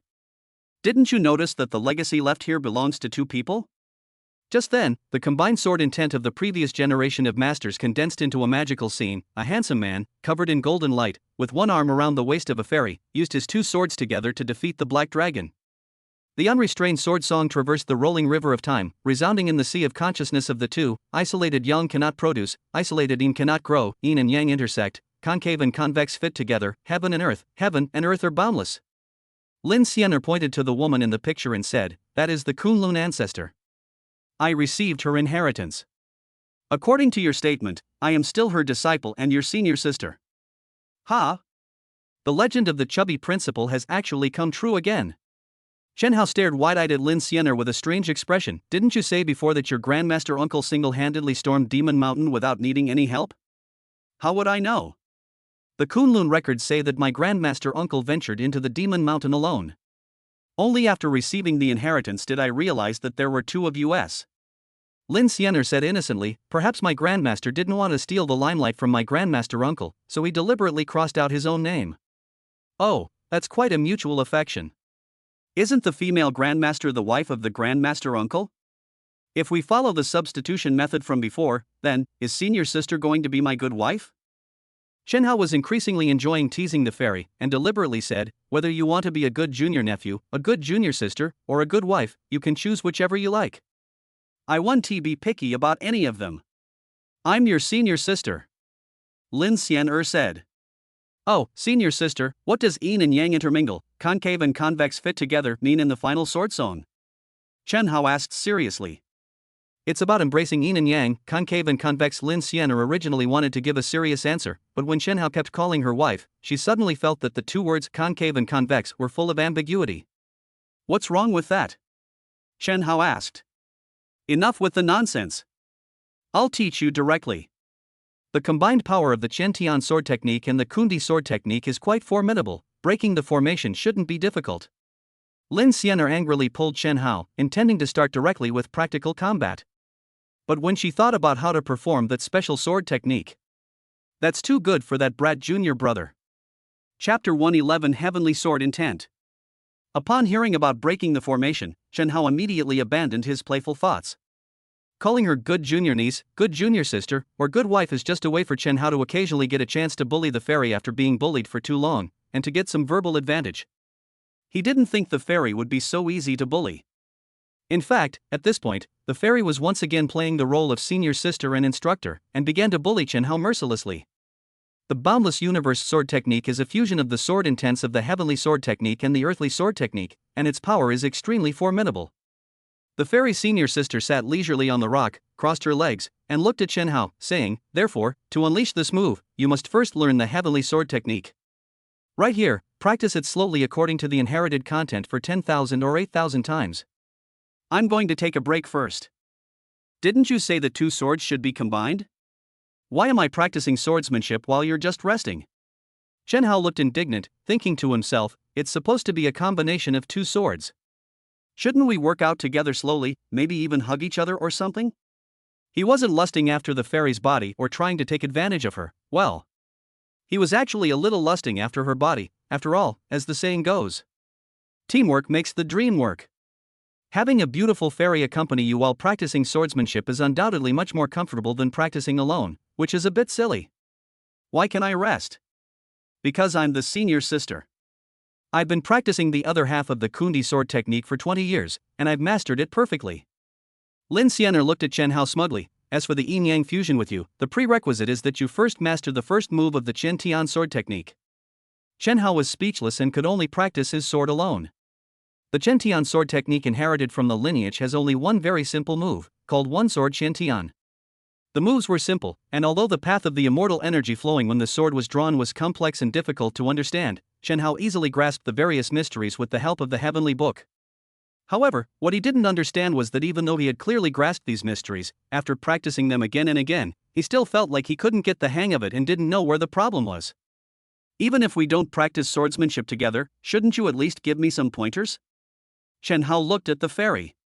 With your level of comprehension when you first grasped the immortal arts, you should have understood those superficial things easily. What's there to teach you? The fairy said lazily. The essence of the Kunlun sword technique lies in its intent. When you fully comprehend the intent of the Chen Tian sword, you will naturally be able to enter the field. Then what is meaning? Chen Hao didn't understand. In the past, what I had seen at the academy, regardless of any martial arts or sword techniques, was often related to the way true energy was circulated or the way sword energy was generated. These things are all related to qi, and he had never heard of yi before. The meaning is something that can only be understood intuitively and cannot be expressed in words, the fairy said mysteriously. Unspeakable? Chen Hao leaned closer and chuckled. If others can't explain it, does that mean my beautiful and powerful fairy senior sister can't explain it either? Are you flattering me? The fairy looked at his well-behaved and humble manner, and although she knew he was faking it, she was powerless against her junior brother's obedient appearance. So she said, it's beyond words, it really is beyond words. However, I can try to explain it to help you understand. Chen Hao squatted down in front of her, listening attentively like a primary school student, without feeling any shame whatsoever. As the saying goes, among three people walking together, there must be one who can teach me. He has always been a person who loves learning, not to mention that he can be personally taught by a fairy. There are probably very few people in the world who can enjoy such treatment.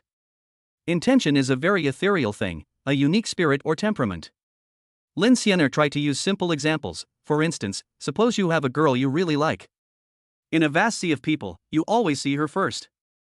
She seems to have a radiance about her, always attracting your attention. That's what it means to have intentions towards her. For example, imagine you have two cakes made with the same recipe in front of you. One is a cake you bought from a store, while the other is a homemade cake made by someone you love. Although the two cakes taste almost the same, you would find the homemade cake to be sweeter and more delicious, even better than any other delicacy in the world. Chen Hao nodded, suddenly remembering the cookies he ate when he kissed his wife goodbye before leaving home. They were indeed delicious and intoxicating. So, that's intention? That little heart-shaped cake contains the recipient's heartfelt wishes and affection, and you can feel those wishes. Your hearts are connected, so the little heart-shaped cake possesses a special magic, Lin Xianer said. Similarly, the Chen Tian sword intent is also an intent. When your mind and sword intent are in harmony, the sword technique you use will be different from the past. Even the most ordinary sword will have extremely impressive power. As for how to comprehend it, that's up to you.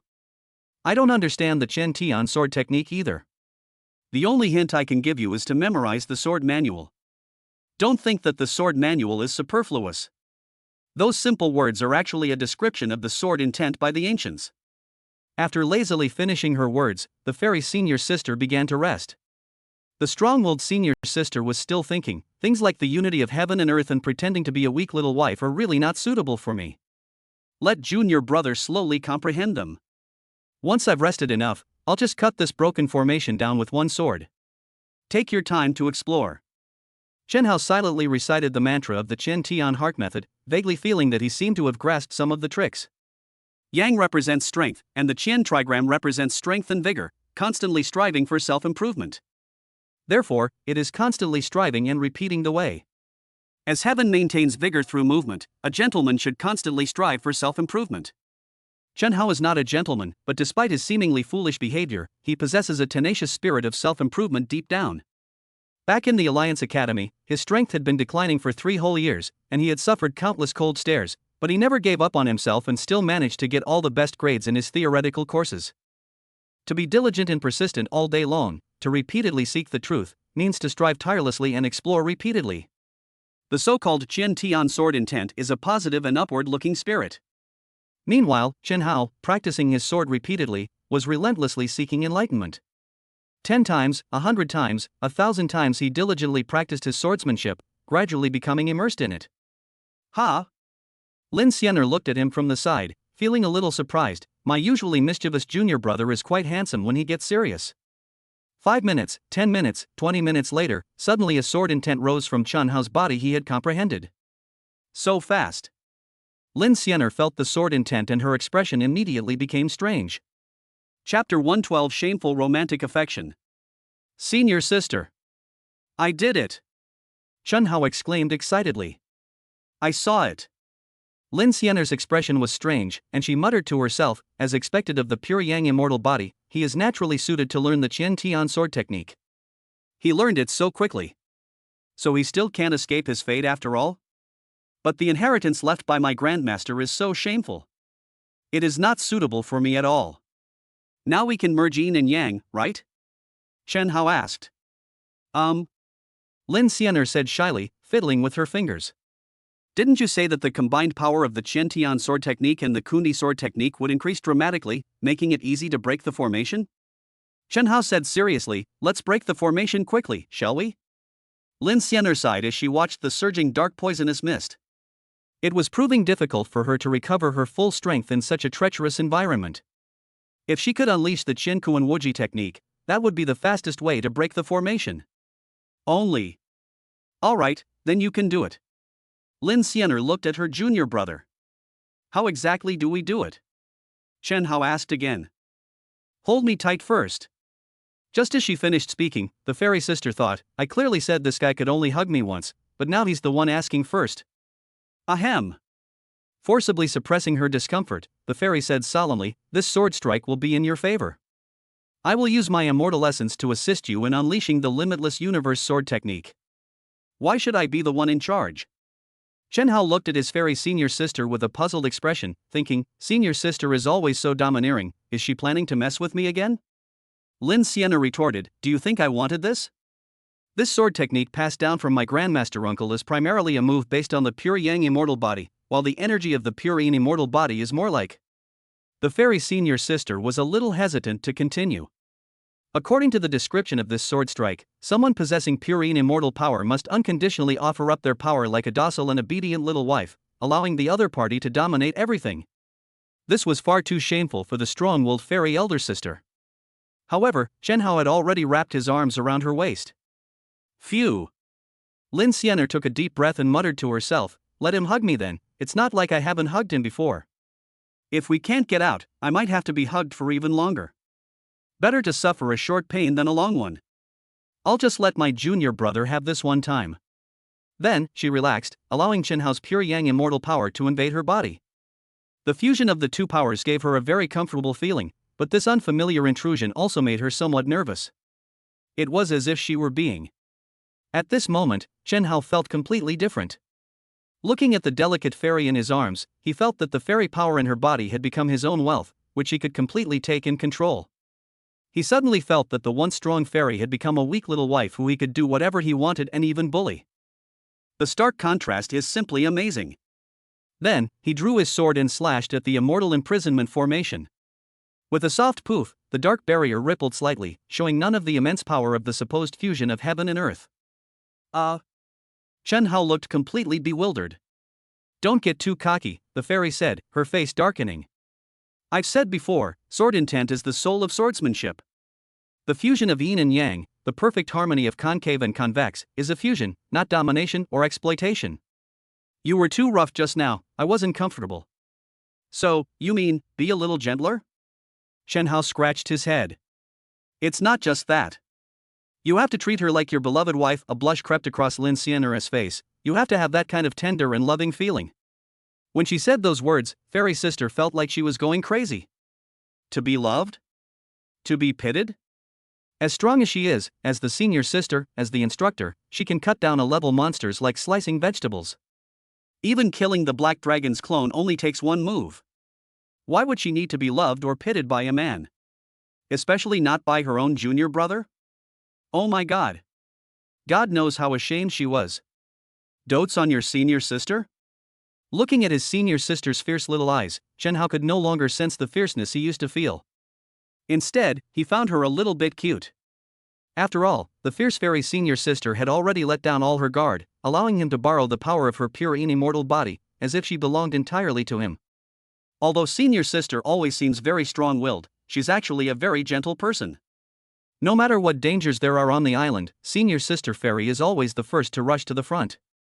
Even when they encountered the demon dragon's clone, she was the first to strike and killed it in the fastest speed. She's always in the habit of protecting others from the wind and rain. When you and the others were on Spirit Butterfly Island, senior sister took good care of them, didn't she? While silently pondering these matters, Chen Hao suddenly reached out and patted Fairy's head. From now on, I'll take care of senior sister. Hey! Lin Xian'er blushed. This kind of head-patting affection, like that of a little girl, is yet another first time that has been broken. She felt so ashamed she was about to collapse. Ever since she met this stinky junior brother, many of her taboo firsts had been broken, despite her constant cultivation of the Tao and maintaining a virtuous mind. However, she didn't even have time to feel uncomfortable. The warm and comfortable feeling of yin and yang merging together captivated her heart. Chen Hao diligently experimented with the techniques, trying to understand the sword intent of yin and yang fusion.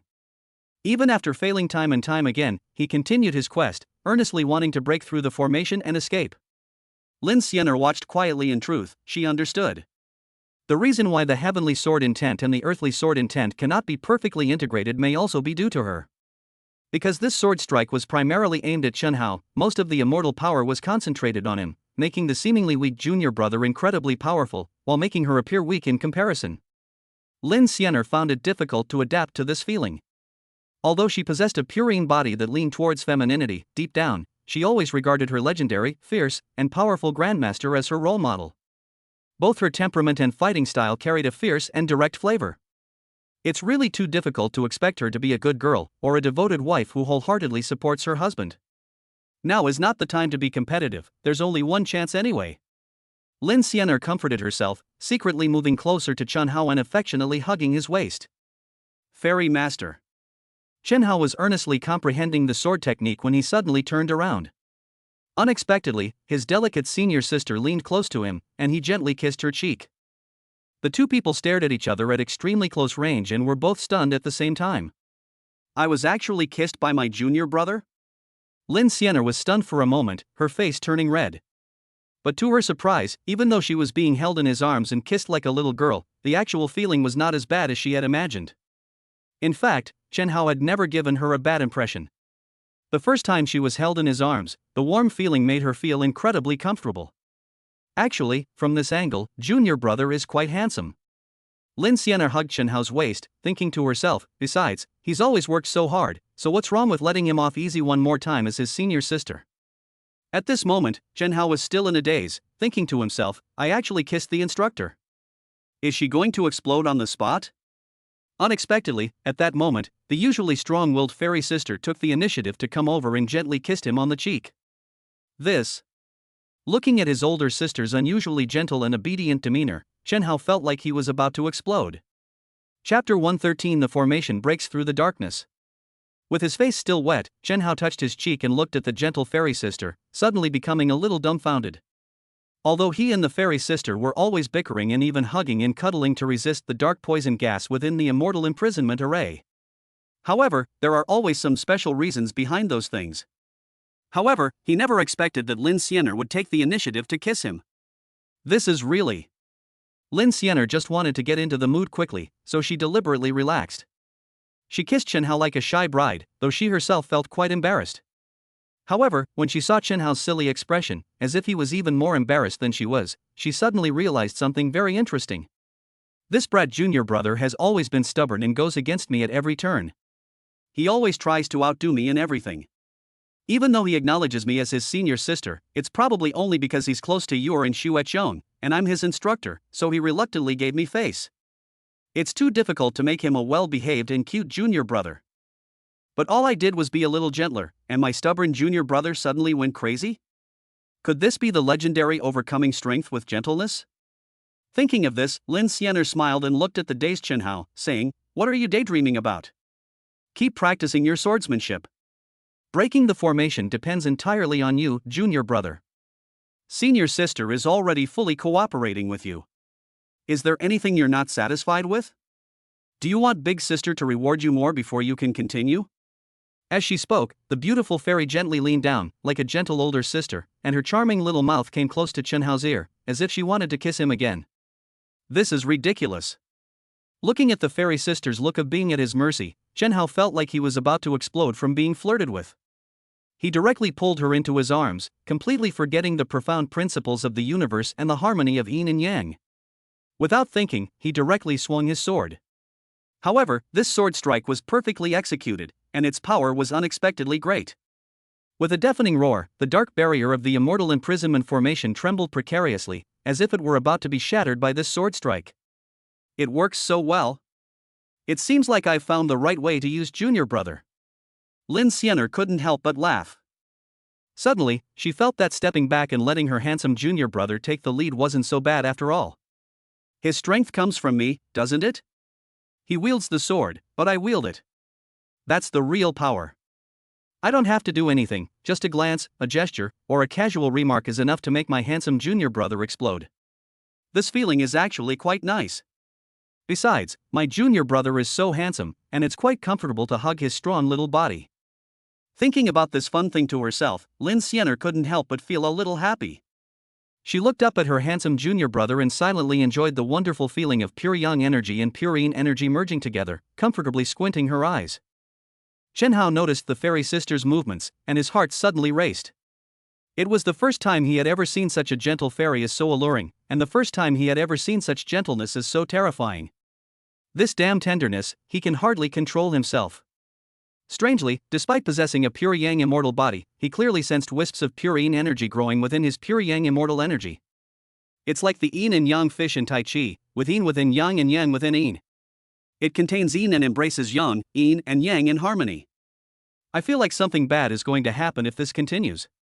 Almost forcibly suppressing some unpleasant impulses, Chen Hao swung his sword twice in succession. The universe is boundless. Two sword lights swept past, shattering the barrier of darkness. The immortal imprisoning array instantly ceased operation, and countless dark, poisonous mists dissipated like a whirlwind. Phew! Chen Hao breathed a sigh of relief, feeling completely exhausted. The sword's momentum ended, the fusion state disappeared, and the pure yin immortal energy he had extracted from the fairy gradually vanished, returning him to his normal state. However, within the pure yang immortal energy, a wisp of pure yin immortal energy arose. This seemed to be a trace left behind after using the fusion sword technique. Junior brother, you're amazing. Even your senior sister wasn't confident she could break the formation, but you actually did. The fairy pinched her junior brother's handsome cheek. So, how about I reward you again? That's enough. If you keep flirting with me like this, the consequences will be severe. Chen Hao warned sternly. Who could resist being teased by a delicate and fairy like senior sister? Moreover, perhaps because of the trace of pure yin immortal energy remaining in his body, Chen Hao found the fairy to be exceptionally alluring at this moment. Enough? How could it be enough? Lin Xianer looked at his exasperated and helpless appearance and suddenly felt that this kind of domineering was the real domineering. If you want to bully your junior brother, why do you need strength and intimidation? Moreover, after the sword intent fused once, Lin Xianer clearly felt a wisp of pure yang energy remaining in her body, which would be very beneficial to her future cultivation. So she deliberately teased him, saying, "There are 8 swords in the Qin heaven and 8 swords in the Kuan earth. We have only fused the first sword. There are still 7 swords that we need to slowly work out with each other, junior brother. When will you find a quiet and safe place so that we can talk about life and sword techniques together? Still flirting? Looks like you really don't know how tough men can be." Chen Hao suddenly turned around and tackled the fairy to the ground. Lin Xianer never expected that the seemingly easy-to-bully Chen Hao would react this way. Caught off guard, she was pinned to the ground. Then, she saw Chen Hao's handsome face getting closer and closer to her, as if he was about to force a kiss. I'm actually going to be pinned down and forcibly kissed by my junior brother? Is my first kiss going to be taken away by this guy in such a domineering way? In an instant, Lin Xianer felt a lot of panic. She just wanted to tease her junior brother and make a joke, but she never thought that it would really backfire. Chen Hao leaned down to kiss her, but stopped just before stealing her first kiss. He looked at her with a wicked grin and said, "Now you know what the consequences will be, right? So, don't flirt with me casually, or you might not be able to afford the price." Hearing such arrogant words, the usually assertive fairy was immediately displeased. Unfortunately, she really couldn't be assertive in this matter, otherwise she would be at a huge disadvantage. So she could only remain silent. Chen Hao was satisfied with her attitude and prepared to stand up. Are you kidding me? Chen Hao certainly wouldn't actually kiss him. After all, he knew the fairy was just teasing him in a joking manner. What's more, the beautiful Yuer is waiting for him at home. I just wanted to scare this increasingly presumptuous senior sister. I didn't want to betray Yuer. However, unexpectedly, the fierce fairy sister suddenly pressed his head down, and the two kissed. Holy crap! This is too. Chen Hao was shocked, still not understanding what was going on. The fairy had no time to worry about whether her first kiss had been stolen. She grabbed Chen Hao and rolled away into the distance. Her cultivation level was far superior to Chen Hao. She was the first to sense a wisp of darkness. With a loud bang, a sword light struck the spot where the two had been standing. The darkness at the entrance of the dragon cave surged, and Lang Xiye's figure appeared in the shadows. What a loving couple. Then, how about submitting to me and making love at my feet? Chapter 114. I want to be the senior brother. Gravel fell in a flurry. Chen Hao rolled away with Lin Xianer in his arms. Even though he had stolen his beautiful senior sister's first kiss, Chen Hao was so angry that he just wanted to curse. What kind of situation is this? He accidentally stole his fairy senior sister's first kiss, which was a taboo, but he was interrupted by an enemy sneak attack before he could even experience what a forbidden kiss was like. This sneak attack came at the perfect time, yet at the worst possible time. Just then, the heavenly book interrupted Chen Hao's inner monologue. Warning. Dark elemental evil spirit detected. She has fused with the power of the basic elements. Please be careful. Chen Hao looked at the woman who appeared at the cave entrance. Her eyes were as bright as stars, her long black hair cascaded down to her hips, and her tight black clothes outlined her devilish figure, as if she had endless charm. The evil spirit is actually this beautiful?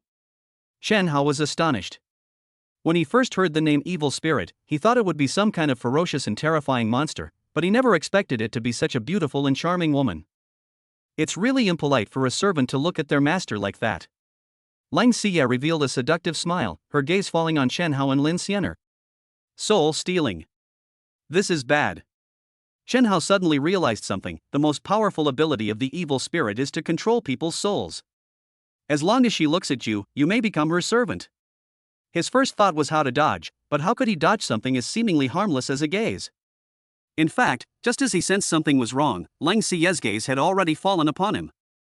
In an instant, an inexplicable and mysterious force invaded his consciousness.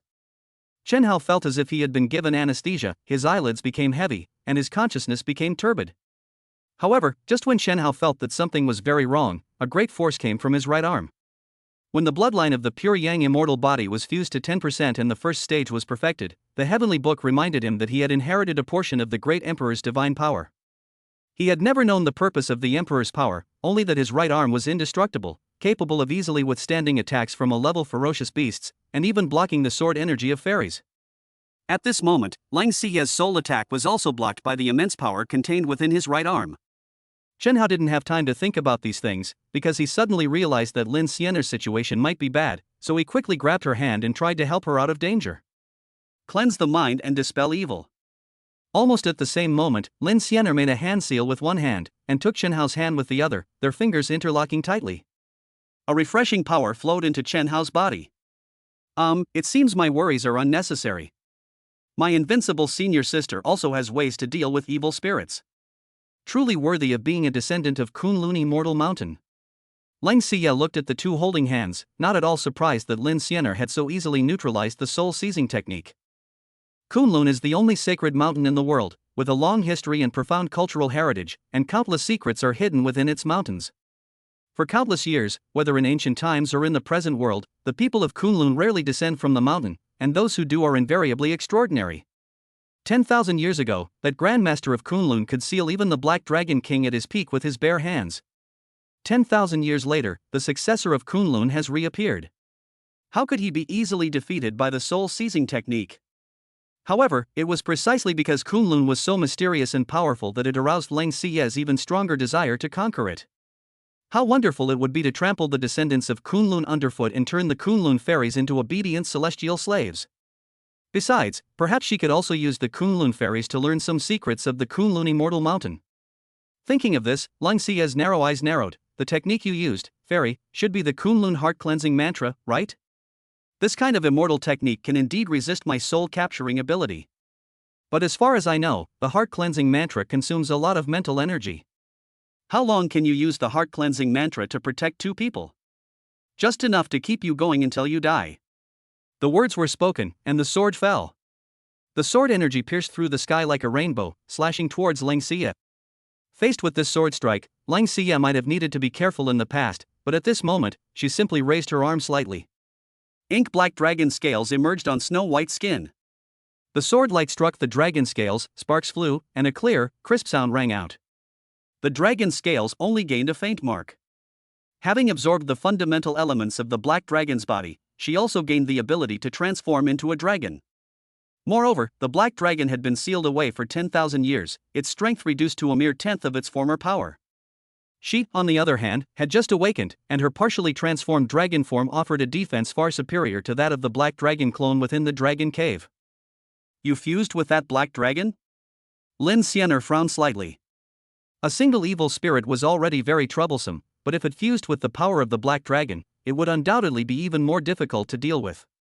Even in a one-on-one fight, you might not be my match. Lang Xia chuckled as she looked at the fairy and Chen Hao holding hands.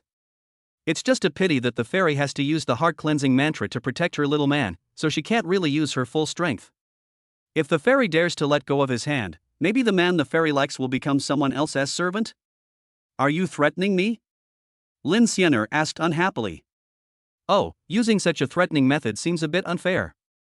But, what can I do when I am an evil spirit? Lang Xia chuckled. How about this, if the fairy is willing to kneel down and surrender first, perhaps I will take pity on you and let you go. You will definitely lose if you fight me head-on, but if you are willing to surrender, you may at least have a chance to live. What choice will the fairy make? As an evil spirit, she is best at discovering the weaknesses in others' hearts. Without a doubt, Chen Hao, who is currently weaker, is the fairy's weakness. Moreover, she understood perfectly well that subduing the fairy of Kunlun with the soul-capturing technique was far more difficult than killing her. However, if the fairy were coerced into kneeling, her psychological defenses would crumble, and perhaps she would have a chance to break the heart-cleansing mantra and subdue her. Damn it! They actually think I'm an easy target? Let me take her down. Hearing these words, Chen Hao couldn't hold back any longer. The fairy assumed Chen Hao was referring to the fusion sword technique, shook her head and said, "We haven't mastered the fusion sword technique well enough. It's unreliable in actual combat due to its inconsistent effectiveness. I have another way." Chen Hao tried to break free from the fairy's hand. She must have just awakened recently, and her realm is only S rank. But as an evil spirit that is fused with the black dragon, I'm afraid even an SS rank martial god would have a hard time defeating her. The fairy looked at Chen Hao as showing off appearance and said, "Junior brother, are you worried about holding us back, so you're showing off like this? I didn't expect you, who are usually so weak, to be so manly at times like this. But leave the fighting to your senior sister." You still dare not believe me? Chen Hao's eyes darted around as he looked at his always assertive senior sister. Want to bet? If I beat her, you'll have to obediently become my junior sister. So confident? Lin Xianer asked in surprise. Chen Hao released her hand, and at the same time, the soul-seizing technique enveloped him once more. Chen Hao took out the collar formed by the punishment system from the heavenly book and threw it out. Chapter 115 Punishment Part 1. What the hell? Seeing the mysterious ring thrown at her, Lang Xia didn't even think twice before casually slashing at it with her black longsword. The purple ring shattered instantly, turning into a faint purple mist. However, before she could even catch her breath, the purple mist enveloped her. The disciplinary system is being forcibly bound. Binding progress 10%, 20%, 70%, 80%. A cold and indifferent voice echoed in Lang Xia's mind.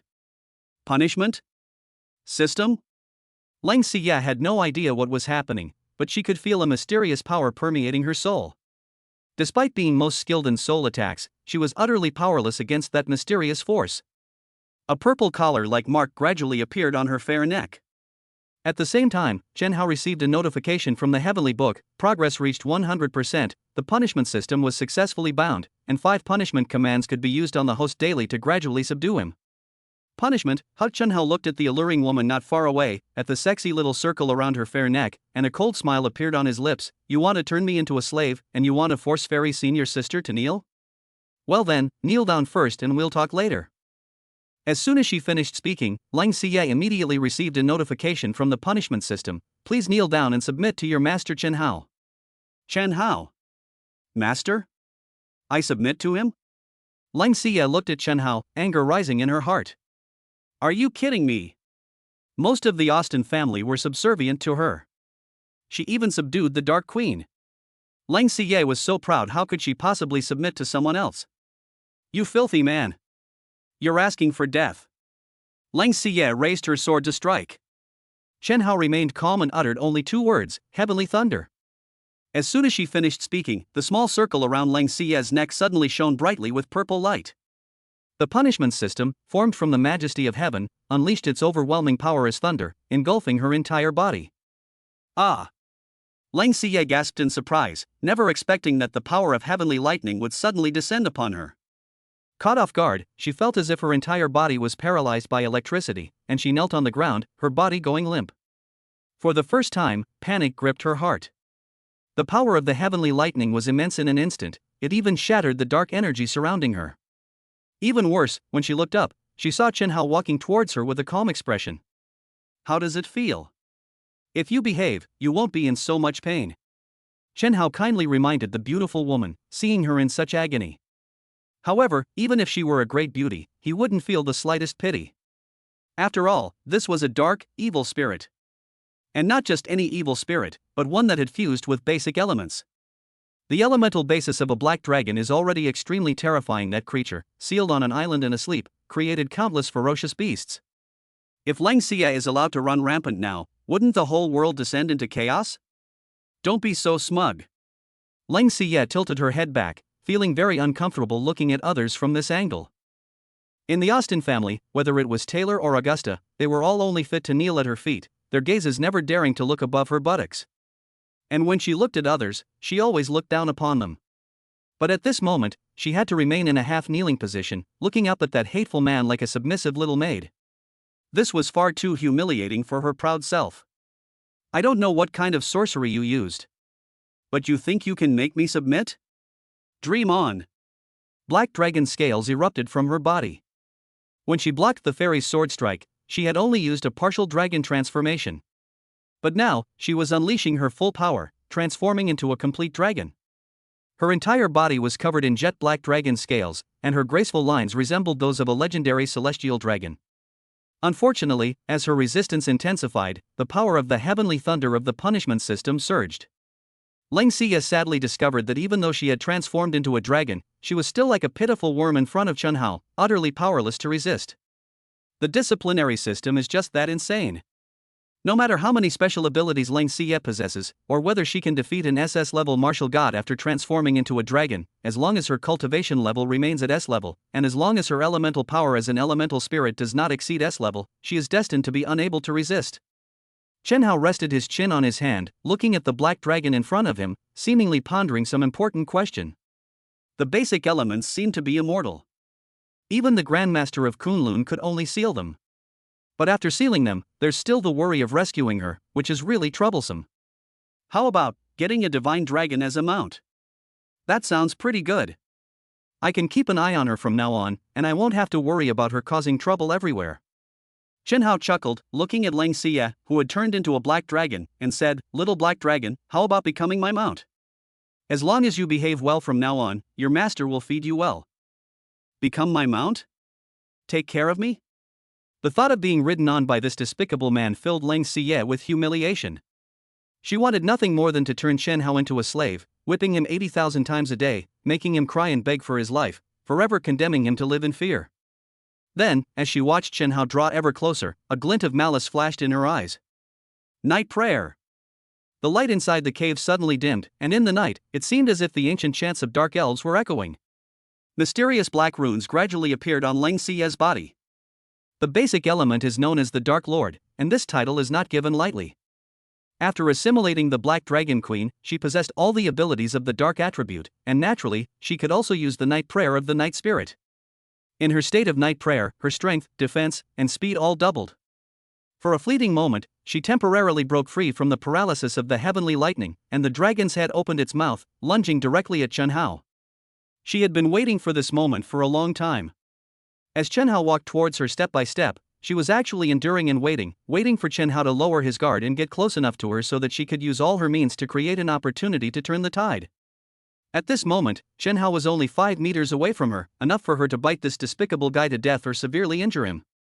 And once Chen Hao was subdued, the strange system should become ineffective, and victory would ultimately belong to her. However, just when she thought she had seen the light at the end of the tunnel, something even worse happened. Elemental suppression. Chen Hao stood with his hands behind his back, like an immortal casting a spell, pointing his middle and index fingers at Lang Xie with one hand, looking incredibly flamboyant.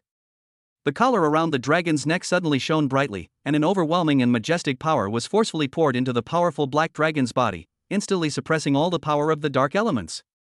Lang Xie, now a black dragon, was only a step away from Chen Hao when she was shocked to find that all her strength seemed to have been drained. Forced to revert to her dragon form, her terrifying, gaping maw transformed into a slightly open, alluring mouth, weakly biting Chen Hao's outstretched finger. Chapter 116 Punishment Part 2.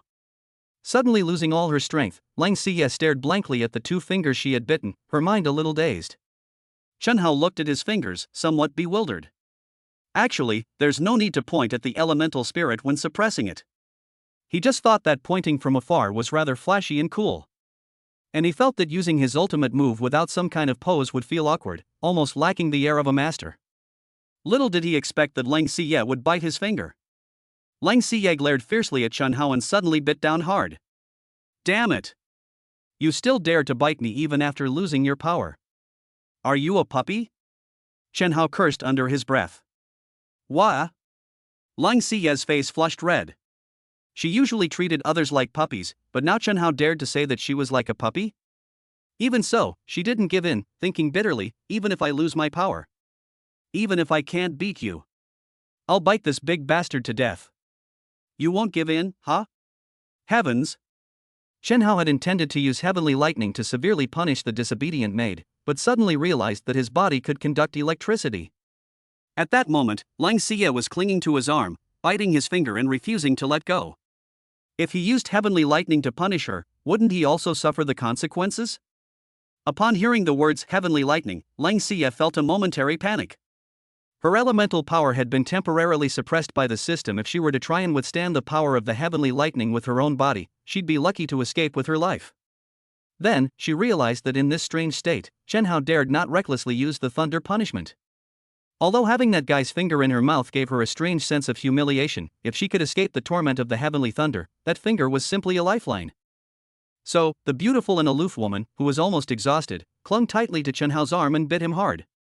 She looked stubbornly determined not to let go, even if it meant death. Getting excited, huh? Chen Hao pulled her over and pinned her down on his lap, then raised his other hand and gave her a good beating. Ugh! Lang Xie's eyes widened, her face flushing red to the roots of her ears. Taylor wasn't even qualified to kiss her toes. What European nobleman or vampire viscount? He wouldn't even dare to glance at her. She was the queen of the dark, so noble and powerful, and this bastard Chen Hao dared to let her spank him? Almost instantly, Lang Xie struggled desperately, trying to break free from the system's suppression. However, to her dismay, her power was always just a tiny bit less than the power of the punishment system. Even more tragically, Chen Hao, that bastard, struck again. Snap! The crisp sound rang in Lang Xie's ears. The burning pain and her powerless struggle made her feel as if she had become a little maid who had made a mistake and was being severely punished by her master. She felt very ashamed. Chen Hao! You bastard! Stop right now! Lang Xie couldn't hold back any longer, released Chen Hao's fingers, and started cursing. Still being stubborn? Chen Hao sneered. I'd like to see if it's as hard as my slap. You can speak again when you're ready to submit.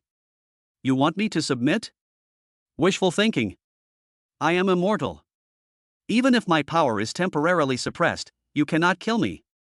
One day I will. Chen Hao acted immediately. The punishment commands in the punishment system could only be used 5 times a day. He had already used heavenly thunder and elemental suppression, leaving only 3 chances. Every time he used such an opportunity, it was gone forever. Chen Hao felt that this method was economical and practical. He earned a slap for every slap he received. Ah! Leng Siya cried out in pain, gritting her teeth as she said hatefully, "One day I will trample you under my feet. I will repay today's humiliation tenfold." Snap, snap, snap, snap, snap, snap. The louder slap drowned out Leng Siya's threatening voice. Chen Hao hit her even harder and more hatefully. After being beaten repeatedly, Leng Siya finally learned her lesson and stopped cursing Chen Hao. But Chen Hao's large, iron-like hand continued to fall mercilessly, each slap faster and harder than the last. Leng Siya's insults had long since turned into soft moans. Swearing would get her beaten by Chen Hao, and even if she tried to be a little more obedient and not swear, she'd still get beaten. Leng Siya was almost in tears, silently thinking, do I really have to call him master for this hateful guy to stop? But the queen in the darkness was being disciplined like a little maid while begging for her master's forgiveness. This is utterly shameful. If others saw this, or if the Austin family saw their inviolable goddess being taught such a harsh lesson by Chen Hao, one wonders what they would think. Fortunately, there was no one else here except for Leng Siya and the fairy from Kunlun. The fairy's senior sister was already dumbfounded when she saw the evil spirit being bullied by Chen Hao into this state. Was that purple circle my junior brother threw out earlier his immortal artifact? It's such a powerful artifact. Both the dragon transformation ability and the evil spirit's ability were suppressed. The evil spirit is not much weaker than me. If my junior brother's immortal artifact can suppress the evil spirit, can it also suppress me? Then, looking at the witch being beaten up by her junior brother, she suddenly thought of something. On the island outside the dragon cave, she forced Chen Hao to call her senior sister and threatened to throw him back into the monster horde if he disobeyed. At that moment, Chen Hao said angrily, "If you really push me too far, I might spank you hard." Thinking about the shameful consequences of almost getting a spanking from her junior brother, and seeing Leng Siya's current state, Lin Xianer touched her own bottom with lingering fear. After confirming her bottom wasn't bruised and battered, she couldn't help but smile with relief. Junior brother is such a good person. Even when I threw him into the monster horde, he didn't use this trick against me. He really goes easy on his senior sister. At the same time, Leng Siya, perhaps having been beaten into submission, let out a soft moan. "Stop, please stop. Have you finally figured it out?" Hearing Leng Siya use honorifics for once, Chen Hao finally stopped torturing her and looked at her beautiful face, saying, "Good girl, call me master." Master. Leng Siya looked at Chen Hao with a pitiful expression, feeling incredibly aggrieved. She didn't want to submit. She had only said those words of submission because she was a little overwhelmed by the beating. But actually calling him master was just too shameful. Master what? He looked at Leng Siya's timid appearance, waiting for her to submit. Leng Siya had already cursed Chen Hao, the great demon king, 30,000 times in her heart. But she was so angry. She couldn't beat him in a fight, and she couldn't escape. She tried everything to get past Chen Hao, as if it were her destiny to fall into his hands.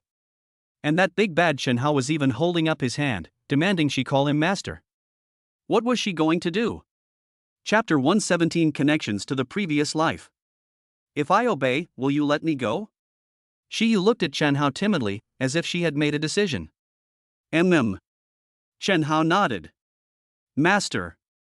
Leng Siya's face flushed red as she met his piercing gaze and called him master, feeling so ashamed she wanted to disappear into the ground. With her eyes closed, she weakly said, "Master, master." Upon hearing those two words, Leng Siya felt as if her psychological defenses had been shattered. She felt like a peeled lychee being held in Chen Hao's palm, as if she was about to lose even the right to struggle. Lychees are delicious, but they have a hard outer shell. Once that hard shell is peeled off, all that's left is the tender, white flesh. The queen in the darkness is inherently alluring and seductive, but when her psychological defenses are broken down and she timidly calls out master, she becomes even more captivating. Explain yourself more clearly. Who exactly is your master? Just two words are a bit too perfunctory, aren't they? Chen Hao was still a little dissatisfied. Ugh. I've already called him master once, and this bastard still wants to bully me. Leng Siya felt a little annoyed.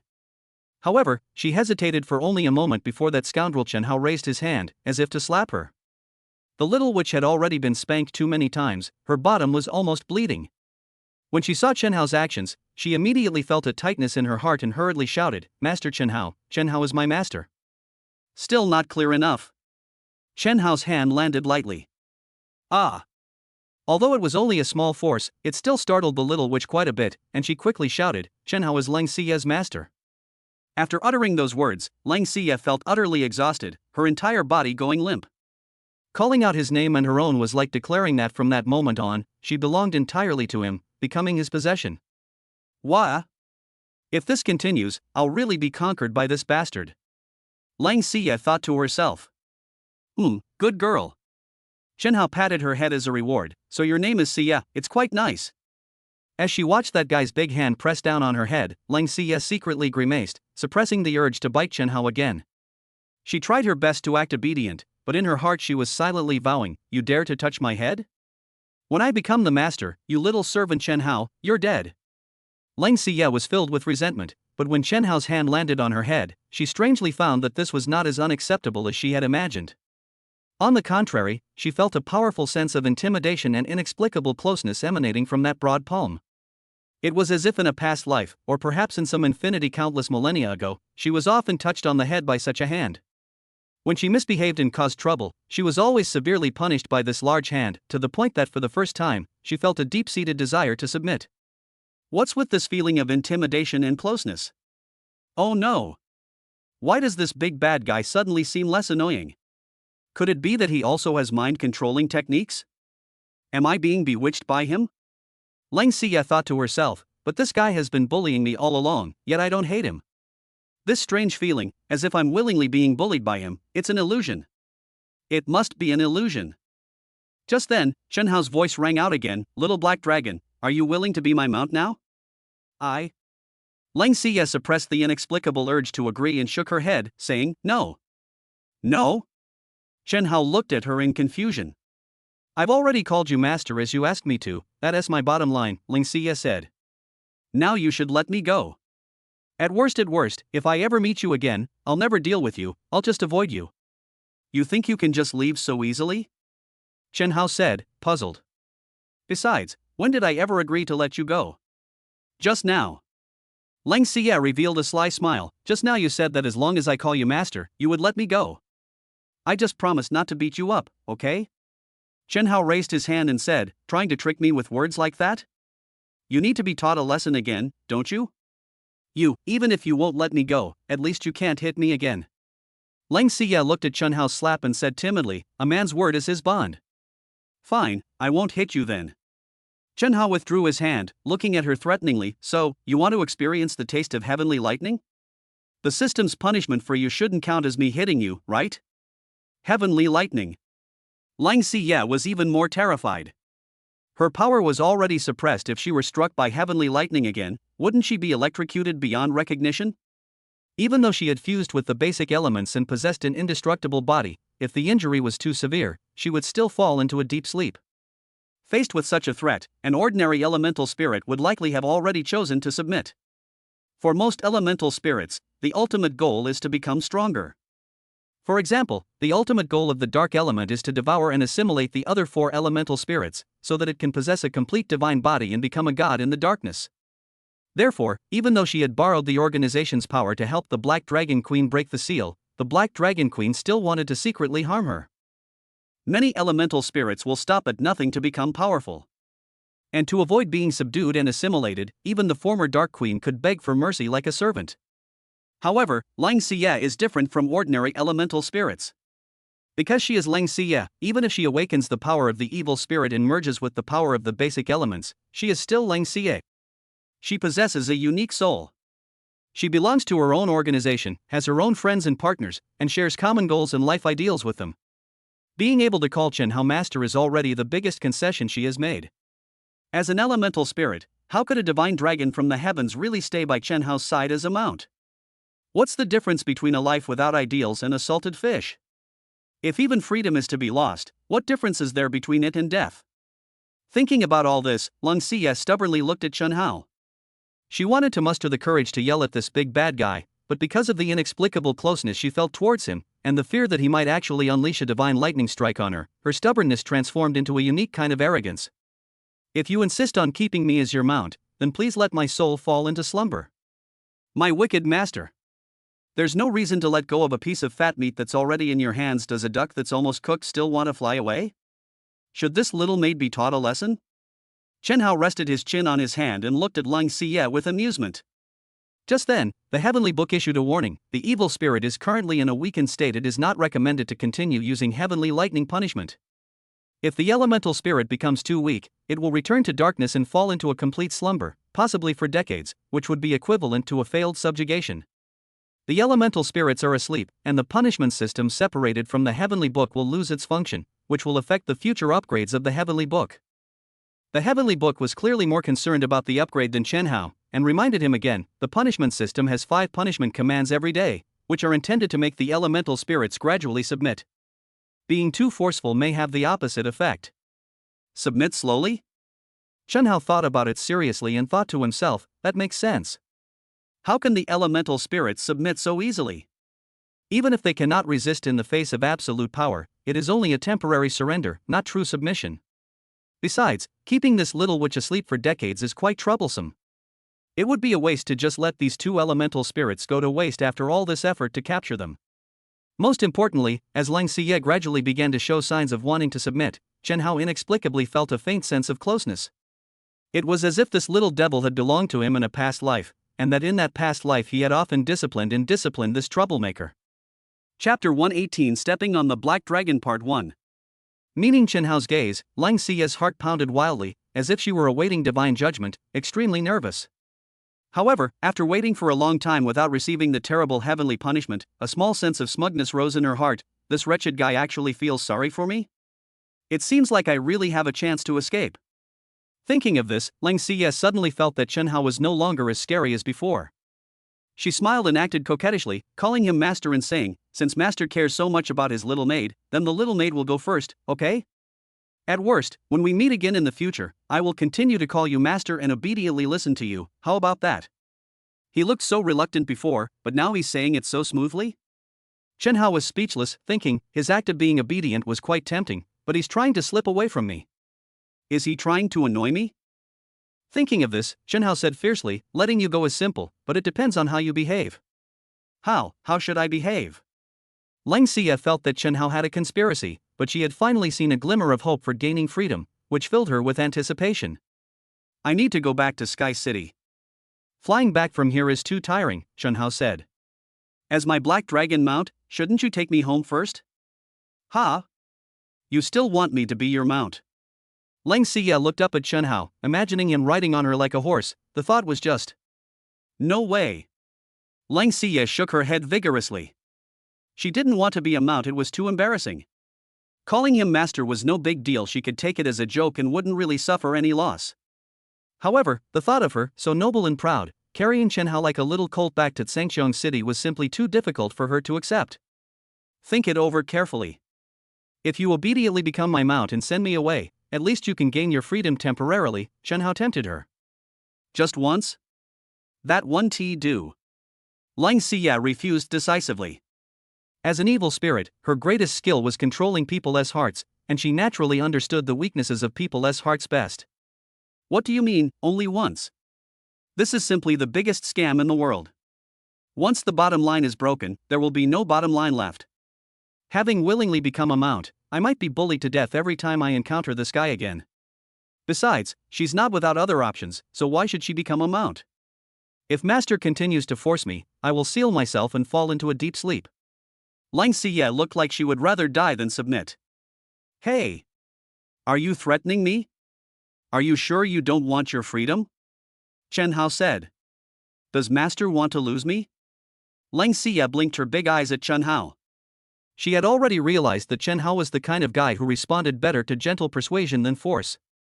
If she went head to head with Chen Hao, she would be in big trouble. However, if she doesn't rush things and talks to Chen Hao slowly, and occasionally acts coquettishly, even if Chen Hao doesn't agree to her requests, at least he won't beat her up or punish her with heavenly lightning. Anyway, she didn't have a big fight with Chen Hao, and she wouldn't be his mount, so what could Chen Hao do to her? What the hell?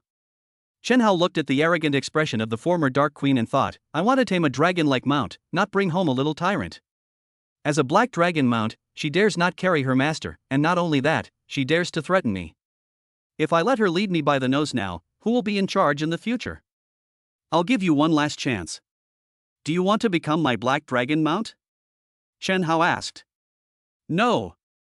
Leng Xiye turned her head away haughtily. She didn't believe that Chen Hao would really be willing to use the heavenly thunder.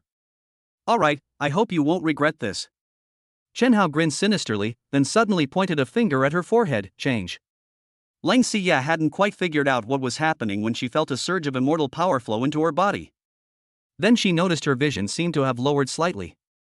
Looking down in confusion, she saw her snow-white horse hooves. She transformed into a magnificent white horse. Kunlun immortal arts are no joke. The transformation technique is a secret move that Chen Hao just learned, and it would be perfect to use it on Leng Xiye. Ah! Leng Xiye panicked completely. Of course, she had heard of Kunlun immortal techniques. In fact, this kind of immortal technique was not scary. A person with strong strength only needed to use their own powerful true essence to dissolve the power of the immortal technique and return to the original state. What's terrifying is that her elemental power is currently suppressed, making her completely unable to neutralize Chen Hao's immortal technique. You say you won't be a mount, so you just won't? Chen Hao smiled at her, preparing to mount his horse. Leng Xiye was filled with anxiety at this moment. She truly wished to return to darkness. Being turned into a horse was worse than transforming into a dragon. Being ridden like that was simply unbearable. Just then, Chen Hao whispered in her ear, "By the way, let me tell you a secret. The system bound to you can only restrain elemental power up to the S rank level. In other words, if you can improve a little more and reach the SS rank, you can completely break free from the shackles of the punishment system and gain eternal freedom. If that's the case, are you still willing to seal yourself away and slumber in the darkness? Just reach SS level? Is it that simple?" Leng Xiye was slightly taken aback, and a sense of joy welled up in her heart. As an elemental spirit, and one that is fused with the basic elements and possesses a demigod-like body, reaching SS rank would be incredibly easy for her. Leng Xiye felt that she could reach that level in a month or two at most. At that time, she would no longer need to fear Chen Hao, and might even. On one hand, there is the hope and temptation of completely turning the tables and becoming the master. On the other hand, there is the bottomless abyss of temporarily becoming a mount. Leng Xiye hesitated deeply, unsure of what to do. She thought to herself, he deliberately throws out a little something sweet to tempt me at a time like this. Why? He's so mean. However, while the divine dragon horse was struggling and hesitating, Chen Hao directly jumped onto its back and made the choice for his divine dragon horse mount. Ah! Suddenly feeling a heavy weight on her back, Leng Xiye exclaimed in surprise. Thinking of how she, so noble, was now carrying Chen Hao in such a humiliating state, she felt her entire soul tremble. Chen Hao, that villain, ultimately. The divine dragon horse, like an untamed wild horse, tried to get rid of the despicable Chen Hao, as if making a final struggle.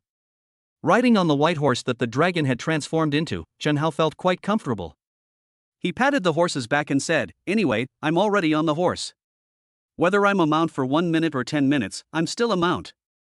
You just need to hold on until you reach Sangxiang City, then you can leave. Isn't this the result you wanted?" "That seems to be true. Anyway, I've already been." Leng Xiye's resolve wavered again. After all, if she just held on a little longer, she would be free. "Let's go." Chen Hao lightly pushed off the horse's flanks, urging the magnificent dragon horse forward. Not far away, the fairy from Kunlun stared at Chen Hao riding the divine dragon horse, her jaw nearly dropping in astonishment. "The legendary 5 dark demon seeds, the immortal Black Dragon King, is actually being ridden by my junior brother like a mount? So cool. Even my grandmaster uncle has never accomplished something like this." Chapter 119, Stepping on the Black Dragon Part 2. Why? I'm doomed, my bottom line has been forcibly broken again. Leng Xiye thought to herself, now he really is the master, that big bad guy. Ah! I want to strangle him. Why can't I beat him no matter what I do? Is this fate? Leng Xiye harbored resentment towards Chen Hao, yet also held him in awe, and even felt a tiny bit of regret. In her opinion, if she had been more obedient and hadn't threatened Chen Hao, she would be in a better position than she is now. If she were to willingly transform into the Black Dragon's mount, she would definitely need to use elemental power. Chen Hao would also need to temporarily lift the suppression on her. By then, I will at least have great power.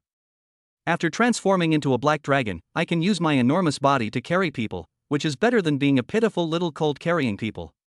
Master? Leng Xiye called softly, but didn't know how to begin. You dared to threaten me, you're really asking for trouble. How can I not teach you a lesson? Chen Hao vaguely sensed Lang Xie's regret, but deliberately ignored her, riding his handsome white horse leisurely towards the ferry. Junior brother. Lin Xianer looked up at Chen Hao on horseback, her face full of admiration. She turned the legendary, incredibly terrifying 5 demon seeds into horses to ride. Moreover, Lang Xie is not an ordinary 5 demon seed, but a powerful being with a demigod body after fusing with the dark demon dragon. Such a terrifying existence is extremely rare, even in the recorded history of Kunlun. Yet this junior brother has tamed the evil spirit of the demigod like a little pet, making it obey his every whim, and bullying it however he pleases.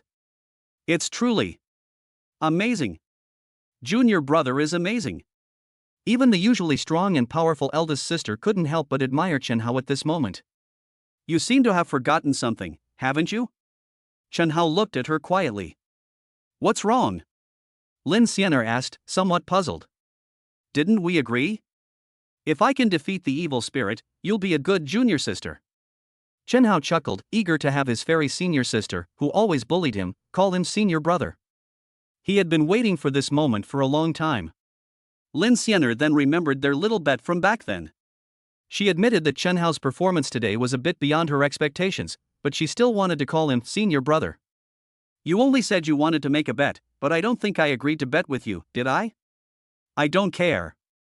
Whether it was because he was too proud of his great victory or because he had enjoyed disciplining the little witch earlier, Chen Hao brazenly slapped the fairy's little bottom hard. Quickly call me senior brother. You actually dared to hit me? The fairy elder sister was stunned for a moment, rubbed the slightly sore spot, and her face turned red, whether from shame or anger, it was hard to tell. Junior sister, mount the horse. Chen Hao bent down from the horse and reached out to lift the fairy onto the horse's back. Hey! I can't ride a horse. And this is? The fairy was slightly startled, a little wary in her heart. In her view, after all, the one being ridden was a terrifying evil spirit with the body of a demigod. Although she didn't quite understand why Chen Hao could make the evil spirit so obedient, what if it suddenly lost control? Wouldn't it be extremely dangerous to get too close to such a dangerous person? What are you afraid of? I'm here, Chen Hao said.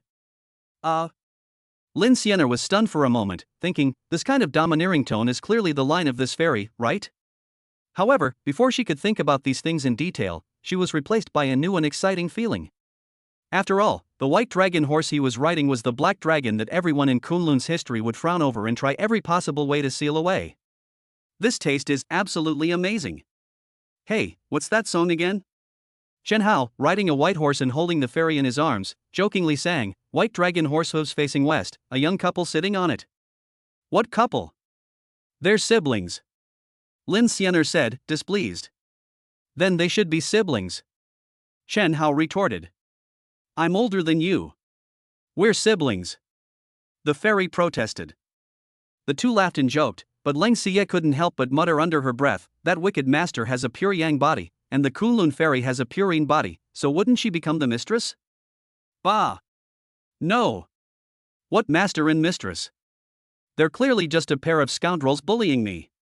Once I reach SS level strength, I can completely break free from control. I'll turn these two into a pair of scoundrels beneath my feet. The illusion was beautiful, but reality was frustrating. Not long ago, she was the Queen of Darkness. Not long ago, she could completely disregard Chen Hao, even using him to threaten the fairy and force her to kneel. But now, both of them are riding on her head.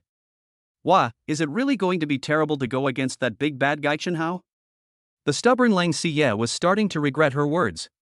Besides feeling regret, she also faces a very awkward situation. She was merely transformed into a divine dragon horse by magic. She wasn't a real horse, and her strength remained unchanged. Although she is an elemental spirit and possesses the power of a black dragon, her strength is currently completely suppressed. In terms of raw power, she's only 1 or 2 times stronger than the average person. Moving forward as if carrying 2 people is truly exhausting. If we walk slowly, step by step, how long will it take to leave this island? I'm afraid we'll be exhausted halfway there. More importantly, the dragon horse's condition was rather undignified. The feeling of being ridden on someone's back and crawling was full of humiliation and conquest. Master! Lang Xie felt she couldn't hold on any longer and called out to Chen Hao timidly. What? Chen Hao asked knowingly. I've thought it through. I'm willing to become the black dragon's mount, Lang Xie said shyly. You're willing now? Chen Hao said, but I think the current situation is quite good. The horse's back is soft and comfortable. Besides, if I turn you into a black dragon, I need to restore your power. You're so disobedient, what if you want to beat me up? No. Lang Xie assured, I already know how powerful Master is, so I won't do anything foolish. Chen Hao considered it for a moment. In fact, he had planned to restore Lang Xie's power from the very beginning. After all, the island was 2,000 nautical miles away from Sangchong City, and it was impossible to really take his time to go back. But he deliberately said, I've thought about it carefully. Anyway, I can fly, so it doesn't matter whether I need a mount or not. But if you're willing to ask me for help, maybe I can consider it. Please, please? Lang Xie's eyes widened, thinking, this is too much. They're already being kind by sending him to Sangchong City, and now they're begging. You don't want to? Chen Hao asked again. Ha? Lang Xie came back to her senses, thinking, if I don't agree to his request, the system's suppression will not be lifted, and I don't know how I will be bullied in this state. Why, how could he be so mean? Please, please, Master Chen Hao, take in the little black dragon mount. Lang Xie was so aggrieved she was about to explode. In an instant, she felt that all her pride had been ruthlessly crushed by Chen Hao. Being transformed into a dragon horse, she could console herself that there was nothing she could do, and that she didn't really want to submit. But when she took the initiative to become a black dragon and begged him to take her in, the feeling of being conquered was just too real. Just then, the heavenly book suddenly displayed a notification: the evil spirit's submission level has reached 10%, officially entering the submission phase. The punishment system is now officially activated. Module optimization in progress. Chapter 120: A Chaotic Life. Officially entering the submission phase? Chen Hao was a little confused as he looked at the prompt in the heavenly book. The heavenly book states, this proves that the elemental spirits have the intention to submit, like a small breach appearing in an unbreakable dam. Once they enter the submission phase, the number of things that will make them completely submit will increase significantly. Furthermore, because she possesses the power of 2 elemental spirits, the heavenly book will gain an upgrade opportunity when her submission level reaches 50%. The punishment system will also be upgraded. In other words, if her submission level can be reached 50% before she reaches SS rank, the punishment system can remain bound. What does that mean? You want me to keep going? Chen Hao scratched his head, thinking, I've already bullied Shiyu the little dragon girl badly enough today. Does that mean I have to take a little whip and punish her every day from now on? EW. How evil. Why do I suddenly feel like I've subdued the evil little witch, but I become the evil demon king? The heavenly book, it is important to note that submission and capitulation are not the same. Submission is merely helplessness under the oppression of power. Capitulation, on the other hand, represents respect and care, much like the bond between a ruler and his subject. Apart from occasional oppression, it also requires a close emotional foundation. Intimacy.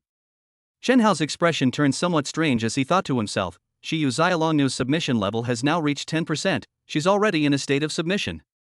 If we follow the absurd explanation in the heavenly book, doesn't that mean I gave Shiyu Xiaolongnu a good beating, and she's still quite intimate with me? What kind of logic is that? Does Xiaolongnu actually enjoy being bullied by me? Chen Hao couldn't understand this at all, so he simply stopped thinking about it and directly used the heavenly book to issue a command to the punishment system: suppression lifted. As soon as she finished speaking, the bullied little dragon girl, Xia, suddenly felt a surge of power. In an instant, she dissolved the 100-meter-long black dragon, excitedly bursting out of its lair and carrying the person on its back into the sky. Finally, I'm recovered. Thank you, Master. In that instant, she was so excited that she wanted to thank Chen Hao, and even felt a little lucky to have been taken in by him. Then she realized something was wrong. Compared to Ryoma's condition, being able to recover to black dragon form with Chen Hao's help is certainly fortunate. However, the real culprit is Chen Hao. I won't thank him. What do you mean by begging him to take in the little black dragon? His original goal was just to get a black dragon mount. This was all that villain's scheme. Lang Xie thought bitterly, as the body of the evil spirit gradually separated from the black dragon's body. After fusing the basic elements, she can transform 2 different dark powers into different bodies. The body of the evil spirit is her true form. The body of the black dragon is essentially a secondary form. She disliked being used as a mount, at least not in her own body. Standing atop the black dragon's head, she reassured herself, the one now on the mount is the black dragon, the former Dark Queen, not me. However, when she thought about how Chen Hao had once turned her original body into a white horse and ridden it for fun, she suddenly felt extremely ashamed, like a little girl whose body had been taken away for the first time, staring at Chen Hao resentfully from a distance. A dark aura churned across the massive dragon's body, and an evil spirit stood atop its head. Lin Sienna regained some of her vigilance and asked Chen Hao, "Your newly acquired little pet isn't planning a rebellion, is it?" Chen Hao shrugged and looked at Lang Xie, saying, "Xie, come here for a moment." "Ha?" Lang Xie snapped out of her daze. Hearing Chen Hao summon her, she felt a little scared, thinking to herself, this wicked master. Can't I even glare at him? Even a little maid has a temper. She was very unwilling, but she still lowered her head and obediently walked towards Chen Hao. Looking at her aggrieved yet obedient appearance, Chen Hao couldn't help but reach out and touch the little witch's head. "You're rubbing my head again." The little witch Xie noticed Chen Hao's action, grinned, revealing two small tiger teeth, and gradually clenched her little fists, secretly reminding herself, quickly fight back against him. This is a rare opportunity. At this close range, his strength is at most B level. I'm already a mid-S level, I can kill him with one slap. As long as he's dead, maybe the punishment system will stop working. I can regain my freedom immediately. Reason helped her make an accurate judgment, but when Chen Hao's large hand landed on her head, Lang Xie found that all reason had vanished. The unknown pressure contained in that palm, as well as that familiar yet shameful intimacy, made her unable to retaliate. She even felt that the feeling of being touched on the head by that palm was surprisingly comfortable, as if she were being loved and cherished. Wah! How awful. I've been bullied so badly by him, yet I can't bring myself to hate him, and I can't bear to kill him. Could it be that I owed him something in my past life? Lang Xie thought about how awful Chen Hao was, but her eyes narrowed comfortably. Do you like this? Chen Hao asked, looking at her expression. I won't like it. The little witch said no, but her body reacted more honestly, and she took the initiative to rub her little head against Chen Hao's palm. Saying you don't like it while being so proactive, is she trying to be cute? Lang Xie didn't speak, but her face turned bright red in an instant. She thought to herself, my coy attitude makes me look like a little maid trying to coax her master. How shameful. I find it hard to be ruthless to him, but he can bully me so easily. What am I going to do in the future? She seems quite obedient. Even after regaining her strength, she hasn't done anything to harm her junior brother.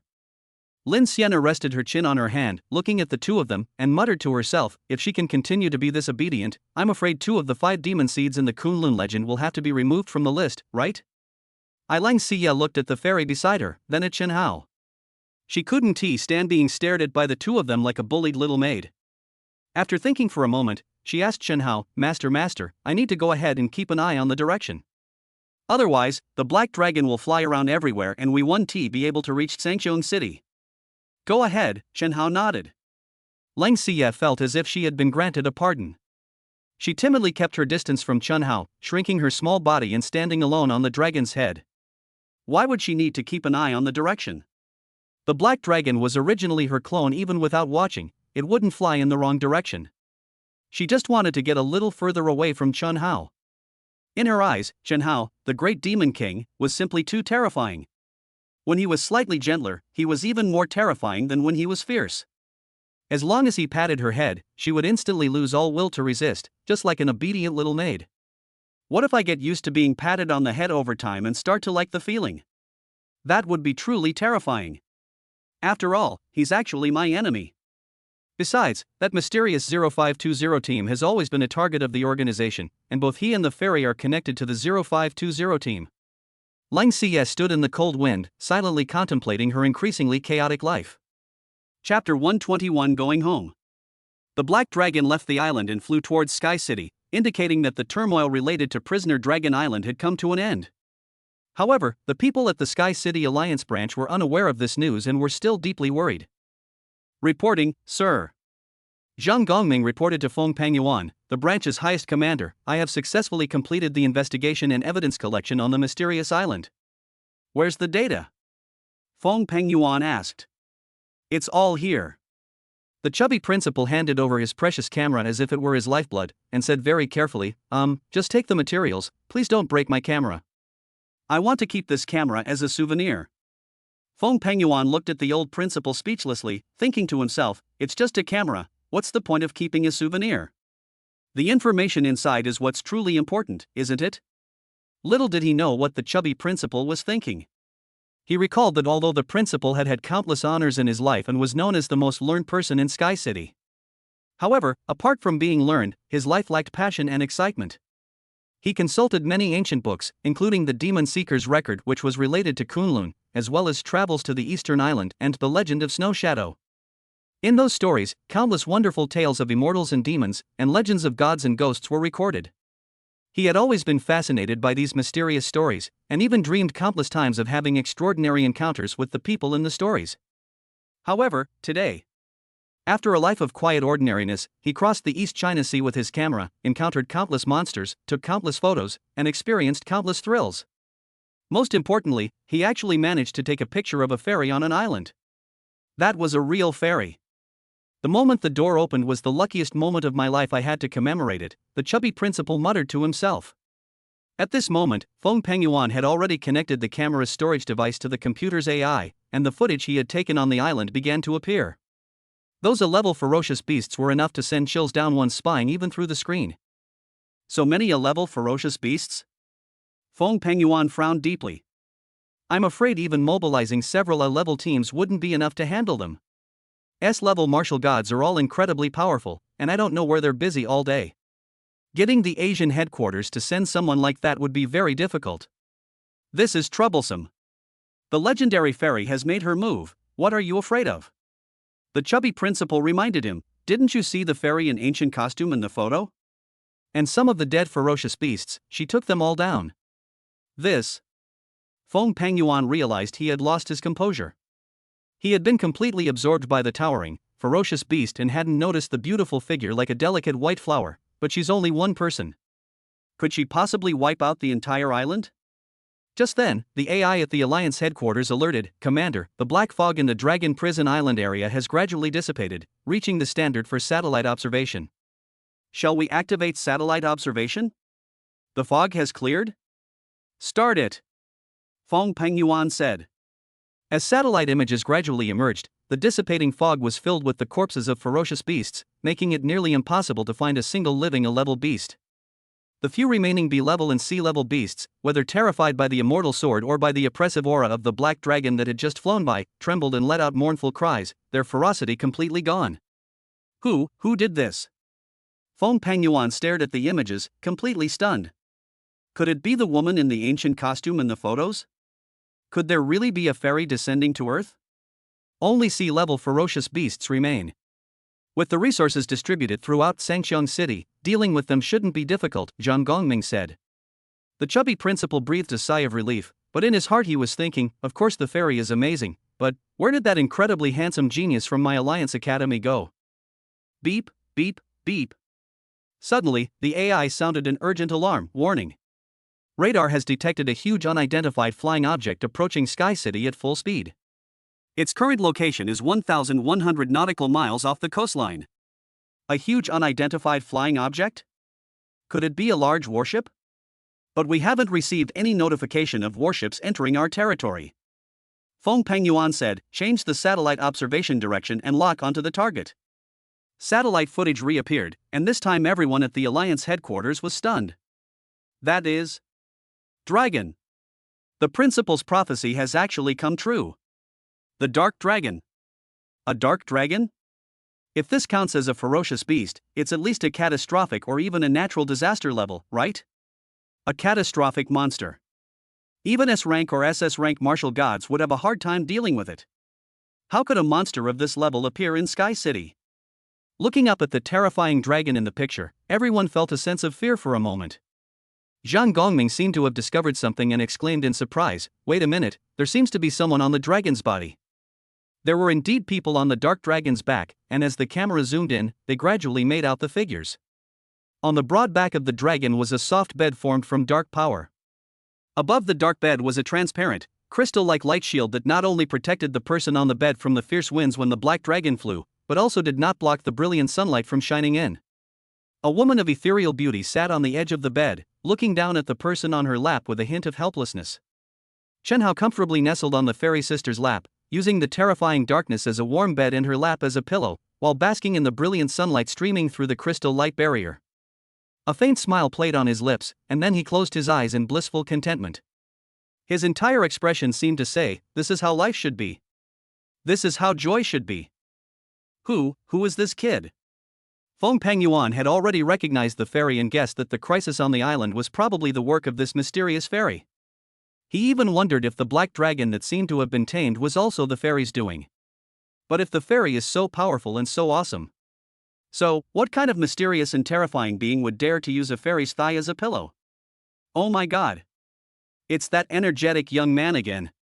The number one genius of our Alliance Academy, the chubby principal exclaimed. Holy crap! It really is him. Zhang Gongming's eyes widened. The powerful fairy is actually so intimate with him? You all know him? Feng Pengyuan asked, puzzled. Zhang Gongming nodded repeatedly, then suddenly remembered something Chen Hao had told him, and quickly added, by the way, this guy plans to become the captain. Commander-in-Chief, what do you think? Applying to be a captain here? Feng Pengyuan looked at the incredibly flamboyant young man in the picture, wiped his sweat and said, riding a catastrophic beast like the Dark Dragon, with a mysterious fairy's lap as a pillow, so cool, and you come to this small place to apply for captainship? Are you sure you're not kidding me? Chapter 122 Going Home Part 2. Looking at the images observed by the satellite, Feng Pengyuan, the commander of the Sky City Alliance, remained unsettled for a long time, thinking to himself. Who exactly is this young man who can ride a catastrophic dark dragon and use a legendary fairy as a pillow? Could it be that he and the fairy resolved the turmoil on the island together? But someone capable of handling such a major issue should at least S rank, right? Sky City is just a medium-sized city in Asia, with very limited authority within the Alliance. It can only issue captain certificates down to B rank. What need would a potential S rank powerhouse have to apply for a B rank captain position?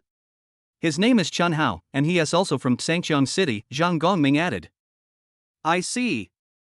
I didn't expect our city to have such a high-level figure hidden away. Feng Pengyuan came to his senses. The danger level of this island crisis reached the S-level standard. If Chen Hao and Fairy hadn't intervened, the consequences would have been unimaginable if a powerful ferocious beast had crossed the ocean and landed. Now that they have returned in triumph, shouldn't we hold a welcoming ceremony so that the people will remember the heroes who contributed to this disaster? This Zhang Gongming looked at his boss and said awkwardly, the people inside are used to being serious and aren't very good at this kind of thing. It's alright. Principal Fatty should be quite good at welcoming ceremonies and such, right? Feng Pengyuan said. Principal Fatty is indeed very good at this kind of thing. I still remember when the eldest daughter of the Yin family arrived at the Alliance Academy in a warship. After receiving the notification, Principal Fatty slammed down the phone and roared, and within 10 minutes, he managed to put on a grand welcoming ceremony. Such efficiency was truly astonishing.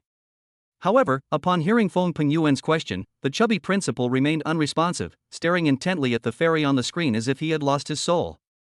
Like a devoted fanboy, he alternated between excitement and adoration. Throughout his life, he had consulted countless ancient texts and traveled to numerous places in search of the legendary Kunlun Mountain, wearing out his iron shoes in the process, yet he had never seen a true fairy. And now, the true fairy was right before his eyes. How could he not be excited and thrilled? Just then, the fairy, who was observing from a satellite perspective, seemed to notice something. She suddenly looked up and glanced in their direction, then looked down at Chen Hao, who was resting his head on her jade-like legs. Her hands moved lightly in the air as if drawing back curtains, and the transparent light barrier surrounding the dark bed slowly turned colorful, blocking out all vision. Even with the curtains drawn, no one knows what private things the couple in bed will do next. Oh, no! The chubby principal, watching the light shield gradually change color, let out a mournful cry, much like a devoted fan seeing their idol's car window slowly closing. He then became completely listless. This guy, is it really necessary to be like this? Feng Pengyuan was speechless.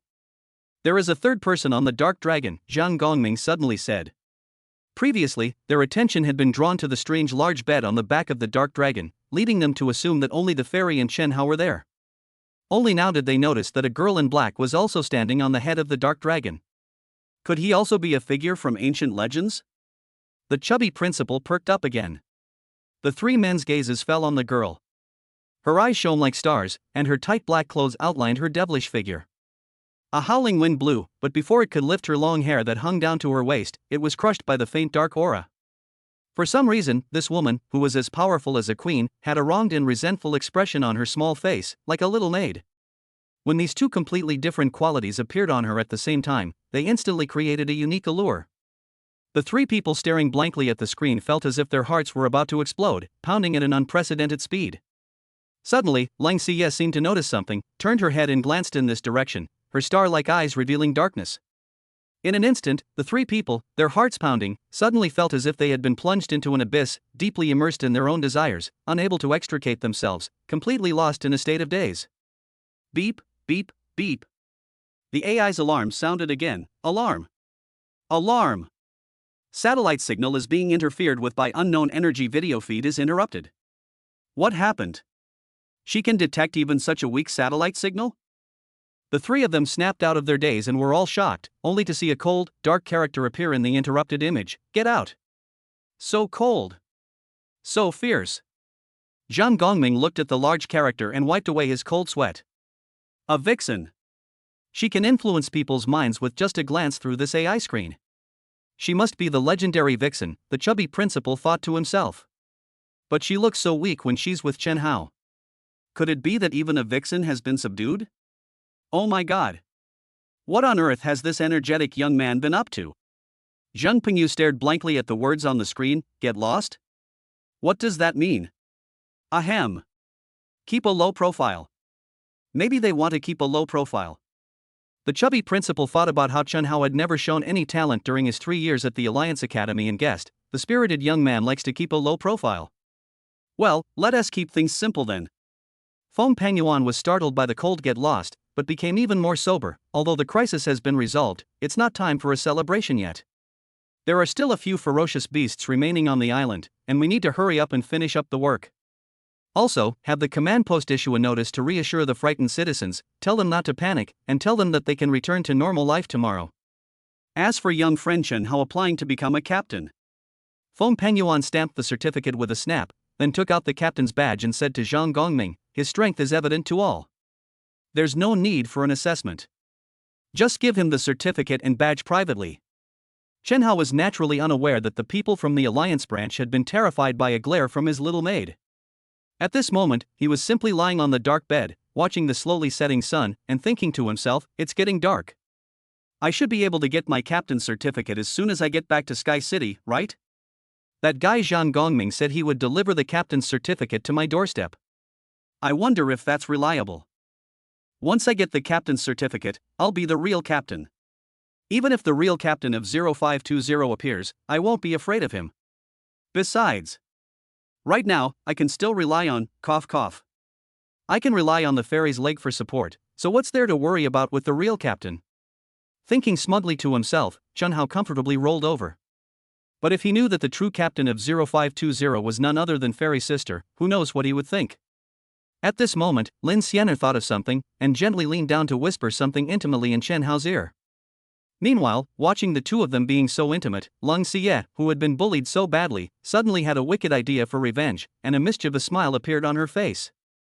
Chapter 123 So-Called Fate. The Black Dragon in the East China Sea is still on its way back, and Chen Hao is considering the matter of evaluating the captain.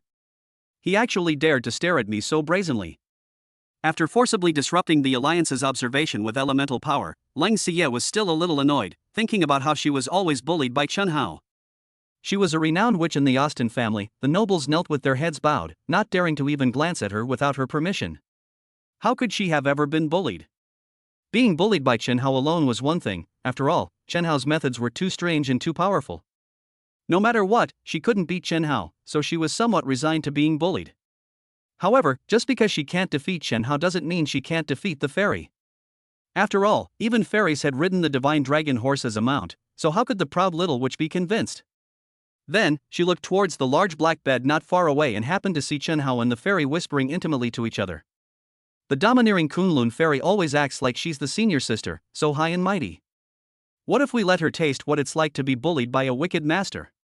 It's something to look forward to. Lang Xie revealed her signature witch smile, and a bold idea gradually rose in her mind.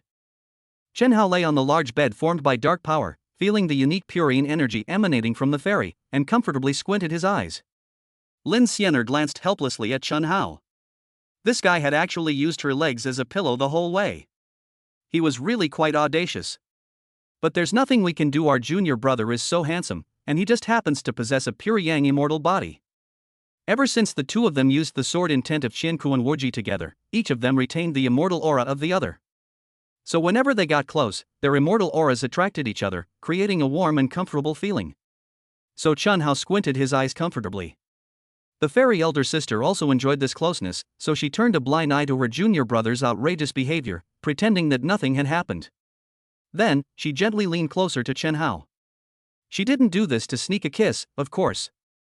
It was simply because she didn't want Lang Xie to hear what she needed to say, so she needed to get closer and lower her voice. Junior brother, are you really planning to let Lang Xie leave after we arrive in Sangqiong City? The gentle breath in his ear was captivating. But Chen Hao knew that his fairy senior sister was talking about serious matters, so he composed himself and replied, I do intend to let her go. Don't be fooled by her obedient appearance now, this little devil is stubborn. Keeping her around might cause trouble. I can't just do nothing and spend all day arguing with her. My main question is, if we let her go, will we lose control of her? Lin Xianer said. After all, she is the fusion of the 5 demonic seeds in the Kunlun legend, which always makes people a little uneasy. If we let her run wild, disaster will follow wherever she goes. Don't worry about that. Even if she runs to the ends of the earth, she won't escape my grasp. Chen Hao turned his head to look at the little witch Xie in the distance, a confident smile on his lips. Is the disciplinary system a joke? When Miss Yanji and Sister Xueqiong were bound to the servant system, he could check on their condition at any time through the heavenly book, even from a distance of 30,000 kilometers. The disciplinary system certainly has this function as well. Therefore, no matter where the little witch Xie hides in the future, he can check Lang Xie's status at any time. Once he finds her doing something bad, he can punish her remotely and make sure she obeys. However, when Chen Hao thought about how he would monitor Lang Xie from time to time using the punishment system as if he were invading someone else's privacy, he suddenly felt a little lewd. No. It's not about being perverted. I just want to correct her wrong behavior little by little from a distance and prevent her from doing bad things, Chen Hao comforted himself. It's good that you're confident. The fairy had no idea about Chen Hao's wild thoughts. She just thought that the legendary evil spirit would obey her in the future, saving her a lot of trouble, and she felt much more relaxed. As a descendant of Kunlun, one of my tasks after I went down the mountain was to investigate whether the little black dragon had awakened. This time, I really owe you a lot. I've helped you so much, how are you going to reward me? Chen Hao said casually. A reward? Lin Xianer looked down at Chen Hao, suddenly remembering when they were practicing swordsmanship together in the immortal imprisonment formation, she had taken the initiative to kiss him on the cheek. Her junior brother had shown an even more shy and nervous expression than she had, and she suddenly found it rather amusing. So she deliberately pouted and said, Junior brother, do you want your big sister's reward again? This. Chen Hao blushed, but what he was thinking about was something else. Back in the immortal imprisonment array, the fairy elder sister had joked with him like this before. Then he pinned her to the ground and gave her a good scare. No, it wasn't a bluff, they really kissed. Although he stopped at the crucial moment, the little witch Xie suddenly appeared. To avoid the sword energy, the two rolled around in the dark cave, turning what was meant as a joke into a real kiss. Looking back now, he still feels that it was quite a coincidence. Sometimes Chen Hao even wonders if such inexplicable coincidences could be a kind of fate. According to the legends of Kunlun, heaven and earth, pure yang and pure yin, are inherently a pair. But whether it was a coincidence or fate, a misunderstanding had already occurred once. Shouldn't senior sister fairy be more restrained? Does she still dare to continue causing trouble? Or is it that she enjoys making a scene and is doing it on purpose? Lin Xianer paused, remembering the previous misunderstanding. Her face flushed slightly, thinking, I almost forgot about that. I really do forget the pain as soon as the wound heals. Am I playing with fire again? Last time, this guy pinned me down and forcibly kissed me. Will I face even more serious consequences this time? Although my junior brother is very handsome and treats me quite well, I promised my master when I left Kunlun that I would never start dating before my cultivation reached the void realm. I'll keep my handsome junior brother for when I'm bored, I can't let myself get involved. Thinking this, Lin Xianer decided to stop the joke and gently tapped Chen Hao's forehead, saying, "I won't reward you for the mischief you played last time. There won't be any more rewards like this in the future." After saying this, her mischievous little face moved away from Chen Hao very, very slowly, as if she were helping him up. Since it was just a misunderstanding last time, and there wouldn't be one this time, she wasn't about to miss the chance to tease her junior brother. However, at that very moment, something unexpected happened to her. The black dragon, which had been flying evenly, suddenly shook violently, causing Lin Xianer to lose her balance. Chapter 124: The Enchanting Sound of the Flute. Ha! The black dragon, which had been flying steadily, suddenly swayed, and Lin Xianer, losing her balance, happened to kiss it. Mum. Lin Xianer's face flushed instantly. Last time, in the immortal imprisonment formation, it was just a light kiss, but this time it was a real kiss. Her first kiss was completely gone. This is too much of a coincidence. Chen Hao thought to himself, the black dragon has always flown so steadily, how could it suddenly encounter a problem at this time? Another false alarm? Another coincidence? Is this really that weird? Lin Xianer's face slowly flushed as she looked at Chen Hao's innocent expression. She felt a pang of shame at the thought of being offered a kiss like a mischievous older sister. Then, she quickly realized that the black dragon had not been attacked and was not in any danger. In other words, the black dragon deliberately flew erratically just now, and it must all be the work of the little witch Xia, right? Doesn't that mean that while I was kissing my junior brother, that little witch was watching me with impunity? Someone actually saw it. And the witch laughed at it. Oh my god. Lin Xianer's face flushed red, her head was spinning, and for a moment she forgot to push Chen Hao away. He. From a great distance, the little witch Xia secretly watched the fairy and Chen Hao, a mischievous smile spreading across her face. The fairy looks so cute when she's being bullied. I just happened to interrupt this young couple's sweet moment, so making amends now is just my way of showing my good intentions. However, I was bullied so badly back then, but the fairy only got a kiss. How can that be? Is the fairy so special, so amazing? She has a pure and immortal body, while I have a demigod body that combines the power of two dark elements, and I was still. Humph, what if the fairy was also bullied badly by her wicked master? What if she was? I'll be kind one more time. After all, legendary lovers should be together, right? As she fantasized about some fun things to happen, dark power surged within Lin Xie. Then, she pulled out a black flute and grinned wickedly, although what I'm about to do might result in severe punishment afterward. If I can see the fairy being bullied terribly, it'll be worth being punished by the big bad guy. At the same time, Chen Hao realized that something was wrong. It must be the mischievous little witch causing trouble. She can't be obedient for more than 3 minutes before she gets itchy. I still need to teach her a lesson. Thinking this, Chen Hao decided to gently push the fairy away and give the little devil a good beating. But just then, the transparent light curtain covering the bed suddenly turned black, and a gentle, reassuring dark power enveloped Chen Hao and Lin Xianer like the night. Night Prayer. This is one of the abilities that Lin Xia mastered after integrating the basic elements. The spirit of the night prayer is also known as the spirit of the curse, but everything has two sides. Whether it is a prayer or a curse ultimately depends on the intention of the person casting the spell. She didn't use the power of the night prayer spirit to do anything detrimental to Chen Hao. In fact, dark energy doesn't necessarily mean absolute evil or danger. The bright daylight energizes people, makes them more clear-headed, and also makes them more pragmatic. Everyone is busy during the day, making friends or traveling, and then consciously considering their own position and perspective, putting on a mask of falsehood. But the darkness of night allows the busy to rest, the restless to find peace, and the empty to revel in its embrace. It allows everyone to shed the masks they wear during the day, to be their most authentic selves, and to do what they truly want. Under the dark spirit's nighttime prayers, Chen Hao and Lin Xianer indeed felt much more comfortable and at ease. They could no longer see the glaring sunlight outside, nor hear the chaotic noises. The whole world seemed to consist only of the two of them. This scene was strikingly similar to the time when the two of them were trapped in the immortal imprisonment formation. The difference is that the immortal imprisonment formation is somewhat dangerous, while here one can only feel at ease. What they had in common was that after the two swords were combined once, the chi of heaven and earth became entangled again without them realizing it. In fact, these two auras are often intertwined and perfectly matched, possessing a unique magic. It's just that the outside world is too noisy, and they each have too many things to do. Their thoughts are elsewhere. At that moment, the whole world fell silent. They had nothing but each other in their eyes and no longer needed to consider anything else. They suddenly realized that they were both alluring to each other. Perhaps they were meant to be a couple? As the sword song says, isolated yang cannot produce, isolated yin cannot grow.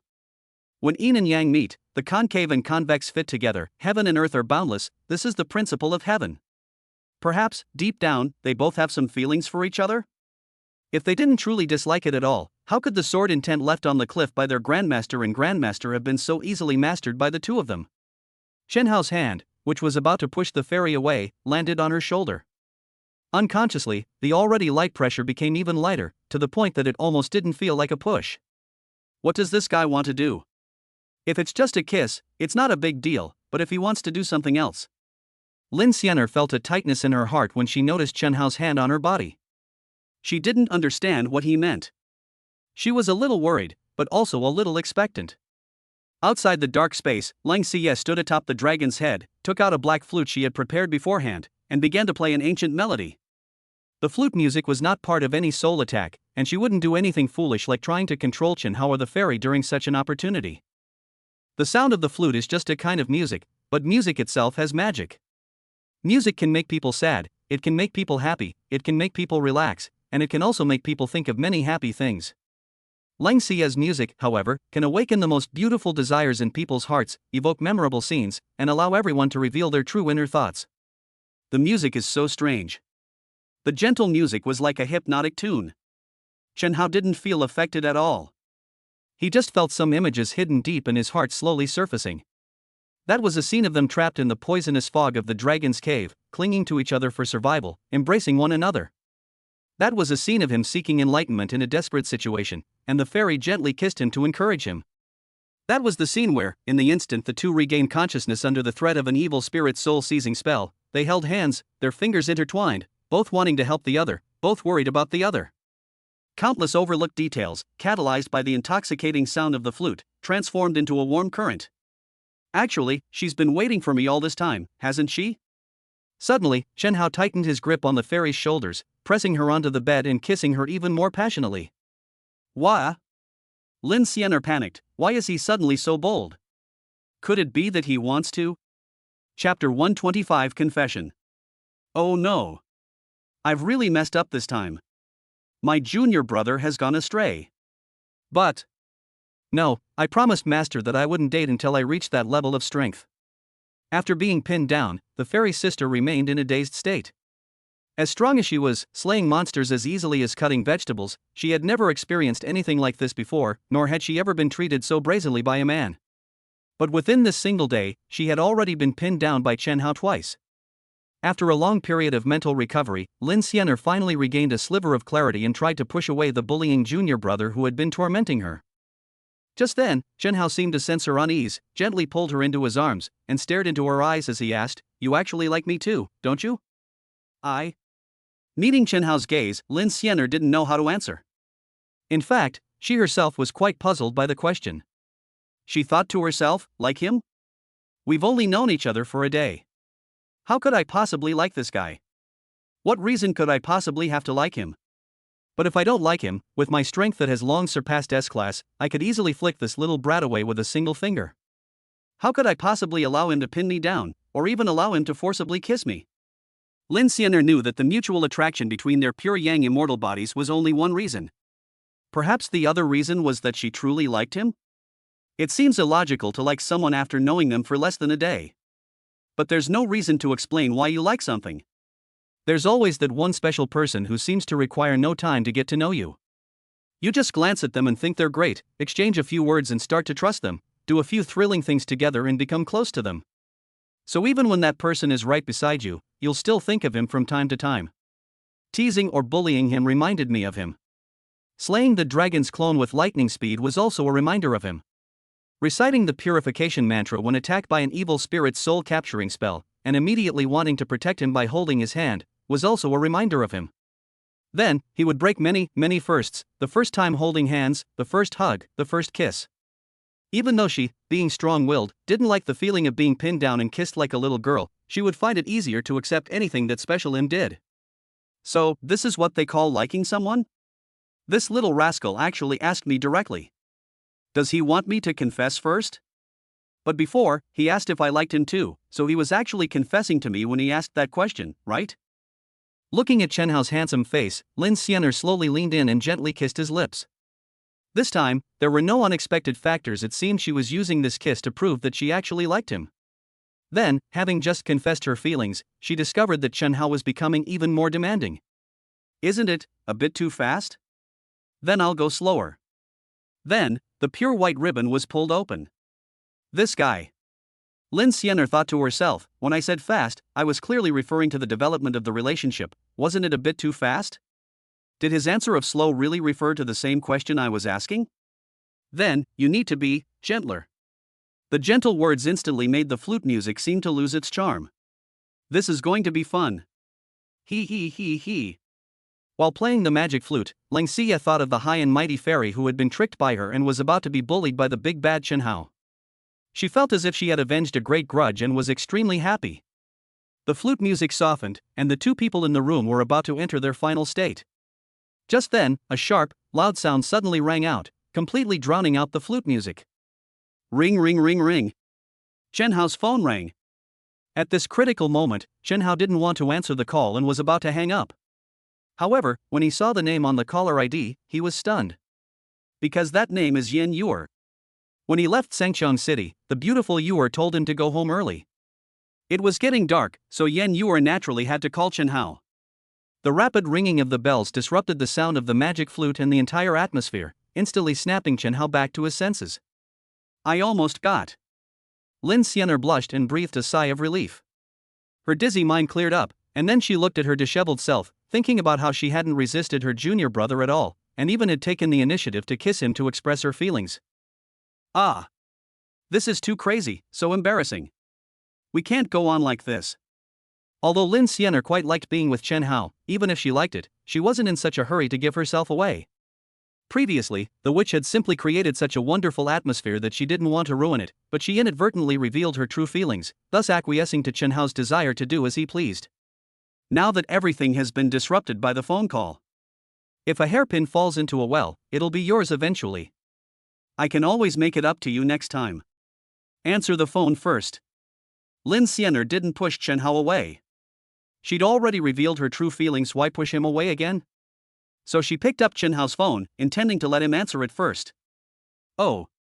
Chen Hao finally snapped out of his daze and was about to answer the phone. Lin Xianer suddenly let out a soft exclamation, and seeing that the caller ID showed Yan Yuer's name, she said directly, so it's the lovely little beauty you are calling. I'll answer it for you. This is insane. At this moment, Chen Hao was completely awake. More than just sober, he was absolutely, unbelievably, so sober he was about to explode. Yuer's little wife called. Fairy's sister nestled in his arms, answering the phone. Is this really the end for us? Anyone with a weak heart would be scared to death. Chen Hao felt his scalp tingling. What kind of weird tune is that, you the little devil? We have to teach her a lesson this time. Chen Hao really wanted to give the little witch a good beating right away, but seeing that his fairy senior sister was talking on the phone with Yuer, he had no mood to care about the little witch. He just listened to their conversation nervously. Hey! Yuer! Guess who I am? The fairy had a smile on her lips. Ha! How come it's you, instructor's sister? Yan Yuer was very surprised, thinking, it was clearly my husband's call, how did fairy sister answer it? I'm with Chen Hao right now, the fairy said casually. We'll come see you together later. Really? That's great. It's been so long since I've seen instructor sister. Yan Yuer said happily. Oh, right. The fairy remembered that she was already the captain of 0520. She thought to herself, if she knew that I am the captain, Yuer would be very happy, right?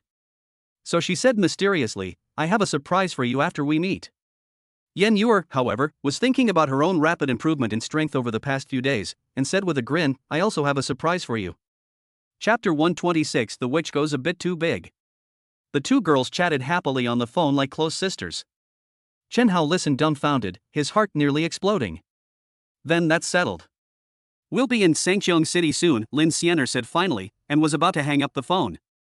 Then, she remembered that the call was from Yuer to Chen Hao, so she didn't hang up immediately and handed the phone to Chen Hao.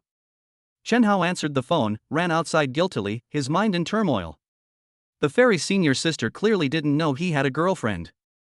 Chen Hao had never imagined that such a thing would happen, so there was no need for him to deliberately tell Fairy that he already had a girlfriend. Who would have nothing better to do than brag to others about having a girlfriend? Logically speaking, it seems necessary for Chen Hao to clarify this matter now. However, just now, due to the little witch's antics, he almost pushed the Fairy Senior's sister. If he immediately says something like that, he'll probably get slapped to death. Let's hold off for a bit. Chen Hao frantically grabbed the phone, and Yuer's beautiful voice came through the phone. Honey, come home early, I want to cook dinner myself. Listening to Yuer's innocent and adorable voice, Chen Hao felt even more confused. My little wife, Yuer, is so good to me. Fairy's sister is amazing too. I feel like I've really become a jerk. No, it's clearly all because of that little witch.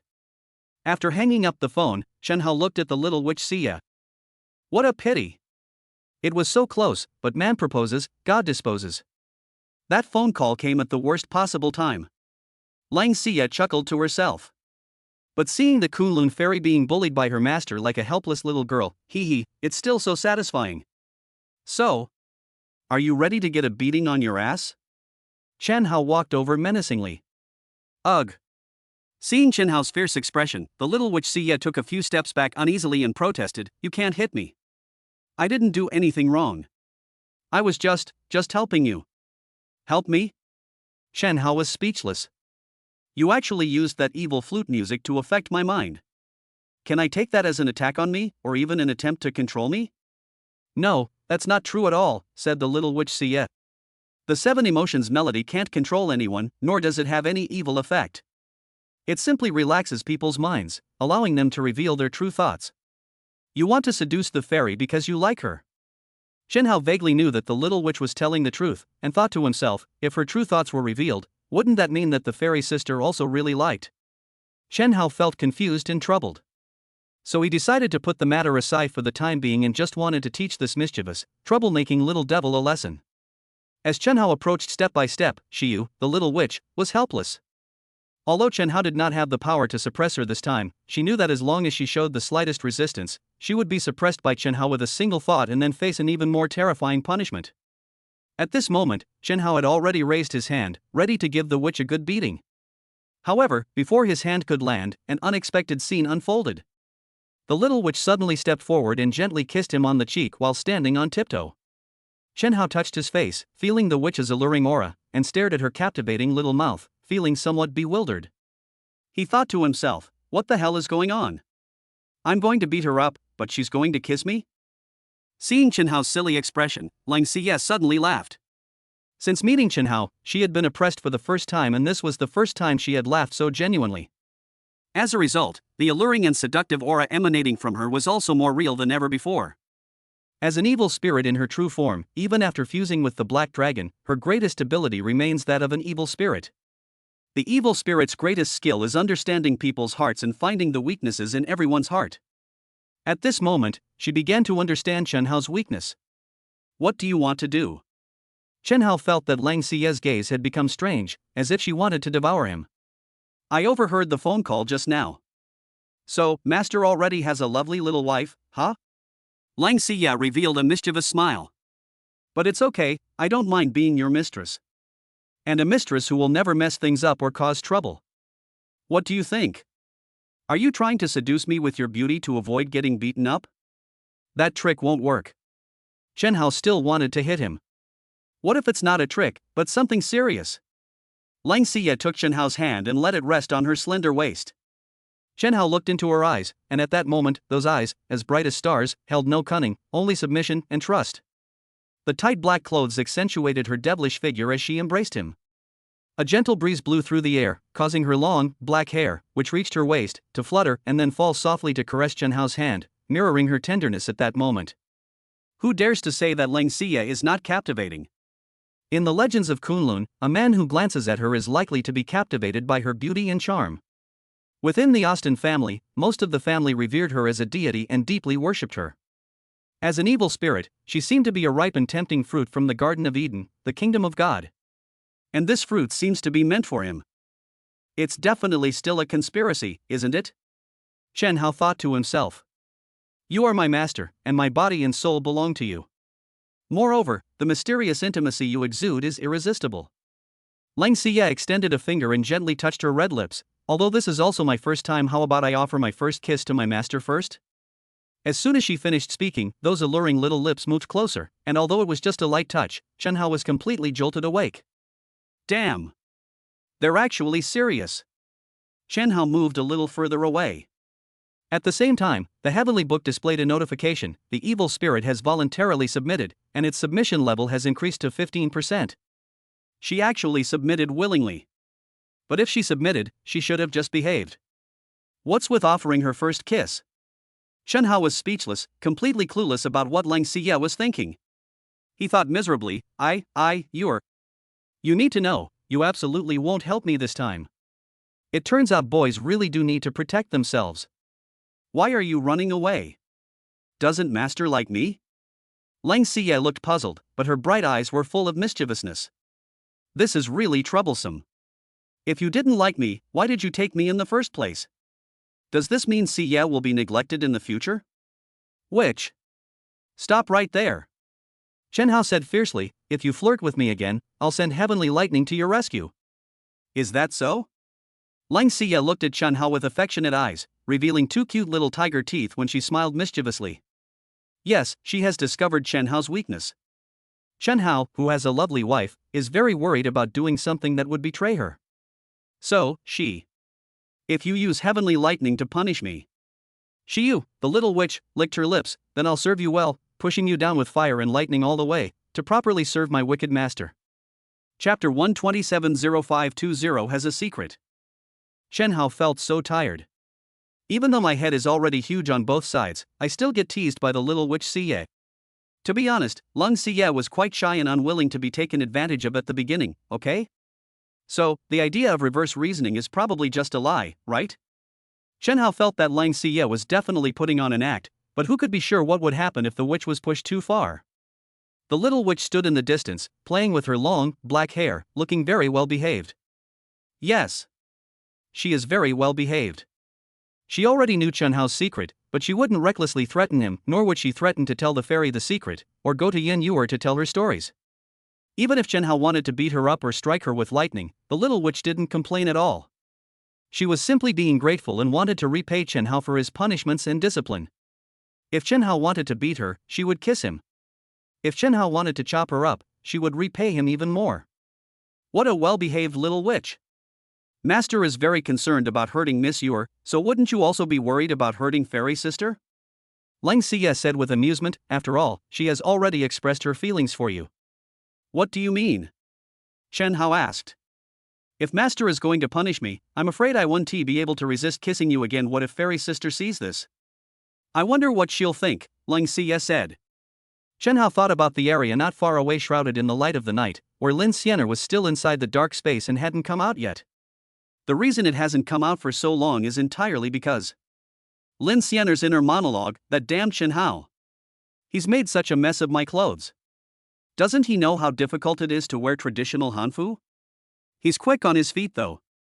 Seeing Chen Hao's nervous expression, Lang Xie continued, you really do care, don't you? Chen Hao remained silent. Someone he clearly cared about confided in him. How could he not feel anything at all? But if you can only choose one of them, who will you be cruel to? Not only will you be heartbroken, but they will be hurt too. I'm starting to worry about you.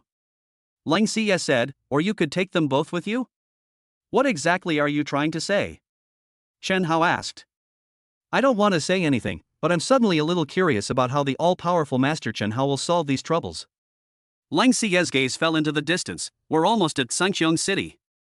According to our agreement, after dropping you off here, I should be leaving. I will let you go, Chen Hao said.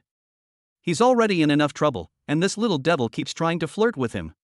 Having her around will only make things more chaotic. Lang Xie was initially worried that Chen Hao wouldn't let her go, but seeing his reaction now, she became even more smug. Like a serf who had been liberated, she teased Chen Hao, saying, are you sure you want to let me leave? I am an evil spirit. Besides, I'm quite attached to my master. How about I stay by your side and be a nameless little maid? Get out of here, don't stay. Chen Hao was speechless. Just then, Lin Xianer came out and overheard this strange conversation, feeling extremely puzzled. She thought to herself, what's going on now? The little devil Xie wants to give up her freedom and stay by Chen Hao's side as a maid? And Chen Hao tells her to get lost with a look of disgust? It's truly baffling. The little witch looked at Chen Hao, who was having a real headache, and then at Lin Xianer, who was still completely unaware of what was going on. She couldn't be more smug. She only intended to play a little prank on Chen Hao and Lin Xianer, to let the fairy sister experience what it felt like to be bullied. She never expected Chen Hao to have a girlfriend, leading to such a hilarious situation. When she was pleased with herself, she became a little carried away. Moreover, she knew many secrets that Chen Hao did not know, and she was well aware that Chen Hao's troubles were far more than the troubles he was facing at the moment. It feels so good to make Master Chen Hao so stressed. Well then. The little witch looked at Chen Hao and Lin Xianer and said, since Master won't take me in, I have no choice but to leave reluctantly. However, before I leave, to thank Master for his discipline along the way, and also to express my loyalty to Master, I've decided to reveal one more secret to him. Master Chen Hao seems to have a deep connection with the 0520 team of Spirit Butterfly Island, right? As the former instructor of the 0520 team, Fairy, you should care about those three girls and be very familiar with them, right? Lang Xie said, to be honest, my organization has been keeping an eye on the 0520 team for a long time. Chen Hao hadn't planned to listen to Lang Xie's secret, because he felt it was most likely bad news. But when he heard it was related to Team 0520, he couldn't help but frown. Is your organization keeping an eye on them? Don't be nervous. Lang Xie said, I just want to tell you that the 0520 team is very special. Their detailed information has been classified as an SSS-level top secret by the Alliance headquarters. This shows that they must be hiding a big secret. Of course, I'm not saying they're deliberately hiding any secrets. In fact, they might not even know they're hiding any secrets. Perhaps when they were young and underwent the martial god talent test at headquarters, someone discovered the secret and hid it away. So, don't ask me what the secret is. My organization is only keeping an eye on them because we've discovered some clues and want to find out the secret accurately. Finally, I want to say that the Alliance headquarters does not necessarily represent light. At the very least, some of the bigwigs in the headquarters are far from honorable. Darkness does not necessarily represent evil, on the contrary, it may be your breeding ground. Chen Hao listened quietly to these words. What secret? Since it was something he didn't know, it wasn't worth spending too much time thinking about.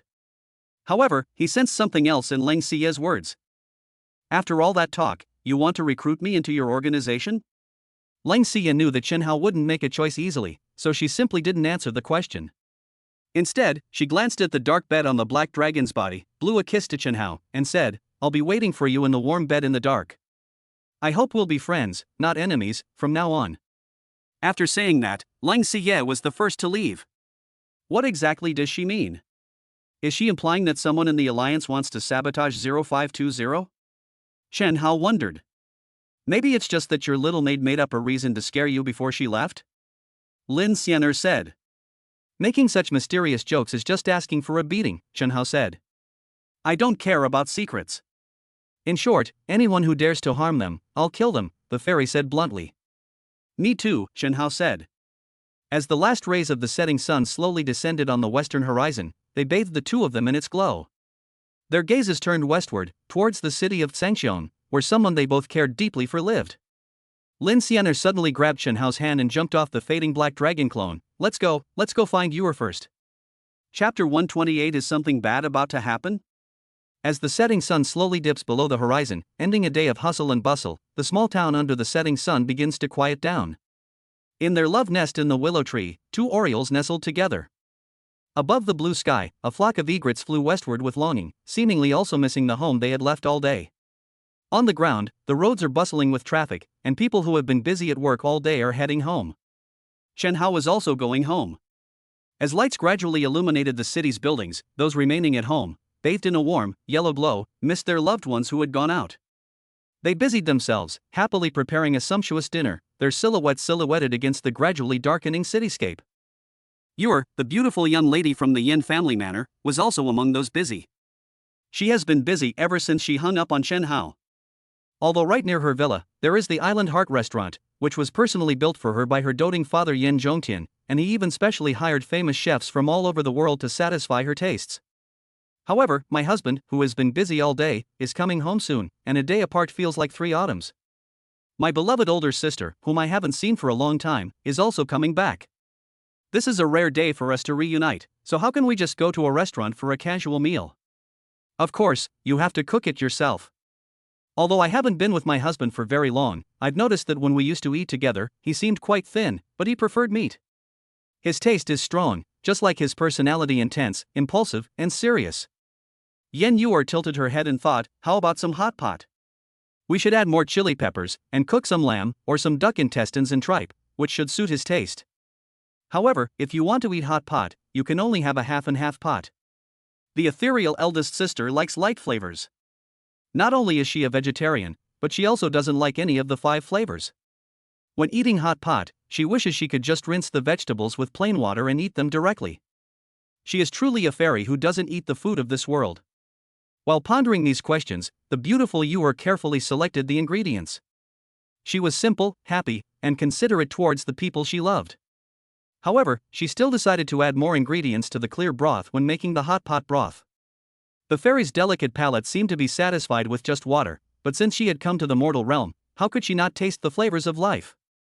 Would you like some more red wine with your meal? Yen Yuer's gaze fell on the wine cabinet again. The collection here was very rich, including many treasures from Domaine de la Romanicanti, which is known as the world's #1 winery. Let's forget about it. Red wine is elegant, but with my naughty husband's taste, he'd probably prefer something simpler, more direct, and with a stronger flavor like white wine. Dragon bone wine is too nourishing, I definitely can't drink that anymore. Suddenly, the pretty Yuer remembered the time Chen Hao drank dragon bone wine and pushed her down that night. Her face flushed, and she nervously chose a strong liquor and a drop of wine from the ancient distillery. Finally, a small dessert is indispensable after the meal, after all, she's a complete sweet tooth. If it weren't for the worry about gaining weight from eating too many sweets. Yen Yuer touched her non-existent little belly and decided to be a little greedy today.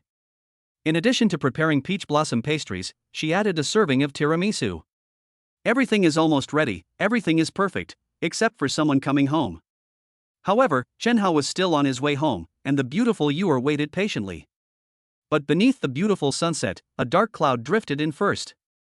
At noon, Taylor Austin personally set off from Europe to come to Sky City, and instructed Lu Chiwei that no matter what, he must not let Chen Hao obtain the captain's certificate today. He would arrive in about 3 hours.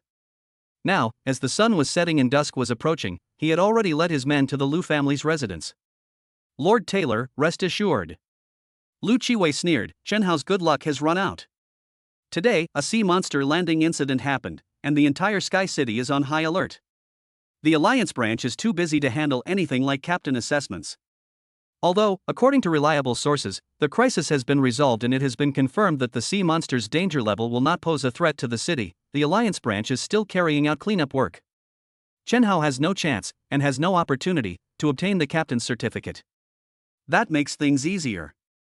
No matter how mysterious he is, or how many secrets he hides, the fact remains that he's impersonating the captain, and the Alliance has the right to arrest and prosecute him.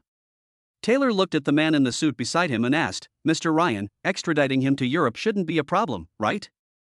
Ryan Nancy sneered, he's Asian, so the Asian Alliance should be the ones to arrest him.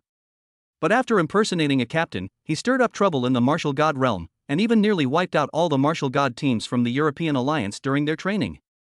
He seems to be deliberately provoking conflict between Asia and Europe, with malicious intentions.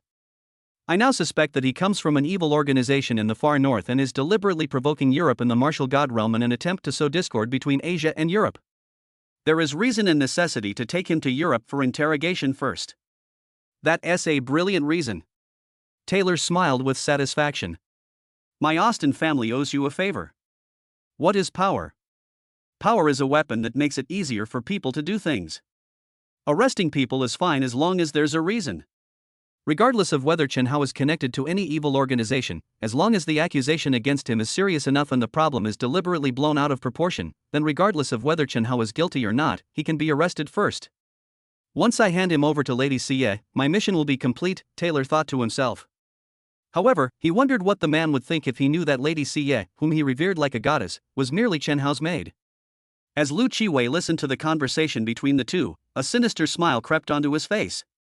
One of them was the son of an earl from the Austin family, and the other was a prominent figure from the Nancy family, who worked at the European Union headquarters. The fact that such a person would come to Sangcheong City to deal with Chen Hao is predictable. Chen Hao is currently staying at the Yin family's place. To prevent him from escaping after hearing the news, why don't we just surround the Yin family's place first? Lu Chiwei suggested. There's no time to lose, let's set off immediately. Taylor said without hesitation. Soon, a convoy of black cars, like a dark cloud, approached the Yin family's residence. Sitting in the car, Lu Chiwei couldn't help but think about his past grievances with the Yin family. Back then, when he went to the Yin family to propose marriage, Chen Hao nearly killed him with one move and he was almost carried out. The lovely little beauty Yor, however, became Chen Hao's little wife. Then, he suffered blow after blow. Tingfei Equipment Group had its investment withdrawn, he even knelt down and begged for mercy in the martial god realm, and even after discovering Chen Hao's weakness and thinking he was about to turn his fortunes around, he sent a text message to Yen Yor, only to be rebuffed. Humph. Chen Hao's good days are coming to an end this time. And Yen Yor. She actually doesn't believe me? If she finds out Chen Hao isn't the captain, and I arrest him and interrogate him right in front of her, I wonder if she'll cry. Thinking of these images, Lu Chiwei smiled smugly. At this moment, Chen Hao. Chapter 129. The truth has been revealed. Chen Hao, eager to return home, had already arrived near the Yin family. However, while he was eager to get home, his actions were not. After all, the fairy elder sister was right beside him. Yor, his young wife, was waiting for him at home. On the Black Dragon Mount, he almost pushed fairy sister. Although it was only a near miss, nothing important happened, and it seemed there was still room for redemption. But fairy sister had just confessed her feelings to him. This feeling of bringing a lover to meet his wife is, no matter how you look at it, suicidal, isn't it? Ha! Junior brother, why do I suddenly feel that your expression is strange? Lin Xianer looked at Chen Hao's guilty look and couldn't help but feel puzzled. Ahem. Chen Hao's gaze fell on the hotels along the bustling street. After carefully considering his words, he said, Senior sister used to live on Kunlun Immortal Mountain, and then worked as an instructor for a while. She has always stayed at the Spirit Butterfly Island base. She probably rarely has time for leisure and entertainment in the city, right? Yes, that's true. Lin Xianer nodded. How about you stay at a hotel first? Chen Hao tempted. I've heard that some boutique hotels offer all-inclusive leisure and entertainment services, and they're quite comfortable. Why don't you give it a try? That's right. That's exactly what Chen Hao is thinking right now. Through a series of coincidences and with the absurd help of the little witch Siye, the fairy has confessed her feelings to him. He just poured out his heart and almost got pushed, only to find out he already has a girlfriend. He'll probably get attacked, right? Moreover, this is too hurtful to the fairy. Chen Hao thinks it's best to find a way to ease the situation and prevent the fairy and her little wife Yor from seeing each other for the time being. He truly dared not imagine what the consequences would be if his young wife, Yor, and the fairy met without their knowledge, and what kind of fright Yor would suffer. Of course, he also knew that secrets couldn't stay hidden forever, and the two of them would meet sooner or later. However, if the fairy and Yor don't meet for the time being, at least he has the opportunity to see Yor alone. Then, based on the principle of leniency for those who confess, he can honestly admit his mistakes to his wife and explain everything clearly. The next day, I consulted with the fairy again and slowly revealed the details. In short, Chen Hao believes that if things could be de-escalated a bit, it would be much better than a direct meeting. However, his plan encountered a strange fork in the road right from the first step. A hotel? Lin Xianer looked at Chen Hao's furtive appearance and thought, it's not even dark yet, and he's already dragging me to find a hotel. What does this mean? Does this guy want to book a room with me? He's getting more and more wicked. Men are all the same. The more you obey them, the more they take advantage of you, as if they want to strip you bare and devour you. Lin Xianer blushed slightly as she recalled the scene where this guy forcefully pulled her clothes open earlier. Sigh, it's all that witch's fault for causing trouble. She accidentally revealed her thoughts. I have a feeling that if this continues, I'll be devoured by this guy sooner or later. What do you think of this one? Chen Hao was still enthusiastically recommending a luxury hotel to fairy. The decor is very nice, the environment is elegant, the location is excellent, it must be very comfortable to stay here. Junior brother. Lin Xianer looked at Chen Hao's expectant face, and then remembered that she had said she would make it up to him when the phone call interrupted that time. She really couldn't bear to spoil his mood, so she rolled her eyes at him and said, even if you're in a hurry to go to a hotel with me, you should at least see Yor first, right? Ha? Book a room? Chen Hao was a little confused. Sweetheart. Lin Xianer gave him a quick kiss, as if coaxing her impatient boyfriend, and said, I promised you or I would see her, how can I break my promise? Besides, we haven't seen each other for a while, you wouldn't even give me this much freedom, would you? This. Chen Hao touched his damp cheek, listening to Lin Xianer's words, which sounded like a newlywed bride reluctant to be controlled by her husband, almost like a spoiled child, and he became even more dumbfounded. He thought to himself. Judging from her tone, it seems like she'd agree to let me book a hotel room with her. She doesn't treat me like an outsider at all, she's practically acting like my girlfriend. This whole thing is a mess. Lin Xianer ignored Chen Hao's foolish look and walked straight towards the Yin family's direction. Chen Hao snapped out of his daze and tried to call her back. Lin Xianer walked even faster. What a joke! They hadn't even consummated their marriage yet, and this guy already wanted to control everything she did? Wouldn't she have any freedom in the future? She was a very opinionated person. What the hell, how are we supposed to play this game? Chen Hao followed, his mind racing as he tried to think of a solution, the Yin family's gate now almost in front of him. However, at that moment, a series of black cars drove by, with a martial arts master clearing the way, looking very arrogant. It was unclear which important figure was passing by. Chen Hao paid no attention to these things and walked forward with his head down. Unexpectedly, the black cars slowed down and stopped right in front of him. Chen Hao. It's Chen Hao. So he was here.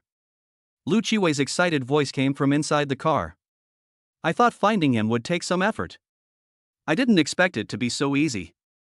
We found him without even entering the Yin family's house. Taylor opened the car door and led a group of people dressed in black clothes, black pants, and black leather shoes to surround Chen Hao. He sneered and said, "Number 1 in the training ranking? Captain of the Spirit Butterfly 0520, we meet again." Seeing the large group of people suddenly appear, and noticing that it was Taylor Austin, that annoying European nobleman, leading the way, Chen Hao realized that these guys had no good intentions, and he couldn't help but feel a little annoyed. Good dogs don't block the way, I don't have time to mess with you today. Oh, he's about to die and doesn't even realize it, yet he still dares to be so arrogant. Lu Qiwei secretly gloated, waiting to see Chen Hao make a fool of himself. Taylor remained unperturbed, calmly glancing at the middle-aged man beside him. Chen Hao, right? Ryan Nancy coldly pulled out a small black notebook issued by the European headquarters and said in a deep voice, "We have received a report from an insider, and now I suspect that you have impersonated the captain of the Spirit Butterfly 0520 Martial God and deliberately caused trouble in the Martial God realm with malicious intent. I am responsible for investigating this matter on behalf of the European Union. Please cooperate." Impersonating the captain? Chen Hao raised an eyebrow, thinking to himself, how did these guys know he was impersonating the captain? Then, he saw his old classmate Lu Feiyan in the crowd and immediately understood what was going on. However, he wasn't worried about the matter being exposed. Long before heading to Dragon Prison Island in the East Sea, he had encountered Zhang Gongming, the deacon of the Azure Sky City Alliance branch. That guy had already promised to deliver the captain's certificate to his doorstep. In other words, from that moment on, he had already gained the recognition of the local alliance in Sky City and possessed the status of a captain. It's just that the certificate hadn't been delivered yet. Besides, even if he is suspected of impersonating a captain, it should be handled by the local alliance branch in Sky City. This group of people from the European Union, out of nowhere, went to Asia with some weird little notebook and wanted to arrest him? Are they all out of their minds? Or do they think that having some power gives them the right to cause trouble on Asian soil?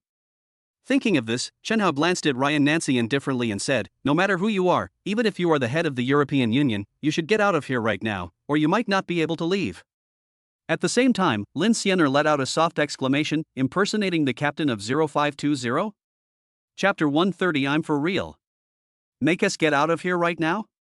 Taylor Austin sneered. I'm afraid he hasn't grasped the situation yet. Does he really intend to attack the European Union in broad daylight? When Ryan Nancy saw Chen Hao's reaction, he laughed instead, because he felt that things had become simpler. It might have been difficult to extradite Chen Hao directly to Europe. However, if Chen Hao refuses the investigation and injures the people at the European headquarters, then he will have even more reason to bring Chen Hao to Europe for interrogation. Arrest him! Ryan waved his hand, deliberately directing the weaker man in black to attack Chen Hao. Then, with a stern expression, he shouted at Chen Hao, "Chen Hao! I'm warning you! If you dare to resist, your crime will be compounded. No one can help you then. You'd better just surrender." Surrender? Chen Hao didn't bother with any nonsense, rolled up his sleeves, drew his sword, and was ready to fight. What kind of power and arrogance do these foreigners wield on the land of China? He didn't want to get entangled with these guys, but since they were so ignorant, he had no choice but to draw his sword. However, just as a battle was about to break out in front of the Yin family's gate, Lin Xianer suddenly cleared her throat and coughed lightly. As her voice rang out, an overwhelming and unstoppable pressure pressed down on everyone like a mountain. Such a powerful aura. The group of men in black who were approaching Chen Hao were instantly stunned. They all looked up at Lin Xianer, curiously using the strength assessment devices embedded in their sunglasses to check her strength. However, in just a moment, they saw their combat stats skyrocket, instantly breaking through to a rank, followed by a series of crackling sounds as they couldn't withstand the immense power. The limit of the identification device's ability to sense aura is Martial God S rank. That means her strength is at least S rank. Or even surpasses S rank? How could such a small place have? The men in black looked up at Lin Xianer, trembling like a group of weak ants seeing a giant dragon at the top of the food chain. They didn't dare to take another step forward, not even daring to move a finger. They had almost lost the ability to think. Taylor was also a little stunned. He had noticed a woman in ancient costume not far in front of Chen Hao earlier, but he hadn't thought much of it, assuming she was just an ordinary passerby. Although a passerby in ancient costume was a bit unusual, this was, after all, the region of ancient China in Asia, and it wasn't uncommon to see people who liked to wear hanfu. Then, when he saw Lin Xianer's face clearly, he was even more shocked. Countless resentments and anger welled up in his heart. It's her again. A month ago in the martial god realm, she casually slew an A-level ferocious beast with a single sword strike, helping Team 0520 earn 150,000 points. After that, no matter how sophisticated the instruments the European alliance used, they could only determine that she was a C-level martial god. But at this moment, the powerful aura emanating from her is so terrifying. She really does possess special methods to conceal her strength. Everyone was fooled by her back then. Taylor sensed something was very wrong, because in his eyes, Lin Xianer was far too mysterious. Not only was her identity mysterious, but her methods were also mysterious, and yet such a person had appeared here. Ryan Nancy was even more surprised than Taylor. Although Taylor came from a good background, he was still too young and had limited experience. But he recognized her. The woman in front of him, dressed in ancient costume, looked like a fairy descended from heaven. She was not only as beautiful as a fairy, but she really was a fairy from a high and mighty realm. On the Blue Star, there are countless ancient forces, but only one place dares to call itself an immortal, Kunlun Immortal Mountain. No one knows where Kunlun Immortal Mountain is. Even if you search the entire planet Earth with satellites, you won't find such a mountain. It's as if this mountain only exists in the celestial realm of mythology. No one knows how many disciples Kunlun has, or how powerful it is. These things remain a mystery to the entire world. All that is known is that whenever a Kunlun disciple descends the mountain, they are bound to be extraordinary. It is precisely because Kunlun is so mysterious and extraordinary that it inspires deep fear. No one would be foolish enough to easily offend someone of this caliber. I have met the fairy of Kunlun. Ryan Nancy, who had been so assertive before, had unconsciously softened a bit. Lin Xianer ignored Ryan and walked step by step to Chen Hao's side, looking at him with a half smile and asking, "Junior brother, did you impersonate Yor and the others, Captain?"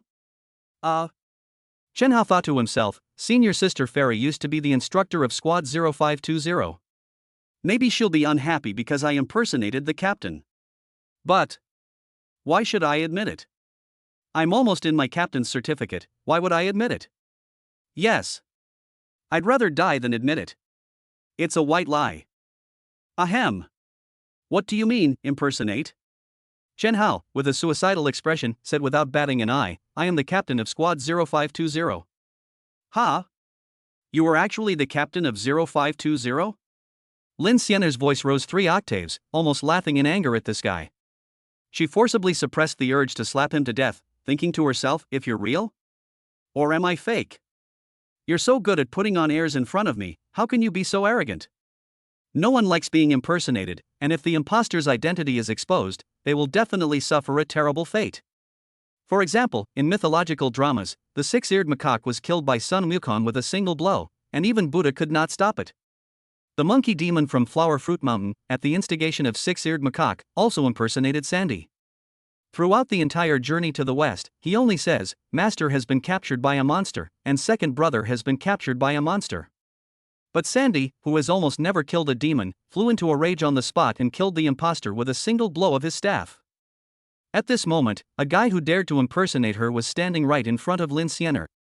Given her temper, she should have killed Chen Hao with a single sword strike long ago.